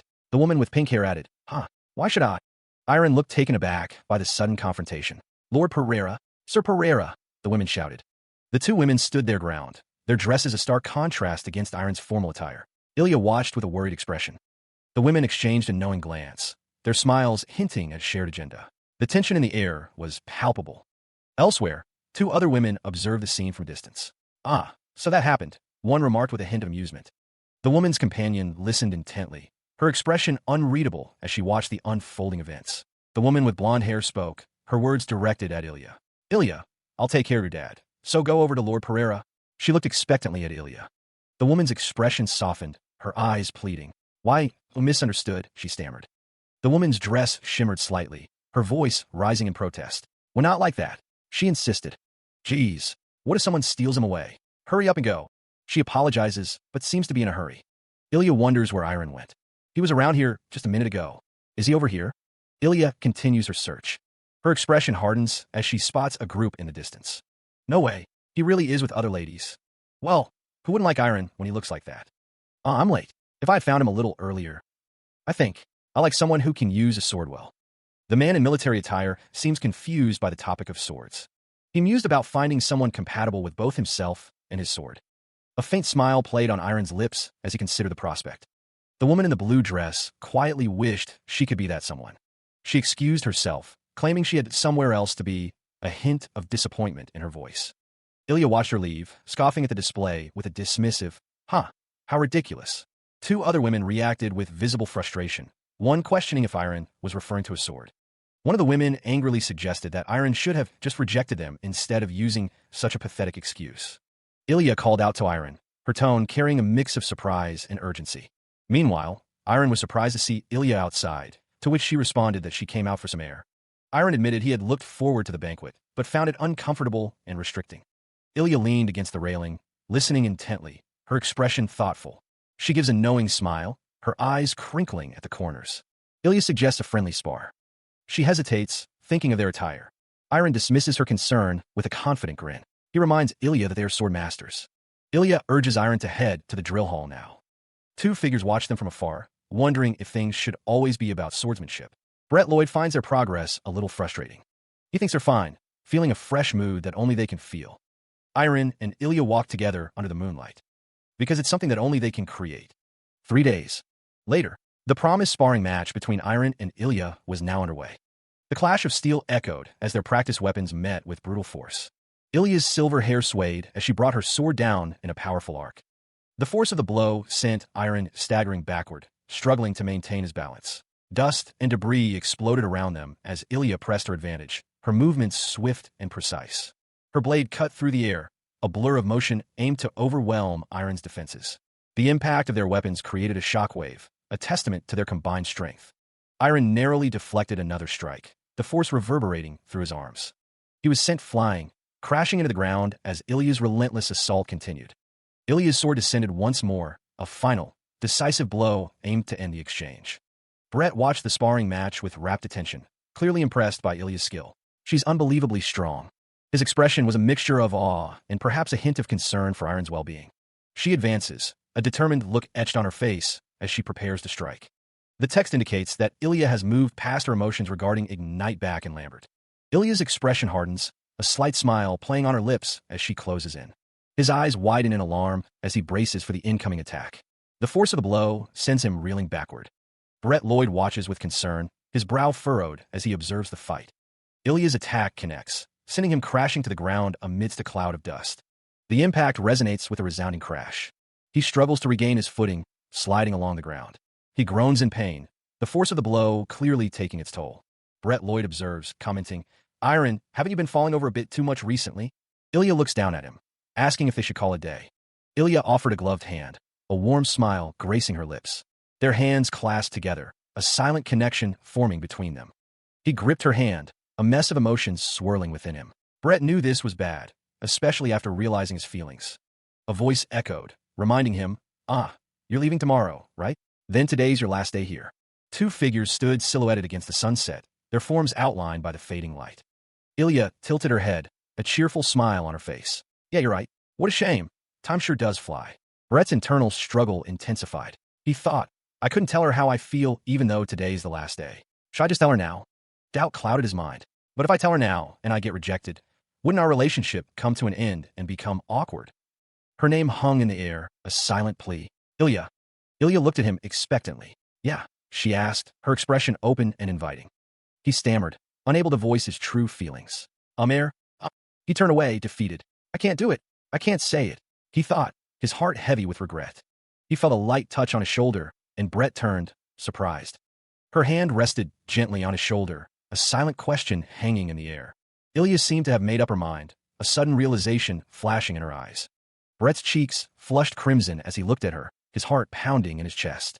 She began to speak, her voice soft, almost hesitant. "Il."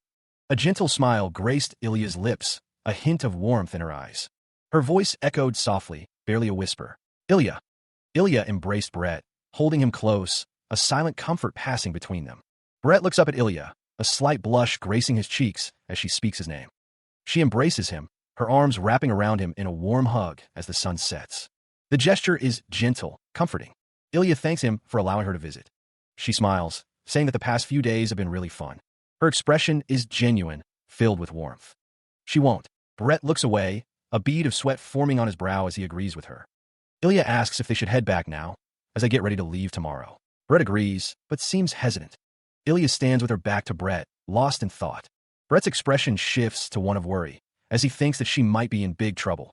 He looked up, a confused expression on his face. A woman with silver hair warned him, her tone laced with threat. "If you make me wait for too long." Her words hung in the air, a silent promise of consequences. Iron's expression hardened, a flicker of determination in his eyes. The woman stood before him, a challenge laid bare against the backdrop of the setting sun. With a final glance, she turned and walked away, leaving him to ponder her words. Her parting words echoed in his mind. Next time. His fist clenched, a silent vow forming within him. Iron's eyes burned with resolve. "I'll be cooler." His arm tensed, muscles straining with newfound purpose.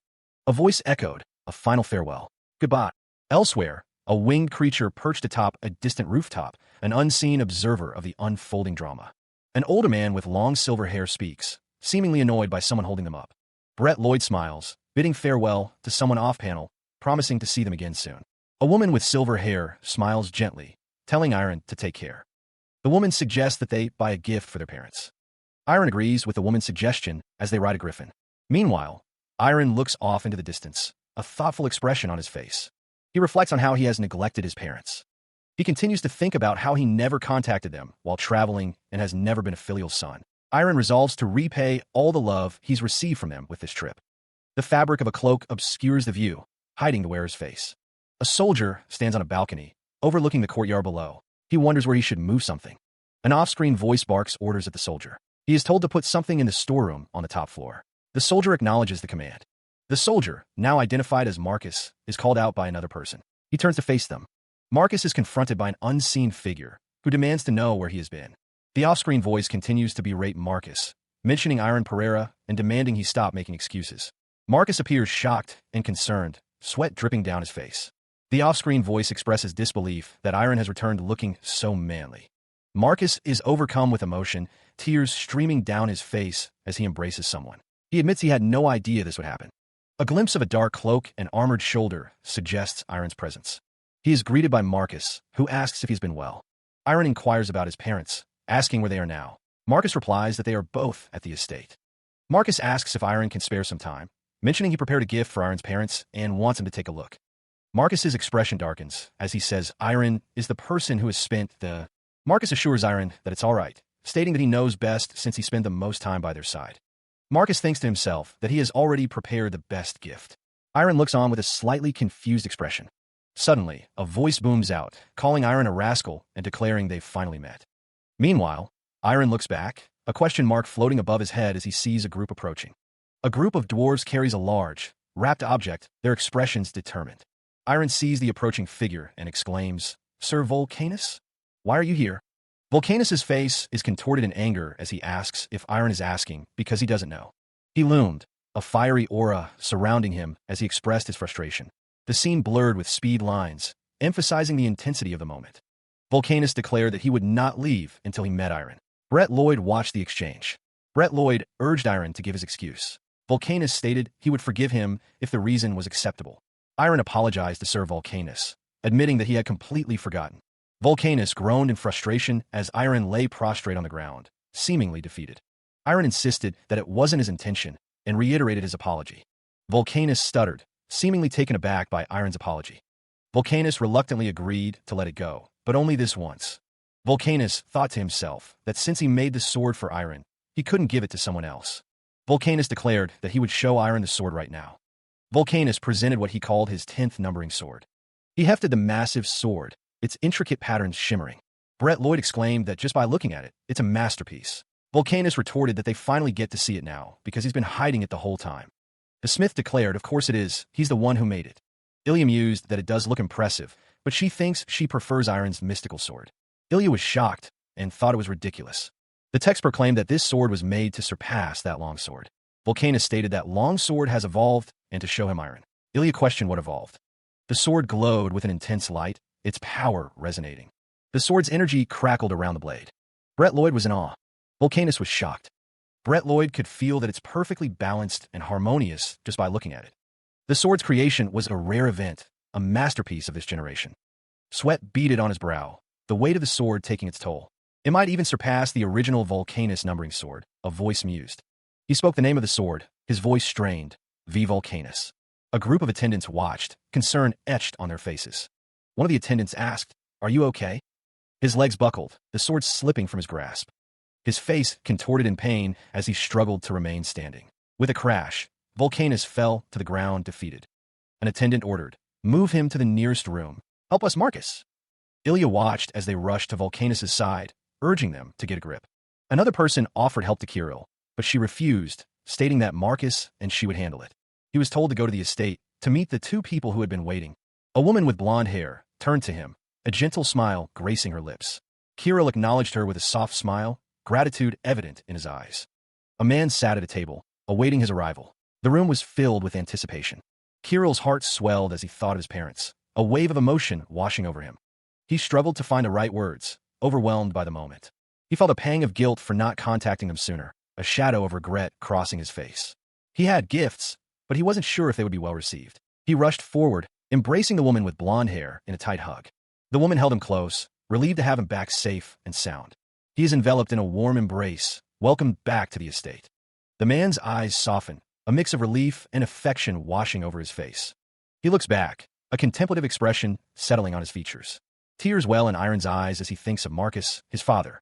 He closes his eyes, overwhelmed by emotion. He embraces his mother, the realization of what he could offer them both now clear. 3 days later, the atmosphere shifts. Two figures stand outside a door, demanding Vulcanus answer them. He stood before the closed door, a hint of exasperation in his voice. "You gonna be like this for?" Marcus explained that the occupant hadn't left the room in 3 days, a behavior he found unusual. Iron simply replied, "No." Meanwhile, inside the room, a somber atmosphere hung heavy in the air. "This is a first," a voice echoed, laced with a hint of disbelief. The room was dimly lit, the bed unmade, hinting at days of neglect. The red-haired blacksmith sat on the floor, surrounded by empty bottles, a weary sigh escaping his lips. He remembered the heat of the forge, the clang of the hammer, the sweat and the satisfaction. He lifted a bottle to his lips, the clink of glass a stark contrast to the sounds of his former life. A memory surfaced. It was my one talent after not being able to do anything else right. The image of the forge, the molten metal, the sparks flying, filled his mind. He recalled the mantra that drove him. If I could make swords, I could endure the fires of the smithy. The blacksmith remembered thinking that every time he finished, even while sweating so much. The memory faded, leaving only the cold reality of the present. This is his path, the very reason he lives, or so he thought. This craft, this forging, was his life itself, his sole purpose. He strived forward, determined to live for the sword, but that golden longsword. His eye twitched, a memory flashing before him, a moment of realization. That single sword, that single moment, changed everything he thought he knew. The 10th numbering sword he created with his life's hard work. The warrior stood tall, the golden longsword gleaming in the light. No, that longsword overshadowed all the swords he had ever created. He saw it, the truth, the reality of his own insignificance. He could never create a sword like that, a sword of such power and grace. He was insignificant, a mere speck in the grand scheme of things. He realized the moment it felt like his whole life had been invalidated. He felt as though everything he had accomplished was meaningless. Vulcanus struggled to find the words, the weight of his despair pressing down. It was done. He could no longer continue down this path. The sound of shattering stone echoed through the room. A defeated voice rasped from the floor, the figure declaring that he was done. Vulcanus, surrounded by broken bottles, cradled his head in his hands, muttering that he was finished. Iron's expression hardened as he approached the scene. Iron stood over the fallen Vulcanus, who addressed him formally. From the floor, Vulcanus weakly stated that Iron's friends had asked him for help. Vulcanus recoiled, screaming at Iron to go away. Iron observed the scene, realizing Vulcanus was in worse shape than he initially thought. Iron's face was unreadable as he stared down at Vulcanus. He knew he needed to do something. Vulcanus, cowering on the floor, begged Iron to leave him alone. A dark aura emanates from Vulcanus, a palpable sense of unease. One of the lessons learned during his travels surfaces in his mind. Iron's expression hardens, a resolve forming in his eyes. Vulcanus wonders if Iron can affect a person with his aura. Iron kneels before Vulcanus, his hand outstretched in a gesture of comfort. He recalls that he can give them energy and change their feelings. Iron gently places his hand on Vulcanus's back, a soft touch meant to soothe. Volcanus trembles, overwhelmed by a surge of emotion. Fear grips Volcanus, his eyes wide with terror. Iron's aura flares, a beacon of warmth and reassurance. Iron comforts the scared Volcanus, trying to reassure him. Iron reminds Volcanus that he has made many great swords up until now. Volcanus looks up, a strange feeling washing over him. A voice echoes, declaring a firm belief in his abilities. Brett Lloyd speaks, urging Volcanus to create another unbelievable sword. Brett's expression is earnest, his gaze fixed on Volcanus. Volcanus feels his mind clearing, a strange sensation taking hold. His eyes widen, a mix of hope and determination flickering within them. A powerful desire surges within him, far greater than he'd felt before. Volcanus's gaze hardens, resolve etched upon his face. He pleads, asking to be allowed to stay where he is. Volcanus declares that he will dedicate his life to creating swords there, his hand resting on Brett's shoulder. The smithy stood silent, the sounds of creation now still. Inside the smithy, Brett Lloyd stood with others, discussing the recent turn of events. One of the knights exclaimed that Iron Pereira was truly amazing for convincing Volcanus to stay. The knight believed that skilled masters from around the continent would gather here. Brett Lloyd considered the implications, suggesting they organize an event to capitalize on the situation. The suggestion of an event prompted a question from the knight. Brett Lloyd proposed a Swordmaster's special swordsmanship lecture, believing people from all around the Hale Kingdom would attend. The knight agreed that it was a great idea, nodding in approval. Brett Lloyd reassured the others, saying they didn't need to feel pressured by it. A woman holding a cat disagreed, seemingly eager to participate in the event. He resolved to do everything he could for his parents and family while he was back. Brett Lloyd's eyes narrowed with determination, a plan forming in his mind. Iron Pereira declares he is not a swordsman at this moment. Several days later, a massive crowd fills the arena, their anticipation palpable. The crowd expresses their excitement about finally having a swordmaster. A group of figures approaches, their footsteps echoing on the stone path. A hooded figure stands before the assembled crowd, an air of mystery surrounding them. The hooded figure's steps are measured as they approach the center of the arena. Brett Lloyd walks forward, drawing the attention of the crowd. He expresses gratitude to everyone who has come to witness the event. Brett stands on the platform, addressing the eager crowd below. The air crackles with anticipation, the words from start to finish echoing in the arena. A sword is drawn, gleaming with an intense, focused light. A powerful aura surged from the center of the training platform. The display of energy drew gasps from the onlookers. "Wow, amazing," one exclaimed. The crowd murmured, recognizing the significance of the aura. It was, after all, the foundation of movement. Brett Lloyd explained the underlying principles. To perform any action, one needed to utilize a variety of muscles and joints. The sunlight glinted off the blade of the sword, drawing the eye. A hooded figure watched the proceedings, his expression unreadable. Brett Lloyd turned his attention to Iron Pereira. He stated that he had an idea of what type of person Iron was. The hooded figure considered Iron, thinking, "I don't feel the kind of arrogance from you that's typical of young geniuses." The hooded figure was glad Iron wasn't like them. Brett Lloyd announced, "I'll now demonstrate a sword sequence before I end this lecture."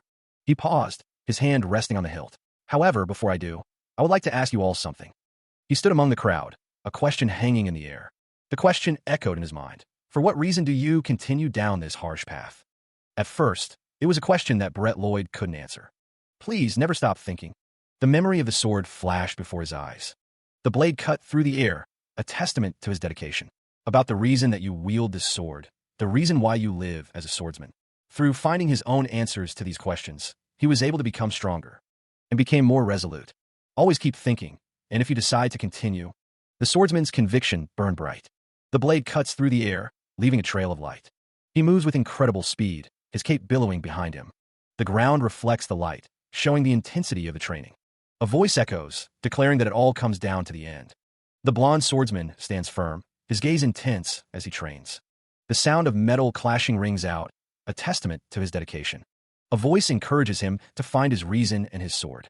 The crowd watches as he continues his relentless training. The sound of his sword echoes, a constant reminder of his goal. The sword cuts through the air, leaving a trail of determination. Brett Lloyd stands tall, the special lecture having ended. He acknowledges the end of the lecture with a subtle nod. The people of the Hale Kingdom cheered, their voices filled with hope.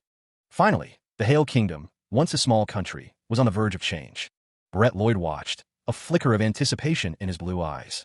A sword master had appeared, and the people had witnessed it with their own eyes, the Hale Kingdom's new hope. The light seemed to emanate from him, a beacon of change. This great light One man wondered aloud if he was really the same person that was once called the deadbeat noble. It was surprising how someone could change so much. The crowd continued to celebrate, their joy palpable. Brett Lloyd observed the scene, lost in thought as the people cheered. Iron. The memory lingered, a testament to the power of change. He stood beside a woman, both seemingly in disbelief. Dear, I don't believe it. Brett Lloyd's expression mirrored hers. He agreed, yeah, neither can I. The intricate details of a noble's attire hinted at the setting's grandeur. Brett Lloyd was congratulated by the woman. It was the best. I didn't know you would do so well. She asked, how was it? A mysterious figure in a hood spoke from the shadows. Your lecture today left a deep impression. The hooded figure stood in a hallway, seemingly observing Brett Lloyd from afar. A man with a dark beard leaned against a wall, his expression unreadable. The man with the dark beard was identified as Oswaldo Odon. He said, you were so cool, Iron. The hooded figure spoke, their face still obscured. Who are you? I've come to relay a message to the sword master, Sir Iron Pereira, from a king. The hooded figure's gaze was intense, their purpose still unknown. The text stated, the Hail Kingdom is a small nation in the continent's central region. The Hail Kingdom's flag waved in the night sky, a symbol of its relative size compared to other powerful nations. The Hail Kingdom cannot be compared to other kingdoms in size or wealth. For the past 300 years, the Hail Kingdom was able to protect itself because of its allies. The four kingdoms are too weak to overcome chaos on their own, but that's why they were able to create strong bonds with each other. However, this was something that happened long ago, in the distant past. Eyes peer out from the darkness, watching and waiting for an opportunity. After peace fell upon the continent, each kingdom worked hard to get ahead of their allies, in order to not be ignored by others, and to avoid being conquered. Elsewhere, the Juntel Kingdom, home to the Slyke family, stands as a beacon of power and influence. A carriage approaches the Grand Castle, its arrival heralded by the driver. We've arrived, Your Grace. Inside the carriage sits Kyle Mudok, Duke of the Biseo Kingdom, his expression unreadable. He steps out of the carriage, his movements precise and deliberate, betraying nothing of his thoughts. The Duke of the Biseo Kingdom surveys the scene, his gaze sharp and assessing as he takes in the castle before him. He thought he would never willingly come to such a creepy place. The man needed to get a grip, reminding himself of the banquet ahead. He had come as the representative of the Biseo Kingdom, and he would fulfill his duty. A woman with orange hair smiled, a picture of serene confidence. For the princess's sacrifice, it was all for their small nation. Kyle Mudok walked down the long corridor, flanked by cloaked figures. The sound of footsteps echoed through the hall as the silhouette of a figure approached. The procession continued, the cloaked figures surrounding their leader. Kyle Mudok continued onward, leaving two cloaked figures behind near a doorway.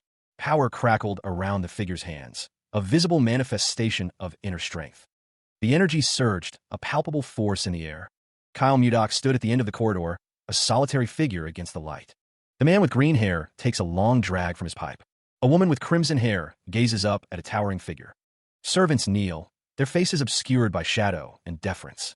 Kyle Mudok speaks, identifying himself as a representative from Biseo. A voice booms, commanding all to greet Ephraim Slyke. Lunel's great mage is mentioned. The muscular man stands, his expression unreadable. Luntel, the Magic Kingdom, stood as a powerful nation. It almost rivaled the continent's strongest holy kingdom. The kingdom was known for its strong, high-ranking mages. They raised their power through profits made from selling magic equipment. Lunel's high-ranking mages were known to be closed off. They didn't often venture outside the kingdom.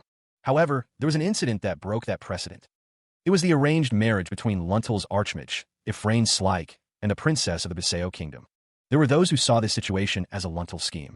They believed it was to solidify their power within the central region of the continent. So, a sword master has appeared in the Hail Kingdom? Yes, that is correct. And I heard that the banquet this time is being held in the Hail Kingdom. The disembodied voice questioned the man kneeling before him. Kyle Mudok remained on bended knee, confirming the unspoken accusation. Ephraim Slyke declared that the Biseo Kingdom, now linked to Luntel, could not afford to lose face over one child. The unseen figure accepted the explanation with a single, terse word. Ephraim's expression remained unreadable, his gaze fixed on something beyond the frame. The voice admitted that it had been a while since he had ventured out. Kyle, still kneeling, cautiously inquired if that meant the other would attend personally. The man's face tightened, a flicker of irritation crossing his features. Ephraim's eyes narrowed, a silent challenge in his gaze. The intensity of Ephraim's stare seemed to bore into Kyle. Kyle quickly apologized, admitting he had overstepped his bounds. The man with the mustache stated that if he personally got involved, it would be of great assistance, and he would see him at the banquet. A lone figure, perched high above, declares victory with a resounding yes. Before them, A massive, ornate door stands as a silent sentinel. A figure stands between two cloaked individuals, their presence imposing and enigmatic. Footsteps echo, a subtle question hanging in the air. Are things going well? If Rainslike is one of the people who needs to be watched within Luntel. A figure wonders if they should have stopped him from personally getting involved. A green-skinned man exhales smoke from a long pipe, his expression unreadable. Someone is seized, a muffled escaping their lips. Chains bind a woman, her face contorted in sorrow. Hands clasped tightly, a silent acknowledgement of helplessness. Footfalls approach, a steady rhythm in the growing tension. A fist clenches, a symbol of suppressed rage or impending action. She offered an apologetic smile, though the words hung heavy in the air. The memory of a bright smile flickered, now overshadowed by a failure to protect it. A sinister grin stretched across his face, hinting at cruel intentions. Power seemed to emanate from him, a palpable aura of dark energy. If Rainslike stood tall, his expression unreadable as he considered the situation. A plea for forgiveness echoed, a desperate cry from a broken soul. The titled princess hung in the air as she looked up, a flicker of hope in her eyes. A confident smile played on her lips, a stark contrast to the earlier sorrow. As the banquet hosted by the four nations approached, political tensions began to rise.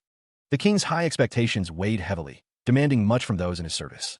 Lord Pereira, Kirill, and others were ordered to attend the banquet, their presence a symbol of power.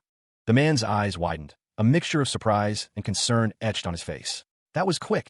He knew the king would leverage Iron's status, but he hadn't anticipated such swift action. Iron Pereira sat at the table, listening intently. Another voice chimed in, "Me too." Iron nodded, "Okay, if that's how you both feel." A voice echoed, promising to escort them all in several days, indicating preparations for the banquet. The voice continued, a promise hanging in the air. "Yes, we'll be waiting." Elsewhere, a figure in white robes walked toward a building, the scene suggesting a different location and time. The armored man greeted someone, his voice carrying a hint of formality. "Hello, Sir Vulcanus." Vulcanus stood tall, his expression unreadable. The armored man inquired, What brings you here?" The armored man spoke, his intentions clear. "I like to give some swords as gifts to those that I'm grateful to." He continued, seeking assistance. "Do you perhaps have something that would be fitting?" A woman with red hair confronted the armored man, her tone accusatory. "But now you come find me when you're looking for a sword for someone else?" He chuckled nervously. I'm sorry." The scene shifted to a display of weapons, the sound effects hinting at their impressive quality. The armory stood ready, a showcase of gleaming, battle-ready steel. Iron wondered if the red-haired dwarf could craft a sword. Iron thought of the silver-haired woman who had impacted him greatly. The woman's image lingered in his mind, a powerful presence. Iron admitted that all the swords were amazing, but he wanted something more suitable.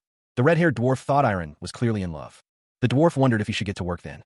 The dwarf crossed his arms, questioning Iron's request.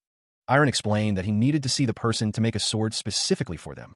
The dwarf asked if he could not bring them. Iron explained that the person was really far away, making it difficult for them to come here. The dwarf suggested that Iron could just write them a letter, using his special trait. Vulcanus, arms crossed, raises an eyebrow, awaiting a response. He crumples another piece of paper, frustrated with his inability to write the letter. He sighs, admitting to himself, "I don't know how to start the letter." Since that day, he has been more careful about how he expresses his feelings towards Ilya. Vulcanus encourages him, reminding him that he has the power to relay his sincerity. Vulcanus urges him to put his heart into it, confident she'll see his sincerity. Iron looks up, a glimmer of determination in his eyes. He steels himself, resolving to put his heart into it. He picks up his quill and begins to write again, determined to convey his true feelings. Several days later, the time for departure had come. They would be going soon. The group bid Iron and Kirill a safe journey. Ruru cautioned against being too rough with Engdu. The woman reassured Ruru that Engdu's name was known, and there was no need to worry. Someone wondered if Miss Ruru was going somewhere else. Ruru affirmed that she needed to deliver Iron's letter and had somewhere else to go, promising to return. Ruru and Engdu soared through the sky, leaving the others behind. Ruru urged Engdu to fly faster and higher. Engdu ascended, leaving a trail of wind in their wake. Another character planned to visit the Adan kingdom, first to deliver Bill's gift, then see Ilya. Ruru declared she would go fishing with the cats. And then next is, a clawed paw holds a pencil, poised above the blank page. A burst of pink energy erupts, filling the space with a strange resonance. He closes his eyes, a troubled expression on his face as he contemplates something. Sitting cross-legged, he seems lost in thought, his brow furrowed in concentration. He reflects, surprised by the revelation. "I thought I was just a cat." He looks down at his form, questioning his very existence. But what's up with his form? His mind races, grappling with the unsettling possibility. I'm certain I have forgotten memories I don't know about. Determination flickers in his eyes. This chance to find the place where I can get my memories back. He steels himself, preparing for what lies ahead. If I can. His expression hardens, a resolve forming within him as he looks towards the horizon. A shadow of fear crosses his face, a hint of vulnerability in his voice. I don't want that. A distant figure soars through the sky, a familiar greeting echoing. Ilya, long time no see. A woman with silver hair sprints forward, calling out for someone named Ruru. Elsewhere, Volcanus declares that he has come to deliver a message from Iron. He seems surprised by this. A small dog approaches Volcanus and the silver-haired woman, carrying a letter in a small red bag. The woman wonders what that brat is scheming again, realizing there's also a gift for the Lord. Volcanus laughs, seemingly amused by whatever Iron is planning. Volcanus scoffs, thinking that Iron plans to buy his favor with a mere sword, but then exclaims that it is a really great sword. The small dog looks up proudly, thinking that of course Volcanus made it. The woman reads the letter and is shocked, realizing that Volcanus is the master craftsman of the numbering swords. Her eyes widen in surprise as she processes this new information. The woman, Ilya, looks at Volcanus confused. She is questioned about her attire. Her father asks if she is going somewhere. Ilya states that they will get to the Hail Kingdom quickly with the griffin. She wonders if she has somewhere else she needs to go. She decides that she is not in a rush and will just go later. Ilya begins to run. The wind rushes past. Ilya declares that she will go to Iron now. Her expression is determined. She is ready to go. She can't wait any longer. A red griffin soars through the sky, wings beating against the wind. The woman gazes ahead, lost in thought as she travels through the air. She berates herself, thinking she must be crazy. She covers her face with her hands, regretting her rashness. She thinks to herself, admitting that she was so rash. She wonders what others would think if they saw her flying to the Pereira territory in such a rush. She worries what would happen if other people found out that she likes Iron. Her cheeks flush with embarrassment at the thought. She continues to ponder what would happen if they did find out. What would happen? Elsewhere, the man greets Ilya Lindsay, stating it's an honor to meet her at the Pereira territory's castle drill hall. A man inquires if the visitor has come to see young Master Iron Pereira. The woman with silver hair smiles, awaiting the response from the man. Unfortunately, the man explains Iron is gone. He reveals that Iron has gone to the capital. Ilya Lindsay stands with her hands clasped, listening intently. Ilya's name hangs in the air as someone calls out to her. Brett's voice booms with surprise as he recognizes Ilya. Brett descends the stairs, his footsteps echoing in the hall. He explains that he was traveling around the area and stopped by to see Iron. A small dog looks up at Brett, its tail wagging. Brett asks if Ilya is also there to see Iron, his surprise evident. Brett questions why Ilya is so surprised to see him. He watches her, a question mark floating above his head. Brett thinks she is acting. A sharp intake of breath, as if she were caught doing something. Ilya's eyes widen slightly at Brett's words, a faint blush rising on her cheeks. Brett wonders if they've gotten that far already, complimenting Iron's skills. Ilya vehemently denies Brett's implication, her face flushed with embarrassment. A close-up shows Ilya's hands clenched into fists, her knuckles white with tension. She understands his meaning, her reaction speaking volumes. Brett's expression shifts to one of amusement, a wide grin spreading across his face. Ilya declares that it's highly likely that he likes to spar. Brett faces Ilya, asking if they shall spar. Ilya agrees, but warns him to be on guard. Ilya's expression hardens, her eyes narrowing as she prepares for the spar. With a confident grin, Iron brandished his blade, energy crackling around the weapon. He seemed eager to test its power. Good, I didn't want to have to go easy on you. The sword glowed intensely as he prepared to strike, the air shimmering around him. A carriage approached the capital. A voice declared, "We will soon be arriving at the capital. I will briefly explain the agenda for this year's banquet." The man continued, after the greetings where all the kingdoms that have gathered in the palace have been introduced. The disembodied voice continued to explain the schedule. A simple hunting tournament will be held. It's called. The man with the beard stood alongside another man with blonde hair, both listening intently. The voice explained, this is a traditional custom that symbolizes the start of the banquet. After that, the official banquet will begin in the evening. The man's eyes narrowed as he added, and one more thing. He finished, his expression serious. I'm letting you both know, just in case. The carriage wheel splintered the aged wood, sending debris flying. Brett questioned the sudden halt, his voice laced with concern. A nervous attendant stammered. The bridge was no more, reduced to a jagged precipice over the chasm. A lone figure stood at the edge, contemplating the destroyed path ahead. Brett reflected on the bridge's recent destruction, a mere couple of days prior. The pair lamented their inability to fly over, citing Engdu's responsibility to Ruru. Brett listened intently, his expression a mask of concern and determination. He reassured them, knowing another route that would still allow them to arrive in time for the hunting tournament. Meanwhile, Hail Kingdom's castle stood in the distance, a beacon of civilization. Inside the castle, a voice expressed concern, deciding to send someone to investigate. Another man lamented the situation, as he was going to boast about their sword master to the neighboring kingdoms. He declared that they could no longer delay the events. It was time to move on to the hunting tournament right away. Meanwhile, the Hail Kingdom's king looked on with a weary expression. He resolved to gather everyone. The stage was set for the hunting tournament. The Hail Kingdom stood ready, their forces assembled. Elsewhere, the Sonin Kingdom prepared their own contingent. The Kalin Kingdom also mustered their troops. Meanwhile, the Biseo Kingdom's forces stood in formation. The leader of Biseo knew the other kingdoms would bring all their troops to show off their militaries. But the Biseo Kingdom was the one with the most presence.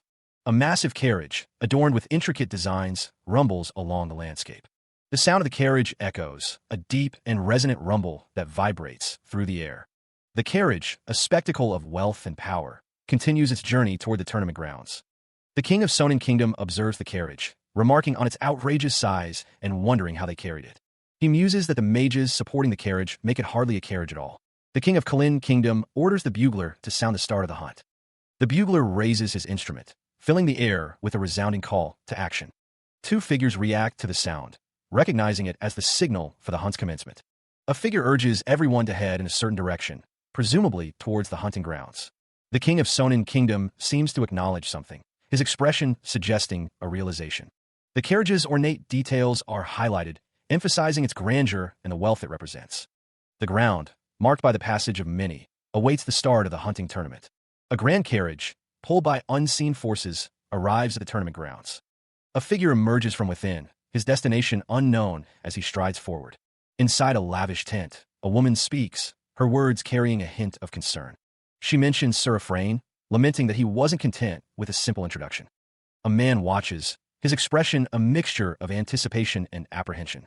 Another man speaks, confirming that the scenario he feared has come to pass. They're talking about the archmage of the Slick family from the Luntal Kingdom. The archmage of the Slick family, a man with striking green hair, observes the proceedings. Ephraim Slick. A knight attempts to reassure his king, but the king seems unconvinced. The knight urges his majesty to look ahead, perhaps to the approaching Ephraim Slick. A knight relayed the message. The chasers were herding the boars. The boars stampeded through the forest, driven by the hunters. The soldier on horseback steadied his aim, muttering that this was just like practice. The arrow flew, a streak of blue energy cutting through the air. The magical arrow streaked towards its target with blinding speed. The arrow impacted with a resounding crash. The boar fell, pierced by the magical arrow. The king watched the hunt, his expression darkening. Sweat beaded on the king's brow as his displeasure grew. The soldier noted the arrow's trajectory. He stood, bow in hand, Ephraim Slick. The king fumed, noting that Ephraim Slick had ignored his majesty's turn at the banquet, an inexcusable rudeness. He seethed, the implications of the act resonating deeply within him. The question hung in the air. Did the Biseo Kingdom have no choice but to tolerate Ephraim's behavior? The king's expression hardened, his mustache twitching slightly with suppressed fury. Another boar charged through the landscape, oblivious to the political tensions brewing. A voice called out, urgently reporting the arrival of yet another boar to his majesty. A man scoffed, his expression suggesting disdain for the unfolding events. A voice pleaded for a halt, the reason left unstated but heavy with implication. The word archmage hung in the air, its significance yet to be revealed. The explanation clarified that this event, hosted by another kingdom, might have unfamiliar rules. One man reassured another, promising to inform him of the rules, easing his worry. It was stated that this tournament was created to promote amity between the four kingdoms. Because of that, this isn't a competition, and there is a rule that each kingdom will take turns hunting the targets. He stood beside Iron as the announcement echoed through the banquet. The king of the Hail Kingdom was taking his turn as host. The speaker was sure the other kings present were aware of the proper decorum for such an occasion. The voice declared that they would generously overlook what Ephraim Slick had just done, but he should lower his bow. The disembodied voice boomed, demanding that everyone show some respect. Iron watched the unfolding scene, his expression unreadable. Two figures stood facing one another, the air crackling with unseen energy. The taller man spoke, his voice calm yet firm. "Are you Iron Pereira?" Iron confirmed, his gaze unwavering. "Yes, I am."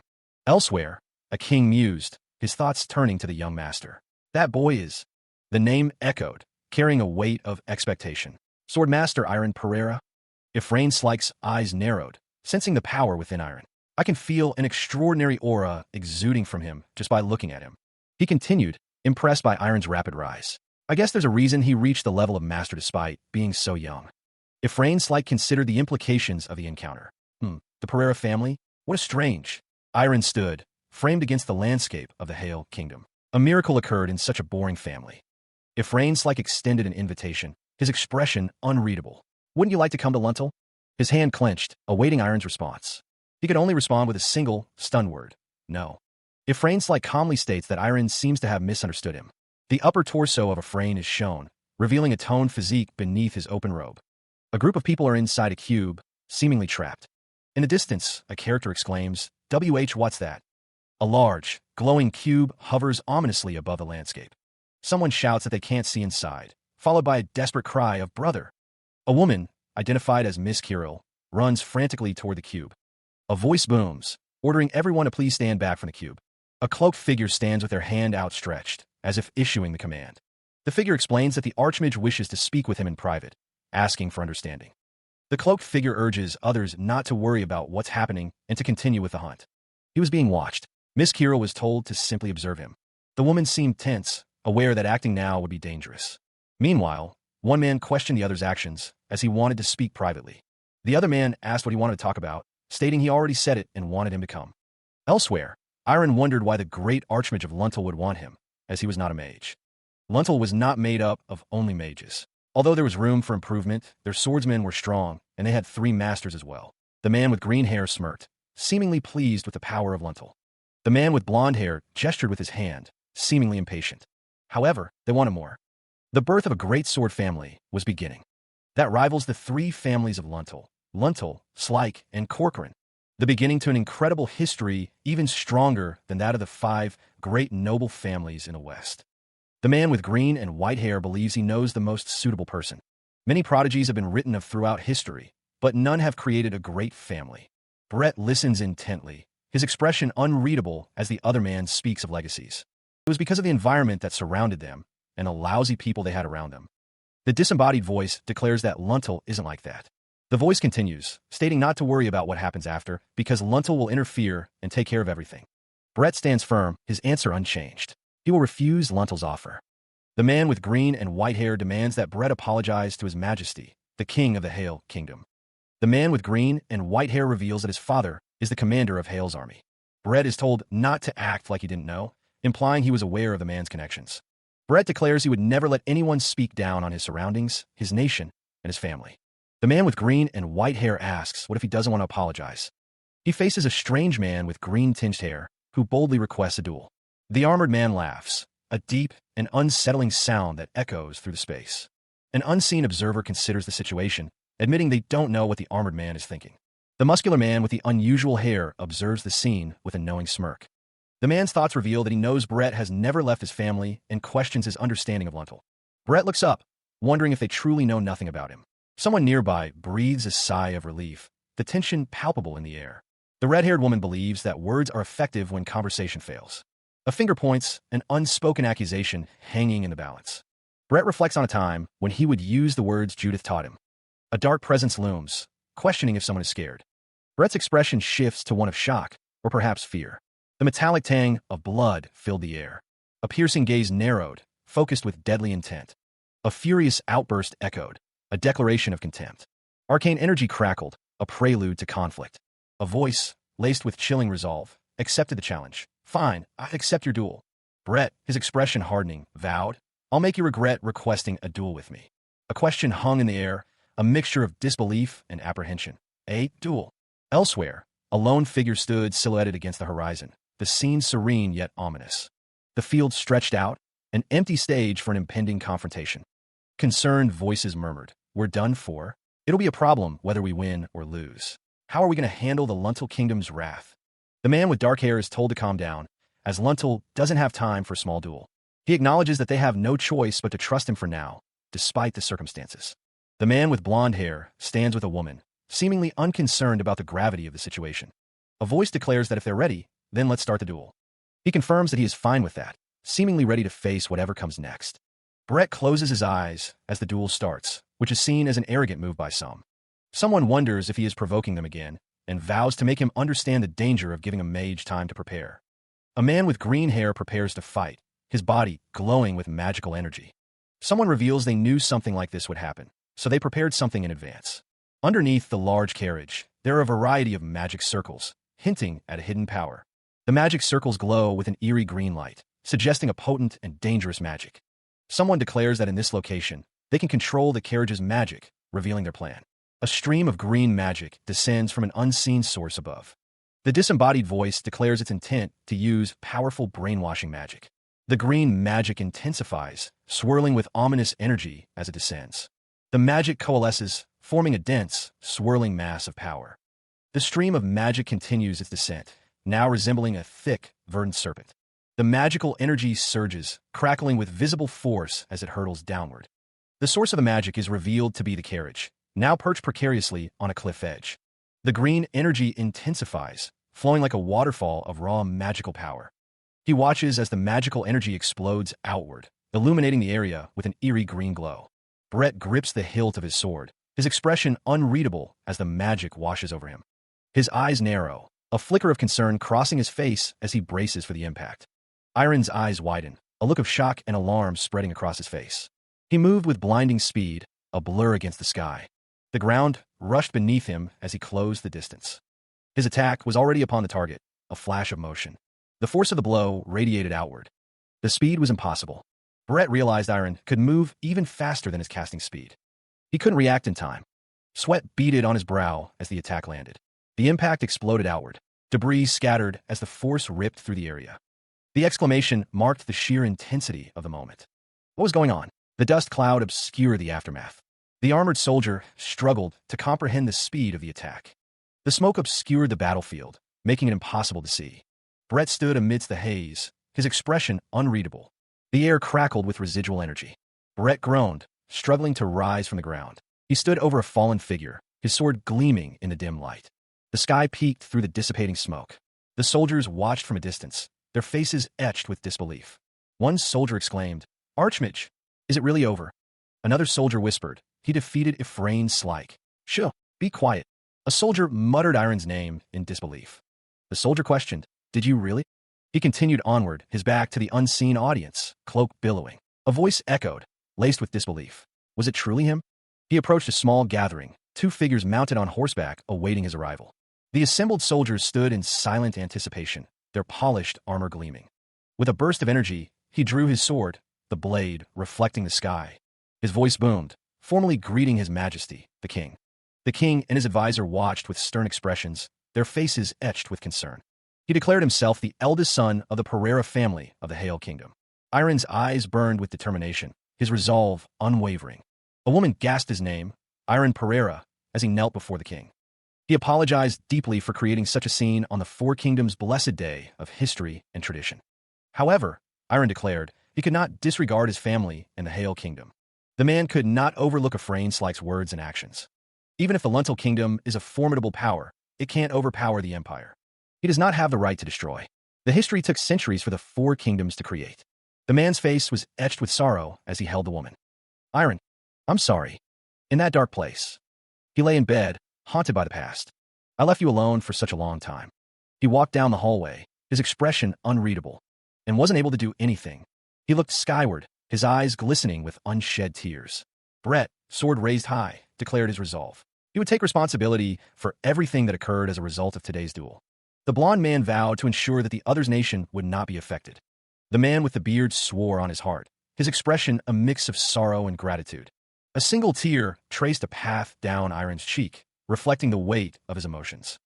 Brett swore on the swordmaster's honor, his voice ringing with conviction. Iron's expression softened, a hint of a smile gracing his lips as he looked back. The blond-haired man's declaration echoed with unwavering resolve. Brett's eyes burned with fierce determination as he made his vow.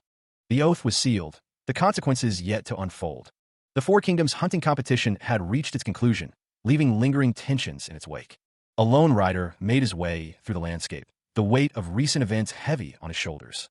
The Biseo Kingdom issued a formal apology, expressing regret for their inability to prevent the day's unfortunate incidents. Under a vast sky, two figures on horseback rode in silhouette, their purpose and destination unknown. In the aftermath, they had no choice but to leave the banquet early, accompanied by the Lentil mages. Brett stared into the distance. After today, Brett considered the implications. There might never be another banquet between the four kingdoms. Elsewhere, a question hung in the night air. Did you see that? The imposing castle stood bathed in moonlight, a silent witness to the events unfolding within its walls. His imposing figure when the crowd parted and he swore his loyalty to me. Whispers spread, declaring, "This is the Hail Kingdom's sword master." Amidst the gathering, a king was urged to maintain his dignity, the weight of his position evident in his expression. He stood in the grand hall, listening to the other man speak. It seemed His Majesty really liked young Master Pereira. The man with the beard was truly glad that he did, but it was quite surprising, he thought. Brett considered the implications of the king's favor. What exactly did he see in the young master? To see him defeat the Archmage of Frayne in an instant, it was a feat few could accomplish. Even he couldn't fully grasp the depth of his level of skill. The young master's power was truly something to behold. A burst of energy emanated from the young master, showcasing his immense power and potential. It hasn't been long since he became a sword master, yet his growth has been exponential. But young Master Pereira is already? Brett's eyes narrowed, considering the possibilities. An intermediate grade sword master. The text glowed with an ominous light. A silhouetted figure stood in the darkness, a sword gleaming in their hand. Their power was undeniable. He might even be higher than that. The words echoed with a sense of awe and anticipation. Under the watchful gaze of the crescent moon, a silent castle stood sentinel. A long, dark carriage made its way through the night. Guards in white robes stood motionless, flanking the ornate carriage. Footprints marked the ground, a silent testament to recent passage. A group of women huddled together, their bodies trembling with fear. Rage burned within him. How dare he be humiliated? That bloody bastard. The voice seethed with suppressed fury. Was there anything left to lose after such a profound humiliation? Green energy crackled, a visual manifestation of building rage. The figure, consumed by fury, screamed, "Iron Pereira!" He snarled, his face contorted with hatred. "You messed with the wrong person. I'll make sure you pay for what you did today," he vowed. A surge of power crackled around the man, the air thick with magical energy. The energy intensified, coalescing into a visible force. Blood trickled from the corner of his mouth, but his eyes burned with rage. He stared at his bloodied hand. As expected, this magic really takes a toll on my body. He steeled himself. But if I can make that bastard fall into despair, this amount of pain is nothing. A manic grin stretched across his face, his eyes gleaming with dark intent. Let's see if he can continue being that arrogant. He sneered. He unleashed his power, the magical energy swirling around him. His voice echoed with malice. "Once your great father bows his head to me, go curse its souls." The unleashed power surged forward, tearing through the environment. The cursed souls manifested as a spectral skull, ready to strike. A spectral skull, wreathed in green flame, is commanded to hunt. The spectral entity streaks through the night, a blur of emerald energy. The skull hurtles towards its target, leaving trails of light in its wake. The spectral projectile closes in, its destination now clear. The skull looms large, a monstrous visage of glowing green. Inside a building, unaware, people celebrate with wine. Brett stands, his expression unreadable as he holds a wooden beam. A resounding crash echoes through the structure.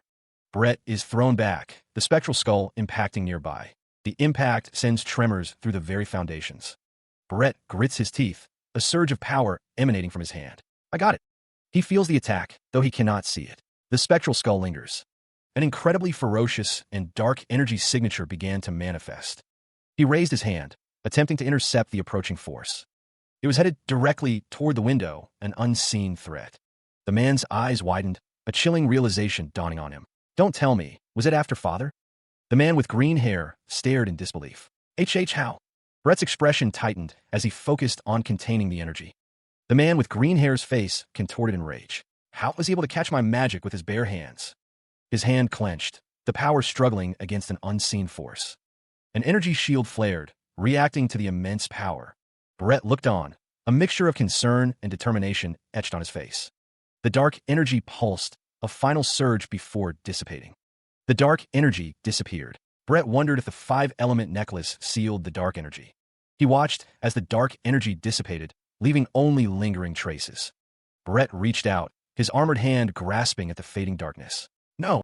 The last tendrils of the dark energy receded into the distance, leaving the city untouched. From above, the voice echoed with a chilling promise. It's not over yet. Elsewhere, a figure lay prone, Disbelief etched across his face. My magic was destroyed? He struggled to rise, his expression a mix of shock and denial. There's no way. That's not it. As something must have gone wrong. The sound of shattering filled the air, a testament to the damage inflicted. His eyes widened in horror, sweat beading on his brow as the reality of the situation sunk in. A voice cried out in warning, "Stop! It's dangerous, get away!" The injured man could only utter a confused "WH dash." Another crash echoed, signaling further destruction and chaos. Brett clenched his fist, his expression hardening with resolve. The fight was far from over. He clashed against his opponent, the force of the blow intense. Iron gritted his teeth, feeling the strain of the battle. The voice echoed in the air, a declaration of disbelief. Impossible. The injured man gasped, his strength failing. A question hung in the air. How could this be? Even though he's veiled in demonic energy, he hasn't turned into a demon. How? The question burned in his mind. Iron wondered how he could exude such malicious energy. The injured man was surrounded by a dark aura. This person is really dangerous. Iron gripped his sword, preparing for the next attack. He stood, blade crackling with energy, ready to strike. A voice echoed, filled with regret. If he lived, the speaker was sorry. The voice continued, a desperate plea that this wouldn't happen. The unseen speaker vowed to never appear before the listener again. The figure with the sword remained unmoved, standing over the fallen form. The voice begged for mercy, thinking of those close to the listener. The plea continued, a desperate request to be spared, just this once. A man's face, etched with determination, showed no sign of relenting. The voice, barely a whisper, begged to be spared, just this once. Tears streamed down the remorseful character's face as he pleaded. The air crackled with unseen energy. The man's expression hardened, his resolve unwavering. Raw power emanated, the force of the blow made visible. The attacker roared, his features contorted in a furious display. Golden energy crackled around him, a tangible manifestation of his rage. The energy intensified, arcing and sparking with destructive potential. The receiving end of the attack groaned, reeling from the impact. "Your tricks don't work on me," he shouted, his voice filled with fury. "And not only me, but those around me as well," he continued, his anger palpable.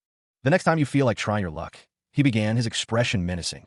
The injured man gasped, struggling to comprehend the sheer force he faced. "Remember the me you faced today," the attacker declared, his eyes burning with intensity. Iron stood over his fallen opponent, the embodiment of overwhelming power. The defeated man could only utter, "Sir refrain," as he knelt before Iron. A sword gleams, its purpose hanging heavy in the air. Iron walks through the forest, his expression unreadable. He wonders if he is truly giving his best effort.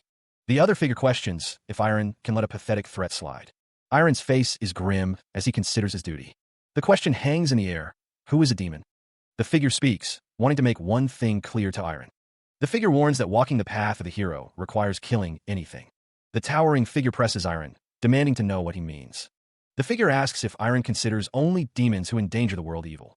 Iron is told that he must be ready for his cause. The figure asks if Iron is prepared to kill humans as well. He recalled a time, a choice that still haunted him. A time of hesitation, a moment of doubt. The forest air hung heavy as he stood in his armor. The weight of his duty pressed down on him. If he couldn't stop Ephraim's magic, then his father would have been in danger. But he still hesitated, the memory a painful echo. The weight of the decision bore down on him. Because he's a human, not a demon, back then. A vision of suffering, a face etched with pain. If Ephraim didn't beg for his life, would he? The memory clenched like a fist around his heart. He remembered the anguish, the torment of that moment. Had he truly been capable of such a thing? The continent's eastern region, Gabir Forest, lay shrouded in the darkness of night. Deep within the forest, the ancient trees stood tall, their branches reaching towards the star-dusted sky. A hulking figure swung a massive blade, the sound echoing through the silent woods. A guttural growl rumbled from the depths of a monstrous throat. Blood stained the monster's chest and dripped from the crude weapon it wielded. The monster's voice dripped with weariness. He was sick and tired of the endless fighting. Another monster yearned for something more. He wanted to feel more alive, to experience something new. The beast stood tall, a crude axe clutched in his massive hand, his eyes gleaming in the dim light. A monster's thoughts turned to the hunt, driven by a primal hunger. Humans to satisfy this hunger. The monster's yellow eyes glowed with predatory intent, his tusks gleaming in the darkness. A monster questioned the wisdom of leaving the forest. "We shouldn't leave the forest right now, should we?" Perched atop a stone, the jester-like figure surveys the scene below. Below, the massive boar monster stares back, its red eyes gleaming menacingly. The jester considers the situation. I'll be in trouble if they charge in here. Energy crackles around the boar monster as it prepares to attack. The boar monster's massive legs shift, ready to charge forward. The jester-like figure remains still as the boar prepares to strike. A surge of power emanates from the jester, a dark aura surrounding him. The jester mocks the boar. TSK, TSK. Foolish bastard. The boar monster's feet dig into the ground, preparing to launch its attack. The jester's claws extend, dripping with dark energy. Well, this isn't bad either. A sinister grin spreads across the jester's face as he prepares to fight. The jester stands ready, facing the massive boar monster in the forest. He mused that it would still be a while before his body fully healed. The dark energy crackled around him, but it wasn't bad at all. Iron noticed something, a question mark forming above his head in surprise. He wondered if that priest had sent this. Iron thought he was fooling around while doing all the work, but now he's finally making his move. A dark chuckle escaped him, the energy around him intensifying. He probably thinks that Iron is his puppet. He thought to just wait and see the day his body fully recovers. A sinister grin spread across his face, his eyes gleaming with dark intent. He declared that he was going to devour someone first. A horse-drawn carriage makes its way across the landscape. Inside the carriage, the blonde-haired man exclaims that they are finally going back home. From above, a voice acknowledges Kirill, praising his work. Kirill's expression is unreadable as he stares off into the distance. Standing in a dark forest, the armored man wonders if he can really let things end like this. His hand reaches out, as if grasping for a different outcome. He thinks to himself that he should go back. The armored man clenches his fist, a look of determination on his face. His armored boots stand firm on the ground. He knows he must think clearly, and if he goes back and punishes that person, he wonders if he will be able to take full responsibility. He knew his actions could jeopardize his family and the Hale Kingdom. Iron wrestled with the weight of his decisions, unsure of the correct path. His thoughts drifted to a hypothetical scenario, a different choice made. Iron wondered if a different path would have led to a better outcome. Elsewhere, a woman questioned where her brother had disappeared to the previous night. Kirill apologized, explaining he had gone for a walk to clear his head. The woman, visibly annoyed, insisted that Kirill tell her next time. It was better not to dwell on the events of yesterday, as it would only cause worry. Iron's expression hardened, his eyes betraying a deep concern. He listens to his father, who seems to be in a contemplative mood. His father calls out to Iron, standing near a window. His father asks a direct question. Does he want to get married? The question catches Iron off guard, and he asks his father to repeat himself. His father explains that he has received marriage proposals from the Sonin and Quillen kingdoms since Iron's departure. His father assures him that his opinion is most important, so he declined all the proposals. His father looks at him intently, waiting for a response. His father notes that requests like these will continue to come from neighboring kingdoms. Iron stammers, unsure how to respond. His father asks if he has someone he likes. Iron's father wonders if it's the daughter of the Lindsay family that he mentioned last time, noting that he is quick to catch on as usual. Several days later, he walked along the stone path, two figures flanking him. Marcus peeked out from the doorway, a look of surprise on his face. Marcus called out, his voice echoing. Marcus exclaimed that the young master was back and had guests. Brett called out, asking Ruru to stop. The impact sent shockwaves through the air. Ruru tackled Iron with surprising force. Brett looked on in shock. Iron was on the ground, pinned by Ruru, as Brett looked on. Elsewhere, Ilya appeared, questioning why she was there. Ilya stated that he told her he wanted her to come, but she seemed drunk and confused. Ilya looked at Iron with a smile, her cheeks flushed. He lay sprawled on the floor, seemingly unconscious. Ruru nestled beside him. A voice called out, questioning what had happened to Brett and Ruru. Someone demanded to know where another person was looking. The woman's face was flushed, her expression intense, as she spoke. Ilya insisted that someone only look at her, a strange giggle escaping her lips. Her smile was wide, almost manic, as she fixated on an unseen subject. The scene cuts to a close-up of someone's face, their expression unreadable.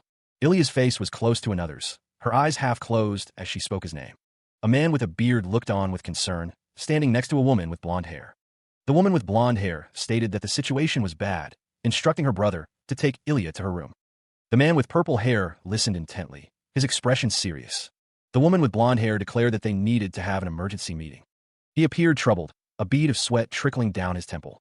The morning comes, and Ilya stretches in her bed, a smile gracing her lips. The others discuss her declaration, dismissing it as a drunken confession. It wasn't done in a private place, so it was basically a public confession. Iron is confronted, told that he may be partly responsible for this. He is asked if he is planning on hesitating in this kind of situation. The man with blue hair insists that it wasn't done in a private place, so Iron must do something. Tomorrow is the day, but what is he going to do? Iron's expression hardens with resolve. The details of his uniform are crisp and sharp. Iron steals himself. A towering structure stood against the bright sky. Her head throbbed as she stirred in the bed.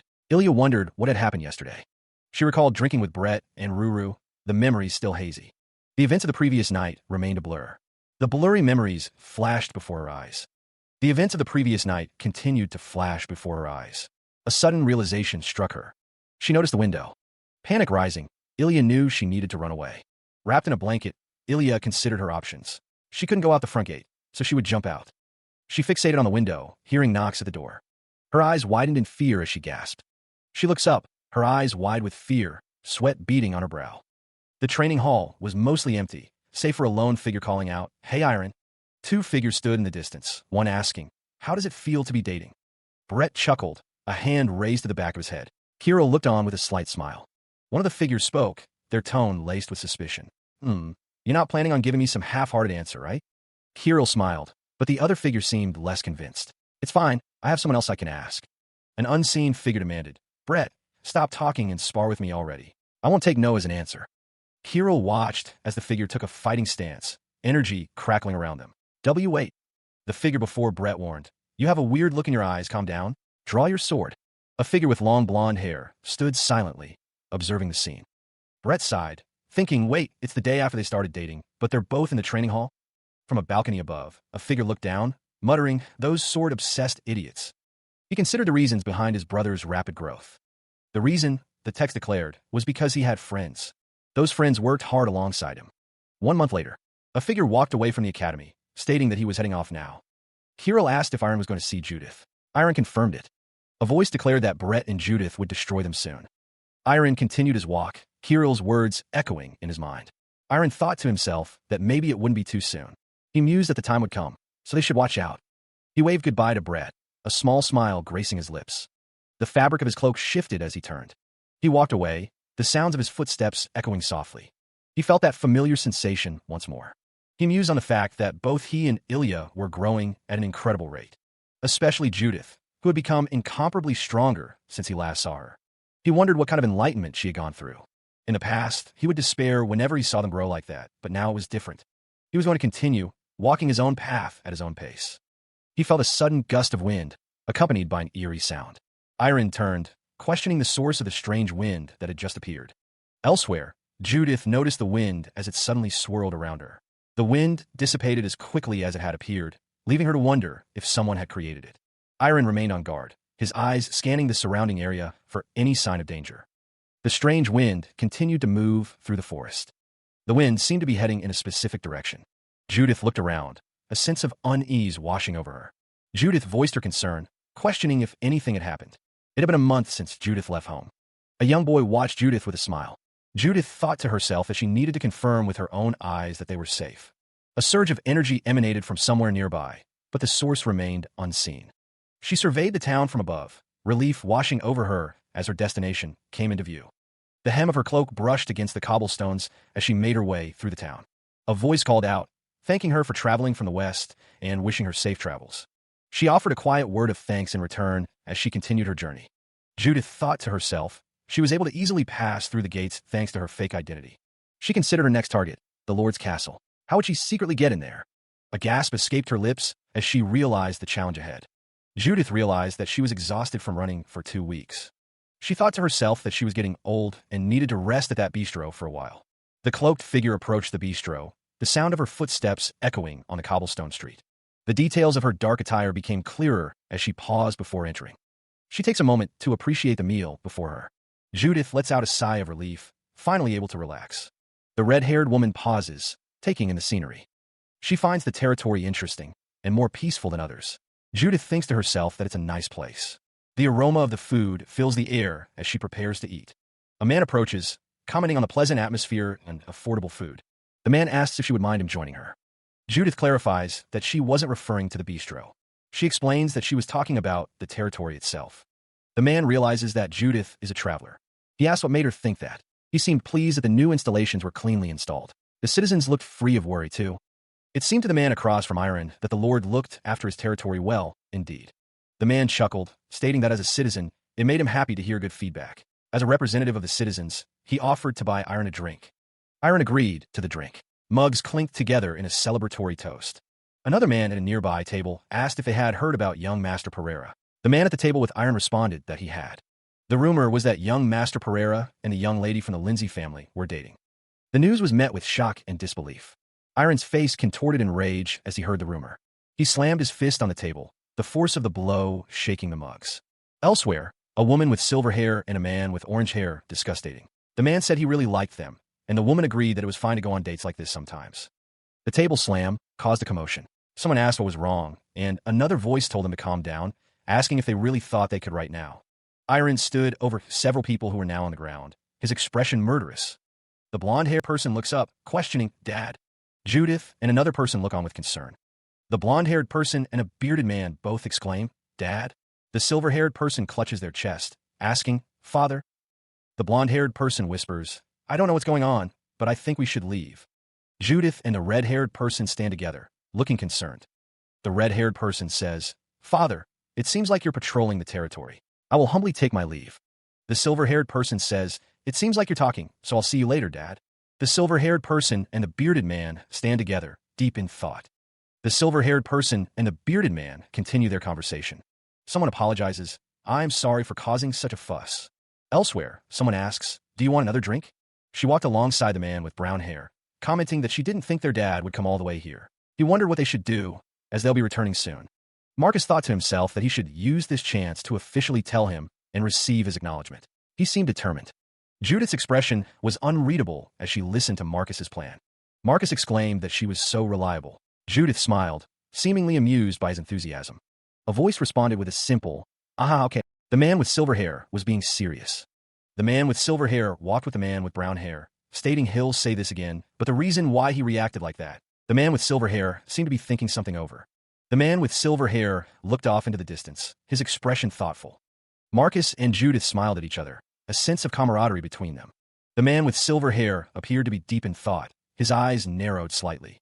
A memory surfaces, the question hanging in the air. When was it? Ilya's face is illuminated by a bright, genuine smile. The last time such a bright smile graced her face, it was before the event within their estate. Ilya, clad in shining armor, stands ready for battle. That child, it was said, could never smile. Maybe, Ilya shares a joyful moment with another. His obsession was trapping Ilya even more, or so he thought. The man's expression is unreadable, his thoughts hidden behind his stoic mask. Ilya calls out to her father, standing among others. A subordinate urgently calls out to someone, addressing them as Sir. A hand grips something tightly, knuckles white with strain. The words echo, "Take care, my daughter." She stood beside Iron, her expression unreadable as she gazed forward. The young master's gaze softened, a hint of understanding in his eyes. A voice called out, gratitude evident in its tone. The man with the beard offered his thanks. Judith's expression hardened, a silent promise etched on her face. The griffin awaits, ready to carry its passengers onward. Brett tells Judith that he will come to see her next time. Judith responds that he is welcome to visit any time, and that she will be waiting. Brett tells Judith to take care of herself until they see each other again. She assures him not to worry. The knight says that if she goes with the griffin, she'll arrive within a week. Judith thanks Kirill. The griffin soars into the sky, carrying Judith away. Brett watches as Judith departs, accompanied by two figures in cloaks. Judith smiles, a gentle breeze ruffling her silver hair as she leaves. Judith apologizes for making them hurry back. She is told that it's okay, and that Iron and she have decided to focus on their own individual training. He considered the weight of tradition, the importance of his family's swordsmanship. A faint smile touched his lips as he thought of Ilya's words. Elsewhere, a red griffin soared through the darkening sky. The young master realized he had learned a great deal. He understood what he had been missing until now. The realization washed over him, a stark clarity. The reason for his obsession with Ilya's future and safety became clear. It was because he couldn't escape the guilt associated with the sword. Now he knew. There was something he needed to forget. His expression hardened, a resolve forming in his eyes. He would let go. He rode the winged beast over the town, the destination drawing ever closer. A woman with white hair noticed their approach, a puzzled expression on her face. Her eyes narrowed, trying to make out who was arriving at the front gate. Recognition dawned on her face. It was that person. Iron arrived at the grand estate, the winged creature landing gracefully in the courtyard. The entrance to the estate loomed, promising either welcome or confrontation. The man with white hair spoke to the woman beside him, reminding her of their proximity. A woman with long black hair stood before the estate, awaiting Iron's arrival. Her expression was unreadable, her intentions hidden behind a stoic mask. The woman with black hair requested guidance, asking to be taught. The man with white hair admitted he had been caught on a particularly poor day. The woman with black hair warned that she was not in a good mood and would be quite rough. He stood face to face with the woman, a silent intensity between them. The woman declared that she wouldn't ask for anything less than his best. Iron stared intensely, the woman with dark hair standing behind him. The woman with silver hair stated that she would also like to spectate. The woman with silver hair asked if she may join the others. A command was given, "Follow me." A surge of purple energy crackled in the air. The ground shattered as the purple energy intensified. He unleashed a torrent of power, the air shimmering with its intensity. Blades of energy cut through the air, leaving trails of destruction. Iron grimaced, bracing himself for the coming impact. The attack landed, tearing through the landscape with devastating force. Blades clash, the force of impact sending shockwaves through the air. Iron watches intently, recognizing the technique, even the Sky Sword's first technique. He realizes that Dad is taking this spar seriously, and Ignet who's fighting against Dad. Ignet moves with blinding speed, her blade a blur of silver against the dark armor. The force of their blows carves lines into the very landscape around them. Each strike carries the weight of mountains, threatening to shatter the earth. The clash of steel erupts in a blinding explosion of light and energy. The impact sends shockwaves rippling outwards, distorting the air itself. The sheer power on display is incredible. Iron observes that they're both evenly matched, their skills perfectly balanced. The battle continues to rage, the two figures locked in a deadly dance. A distant observer remarks that they're fighting like they want to kill each other. The figure strides away, their destination unknown, their purpose concealed. A voice questions the unfolding events, wondering if the current course is acceptable. The stakes are high. The silver-haired man stands resolute, his expression unreadable as he faces the unknown. Huffing, the figure kneels exhausted. In the distance, the silver-haired man watches, his intentions unclear.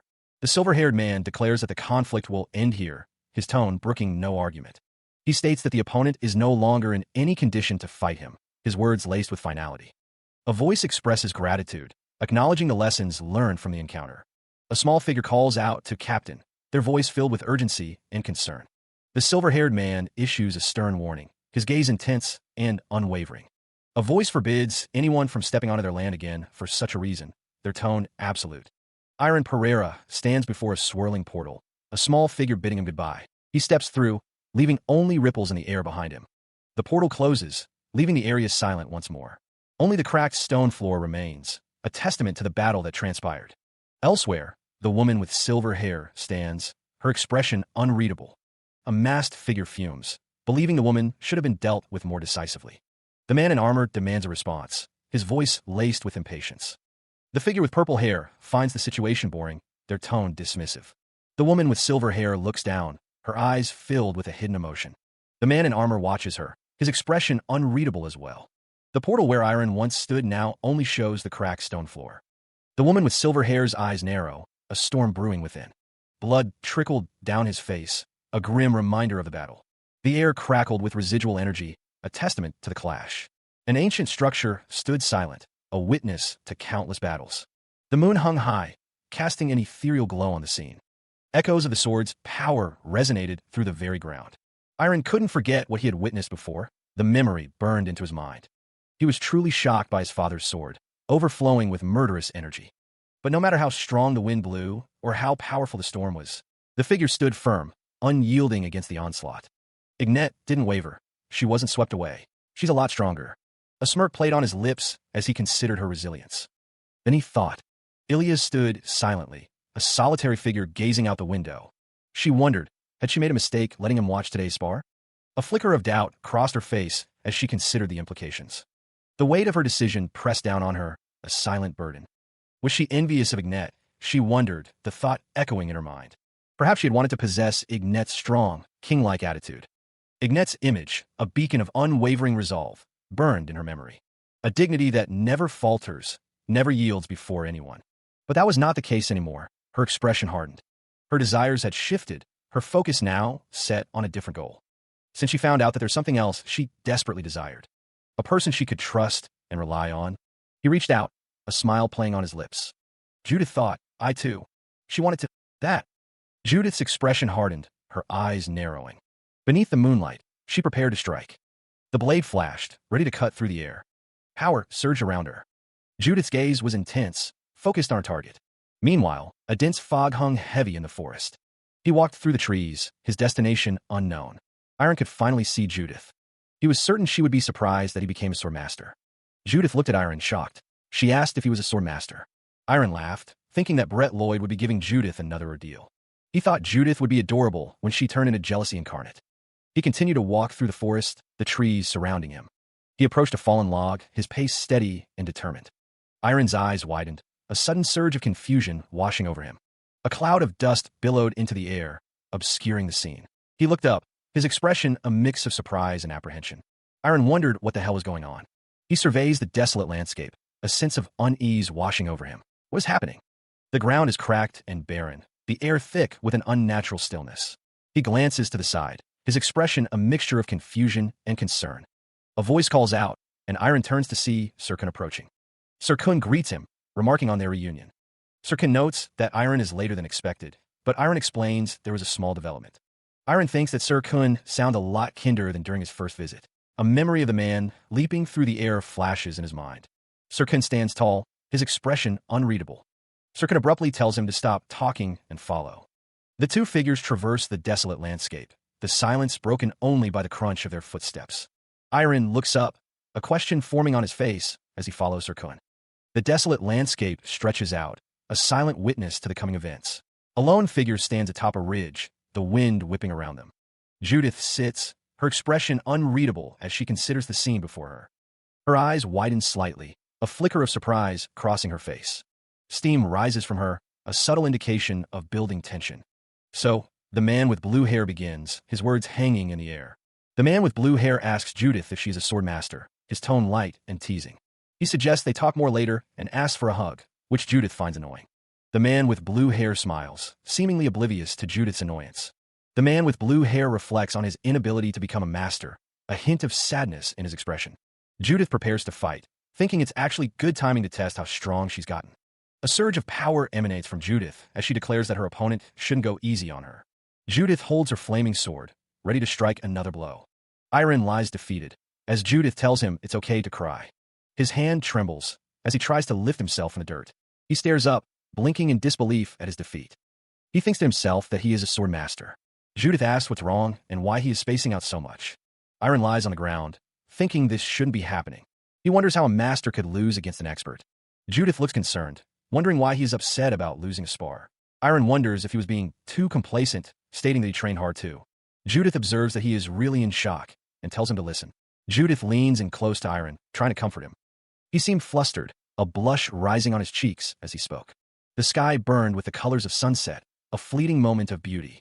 The sun dipped lower, painting the horizon with hues of orange and purple. Iron waved, a smile on his face. Now, I'll be back, Judith. Judith watched him go, a thoughtful expression on her face. What's with him? He's not usually one to leave so quickly, is he?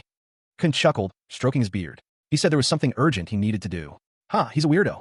Judith gave a thumbs up, determination shining in her eyes. Of course. Kun smirked, his gaze intense. If I keep training like this, I'll become the strongest, right? It's me we're talking about. Kun's toned abs rippled as he spoke, a testament to his rigorous training. Judith's resolve hardened, a fire burning within her. Judith smiled, her eyes gleaming with ambition. I'm going to surpass Ilya, Brett, and Iron. And that black-haired swordsman who visited not long ago. Her name was Ignat, right? The best swordsman in the Holy Kingdom. The clash of steel echoed, a testament to the intensity of the spar. The old swordsman considered the recent duel. It seemed that the spar with Ignat had truly inspired her. Kun's gaze softened, a hint of concern etched on his weathered face as he pondered Judith's path.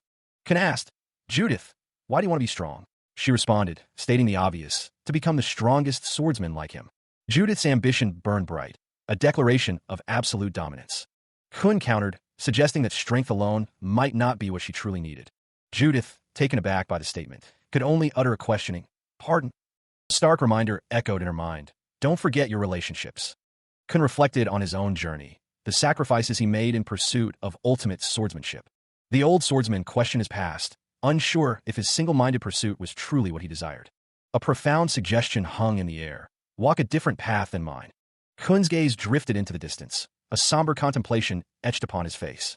He considered the words, a reminder not to sacrifice connections.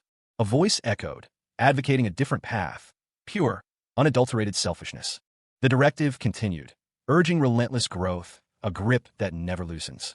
Judith called out to him, addressing him as master. Judith declared that she would finish her training, a statement that surprised Kun.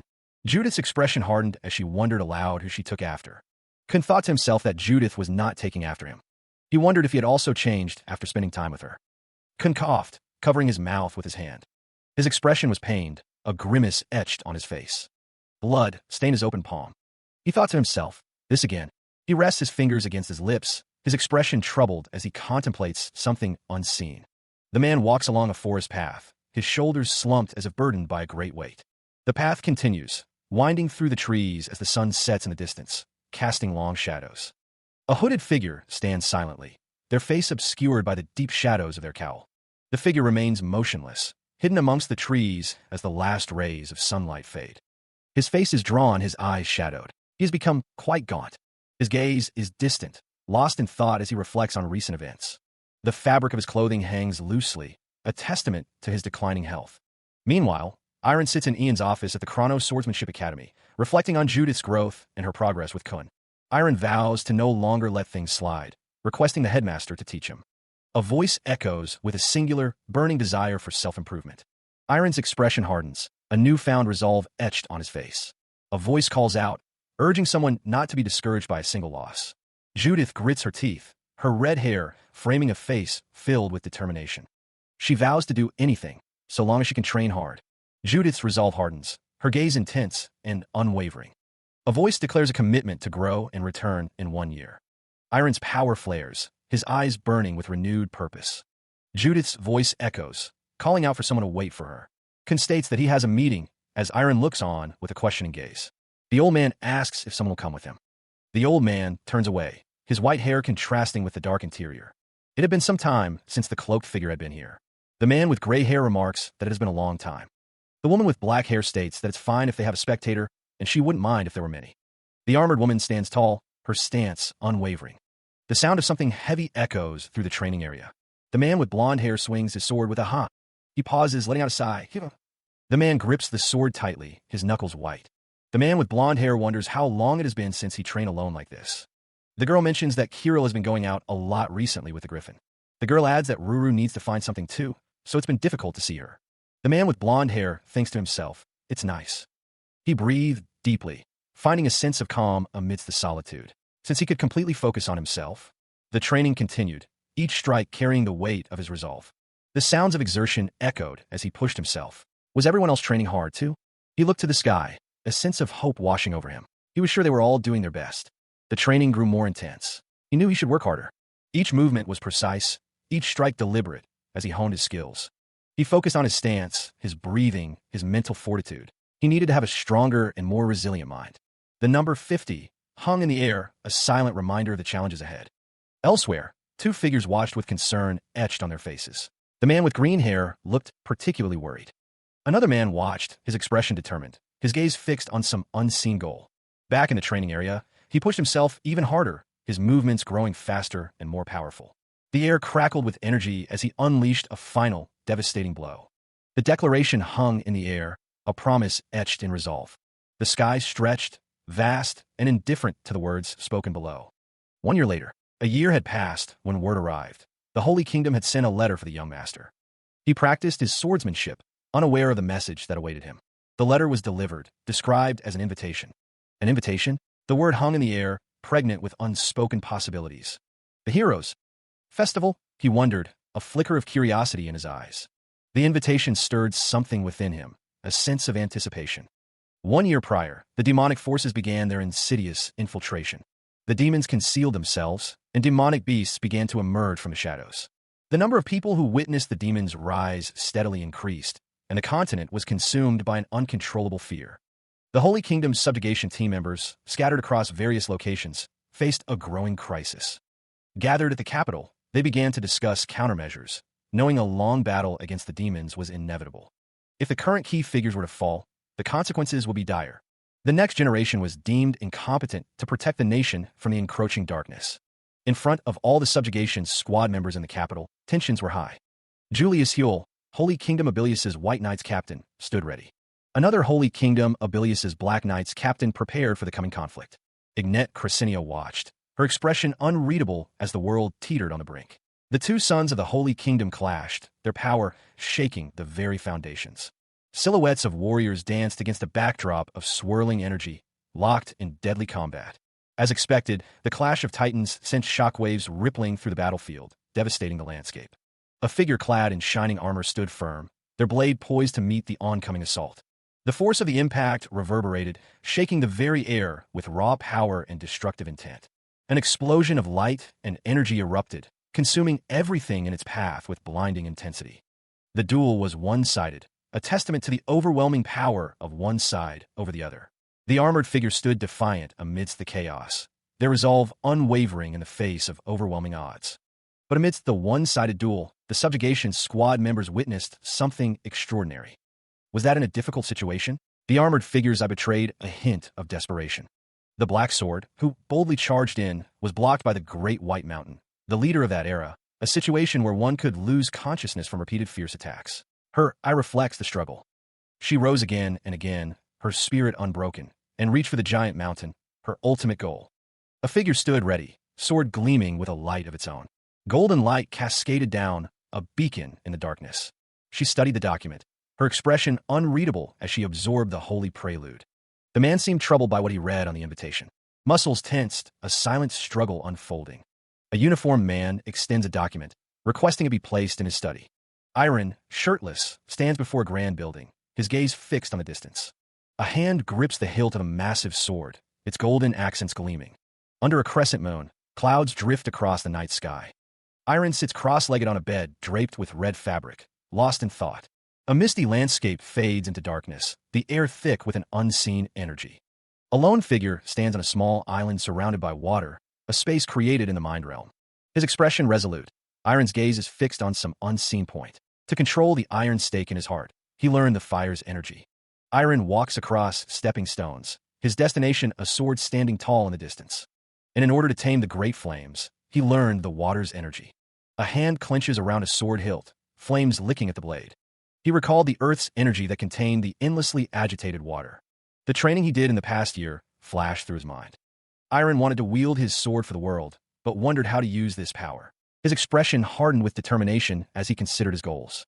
He steeled himself, resolving to keep that promise he had made. Iron finally arrived at his destination, letting out a relieved sigh. He focused, still pondering how to use this power he possessed. Elsewhere, an armored figure stood with two cloaked individuals and an old man, awaiting Iron's arrival. One of the old men from the Holy Kingdom he met in Labat spoke. The armored figure inquired, asking what brought him here. They revealed that he was the only one who hadn't responded to their invitation. Iron seemed surprised by this revelation, his brow furrowing slightly. Kun spoke, his voice raspy, unsure if his words would be heeded. He expressed that it would be great if the other person could participate in the tournament. The memory of the heart sword shown in Labat still resonated within him. It burned so intensely that it could swallow the surrounding area right away. The sword's power felt like an unknown warmth.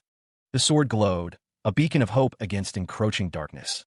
Kun lamented that someone's senses had been dulled. He had made up his mind then, his gaze resolute. The sword could also bring hope to their world. A young man listened intently, his expression unreadable. Kun urged him to be brave, his eyes filled with conviction. He implored him to raise his sword that shines radiantly once more.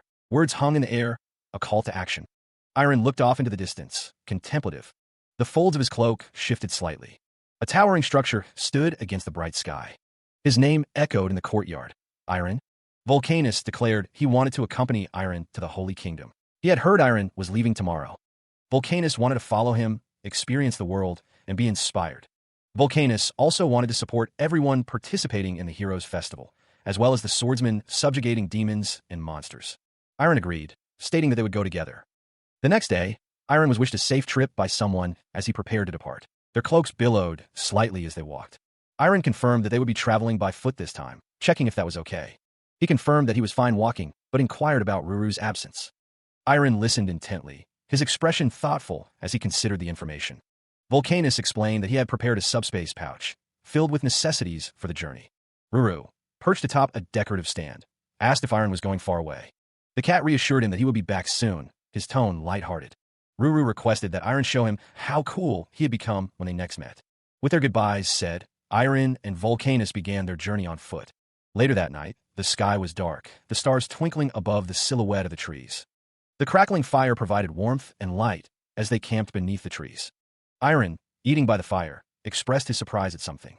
Vulcanus sat near the fire, listening intently to Iron's words. In the many cities they passed, Iron reflected on how much the world outside the territory had changed. The dwarf savored his meal, seemingly unfazed by the changing times. Vulcanus spoke between bites, asking if the young hero could change the world. Sir Vulcanus's words seemed to displease Iron, who looked away with a frown. A heavily armored figure demanded someone get up, their tone brooking no argument. The armored figure stood tall, their massive form casting a shadow over the scene. A group of mercenaries stood together, one explaining they simply saw fire and came with a friendly heart. The mercenary continued, introducing Keenan, Giovanni, and Jaren from the left. Another figure warned someone not to take it the wrong way, standing beside the armored individual. The armored figure remained silent, their expression hidden behind their helmet. A man in a red cape smiled, his hand resting on his chest. Vulcanus, now revealed to be a dwarf, stated his name as he stood beside Iron. Iron Pereira introduced himself, as if making a decision. He seemed to have forgotten something important, judging by his expression. Vulcanus burst into laughter, mocking the performance he was witnessing. Vulcanus remarked that this was the 6th Iron Pereira impersonator they had encountered. Vulcanus conceded that at least the impersonator had gotten Iron's hair color right. Vulcanus pointed out that he had forgotten the most important thing. Vulcanus stated that he didn't have Iron's black cat, Ruru. Vulcanus declared that without the mystic cat Ruru, no one would believe he was Iron. He whispered that it seemed like they wouldn't believe them no matter what they said. He whispered that it wasn't so bad before being asked what his real name was. He revealed his name, Aaron. The pair walked away, their conversation unresolved. He heard Ignette's low voice, stating there was no need to travel with them. Her words were barely a whisper, questioning why they should trust strangers. The man with the beard offered to make wild mushroom soup, while another voice insisted they didn't have bad intentions. Ignette was told to stop being so inflexible. Ignette whispered that their destinations were the same, so she would chase them away if a problem arose. Ignette's expression hardened, her eyes narrowing. Suddenly, Ignette yelled for everyone to stop. Skeletons emerged from the darkness, their bones rattling. Aaron yelled for Vulcan to stand back. The skeletons lunged forward, but a voice declared they would take care of this. He raised a shield, preparing to meet the skeleton's attack. Ignette prepared to unleash her magic against the skeletal horde. The armored leg moved with purpose, the ground around it ablaze. The force of the blow sent tremors through the air. Kun's blade met bone, the clash echoing through the cavern. The armored figure braced against the onslaught. "Eden, they keep on coming," he shouted. The skeletons advanced, their bony hands reaching. Kun yelled, "Everyone get back." Steel bit in a bone, the sound sharp and final. The cloaked figure watched, their glowing eyes piercing the darkness. The skeleton shattered, its pieces scattering across the ground. More skeletons fell, their ranks thinning with each swing. He moved swiftly, a blur of silver hair and steel. His eyes widened in shock. "Aaron." The battle concluded. Iron let out a relieved breath. Skeletal remains littered the ground, silent testaments to the recent conflict. A voice boomed, complimenting Iron. It was Aaron, who thought he wasn't half bad. Aaron, a man in a red cloak, stood with Ignette, questioning Iron about where he learned the sword. Iron responded with a smile, asking if they would believe him if he said he learned it at the Chrono Swordsmanship Academy. A close-up reveals the intricate details of Iron's attire. Aaron chuckled, still going on about it, as Iron and Ignette looked on. Someone commented that he even copied the greatsword, calling this level of dedication extreme. The group continued onward, their figures receding into the distance. Ignette's expression remained unreadable, her gaze fixed forward. Iron practiced his swordsmanship, the blade flashing in the dim light.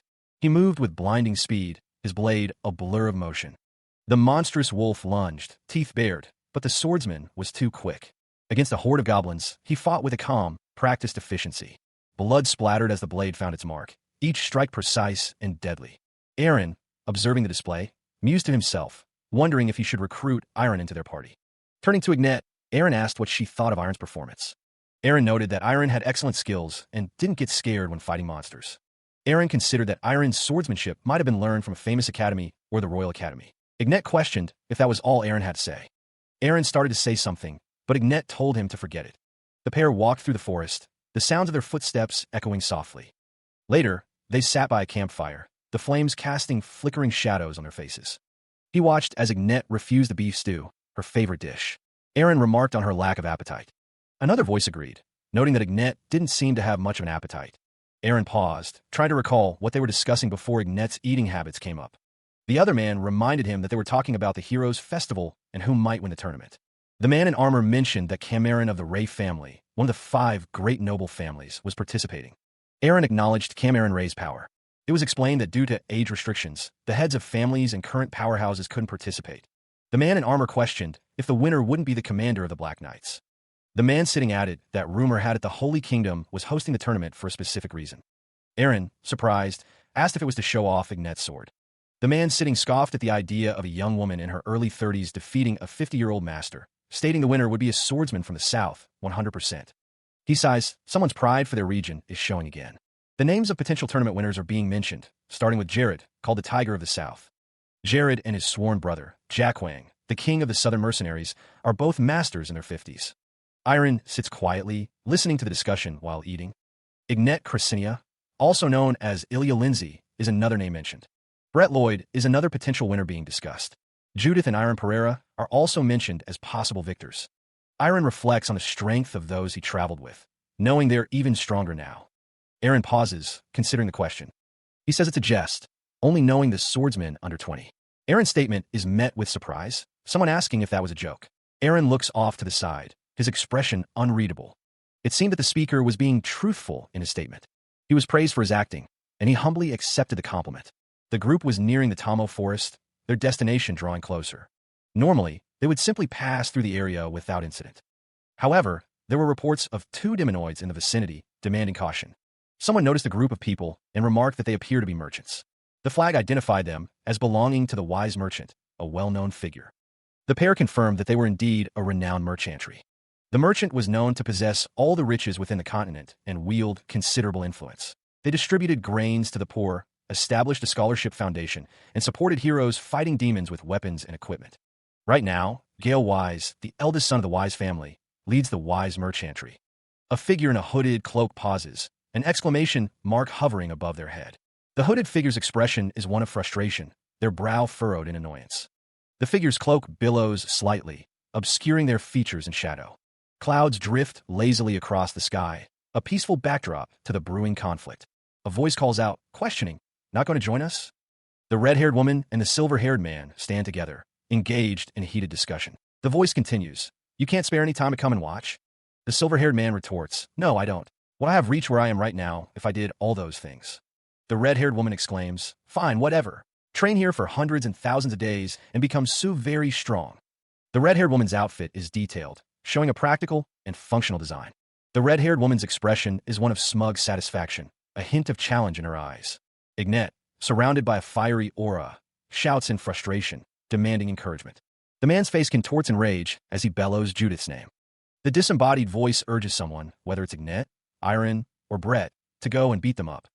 A smug smile plays on Ignet's lips as she listens to the unseen speaker. Ignet declares that she's going to bring back the winner's trophy, telling Aaron to take care until then. Elsewhere, Aaron stands in a forest clearing, the sound of footsteps echoing around him. The camera focuses on Aaron's feet, planted firmly on the grassy ground. Aaron turns his head slightly, his expression unreadable as he listens intently. A sudden gasp escapes Aaron's lips as he clutches his mouth, his eyes wide with shock. Blood splatters on the ground near Aaron's feet, staining the green grass crimson. Aaron kneels, his hand pressed against the wound, a curse escaping his lips. Aaron glares, his eyes narrowed in pain and anger as he contemplates his attacker. He knew this wouldn't do. Something needed to be done quickly. With a burst of speed, he moved to act before things worsened. The air crackled with the force of the strike. The blade cut through the air, a flash of deadly intent. The swordsman's arm moved with practiced precision, a blur of motion. The strike landed with a resounding impact. The man with silver hair was serious, dismissing any disbelief. Aaron stood before Kun, who stated he had heard about it. Kun explained that after becoming an expert and reaching the zenith of the sword, one could acquire a new body. Even if old and sick, one could escape into a new body, Kun stated. Kun insisted it was essentially being given another chance, dismissing Aaron's skepticism. Aaron wondered if he had to put his life on the line for something so ridiculous. He landed lightly, kicking up dust as he settled into a fighting stance. The swordsman had already made so many attempts toward the impossible, but he would not back down now. Sweat beaded on his brow as he prepared himself for what was to come. The moon hung high in the sky, casting an eerie glow on the scene. Aaron wondered if he should call it here, sensing a powerful presence approaching. His eyes narrowed, a sense of foreboding washing over him as he focused on the approaching figure. The air crackled with energy as the newcomer approached, his presence undeniable. Kun, observing from distance, couldn't sense the approaching presence. Aaron's gaze intensified, his senses heightened as the presence drew closer. The armored figure announced himself, a clear voice cutting through the night. "Hello, I'm Carl." Carl declared his purpose, stating that he had come to learn from the strongest sword. Kun was surprised, wondering how he hadn't sensed the presence of a silver-haired swordsman. Aaron looks up, his expression a mix of surprise and curiosity. A voice echoes, identifying the armored figure as the rumored Carl Lindsay. Carl Lindsay stands tall, his armor gleaming in the dim light. Aaron states that even he, an external commoner, has heard the news about Carl. Kun commends him for getting back in the race. Aaron questions why Carl's opponent isn't Ignet. Kun turns away, stating that he needs to go to the Holy Kingdom quickly. Carl explains that not just Ignet, but all the strong people will be gathered there. Iron's blade sings through the air, crackling with purple energy. A chilling laugh echoes, the sound laced with manic glee. The man with silver hair acknowledges Iron's killing intent, amused by the display. The silver-haired man challenges Iron, daring him to try and take his life. Iron's gaze hardens, his expression unreadable as he stares down his opponent. The man with silver hair declares that Iron, too, should put his life on the line. The man's face contorts into a feral grin, revealing sharp teeth. Power gathers around the silver-haired man, ready to strike. The blade sings as it cuts through the air, aimed at an unseen target. The swordsman twists, his movements a blur of steel and lethal intent. The clash echoes through the forest, a symphony of destruction. The swordsman's cape billows as he pivots, seeking an opening. Dark energy crackles around the cloaked figure, a silent promise of power. The swordsman unleashes a flurry of blows, each strike carrying immense force. He parries a blow, the force of the impact rippling through his arm. Neutral, Kun watches intently, his expression unreadable as the battle unfolds. The cloaked figure braces, preparing to withstand the onslaught. The swordsman grips his weapon, his knuckles white with effort. He lunges forward, the final strike poised to decide the battle. He swung his sword with incredible force, the air cracking around it. The blade shimmered, a deadly arc of light cutting through the forest. He leaped forward, bringing the sword down towards Kun with devastating speed. Kun's eyes widened in alarm, realizing the attack was upon him. The swordsman's feet barely touched the ground as he pressed his attack. The sword connected, unleashing a torrent of dark energy. The force of the blow sent shockwaves through the earth. The air crackled with raw power, the sound echoing through the trees. Dark energy surged outwards, obliterating everything in its path. The ground exploded in a shower of rock and dirt, the impact devastating. The forest canopy was ripped apart, leaving a trail of destruction in its wake. A cloud of dust and debris hung in the air, obscuring the aftermath of the attack. He stands on the precipice, the air thick with dust and energy. Kun's brow furrows, a bead of sweat trickling down his weathered face. A blinding flash illuminates the scene, the air crackling with power. The energy discharge sends tremors through the ground. Arcs of violet lightning rip through the air, a testament to the force unleashed. The figure remains standing amidst the chaos, seemingly unfazed. Kun grits his teeth, acknowledging the strength of his unseen opponent. That was quite fierce. A figure with piercing eyes and white hair speaks, a hint of arrogance in their tone. "Anyway, it seems I underestimated you too." Kun's expression hardens, his eyes narrowing as he listens to the voice. "To think that my life has been targeted by a child like you." His face contorts in anger, lightning crackling around him. "It pisses me off a bit." The ground continues to tremble, the aftermath of the attack still resonating. He turns, eyes widening as a blade flashes into view. A dark figure, wreathed in purple energy, prepares to strike. The figure swings the blade, electricity crackling around it. The blade cuts through the air with a sharp sound. Kun grimaces, the attack connecting with brutal force. The impact sends a shockwave through the air. The dark figure sends Kun flying backwards. The sound of the blow echoes loudly. Energy explodes outward from the point of impact. Kun is sent crashing into the ground. The dark figure descends, blade still crackling with power. The figure lands, preparing for another strike against Kun. A sudden, violent force rips through the air. The unseen attack explodes against the landscape. Kun's eyes widen as he senses the incoming danger. A concentrated beam of energy streaks toward him. He leaps back, narrowly avoiding the blast. The force of the attack sends tremors through the ground. Debris explodes outward from the point of impact. Kun braces himself, his eyes scanning for the attacker. He stumbles, struggling to maintain his balance. Another blast of energy hurtles toward him. Kun grits his teeth, preparing to unleash his own power. He gathers energy in his hands, ready to strike back. The clash of energies reverberated through the battlefield. Kun's expression hardened, his eyes narrowed in concentration. This guy, the unseen opponent, acknowledged that he was being pushed back. Yet, he noted that Kun countered with almost the same power. A blinding explosion of energy filled the air, a testament to the raw power unleashed. The energies collided once more, the impact sending shockwaves outward. The figure moved with blinding speed, each step a blur against the ground. Another deafening crash echoed as the battle intensified. The force of the blows carved deep furrows into the earth. The ground trembled under the relentless assault.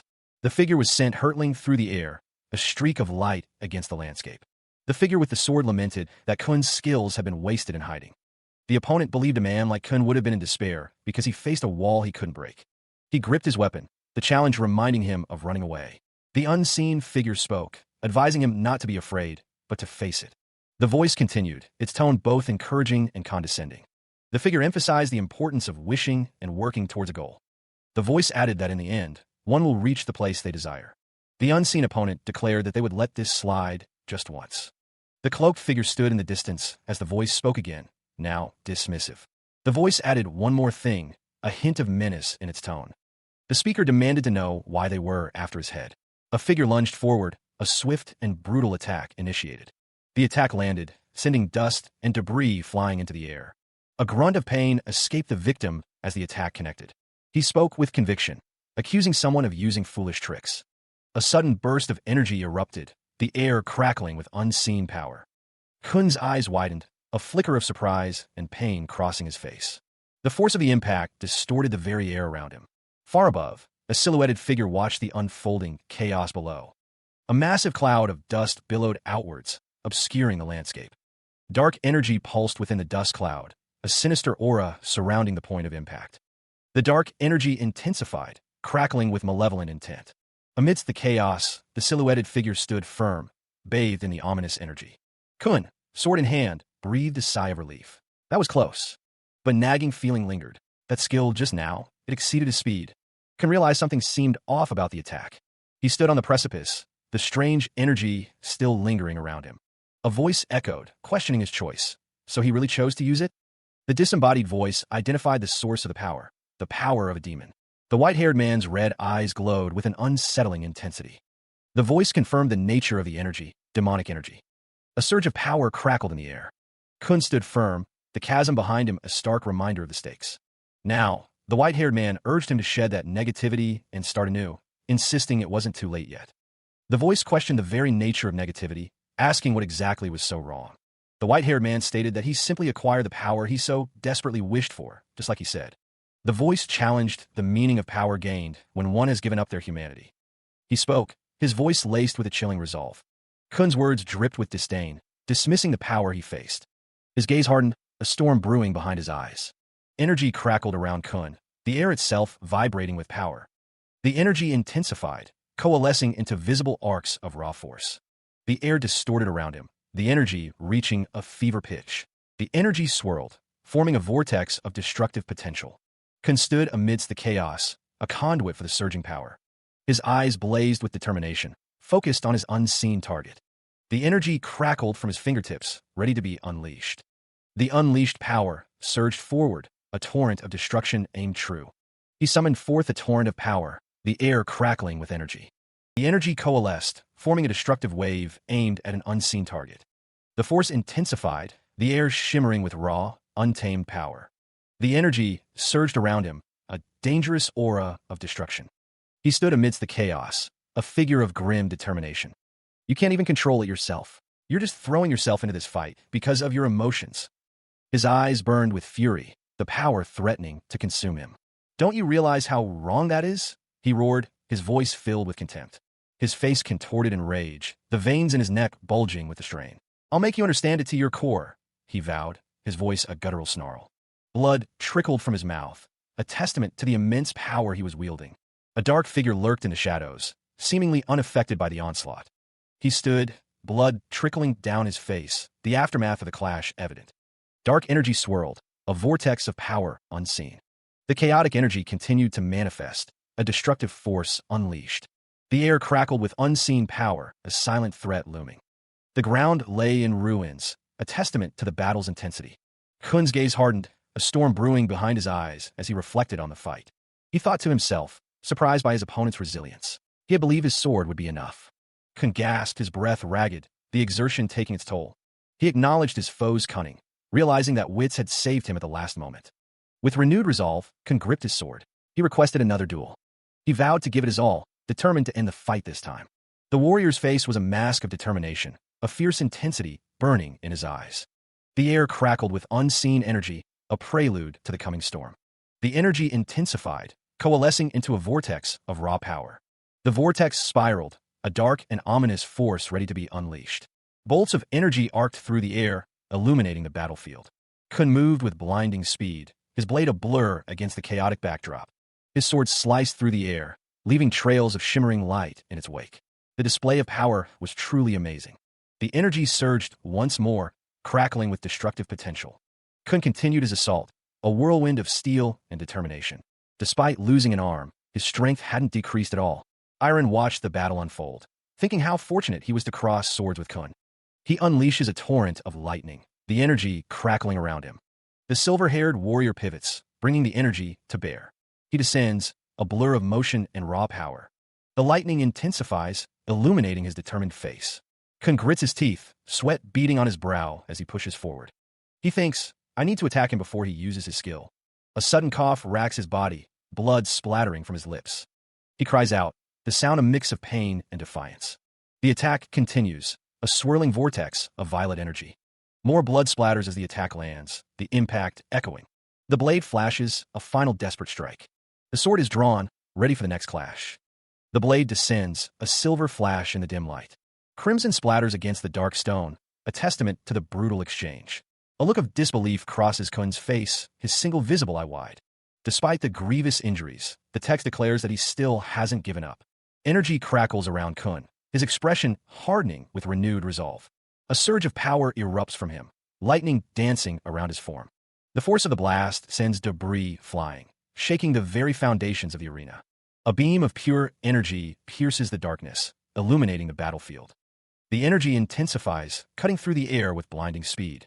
The sound of impact echoes, a deafening roar that reverberates through the arena. Iron watches, his expression unreadable as Kun unleashes another devastating attack. A voice echoes, laced with pity and perhaps a touch of disdain. Kun, his face grim, bites down on the hilt of his sword. The disembodied voice continues, stating the obvious, he can no longer wield a sword. Despite the taunt, Kun continues his assault, Iron watching his movements. The voice declares that it will end this now, promising a swift conclusion. Kun's eyes narrow, his grip tightening on the blade held in his teeth. The sound of impact echoes through the battlefield. A blinding flash erupts as the swords collide, a testament to their power. The force of the blow sends shockwaves through the air.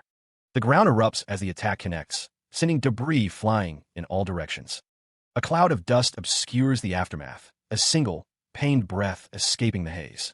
Kun lies defeated amidst the rubble, his body broken and battered. He lay amidst the rubble, thoughts of the recent battle swirling. His eye twitched, a dark substance trickling down his weathered face. The sounds of the aftermath echoed around him, a stark reminder of his failure. Debris was scattered everywhere, a testament to the destructive power unleashed. Elsewhere, a woman's voice pierced the air, demanding immediate roof repairs. Kun winced, the nagging reminder of his responsibilities grating on him.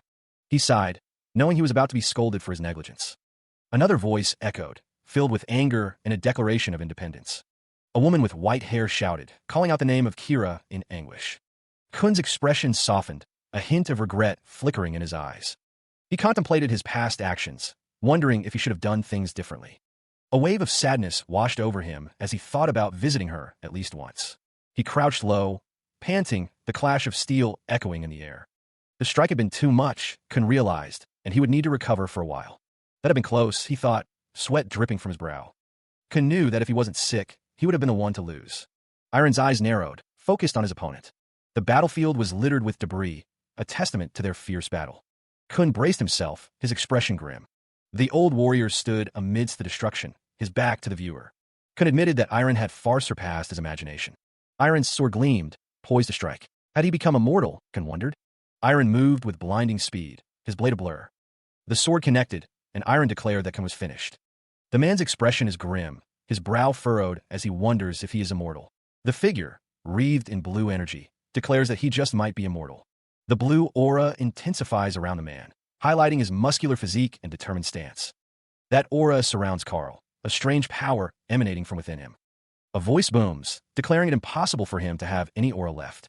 A beam of energy descends, and the name Ian is spoken. The speaker wonders if this is the final stage they're talking about. Energy crackles around Ian, his form obscured by the intense light. The man is identified as Carl. Carl's expression is serious, as he states that their meeting today was no coincidence. Ian is surrounded by the blue aura, his face partially obscured. The blue aura intensifies around Ian, highlighting his muscular chest. Carl's disembodied voice echoes, posing a question to an unseen audience. The unseen speaker continues, now inquiring about the two wolves. The visage of a wolf-like man appears, his expression intense. The question hangs in the air. What lives inside every person's heart? Elsewhere, a distant view shows a campsite, tents pitched, and figures moving about. The tents stand on barren ground, the landscape desolate and unforgiving. The group discusses their journey, noting they will join up with the wise merchant to pass through the Tamo forest safely. Apparently, it will take a week to reach the Holy Kingdom. A man pleads with Kira, asking her to understand. The hooded figure declares that they are heading in first. A close-up reveals the red cloak of the hooded figure.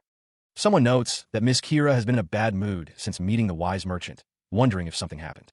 She stands with Carl, who seems to have caught her off guard. The armored man instructs his subordinates to stop talking nonsense and prepare themselves. They will be leaving early tomorrow morning. The man, Aaron, tells someone named Jaren that something happened that they can't talk about, and to not ask any more questions. Carl understands the instructions given by Aaron. Kira sits alone, seemingly lost in thought. The camera focuses on Kira's boots as she sits. She mutters to herself, trying to reassure herself that nothing will happen. Kira sighs, wishing she could just get through 1 week. Later, 3 days pass. The armored man questions why he's been assigned night watch for 3 nights in a row. Another soldier complains that his tent is always assigned to the outer tents, too. They need to talk to their superiors, as they're being treated like slaves. The soldiers agree that this is too much. The soldier with short hair agrees to speak to the others. He tries to calm himself, attempting to quell his nerves. He believes his power should be enough to request what he wants. The soldier in armor wonders aloud at the approaching figure. The soldier demands the approaching figure stop and state their purpose. The approaching figure states he is there to see Sir Wise. The soldier asks what he wants to see Sir Wise for. He explains there is an issue with the work assignments he wishes to discuss. The soldier tells him Sir Wise is busy and to speak with him instead. A voice calls out, identifying the soldier by name, Aaron. The armored soldier turns to face the newcomer. The newcomer introduces himself as Aaron, a member of Sir Eden's traveling party, wishing to speak with Sir Wise. He heard the commotion, a sign that many people were arriving at once. 2 men wondered aloud what the source of the disturbance could be. Another man, overhearing the question, also wondered what all the fuss was about. The man listened intently, his expression unreadable as he waited for answers. The man with brown hair dismissed the commotion, stating it was nothing more than a swordmaster. Someone exclaimed that it was Broody Sharper, a swordmaster, causing the stir. The 2 men stood face to face, the tension palpable between them as they discussed the situation. The man requested that someone come inside to talk, his expression serious. Aaron and another man walked towards the tent, the sound of their footsteps echoing. The man with blonde hair paused, his expression thoughtful as he considered the situation. He began to speak, his words hanging in the air with anticipation. The image showed the owner of the Wise Merchant, his identity now revealed. They're the half-elf, Gale Wise, owner of the Wise Merchant. Many people have noticed the changes. The alterations have caused some minor issues. Aaron apologizes for being unintentionally rude. The captain stands with Aaron. The captain vows to take measures so this doesn't happen again. The captain receives thanks. The captain asks if Aaron has anything more to say. Aaron couldn't say anything and just apologized. The captain is informed of another issue. After talking to the other party members, it was revealed that Aaron is impersonating Iron Pereira. The man with purple hair declared that Iron's opinions were not great. The man with red hair looked concerned, asking what they should do before cursing under his breath. Elsewhere, he sat cross-legged in the forest, seemingly lost in thought. Aaron looked up, calling out, "Miss Jaren," into the silent woods. The woman in the black cloak explained that the reason for the party's troubles was because of him. The man with black hair admitted that his relationship with Gale Wise wasn't very good. It seemed like the negativity had spread to him. The woman in the black cloak stated that nothing good could come out of catching the Wise Merchants. The man with black hair declared that he wouldn't be swayed by something like that. The man's expression was determined. He remembered a time where he was scared, recalling that he was bullied in a similar manner when he was young. He wasn't aware back then that the wind would sway him even if he wanted it to stop, but he was also able to realize that challenges weren't the only thing he would face. He rode, reflecting on the experiences that had strengthened his resolve. Aaron smiled, seemingly unconcerned about the troubles ahead. He believed his kindness would allow him to overcome any obstacle. A hooded figure watched him, their expression unreadable in the shadows. The hooded figure confronted Aaron, asking if he was the real Aaron Pereira. Taken aback, Aaron denied the accusation, stating that he was Aaron. The hooded figure noted Aaron's flustered state, asking if they should call him Sir Aaron now. Aaron pleaded with them not to. The hooded figure pressed him, demanding to know why he was hiding his identity. Aaron explained that he simply wanted to travel quietly, but the hooded figure understood it was tiring to be famous. The hooded figure offered to keep his identity a secret, promising to see him later. Miss Jaren then posed a question to Aaron. Jaren asked Aaron to tell her what happened between him and Sir Wise. She stood, the black cloak obscuring her features in shadow. Jaren admitted that she couldn't tell him. The question hung in the air. What if she had a reason to tell him? Aaron's expression hardened, his blue eyes narrowed. Jaren's eyes widened slightly, a hint of surprise flickering across her face. She pressed, wanting to know what he would do. Footsteps echoed nearby, breaking the tense moment. Aaron turned, hearing the summons. Everyone had been ordered to gather. Meanwhile, a dire warning flashed. A demonoid had appeared. Fear contorted Aaron's face as he heard the news. The encampment buzzed with activity, the air thick with anticipation and unease. A large crowd had gathered, their faces obscured by shadows and cloaks. One of the cloaked figures spoke, confirming the sighting. So you saw a demonoid in the forest area in front of us. Another figure responded, their voice laced with urgency. Yes, not just one, but we saw many of them. The gravity of the situation became clear, for experts had been sent on the recon team. Aaron, standing beside another man, seemed lost in thought, his expression unreadable. A cloaked figure knelt before another, relaying the dire news with palpable fear. The implications of multiple demonoids sent ripples of concern through the camp. What a commotion. We can't rule out the possibility that a demon might be here since there are multiple demonoids. A man with pointed ears, adorned in a white cloak, observed the unfolding events with a stoic gaze. The safest course of action seemed clear, requesting help from the Holy Kingdom. Requesting help from the Holy Kingdom would be the safest choice. Panic began to set in as the crowd demanded answers. Where are the demonoids? One figure turned and walked away from the increasingly agitated crowd, the sound of their footsteps echoing in the tense atmosphere. A man questions the audacity of someone speaking up. Aaron is asked what he is doing amidst the crowd. A voice commands someone to look after the sword and questions if they will reveal it. A hooded figure simply responds in the affirmative. Someone believes it would be more helpful to let them know now. The man demands to know who dares to speak up. A voice declares that impersonators should shut up. An exclamation of surprise or realization fills the air. A sword gleams brightly, its power radiating outwards. A close-up reveals a face with a determined gaze. Aaron Pereira declares himself to be a sword master. Aaron states that he has experience defeating demonoids and demons, and will head there right away if directed. He spoke of the rumors surrounding him. Aaron Pereira, the man of the hour. A white cloak billowed, a symbol of the forces gathering to face the coming threat. The armored figure declared that there were many demonoids in the forest ahead. The gathered forces acknowledged the dire situation, their resolve hardening with each passing moment. Beams of light pierced through the darkness, a visual representation of the urgency and the power gathering.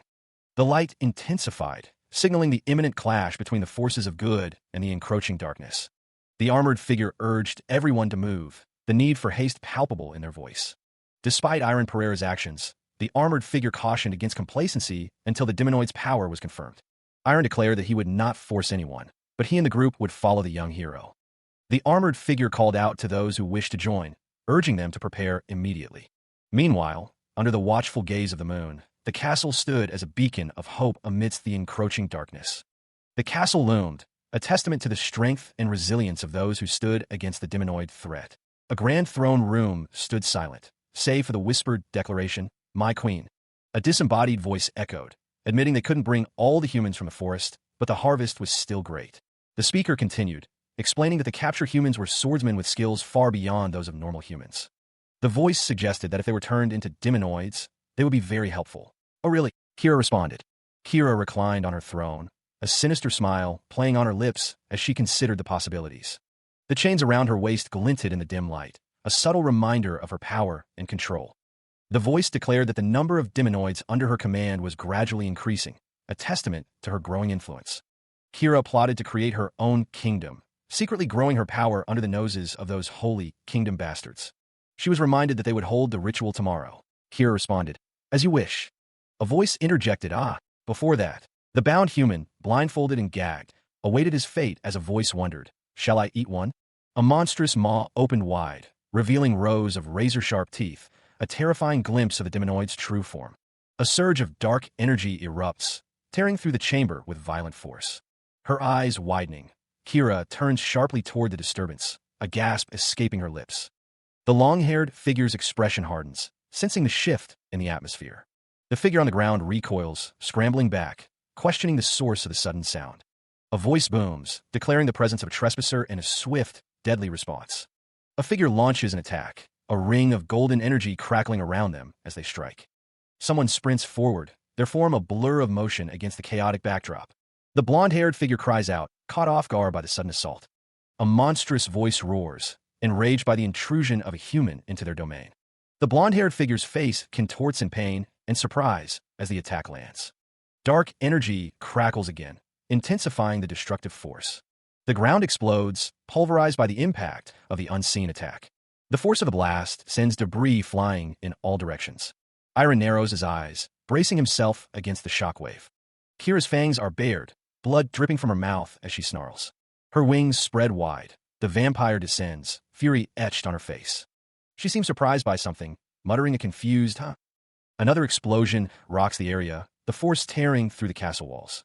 The light intensifies, blinding those caught in its radius. Iron's eyes widen as he stares into the blinding light.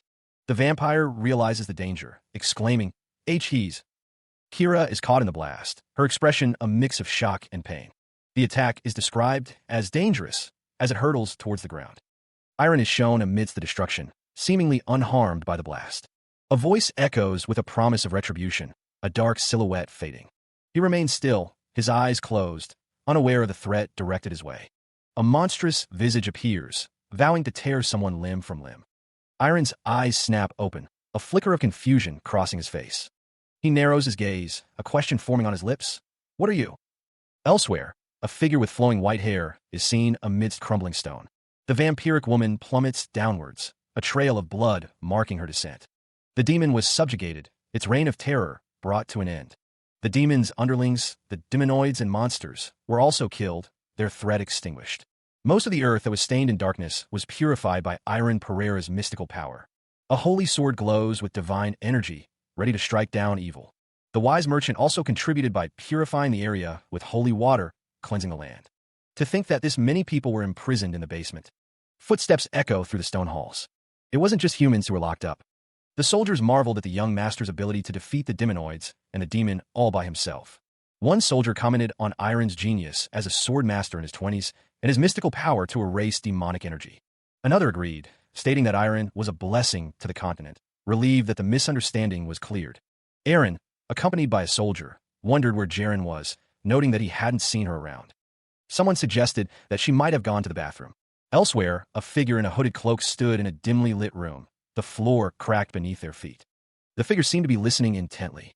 An elf with glasses, reading a document, stated that she knew something was strange. The document revealed that, like in their village, the population of elves in other villages had also decreased exponentially. Another elf suggested that it was because they all left and used the wise merchant to live with the humans. The elf with glasses explained that the problem was that a lot of female elves were being connected to noble humans through the wise merchant. She noted the troubling trend. The number of missing elves had increased significantly. It was very suspicious, Jaren thought, resolving to look into the matter more deeply. In the kitchen, someone asked when she would be coming back. She replied that she might be a little late that night, and they shouldn't wait up for her. That was the last time Jaren saw her older sister. After realizing that her sister went missing, Jaren also started to investigate the wise merchant. Suddenly, a stern voice commanded her to stop. Jaren tried to explain to her father, but he cut her off. His expression was one of desperate pleading. He begged her to stop, saying it was too dangerous and he couldn't lose her too. After seeing her father's face that day, Jaren's suspicions turned into convictions. 7 years later, a hooded figure walked through the streets. She descended the steps, the suspicions about Gale Wise weighing on her mind. What was actually going on, she wondered, her expression hardening with resolve. She needed to check it out for herself, a burning determination settling in her gut. The hooded figure continued down the dimly lit corridor, her footsteps echoing in the stone passage. An armored guard stood watch before a large gate, his spear held at the ready. She continued onward, when suddenly, a small rock tumbled to the ground near her feet. She muttered. She wondered if it was just a rock, but a shadowy figure lurked behind her, unseen. A barred window offered a glimpse of the outside world, but revealed nothing of immediate importance. The corridor stretched onward, the destination still unknown, the air thick with anticipation. Suddenly, a burst of energy erupted nearby, shaking the very foundations of the structure. The guard was alerted by the commotion. "Sir Wise," he shouted, urging everyone to calm down. She peered through a window, the scene beyond obscured by the chaos and the distance. Dust and debris fill the air, the force of the blast still echoing. Her eyes widen, pupils shrinking as she struggles to regain her senses. She coughs, the air thick with the acrid smell of smoke, and something else, something familiar. Two women sit in a room, seemingly unaffected by the recent explosion, one groaning in pain. A single flower blooms in a pot, bathed in an eerie, pinkish glow. A voice echoes, declaring that they already know who is responsible, without even looking.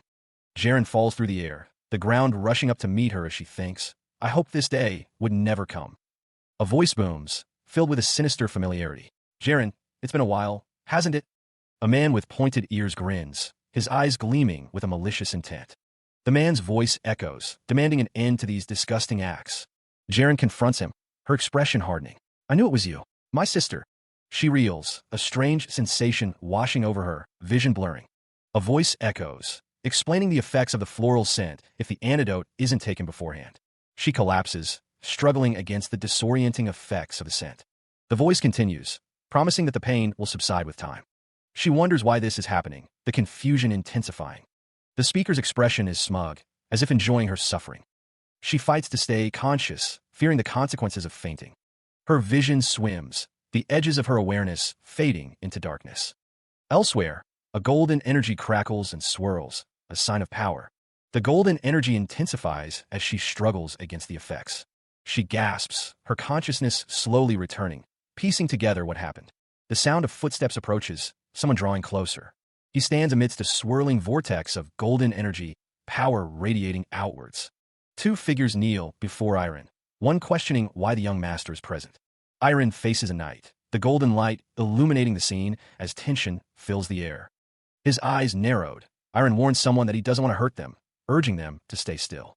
The knight's helmet obscures his face, the air thick with anticipation of a fight. The kneeling figures remain prostrate, one muttering that Iron shouldn't misunderstand the situation. A voice calls out, ordering Miss Jaren to stand back from the conflict. A red-haired figure stands beside Iron, observing the unfolding events with a grim expression. Someone shouts, warning young Master Pereira that he can't go there, wherever there may be. The red-haired figure's face is contorted in a shout, his hand outstretched as if trying to stop Iron. Iron unleashes a devastating attack, the force of it sending shockwaves through the area. Despite his attack, Iron appears injured, his expression one of pain and surprise. He knew it. The flower pulsed with a strange energy. The dark energy they felt before was coming from this very flower. The scent of this flower was used to confuse the elves. An elf stands near the flower, seemingly affected by its scent. A figure in a white cloak appears, energy swirling around them. The flower sits innocently in its pot, unaware of the chaos it causes. Someone cries out, asking if Sir Wise is okay. A figure with a sword stands ready, a grim expression on their face. Gale Wise looks determined, his eyes narrowed. A voice shouts, demanding that someone stop, questioning their intentions. A figure with red hair stands silhouetted against the light. Gale Wise declares that if he needs to be punished, he will accept the Holy Kingdom's judgment. The consequences of actions loomed, with elves potentially facing punishment. Gale Wise was told that he wasn't planning on breaking that law. The man with blonde hair stated fine. Instead, the man with blonde hair would accompany him on the way there. The man with blonde hair looked determined. Whispers spread. They were being told to stop the expedition. The crowd wondered what had happened to cause the sudden halt. The sound of something breaking echoed. Names were called out in the forest. Eden, Keenan, Joanna, Jaren. The hooded figure recalled the horrific things that the wise merchant did ages ago. The hooded figure declared that the past actions have been exposed. A horse-drawn carriage made its way along the path. Gale Wise stood alongside Iron, the air thick with unspoken tension. The words hung in the air, directed at young Master Pereira. Gale Wise questioned if Iron knew the extent of the wise merchant's power within the continent. The man with dark hair smirked, adding that some were also in Abilius. Gale Wise pressed, demanding to know if Iron understood what he was saying. Gale Wise observed that Iron wasn't going to comment. The man with blonde hair stated it was expected, as Iron couldn't do anything to him. Gale Wise described Iron as the type who always wants to walk the line of being righteous and just. He continued, saying Iron was the type who couldn't be manipulated, but there was no need to be scared because he would play by the book. The man with dark hair warned Iron to wait, as he wouldn't be able to do anything in Abilius. The carriage comes to a halt, its occupants having reached their destination. Iron gazes up at the magnificent structure before him, clearly impressed by its grandeur. He wonders aloud why he wasn't cuffed, questioning the lack of security measures. The man with pointy ears finds the situation rather uninteresting. The man with white hair declares that the game is already over, implying that Sir Sharper should have taken care of everything. The man with purple hair questions whether Iron thinks he can go against the power he has accumulated. The cloaked figure declares that it is over, his words hanging in the air. A procession of knights approaches, their armor gleaming in the sunlight as they ride into the city. The knight on the white horse seems confused by something he sees in the distance, muttering a soft huh? One of the knights wonders who the approaching figure is, questioning if he is a holy knight. The elf-like man is judged by his clothing. The man with blonde hair greets someone, noting that it has been a long time since they last met. The blonde man stands with another figure, a look of anticipation on his face. Gale Wise acknowledges that it has been a while since he last saw the man. Gale Wise states that he received a message about the man defeating a demon. The blonde man apologizes for acting before reporting the demon's defeat. Someone expresses gratitude for the quick actions, stating that they were able to stop them before they grew stronger, and gives a good job. An older man listens intently, a slight smile playing on his lips. A voice offers its gratitude. The man with white hair states that he has something to discuss with Iron. The man continues, stating that Iron must attend to something else first. Iron looks back, questioning the statement. The man with white hair relays that His Majesty, the Holy King, wishes to see him. The man's expression is unreadable. An elf and a dwarf look surprised. Iron states that he already has something he must see to. The man with white hair assures him that he has done everything he needed to do and doesn't need to concern himself further. The man states to leave this to them. Iron understands. The man with white hair says he'll leave it to Iron then. The voice calls out to Iron, noting it has been a while. Anya greets Iron with enthusiasm. Anya gestures towards a swirling portal, explaining that it leads to the audience chamber. The man with the beard asks if he may accompany Iron, and Anya readily agrees. He states that he will be taking his leave as the portal shimmers. Now, then, Gale Wise thinks to himself. Gale Wise prepares to depart. Gale Wise decides he should get back to business. The doorway awaits. The man with the beard thinks it only took one step to get here, and Anya's powers are always surprising. Only Iron Pereira is allowed to enter. Iron agrees. He was told to enter. The sound of his footsteps echoed through the hall. Iron took in the grand hall, realizing who was waiting for him. Gale Wise sat at the end of the hall, waiting. The meeting had finally come to pass. He was told to come forward. Iron approached the table. Gale Wise watched him approach. A woman wondered who she was. Iron had heard of Gale Wise. Gale Wise had been hearing of Iron's name as well. Gale Wise wanted to meet and converse with him. He listens intently, his expression unreadable as Gale Wise speaks. Iron offers Gale Wise the floor, inviting him to continue. Gale Wise explains everything he has done up until now. Iron acknowledges the information, stating he was already aware of Gale Wise's unrighteous actions. Gale Wise, his gaze intense, justifies his actions. Iron's expression hardens, questioning why, if he knew, no action was taken. Gale Wise claims his actions are for the peace of the continent. His hands clasped. Gale Wise seems confident in his justification. Gale Wise was brainwashing innocent elves, destroying their minds, and selling them to heinous humans. Iron's anger flares as he realizes the nobles have been strengthening their influence through Gale Wise's actions. Gale Wise questions how turning a blind eye to such an organization could be for the peace of the continent, and how much money he donates every year. Unfortunately, the Wise Merchant is one of the largest organizations who have been supporting the continent's messy financial situation. He expresses his frustration, knowing how much influence they have over people. He understands, but there is no worth to support that gain from condoning the harm done to the elves. Iron argues that sacrificing something precious for benefit is like signing a contract with a demon. Gale Wise retorts that it's just his opinion, and there aren't many people in this world like Iron. Gale Wise states that this continent is overflowing with people who would be willing to kill others for a piece of bread. Gale Wise declares that this is the kind of world they live in. Gale Wise believes they are all worthless people who would be ready to sign a contract with a demon. Iron accuses Gale Wise of twisting his words, stating that he didn't say that. He reaches out, his expression hardening. He demands that Gale Wise stop arguing and tell him. Gale Wise reacts, seemingly taken aback by Iron's intensity. He asks what Gale Wise's solution is in a world filled with chaos. He wore a grimace, his brow furrowed with determination and a hint of frustration. Iron's thoughts were heavy, the weight of responsibility pressing down on him. He didn't know. Elsewhere, a grand hall stretched before a lone figure, its scale dwarfing any individual concern. Gale Wise hoped that His Majesty could untangle the messy strings that had been tangled.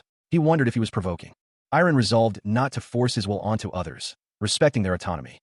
The black-haired character considered that finding a solution to such a crucial matter was too much for her, a child who lacks experience. The character sought help, driven by a desire for both power and knowledge. Gale Wise, despite the challenges, vowed to do what he could, offering his assistance. Iron's determination burned bright, fueled by his ambition to win the Heroes Tournament. The black-haired character resolved to show her skills in every way possible, so that hope can bloom in everyone's hearts. She would do everything she can to erase fear. The only thing she can put all her effort into. Right now, Iron's eyes burned with resolve. He stood, cloaked and silent, the fabric pooling around him. The swordsmen competing in the Heroes Tournament have been allocated separate lodging, the man in the dark cloak explained. If there is anything you need, the man continued, please don't hesitate to ask. Elsewhere, a young man sat on the edge of a bed, looking weary. He was told to rest comfortably. He let out a sigh, wondering if he had done the right thing. A voice boomed, demanding that he open up, insisting that he knew he was there. Judith yelled his name, demanding he open the door. Judith's voice echoed, remarking that he had arrived before him and that it had been so long. A sudden impact, a muffled cry of surprise. Judith's face contorted as a fist connected with his cheek. She insists they need to go now, her expression urgent. Iron looked surprised. It's a matter of urgency, she seems to imply, though the reason remains unclear. The sun shines brightly over the town, illuminating the path ahead. Townspeople stroll through the streets, unaware of the urgency gripping Judith. The question hangs in the air, why didn't she come with Ruru? Judith strides forward, her determination evident in her focused gaze. Iron wonders why he was looking down, as Judith sharply replies that Ilya hasn't arrived yet. That's not it, she thinks, dismissing the explanation. She wonders what he means, finding his statement obvious. It's a medicinal herb shop, she declares, urging them to go. Judith presses forward, her pace quickening as she heads toward the shop. She questions why they're going to a medicinal herb shop all of a sudden, revealing her master's bad cough and inability to care for himself. She wondered what she could do without him. Judith hoped he was doing well, despite everything. Elsewhere, the wind howled across a barren landscape. Dust devils danced across the cracked earth. The wind continued to whip, carrying sand and debris. Scattered wreckage lay piled against the horizon. A strange symbol was etched into the ground. 2 weeks prior, a name echoes in the void, Carl. A figure in a dark cloak stands in a desolate landscape, posing a question. Do you know about the two wolves? The question hangs in the air, juxtaposed with the faces of two men that live inside of every person's heart. A voice booms out, laced with fury. What bullshit are you spouting all of a sudden? An armored figure, wreathed in purple energy, stands ready for battle. Energy crackles around the armored figure, a prelude to violence. The air shimmers with unseen power, a storm gathering. The cloaked figure remains, an enigmatic presence amidst the brewing conflict. All babies are born with two wolves that reside in their hearts. The figure's words echo, describing the nature of the first wolf. One is a white wolf with pure energy. The description continues, revealing the second wolf's nature. The other is the opposite. It's black and carries negative energy. The two wolves are forever locked in conflict. They both resent the other and constantly fight, day after day. A streak of energy cuts through the darkness. A question hangs in the air. Which wolf do you think wins more? Judith's vigor intensifies, her aura growing stronger. The answer is coming, but from where? The figure descends, boots hitting the ground. The older man states that the wolf that's fed more wins. Energy explodes as Judith unleashes a flurry of attacks. The older man is struck by the attack. A voice declares that it can't completely sympathize. The voice continues, referencing the hurt you've experienced as Judith screams. The armored figure stands with a sword. The older man says that in the end, you kept feeding it. A disembodied voice echoes, accusing someone of nurturing the black wolf. A man's face, etched with determination, fills the void, his gaze intense. A blinding flash of red energy erupts, a silent scream frozen in time. A lone figure stands defiant amidst a swirling vortex of purple power.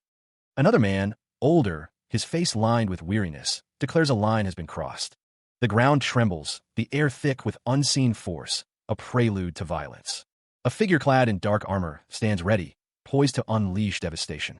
Eyes filled with resolve pierce the darkness, a silent command to come. Blades of energy tear through the landscape, leaving trails of destruction in their wake. The earth explodes in a geyser of emerald light, a testament to raw power.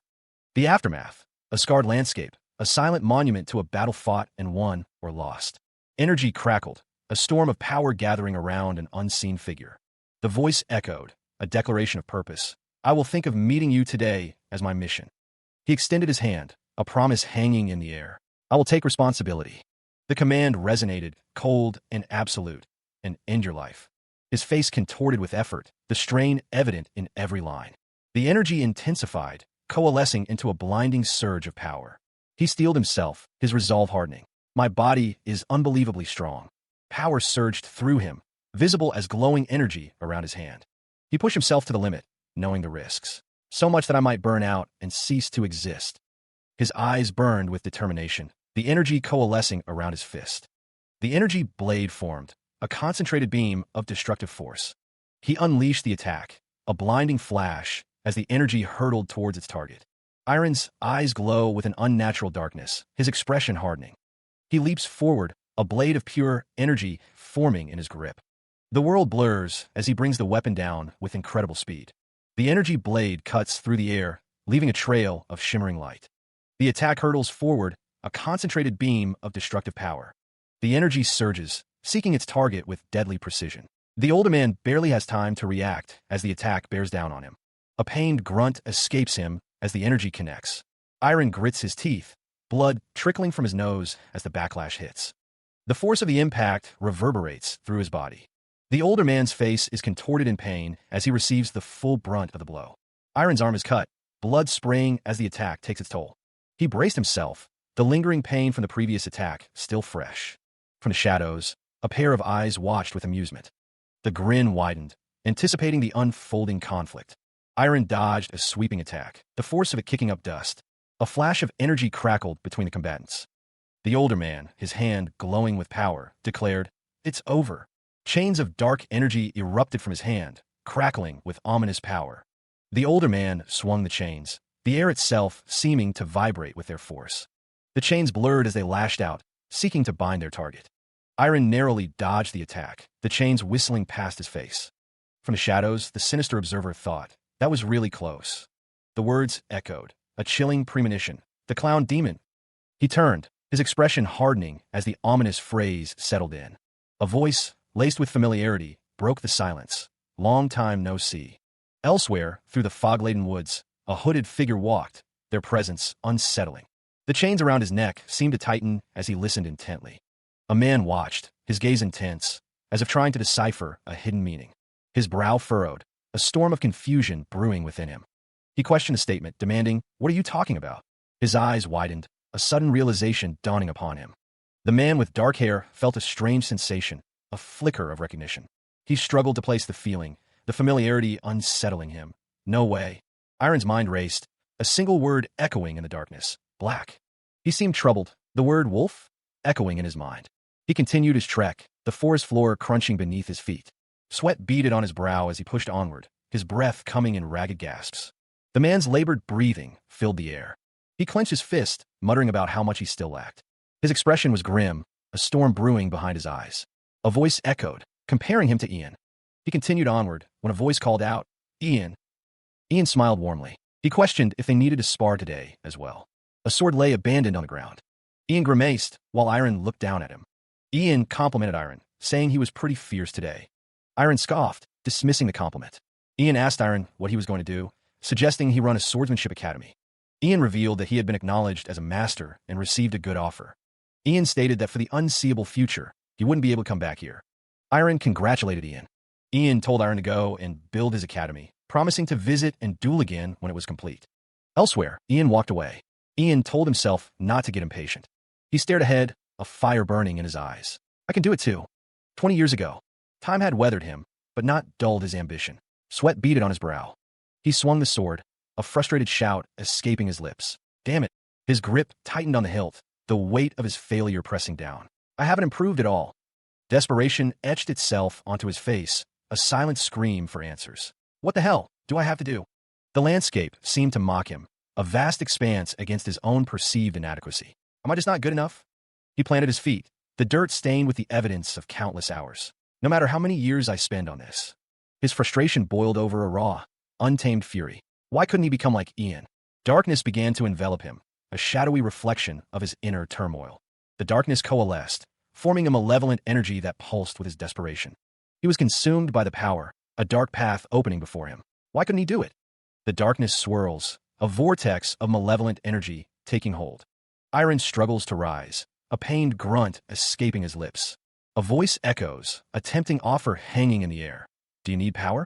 Iron, startled, looks up, demanding to know who is speaking to him. A figure emerges, a sword held loosely in hand, radiating an unsettling aura. The figure's voice resonates within Iron's mind, claiming to be inside him. Confusion grips Iron as he questions the entity's presence within him. A dark manifestation promises to fulfill Iron's deepest desires. The figure clarifies, revealing himself as Aid, offering his assistance. Aid extends an offer, promising to share his power with Iron. The entity presses, asking if Iron would like to test his power. Aid stands ready, awaiting Iron's decision, his sword glinting in the dim light. He stood amidst the shattered landscape, a dark sword held firmly in hand. The power emanating from it was incredible, a force unlike anything he'd ever felt. Aid's voice echoed in his mind. Was he surprised that this power now belonged to him? Iron gazed at the sword, questioning if it was truly his now, as Aid confirmed it was. Then, a realization dawned on him, a path forward now visible. He clenched his fist, a burning desire igniting within him. He could become stronger. A grim determination hardened his features, a silent vow etched onto his face. Of course, Aid's presence seemed to affirm, a sinister smile lurking in the shadows. The sword pulsed with dark energy, resonating with his newfound resolve. He began to walk forward, the path ahead illuminated by the sword's ominous glow. Yes, finally, he thought, the power surging through him was now his. The older man's expression hardened, a hint of annoyance in his eyes. He scoffed, declaring that no one could look down on him. Ian approached, his gaze fixed on the older man. Ian questioned why he was here, his tone laced with irritation. The older man stated it had been a long time since the academy was completed. He continued, explaining that Ian didn't show up, so he had to come instead. The older man remarked that it had been a while. Ian proposed that they go for a round. The air crackled with anticipation. The older man revealed he was planning to visit soon. Ian moved forward, his sword raised, ready to engage. The sound of steel echoed. He faced his opponent, the intensity of the coming clash palpable. The air crackled as the two warriors collided in a burst of speed. The impact reverberated, shaking the very ground beneath their feet. Ian, amidst the flurry of blows, taunted, asking if Iron was going to continue taking it easy on him. A voice urged him to unleash the amazing aura sword. Purple energy crackled around Ian's hand as he prepared to strike. The blow landed with explosive force, sending shockwaves through the air. Iron was sent hurtling backwards, unable to defend himself. The force of the impact was immense, leaving a trail of displaced energy. He crashed into a tree stump, defeated and winded. Ian stood triumphant, declaring his victory over Iron. Iron, still reeling from the blow, heard Ian's boast. He stared into the middle distance, the sting of defeat still fresh. A voice echoed, promising power, truly amazing if he did as it said. The shadowy figure loomed, its red eyes burning with dark intent. The voice promised that he could become much stronger. He hadn't wanted to become stronger than Ian. The shadowy figure questioned his resolve. Its form shifted, a monstrous visage of crimson and black. Iron realized something. What he was truly afraid of this whole time wasn't his inferiority and jealousy towards Ian. Ian spent his whole life so he could defeat Ian. But at a certain point, he exhaled, the weight of his past failures pressing down. What Iron truly feared was the potential loss of everything. He wondered if all his efforts would ultimately amount to nothing. The shadowy figure pulsed with dark energy. But that wasn't what was truly important to him. Iron's gaze hardened, a flicker of resolve in his eyes. What was truly important was something else entirely. The shadowy figure's physical resistance was growing stronger. What he truly wanted was within his grasp. Iron's expression shifted, a newfound determination etched on his face. To find himself was his ultimate goal. The shadowy figure loomed, a silent threat in the darkness. A desperate voice echoes from the darkness, pleading for escape.